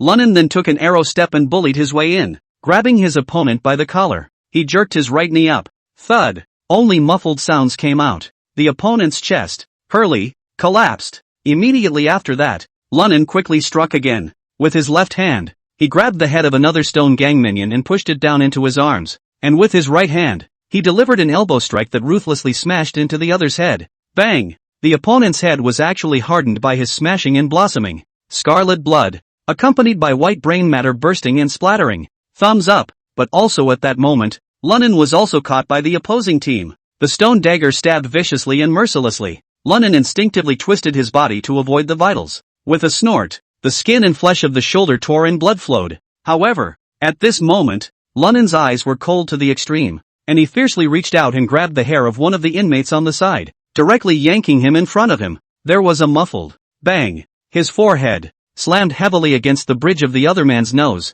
Ka-ching! A clear bone-cracking sound came out. This prisoner's nose shattered and blood gushed out. However, Lunen did not take a half step back at all, grabbing the other party's head and violently knocking it towards the ground. Bang! With a loud bang, the prisoner fell straight to the ground, alive or dead. Chapter 92. Does this make sense? But Lunen's brutality didn't scare the other party. Instead, it provoked them to ferocity. One wailed and continued to pounce. There were also some peripheral stragglers, also armed with wooden sticks, bricks, and other weapons, who followed and pushed their way inside. It's a big deal. Seeing this scene, Lunen's brows furrowed, the body jerked back and a loud roar escaped his lips. Stop it all. With these words, the originally fierce and vicious crowd of prisoners actually really stopped in their tracks, and each of them stayed on the spot. Even the old man who led the group just now couldn't help but stare, but then he reacted and cursed with a scowl on his face. Asterisk. Why don't you stop when I tell you to stop? Zap this little to death beastie. Skin him and make a leather jacket. As the old man's words fell, the crowd of prisoners really began to move again, preparing to continue killing Lunan. At this moment, Lunen unexpectedly made a move that caused everyone to be shocked, only to see him retreat violently, coming to the skinny beggar, and grabbing him by the neck, roared, "Mother her. If anyone dares to step forward again, I'll strangle him right now." In an instant, the surrounding prisoners were all stunned, but decidedly did not continue to move forward. Even that old man's pupils suddenly shrunk, revealing an expression of surprise. "Oh, boy, are you out of your mind? To actually take the life of a stinking beggar and threaten us?" The old man had a playful look on his face, as if he wasn't afraid that Lunen would really kill the beggar. "Yeah, try it then." After Lunen finished speaking, his palm slammed down. Cluck! The sound of bones dislocating rang out. The skinny beggar's face was instantly twisted in agony, and his two hands desperately tried to break Lunan's fingers, wanting to breathe fresh air. Stop it! Let go of him! That old man was afraid after all, and hurriedly spoke out to stop him. Oh, it's kind of fun. Looks like the old man guessed right. You guys sure do care about him. As he spoke, his hand loosened a bit and patted the beggar's cheek, asking with a faint smile, "Little old me, don't you think so?" Cough, cough, cough. The beggar coughed violently and nodded with difficulty only after a long time had passed. This time, the square was instantly quiet. Everyone looked at the beggar with a nervous face. It seemed as if it was them who were being choked. "You, how did you see that?" the dry and thin beggar asked hoarsely after taking a few deep breaths. "Oh, I don't see anything." Lunan finished with a smile and added another sentence. "It just seems that in the one cell area where death row inmates and felons are detained, there was actually a skinny, bony beggar. Not only were they not killed, they were not starved. Do you think that makes sense, little old me?" As the last sentence landed, Lunan suddenly poked his right palm out violently. Snap! Smacked directly on the beggar's cheek. The tremendous force directly jerked half of the beggar's face skin out. Put! Blood splatters. Ah! The beggar screamed miserably and almost fainted from the pain. And this move completely pissed off all those prisoners around them. All of them. Asterisk asterisk asterisk asterisk in hell. The brat seeks death. If you touch boss do again, will kill you. A cry of indignant fury came out. All the prisoners glared viciously at Lunan, as if they couldn't wait to go up and get him killed right now. Ha, come on. I'd like to see how you guys are going to get me killed. Lunan smiled faintly, then his face froze and he actually slapped another slap. Snap dash. This crisp and incomparable slapping sound caused the many prisoners present to be stunned in unison. Just now, Lunan slapped the beggar, which could still be described as a test. Now that it was clear that the other party's identity was not simple, it was actually another unrelenting slap in the face. This has amounted to a provocation. But, Lunan didn't seem to feel anything wrong. He slowly took the cigarette into his mouth as he did so. While raising his eyes, he scanned everyone present. Those eyes were cold, domineering, and ferocious. Eyes as sharp as swords and knives. After crossing these people's faces, with a strong threat and warning, he said slowly. After saying this, he actually raised his palm again. At this moment, although all the prisoners were gritting their teeth and glaring at Lunan, in the end, no one dared to utter a word of nonsense. And the beggar, seeing this, hurriedly hissed and begged for mercy. "Big brother, they're pretending with you. I didn't offend you. You're always slapping me ga." Hearing this, Lunan couldn't help but grin as he rushed at the beggar. Isn't it natural for the big brother to beat up the little brother? Do we need a reason for this? The beggar froze in place, and for a moment, he was unable to refute, because it does make perfect sense. Lunan smiled in satisfaction at the sight. Then looking at the prisoners who were staring at him with glazed eyes, he said faintly, "Fellow little calamits, I'm a bit of a grumpy guy, and I do things on the spur of the moment, so what I'm trying to say is, don't come over here in the future with no time on your hands to bother me, otherwise, I'll beat you so much that you won't even recognize your parents. If I accidentally kill you, you're all lucky if you're losers." After saying this, Lunan stood up with the beggar on his left arm. "Little old me, find me a shelter in the best condition. Tonight, we'll be in the same room together as brothers." Well, you let go." The dry and thin beggar seemed to be strangled a little hard, and hurriedly struggled to open his mouth to remind. Lunan sniffed and hammed and hawed. Sorry. And then he set the dirty beggar toward the second floor of the red brick jailhouse. All that was left was the crowd of people sprawled out on the ground, wailing non-stop, as well as the prisoners who looked at each other in disbelief. Asterisk. Some guy cursed. Malagogic. This little how did pup see that boss do is not simple? And the words came out. The rest of the prisoners, even more silent. One face was cloudy, but none of them said anything. The old man from before was even half squinting his eyes, as if he was thinking about something. A long moment passed before a slow sigh escaped. Alas, this little pup is not simple. Let's wait and see what boss do finally says. As the words fell, the old man continued to charge the crowd of the stone gang behind him. "It's our gang brothers, help them all up, heal the wounded and bury the dead." After saying that, he walked towards one of the cells. In the middle of the square, there were still a few waves of people who had not participated in the brawl since the beginning. Instead, they watched the action from afar. When the old man left, the young man at the head of one of the small rubble of people smiled coldly. "Oh, the old stone is at a great disadvantage now. I thought it was a lamb, but it turned out to be a tiger. What a steal." The people behind him nodded when they heard this. "Brother change, Should we find a way to get Boss Du out? In that case, we'll have an awesome position in the first prison district from now on. The one who spoke was a burly man wearing a tattered undershirt that showed off his lean muscles. Well, that kid's a good fighter. Even if you do it, you have to be a little more secure. The youth waved his hand, his eyes glittering with excitement. Chapter 93, let's get you out of here. On the other side, in a cell on the second floor, the dry and thin beggar unlocked the door and led Lunnan inside. See the furnishings inside. Lunnan couldn't help but be surprised. Asterisk asterisk asterisk asterisk this mother asterisk asterisk asterisk asterisk or that's like a jail cell? It's just a luxury suite in a lot of ordinary hotels. After saying this, he turned his head to look at the dry and thin beggar again and said with a smile, "Little old me, introduce yourself." Lunnan closed the door to the room while releasing him. That dry and skinny beggar is also a master who knows the time. Seeing that if he resisted now, he would definitely not be able to do well. So without dilly-dallying, he opened his mouth. "My surname is Du. And my name is Du Zitao. Everyone here calls me Boss Du." At this time, he had completely lost the coyness he had before.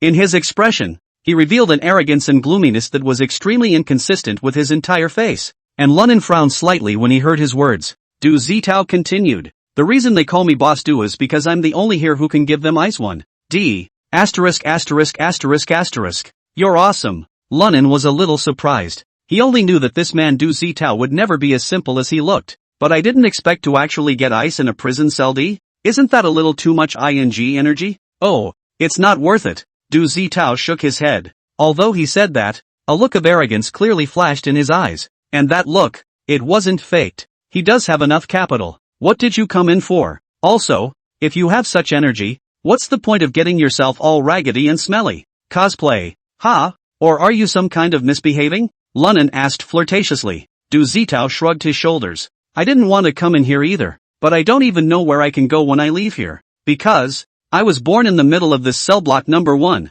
This is my house. As for why I'm dressed like this," Du Zitao looked at his tattered and torn beggar's outfit. "Because I don't want those brutal guys out there getting too close to me." "Oh, that's a good idea of yours." Lunnan nodded appreciatively. "It's really true. This guy stinks himself up." It was true that one would probably not come within a meter of him if they didn't have a need to buy goods from him. He suddenly felt that this Du Zitao was somewhat interesting. "Right. One last question. Where did get from? You your iced D?" After saying that, Lunnan stared at Du Zitao with a burning gaze, trying to see some clues from his face. "Oh, that." Between words, Du Zitao took out a packet of soft china and unwrapped one in his mouth. The gaze then looked straight at Lunnan without a hint of evasion. "Do you think that I would tell you about this problem?" His voice was icy cold as he spoke, radiating a strong sense of vigilance. It was as if they were worried that Lunnan would suddenly make a move. It was also as if he was worried that Lunnan was trying to replace himself by trying to find out his own source of supply through his mouth. "Ha ha ha, don't worry.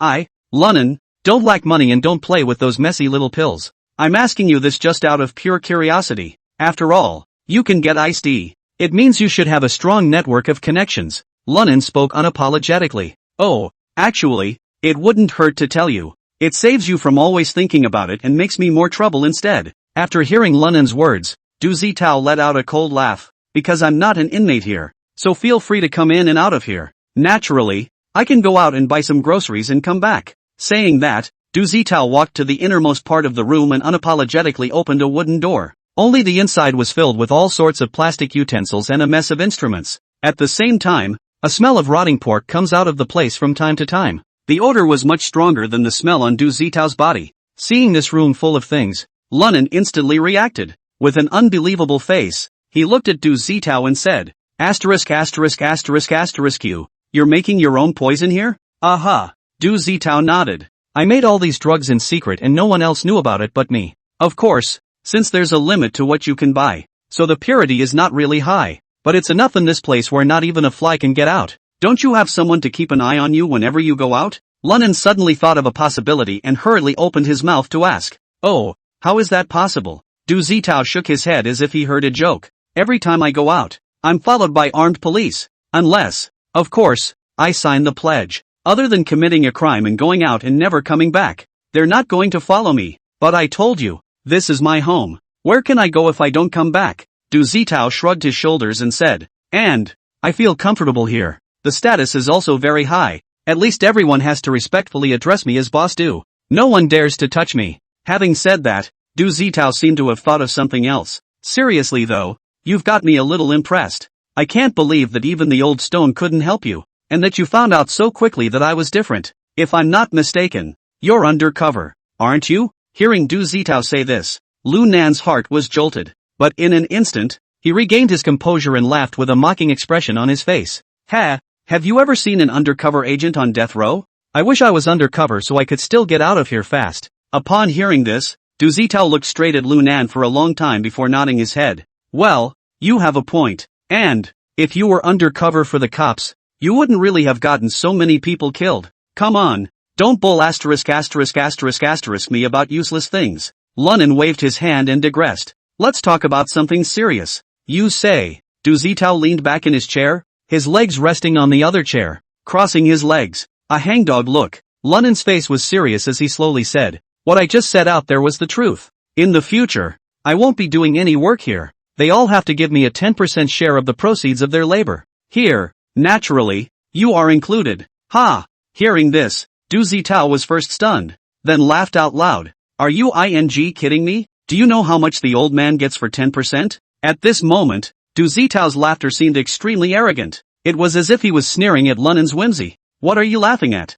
Lu Nan frowned slightly. I'm laughing at your stupidity. Or do you think I'm? Du Zitao stretched out his index finger and pointed it at Lu Nan, his tone contemptuous. Do you think I'll give you a percentage of the red? Upon hearing this, Lu Nan nodded, then slowly stood up his form and said, I don't reckon you'll be a good boy and give it to me. Then you're of no use to me. I'll finish you off right now. Ha ha ha, you wouldn't dare finish me off. Du Zitao laughed out loud, but his eyes became sinister down. If I die, the guys out there will never get meth again. Think about it, will they allow you to take me out? Even if I were to be killed by you right now, you wouldn't survive the night. If you don't believe me, you can try. At those words, Lu Nan snorted and came to Du Zitao's body. Oh, I'm the one who's most annoyed with people just me. Then I'll send you to God today. Chapter 94, Do Me a Favor. After Lu Nan finished speaking, he unexpectedly choked Du Zitao's neck without any concern. Then the right hand slowly exerted force.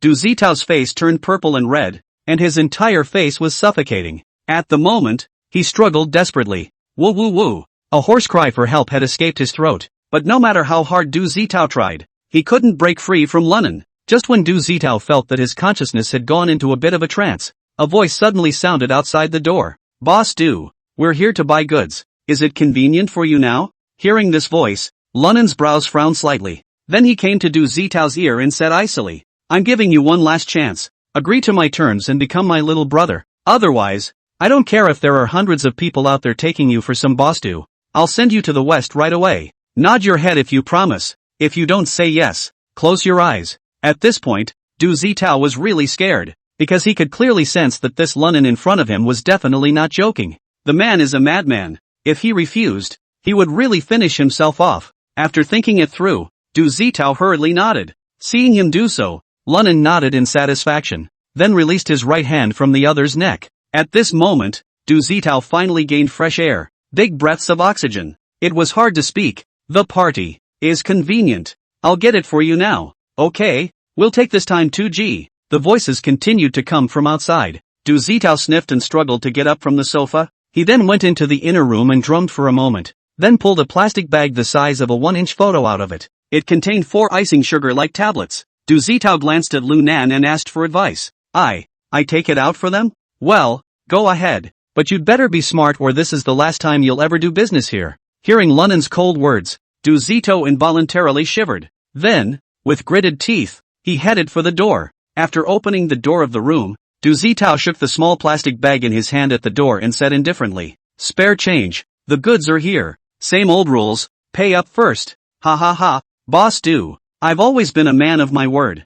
I can't be worse. With that, he pulled a handful of crumpled bills from his pocket and handed them in. At this moment, Lu Nan, who had heard the duo's conversation from inside the house, instantly saw his eyes light up. Oh, is this kid just Change? Never really met him in my last life. Now that's a good-looking kid. Just as Lu Nan was secretly thinking about it, Change was also surveying him through the doorway. At the same time, muttered in a voice that only Du Zitao could hear. Boss Du, you're not in any trouble, are you? Do you need us to give you a hand? Du Zitao shook his head, signaling that he was fine for the time being. He then took the bills handed over by the change and checked them before handing over the small plastic bag in his hand. Well, money and goods. Come back to me if you need it later. Wait. Just as Du Zitao was about to close the door, Lunan suddenly opened his mouth to stop it. Then striding to the door, he opened it fully with one hand. Ha ha ha, brother, since you like helping people so much, why don't you help me? With that, Lunan reached over with one hand,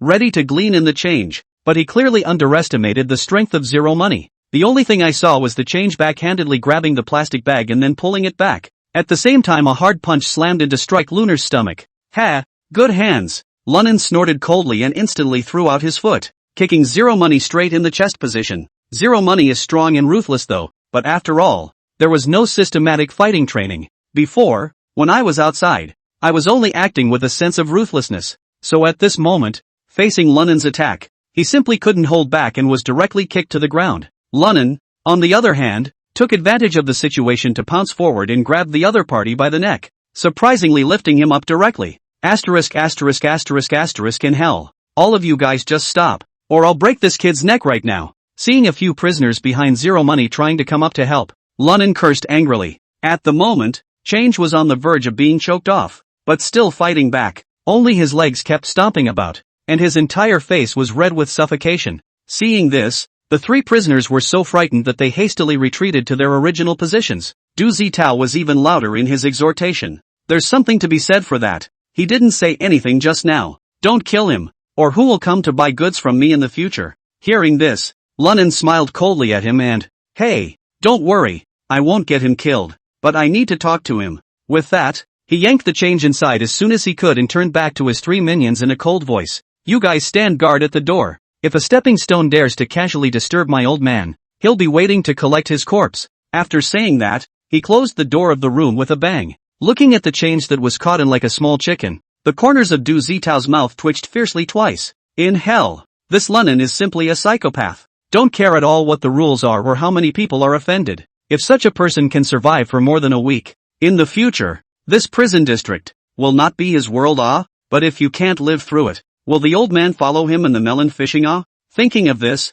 Du Zitao couldn't help but swallow his saliva. He felt a little too unlucky. Originally, the food and clothing here were free, and the status of the prison district was even more supreme. How did you meet this pervert? Forget about it. I can't take the opportunity to go out and buy something and just sign the commitment book with Sergeant Lee outside. It will never come back. This guy is too dangerous to mess with and too dangerous to avoid. On the other hand, Lunan was looking at the change lying on the ground with an excited face and opened his mouth to ask with a smile. Well, seeing as you're so helpful, can you do me a favor? Ugh, have the balls to kill me. Zero Money spat out a mouthful of blood and stared viciously at Lunan without the slightest bit of fear. That bone-chilling ruthlessness was exposed. Lunan skimmed his lips and said with a look of disgust, what am I killing you for? If you can do me this favor, not only will I not kill you, I can even get Boss to supply the meth you're smoking for free in the future. Hearing Lunan say this, Zero Money couldn't help but freeze, and then looked at Du Zitao with some disbelief. You don't have to look at him.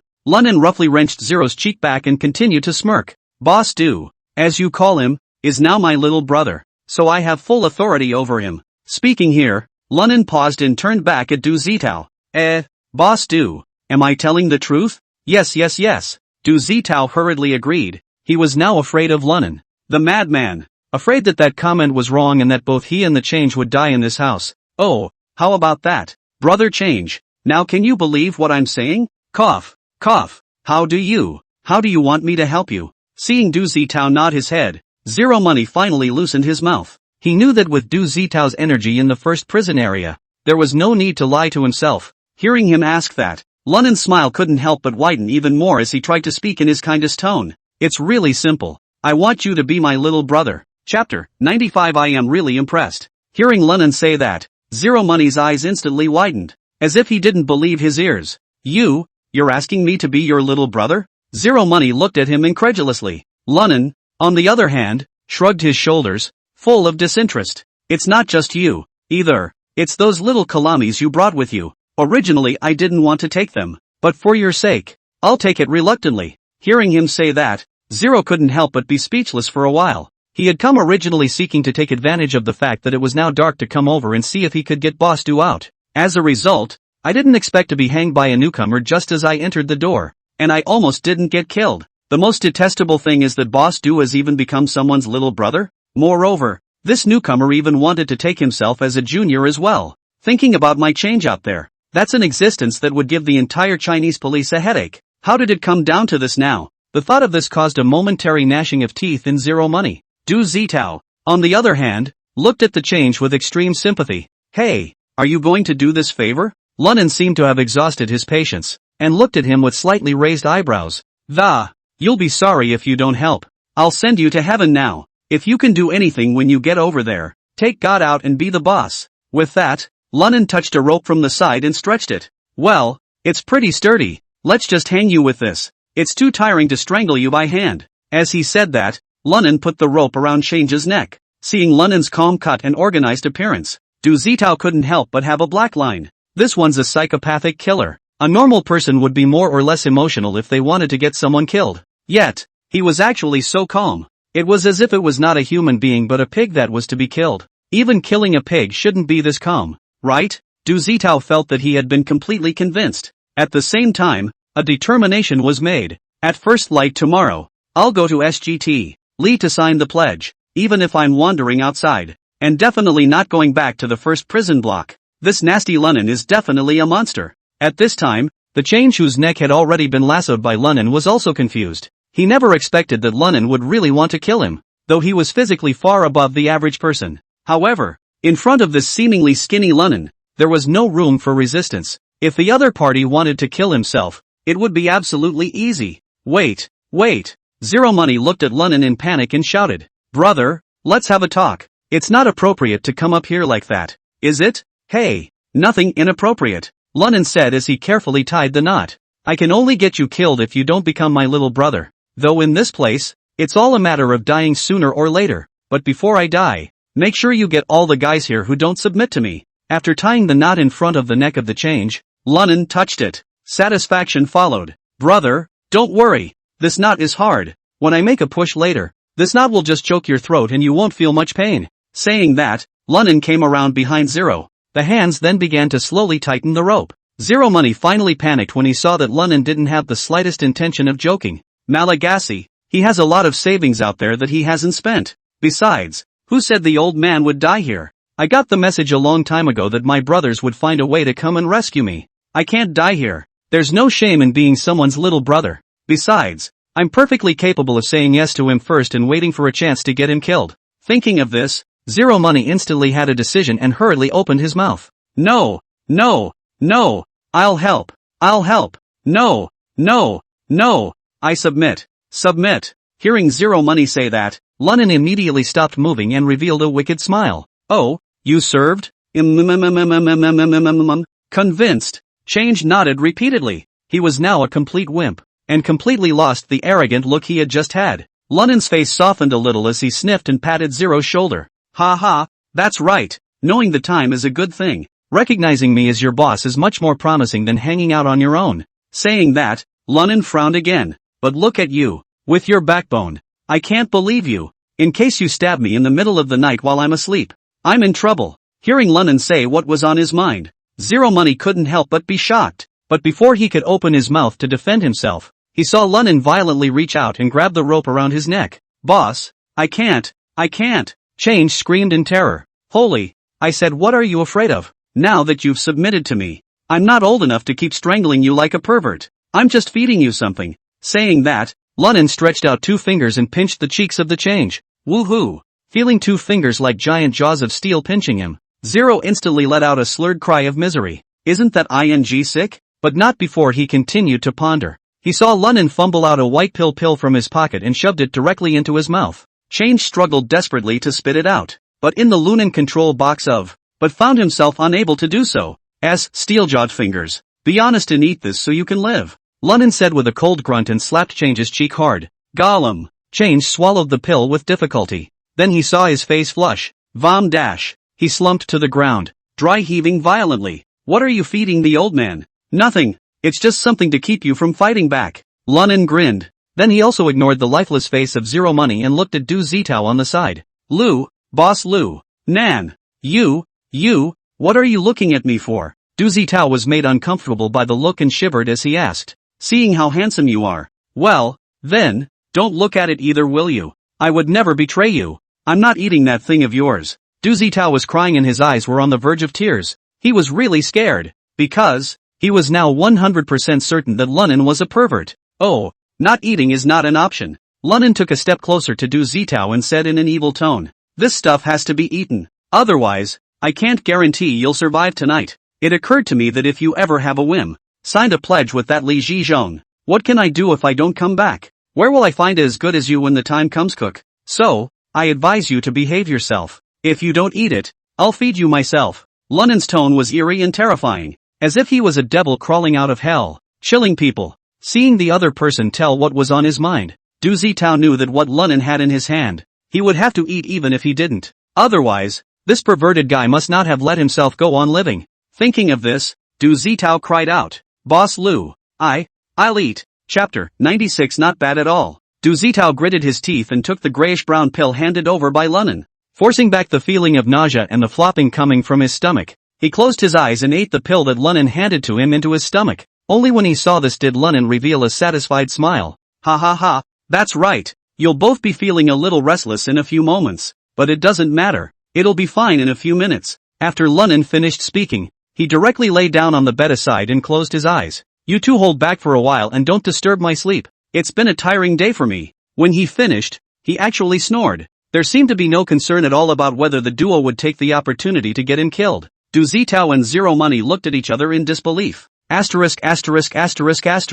What the hell is this feeding me? Du Zitao couldn't help but burst out softly. Turning, he headed for the inner sanctum. After going in, Du Zitao picked up a thin water pipe, bit his teeth, and was ready to bring it to his mouth. It looked as if it was hoping to dilute the unknown substance it was eating with water. Seeing this, the change on the side also hurriedly tiptoed over and whispered, "Boss Du, give me one. I need my stomach pumped too." But before he could finish his words, he only felt a sudden dryness and heat all over his body. At the same time, the head is very dizzy, the eyelids are heavy, and Boss Du, why am I so uncomfortable? At this time, Du Zitao also seemed to have a reaction. He was seen bracing his arms on the ground and gasping for air. Asterisk.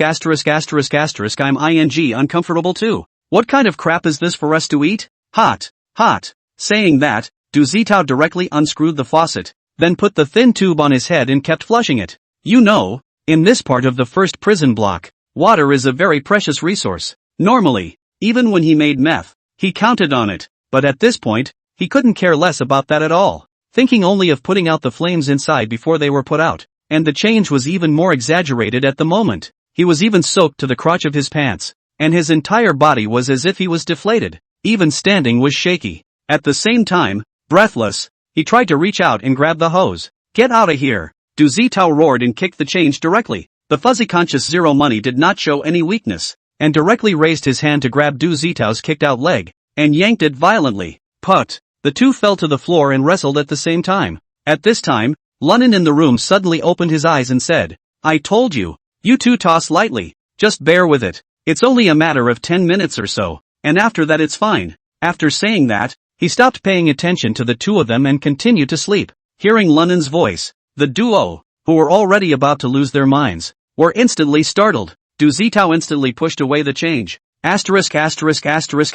You, lighten up. If you piss Nan off, watch out for him to hang you like a dog. I'll you up. Nan won't hang you first. Zero Money returned the favor. Not to be outdone, the duo's movements, however, were noticeably lighter. Apparently there was a genuine fear that Lunan was doing something perverted. And when Lunan on the bed heard the words of the two of them, the corner of his mouth couldn't help but reveal a hint of an evil smile. "Hey, this sick pill that Lee dispensed on his way out of prison is quite a bluff. If I didn't trust him, I would have thought it was poison the first time I ate it. Grass. You have to take something that is strong and healthy and make it look like poison. That pussy Lee is the pervert." Thinking about it, Lunan actually got really confused. So much has happened today. First, he went to Chi City to get a prisoner killed, came back to be ravaged by that calf Li Zhizhong, went inside and ate a couple dozen more people. Even if you're made of iron, you'll feel tired. And so, not 5 minutes later, Lunan was completely asleep. On the other side, Du Zitao and change gradually smoothed out. It was still hard for both of them, but it was much better than earlier. At this time, the two of them exchanged glances, then together they looked toward Lunan on the bed. do you think, is he really asleep? Du Zitao asked softly. Grr, do you think that's possible? Change gave him a blank look. So what do we do now? Du Zitao asked in a somewhat tangled voice. What else can I do? What should J8 do? Zero Money said without any good humor. Then seemed to think of something and suddenly asked. That's right, Boss Du. You know how to make poison. Surely you know something about pharmacology too? What the hell was that thing he gave us just now? How would I know? He's a horse's ass. A pervert researched something? Who could have guessed? Du Zitao said in annoyance, then glared fiercely at Lu Nan on the bed. This guy is a demon. No, I meant to ask you if this stuff is really poisonous. I'm feeling okay now, Zero Money said as he touched his front and back. It seems to have fully recovered. Ha, brother Change. You're not stupid, are you? Du Zitao said disdainfully. The meth is overdosed, and it still feels like what's wrong isn't wrong. See if you can suck more without dying in the past. Do you think what he's giving us both can be a 10% pill? It must be a poison we don't know about. After hearing Du Zitao's words, Zero Money nodded rather thoughtfully. So, now we're just going to stay here? Staying at Chicken? This is my house. You do what you have to do. I'm sleeping too. Let's see what Nan says when we get up tomorrow. At this point, Du Zitao seemed to have completely resigned himself to his fate. After struggling to get up, he waddled over to a long couch and just laid down on it. Seeing this, Zero Money bitterly shook his head and also struggled to stand up, heading out. But just halfway there, something seemed to occur to him. Returning to Du Zitao's side again, he pickpocketed him a bit and said, one more thing. You give me back the money I just gave you. Ha? What? You don't want those 2 grams? Du Zitao looked at the change with some confusion. On what grounds? Hearing Zero Money say that, Du Zitao immediately asked in displeasure. You know, no one has ever dared to go dark with him in this prison area by himself. Except for Lunnan. Of course. Hey, Boss Du, you can't have forgotten what Nan just said, right? Zero Money laughed triumphantly. He said I can use your goods as much as I want from now on, and it won't cost me anything. Do you dare to disobey him? Saying that, Zero glanced at Lunnan, who seemed to be asleep and, should I wake Nan up and ask? Ouch. Change, you step on the horse. I'm going to you up. Du Zitao glanced at Lu Nan and finally compromised. After cursing, he pulled a bunch of crumpled bills out of his pocket and threw them to the ground. Zero picked up the money and counted it before humming a little tune and turning to head out the door. At the same time, a strange thought suddenly popped into his head. Well, recognizing this Lunnan as the boss seems to be. It's not bad at all. Chapter 97 Crippled by Snubbing. Nan, I have something to tell you. With a soft whine, Lunnan slowly opened his eyes. Asterisk, which one are you? After Lunnan saw the person in front of him clearly, he sat up violently and drank. Because this person in front of him, he hadn't seen him at all. The boy looked about his age, white-faced and handsome, dressed in a white shirt, light blue jeans, and canvas shoes. He looked rather civilized. Take it easy, Nan. It's me, Du Zitao. I'll you up. Lu Nan roared, raised his hand and threw a slap at Du Zitao. Pa! A loud slap instantly whipped Du Zitao to the ground. His face reddened and he covered his cheeks with an indignant cry. Nan! Are you doing what? J8 I am not dreaming? Lunnan froze and scratched his head. The touch of the slapper just now made him seem to feel as if he wasn't dreaming. But how could this little white boy in front of him be Du Zitao? And, in this outfit, how the hell can you be in a prison cell? Asterisk. I just washed my face, shaved and changed my clothes. Nan, do you have to react so much? Du Zitao rubbed his right cheek that was sore from the beating and said with a displeased face. Emma, Boss Du, it's really you? Lunnan's eyes widened in surprise after making sure again. Nitwit's pretty good looking. Lu Nan stared at Du Zitao with an envious face and said, then remembered something and said, by the way, do you have any more of these clothes? Get me a set. If you don't have any more, give me the ones you have on you. I haven't been handsome since I was in prison, Lunnan said as he reached for Du Zitao's collar. Du Zitao hurriedly dodged and hurriedly said, Nan, stop it, that's all I've got, but I'm going out to get in today. Can't go in that beggar's outfit, can we? Incoming? Hearing him say that, Lunnan's brows couldn't help but frown. Could it be that yesterday's medicine didn't bluff this kid? Did he want to take this opportunity to run away from the first prison block and not come back? No, I have to think of something. If this calf doesn't come back, I'm in trouble. Laozi is now considered to be holding the emperor hostage. If this son of heaven runs away, those murderers out there won't tear me apart. Ha! Thinking of this, Lunnan's eyes rolled and he opened his mouth to ask, how much stock do you have now? Not much, just under 10 grams. As Du Zitao said, he took out a small plastic bag from his pocket and shook it out. It's all here. If people hear, they all come over and buy it. It's not even enough to share. Hearing him say that, Lunin nodded and, give me the one you're holding, then put on that beggar's outfit. You don't have to go in today. You can go back in a few days. Ha! Hearing this, Du Zitao was dumbfounded. Though, he would love to get out of this hole. However, he was more afraid that Lunin would directly get himself killed. The bottom line is that one is extremely sorry now. If he had known that Lunin was really asleep, he would have run away himself long ago. What's the point of waking up this guy? Isn't that a handful? Asterisk asterisk asterisk asterisk, are you listening? Looking at Du Zitao, who looked like a fool, Lu Nan couldn't help but kick him. No, Nan, if I don't stock up today, I won't have anything to sell. The guys out there won't be able to buy ice by then, and they'll kill us. Dozito is still on his last legs. Hopefully, hearing that, this Lunin guy will let himself go. Oh, don't worry, Lunin said as he jumped off the bed. With that, only a cruel smile could be seen sketching the corners of his mouth. They can't buy ice, so bear with me. And the old man has to tell them, from now on, the methamphetamine we sell will be cut off from time to time. Now these 10 grams are the only stock available for the next week. If you want it, the highest bidder gets it. Saying that, Lunin took the small plastic bag in Du Zitao's hand with one hand. Evil smiled. Hey, want to have ice sucking later? Money alone won't do it. And give the old man an earful. Otherwise, they'll give old man a hard time. Looking at Lunin's evil smile, Du Zitao shrunk in fear. That, brother Nan, it's not quite right for us to do this, is it? Du Zitao said weakly, but his heart was extremely anxious. He doesn't care how much money he makes or if these murderers have meth to smoke. He just wanted to stay away from the pervert in front of him now. Ha ha ha, nothing inappropriate. Lunin naturally knew Du Zitao's small mind, smiled broadly and patted the other party's shoulder and said, boss Du, besides that, do you know why I asked you to go out again in a week? Without waiting for Du Zitao to reply, Lu Nan narrowed his eyes, revealing a dangerous gaze as he continued, because a week from now is when the medicine kicks in. From what I gave you yesterday, at that point, you're just in time to go out and get a full physical. Just know if I'm bluffing or not. After hearing this, Du Zitao shivered. At the same time, doubts arose about his own deductions. Could it be that what this thin race to feed me is really poison?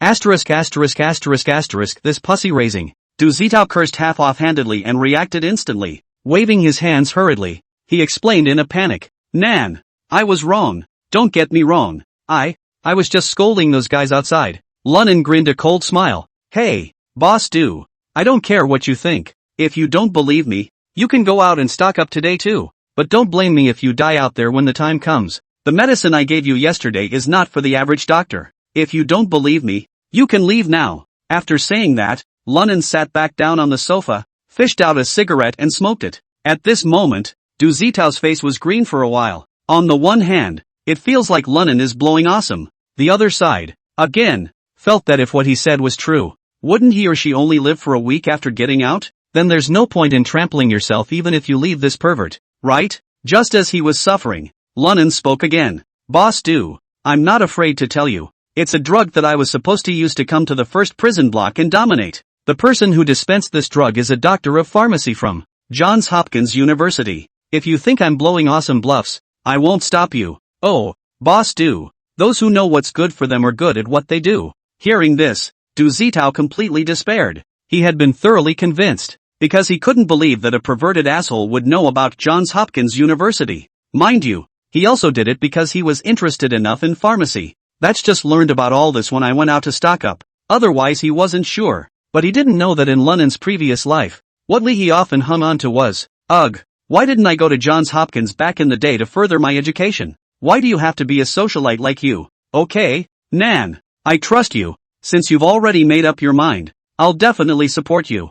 I don't believe it. Those guys outside, they still dare to really move us. Thus, Du Zitao, who knew the time, still let Lunin be fooled and crippled. Chapter 98. Chop him up. Hearing these words of loyalty from Du Zitao, Lunin bristled in disbelief. He knew that the kid in front of him was only temporarily subdued by his words. If, after a week, the guy didn't have any problems, the kid would surely run away from the first prison block by then. It looks like I'm going to have to put it all together myself in the next few days to see what the play is going to be in a week's time. As for now, it's better to get down to business. Thinking of this, Lunnan stood up and said, "Well, go change your clothes and let's both go out for a walk. It's time to let those mountain guns out there know what our brothers are capable of." Hearing Lunnan say that, Du Zitao couldn't help but have a toothache. The mind once again broke out in curses. "If you don't come, they know what I can do. Now that you're here, they'll just think you're a mad dog." Mad dog. Although he thought so in his heart, how could Du Zitao dare to refuse Lunan? So he could only obediently do as Lunnan said and change the clothes on his body.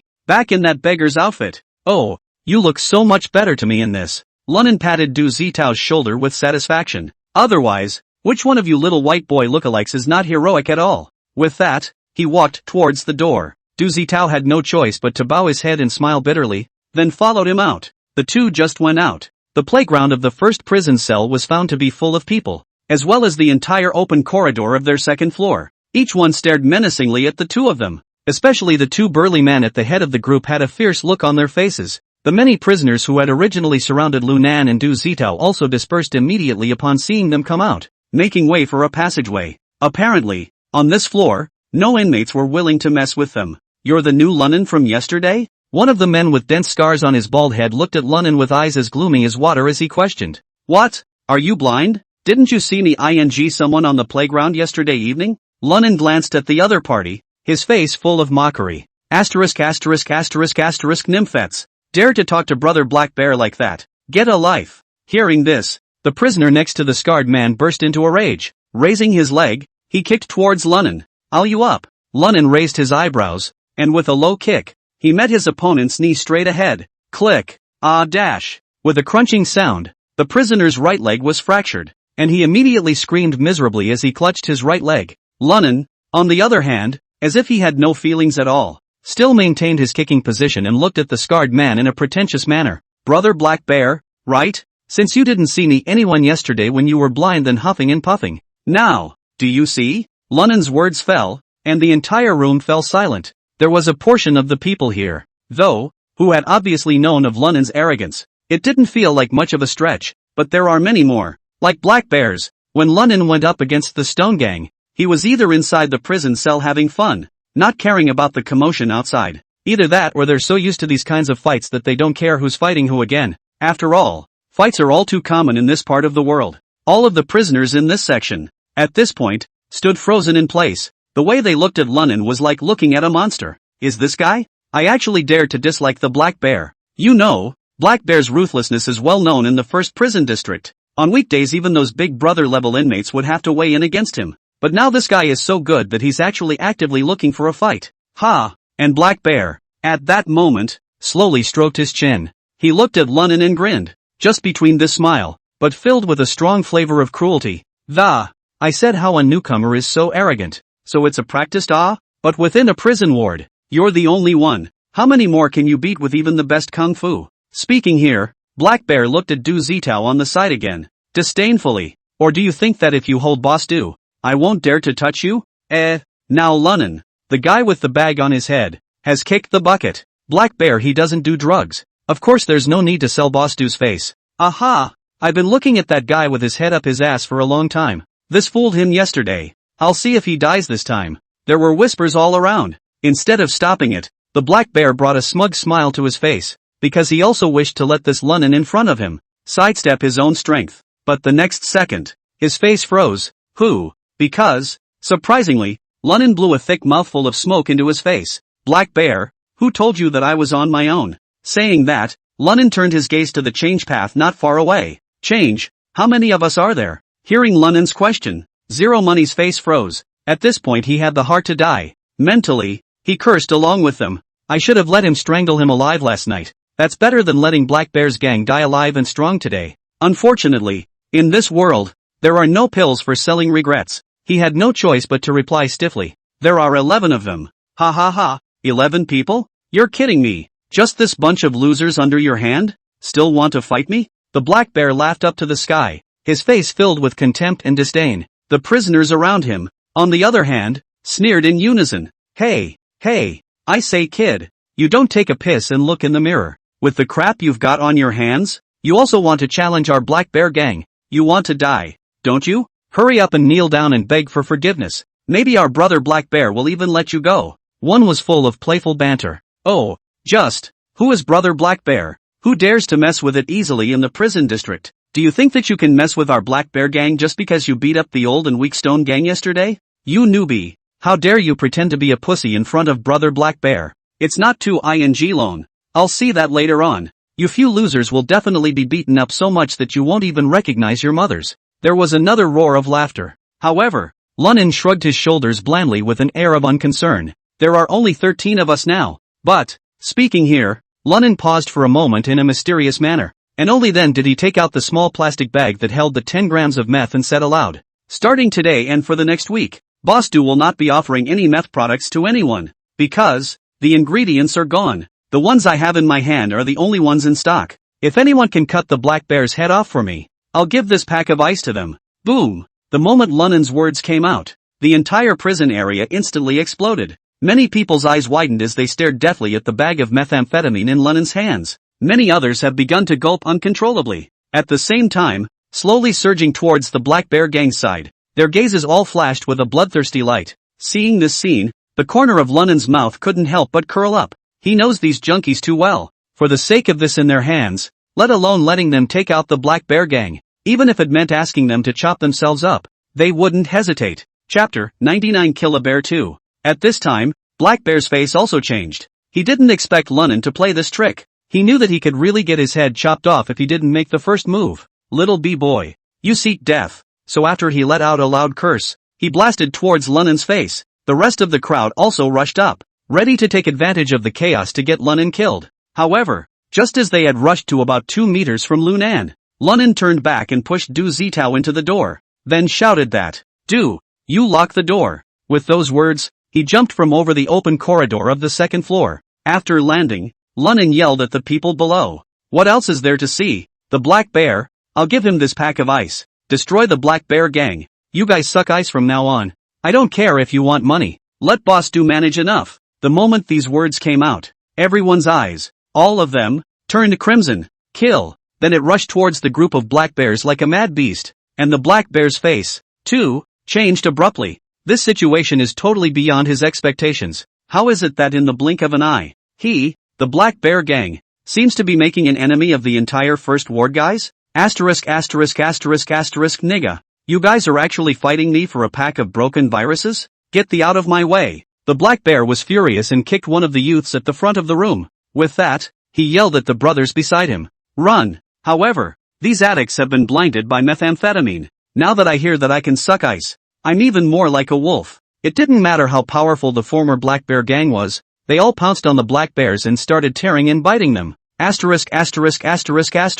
These assholes are crazy. Seeing this, the Black Bear completely panicked. He can fight, but he can't stand up to the crowd. A minute later, the Black Bear was battered and bloodied. In hell. You guys, when I catch a chance, I'll have to kill you all. The Black Bear growled indignantly. As for the crowd behind him, many of them fell to the ground, dying. Seeing the situation, the Black Bear climbed straight up and tumbled straight down the open corridor on the second floor. Bang! Because his weight was so great, it caused a trembling sensation to come from the ground on the first floor. When he got up, he found a large crowd gathered in front of him. There were 50 or 60 of them. They were armed with iron bars, daggers and even clubs. Everyone's eyes were fierce and murderous. And behind these people, Lunin was holding a cigarette, looking at the Black Bear with a smile or a laugh. "Oh, Brother Black Bear, a man like you deserves to die. In your next life, don't forget to eat more pig brains to replenish them. Otherwise, it still won't live long." Speaking of this, Lunin's face turned steeply cold and, "Chop him up for me." At a command, the group swarmed over the Black Bear, punching and kicking him. In a moment, the Black Bear was beaten into a sandbag. Miserable howls rose in all directions, and blood and flesh flew everywhere. On the other side, those upstairs who had already tackled the Black Bear gang were afraid they wouldn't get their share of the drugs. They all flocked down as well, joining in the battle of abusing the Black Bears in droves. Not far away, the Change saw this scene and trembling. He fumbled for a cigarette and lit it up and took a few puffs. At the same time, the eyes that looked at Lunin were filled with awe. You mustn't offend Boss Lou in the future. This forced raising looks young, but his heart is really hard. The things he used to do outside himself were child's play compared to him. Seeming to notice someone looking at him, Lunin turned slightly and grinned at the Change, beckoning. "Ha, Chiener, come and watch the show." "Ah, okay boss." Zero Money hurriedly trotted his ass to Lunnan, crouched down on the ground with him and smoked a cigarette as he watched the battle ahead. I only saw that by this time, the black bear had been beaten all over his body and his head was full of blood. Your mom. Just you wait. Sooner or later I'm going to let you all die without a burial. The black bear wailed piteously, but this time, those addicts didn't have the slightest pity or fear. Instead, they continued to swing the guys in their hands and smash them down. Try screaming again? It's so awesome at this point. A youth whacked Black Bear in the face with a stick. Snap! This blow was of immense power. The black bear's snout collapsed right in. His mouth was full of blood, and after covering his nose and howling miserably for a long time, he finally fainted. And looking at the fainting black bear, Lunnan suddenly stood up and drank at the group of addicts. All right, stop fighting. Lunnan waved his hand. The group of people surrounding the black bear in a group beating heard the words and stopped their hands, looking at Lunnan and asking, Boss Lou, it's fine if you don't fight, but what about the methamphetamine you're holding? Lunnan turned the methamphetamine in his hand upside down and tossed it at his back. Indifferently, you guys go get it. I'm a man of my word. Whoever grabs it gets it. At this moment, Lunnan had an indifferent expression. Inside of him, there were no waves, because all of this was, in the first place, a plot he had set up. Sure enough, after hearing this, the addicts present immediately scrambled toward Lunnan's back grass. The hunt for methamphetamine began, and Lunnan walked slowly up to the black bear's body and, stretching out his foot, he stepped on top of his chest and said in an indifferent tone, I know you're still alive and can hear what I'm saying. I want to tell you, your black bear gang is finished, and you, black bear, are finished. Lunnan's tone was extremely calm. At that moment, the black bear slowly opened his eyes. At the moment, he was bruised and covered in mud and water. Also, the mouth was full of blood. He stared at Lunnan with a spiteful look that, you won't get away with it. My today is your tomorrow. The black bear's voice was weak, but it carried a monstrous hatred. It was as if they wanted to eat Lunnan alive. Yes? Lunnan smiled faintly and, even if that day comes, you won't see it, so you can go to hell. With that, Lunnan reached out his hand at the side of the changer. I just saw you have a stone knife there. Give it to me to use. I'm going to skin this black bear. Today. And mother ******** ing do 1, 2, that's killed a bear. Hearing Lunnan's words, the entire first prison area was suddenly plunged into silence. Everyone looked at Lunnan with disbelief. I don't know if he was joking or if he was indeed really ready to skin a black bear. You're going to skin him? Zero gulped and asked shakily. What? You have a problem with that? Lunnan asked rhetorically, raising an eyebrow. Don't worry, after you peel it off, if you like it, I can give you part of it to take back as a mattress. Hearing Lunnan say this, everyone only felt cool air rushing from their heels all the way to the sky. A thought popped into his mind uncharacteristically. This Lunnan, he's absolutely crazy. A moment later, the reactive change forced himself to endure his discomfort and pulled out a sharp stone knife from his coat pocket and handed it to Lunnan. Thanks bro. Lunnan smiled faintly, and after receiving the stone knife, he rubbed it on the black bear's head and, Black Bear, are you ready? I'm gonna start peeling. Yo, in a minute, you can scream louder. As the words fell, Lunnan gritted his teeth, and blood flowed out as the stone blade came into contact with the black bear's scalp. Chapter 100. Bang bang. But just then, after 2 gunshots, the broken pieces of mud around Lunnan's feet splashed him. Immediately afterward, the heavy iron door was opened, and a serious and majestic voice rang out. Lunnan, what are you doing? Really treat this place like a slaughterhouse? Everyone put your hands on your head and crouch in place. Looking back, Lunnan couldn't help but breathe a sigh of relief as well. I'm Chao Nima's Li Zhizhong. If you don't come out, I'll have to skin this guy even if I have to endure the nausea. Otherwise, in this cell block, I can't make it. Lunnan, didn't you hear what I said? Men, get him on the ground for me and take him back. Li Zhizhong snorted coldly. As soon as his voice fell, several armed police officers quickly rushed towards Lunnan. Lunnan saw this and smiled. Don't bother. I'll get down on the floor. By myself. Saying that, Lunnan threw the stone knife in his hand to the ground. Then crouch forward with your hands and lower your body. But just as he was about to hit the ground,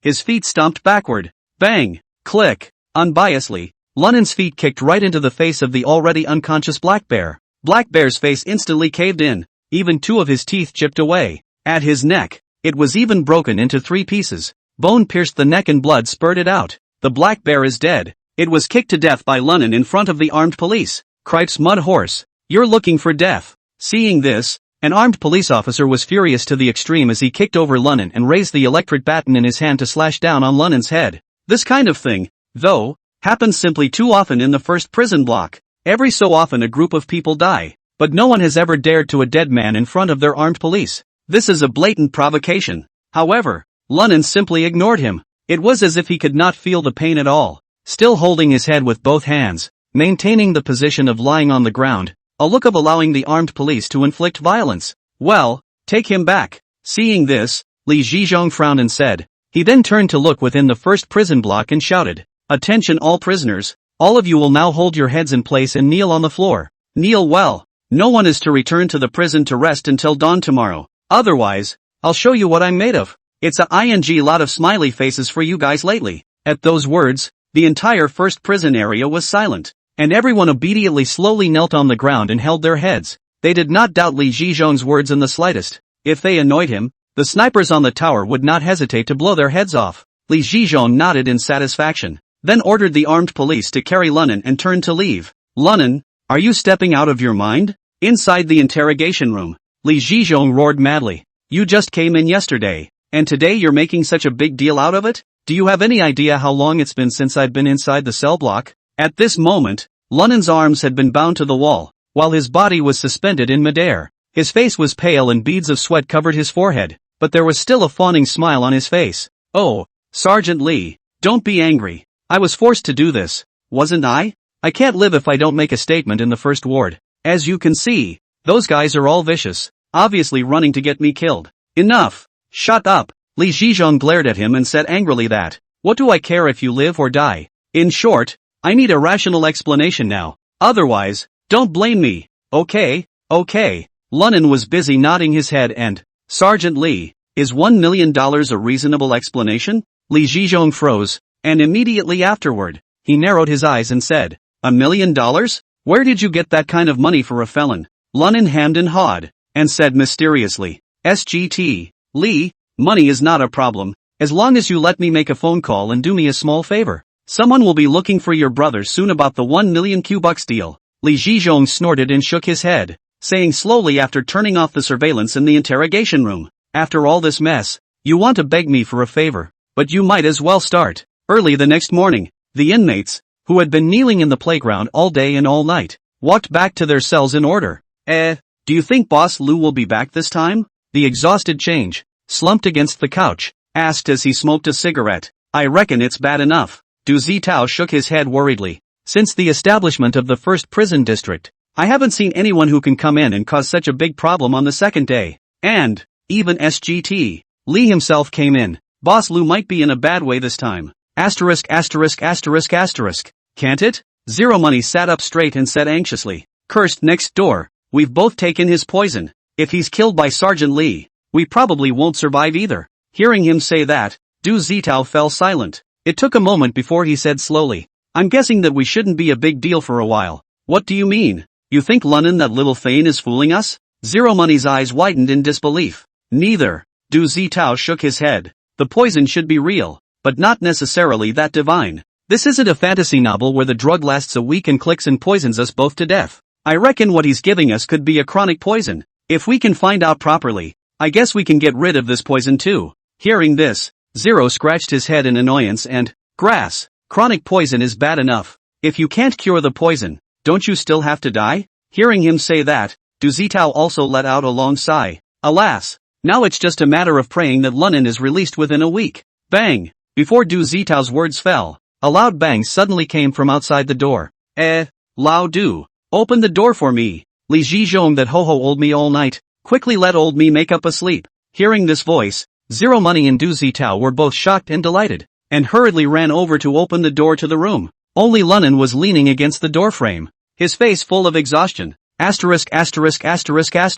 "Boss Lu, you're back?" Seeing this scene, Zero Money instantly screamed out in excitement. Meanwhile, many of the inmates who had not yet returned to their cells, they also looked over in unison, all with shocked expressions on their faces. "Oh, is there anything unusual about my old man coming back?" Lunnan said with a smile. "No one has come after you two since I was taken, have they?" "No." Du Zitao shook his head. "After you left, they had Li Zhizhong punished by kneeling all night, all just shortly after returning to the prison cell." "Ah, you're okay?" Lunnan opened his mouth and asked. "I'm not a prisoner. He has no right to punish me." "Oh, Yeah, I forgot about that, Lunnan said while slapping his head. In that case, since you're not being punished, go out and purchase some raw materials today. Grab some more meth and get it out. After all, having everyone help us take down the Black Bear Gang, I don't think they'll stop until we give them some favors. Hearing Lunnan say this, Du Zitao was overjoyed and unconsciously rubbed his hands together. Seeing him like this, Lunnan smiled if he had a deep meaning. Oh, old duh. When you go out, feel free to find a hospital for a full medical checkup and come back. Xianer, get your ass back to the jail cell and go to sleep too. Report back to the old man later with your brothers. After saying that, Lunnan also ignored Du Zitao, whose smile froze on his face, as well as the loose change that had snapped away. Squeeze into the house and fall asleep. Chapter 101 Underground Tunnels. Lunnan slept through this sleep. It was late in the evening when I got up. Yesterday, in the interrogation room, after making a deal with Li Zhizhong, it was natural for the other side to still teach him some lessons, and Lunnan didn't object to Li Zhizhong doing so. After all, he had been brought to the interrogation room, and if he didn't get cleaned up, the inmates in the prison area might not think about his identity. Damn it, this Li Zhizhong is really dark. Lunnan muttered curses as he fished out health pills and potions to recover his injuries from under the bed. After taking it, he fumbled the Swiss Army knife out again and strapped it to his calf.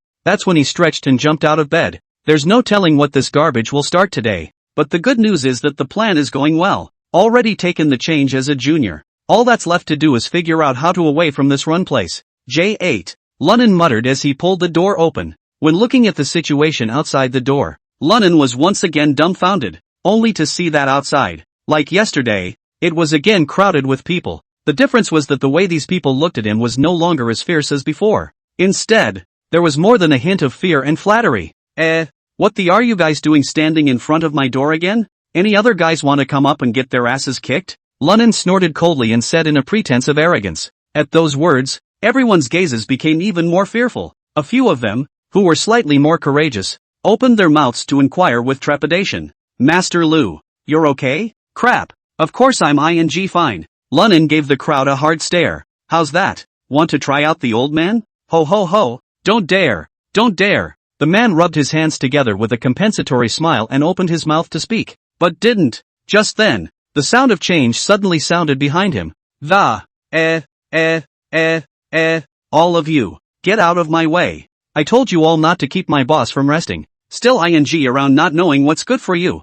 I just went downstairs that thing for so long and it's surrounding me again? As soon as the words were out of his mouth, the change squeezed out of the crowd. Look at the arrogance of the change, and the coyness of the group of prisoners. Lunnan couldn't help but frown and asked in a deep voice. Xianer, what are these guys doing standing around here? Are they all idle? Oh, Nan. They all came here to wait for you because they want to join our organization. After all, our strength is here. Zero Money hammed and hawed and continued. I told them that you were sleeping and resting after being beaten up yesterday by that pussy Li Zhizhong. This group also doesn't care about this, and has to be here to guard you, waiting for you to come out first time to greet you. Lunnan glanced at the small-faced change. Another look at the previous prisoner who had wanted to speak, said suspiciously, why are you always yapping? Say something. Fart something. At that, the prisoner looked at the change and then at Lunnan. It was only then that he stammered. Nan, that you said that as long as we join you and take out the Black Bear Gang, from now on, meth will be smoked as we please. Does that count for anything? Ha! So that's what this is about. Lunnan was dumbfounded, and then with a bold wave of his hand, it counts. However, it won't count until you are truly my minions. After all, something like randomly smoking ice is a groundbreaking special benefit even outside of prison. At those words, the surrounding group of prisoners instantly revealed expressions of ecstasy. Thank you, Nan. Thank you so much. Brother Nan is mighty and domineering. Lunnan smiled and waved his hand. Don't thank me yet. There's going to be a ceremonial passing of this. Saying that, Lunnan looked towards Zero Money. Xianer, register the names of all the brothers who intend to join us, and write down for me what they are guilty of. When this is all done, this group of brothers will be yours to lead. As for the special benefits, I'll discuss it with Boss Du when he returns. After hearing Lunnan's words, all the prisoners present were wailing with excitement. The change was even more excited and rubbed his hands together. Being able to smoke ice without paying for it is a dream come true for these inmates. And Zero Money because he's suddenly from a small group of Big Brother. A leap into the off-second person. Big society, how could he not be happy?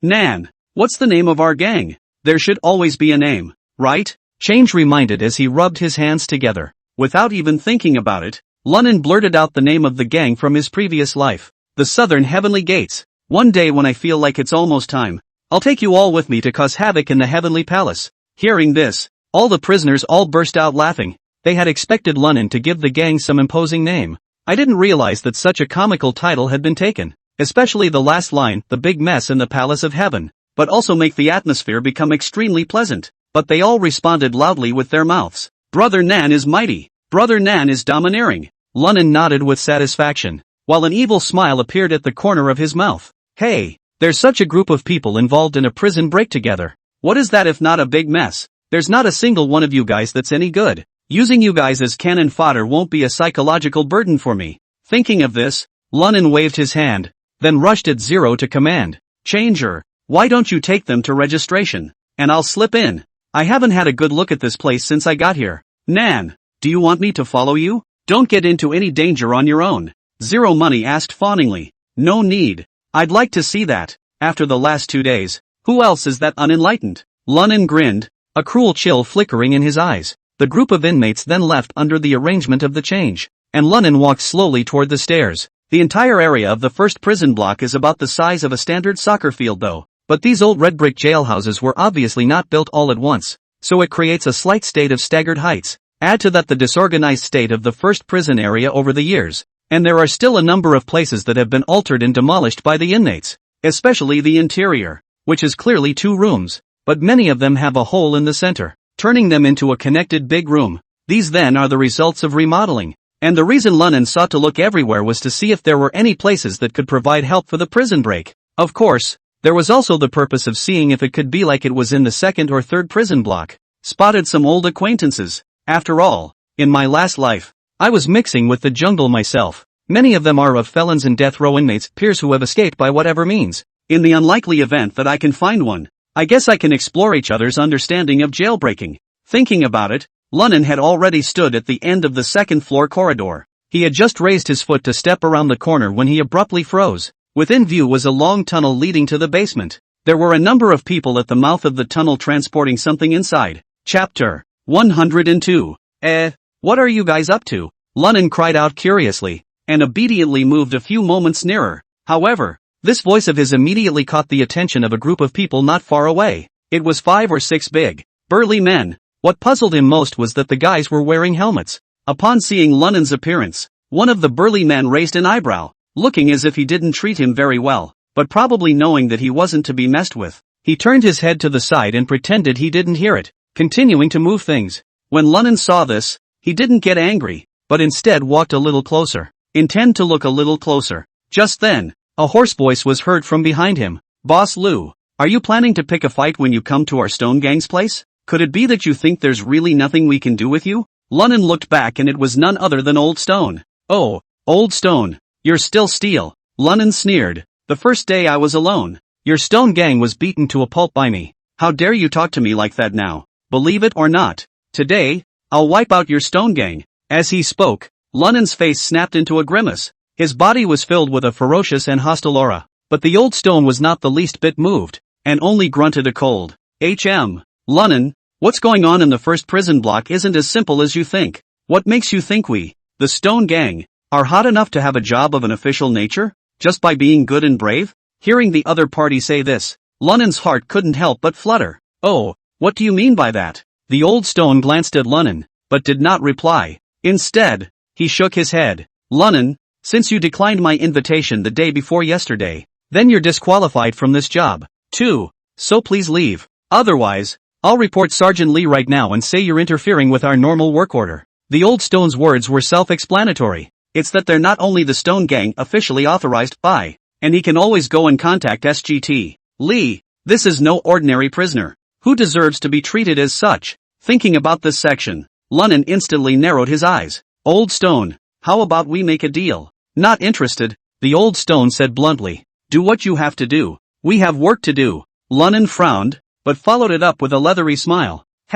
No chat? It's okay not to chat, but I'm afraid it's going to be hard for you to work in peace in this place starting tomorrow. Saying that, Lunnan didn't hesitate, and with his hand resting on the back of his head, he turned around and walked back. Sidewalk. I accidentally collected hundreds of brothers today. Have them all come over tomorrow to support your stone gang. I'll sleep in my room then. And I'll be curious to see how that Sergeant Lee will find me. Upon hearing Lunan's words, Old Stone's expression instantly became much more grave. A prison block is only so big in total. How could he not know what was going on? Yesterday, Lunan exterminated Black Bear as well as the Black Bear gang's people, and he witnessed the whole thing. Although he didn't participate, he was also shocked by Lunan's ruthlessness as well as his mind tricks. The fact that he was strutting around today, taking in those addicts as minions, was even more deeply scary. Old Stone's expression shifted for a while, and finally he gritted his teeth and said, "Lunan, what the hell are you doing?" At those words, Lunan couldn't help but feel happy in his heart. After stopping in his tracks, he turned and pointed to the canal.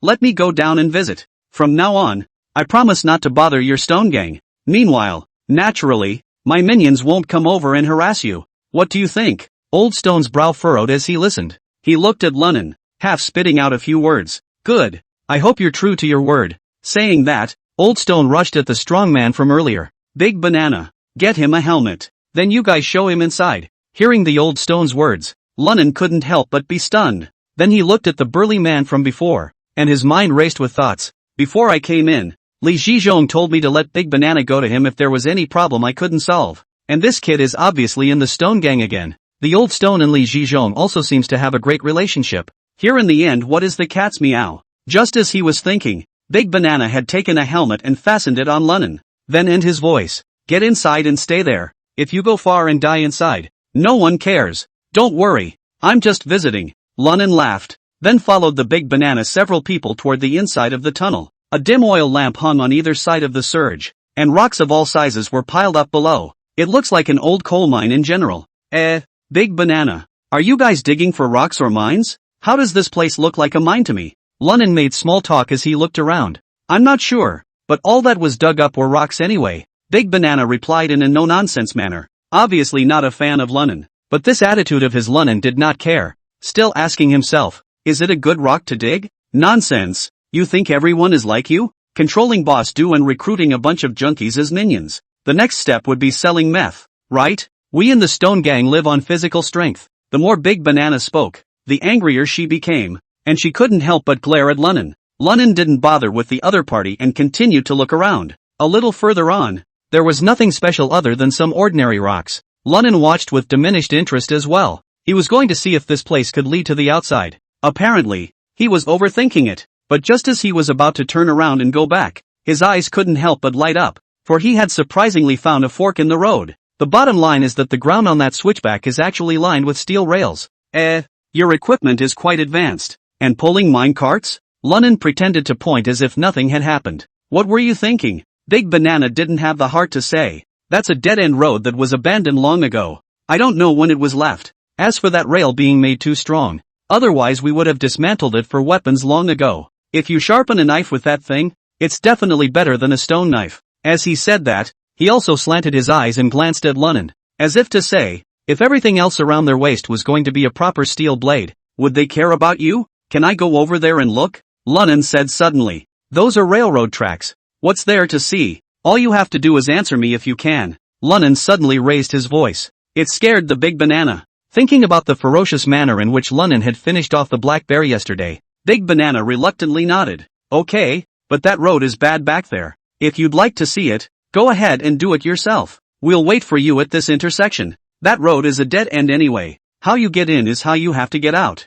With that, Big Banana led the others to step aside, no longer paying attention to Lunan. When Lunan saw this, he was overjoyed. Lifting his feet, he headed for the fork in the road. The tunnel wasn't too long, and after about 7 or 8 minutes of walking, it finally came to an end. Grass. What a dead end. Looking at the wall in front of him, which was built up with large and small stones, Lunan cursed, going up and pushing. It was unusually sturdy, but just as he withdrew his palm, his eyes couldn't help but light up. With that, he felt his way back toward the wall of the tunnel. Ha ha ha, this place is kind of fun. Gotta get a chance to mull it over. Chapter 103, Something to Discuss. When several people came out of the tunnel, Old Stone is sitting at the mouth of the cave smoking a cigarette. Seeing a few people, he took a deep drag on his cigarette and teasingly flirted. "Boss Lou, how's your inspection of my place of work going?" "Ha ha ha, Old Rock, I think this is a great place for you to work." Lunan laughed, directly skirting around the Old Stone's question.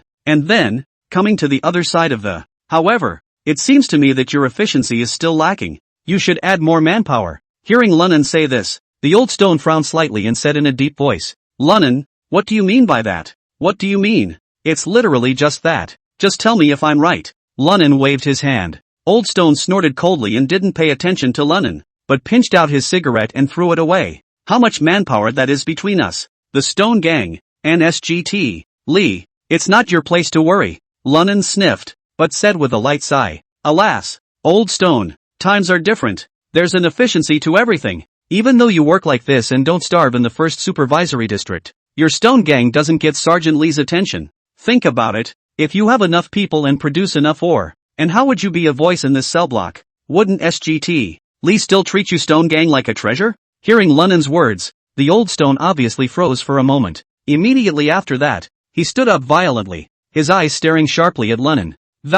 Boss Lou, I'll say it again. How we organize our work in the Stone Gang is our own business, so I won't bother you. It's none of our business whether you, Boss Lou, want to deal drugs or kill people here. But don't blame us if you covet the job, please. When he finished speaking, Old Stone whisked his sleeves up and extended his right hand. The corner of Lunnan's mouth lifted slightly, revealing a faint arc. This mine he had to take, but the prerequisite is that Li Zhizhong's side has to have no objection to this matter. Otherwise, even if he forcefully took out Old Stone and the others, it would probably be difficult for him to carry out his plan. TSK, TSK, TSK, since you won't listen, so be it. Obviously you can improve the efficiency of your output, but you have to grind it out here. I don't get it. I don't get it. Lunnan pretended to shake his head, then waved his hand. Come on, you guys keep grinding. I'm outta here. After saying that, he actually really left without looking back. Asterisk asterisk asterisk asterisk. This Lunnan, he's even hit us.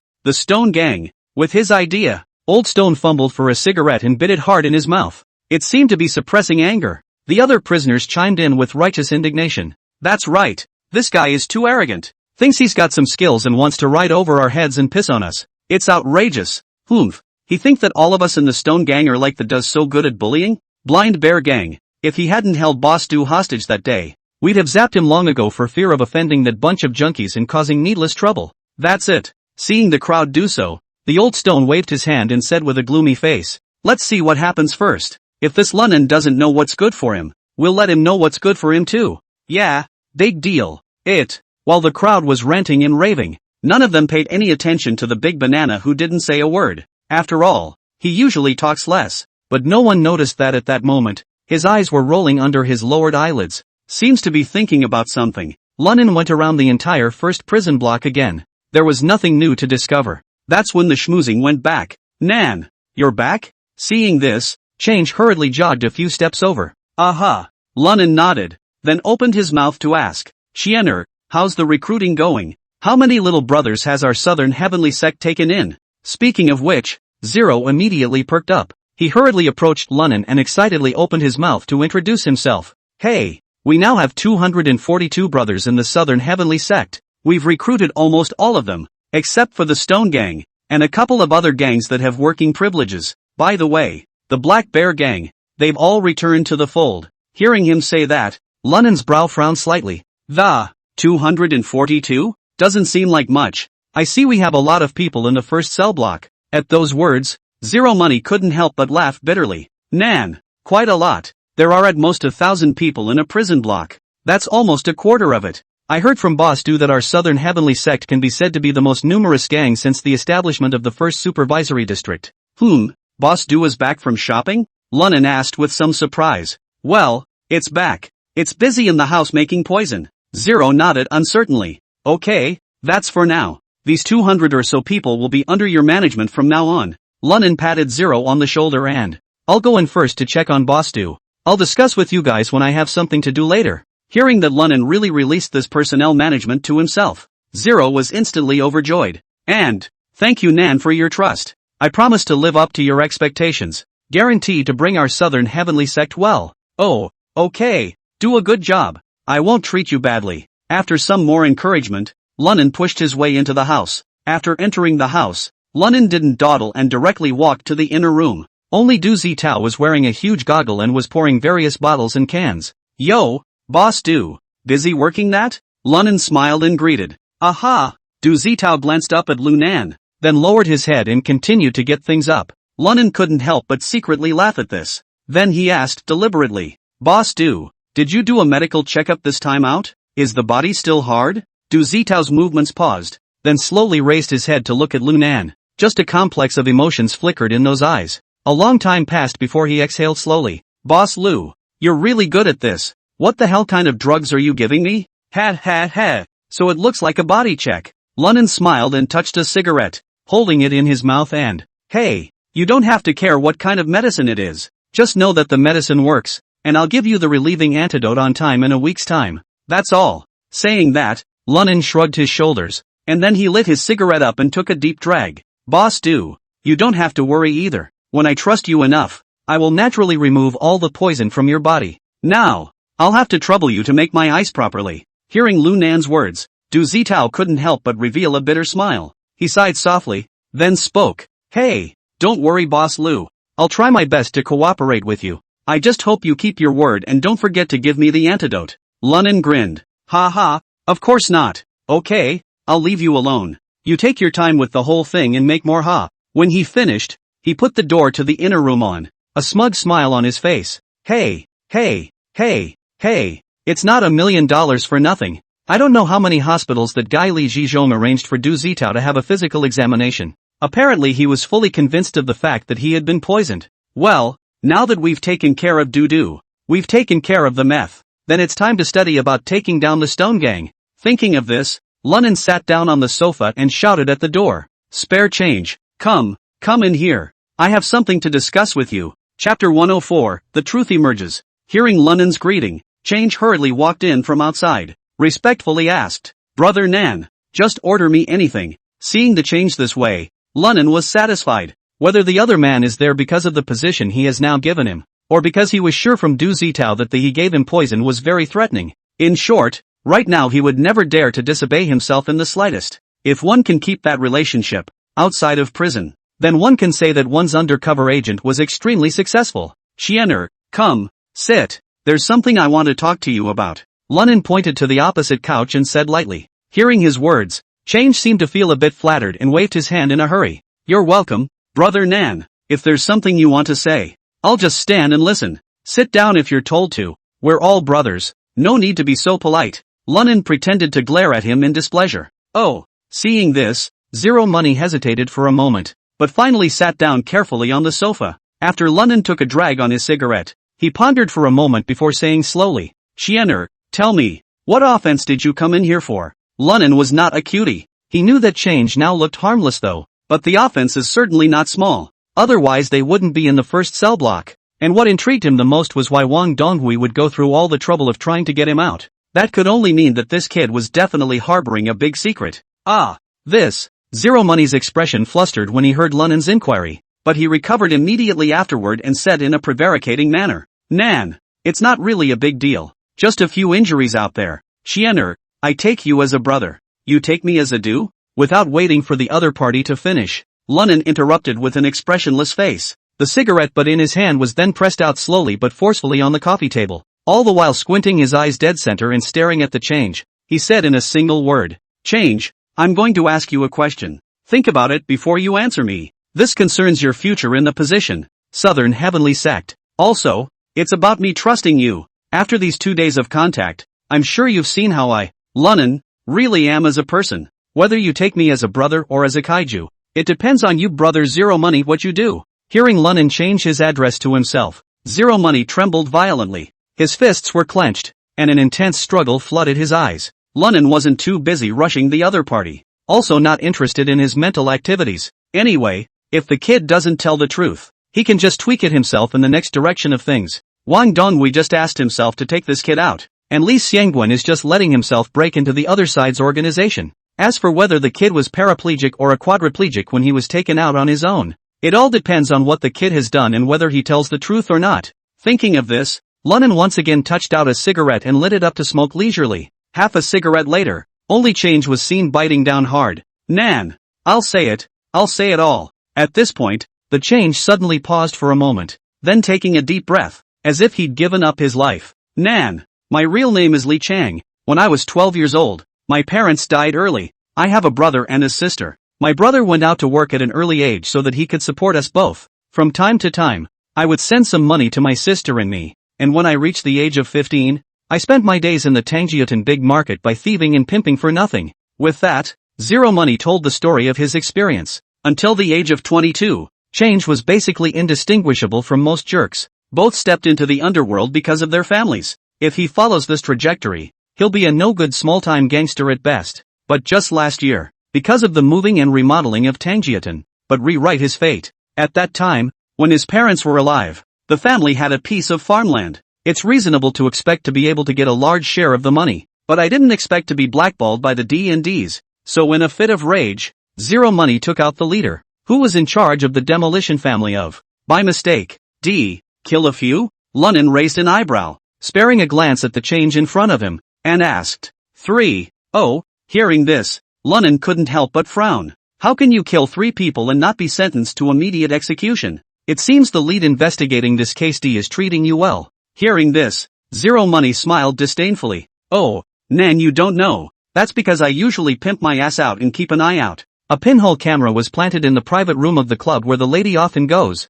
which is why she's still alive now. Hearing him say that, Lunnan's brows couldn't help but frown as his mind spun rapidly. That's not true. It is reasonable to say that if he only got some of Wang Donghui's guy action movie, he didn't have to make a big deal about getting the change out. Besides, Scar and the White Nine guys didn't have to take him so seriously, just self-generate in it. The key thing is, it's not symmetrical with the information you knew in your past life. Not sure how Zero Money became a member of the White Nine skeleton crew though. However, it is known that this kid is extremely proficient in calculations and is ruthless. This dog basket didn't tell me the truth. Thinking of this, Lunnan took a deep breath of smoke, looked at the change with a smile, and said faintly, Chance, one video of a pimp straddling a gun can top the pot of you taking out 3 lives. It looks like you're really taking me for a ride. After speaking, Lunnan stared straight at the other party, a playful sneer on his face. At this moment, Zero Money was drenched in sweat and his forehead was bruised. Although Lunnan's tone was calm and his face didn't look angry, but every word he said hit his chest like a heavy hammer.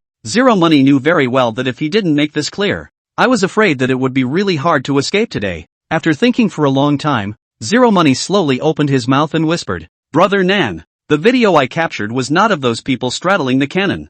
Lunnan sniffed and froze, subconsciously asking, what's that? That. Zero gulped and hesitated for a while before biting his tongue. It's a them sucking video of, abusing them, and dealing drugs. D's, asterisk asterisk asterisk asterisk. Hearing this, Lunnan couldn't help but curse. This is awesome. He wouldn't have believed it if the kid Zero Money hadn't said it himself. And by the look of the change, it's obvious that it's not just made up off the top of my head. Nan, brother Nan, this matter is absolutely true. Not only that, but their drug sources, their trafficking routes, and, Change explained eagerly. But the further Lunnan listened, the more odd his expression changed. What Zero Money is saying is simply shocking. Just as Lunnan was thinking about it, Zero Money's next words were so shocking that they didn't make him drop his jaw. Nan, if I hadn't had the foresight to make a copy of this video and give it to my brother Blueface, I guess I would have died here a long time ago. Chapter 105 A difficult thing to do. Hearing this, Lunnan finally understood why Blueface as well as Scar had gone out of their way to save Change.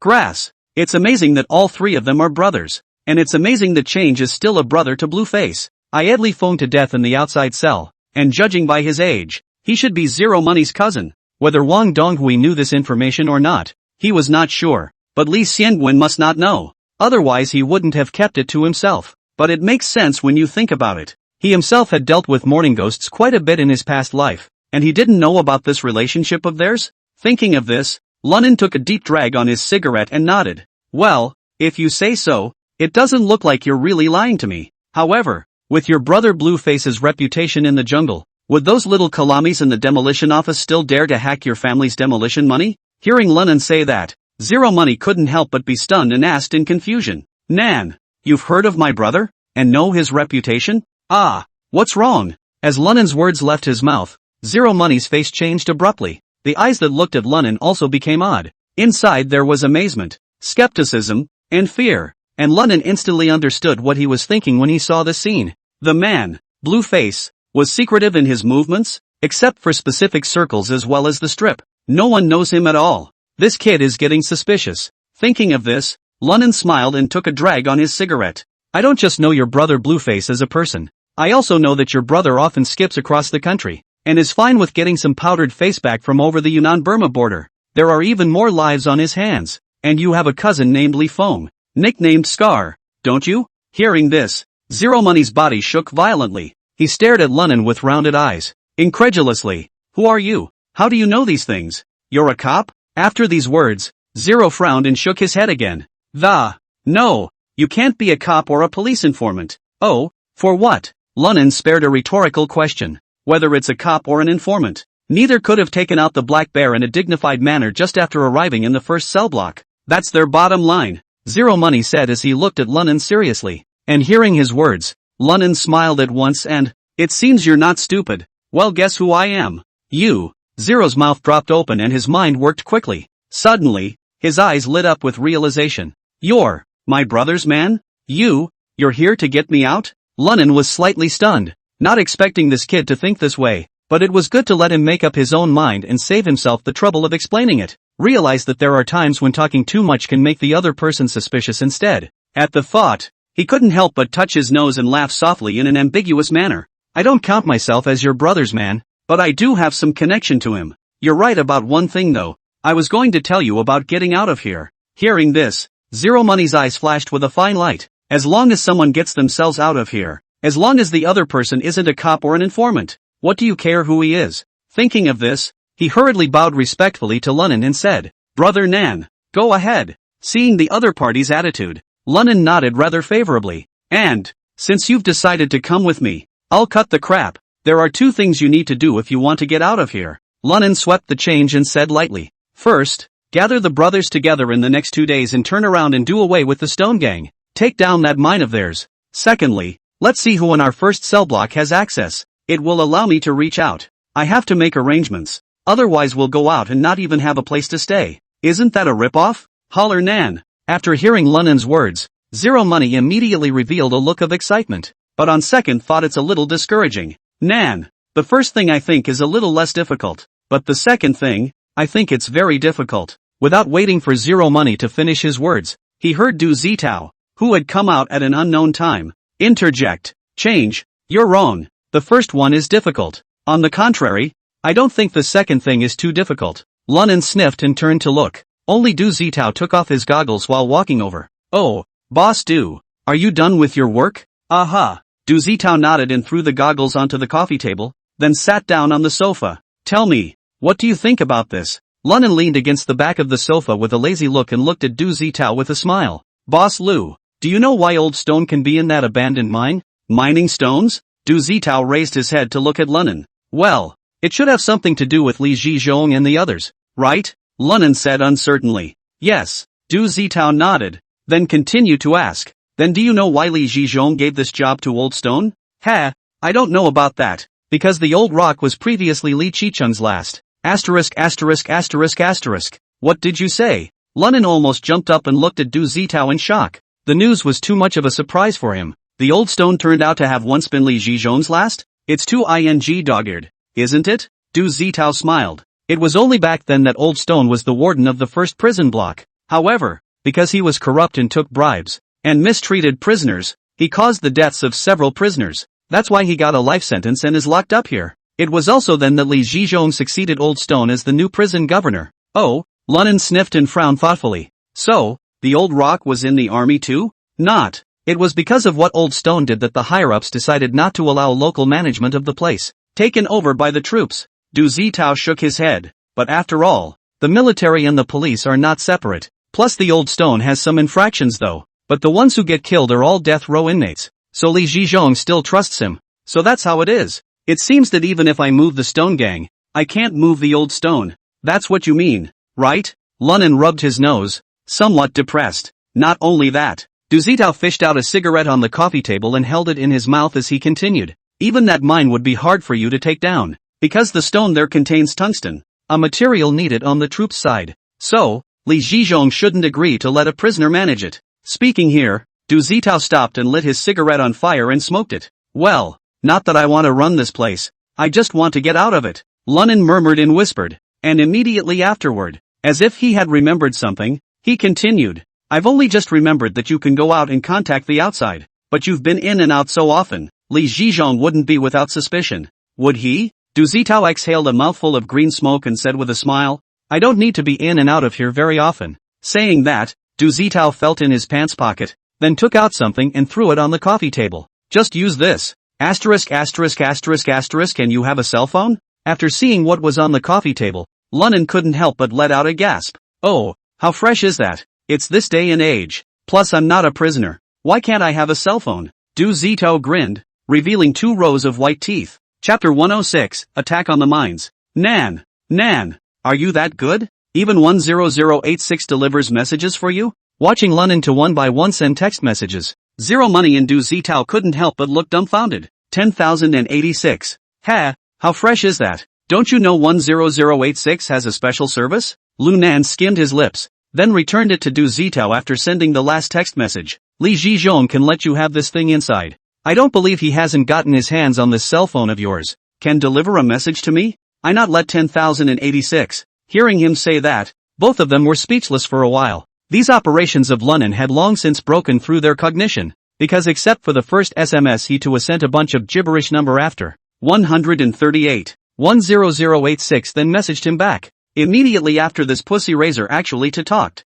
10,086. What puzzled them most was that there was no lack of some sensitive words in it, such as prison break, send money to buy and so on. Surprisingly replied to him in full. 10,086. It's just heartbreaking alright. Naturally, Lunnan wasn't really to sending a message, but was contacting 10086 IC Boy. For IC Boy, a super hacker. This should not be too easy. Alright, we're all set for going out. The rest is about that mine. Lunnan put away his jokes and said with a straight face, since we can't seize the management of the mine, let's create a riot. Just make sure a fork in the mine opens up before the riot ends. I'm not in the mood to dig for rocks in this hole. That should be no problem. Du Zitao shrugged his shoulders and then said, but are you sure that fork in the road you said leads out? Not sure. Lunnan shook his head. But I noticed that the gravel that was blocking the road was wet, and the rest of the edges of the mine were dry. This suggests that there should be a dark river or water source behind the rubble. So I'm going to open it up and see what happens in case it leads outside.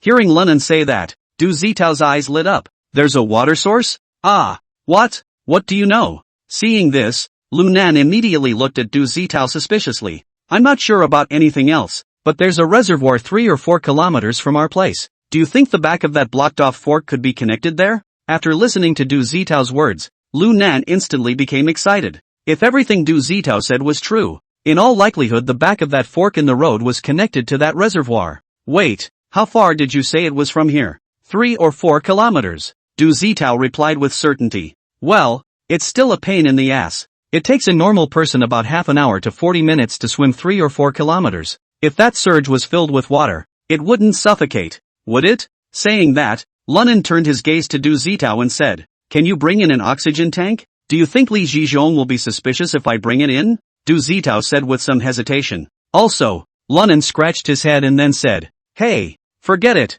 give me your cell phone. I'll have 10086 fix it for me. Hearing this, 3 black lines once again appeared on Du Zitao's duo's foreheads. Then once again, he pulled out his cell phone and handed it to Lunnan. What a bunch of people this Lunnan kid has organized. Looking at the pile of garbled codes on the computer screen, Li Zizhong muttered, hacker, contact code, grass. I don't know. I thought he was James Bond. Damn. I don't know what he's posting, but judging by his frequent contact status, I'm guessing he's about to make a move. I'd better go back to Xinxingjun district to see the old chief. Beg him to hurry up and get me out of this a transfer order. J8 place with. Otherwise, if something goes wrong, I won't be able to take the blame. Li Xianguan. This calf, netting me trouble. After cursing, Li Zizhong turned off his computer and walked out of the office. Meanwhile, Lunnan's side also put the prior arrangements in place. Returned the cell phone to Du Zitao. Okay, one last thing. Saying that, Lunnan looked at Du Zitao and said,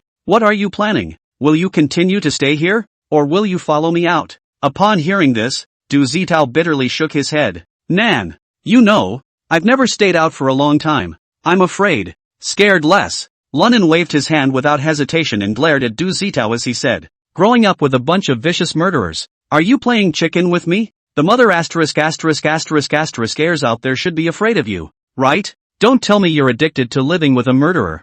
I'm going to ask you one last time if you're going to stay here, or go out with me? Lunen's words instantly left Du Zitao speechless. Indeed. I've been in this place myself for 20 years or so, but I've made a mess of it. Like a stinking beggar. On the contrary, Lunen was able to pull a surprise out of the bag within 2 days of his arrival. Thinking of this, Du Zitao nodded heavily and, Nan, I'll go out with you. I want to try life outside. Lunen sniffed. He then patted him on the shoulder and said, okay, when you go out, I'll make sure you eat and drink.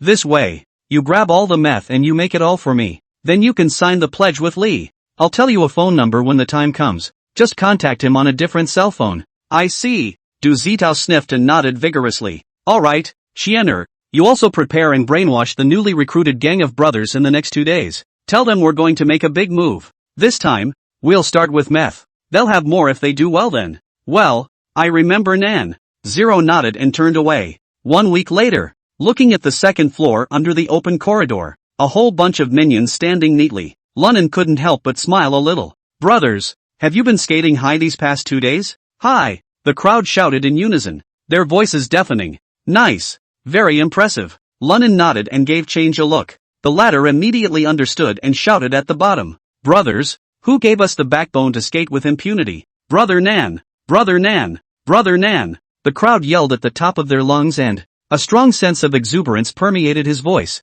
Who made us realize skating freedom in this prison area? Zero Money chanted again. Brother Nan! Brother Nan! Brother Nan! The crowd shouted furiously at the top of their voices, as if they were itching to just topple the roof. Good. Very good. Looking at the scene of group anger below, the corner of Lunen's mouth sketched out an arc and said, guys, since you've all gotten high the last 2 days, shouldn't be doing some serious business as well? Our Southern Heavenly Sect. Business? Everyone below sniffed and all looked up at Lunen. Only Lunen nodded, his face suddenly becoming much more grave. Listen everyone, our Southern Heavenly Sect must become the hegemon within the first prison district from now on, Lunen said in a deep voice. I told you that I would lead you in a big mess. Today is the day. After hearing these words, the eyes of the crowd below lit up, no longer having the jeers they had at the beginning. What do you say, Nan? We're going to do this? Upon hearing this, Lunen revealed a hint of an evil smile and touched out a cigarette and held it in his mouth, saying, it's simple. Take that mine of the Stone Gang first.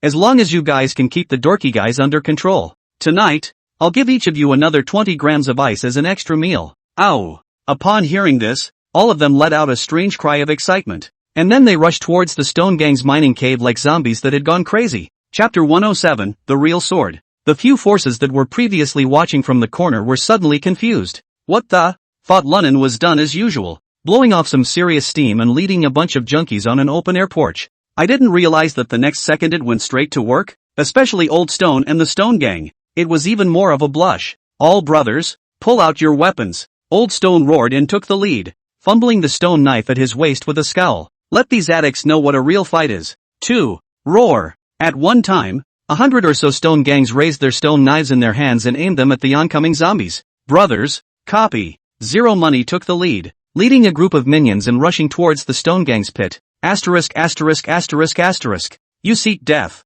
When Old Stone saw this, he was furious and cut over a junior brother next to him with a knife and said, Brethren, all fight for me. Grass. Zero Money cursed and lunged straight into the crowd. The Old Stone, since he already knew the purpose of the other side. Naturally, they wouldn't fight them hard on the playground. Instead, they are organizing the gang to fight with the of the Southern Heavenly Gates zombies, while moving towards the mine. At the same time, Lunen was likewise holding a cigarette and leading a group of people unhurriedly toward the underground mine. The two groups soon converged. Brother Nan, although the other side has fewer people, they are obviously stronger than the fighting force on our side. And, with weapons in hand, how does this fight? Zero Money couldn't help but feel a little anxious as he watched his side fall behind. What's the hurry? Lunen exhaled a smoke ring and said, Let them fight first. Let's see what's going on. After a while, I'll strike. Seeing that Lunen seemed to have a plan, the change was slightly more reassuring, but couldn't help but ask, Nan, looking at the situation as it is now, even if all of our people die, the other side is estimated to still have 20 or 30 of them standing. Can we both do it? Oh, not us. Lunen snorted and shook his head. I'll them myself. While I'm fighting them, take someone to the fork I told you about and try to dig. Let's see if there's a way to get it open. Upon hearing this, Zero froze for half a second, then reacted with Nan, are you fighting so many of them by yourself? Don't worry, I'll take care of myself. Just remember what we discussed today. If we can dig a dog hole, we win. Go, follow me in. Lunan grinned, then patted Zero on the shoulder. Then he headed straight for the inside of the mine. Seeing this, Zero Money gritted his teeth and stomped his foot. Damn, Nan is playing with his life. After saying that, he followed suit. By this time, the entire mine was in disarray. Both sides were killing each other, and the Stone Gang's men took their guys to each other. Miserable howls and muffled grunts were constantly heard, and blood was splattered everywhere, and the addicts were able to cope at first. But after all,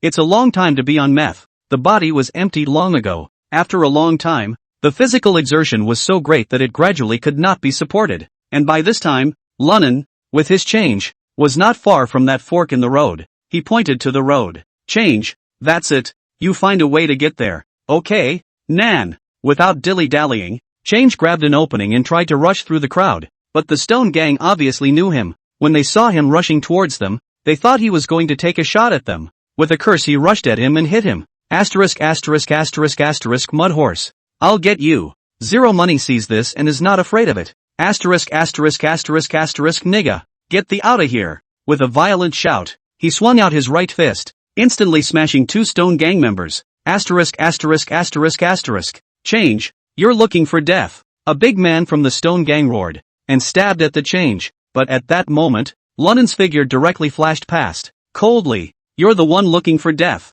Boom. As soon as the words fell, Lunan's whip leg swept viciously onto the man's stomach. In an instant, the man's ribs broke as much as they could, and his internal organs even seemed to explode. Put. The man opened his mouth directly and spewed out large mouthfuls of blood before collapsing limply like a piece of trash. Asterisk asterisk asterisk asterisk Naya. The few Stone Gang members next to them all reddened at the sight. Each one of them angrily waved the stone knives in their hands, about to pounce over to fight Lunan for his life. Change, I'll take care of these guys, you head inside. After saying that, Lunan met him without fear. For a while, the two sides were entangled in a chaotic mess, and at that moment Zero Money took advantage of the confusion to run into that fork in the road. Get thee over here, Lunan's here. Let's get this little Thanes dead first, then we'll fix this bunch of losers. Only the old stones suddenly shouted. When the surrounding crowd, who were originally still a bit confused, heard these words, they were immediately like sharks that had smelled blood. The addicts, who had dropped their east and west,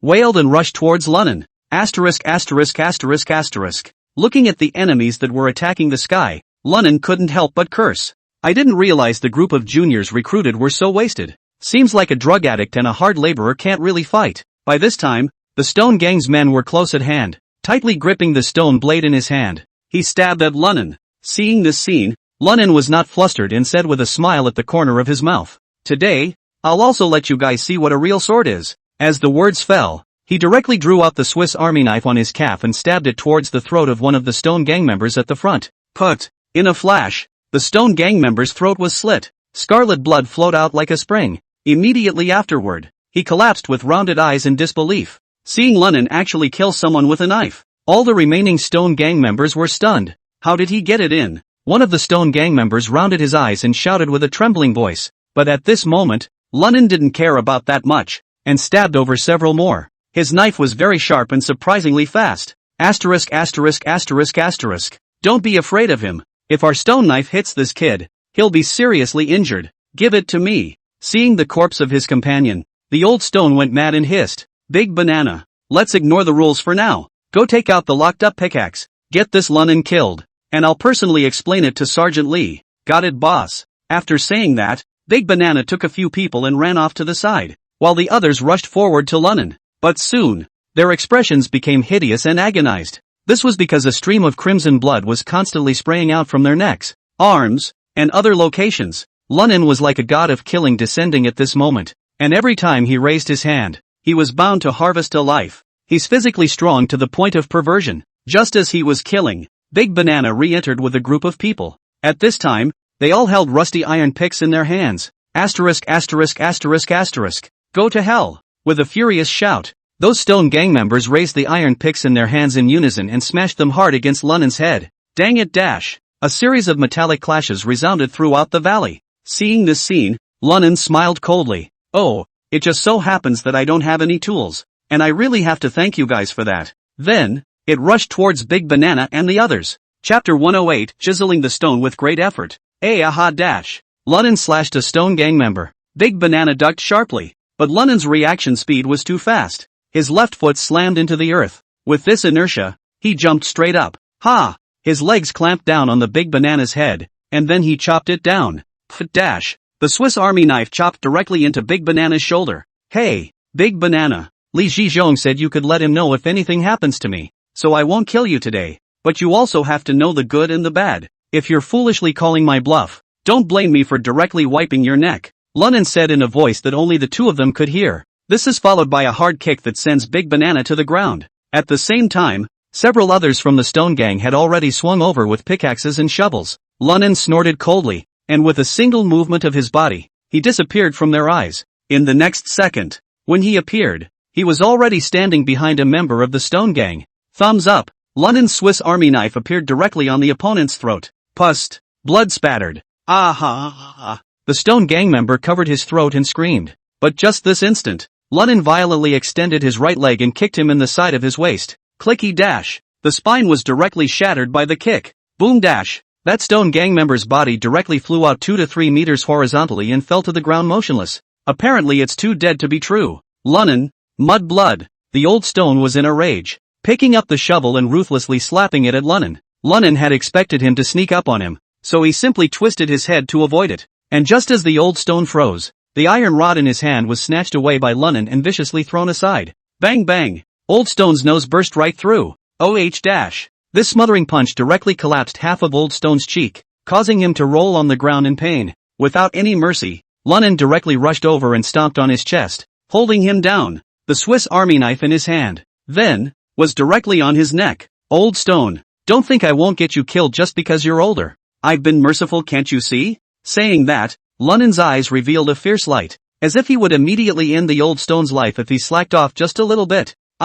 Feeling the threat of death, the Old Stone was momentarily speechless, and no longer had his previous impulse. Yeah, and who doesn't want to live? Oh, now you know to wimp out? Wasn't it quite impressive just now? Lunnan sneered, then directly pressed hard on the Old Stone's head. What are you doing? Old Stone was scared out of his wits, and at that moment, Lunnan violently reversed his saber, and the hilt of the saber shone at the side of his neck. The Old Stone twitched violently a few times, and finally slowly closed his eyes. Seeing this, all of the surrounding Stone Gang members were stunned. They have dropped their picks and fled the area. At this moment, Lunnan looked around and didn't find those few Stone Gang members. They should have all been made afraid by themselves. Big Banana, carry your boss out. Don't bother me. If you two come back in here without knowing what's good for you, then don't go out. Lunnan glanced coldly at the frozen Big Banana. Feeling for the 2 iron picks on the ground, he headed for the fork in the road. Looking at his disappearing back, the Big Banana took a long time to react.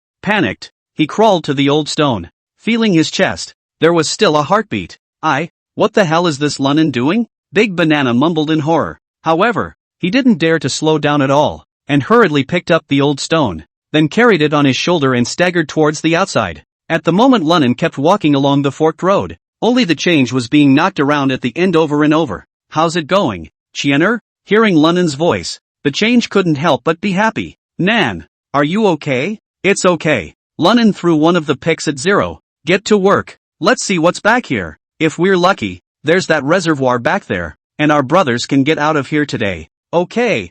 Zero was instantly refreshed, spat twice at his palm, and took the pickaxe and plowed down frantically. Ding dong! Crisp and pleasant sounds of metal clashing came out from inside the cave. However, the well-built stone wall was extremely strong, and apart from crashing out a little bit of sparks, it was difficult to destroy it in the slightest. Seeing this, Lunnan furrowed his eyebrows, then swung his pickaxe and smashed it as well. Dang! Gold and iron clashed and sparks flew everywhere, but the stone wall was still standing. Watching this scene, Zero Money and Lunnan were all confused. They had never expected that this stone wall would actually be so thick and solid. Damn! That's too damn hard. Lunnan couldn't help but curse. But the hand movements were not slow. Hammer after hammer smashed down, constantly bursting with sparks. Soon those iron picks were covered with cracks. Nan! It can't be done. This stone base is too hard. We can't even split it with our iron picks. Change growled anxiously. Asterisk asterisk asterisk asterisk. At those words, Lunnan became enraged and,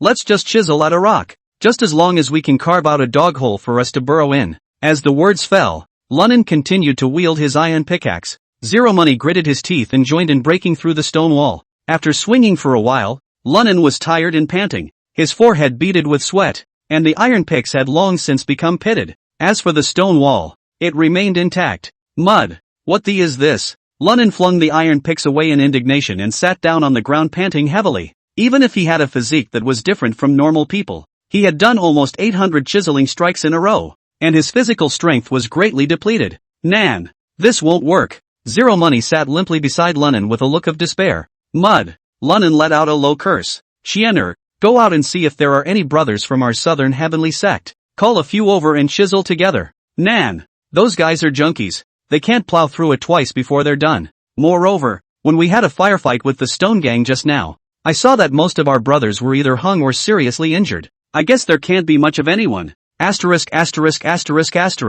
Lunnan couldn't help but curse. It's a nasty case of a leaky house. Whatever. Let's keep trying again. If you can't, think of something else. With that, Lunnan stood up again and, Mother her. If I had known about this situation, I would have not let old Duke go out in the first place. Now there's no meth stock left in the hand. If we don't get out today, we'll be in trouble. Lunnan cursed and tried to keep driving, but not before he swung his iron pick up. There was a sudden cacophony of voices from outside the cave. Immediately afterward, there was a sudden rush of footsteps at the entrance of the cave. Since we don't know if it's the Stone Gang's people who killed back, Lunnan and the two of them were instantly busy being vigilant, gripping the iron picks in their hands tightly. Just then, a group of armed police with guns were seen quickly barging in. The leader of the group was a man with rugged looks, angular features, and dark skin. It was Li Zhizhong's deputy, only to hear him ask coldly, Lunnan, change, what are you guys doing here? Chapter 109, Fight If You Can't.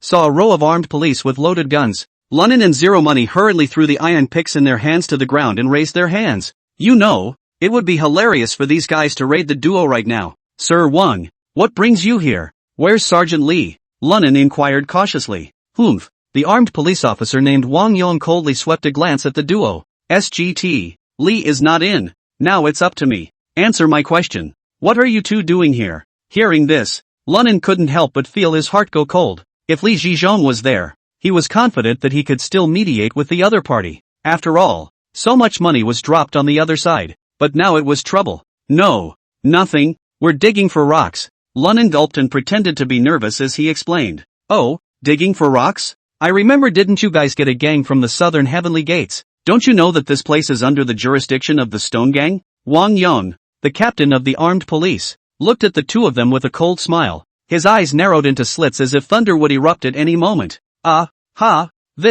We're just trying to save up a little more. And I think the Stone Gang is too inefficient to do the task of your officers well. That's what's gone AWOL. Lunnan gave an awkward compensatory laugh, trying to muddle this through. But Wang Yan obviously didn't eat his words and drank in a cold voice. Don't get sloppy with me. How dare you tamper with what we've arranged? Lunnan, do you think you can do it? Corporal Wang, I didn't mean that. Cut the crap and crouch down with your head in your hands. Otherwise, I'll shoot you. Wang Yong's eyes showed a fierce light as he glared viciously at the two of them. Hearing this, Lunnan knew that the tide had turned. If you want to get out, you'll just have to find another opportunity. However, he wasn't too worried. As long as he could get out of this mine alive, he was certain that he could handle Li Zhizhong. Thinking about this, Lunnan did not say much, nodded at the change, and slowly squatted down with his head in his hands. Right after the duo squatted down, Wang Yong suddenly sneered. Ha. Lunnan, are you calculating in your mind to wait for Sergeant Li to save you guys? At those words, Lunnan jerked his head up and stared at Wang Yong with a stunned expression. Corporal Wang, what are you saying? Why can't I understand? Wang Yong grinned a sardonic smile. Lunnan, do you take me for a fool? When did SGT Li ever take such good care of a prisoner? Ever since you came in, Sergeant Li's been as good as converted. It's amazing how many times I've just forgiven you for things that should have cleaned you up. How can there not be something fishy going on here? Hearing those words, Lunnan's heart was stunned. Corporal Wang was Li Zhizhong's soldier, so it was reasonable that he shouldn't spit on the other side in front of him. Otherwise, if one were to tell Li Zhizhong what he said, where else is he going to get it? Unless something happened to Li Zhizhong, or he plans to get himself and Zero Money killed. Thinking about this, cold sweat couldn't help but break out on Lunnan's forehead.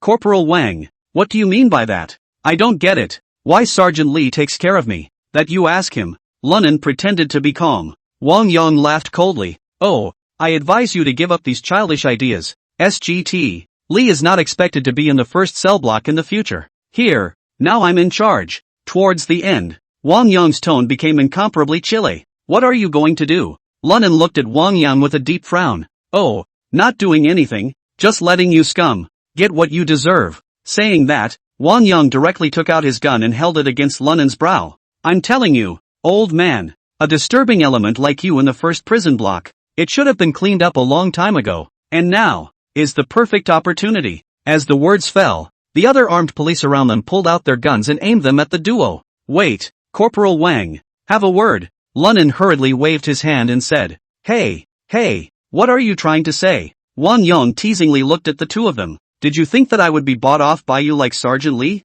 Corporal Wang, what are you talking about? I don't know Sergeant Lee well at all, so how could I possibly bribe him? With that said, Lunan asked tentatively, Corporal Wang, in that case, can you put your gun down first and let's talk slowly? Yeah, what do you want to talk about? Wang Yang looked at Lunan with interest. Corporal Wang, can you tell all these other officers to stand down for now? Something so I can say. No, Wang Yang flatly refused. These are my brothers, if there's anything good you just say it. Hearing this, Lunan couldn't help but laugh bitterly. This Wang Yang, it's just like oil and salt. Corporal Wang, I don't ask for much, just let me return to the prison area with my brothers. When the time comes, I will definitely give you a great gift, Lunan said after a moment of contemplation. Although he wasn't sure if something had really happened to Li Zhizhong, but as long as he could get himself out of this mine, it meant that he could be corrupted just the same. It's just money. What's the point of asking for money when you're losing your life? Only Wang Yang looked at Lunan with a smile on his face and said faintly,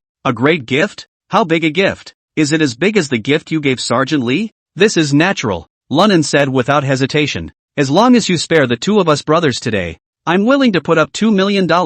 A drink for you and the brothers. Had, $2 million? It's quite a gift. Wang Yang smiled, then looked at the crowd of armed police behind him and said, Did you all hear that? Heard that? A group of armed police officers shouted in unison. Good. Now that you've all heard, that makes it a fact that SGT, Lee took bribes, and they, the ones who broke the rules of the first ward. Speaking here, Wang Yang waved at a few armed police officers next to him. Pick the hamstrings out of both their legs, then take it to the brig. I'll report back to the top once I've organized my materials. After saying this, he added, Remember, don't let them die. After all, they were witnesses to the bribe to SGT, Lee, but let them know the pain. Make them feel worse than death.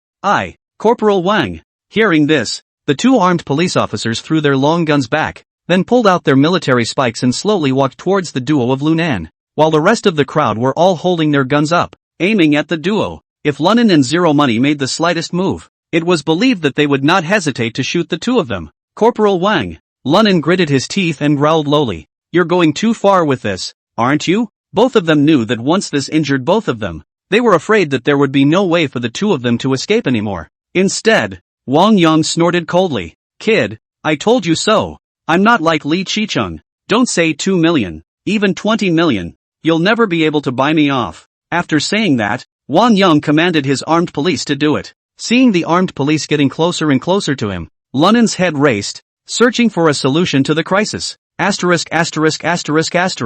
This is hard to really be accounted for here. Lunan was in a hurry. When he saw the long spears carried by the duo, Lunan's eyes revealed a touch of viciousness. If you can't do it, let's do it. Chapter 110 Escape from Life. Looking at the two armed police officers who were getting closer and closer, Lunan's eyes narrowed slightly. He glanced at Wang Yang and the others in the distance again, pinpointing the time to strike. After all, there's still a chance to put your hands together. If he really let these two guys in front of him pick out his hamstring, then he would be completely finished. Just the moment Lunan was ready to make his move, suddenly, he heard what seemed to be a slight sound coming from the stone wall behind him. Aha! Don't move! Just as Lunan turned his head sideways and prepared to listen more closely, the two armed police officers let out a violent shout at the same time. Don't move! You two take it easy, Lunan said with a handful of embarrassment. However, he still kept his ears open, trying to hear the abnormality of the stone wall. Boom! Boom! However, before he could listen carefully, a huge piece of debris slammed into his shoulder. At once, intense pain spread throughout the body. Immediately after that, a huge force suddenly came, causing him to involuntarily lunge forward. In a flash, the water filled the entire canal. Poof! Poof! Poof! Countless streams of sewage flowed out down the cracks in the stone, splashing all over the wall. Oops! Gobble gobble gobble. It was at this moment that the screams of change suddenly came. Unprepared he was, straight away, doused with water in a daze. Asshole! Asterisk asterisk asterisk asterisk Nima. Kill them for me. Seeing the sudden surge of rapids, Wang Yang was shocked and furious, roaring madly at the armed police on the side. Ta-da! Instantly, intense gunfire erupted. Bullets poured out like raindrops, accompanied by the intensive sound of gunfire. Countless bullets were shot into the water current, but it was only for this wave of attacks that they could not continue, because the current that came out had drowned everyone in it. Cough! Cough cough cough. Help! Gobble gobble gobble.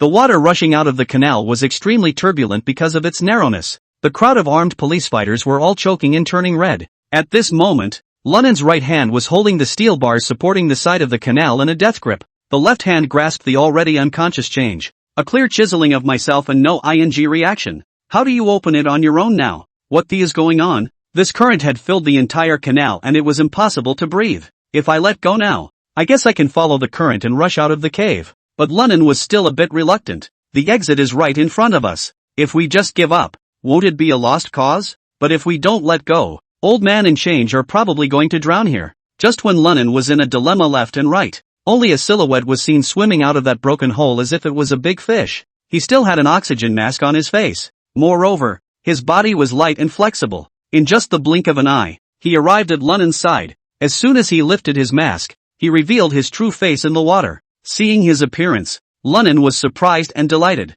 It turned out that this person was no one else, but actually Zhou Biao, only to see him swiftly take out a small oxygen tank from behind him and hurriedly stuff it into Lunan's mouth. Hoo-oo! As the oxygen flowed into the windpipe, Lunan only felt a lightness in his body, finally able to catch my breath. At this time, Zhou Biao touched another portable oxygen cylinder, and it didn't matter if it was useful or not. Straight away, he pinched open the mouth of the change and shoved it in. Immediately after that, he and Lunan had an extremely tacit understanding to rack up the change and fought to swim toward the other side of the broken hole, cross over the piled-up rubble cave entrance. It's still a canal over there, but it's a lot more spacious. After another 3 or 4 minutes of swimming, the current finally slowed down quite a bit. Also, the water level no longer fills the entire canal. The duo fought to rack up the change while following along and surfacing. Zhou Biao, why are you here? Lunan took off his portable oxygen tank and asked impatiently. Nan, after we received your message the other day, just came here to explore. The canal was also discovered, but wasn't sure if it was different from what you said, so didn't take the liberty before. Zhou Biao quickly explained. We couldn't be sure until Duzito contacted us today. This should be the tunnel you're talking about, but at the appointed time, there was no movement from your side, so the place was blown up with explosives prepared by Brother Daikyu. Asterisk asterisk asterisk asterisk where did Daikyu get the explosives? Shocked beyond words, Lu Nan couldn't help but ask. Brother Daikyu dispensed it himself, said he used to hunt and fry fish. He got it all, so this is nothing. Hearing this reply, Lunan was speechless for a while, though he knew that Daikyu was in the poaching business, but didn't think it would come with explosives. Alright, don't talk too much for now. Take that rock on this guy's platform and try to salvage it. It's up to fate to save it or not, Lunan said with a frown. Upon hearing this, Zhou Biao immediately picked up the change and leaned him against a raised rock. CPR was then administered. In a few moments, however, the change woke up leisurely, but his face was as white as paper. His chest rose and fell violently, and he couldn't even speak. Asterisk asterisk asterisk asterisk.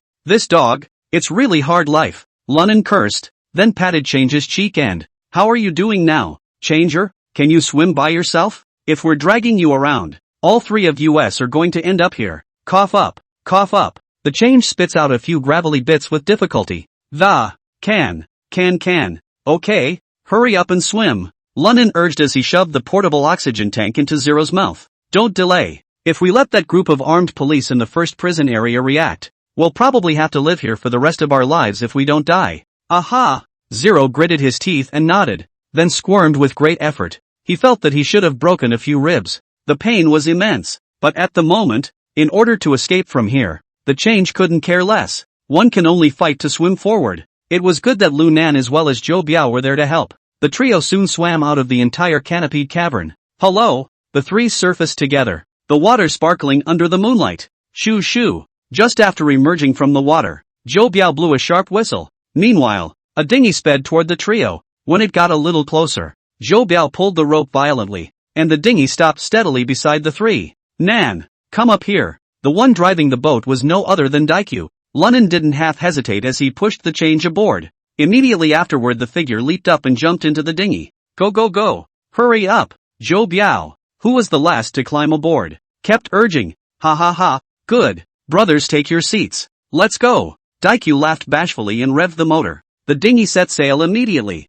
Under the moonlight, the speedboat cut through the entire water and darted off into the distance. Guys, thanks. Lunan, who was lying on the boat, thanked him from the bottom of his heart. Nan, what are you being polite about? That's all we should do. Now that you're out, this Liangchang road will be lively from now on. Ha ha ha. Daikyu laughed freely. Not bad. Nan, with you here, we'll definitely be able to eat and drink in the future. Zhou Biao, who was on the side, also excitedly chimed in. Oh, what's eating and drinking? Now that we've both regained our freedom, let's have some fun in this world. Lunan smiled, his eyes glittering with essence. Hey, hey, hey, hey, Wang Donghui, Li Xianguan, with you guys as my backing, I'm going to poke a hole in the sky in this life. Chapter 111, Sheep's Head and Dog's Meat. The northern outskirts of Cool City. Inside an abandoned factory, the four men were looking at the row of monitors in front of them with anxious faces. The image displayed above was the very scene in the courtyard.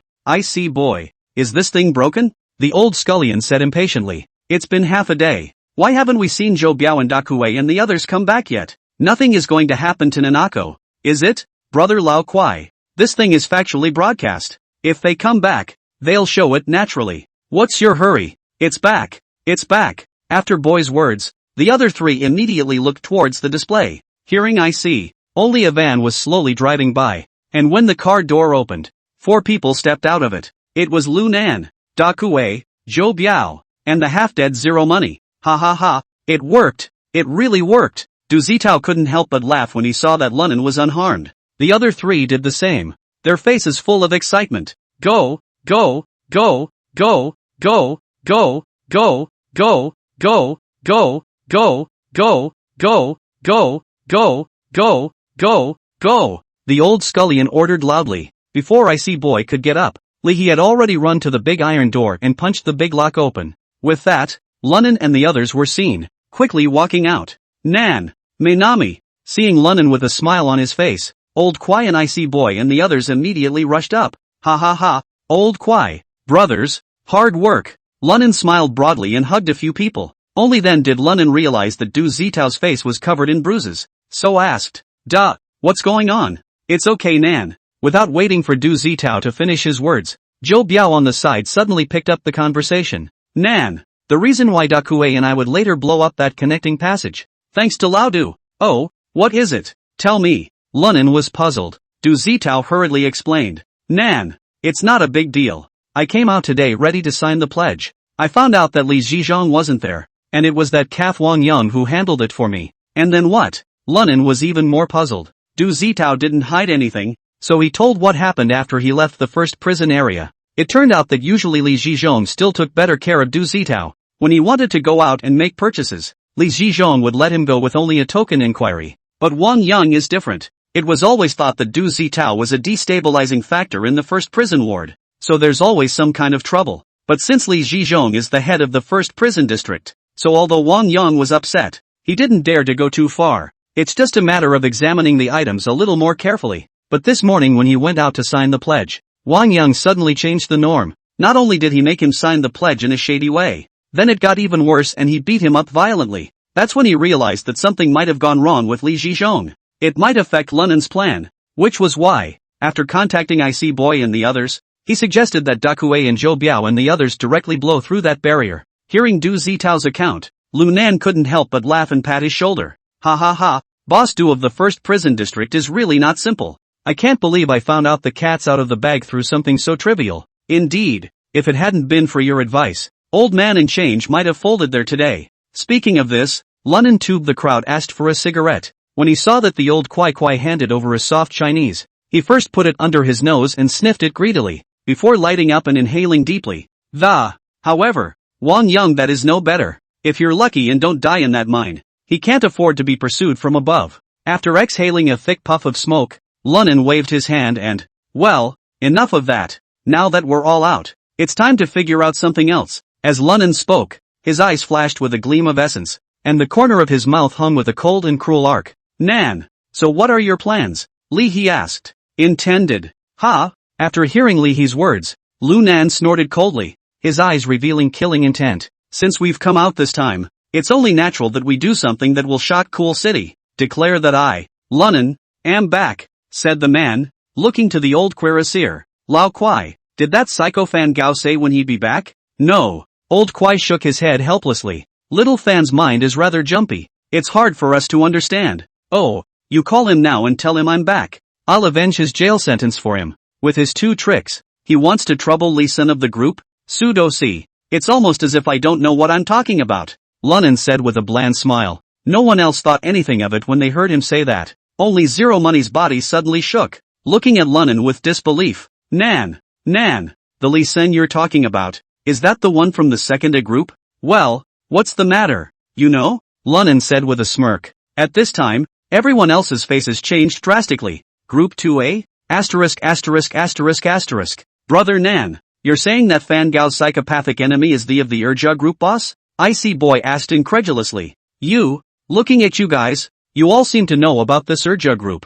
Lunan took a deep drag on his cigarette and smiled faintly. What? He's pretty famous? Holy, Urja group? That's the leading company in the entire Lianqing city. Icy Boy gulped. Shocked. You said they make counterfeit money? Oh, waste J8 words. A children's publication group. Can it achieve the position of leading enterprise in Liancheng? If he hadn't been hanging on to a sheep's head, using so many printers under his command to make pseudo-CS, he could be the leader? Lunan took another drag on his cigarette and looked to the side of the change and said, Xianer, looking at you seem to be familiar with this Lee Sun? Tell me what's wrong. It was only after Lunan said this that the few people around him reacted. It was Zero Money who was the first to name the IIA group, and looking at him, he seemed to know Lee Sun's true identity.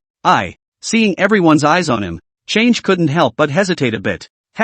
What? This just came out and you're all reserved? Lunan looked at the Change with a smirk and derision in his tone. Zero Money looked sheepishly at the surrounding crowd, and finally gritted his teeth at Lunan. That, Brother Nan, do you remember that video I told you I recorded? Hearing this, Lunan couldn't help but frown, and the smile on his face disappeared. And, spare change, you're not trying to tell me, that video, there's still Lee Sun, right? Well, there is. Zero nodded affirmatively, then said, there are 5 people in the video. Aside from Wang Donghui's father and son and 3 outsiders, another one is Lee Sun. Chapter 112 An Arrow in the Sky. Asterisk. Things are getting interesting. Lunan flicked the ashes of his cigarette and laughed. It looks like this whole thing is going to have to be reprogrammed. Otherwise, if we're not careful, won't a few of us have to go in again? After saying that, Lunan seemed to have remembered something. Looked to Zero Money Road. Change child, since we're all out, and I'm not afraid to be honest with you. Hearing Lunan say that, Zero Money couldn't help but be stunned and asked in confusion. Nan. What truth? After Lunan took a drag on his cigarette, he threw the fart to the ground and crushed it twice. Spare change, as we said before. I saved you for something this time, didn't I? After saying that, Lunan stared dead at the expression on Zero's face. Just to Lunan's surprise, Zero Money didn't look flustered and instead nodded frankly. I knew that my brother must have made some kind of agreement with Wang Donghui when I hadn't died after being in the first prison block for so long. At first, when you said you brought me out, I thought you and my brother were friends, but now it seems like you shouldn't be. Otherwise, my brother should be in this warehouse too,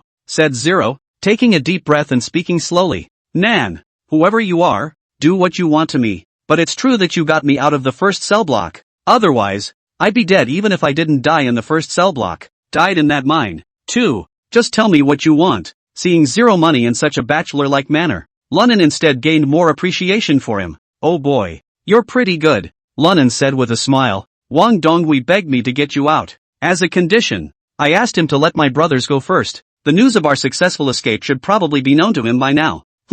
Looking at Lunan's pensive appearance, Zero Money's heart was also in a state of flux. After all, no one wants to get out of the dragon pit and into the tiger's den. If Lunan decided to hand himself over to Wang Donghui, he would probably shed his skin even if he didn't die. Right at this moment, the corner of Lunan's mouth suddenly sketched out an arc as he faintly said, Don't worry, I won't hand you over to Wang Donghui. After all, I don't want to offend blue faces. Hearing Lunan's decision, Zero Money couldn't help but be pleased. But before he could open his mouth to say thank you, the next words startled him again. However, offending Wang Donghui is also a troublesome matter. After all, in this cool city, he could be considered to have only one hand in the sky. If he's determined to screw us, he'll make it difficult for us to move an inch. 2. The change was instantly cold and sweaty. Although he came from a gangster background, he knew that Wang Donghui had a tough background. If Wang Donghui wanted to deal with them, it would be absolutely easy. Brother Nan, I'm well aware of Wang Donghui's energy. Just tell me what you plan to do. Even if you turn me in now, I have nothing to say. After all, I can't be left alone, dragging everyone down. Though there was fear in Zero's eyes, the words he uttered were not the least bit ambiguous. Ha ha ha ha, you can play the pussy. Lunan was instantly amused and chuckled. Here's the deal. I'm going to give you 2 paths. Your choice. First, I'll hand you over to Wang Donghui, and my deal with him is over. Second, give me a copy of that video you recorded of Wang Donghui in your hand. I'll break bread with him. Hearing him say that, Zero couldn't help but freeze, and then looked at Lunan with disbelief. You know, your own copy of the video does, in some ways, save your life. But for Lunan, it's a death wish. He could obviously hand himself over to Wang Donghui and then use the other party's power to call the shots on the Liangcheng road. But he chose to risk himself. You know, that's tearing your face off with Wang Donghui. Nan. Did I hear you right? Zero swallowed hard and said, are you really willing to for me, tear your face off with Wang Donghui? Lunan shrugged his shoulders, full of concern. You're my little brother anyways, whatever the reason. Since you recognized me, I naturally couldn't let you risk your life. So I had no choice but to have some fun with that old silver coin. Although Lunan spoke beautifully with his mouth, he had his own plans in mind. Indeed, Zero Money recognized him as a big brother these days, but that was only a stopgap measure to say how deep the friendship goes, but not yet. However, if the change was given to Wang Donghui, the line around the undercover Blueface and the others would be broken, and there was also a high chance of offending Blueface, thus ushering in the other party's insane retaliation. The change in his last life was sinister and vicious though, and did no evil, but at this time, he is still just a house relocation, by the unscrupulous village bully bullying, which led to the impulse, accidentally killed the other family of punks. There is another point that is the most crucial is that Wang Donghui and Wang Hai, the 2 pussies raised by themselves, also want to get rid of the 2 of them. So, taking advantage of this time to take Zero Money under your wing may not be a slam dunk. As expected, hearing Lunan say that, Zero Money indeed revealed a look of gratitude, and even choked a little. Nan, thank you. I've never seen a brother as righteous and powerful as you since I've been in the jungle. Nan, I'm convinced. Saying that, Zero Money seemed to be trying to kneel down and kowtow one to Lunan. Seeing this, Lunan hurriedly yanked him to his feet with ha ha ha, change child you can't J8 bull asterisk. You've been doing all that pimping stuff, and you've doing it been since you were in the jungle. Do you call that mixing? That's what you call doing what you have to do to survive. Lunan said teasingly, and, look at you. Are your ribs too badly bruised to stand still? So you're just going to try to get down on your knees and show me some loyalty. Ha, don't you pull that with me J8. Hearing Lunan say that, everyone laughed along. Zero Money was even more embarrassed and scratched his head. Brother Nan, these ribs of mine do hurt quite a bit. Alright, then nurse your wounds for a while. When we recover, we'll go get the video you hid. Lunan waved his hand and rushed at Lihi again. You studied medicine. Show him the disease. Ha! Lihi was stunned at his words and said with difficulty, Nan, I am majoring in pharmacy. I am not specialized in orthopedics as well as bruising. It's okay, you can practice if you're not professional. Practice makes perfect. Lunan waved his hand in disbelief, then pushed the change directly over. It's not nonsense when he does that. In his previous life, after a series of practice, Lihi could do more than just treat bruises. He is very proficient in all areas, including stitches and trauma management. The reputation office not blown out of proportion. The Black Doctor. Seeing Lunan say that, Lihi could only agree helplessly. Then, he went over to the change and carefully helped him to check his injuries. Lunan, on the other hand, looked at a few other people. Is there any food? Tossed around for so long, starving and blinded. Yes, we made a point of buying a lot of deli food, instant noodles, and beer, and got a microwave. We won't starve even if we don't go out for a month. IC boy rushed to speak. Good, then hurry up and set it up, and let's talk about it. When this gust of wind is out of the way, I'll take you all with me to Big Rich to eat and drink. Everyone cheered when they heard Lunan say that. Immediately afterward, it was off to move boxes and prepare food. On the other hand, Lunan's eyes were slightly narrowed. and his mind kept pondering his next plan. Chapter 113 A Little Business. Nan.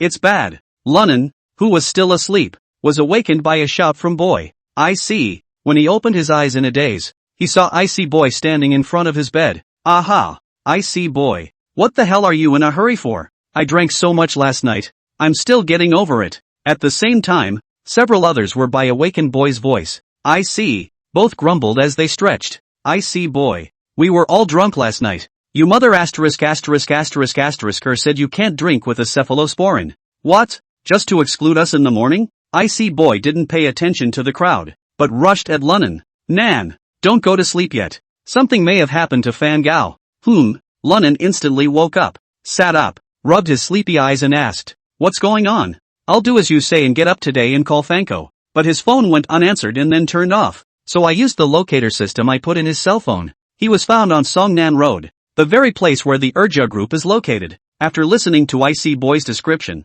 Lunnan immediately realized that the situation had become serious. Grass. This pusher is quick to raise. How dare you ride into someone's headquarters? When he finished, he hurriedly rolled off the floor, dressed, and put on his shoes. Zhou Biao, drive me over. I'll go see what's going on. Yes, Zhou Biao nodded without hesitation, picked up the car keys and headed out. Just then, Daikyu, who was on the side, spoke up. Brother Nan, I'll go with you, so I can take care of you if something really happens. No, Lunnan waved his hand. All of you stay home and don't hang around. This is an extraordinary time, and it would be troublesome for someone to catch them in the act. Zhou Piao's matter is small. It's a car accident hit and it's been settled. Even if someone rehashes the past, there's nothing they can do to him. And, with old Chao's ability, the average person can't even see his taillights. Hearing this, everyone nodded. Okay, listen to you, Nan. Then take this with you. With that, Daikyu fished out a double-barreled shotgun with sawed-off barrels and a green army sidearm from one of the cabinets.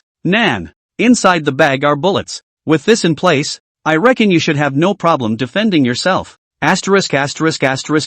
You still have this good stuff? Lunnan received the two double-barreled shotguns, and his face instantly showed joy. Damn, with those two don't say self-preservation. I'd have no problem even if I had to turn over the Urja group. Alright, I'm going. You guys just stop and stay. When Lunnan finished speaking, he slung his military satchel over his back, rolled his shotgun into his arms, and ran for the gate. Songnan Road, the entrance to the Urga group, an old Pine River miniature, parked diagonally across the street 300 or 400 from here. Old Joe, you're really good at this car. A broken miniature has you up to 140. Whenever I ride in your car, I feel like you're going to send me to heaven. Hearing Lu Nan say this, Zhou Biao was slightly stunned and asked in confusion. Nan, when else have you been in my car? Last night. Didn't you take your car back last night? At those words, Zhou Biao scratched his head. Brother Nan, last night I was afraid of arousing suspicion and didn't even drive faster than 60 miles per hour. How can I send you to the west? Okay, don't dwell on that. Lunnan patted Zhou Biao's shoulder. Anyway, you can't say anything about this car. When I get in, you replace that fake set of plates on the car and drive closer to the front door. That way we won't be caught off guard in case I get into a situation. Good. I know. Zhou Biao nodded. Lunnan smiled with satisfaction, then patted Zhou Biao's shoulder before pulling open the car door and walking down. Just as soon as he got out of the car, Lunnan put away his smile. In hell, it's not a good day. Can and not have any ING firearms? This too a group specialize in printing fake Cs. This in my arms may not be able to get enough of. Straddle. Looks like there's some strategizing to be done. As Lunnan walked and thought, he didn't have much time before arriving at the main entrance of the Urja group.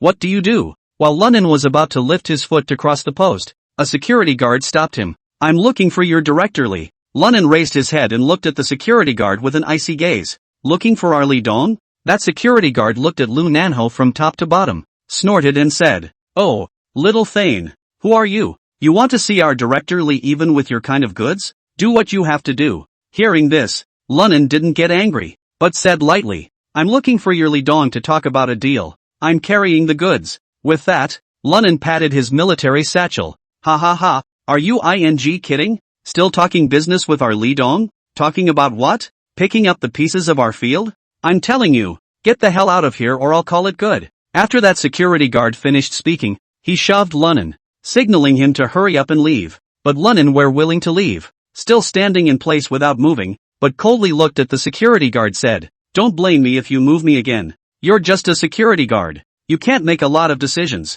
I advise you to inform. Don't delay your chairman's business, or you can't afford the responsibility. That security guard was immediately enraged by Lunen's provocation. He swung his fist and roared. Asterisk asterisk asterisk asterisk Nima, dare you scare me? Let's see if I don't beat the out of you asterisk asterisk asterisk asterisk. After saying that, he lunged towards Lunen, but he had only just lunged over when Lunen suddenly moved. It's like a tiger hunting for food. His right hand darted out like lightning and grabbed the security guard by the neck, directly lifting the guy up. At the same time, his left arm swept out horizontally and viciously smacked the security guard in the belly. Only a crunch was heard. The guard flew straight up and smashed into the iron railing behind him. Bang! A muffled grunt rang out, and the security guard went straight to the ground. Asterisk asterisk asterisk asterisk where did the little thing come from? Dare to make trouble here? Damn! Little brat! You're looking for a beating, aren't you? Quickly, quickly, old phone let someone beat. At this moment, a cacophony of angry curses came from the janitorial room of the second A group.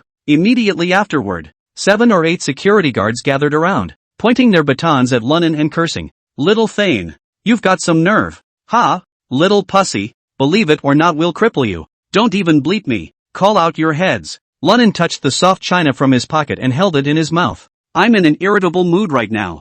I don't have time to bull asterisk asterisk asterisk asterisk with you stinking part-timers. Those security guards didn't take Lunen seriously at first, but when they saw the soft Chinese in his hand, they couldn't help but freeze for a moment. You know, back in '02, the average person couldn't really afford to smoke this stuff. Oh, little brother, I'm their captain. Just talk to me if you have anything to say. At that moment, a burly man in a gray shirt spoke up. Lunen took a deep breath of smoke and said if he had a deep meaning, Captain, and do you know what your group prints? Hearing this, the man's face froze. Then tentatively, little brother, who doesn't know that our Urja group does children's publishing? Printed children's books. Of course. Meh, children's books. Lunen snorted, then patted his military satchel. It just so happens that I have this bag of fish that prints children's items. Not a book though, but for teaching children how to recognize money. The man's pupils suddenly shrunk, and he tried again, saying, what are all the coins? Asterisk asterisk asterisk asterisk.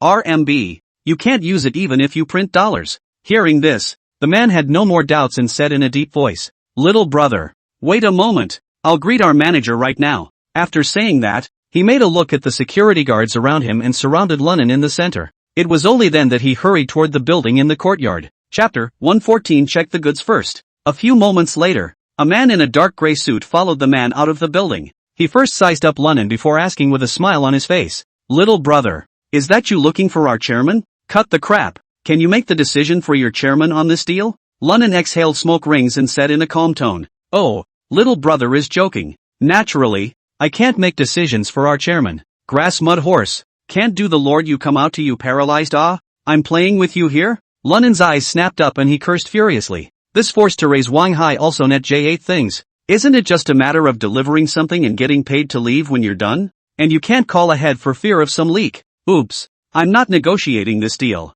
Lunen cursed and turned to leave. When he just heard the road man cursing, the suit man's face instantly turned gloomy. But when he heard the name, he could not help but be shocked. Wang Hai. Seeing that Lunen was already heading out, the man in the suit hurriedly took 2 steps forward to stop Lunen's way and smiled with him. Don't help, little brother. Look what you're in a hurry for. If you had said that Mr. Hai had asked you to come, there wouldn't have been so many misunderstandings. Little brother, let's go inside and talk. Upon hearing this, Lunen raised his eyebrows slightly and said, go inside and talk? Chat about what? What am I going to talk to you about when you can't even make a decision? Grass. Waste of time. Lunen said, making a gesture to go around the other party and continue walking out. The man in the suit was in a hurry when he saw.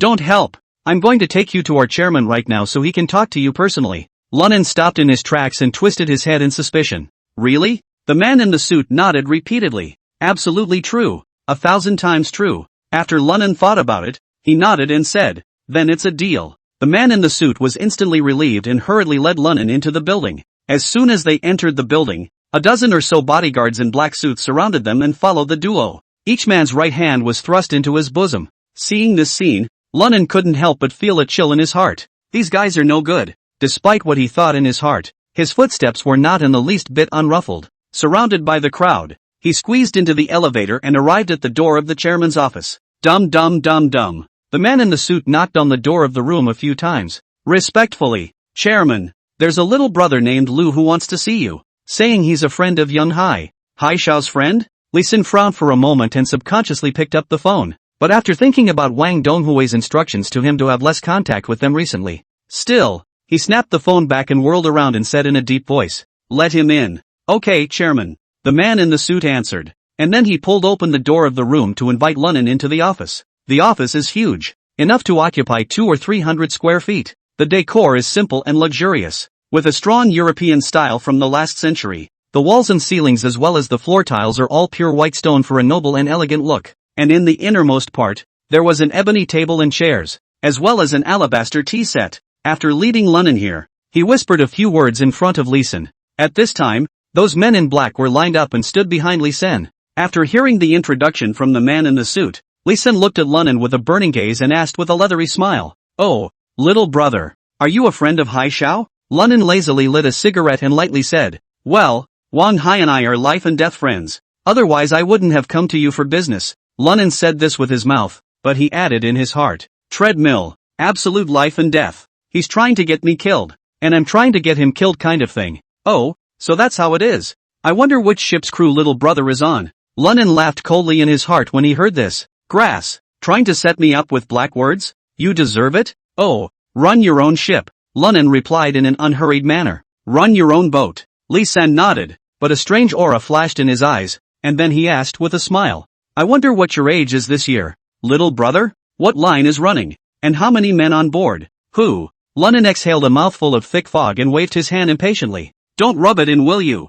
I'll give you what's in my hand. Won't you just get the money ready? It's just this thing. Is it fun to dilly-dally? Ha ha ha ha ha. Little brother's a real character. I love it." Speaking here, Li Xin's smile tightened and he said seriously, "It's just that in any business there are rules. I heard from my subordinates that what you have in your bag is the latest feline. So, I'd like to ask my little brother how many filaments thick the filament is. What kind of precision can be put into it?" "Ah, that's not a file in my bag. That's I blindly what said J8. With that, Lunin reached into the military satchel. On the other hand, Li Sun, who was on the opposite side of the table, had his face change violently. At the same time, the row of bodyguards behind him even directly drew the guns on their waists. Lunin looked puzzled. "Holy, what the is wrong with you? Moving his sword in broad daylight. Are you polite?" Li Sun narrowed his eyes and said in a deep voice, "Little brother, did you come over to tease me?" As he spoke, the several bodyguards around Li Sun also pulled out their pistols and pointed them at Lunan. "I tease your mom," Lunin cursed, then pulled his hand out of his bag and slammed a packet of translucent objects onto his desk with a thud. "I heard from Wang Hai that you wanted to buy ice recently. That's why I brought it over to show you the goods. You're good. Put a bunch of at the gate ****** guards." As he spoke, Lunin pointed excitedly at the man in the suit and ****** tap another mountain gun for questioning. "I said I had meth in my bag. Could he J8 let me in? I knew about your deal from Wang Hai. That's why I said the bag was Philip's. If you don't believe me, you can call Wang Hai and ask." After saying this, Lunin leaned his body towards the back of the chair and kept gasping for air. It looked as if it was pissed off. Hearing that, and looking at the plastic bag on the table, Li Xin's face clouded over for a long time before finally easing up and, "So little brother has misunderstood. Sorry about that. It's my fault for not thinking things through properly. I don't know what you call your little brother?" Lunin bristled and said directly, "Don't talk to me about useless things. Something you want or not. If you want it, inspect it and take the money. If you don't want it, I'll leave now. There's no shortage of buyers for this stuff." When Li Xin heard this, he couldn't help but take a deep breath and nodded. "Okay, let's check the goods first." Hearing him say that, the man in the suit behind him stepped forward, then tore a strip of tinfoil from his cigarette case, took a little crumb from a plastic gift bag and put it on the side of the hill, after which it was toasted with a lighter. "Ja, how are the goods?" Li Xin asked in a deep voice. "There's no mold, no spoilage, and no hazardous materials of any kind, but the purity is slightly below market level, but it's passable." Hearing this, Li Xin smiled and waved his hand. The row of bodyguards behind him instantly put away the guns in their hands. Seeing this scene, Lunin couldn't help but breathe a sigh of relief. Thanks to Zhou Biao's miniature car, there was methamphetamine left over from Du Zitao. Otherwise we might have folded here today. Chapter 115, You're Lunin. At that moment, only Li Xin once again smiled and said as he clasped his fists at Lunin, "No matter what, It was me who offended little brother just now, so I'll make amends here first. I hope that little brother will bear with me. Oh, well said. Lunnan waved a hand, then leaned his body toward the desk and poked his head in. Dongli, I still have a hard goods in my hand. I wonder if you're interested. Oh, what goods? This. As the words fell, Lunnan directly pulled out the double-barreled shotgun in his arms. Before those bodyguards could react, a flip came from on top of the tabletop to Lee Sen's side. Mother asterisk asterisk asterisk asterisk her, don't move, or I'll shoot him. As he spoke, Lunnan didn't hesitate to pull the trigger, sending the iron sand bullet into Lee Sen's right leg at the kneecap. Put. Blood spurted with the sound of bullets entering flesh. Lee Sen stifled a grunt, his expression grimacing and twisting in pain. Immediately after that, Lunnan disliked the barrel of the gun on Lee Sen's temple. Seeing this scene, everyone was stunned. No one expected Lunnan to suddenly storm out. It was equally unexpected that he would be so decisive as to directly break one of Lee Sen's legs with a single shot. This is unbelievable. For a moment, all the people in the office were shocked and confused. No one expected Lunnan to be so ruthless. Lee Sun, on the other hand, clenched his teeth and endured the intense pain, saying word by word, Do you know who I am? How dare you shoot at me? Lee Sun, I advise you to cut the crap or give me a whole lot of grief. This gun is not very powerful, but I'm sure it's enough to send you to have tea with Hades. Do you want to try? Saying that, Lunnan's hand that was holding the gun disliked the other party's temple with another force. Lee Sen's eyelids fluttered wildly, and his forehead was dripping with cold sweat. Little brother, let's talk slowly. I don't have time to talk slowly. Have these bodyguards of yours disarm me, if they absolutely their guns are fast enough. Or I could try to save you. Betcha I can blow your head off before they beat me to death. Lunnan said as he strangled Lee Sen's neck and walked slowly toward the other side of the table. But his words revealed a viciousness and a hint of madness. This made Lee Sen completely scared. Although the programs he runs are illegal,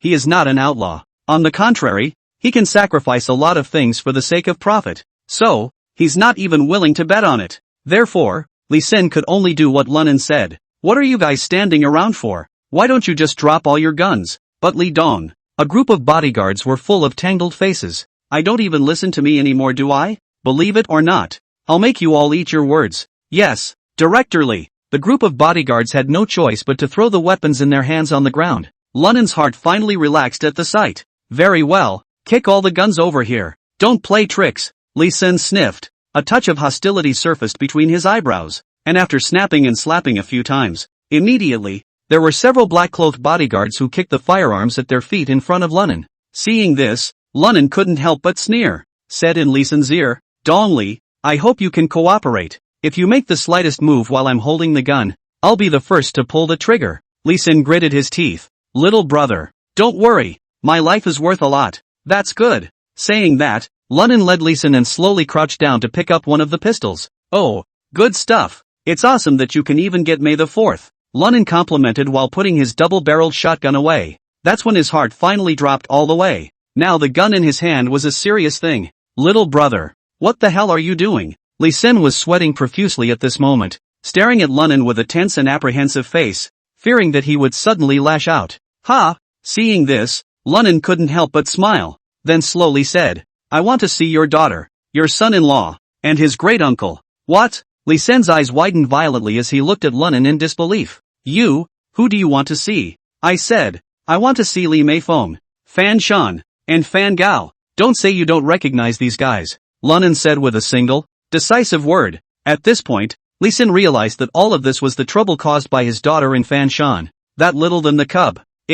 You want to find them, just find them. Nothing to come to my place. Chipped one of my legs to you paralyzed? At this moment, Lee Sen's heart was already cursing, but the mouth continued to say, Little brother, this matter is a misunderstanding. I'll apologize to you on behalf of Mei Feng. I'll have that Fanshan kid come over to see you now. As for that Mei Feng you mentioned, she's not at home. Last night I sent him to Malaysia. Also, that Fan Gao you mentioned, I haven't heard of him. I don't know if he's here or not. Hearing this, Lunnan's brows furrowed slightly as he pondered the truthfulness of Lee Sen's words. If it's true, then it means that Fan Gao's disappearance is only related to his brother, Fan Shan. But if he was trying to harbor his daughter, that's hard to say. Thinking of this, Lunnan didn't want to waste more brain cells and said directly, Okay, you have Fan Shan come over to see me. No tricks. Whether you call the police or what, I can break your head before I die. Lee Sen shuddered in fear when he heard this. No, absolutely not. since you know I can't see the light of day with this deal, how dare I call the police? Yes. Lunan nodded and rushed to the man in the suit named Zhe. You take all these dumbasses and get the hell out of here. Then bring me Fan Shan. Still, if you want Lee Sin to get his head blown off, feel free to call the police or find a way to rescue him, but don't make me wait too long, or my patience will run out and I don't know what I'll do. Hearing him say that, Zhe nodded with a gloomy face, then glanced at Lee Sin again. Dongli, we're going out. You be careful. Watch out for Nima. You'd better get numb. Lee Sin cracked up in a hurry. Why don't you hurry up and bring that little thing? Fan Shan, over to me. Just sniffed and dared not say anything more, greeted a few bodyguards and exited the office. After they left, Lee Sin wiped the sweat from his forehead and exhaled a long, cloudy breath, and Lunan let out a similarly long breath, pointing his pistol at Lee Sin and sitting on his ass on the couch. Hey, Boss Mori, don't blame me. I'm betting my life on it, too. If I don't get it, I'll die worse than you. With that, Lunan waved his pistol and pointed to the couch aside. Boss Mori, you're on weak legs now, so don't stand. Sit and wait together. Hearing him say that, Lee Sin felt a sense of suffocation, but the situation was stronger than the people. Finally, he dutifully sat down on a side couch. At the same time, his heart kept pondering the origin of the young man in front of him. Looking at him like this, he's in his early 20s at most, but this ruthless, sophisticated energy, even many big gangsters are not as good as each other. When did Liancheng get such a powerful lord? Thinking of this, Lee Sin asked tentatively, little brother, just now I forgot to ask your honorable name. I wonder if it's convenient for you to say it. Oh, my last name is Liu, and it's Liu Nan. The main road goes south, and I'm taking the south road south. Hearing this, Lee Sin was startled, and even forgot about his leg injury and stood up directly, shouting in surprise. What? You're Lunan? Chapter 116. Not with me. Seeing Lee Sin's surprised look, Lunan couldn't help but laugh and playfully asked, Ha? What? You know me? But when he heard the question, Lee Sin was silent instead. It was only after a long time that he swallowed and said, Brother Liu, when did you come out? Ha, looks like you knew about me going in there. Liu Nan looked at Lee Sin with a smirk. Did father and son Wang Donghui tell you everything about me? Ah, briefly mentioned a few things to me. Reason rubbed his hands together in embarrassment and, Administrator Donghui just said that you are his right-hand man. You see, I'm good friends with Administrator Donghui. We're a family that doesn't recognize a family when the water hits the Dragon King Temple. Dongli, you can't say that. Lunan waved his hand. Wait a while. If that son-in-law of yours can bring my brother here unharmed, then we're barely family. If anything happens to that brother of mine, hey, no, definitely not. Hearing this, Lee Sin was scared into a cold sweat and hurriedly took a stand. Don't worry, if that little brat Fan Shan really dares to mess around, I'll definitely make him pay. Don't worry, that brother of yours will be absolutely fine. Then you pray that your little Thane son-in-law is still a human being, or I will personally send your family to hell. After Lunan finished speaking, he pulled out a cigarette and took 2 puffs, and when Lee Sin heard this, he was so scared that his whole body shivered and he didn't dare to say anything else at all. He was rich, but not unafraid to die. One could even say that he was more afraid of death than many others. At this time, he once again gave Fan Shan a vicious in his heart cordial greeting. Just then, there was a sudden knock at the door. Before the people outside could speak, Lee Sin roared impatiently, Knock on your mom's door. Knock on the door. Why don't you hurry up and bring that little pussy of Fanshan's in here? Yes. Soon after the door was answered, the door to the room was pushed open. Immediately afterward, Zhe walked in with Fan Shan. Lunan fixed his eyes and saw that Fan Shan was wearing a straight black suit and gold-rimmed glasses, and his whole person was full of the temperament of a successful business elite. Oh, the looks and temperament are indeed better than that psychopath Fan Gao. It's no wonder that Li Nifeng moved on. Dad, you wanted to see me? As soon as Fan Shan entered the room, he first glanced at Liu Nan before turning to Lee Sin and asking respectfully. At the moment he was inwardly apprehensive. After all, Chiol had just told him briefly what had happened. Daring to hijack Lee Sin at the Urja group, it was obvious that this young man was not simple. Therefore, he had to be cautious in his response. But who knows? As soon as he opened his mouth, he heard Lee Sin angrily shout, asterisk asterisk asterisk asterisk in little pussy. Why don't you kneel down for me? Hearing this, Fan Shan instantly froze, staring at Lee Sin with some disbelief. How could he have imagined that the usually gentle and refined Lee Sin would actually call him a little pussy today? In fact, Lee Sin didn't just scold him. If he didn't consider the special circumstances, he couldn't wait to get Fan Shan killed now. But even so, he was still cranky. Asterisk asterisk asterisk asterisk your grandma's. Little Thane. I told you to kneel down, didn't I hear you? With that, he copied the teacup on the table and skimmed it hard. There was a crunch, the teacup shattered open, and the porcelain shards splashed onto Fan Shan's body. Seeing this situation, Fan Shan did not dare to hesitate, flopping to kneel on the ground. This made him feel great humiliation, but Fan Shan still gritted his teeth and endured it, lowering his head and said, "Dad, what the hell is it that's making you so mad? Come on, don't play along with me." Without waiting for Lee Sin to speak, Lunan directly interrupted. "Fan Shan, I don't have time to bull **** with you. Where is your brother Fan Gao? Have him brought here." At those words, Fan Shan was shaken, even though he heard Ji say that the other party was here for his wimpy big brother, but he was still more or less disbelieving in his heart. In his impression, that big brother of his had no other hobbies except painting, not to mention friends around him. Even his own brother didn't want to talk to him. Is there anyone who will stand up for him? But now that he heard the other party personally say that he wanted to find his big brother, this made Fan Shan not know how to answer for a while. What of it? Lu Nan narrowed his eyes and coldly stared at Fan Shan Dao. "If you don't want your old father-in-law to live, you keep on bull ************************************ ting. Don't play games with me. I know you have Fanko. I didn't." "No." Facing Lu Nan's forced gaze, Fan Shan only felt a chill on his back and hurriedly shook his head to explain. "My big brother did come to see me yesterday, but he left not long after." "Oh?" Hearing this, Lunan raised his eyebrows and said, "Are you sure?" "Indeed." "Okay." Hearing Fan Shan say this, Lunan nodded. "Well, it seems I misunderstood you." When Lee Sen and his duo heard Lunan say this, they were just about to breathe a sigh of relief, but immediately afterward, I saw him raise his right hand directly and, bang, gunshots were fired. Fan Shan only felt a tearing pain in his right shoulder, and immediately afterward, blood gushed out. Fan Shan's screams had just sounded when Lunan shot another shot to his left. Bang! A bullet whizzed past the left ear, leaving a clear crater behind it as it shot into the wall. This time, Fan Shan finally broke down. He was just an ordinary man before he met Li Mei Feng. When have we ever seen such a scene? This scene directly scared him silly. Poof! Fan Shan could no longer kneel down and directly paralyzed on the ground, begging for mercy in panic. "I'm sorry, brother.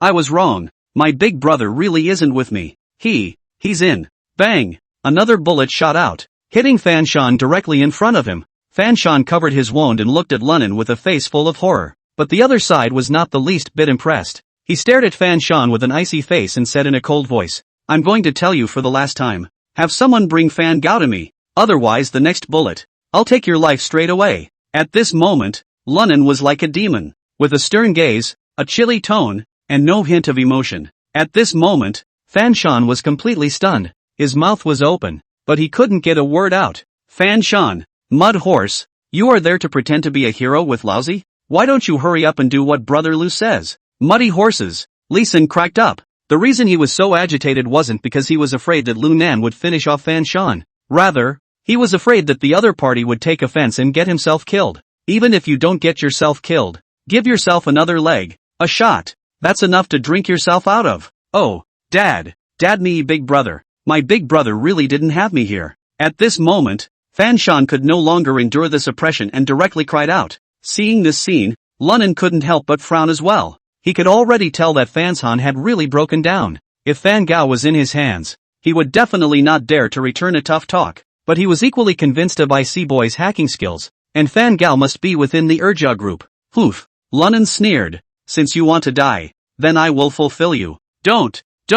We haven't spoken a few words since my big brother arrived last night. It was just taken away by Mei Feng. Fan Shan eagerly yelled out. This kind of time when his life was at stake, he couldn't care less in covering for Li Mei Feng. Even if Li Sen and Li Mei Feng kicked themselves out of the Urja group afterward, it was still better than dying in the hands of this demon right now. Chapter 117 Snake Scorpion Mei Feng. Hearing Fan Shan say this, Li Sen instantly rounded his eyes and asked in shock and anger. "Fan Shan, you what are babbling about? Mei Feng has been sent by me to Ma last night Lasaya. How can I take your big brother? You little pussy, don't blame me if you keep talking nonsense." When Fan Shan heard this, he immediately froze for a moment, then immediately reacted and hurriedly explained. "Dad, I'm really not lying. My elder brother was really taken away by Mei Feng. Also, she didn't go to Malaysia." Bang! Another shot rang out. The duo's bickering came to a screeching halt. Lunan said grimly after coldly glancing at the duo. "Hot damn. Looks like you two think I'm playing with you? If you don't up two people, you guys are using me as a mallet." "Luchan, don't." Don't. You take it easy. I'll call Mei Fong now. If she really took your friend away, I'll have her send your friend right over. Reason panicked and stopped it. He could see that Lunnan was truly motivated to kill. If he didn't stabilize the other side quickly, he would probably really be shot by the other side. Okay, then hurry up. I'm really close to resisting killing someone right now, Lunnan said coldly after giving the duo a grim look. Lee Sin wiped the beads of sweat from his forehead and hurriedly dialed his daughter's number. After a few beeps, a sweet voice came from over there. Hey, Daddy, what do you want to see me about? Mei Fong, you cut the crap with me. Bring Fan Gao to my office right away. Immediately.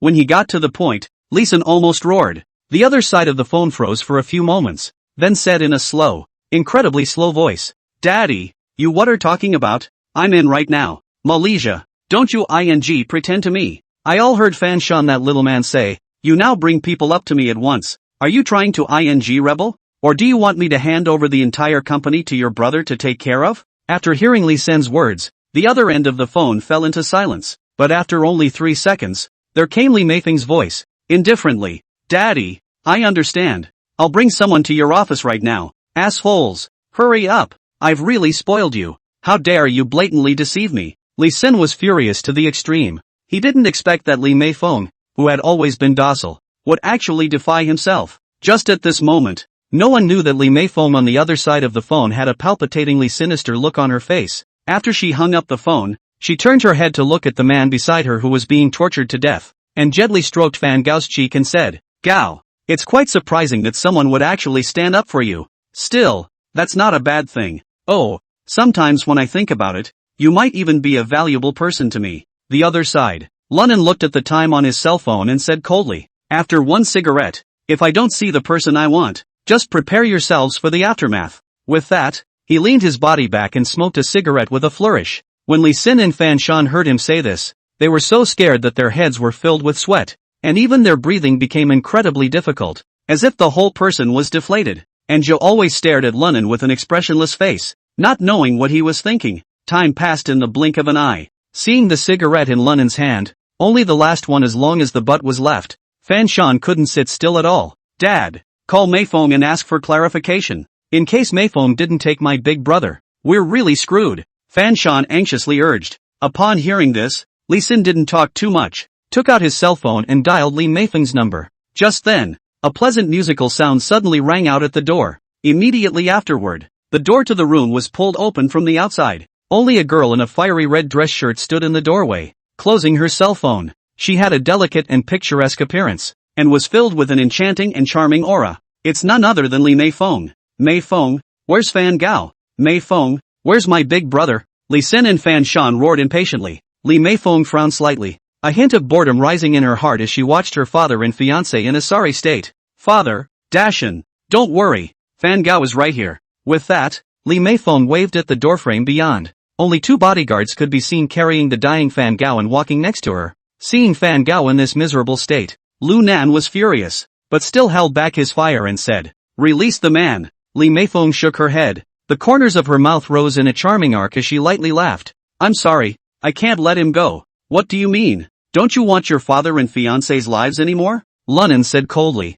At the same time, the right hand was directly against Lee Sin's temple. Mifyun, you let the man go. What the hell are you doing? Feeling Lunnan's cold and piercing chill, Lee Sin screamed in fear beyond measure. Ha. Father, I'm sorry, I can't let Gao go. I had previously thought that Oyama's level of silver paper making was on par with Gao's. Plus he's just so much more handsome than Gao. That's what sent Gao to jail. But as it stands now, Oyama's level is no match for Gao's. So, for the sake of our group's development, there's no way I can trade Gao for him. A loser. Lee Meifeng suddenly smiled even more brightly, but her tone was filled with a rich malice. Meifeng, are you crazy? You could care less about this punk Fans Han. Don't you want to care about me too? You're just spoiling me. Lee Sin growled hysterically. I'm sorry, father. Lee Meifeng's face remained unchanged, and even smiled even more movingly. In my eyes, you're worse than Oyama. Jing. Extremely quiet. Inside the room, it seemed as if the air had stood still.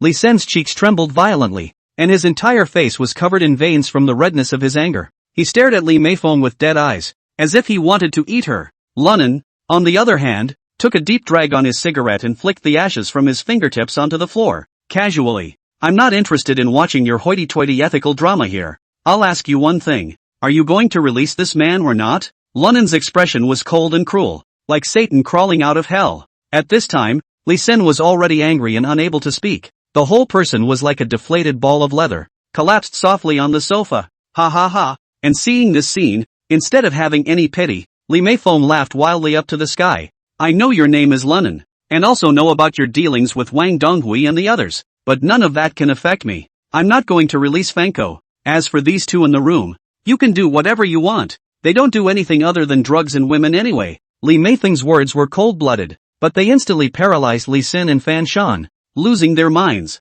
Fan Shan even broke down and exclaimed, Lee Meifeng, Mudhorse, are you crazy? You, if it wasn't for me, would you have been able to print those pseudo-CS? How dare you want to talk about old me like that? Bang! Without waiting for Fan Shan's words to finish cursing, Lee Meifeng ruthlessly and mercilessly snapped the delicate two-shot ivory pistol in her hand. A crimson bloody hole was above Fan Shan's brow, and Lunan reacted early, directly dodging to Lee Sen's side. With a stranglehold on his neck, he blocked himself and looked at Lee Meifeng warily. I advise you not to mess around or... Oh, I told you, the one you have is more of a waste than Dason. Do you think I'd care about him? Not waiting for Lunan's words to fall, Lee Meifeng smiled sweetly at him and then looked at Lee Sen. Father, for the sake of our Urja group, you might as well make a little sacrifice. As the words fell, Lee Meifeng pulled the trigger of the pistol once again. In Lee Sen's disbelieving eyes, a bullet hole appeared right in the center of his eyebrow. Blood mixed with brain matter gushed from the inside.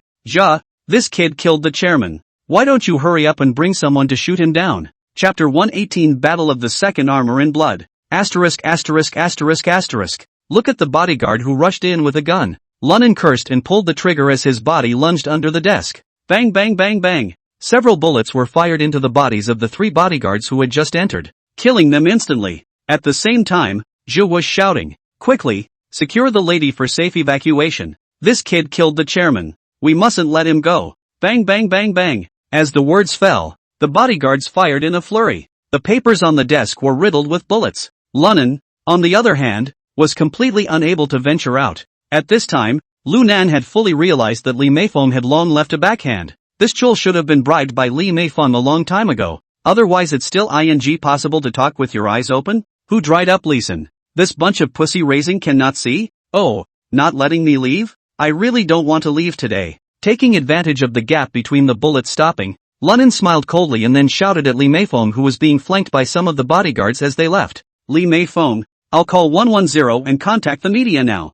I'd like to see how you handle it when the police and reporters come. Again with the guns and the pseudo-CS. Even if Wang Donghui is your father, he can't protect you. As expected, hearing Lunan say this, Lee Meifeng's footsteps unconsciously stopped, only to see her slowly turn around and stare at Lunan with a ghostly gaze. What do you want? Don't talk crap, leave Fango behind for me, and then personally escorted us out of the Urga group. Otherwise, let's fish out of water. Lunan yelled. I'm a wanted man who escaped from prison anyway. Dying here or being recaptured makes no difference. I don't believe you dare to bet with me on the foundation of your Urja group. Ha ha ha, a fish out of water? Mr. Lu, you underestimate me, don't you? You think I'm not ready to do this? If I dare to do it, I dare to suffer the consequences. Lee Meifeng suddenly laughed softly, a mocking look appearing out of the corner of her eyes. The only 5.4 pistols are the ones you're holding, and the ones in the hands of my bodyguards are airsoft guns. It can kill people too, but it's a violation at best. Even if the police come, they will just fine you. As for what's in the printing press, it's been on hiatus for the past 2 days because of problems with the electrical panels, and the inventory was cleared out long ago. Mr. Lu, I would like to ask if it is against the law to print children's publications. Ha ha ha. Lee Meifeng's arrogant and domineering voice filled the entire room, while Lunan's face sank and he was unable to speak for a long time. He hadn't expected that Lee Meifeng would be so difficult to deal with. No wonder the was able to stand in her last life. It doesn't really seem like a normal canon now. Lunan, now do you know the end? You think I'm really afraid of you suing me? In fact, it doesn't matter if it's the police coming or the press. There's no evidence of anything at all to be found. Get him for me. A cruel smile surfaced on Lee Meifeng's cold face. Yes, miss. Bang bang bang bang. Another shot rang out, deafeningly. Instead, Lunan, who was hiding under the table, was gritting his teeth with a scowl. The Malagasy. Then do it. I don't believe it either. 7.54's in my hand, but I still can't beat the airsoft guns in your hands. With that thought, Lunan held a pistol in each hand, poked his head out, and pulled the trigger. Bang, bang, bang, bang dash. The dense bullets poured out like rain, instantly blowing up all 4 bodyguards at the office entrance. Dash. Blood splattered horizontally on the spot, staining the floor. Asterisk asterisk asterisk asterisk. Lunan dodged while continuing to pull the trigger and frantically strafed the rest of the bodyguards. His heart was also very clear that if he didn't fight for his life today, he would surely die. Bang, bang, bang, bang dash. Intense gunfire continued to ring through the office. As for Li Meifeng and Fan Gao, they had long been escorted by a group of bodyguards and were nowhere to be found. Lunan couldn't care less now. He just kept pulling the trigger. When one gun ran out of bullets, he replaced it with another. Finally, after Lunan had shot all the bullets, quite a few bodyguards had died tragically in the office. The airsoft guns held by the other side don't seem to be able to fire and change bullets fast enough. Jia and the others had been completely suppressed by Lunan and couldn't show their heads. Click, click, click. As he kept firing, Lunan's pistol made the firing pina-clicking sound of asterisk asterisk asterisk asterisk. Lunan cursed and threw the 2 pistols to the ground. Asterisk asterisk asterisk asterisk in hell. Lunan, out of bullets, right? I'll see what you do this time. Tetsuo growled angrily. All of you, get him, avenge the tragic deaths of our brothers, and the chairman. Saying that, Jia directly took a gate paper machete and rushed over. The remaining bodyguards were naturally not willing to show any weakness due to the fact that they were outnumbered. They were seen wielding machetes, rubberized electric batons, and other weapons in their hands, and coming towards Lunan in a siege. Damn it, if you want to play with cold weapons, I really don't fear you guys. Lunan cursed and stood up, looking at the whimpering and frantic arriving bodyguards. Chop him up. With a command from Jia, several bodyguards raised their machetes in unison and slashed viciously. Seeing this, Lunan didn't have the slightest bit of fear, but instead revealed a sinister smile. Hey, don't be so hasty in making decisions in the future. I'm sorry, you don't have a later. Now, you give me hell. As the words fell, Lunan violently pulled out his own double-barreled shotgun. Rushing at Jia and the others, he pressed the trigger without hesitation. Bang bang! 2 sharp and ear-piercing air-braking sounds suddenly exploded. The next moment, just like cutting wheat, Jia and the first few bodyguards who rushed over flew out backwards. Without even uttering a scream, he fell into the corner. Only the chests of the crowd were scorched. Apparently it's not survivable. Asterisk asterisk asterisk asterisk. Seeing this scene, the remaining bodyguards froze. He didn't realize that Lunan actually had a gun. Obviously these people are professionally trained. Calmness was quickly restored. After all, the other guy had a gun, and there were so many people on his side that he didn't have to be afraid of him. Kill! One of the bodyguards bellowed, leading the others to lunge towards Lunan. Asterisk asterisk asterisk asterisk in hell. Let's have some fun then. Lunan cursed, and then the Swiss Army knife in his left hand slashed out. Giggle! The bodyguard immediately covered his throat and took a few steps backward, staring at Lunan in shock. You, he tried to speak, but unfortunately had lost the ability to do so. Immediately afterward, he saw Lunan's body crouching slightly, his right foot stepping on the ground, and his left leg tensing up in the process. In the next moment, Lunan leapt up and kicked the man in the chest. Boom! As if the man was a sandbag, he was directly kicked 3 meters away. Pus, spraying hot blood, staining the floor red. Asterisk asterisk asterisk asterisk in hell. All of you die. Accompanied by the sound of Lunan's angry hissing, he saw Lunan charging into the group of bodyguards once again, slashing left and right, killing people and horses. In just a few seconds of work, a number of bodyguards died under his saber, but Lunan's body, too, had many more stab wounds. It wasn't fatal, but it felt hot and painful. At this moment, the few remaining bodyguards stared at Lunan with scarlet eyes and eyes wide open, apparently fought for real as well. Asterisk asterisk asterisk asterisk Yuma. You must be killed today. Kill. Chapter 119, I don't care. Just as Lunan and a group of bodyguards kept fighting inside Li Sen's office, Li Meifeng's few people then arrived in the middle of the hall on the first floor. She was seen pulling out her cell phone, pressing 3 numbers and dialing them. Hello, 110? I'm here with the second A group. I'm calling the police. There's a maniac in our group with a gun in his hand who killed my father and many others. Come on you guys. Li Meifeng's voice was filled with fear, but her expression was grim and unusual. After calling the police, she hung up without hesitation. Oh, Gao, I really didn't realize that you had a friend like Lunan. Li Meifeng turned her eyes to look at the shriveled man beside her, and a thick tease spread out from the corner of her mouth. And at this moment Fan Gao's face turned blue, and he stiffly raised his head and, You You vicious twat. I won't let you go even if I turn into a ghost. Giggle. Grommet. Don't worry. You are not going to turn into a ghost. As for your good friend Lunnon, he has probably turned into a ghost by now. Ha, ha, slutty, letting you down. The old man is still alive and well. On the contrary, those stickmen who went up with you, but they all let me slaughter them as pigs. Just as Lee Maything's words had just fallen, he only heard an indifferent voice suddenly come from the doorway, and upon hearing this familiar voice, Lee Maything's delicate body trembled and hurriedly raised her eyes to look. Sure enough, only to see Lunnon walk over from the end of the corridor with a cold face. At this moment, he was drenched in blood, and his entire body was like a shura. The saber in particular was dripping with blood and looked extremely oozy, and upon seeing Lunnon at this moment, Lee Mayfong was completely dumbfounded and froze on the spot. She had decided that Lunnon was dead, but who would have thought that he was still alive? Ah! Stop! Stop him! Hurry up! Lee Mayfong finally reacted and hurriedly shouted to the several bodyguards around her. These bodyguards are extremely professional, though it was a bit scary to see Lunnon's appearance. But still, they all took out the rubberized electric batons they had with them and surrounded towards Lunnon. Ha! Garbage is garbage. It's not good enough. You guys are very much to my liking. At this moment, Lunnon looked at the many bodyguards swarming around him, and instead of being afraid, he was excited. And when the group of bodyguards saw that Lunnon made no movement, they all flashed bloodthirsty glints in their eyes and smashed the electric batons in their hands fiercely. Bang bang! 2 shots passed.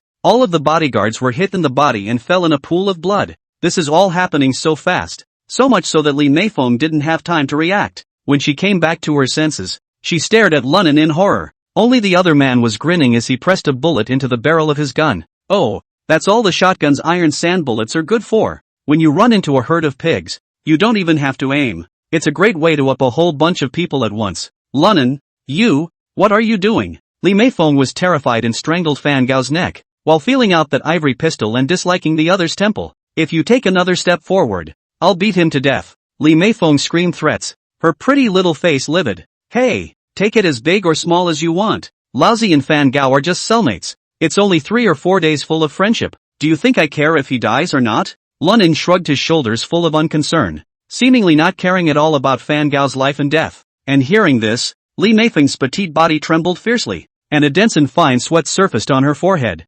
Mayfong Lee, he's got a good point. Fan Gao also panted at this time. From the time he got me out of jail, we weren't together more than 4 days total. I don't even know why he risked his life to save me. At this moment, his gaze toward Lu Nan was filled with complexity, because he's telling the truth. He didn't really know why the other man had come to his rescue. It really made him wonder. When Lee Mayfong heard this, she immediately gritted her teeth. Do you think I'm going to believe your bull asterisk?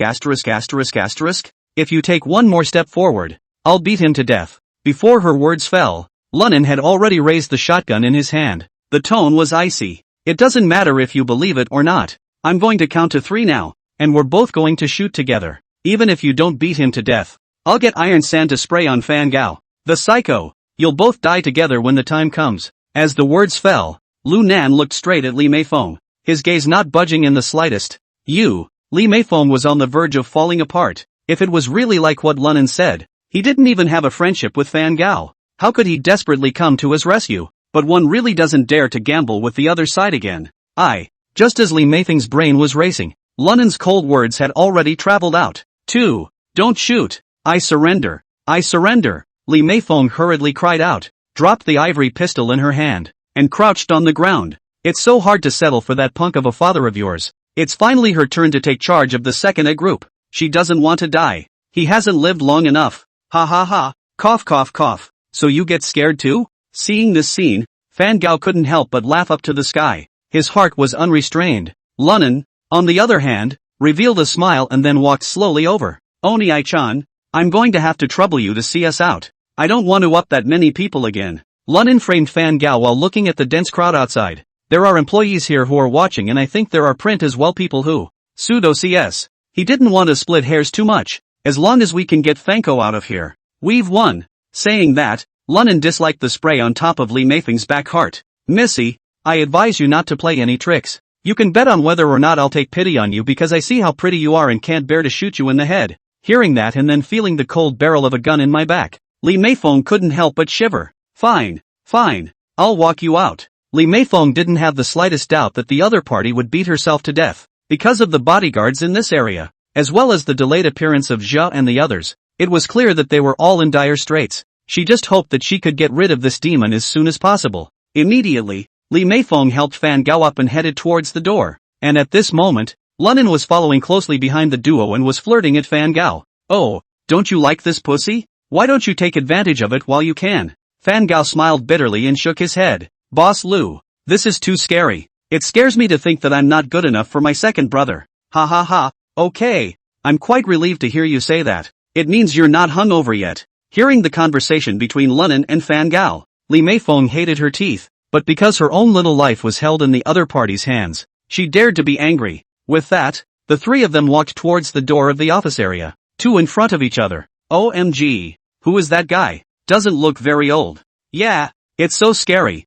There's blood all over it. I just heard gunshots." "Murphy," the crowd murmured, but their eyes were fixed on Lunan, filled with intense curiosity and shock. Lunan, on the other hand, was unimpressed by the whispers, mentally muttering, "Damn, thanks to this era cell phones are still all feature phones. Otherwise, when these guys make a video, I'll up a hit in a heartbeat." Well, not necessarily. The OP should be topping this thing with whichever entertainment star's flamboyant story about me, right? Chapter 120 Green Hat Fool. Just as Lunan contemplated the gateway walk, suddenly there was a sharp, shrill sound of tires grinding on the ground. "Nan!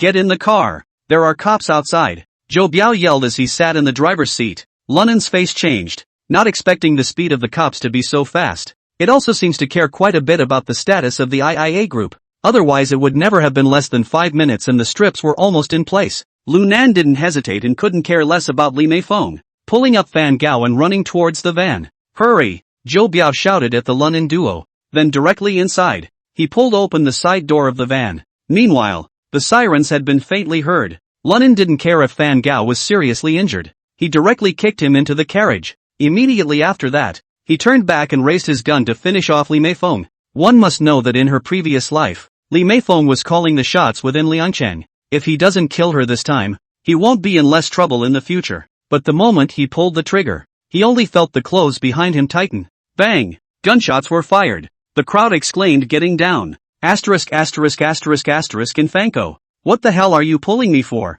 Seeing that Li Meifeng was similarly unharmed on the ground, Lunan couldn't help but burst into a rage. "Nan! Forget it, after all.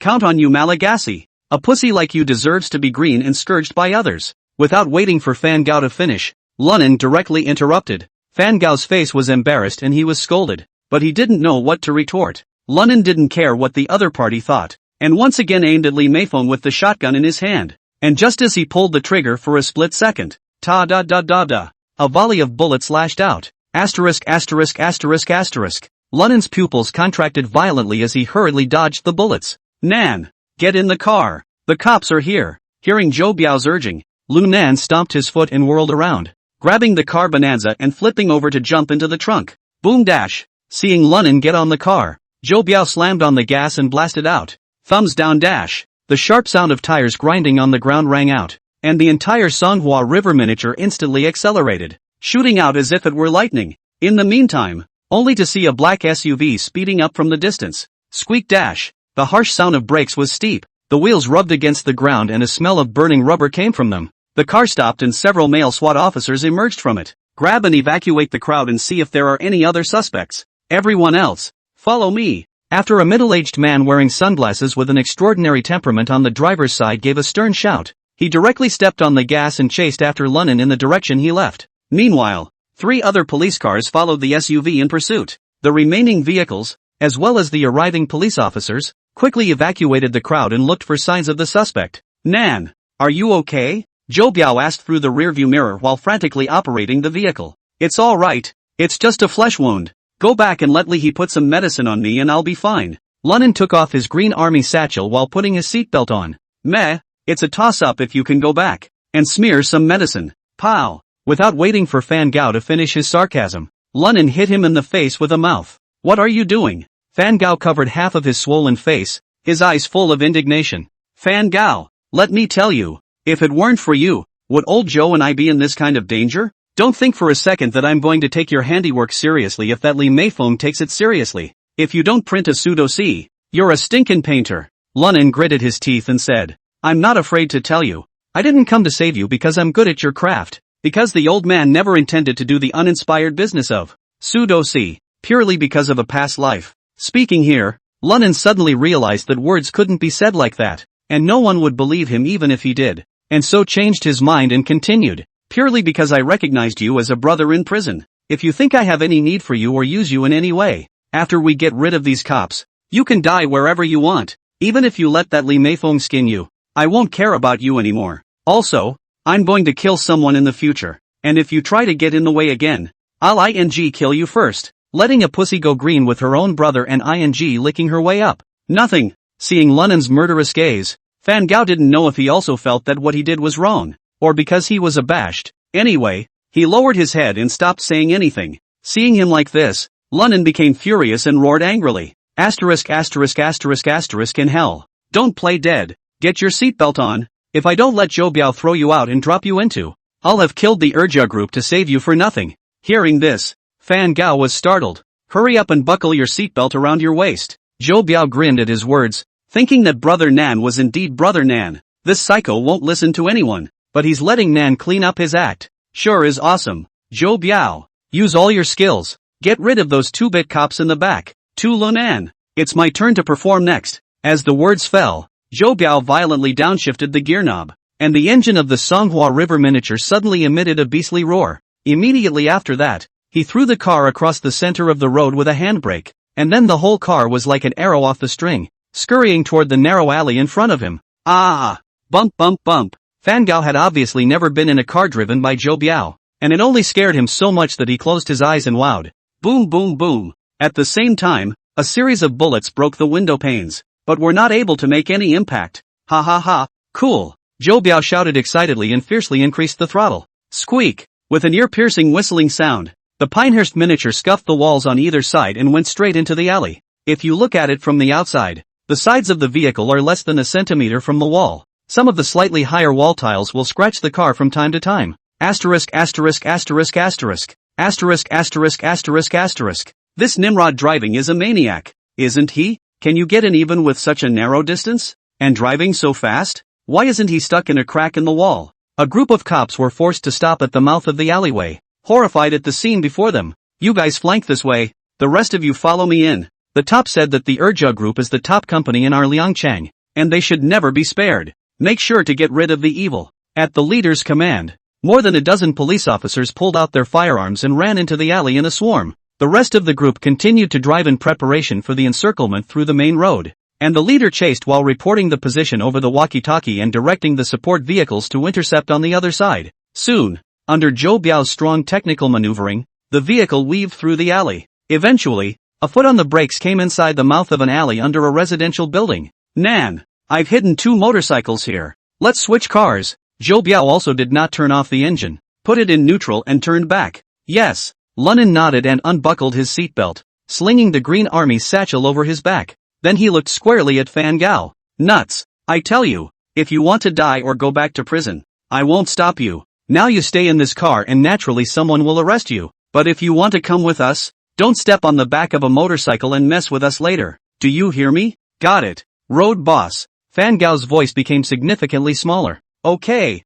Lunnan nodded, then rushed at Zhou Biao. Diaozi, let's split up. Rendezvous directly at the warehouse. You pull this pussy-raising lunatic with you. If he doesn't know better, you just kill him. With that, the two of them drilled into the yard, and got out 2 worn out from the inside light-riding small mantis. Mallory, I tell you cuckold, you want to die I want to stop, but if you delay Zhou Biao, don't blame me for turning around and getting you killed. Lunnan stomped on the gas and barked at the duo. Wait until I lure the cops away, then you guys can go. With that said, you twisted the throttle and rode off towards the corner of the alley. Chapter 121, Thinking Things Through. Lunnan had just turned the corner when he saw 4 or 5 police officers running towards him. Freeze! Hands up! Bang bang! Before a few people's words fell, Lunnan had already crossed his motorcycle at the mouth of the alley. Simultaneously raising the double-barreled shotgun in his hand, he pulled the trigger. Ka-ching! Ka-ching! Iron sand bullets shattered 2 red bricks, and the flying debris instantly grazed the cheeks of several people. Asterisk asterisk asterisk asterisk. Asterisk asterisk asterisk asterisk. How dare you assault a police officer? One of the police officers in the lead immediately became furious and drew his gun and shot towards Lunan. But at this time Lunan smiled contemptuously, and with a twist of the throttle he scurried into the narrow opening beside him. Chase. That's the kid. Murder with a gun. Assault on a police officer. Never let him get away. The lead policeman cursed angrily, then took the lead and ran wildly towards the street. The remaining police officers hurried to follow, but their speed was no match for Lunan's motorcycle. In just a few seconds, Lunan had disappeared without a trace. Zhou Biao, on the other hand, dragged Fan Gao and rode in the opposite direction without slowing down. At this point, Lunan sped off at the mouth of the alley again. Every now and then he stopped to load his shotgun and pull the trigger twice toward the sky, thus attracting the attention of a group of cops. I guess Zhou Biao and the others should have left already. It's time for me to flash. After saying that, Lunan continued to scurry forward with a twist of the throttle. But just as we reached a place where the hutongs intersected, an iron pipe was suddenly thrown out. It was inserted directly between the armrests of the front wheel of the motorcycle. Bang! The violent jolt caused the motorcycle to momentarily tip over off balance. Put! Caught off guard, Lunan slammed his head hard on the ground, hurting so much that tears almost flowed down his face, and the motorcycle fell askew on top of the ground, billowing smoke. Asterisk asterisk asterisk asterisk Q. Who the hell is plotting against me? Lunan angrily got up from the ground, only to find 3 people standing at the entrance of the alley. Ha! Lunan, long time no see. A burly middle-aged man with a cigarette in his mouth looked at Lunan with a teasing face. Lu Zhiming? Lunan's pupils suddenly shrunk as he coldly looked at Lu Zhiming and said,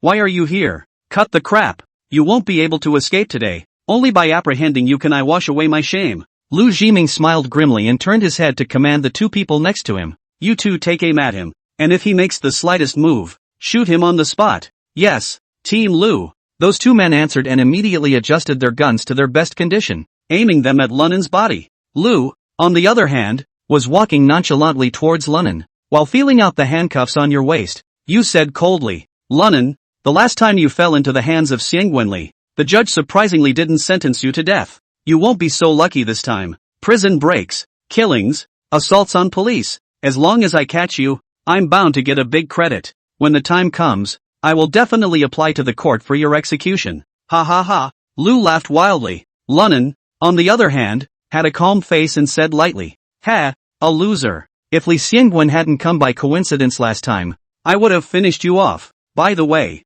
Team Lu, the way you dug into the pod like a rabbit was pretty damn embarrassing." A mocking smile appeared at the corner of Lunan's mouth, his tone filled with contempt. "Seek death." Lu Zhiming was furious at his words, and as he yanked Lunan's collar and carried him to his body, he raised his hand and punched him. Bang! The muffled sound of heavy punches traveled throughout the alleyway, and the force was so great that it knocked Lunan to the ground on the spot. Lu Zhiming looked at Lunan with a scowl on his face and growled through gritted teeth. "Little brat, don't think you're so powerful just because you've learned a few fancy moves. I'll chop you up and feed you to the dogs sooner or later. Trash like you don't even deserve to be in my shoes. Still trying to finish me off? It's a dream." Lunan first glanced at the 2 plainclothesmen aiming at him at the mouth of the alleyway, then scanned the fierce-looking Lu Zhiming, and skimmed his mouth in disdain. "Oh, I don't think that's necessarily true, is it? You had the nerve to do it because 2 of your men were pointing guns at me, didn't you?" Saying that, Lunan slowly climbed up from the ground, his gaze icy cold as he stared at Lu Zhiming.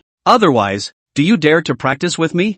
Ha ha ha. Lunan, you're the one who's trying to use aggravation. I'm a soldier. You're a thief. I'll practice with you, you numbnuts." Lu threw back his head and let out a long laugh. Then he kicked Lunan. Bang! Lunan's chest shuddered so violently that he slid down the wall like a kite with broken strings. This time Lunan seemed to be extremely injured, and for a while, he was actually lying on the ground, unable to get up. Hey, Nan, it looks like you can't either." Saying that, Lu Zhiming had already arrived in front of Lunan's body, and the handcuffs were directly placed on the other party's right hand. The other side was cuffed to his left hand, linking the 2 together. Ha. Let's see where you're going to run this time." As the words fell, Lu Zhiming once again threw a punch, striking directly at Lunan's abdomen. Boo! After the muffled sound, Lunan wasn't hit by him again. Instead, he held his fist with his left hand. Hey, Lu Zhiming, you are still so Lunan hung his head and sneered. "With those 2 guys aiming at me,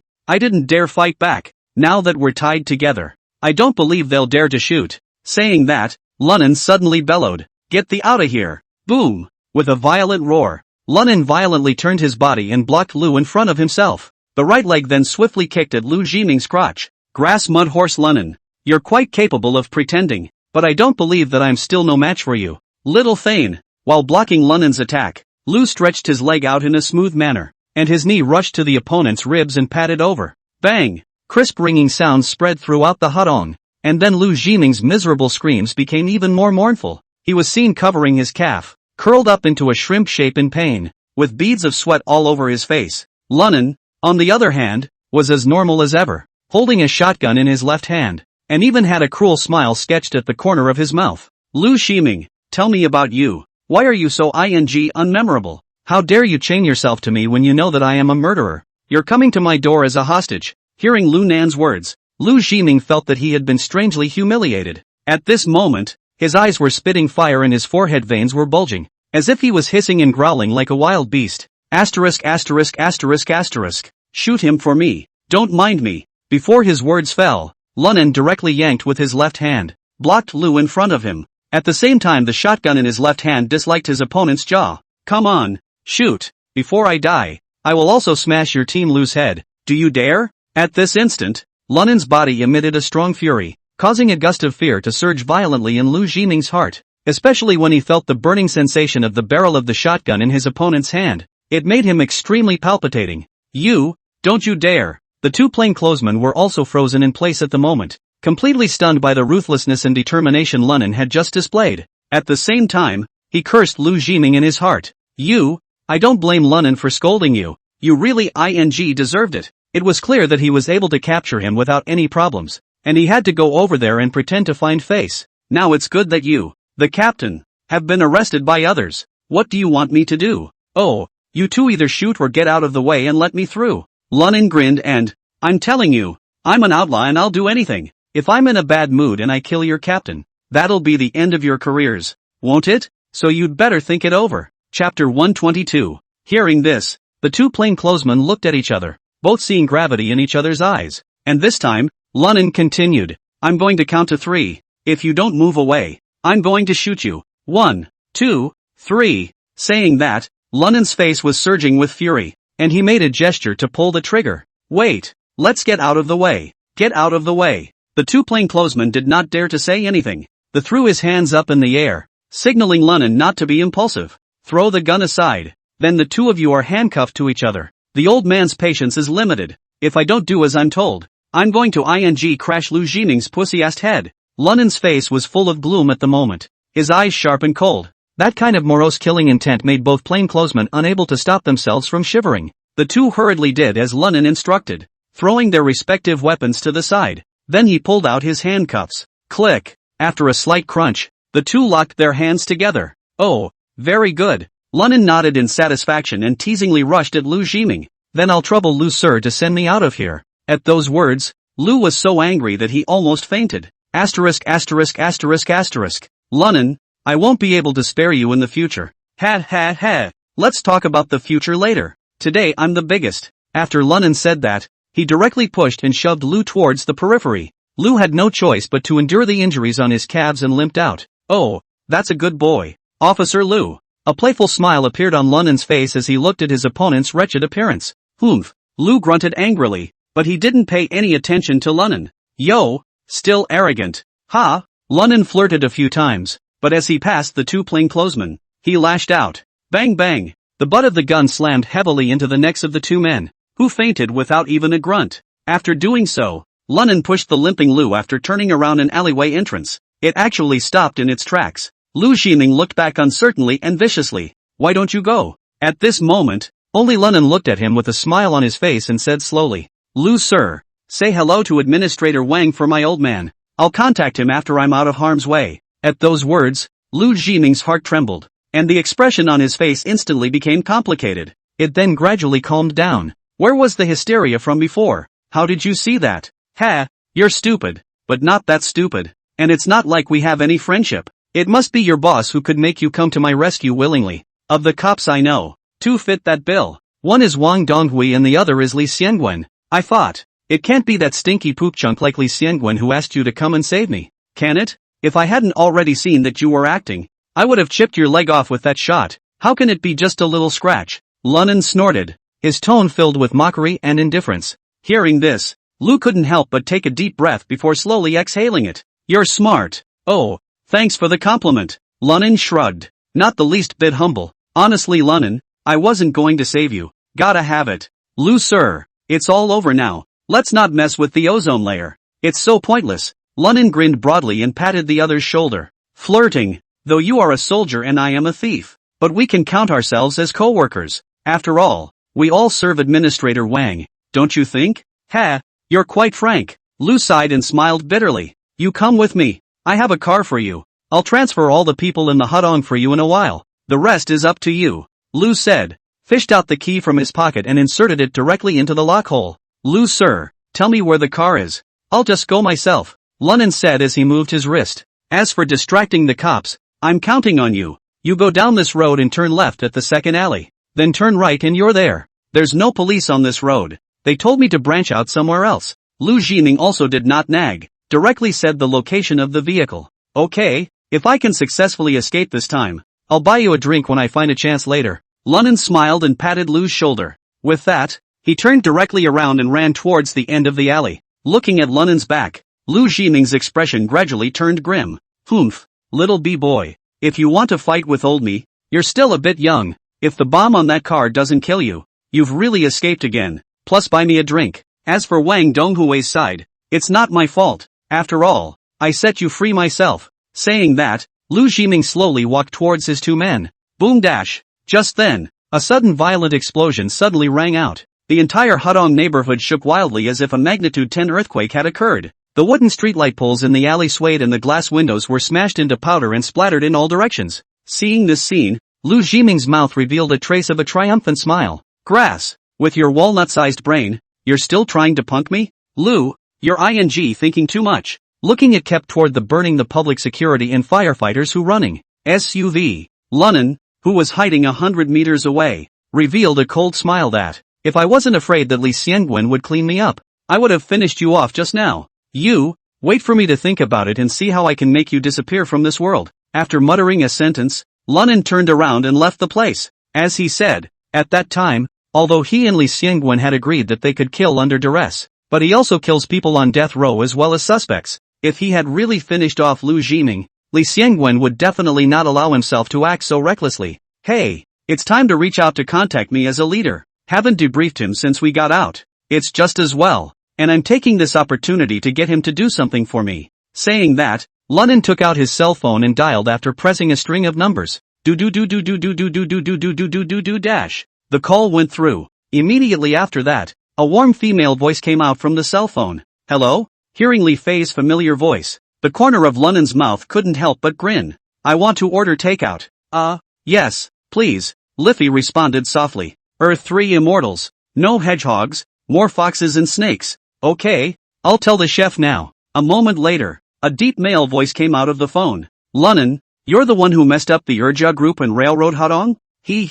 Chiefly, it's been a long time since we've been in touch. Do you disbelieve me that much? Hearing Li Xiangwen's voice, Lunan instantly laughed out easily. I had a hard time getting out of the first cell block. Shouldn't you be concerned about me? Care UP, because you've made a mess of the first cell block. My old comrade Li Zhizhong has never scolded me. I'm wiping your ass right now. Hearing this, Lunan couldn't help but be stunned. And then many things suddenly became clear. So it is. I said how could Li be so indulgent with himself, after half a day? In addition to their own money spent, there is also Li Xiangwen's sake. Looks like he's not exactly letting me off the hook, either. Thinking of this, Lunan's heart couldn't help but warm up. Chapter 123 2 phone calls. Hey, Chief Li, whatever you say. Anyway, I'm out safely, so you don't have to worry about it Lunan said playfully, looking like he didn't care. Hearing this, Li Xiangwen on the other end of the phone didn't say much and asked directly, what's going on with Group 2A and Railroad Alley? Lunan naturally wouldn't be foolish enough to say that he had made such a big commotion in order to go and save Fan Gao.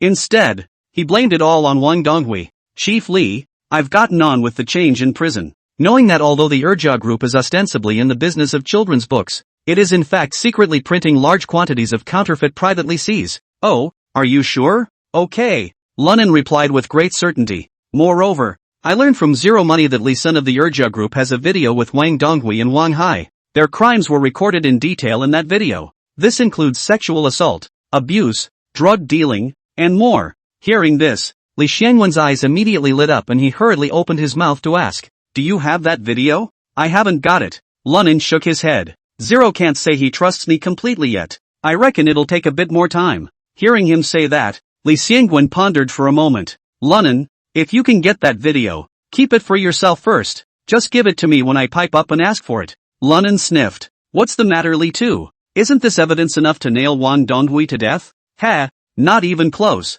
Lee Seung-gun snorted. You're not even aware of Wang Donghui in RS Energy Province. Now that he trusts you, you can act with his power for the time being. That would give me some peace of mind. Your main task at the moment is still to mingle with Zero Money, Blueface and the rest of them, uprooting that criminal organization of theirs. Let's talk about Wang Donghui afterward. Hearing this, Lunan immediately nodded his head. I understand. Don't worry. I know what to do. By the way, that Lu Jiming is also Wang Donghui's man. The explosion in the railroad alley was caused by him trying to blow me up. Hearing this, Lee Seung-gun frowned, then said coldly, I'm going to get him sooner or later, but it's imperative that we finish dealing with that crime syndicate in Blueface first. During this time, you can also take this opportunity to gather some more evidence on Wang Donghui and the others. When the time comes, I won't let one of them escape the law. Hearing Lee Seung-gun's promise, Lunan was instantly delighted with a joyous moment. Touché. But now there's one thing you've got to tell me. How I'm going to get out of Railroad Alley. After all, the place was now surrounded by cops. One mistake and I could be taken back again. Grass. Didn't I just tell you? You go to Wang Donghui about this. He's got a lot more energy than I do. If you don't use a ready-made kaiju, why are you looking for me? Lee Seung-gun replied without any good humor. Hearing this, Lunan was speechless. Chief Lee, is it appropriate for you to punk me like that? Besides, that Wang Donghui guy might make me do something illegal. What if I get some black cop killed? Cut the crap. You just need to get yourself out of there in one piece. If you can. I don't care as long as you don't get hung up and get some donkey horse sucker killed. Lee Seung-gun on the other end of the phone dropped a cold sentence before hanging up. Lunan, who was holding the cell phone, had a feeling of crying and laughing in his heart. Damn, what an ironclad police inspector. The question is, you'll have to tell me what counts as in your mind donkey and horse.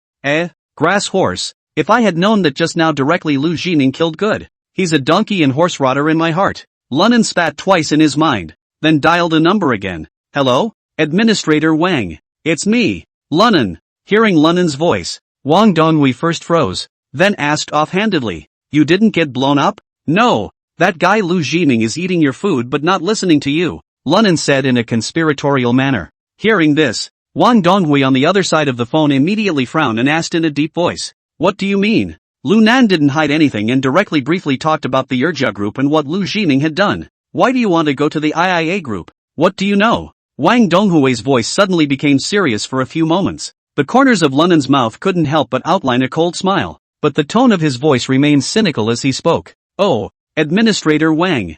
I don't care about Urja group and your business, and don't want to get too involved. After all, I am now considered your little brother. But that, Li Mei Feng, touched my brother without my consent. Of course I'm going to go to her to get a statement. Lunan's voice sounded flat, but it carried a hint of viciousness. Hearing this, Wang Donghui took a deep breath. Since you've already killed Li Sen, can't this matter be forgotten? Hearing him say that, Lunan didn't bother to explain about Li Sen's death. Anyway, lice don't bite. It was good to let him misunderstand. It was just enough to make him think that he had no other way left but to be deeply bound to him. Administrator Wang. I took out Li Sen also because I was afraid that he would bring you trouble. After all, he's very well aware of many of your affairs, isn't he? Wang Donghui was silent for a long time and finally said with a sigh, all right, I know about this. Li Mei Feng, you stay put or it will affect my arrangement. I'll tell her to stay out of your way. Hearing this, the corner of Lunan's mouth slightly raised in an arc. That's what he was waiting for. Well, it would be best if you could control her, but I'll let you know in advance. If that Li Meifeng doesn't know what's good for her, you won't blame me for sending her to be reunited with her deadbeat old man underground. Wang Donghui was obviously a little fired up as well. You're threatening me? Hearing his words, Lunan, however, suddenly laughed out loud. Administrator Wang, I am merely telling the truth. After all, this is a lesson from the past. That pussy Lu Jiming didn't listen to you. Wang Donghui took a deep breath and said slowly, don't worry, I'll clean up Lu Jiming, but I want you to remember not to take matters into your own hands without my orders in the future. Otherwise, don't blame me for being rude either. Lunan knew that the other party was upset in his heart and was deliberately knocking himself out. So instead of being stubborn with him, he went along with it. Oh, You can rest assured. I'm considered one of your people now, so I'm sure I won't mess around. This time, too, because I just got out and things are catching up. Here it is. Look, I'm in the railroad alley. How should I get out? Lunen's words caused Wang Donghui's anger to diminish slightly. In any case, Lunen had been obedient so far. The bottom line is that he's just so out there. Surprisingly, he actually brought the change out of the inside of the first cell block. That alone is enough to make yourself take notice. After a slight moment of contemplation, Wang Donghui spoke. In that case, I'll place most of the police force in the Urga group. After all, Urja is a major taxpayer in our province and cannot afford to lose. A small group was left to deal with Railroad Alley. I don't think it would be hard to get out of there with what you can do. Oh, properly. Thank you, Administrator Wang then. Lunen snorted, then made to hang up. But just then, Wang Donghui spoke again. Lu Nan, after you leave Railroad Hudong, you go to Old at Night K nightclub. Remember, bring change. I want to meet you both. Hearing this, Lu Nan frowned, wondering how Wang Donghui planned to deal with zero money. And I don't know if I'll be in danger if I go. But at this point he simply had no reason to refuse. Meanwhile, out all day by myself. It is also time to with Wang Donghui, the old fox break the wrist. Thinking through this section, Lunen took a deep breath and said, understood. 124. Return to the warehouse. When Lunen dumped all the cops and returned to the North Suburban warehouse, Zhou Biao and Fan Gao have returned. The others didn't act without authorization because they were worried about Lunen's safety. Diaozi, did you have a good trip? That cuckold didn't give you a hard time, did he? Lunen glanced at the shriveled Fan Gao Dao. No. Zhou Biao shook his head. Fan has been quite quiet all this way. Aha. Lunen nodded, then rushed to Li He, give that a look at the disease, and use the medicine that should be used. By the way, how's Zero's injury? Brother Nan, I've shown Fan. He's got some superficial wounds. I guess 2 of them will slow it down. Speaking here, Li He took a slight pause before continuing. The change was slightly more serious. Breaking 3 ribs. 4 more splintered. I got him in a cast too and he's resting inside now. If nothing else, you should be fine in 2 or 3 months. Delay the action? Lunen opened his mouth and asked. Daily activities don't affect it, but definitely not if it's strenuous exercise. Okay, I got it. Saying that, Lunen sat down on the sofa with his butt, while feeling out a cigarette and lighting it to smoke. Now that we're all out, it's time for me to tell you what I think. Seeing Lunen's solemn expression, everyone came together. I'm going to along the lines of the gang I founded in the first prison district continue to operate in the community. Southern Heavenly Gate. Lunen took a deep breath of smoke. Of course, there are certainly positive business begetters for the activities engaged in, but there should be no shortage of rubbing red lines. I wonder what people think. Hearing this, everyone looked at each other, and no one dared to take a position first. Lunen didn't rush, but smoked silently. In his last life these men were his brothers though. However, when he joined his own club, he already had some notoriety in the Cool City Road. So technically, Lunen knew them then. They're already sociopaths, but this life is different. At best, these people are misfits and may not want to go straight. The most critical thing is that behind himself there is Li Xiangwen, can be said to be under the orders of the social, and these brothers in front of you is not. If there was a real slip-up, the second entry or whatever might be trivial. You could get killed. So, Lunen needed them to make a decision, but not force it. Waiting for half a day, Zhou Biao was the first to speak. Nan, I'm in. After all, I don't have much of a place to go besides here,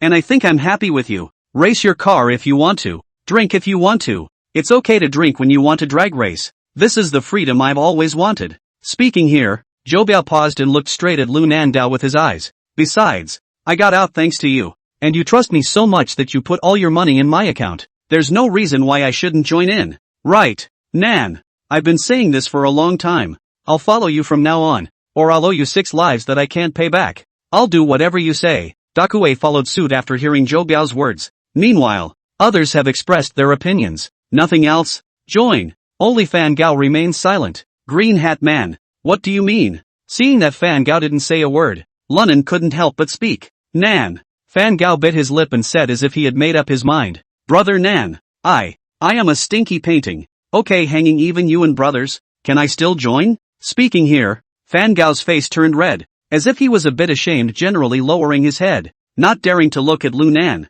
and Lunen laughed. Okay, in that case, we're set. I now announce the official establishment of the Southern Heavenly Gate Group. Nan, you haven't asked me yet. Before Lunen's words could fall, Zero Money walked out from the warehouse's covered inner room. Seeing him, Lunnan was instantly happy. Hey, why are you wrapped like a rugby player? Hearing Lunnan's flirtation, Zero Money said with a bitter face. Nan, I asked Liga this question. He says it gets better faster that way. The crowd all laughed out loud as they looked at the change. Lunnan couldn't help but say even more. Oh, okay, what do you mean by that? Will you join me as a group, or will you go to your own brother? Blueface? Brother Nan, wasn't I a member of the Southern Heavenly Sect when I was in the first prison area? Then it's only natural to come out and join our group. Zero Money said rightfully. Being in society is all about loyalty and righteousness. How could I abandon my brother? Well, hearing him say that, Lunnan had some concerns for a moment. After taking a deep drag on his cigarette, his eyes searched for change and,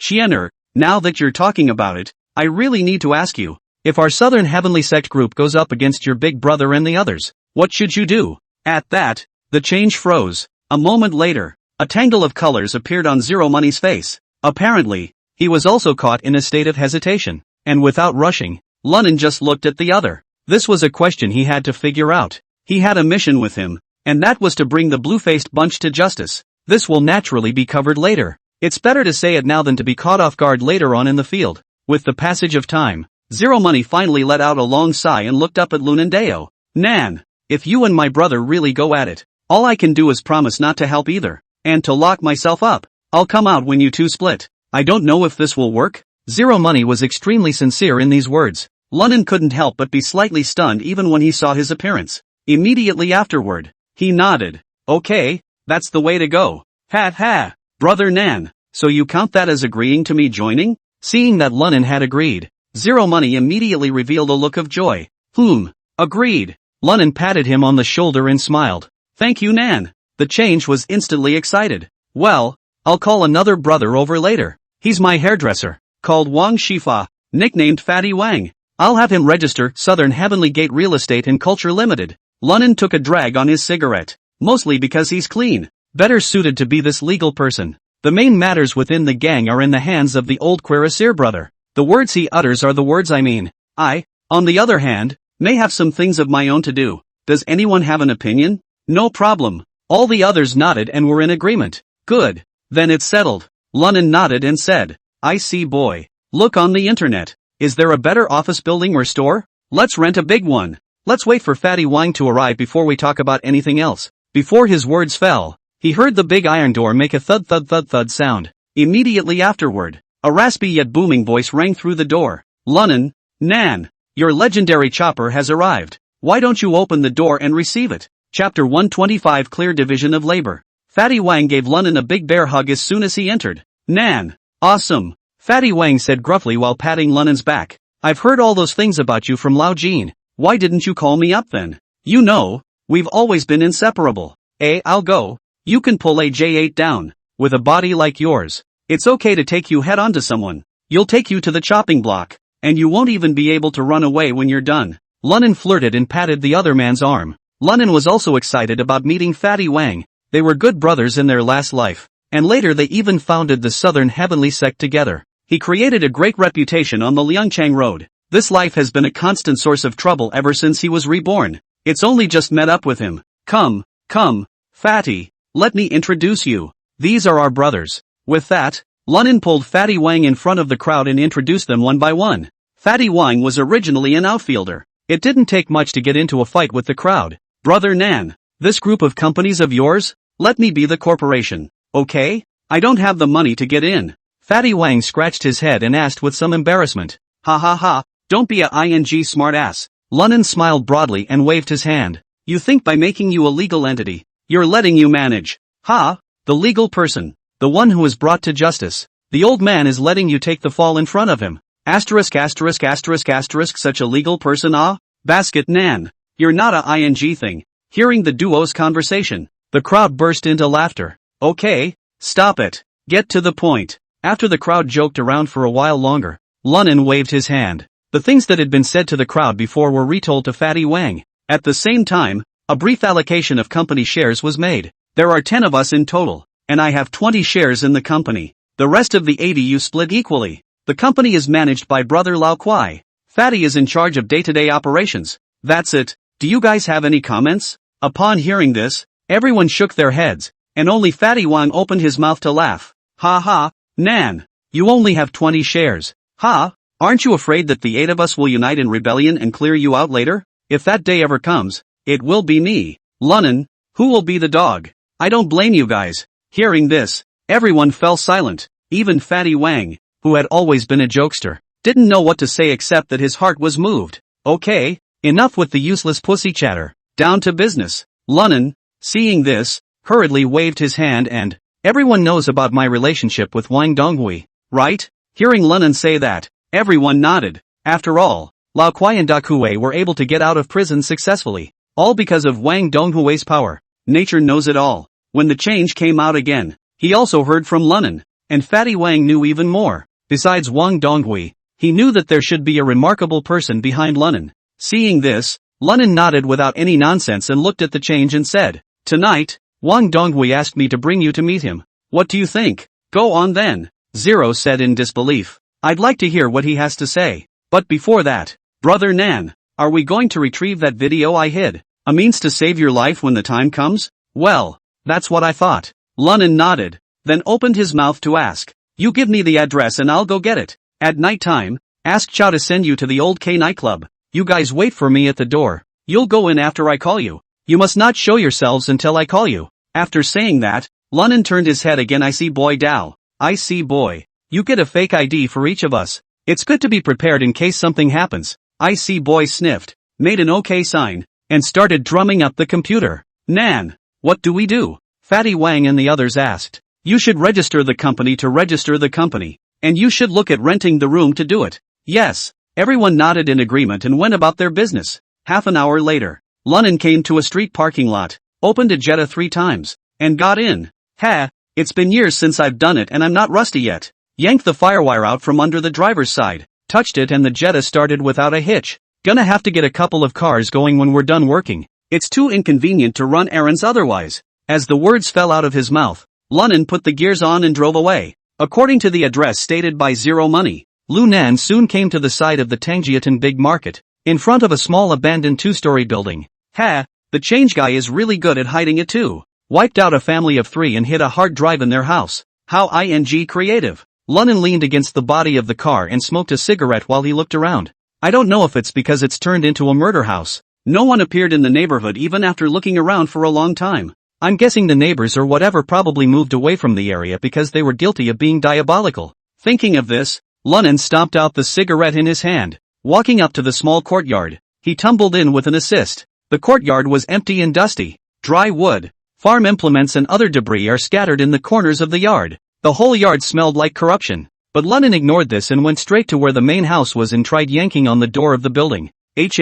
Unlocked? Lunnan couldn't help but frown slightly. At the same time the heart followed with caution. By definition, this is the crime scene of the murder. Not only should the door to the house be locked, but there's a seal on the outside. But along the way, Lunnan didn't notice any of this. But since the key was unlocked, Lunnan naturally wouldn't be polite. Squeak! Accompanied by a harsh scraping sound coming from the stair railing, Lunnan pushed open the iron gate. An overcast wind blew in his face, causing the hairs on his body to stand on end. However, Lunnan was not affected at all. After looking around, he headed for the stairs. Soon, Lunnan arrived at the 2nd floor. Only the 2nd floor windows were half open and the curtains had been drawn down. Every now and then a cold wind poured in, rustling the curtains. Lunnan was not affected in the slightest, and at a glance he saw the double iron bed that Change had mentioned. By his description, at the time, after he finished the family off. "So I hid the hard drive in the compartment of the mattress. You should be able to find it by pulling the zipper on the side."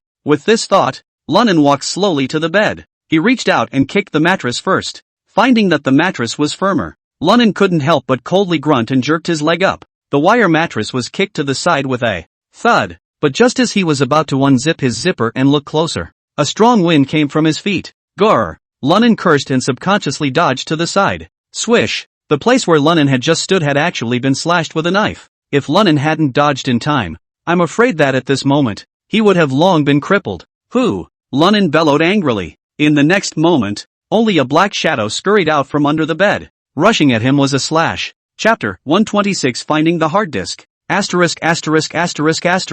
Lunnan cursed and flashed his body backward. But even so, the clothes on Lunnan's chest were still instantly scratched. "If you're slower, it's open and shut." Asterisk asterisk asterisk asterisk. A career? Feeling the piercing cold wind coming from his chest, Lunnan couldn't help but grit his teeth and curse. Little Thane, you're very eagle-eyed there. The tone of the man on the other side was hard, and didn't sound like a Chinese. Lunnan scanned him and found dressed in all black, with a black coil hat, black neckerchief, and the collar of a thin black cotton coat standing up, with only a pair of eyes showing. Looking at the color of the pupils, and the exposed eyebrows, it should be a Russian LS, grass mud horse. In broad daylight you wear all black. Is afraid of not enough solid eyes? Are all you old hairy guys? Lunnan couldn't help but curse, but after cursing, Lunnan also knew that he had met a connoisseur. Although there was only one person on the other side, it was obvious that their hands were extremely ruthless, and without any hesitation, the knife is deadly. The man sniffed,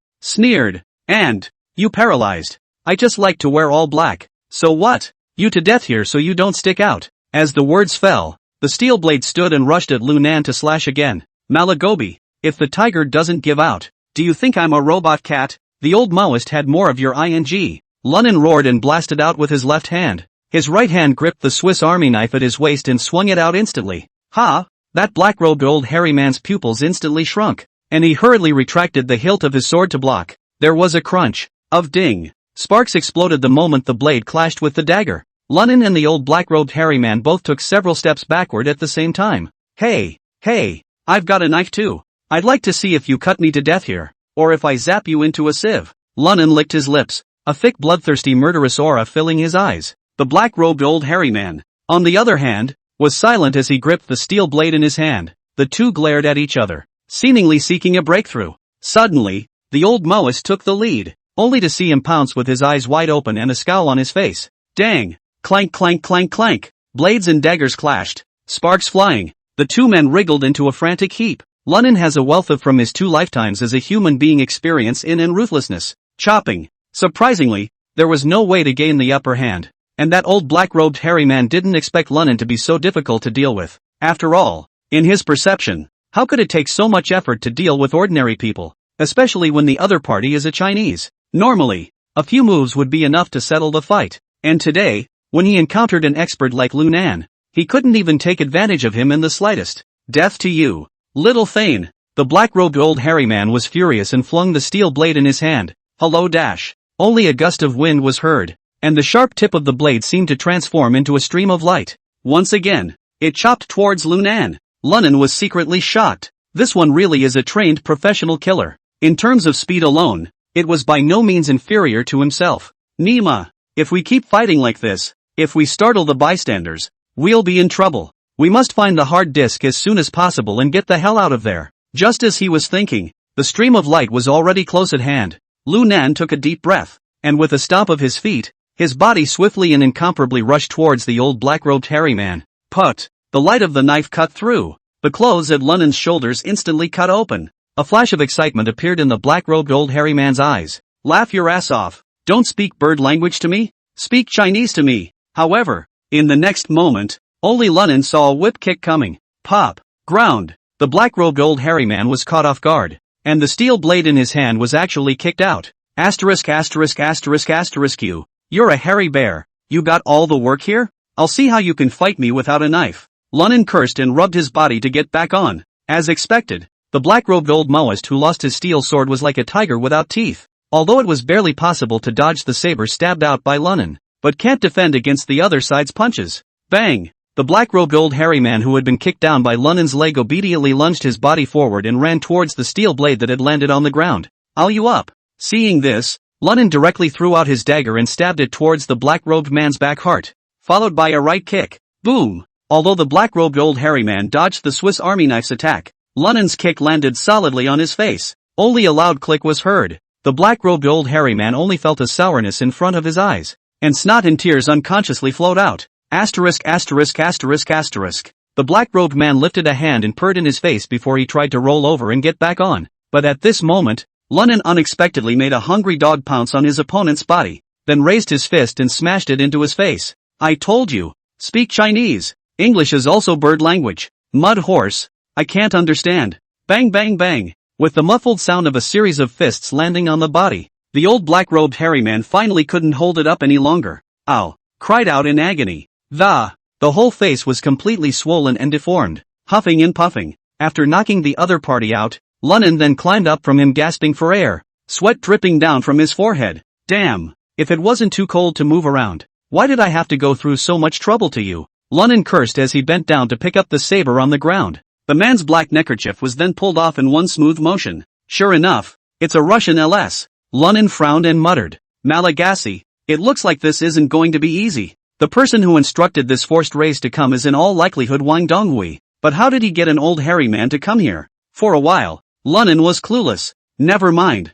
let's get the hard drive first. Take the pussy back later and ask him nicely. Thinking of this, Lunnan let out a long breath, walked over to the double iron bed, and directly kicked the thick mattress to the floor. Find the side zipper and pull it off. There it is. Lunnan's eyes lit up and he directly plunged his general's sword in. Only a few soft clicks were heard, scratching the surface of the mattress. A black hard disk was then presented. That's what you want for yourself. Lunnan smiled with satisfaction and was just about to put the hard disk into his pocket when he saw the unconscious old hairy man's eyes snap open. It crashed out towards the window. Ding click. The entire window glass shattered in response, and the old black-robed hairy man fell outside, tumbling around and pulling his legs out. Asterisk asterisk asterisk asterisk mudbloods. Lunnan cursed, and with the same leap, he jumped from the second floor in hot pursuit. But just as Lunnan was about to catch up with his opponent, a sharp crack of brakes sounded, and there was suddenly a black at the door SUV. Tchaikovsky, get in the car. This kid we deal with him. After a roar came from inside,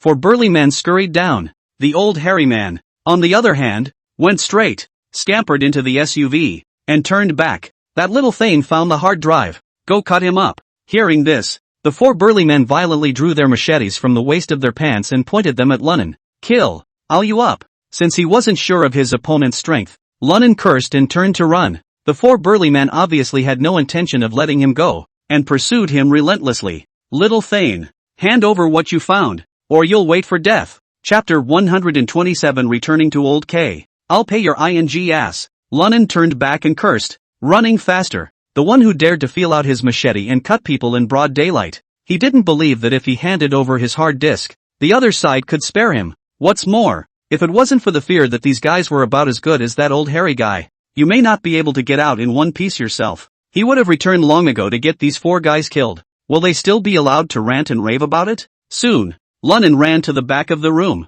With an accelerated boost, he went over the courtyard wall. Grass. This kid is ing better than a rabbit. The 4 of them cursed and tumbled over after them, obviously not wanting to let Lunnan escape so easily. However, when these strong men had just gone over the courtyard wall, they were dumbfounded, only to see that behind the courtyard wall was a surprisingly yellowed bract field. It's all withered, but at a glance, it's impossible to find anyone. Where's the shadow of Lunnan? Asterisk asterisk asterisk asterisk your ass. One of the big men cursed, then took out his cell phone and dialed a number. Dash. The phone rang twice and then connected. Hello? What's up? A husky, low male voice came over the phone. Brother Blueface. The hard disk was taken first by a kid from nowhere. We're a step too late. The big man didn't tell the truth because he knew the terror of the person across from him. If they told Blueface that a few of them had watched Lunnan escape from his men, they would not be able to go back well. At the very least, a caning of the family law is unavoidable. Get a good look at that kid? The voice on the other end of the line steepened. Look out, the big man hurriedly said. Tchaikovsky even fought him and was slightly injured. What? Tchaikovsky is no match for the other guy? Could it be the old king's people? Blueface was slightly surprised, and pondered for a moment before continuing. Forget it, you're not to blame for this. It looks like you've met a master. Immediately investigate the other party's identity. If it's really one of old one's men, we'll have to make preparations in advance. Yes, the big man nodded respectfully, and his heart was relieved, just as he was about to hang up. Instead, he heard Blueface continue to command. Remember, this must be kept secret, especially since the old king can't know we're interested in coming over to look for this hard drive. Otherwise, you're all just waiting for bad luck. Understood, the big man said in a hurry. I will never tell anyone. Just don't worry. After hanging up the phone, the big man wiped a cold sweat from his head. Luckily, I was smart and clever and lied that the other party had arrived here first, and pushed Tchaikovsky out as a shield, or else he was waiting to be cleaned up. Go on, get back. You all remember. Don't when you see a blue-faced brother talk nonsense. You should know his methods very well. The remaining 3 people couldn't help but shiver at the words and nodded their heads in a hurry. Shrimp, don't worry, We're definitely not bull **********. Ting. Shrimp sniffed, then nodded in satisfaction. There's going to be an admonition to Tchaikovsky in a moment. Let this old hairy man watch what he says too. After saying that, he led the three of them back. Unbeknownst to them, they were in the pod not far from the four. Lunin was pressing his right hand against the slashed shirt, secretly observing their every move. Grass. So these pussies are raising blue-faced people, for not having dealt with him in a previous life. Didn't really know this guy had old hairy men under him. Tchaikovsky? When I recover properly from my recovery, let's see if I don't get this back today. Wait for the four to leave. Lunin waited in the pod for another half hour or so, making sure they hadn't killed a backward glance. He walked slowly out of the pile of yellowed bracts. It's not early. Go to the mall and buy a dress and eat a bowl of ramen. It's also time to go to Old K to meet Wang Donghui. Lunin looked up at the dim sky and stepped out onto the curb. Stopping a taxi, he headed towards the city. As for the Jetta that came by way of, he naturally won't drive it again, so he'll just leave it here to eat dust. The Old K nightclub is still all lit up. It seems that that happened a few months ago. Three Tigers shooting incident has not affected the business of this place in the slightest. Lunin was sure that Zero and Zhou Biao had already arrived in the neighborhood. That's when he hung up and schlepped in. Just got inside. It was just as stuffy and noisy as last time, along with a pungent odor of smoke and alcohol coming through. Lunin swept his gaze around, but the whole nightclub was filled with all kinds of women. They were dressed in fancy clothes and heavy makeup. Some scratched their heads and winked. Some sat in the card table sipping cocktails and playing card games. Just then, a waiter came up to me and, "Hello, is this Mr. Lunin?" "Aha." Lunin nodded. The waitress laughed. "Mr. Lunin, please follow me." When he finished speaking, he turned and led the way toward the private room at the back of the dance floor. Lunin didn't say much and followed him with slow steps. When he came to the second floor corridor, the waiter stopped and pointed at the innermost part. "Mr. Lunin, the guest waiting for you is in the front V777 private room in. If there's nothing else, I'll go down first." Lunin nodded, then looked in the direction of the private room. Only a burly man with crossed arms stood on each side of the doorway. When they saw Lunin, who was walking over, they said in a tone of interrogating a prisoner, "Are you Lunin?" "Well, I am." Lunin nodded. "Please accept our inspection," one of the burly men said as he walked over. It looked as if they were going to search Lunin. Lunin explained blandly, "No need to check. I'm fine. It was the people inside who invited me." "Sorry, that's the rules." The burly man shook his head and reached out to continue searching Lunin.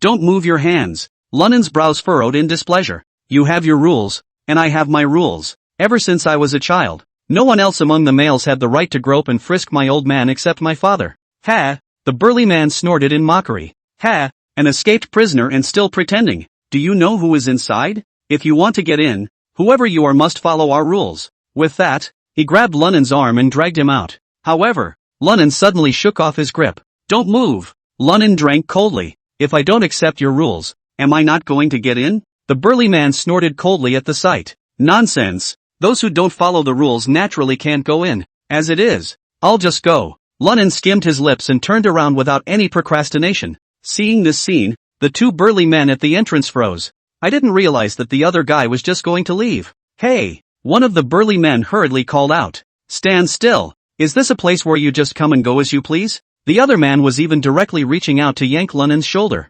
Boo! As a result, Lunin turned around and blasted out a fist, ruthlessly smashing it on top of the burly man's chest. Only to see that burly man howl miserably and directly fly out. "Grass mud horse. Wang Donghui didn't come you pretend with me you paralyzed." Lunin cursed angrily, and then he quickly stepped after the strong man who had fallen to the ground and shown a kick at his crotch. Bang! The burly man covered his crotch and fell to the ground wailing in pain. Seeing this scene, the remaining burly man was instantly stunned. He didn't expect the young man in front of him to strike so hard. "I'm telling you, whoever's in there, Lazi doesn't care what Wang Donghui has planned. Don't play dumb with me, otherwise I don't care if I get you all killed right now." Lunin's eyes were cold and incomparable as he stared at the door of the private room and said hideously, "I carry human lives on my back. Even I don't know how many. Don't care about a few more." Chapter 128, Who are you? Seeing the expression on Lunin's face, the big man who could still stand immediately stumbled, and was actually shocked to pile up to the ground. "Ha ha ha, Boss Lu is still so powerful. Give up without a fight, that's what this scene is about, isn't it?" At that moment, the door to the private room was pulled open from the inside. Only a young man walked out with a big smile. "Ha, so it's Warden Hai." Lunin smiled and fumbled for his cigarette case, pulling one out and holding it in his mouth. Warden Hai, is there something you've forgotten? What do you mean by that, Boss Lu? Wang Hai asked suspiciously. Lunan lit a cigarette and said with a smile. What? Could it be that Warden Hai is so noble and forgetful that he even forgot about our bet back then? I thought we had a deal. If you see my face after I come out of the first prison area, you have to call out Big Brother. Upon hearing this, Wang Hai's face changed slightly, followed by forcing out a dry smile. Oh, Road Boss, it was just a joke. Joke? Lunan exhaled a smoke ring, squinted his eyes, and said with a smile, if this is a joke, then it's time for the old man to go. Your father played a joke on me today by not coming himself and letting you come. And now you're playing a joke on the old man. Muddy horses, you guys take me for a Sunday? Speaking later, Lunan's face also became gloomy. Think of Lunan's rawness. Seeing this scene again, a fine bead of sweat oozed from Wang Hai's forehead. He took a deep breath and forced himself to smile as he said, ha ha ha, Road Boss, I really just joked with you just now. Let's go inside and talk. There are many people outside. Hearing this, Lunan sneered. Ha! He spat out the cigarette from his mouth. I have no time. Bye-bye Yuna. After saying that, he lifted his leg and prepared to leave. Wang Hai hurriedly ran over to block his way and whispered through clenched teeth. Boss Lu, there are other friends of mine in the private room. You give me some face, when no one is around. I'll call you Big Brother. He looked at Lunan hopefully, hoping that the other party would listen to his words. Asterisk. However, Lunan pushed Wang Hai away without mercy. With that, he walked towards the outside without looking back. Seeing this scene, Wang Hai's face turned green and red, and for a while, he actually didn't know what to do. Are all the little Thane pups in Ryachang so powerful now? Just then, a raspy voice came out of the doorway. Hearing this, Lunan unconsciously stopped in his tracks. Which one are you? Lunan twisted his head and gazed at the middle-aged man in the doorway. He was seen to have a shaved-inch head and a scar on the corner of his forehead. All he could think was that the man in front of him was dangerous. Ha, little Thane. My name is Blueface. Do you know me? The man looked interested as he slowly paced to Wang Hai's side. Ha ha. Hearing this, Lunan couldn't help but laugh up in the air. It was as if he had heard the funniest joke in the world. He pointed at Blueface. Blueface is it? Of course I recognize it. You can't fit on Liangchang Road. You've all mixed up on the China-Burma border. Awesome. Speaking of which, Lunan stuck out his thumb. Seeing him do so, Blueface smiled and nodded. Just about to speak, but he saw Lunan continue. TSK, but I just don't get it. How is it that someone as powerful as you? How is it that your younger siblings don't dare to squeal when they're being bullied? The family has been raided and they don't even dare to fart. Your own brother was locked up in a cell block in Ryujo, and I don't see you getting him out. Oh, right, can't say the same. You also sent a guy named Scar in. It's a shame I had to kill him before he could do anything. Upon hearing these words, Blueface's pupils suddenly shrunk, and his entire eyes exploded with essence, deadly staring at Lunan. Lunan, on the other hand, was full of concern as he took a drag on his cigarette and said lightly, Ha, what? Still want to take revenge on me? Then it's just as well. I have nothing to do tonight, so I'll practice with you. Little Thane, really arrogant enough. Blueface suddenly grinned, but practicing with me? You're not qualified, so who should I practice with? Tchaikovsky? Upon hearing this, Blueface's smile faltered. At the same time, my heart went thump. In hell, the little biddy who took the hard drive at the time was Lunan, and heard the prawns talking to me. This is pointing me out. If I let him tell me that I went looking for the copy of the video my brother left behind, the Wangs would definitely blow up with me. Then my business is in trouble. With his mind racing, Blueface had a decision. Well, it's true that heroes come out of the woodwork.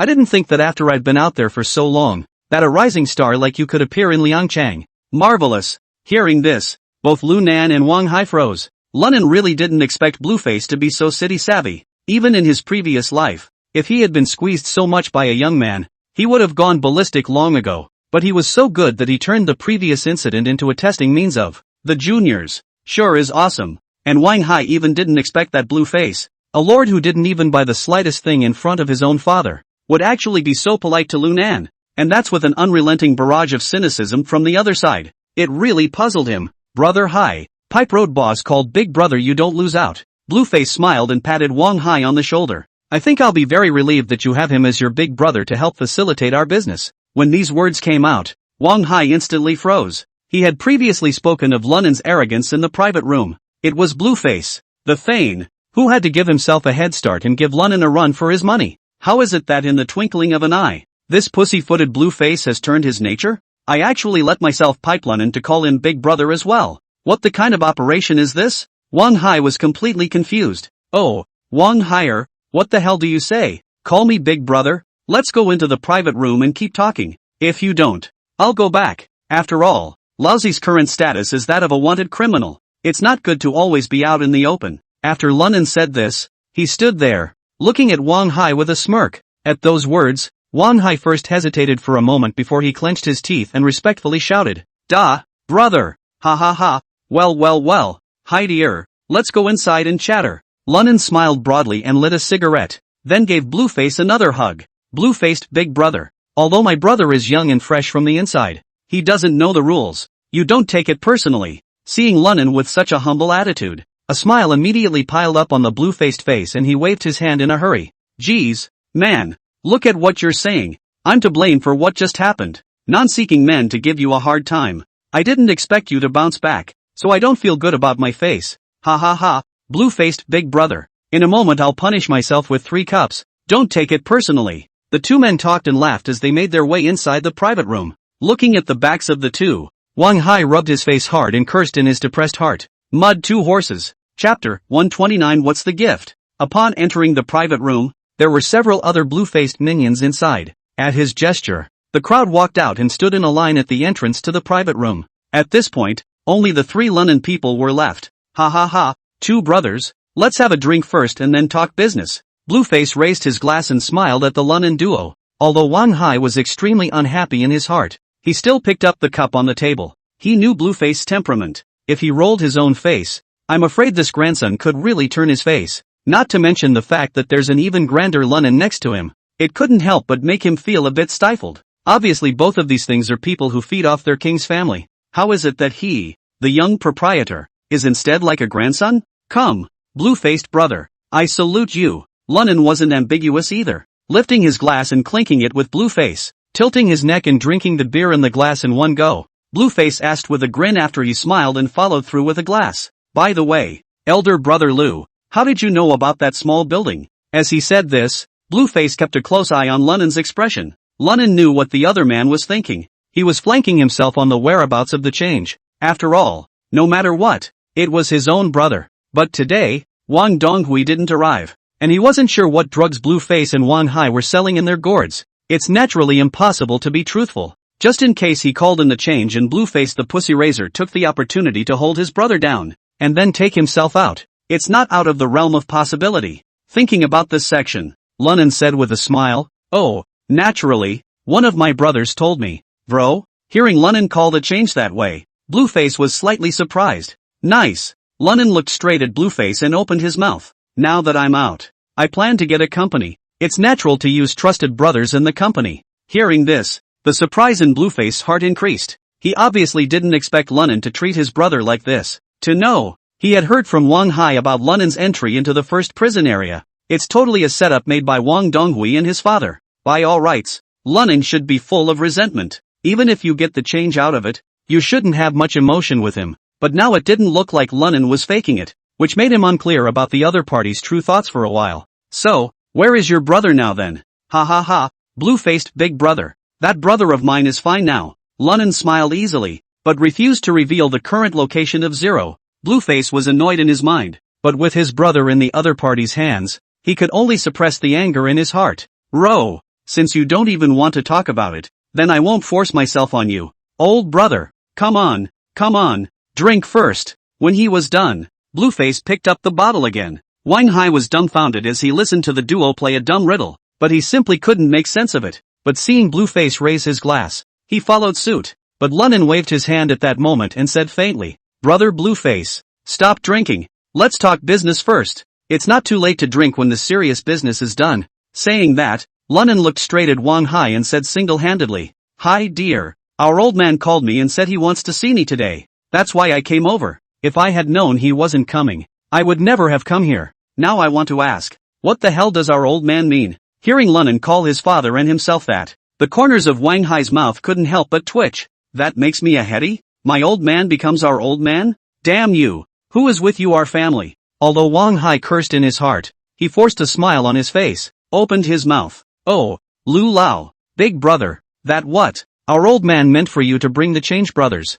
then let the blue-faced big brother take it away. After all, they are blood brothers. As for you, our old man didn't tell me straight. At this time, the blue face saw Wang Hai say what he meant. Couldn't help but look straight at Lunan. Wanted to see how he'd play dumb this time. What did he expect? Lunan unexpectedly pulled a face directly and said in a deep voice. So, the old man is shaking me down? I, Lunan, gave up my life to kill from the first prison block, and now carrying a wanted man's identity. When he said he wanted to see me, my old man ran his ass over here despite the danger. Not to mention any reward for even seeing me. Is this how the old man treats me? Oh, I'm still overestimating myself at least. In the eyes of our old man. I, Lunan, don't drive a dog yet. After saying this, Lunan turned around and headed towards the outside of the house. A look of readiness to leave. Hey, brother, you take it easy. Seeing that Lu Nan was about to go out, Wang Hai hurriedly called out to him. Then he said eagerly, our old man didn't mean that.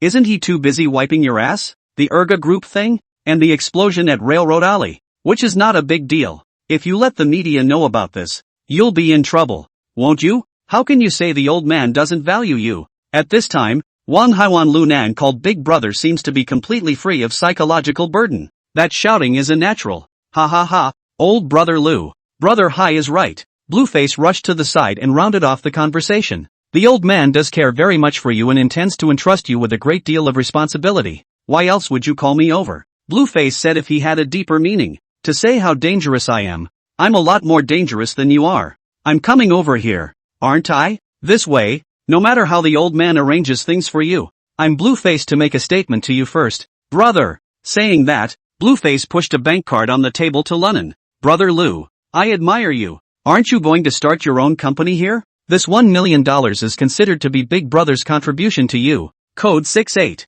You keep it for now. Seeing him like this, Wang Hai could not help but be stunned. Meanwhile the heart was once again unbalanced. Oops, $1 million for this meet and greet gift? The old man couldn't get that kind of money in a year by running a kiosk in prison. Wang Hai's heart was incredibly depressed and even a little sour. Lunan, on the other hand, was delighted in his heart. Keep in mind that his main goal was to get inside the Blueface inner circle. As for how Wang Donghui arranged it, it was all piggybacking. If you can move him down the best, not move down the front, just let him do their own backer. In this way, whether one is doing business or mixing with the jungle, there will be much less resistance. Thinking of this, Lunan instantly pretended that his brows were relaxed and seemed to have dissipated a bit. He reached out his hand and touched the bank card and said, good, blue-faced Big Brother is righteous enough. If there's anything you need help with in the future, just greet me. I'll give Big Brother a gift too when I return. That thing is something I went through a lot of trouble to bring today. Lunan's sentence says it all. That's the hard drive you took for yourself today.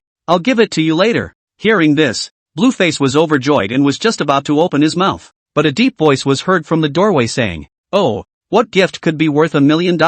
Chapter 130. What's going on? The three raised their eyes and looked. Who is it if not Wang Donghui? Dad, what are you doing here? Wang Hai took 3 steps into 2 and arrived in front of Wang Donghui. Oh, you're if I didn't come could his heart be happy? Big brother. Saying that, Wang Donghui looked at Lunan with a smile. Ah, Administrator Wang. You've misunderstood. Where am I unhappy? It's just that I haven't seen your old man's style for a long time, and I miss you very much. Lunan deliberately showed a groveling look. This picture-perfect gesture caused Wang Hai next to him to roll his eyes. Even Blue Eyes, who was on the sidelines, couldn't help but twitch the corners of his mouth. This kid is really talking to people and talking to ghosts. When it's good, it's better than anyone else. A dog basket case can be more of a dog than anyone else. Of course, this exclamation was limited to a mental spat. Ha ha ha, Menami ah, don't you pick on me. I'm exhausted from all the work I've done for you today. Wang Donghui seems to be eating this up from Lunan. Smiling, he walked over.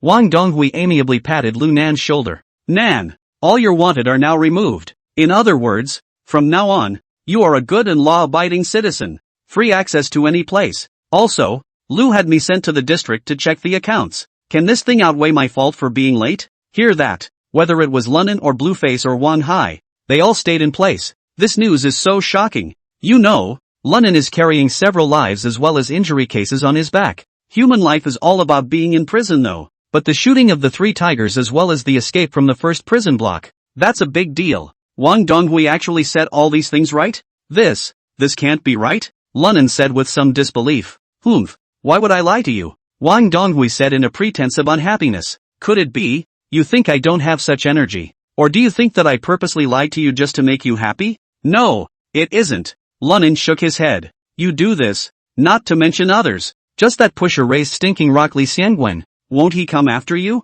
Ha, Li Xiangwen did try to find trouble with me, but he's not enough of a man or a man. Wang Donghui shook his head disdainfully and, don't say he's 2 levels behind me now. Even if you sit in my position, there are many things that are out of his hands. After these words, Wang Donghui's body was as domineering as it could be. At the same time, there was an intentional glance at Blueface. Obviously, he is also interested in showing off his muscles. Blueface also understood what Wang Donghui meant. Directly from his arms, he fished out a hard disk. Road, Administrator Wang. This hard disk was given to me by my brother Zero before he went in. I, Blueface, am a walker though, but the rules are still known. There's absolutely nothing in there I've ever seen. When he finished, he pushed the hard drive into the center of the bar table. Solemnly, since my brother has been brought out by elder brother Lu, this thing wouldn't be much use. And I'm also planning to open up a market in our Liangchang. There are a lot of things that may still trouble Administrator Wang. As the words fell out of his mouth,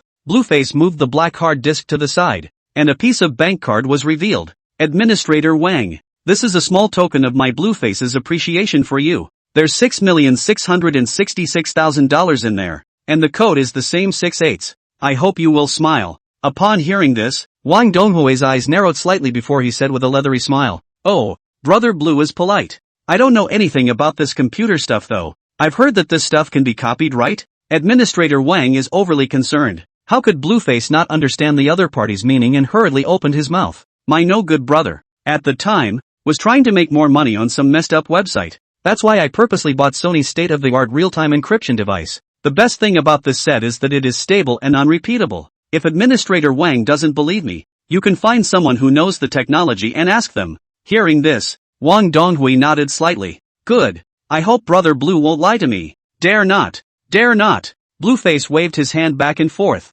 Seeing this, Wang Donghui did not dwell on it and rushed to Wang Hai. Hi, why don't you thank your big brother Blue? Put the stuff away. Only after hearing his father's words did Wang Hai come back from his shock. Busy laughing. Ha ha ha, thank you big brother Blue. After that, he impatiently put the black hard disk and bank card into his coat pocket. At this moment, the entire atmosphere in the private room melted, and Lunan's head buzzed, because in this moment, a trace of fear suddenly arose in his heart. This Blueface is worthy of being the centerpiece of the White Nine in a previous life. Not to say anything else, just this vigor and mindfulness is beyond the reach of any human being. The most crucial thing was that he had handed over that portable hard disk on the surface though, but behind the scenes, they are still thinking about the piece they are holding. That's a beautifully underhanded move. Regardless of how Wang Donghui's business negotiations with him ended up, Blueface had the other party's pigtails pinched in his hands. At the same time, Lunan felt puzzled. If this hard disk is truly unrepeatable, why are there 2 pieces?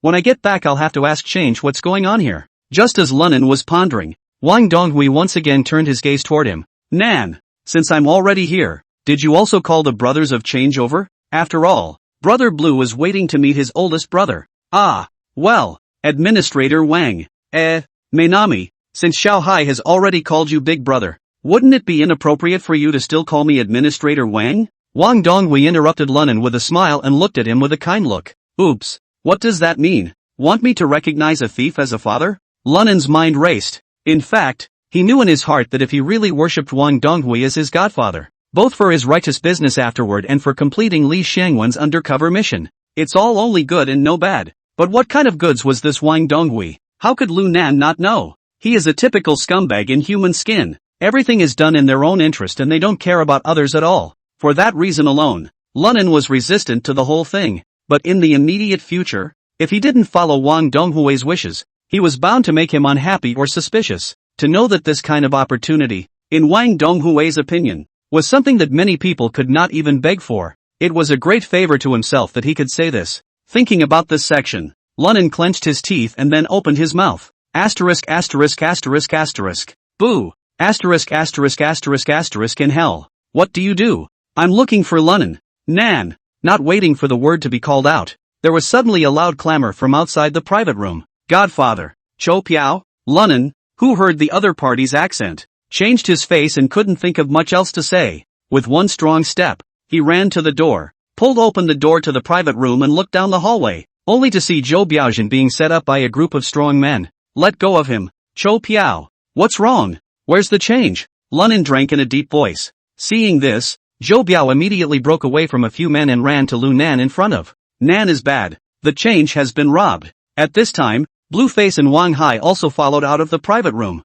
Hearing this rushed over. Blueface was even more agitated as he gripped Zhou Biao's neck collar. What happened to my brother? Blue-faced big brother. Take it easy. Seeing this, Lunan directly yanked Blueface's hands away, then looked at Zhou Biao and asked, Diaozi, don't be in a hurry. Take your time. What the hell is going on? Chapter 131. I am in deep. Upon hearing this, Zhou Biao took 2 breaths before speaking. Just now, while Zero and I were outside in the car waiting to hear from you, someone suddenly came over and knocked on our window. I did what you told me to do, and hadn't thought to pay any attention to that man, but the man said that you told him to call us. Didn't I say so? Don't take anyone's word for it unless I call you. Lunan's face interrupted grimly. Yeah, I didn't believe it then. Zhou Biao hurriedly picked up the conversation, but at this time, in the passenger side of the confused change, suddenly woke up. To lift the hat covering his eyes was to blush. Then I was urged to hurry up and drive. That's when the man saw what the change looked like and froze. That's when it didn't feel right to me. I was just about to start the vehicle when I saw the man smash the window with a straight elbow and pull my car keys off. Seeing the situation, Zero Money opened the passenger door and was about to run. After the guy gave me a bit, he caught up with the change in a few steps, then strangled him and carjacked him. Hearing Zhou Biao's words, the brows of Lu Nan and Blueface and the others furrowed. What did that man look like? Lunan asked. He was wearing a dunce cap and had a neck brace over his mouth, so he couldn't see very well. Zhou Biao shook his head. Ha! Lunan sniffed and locked his brows tighter. Are you sure you can't see the resemblance? Okay. Zhou Biao nodded affirmatively at the time. Since you can't see it, the change shouldn't be visible either. But he still lets you drive in the first place. It means the change is familiar with the man. Lunan analyzed it while looking at Wang Haidao. Hi Dra. It wasn't you who got someone to hijack the change, was it? Hearing this, Blueface looked violently at Wang Hai. There was an oozing ferocity in his eyes. No, I definitely didn't do this. Wang Hai hurriedly waved his hand and denied it. I know you bring out the change, Nan, so I didn't have to go through that trouble. Moreover, our old man has set you straight, and has a deeper cooperation with the blue-faced big brother. All the more reason to take your pants off and fart around and bother with that double take. Seeing that both of them were looking at him, Wang Haidun felt pressurized, and beads of sweat trickled out from the corners of his forehead. It was no wonder that Lunan was suspicious of him. One reason is because the ones who have a direct interest in Zero Money are Wang Donghui's father and son. Secondly, this Wang Hai often doesn't do good things. It's hard not to get the first impression that this is his doing. Blueface, Nan, you guys trust me. I could have sworn to the lamp. If I, Wang Hai, had done this, I would have let this lamp click and fall down on me.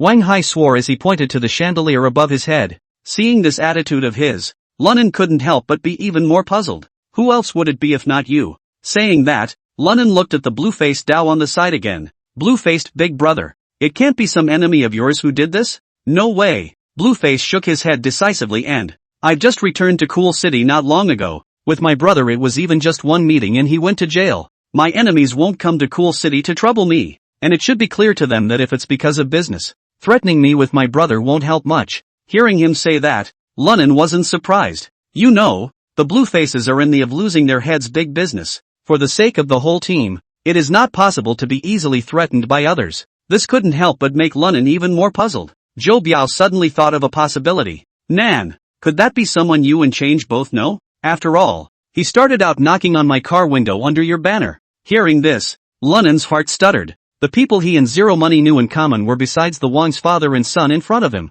It would be the guy from the first cell block. Could it be that when he broke out of prison, someone else followed him? Just as Lunan was gazing at his brows in thought, the cell phone in his pocket suddenly rang. When I touched it out, it was an unknown number. Lunan took a deep breath, then pressed the speakerphone button on his cell phone. Hello, Nan, it's me. No sooner had the Change finished speaking than the phone seemed to be snatched away. Immediately afterward, a somber voice came out of the microphone. Lunan, you seem to be having a good time these days, but the old man is having a bad time. Wang Yang? Hearing this familiar voice, Lunan instantly reacted. It was Corporal Wang Yang who replaced Li Zhizhong. Oh, remember who I am? Wang Yang gave a sardonic laugh. Lunan, you've screwed me over. Now the old man's lost his job and is wanted by the brass. Brothers died and were hospitalized. You damn well pay me back. Pay me back. At this moment, Wang Yong's voice had become hoarse from anger. You're rather good at it. Surprisingly, he's free of all suspicion and is now a legal citizen. Mud horse, then you tell me, how the hell is this thing going to be solved? Wang Yong's words were filled with resentment, as if he couldn't wait to tear Lunan apart. I'm sorry Wang Yong, this matter can't be blamed entirely on me. Lunan took a deep breath and said calmly, if you hadn't been so bitter at the time, I guess it wouldn't have been so. You. Who to blame if not you? Without waiting for Lunan to finish his words, Wang Yong over there broke out in curses. I told SGT Lee a long time ago that you're a wild card. You should have been sorted out a long time ago, but he just won't listen to me. Then you have to rely on Li Zhizhong for this. Lunan helplessly shrugged his shoulders. If he had listened to you at that time, wouldn't there have been so many things afterward? I'll you up. At this point, Wang Yong had begun to become hysterical. Li Zhizhong is nobody. Not even a fart. He knows how to embezzle and enrich, but he has a good life. It's amazing that nothing has been going wrong in the first prison district. Damn him. I didn't think I'd let you ruin my future on the first day I took over from him. Ruined. Listening to Wang Yong's hissing, Lunan couldn't help but sigh silently. Wang Yong still does not know that this is all the bureau of Li Zhizhong. Specially let him come up to take the blame. If he knew that, he could probably be so angry that he would vomit blood right now. But because of the knowledge of Li Zhizhong's relationship with Li Xiangwen, it wasn't good for Lunan to continue arching the fire. Otherwise, if this Wang Yong really goes after Li Zhizhong, that would be a very bad thing to do to yourself. Wang Yong, don't talk about useless things, just tell me what you plan to do? Wang Yong snorted coldly and then said, I don't know why you had to break out of jail with change, but I know he must mean a lot to you. If you want him dead, come to the On Healthcare Road now. You an auto repair shop. Remember, come alone, or you'll be waiting to collect your corpse for change. After saying that, Wang Yong hung up the phone. As soon as the call ended on this side, Blueface roared furiously. Asterisk asterisk asterisk asterisk. Dare to touch my brother. This force to raise is not want to live. Men, come with me to Yuan's auto shop now. Wait. Seeing this, Lunan hurriedly spoke out to stop him. Brother Lu, what do you mean? Do you want to stop me from saving my brother? Seeing Blueface's face full of murderous rage, Lunan shook his head and, naturally I didn't mean that. But are you really sure that Wang Yang and Change are at that Dejun auto repair shop? Chapter 132. If there's something wrong, come at me. Hearing Lunan say that, Blueface couldn't help but be stunned and asked offhandedly, what do you mean by that? Wasn't he that told you to go to the Grand Army auto shop? But before he could finish his question, Blueface responded that, you're saying he said that on purpose? Well, Bluefaced brother is really in the big business, so quick to realize what the other side is up to. Lunan patted the other party on the back in an ungentlemanly manner before continuing. Wang Yang isn't sure I'm an old the what doing. But it should be known that I am not myself. When he said that, he must have wanted to see if I was going alone or not. If we go out together now and all rush over to the Grand Army auto repair shop, there's a good chance we'll never find him again. Hearing Lunan's analysis, Blueface calmed down as well. After all, he's been peddling along the China-Burma border for years, the one who's drugs. It only took a little pondering to guess what was at stake. So what do you think we should do now? Since the other side asked me to go alone, I'll just go alone. Lunan narrowed his eyes. I'd like to see what this then wants to do. Hearing him say that, Blueface couldn't help but be even more impressed with Lunan. To be able to do so for his own brother, it showed that the other party really did treat Zero as a brother. Who else would be alone? You know, we all heard clearly on the phone just now that the person on the other side of the line was clearly out of control. Okay. Nodding his head, Blueface finally chose to support Lunan's decision. Then I'll have a few of my brethren secretly follow you there now. It's good to have them around to protect you too. At those words, Lunan, however, shook his head and, or not. Wang Yang was previously an armed police officer. Vigilance should not be weak. It would be bad if he sensed it. But what if he's really at the Grand Army auto body shop? Blueface voiced his concerns. Then I'll finish him off and bring back the change. Saying that, Lunan looked at Wang Haidao again. Hi dear. Go in and ask our old man what's going on in the first prison area right now. And what about all those prison guards from before? I don't need to ask the old man about this. I know all about it. After saying that, Wang Hai told what happened after Lu Nan left from the first prison area. As Wang Yang said on the phone, due to the fact that not only did a lot of prisoners die in the middle of the mine, a lot of armed police were also sacrificed. So he was dismissed from his post and investigated and sent to military the court.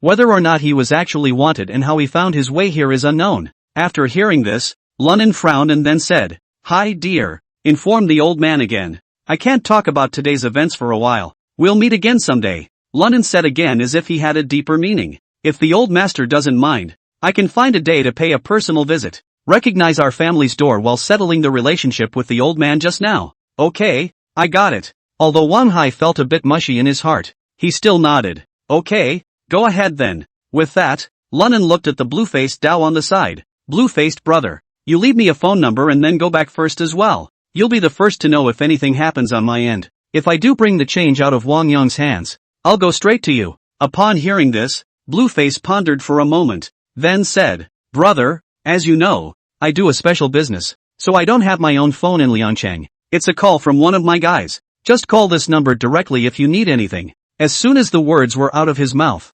Blueface spoke a number. After Lunan memorized the phone number, he continued, "Ro, when I'm done here, let's get together and talk to Administrator Wang about business." "Well, brother, you take care." Blueface patted Lunan on the shoulder and, "Don't worry, I'll never treat you poorly when it comes to business." "Ha ha, that's a good one." Lunan also smiled and said, "Brother Blueface, then I'll leave first." After saying that, Lunan didn't hesitate and led Zhou Biao towards the entrance of nightclub. As soon as the two were out of the gate, a cold wind whipped through his face, and Lunan took a deep breath, hoping to calm his mind a bit. After all, he didn't know exactly what kind of trap the opposite side had devised, waiting for him to fall into it. But no matter what, he had to take a gamble, because the change is in that Grand Army auto shop. He wouldn't allow anyone to touch his brother. "Diaozi, you drive back first. Remember, a few more detours. Don't let anyone follow." Zhou Biao sniffed and nodded confidently. "Nan, don't worry, no one can track me, unless it's like IC Boy and puts a locator on my cell phone." Hearing this, Lunan's heart woke up. Positioning. Right, it's all about positioning. Listening to Wang Yong, this matter should be done by him alone. If that's the case, there's no way he could have had someone monitoring me in real time. Unless, of course, that car is equipped with a locator. That's the only way he'd know if I went to the Dejun auto shop. That means that he is most likely watching me in the dark right now. Thinking about this, Lunan forced himself to look around and rushed Zhou Biao in a low voice. "Bill, take a cab yourself or feel a car back from somewhere." "I'll take the Jetta. You give me the car keys." Zhou Biao couldn't help but be slightly stunned at his words. Although he didn't really know what Lunan was thinking, he still took out his car keys and said, "Okay, then be careful." "Don't worry." Lunan patted his shoulder while his left hand took advantage of the cover of his body, put the black hard disk in his pocket. "Diaozi, take this back with you, then have IC Boy see if he can copy what's inside onto the computer." Good. I got it." Seeing Lunan move stealthily, Zhou Biao instantly clarified the other party's meaning, so instead of looking down and watching, and pretending not to care, he nodded his head and, "Brother Nan, then I'll go back first." "Well, go on." After saying that, Lunan walked towards the Jetta without looking back. After starting the car, Lunan immediately adjusted the steering lights and clutch. A roar went off as the gas was pressed to the floor. The Jetta suddenly sped off like a wild dog off the leash. Health Road is from the old not too far nightclub. But it's also a 20-minute drive. Just as Lunan was approaching the Dajuan auto repair shop, the cell phone in his pocket rang again. Touching it up, it's an unknown number again. Seeing this scene, the corner of Lunan's mouth couldn't help but curl up into a cold smile. "Oh, Wang Yang, I really underestimated you. Not only do you know to hide your cell phone number, but you will also install a locator in your car. If I hadn't reacted, I would have let you play." "Hey." Lunan pressed the answer button, his tone icy. "Hey, Lunan, it looks like you're still obedient." Wang Yang's sorrowful voice came from over there. Lunan didn't pay any attention to his provocation, but went straight to the point. "Wang Yang, cut the crap.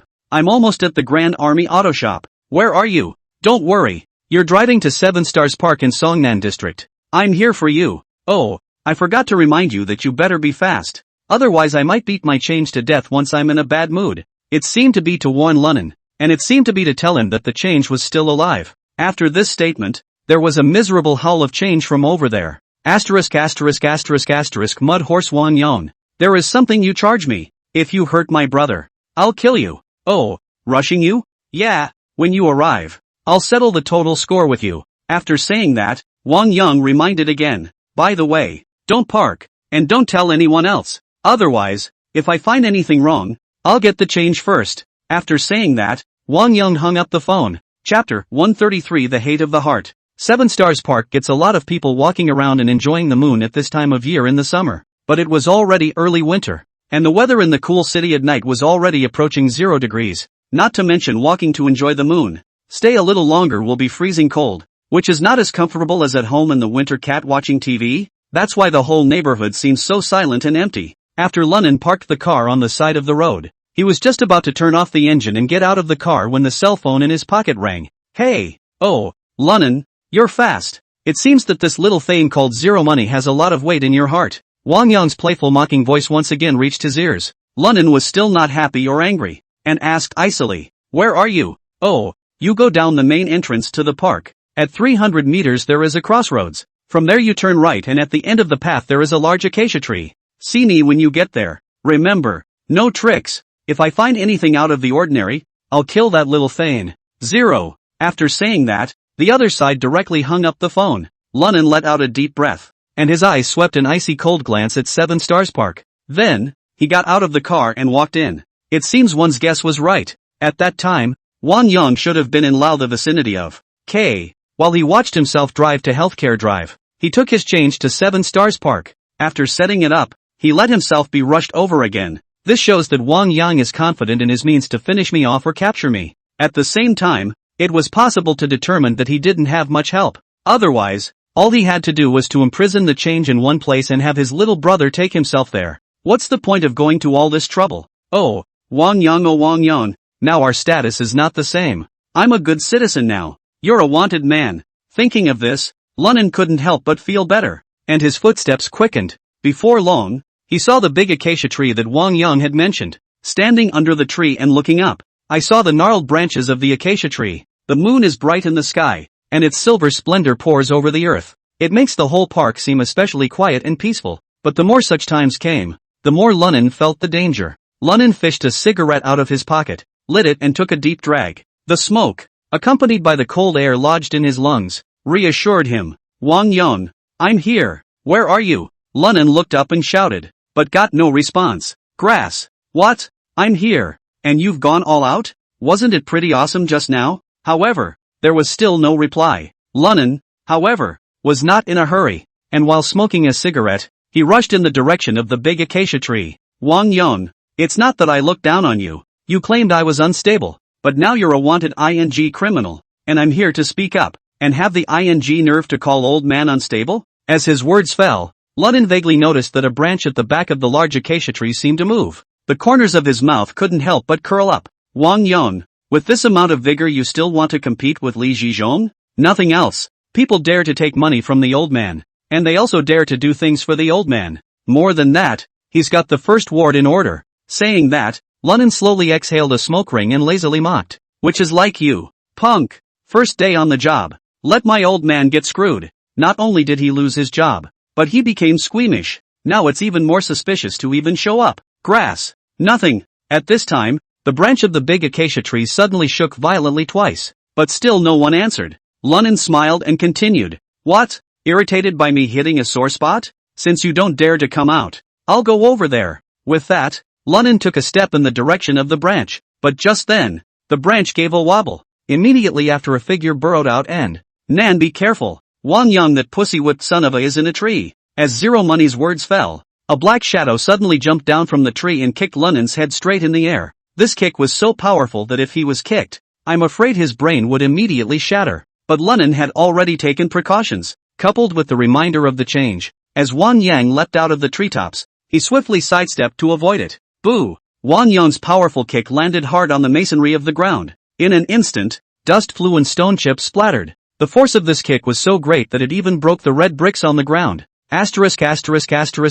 Mudblood. Lunnan! Wang Yang cursed furiously after the unsuccessful strike, and then his legs stomped on the ground, attacking towards Lu Nan like a stringed arrow. Moreover, his attack moves were extremely harsh and ferocious. Every punch, every kick was aimed at the lethal area. Grass. Black Dragon 18 hands? That's a takedown old man can do. Lunnan snorted disdainfully and also instantly erupted with his full strength, meeting Wang Yang and rushing up. The two went back and forth, exchanging several rounds in just a few seconds of work. Wang Yang is strong, responsive and agile though, but when the troops are fighting against people, it's mostly on point, and Lunnan had been a mixed bag in both of his lives. Not to mention the fact that the was created in a previous life title, Big Brother Nan. This life is even more once reborn is to fight constantly. Experienced beyond compare. Plus, Wang Yong's routine was too monotonous and his heart wasn't ruthless enough. At first, he was able to suppress Lunan with a mouthful of anger, but as time passed, Lunan gradually gained the upper hand. Bang bang bang. Wang Yong retreated several steps in a row and almost fell to the ground with a stagger. Naya. Wang Yong was panting and his eyes were on fire. At this moment, he was completely furious. However, Lunan let out a cold snort. Wang Yong, you don't hit the mark when given a chance. Waste is waste. With this much skill, you actually have the nerve to say that you'll snuff out me as an unstable element? Ha, do you deserve it? Listening to his mockery, Wang Yong gritted his teeth. Mother her, even if I die tonight, you won't go back alive. As the words fell, Wang Yong fiercely fished out a three-pronged military spike from behind him and rubbed his body. Grass. I'm not afraid of you even if you play with knives. At that moment, Lunan also pulled the Swiss Army knife from his waist. Ding ding ding ding. In the blink of an eye, the two sabers clashed in the air, sparks flying and clanging. Wang Yong's use of military stabs was extremely vicious, and basically did not dodge except for certain death-killing moves. It was a complete fight for your life. Obviously hated Lunan. This caused Lunan to frown, had to pay attention to his moves as well,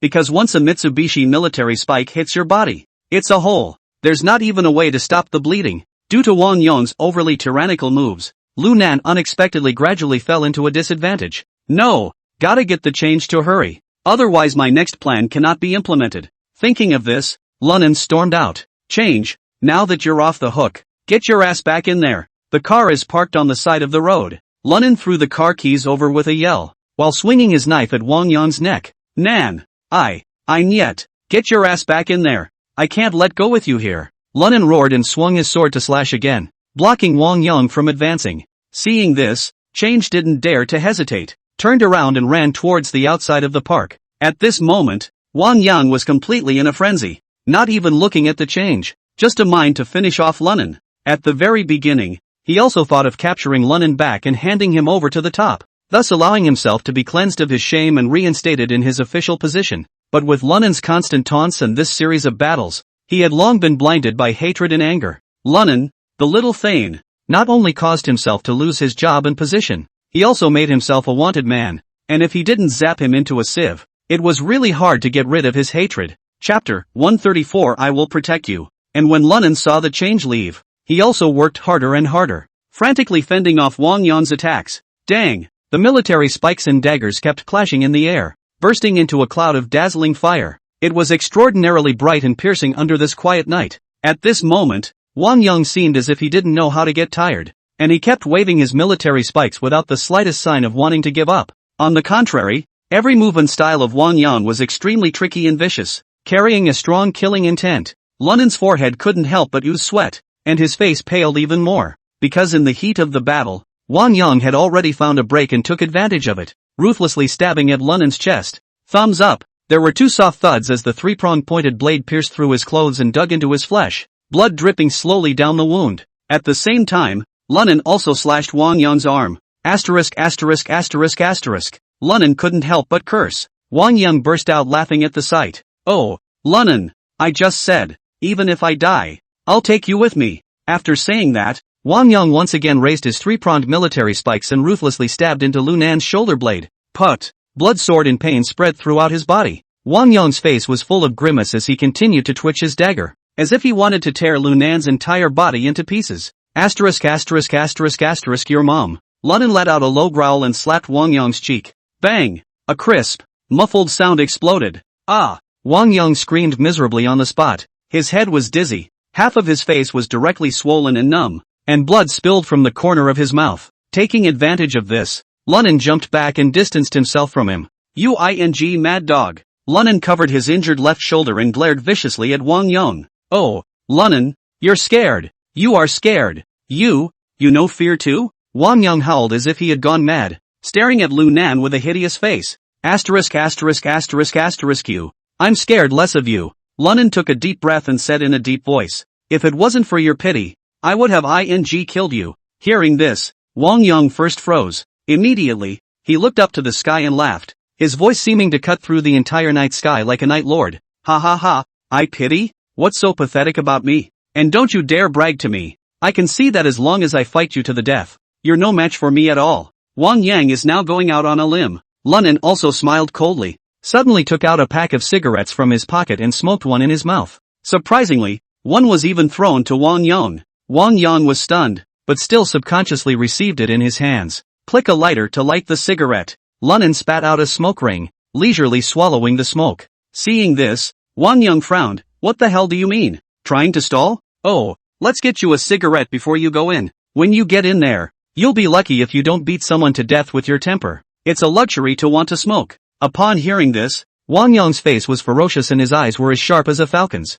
Lunan, it's this time of the day, and you're still bragging with me then. Hey, if you don't come out, I'll really this crazy dog Wang Yang to death. Don't you blame me when the time comes. Without waiting for Wang Yang to finish his words, Lunan suddenly interrupted aloud. Hearing this, Wang Yang's expression was stunned. In the next second, Wang Yang then jerked his head to look at the side of the big acacia tree, his pupils instantly shrinking. There, surprisingly, a black shadow appeared, only to see the black shadow walking unhurriedly in the direction of the duo. Click, click, click. Nearing the duo, the man similarly lit the cigarette in his mouth. Accompanied by the reflection of the firelight, Wang Yang also saw the appearance of the visitor. Li, Boss Li, what are you doing here? Wang Yang lost his voice in shock. The visitor turned out to be Li Zhizhong. Just at this moment, Li Zhizhong is a face of positive color, smoked a cigarette, and then slowly said, Wang Yang, come back with me. I'll find a way to bail you out the court when we get to military S.